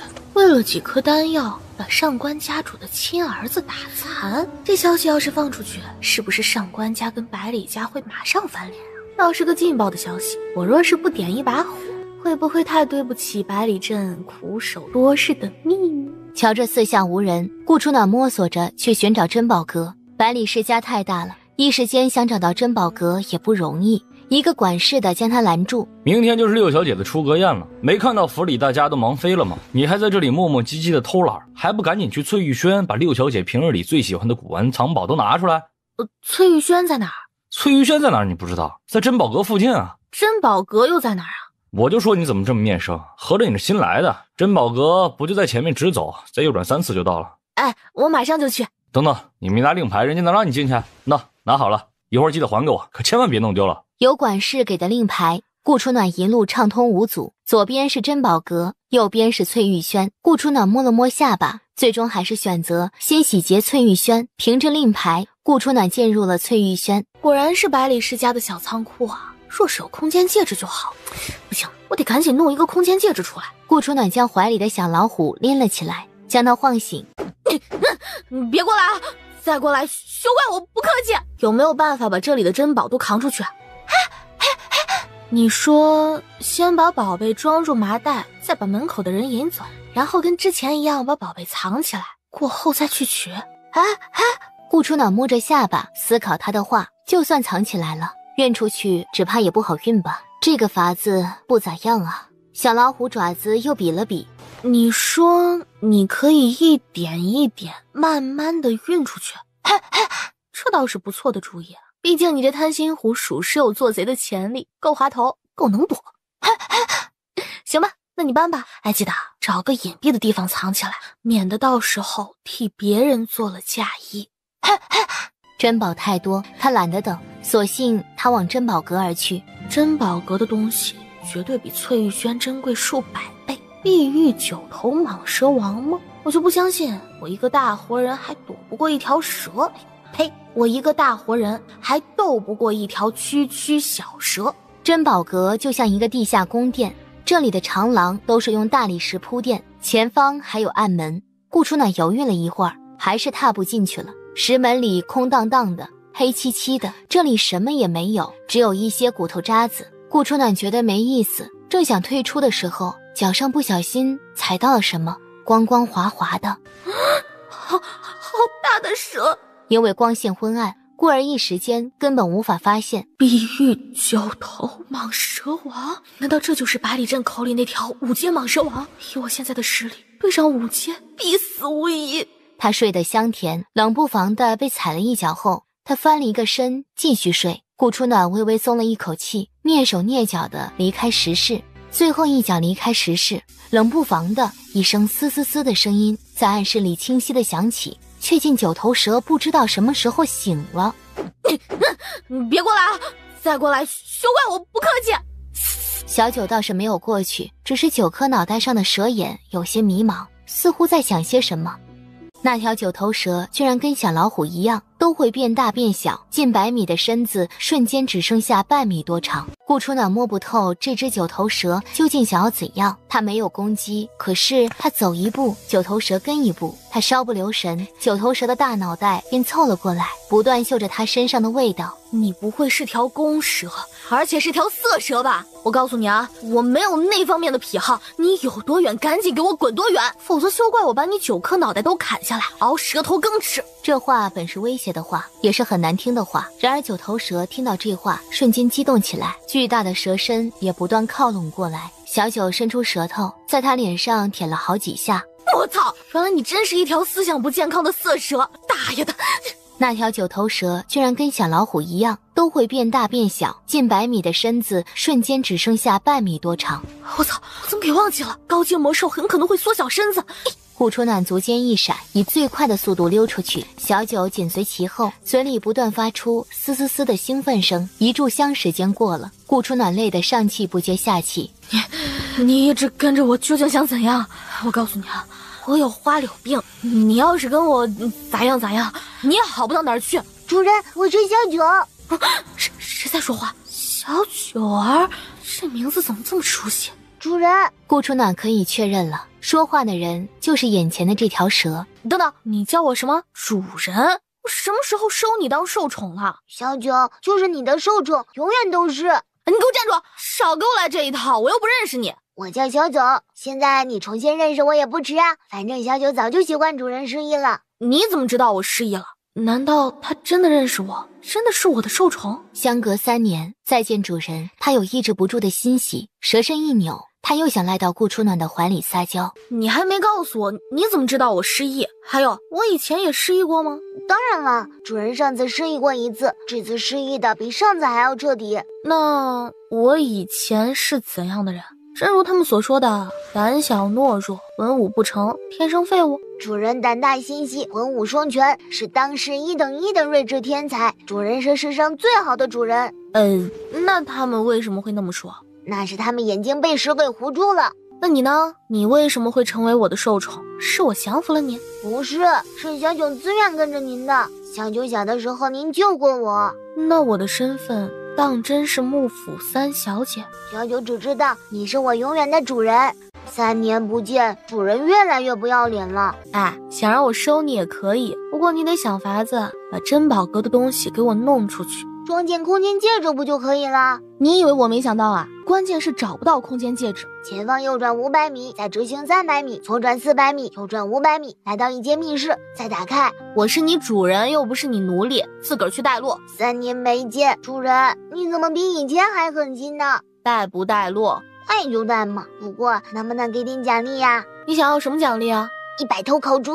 100头？就你这小身子，你也不怕撑死啊？撑不死的，小九可能吃了。百里世家做的烤猪虽然好吃，却不及主子的1%。小九想吃主人烤的。100头太多了，你若是能帮我找到空间戒指，再把这里的东西都搬走，我可以烤1只给你吃。哦，才1只啊，也太少了吧？嫌少你可以不要。小九脸色一垮，一边扭着性感的蛇身带路，一边嘶嘶嘶地抱怨。3年前，主人的一缕魂魄从狱卒飞走后，便在天地间漫无目的的飘荡，后来被有心人给抓到，意欲炼化了。好在主子的灵魂之力很强，才没有被彻底炼化。想到抓了主人灵魂的那个人，小九气得咬牙切齿，恨不得一口将他给吃了。哎，不就是让你带个路，你至于发这么大脾气吗？收起你的杀意，否则我先把你炖了，熬蛇羹吃。小九不知道又在嘀咕啥，你这小身板得滑多久才能到？再变大一些。主人，小九的屁股被你踢疼了。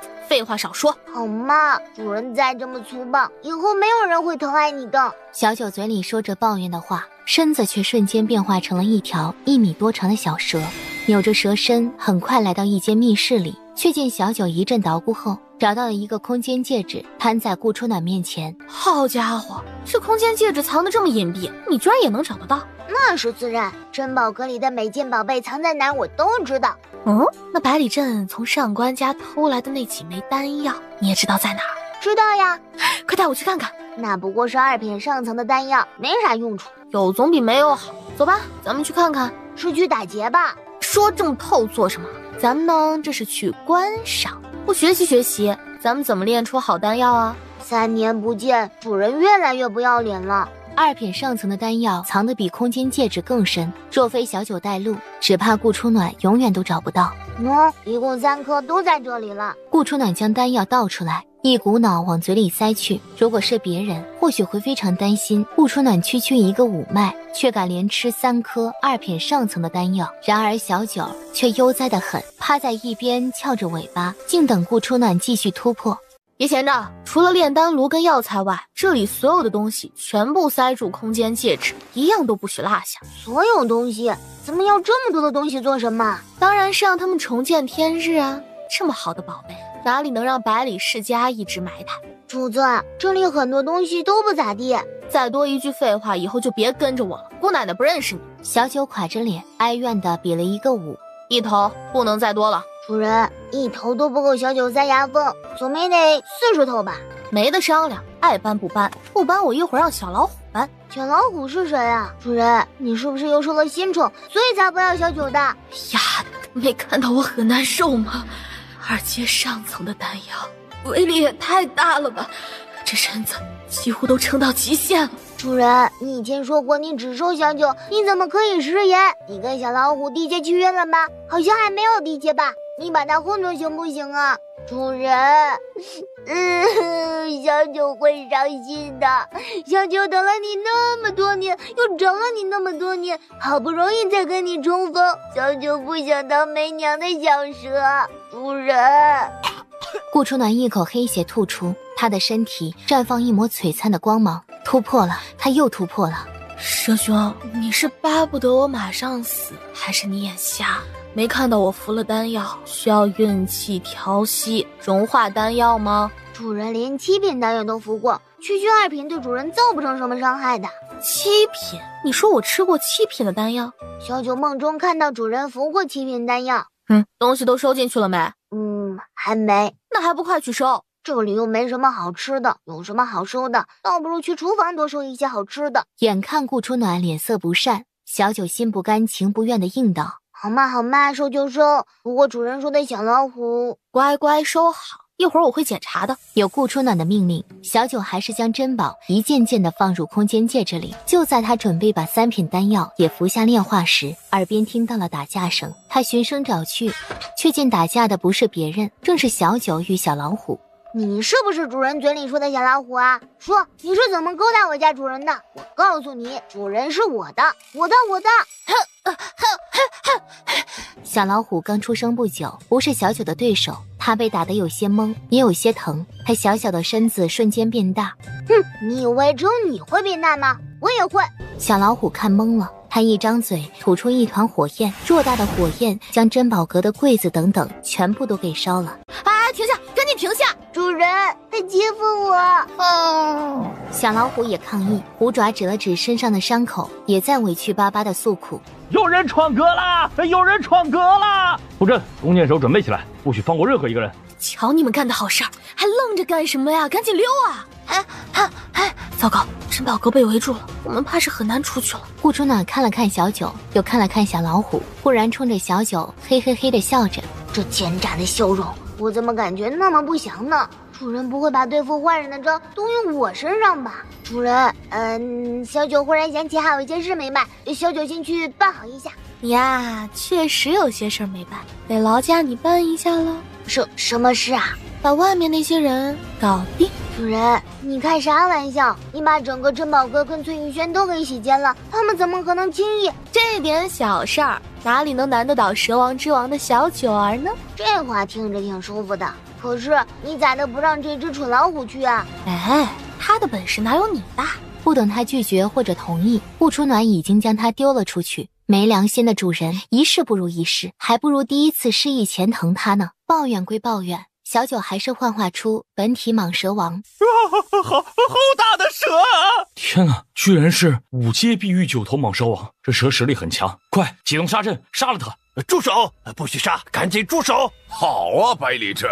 前段时间坊间流传不少流言，说咱们百里世家得到了一条5阶碧玉9头蟒蛇王，没想到居然是真的。那可是5阶魔兽，整整5阶，能得到那是咱们百里世家的福气。是百里世家的福气，还是你孙子百里明的福气？这么大的事儿，你居然都不跟家族禀告一声。我这不是想彻底降服9头蟒蛇王，再跟家主说吗？哪知道今天晚上他突然跑出来了。家主前几日才问我们有没有人得到了9头蟒蛇王，那会儿你怎么不说？百里城，你什么意思？莫不是你看我得到蟒蛇王，心生嫉妒，想占为己有吧？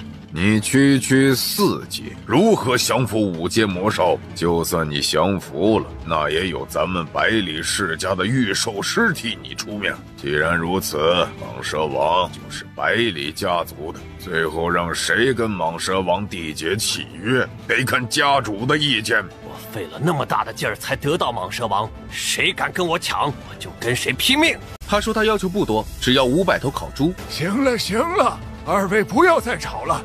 还是先查清楚今天晚上究竟出了什么事吧。蟒蛇王不让我们进去，必有他的理由，要不让御兽师问一下看看吧。眼下也只能这样了。他们请了2个高级御兽师出来，所谓的御兽师便是他们有独特的功法，既可以降服魔兽，也可以跟魔兽通话。怎么样？蟒蛇王说有人擅闯崔宇轩跟珍宝阁，还把珍宝阁里的东西都给洗劫一空了。什么？珍宝阁的宝物也被洗劫了？珍宝阁机关重重，一般贼人怎么可能闯得进去啊？就算能进去，也不可能出来。蟒蛇王还说，他之所以躲在洞口，是因为贼人还在百里世家，让我们火速去追贼人，别在这里浪费时间。还在百里世家？难道是内贼？不是内贼，好像是其他世家的人。蟒蛇王说，贼人武功高强，起码达到3阶巅峰以上，或者4阶左右。一定是上官清。上次在江泽山，他就对我们百里世家怨念颇多，还扬言要毁了我们百里世家。我说他怎么突然那么好心，跑来咱们百里世家了？合着是冲着咱们的宝物来的？那还愣着做什么？先把他困住再说。你们几个跟我走。百里城带着浩浩荡荡的一群人走了。百里镇担心那3颗丹药也被偷，故而迟迟没有去围剿上官清。奇怪了，既然9头蟒蛇王愿意帮咱们，怎么会拦不下上官世家的人呢？蟒蛇王说他肚子饿了，没力气拦，也没力气帮。问他想吃些什么，先满足他。他说他要求不多，只要500头烤猪。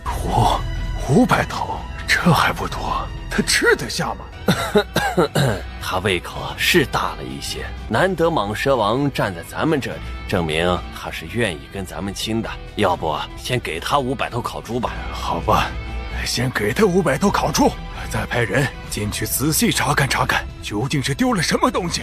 他说他饿得没力气，挪不动身子。让下人加快速度，赶紧把猪烤熟。长老，真的要烤500头吗？500头猪可不少啊！废话，我有这闲情逸致跟你开玩笑吗？传我命令，封锁整个百里世家，任何人不许出入。是。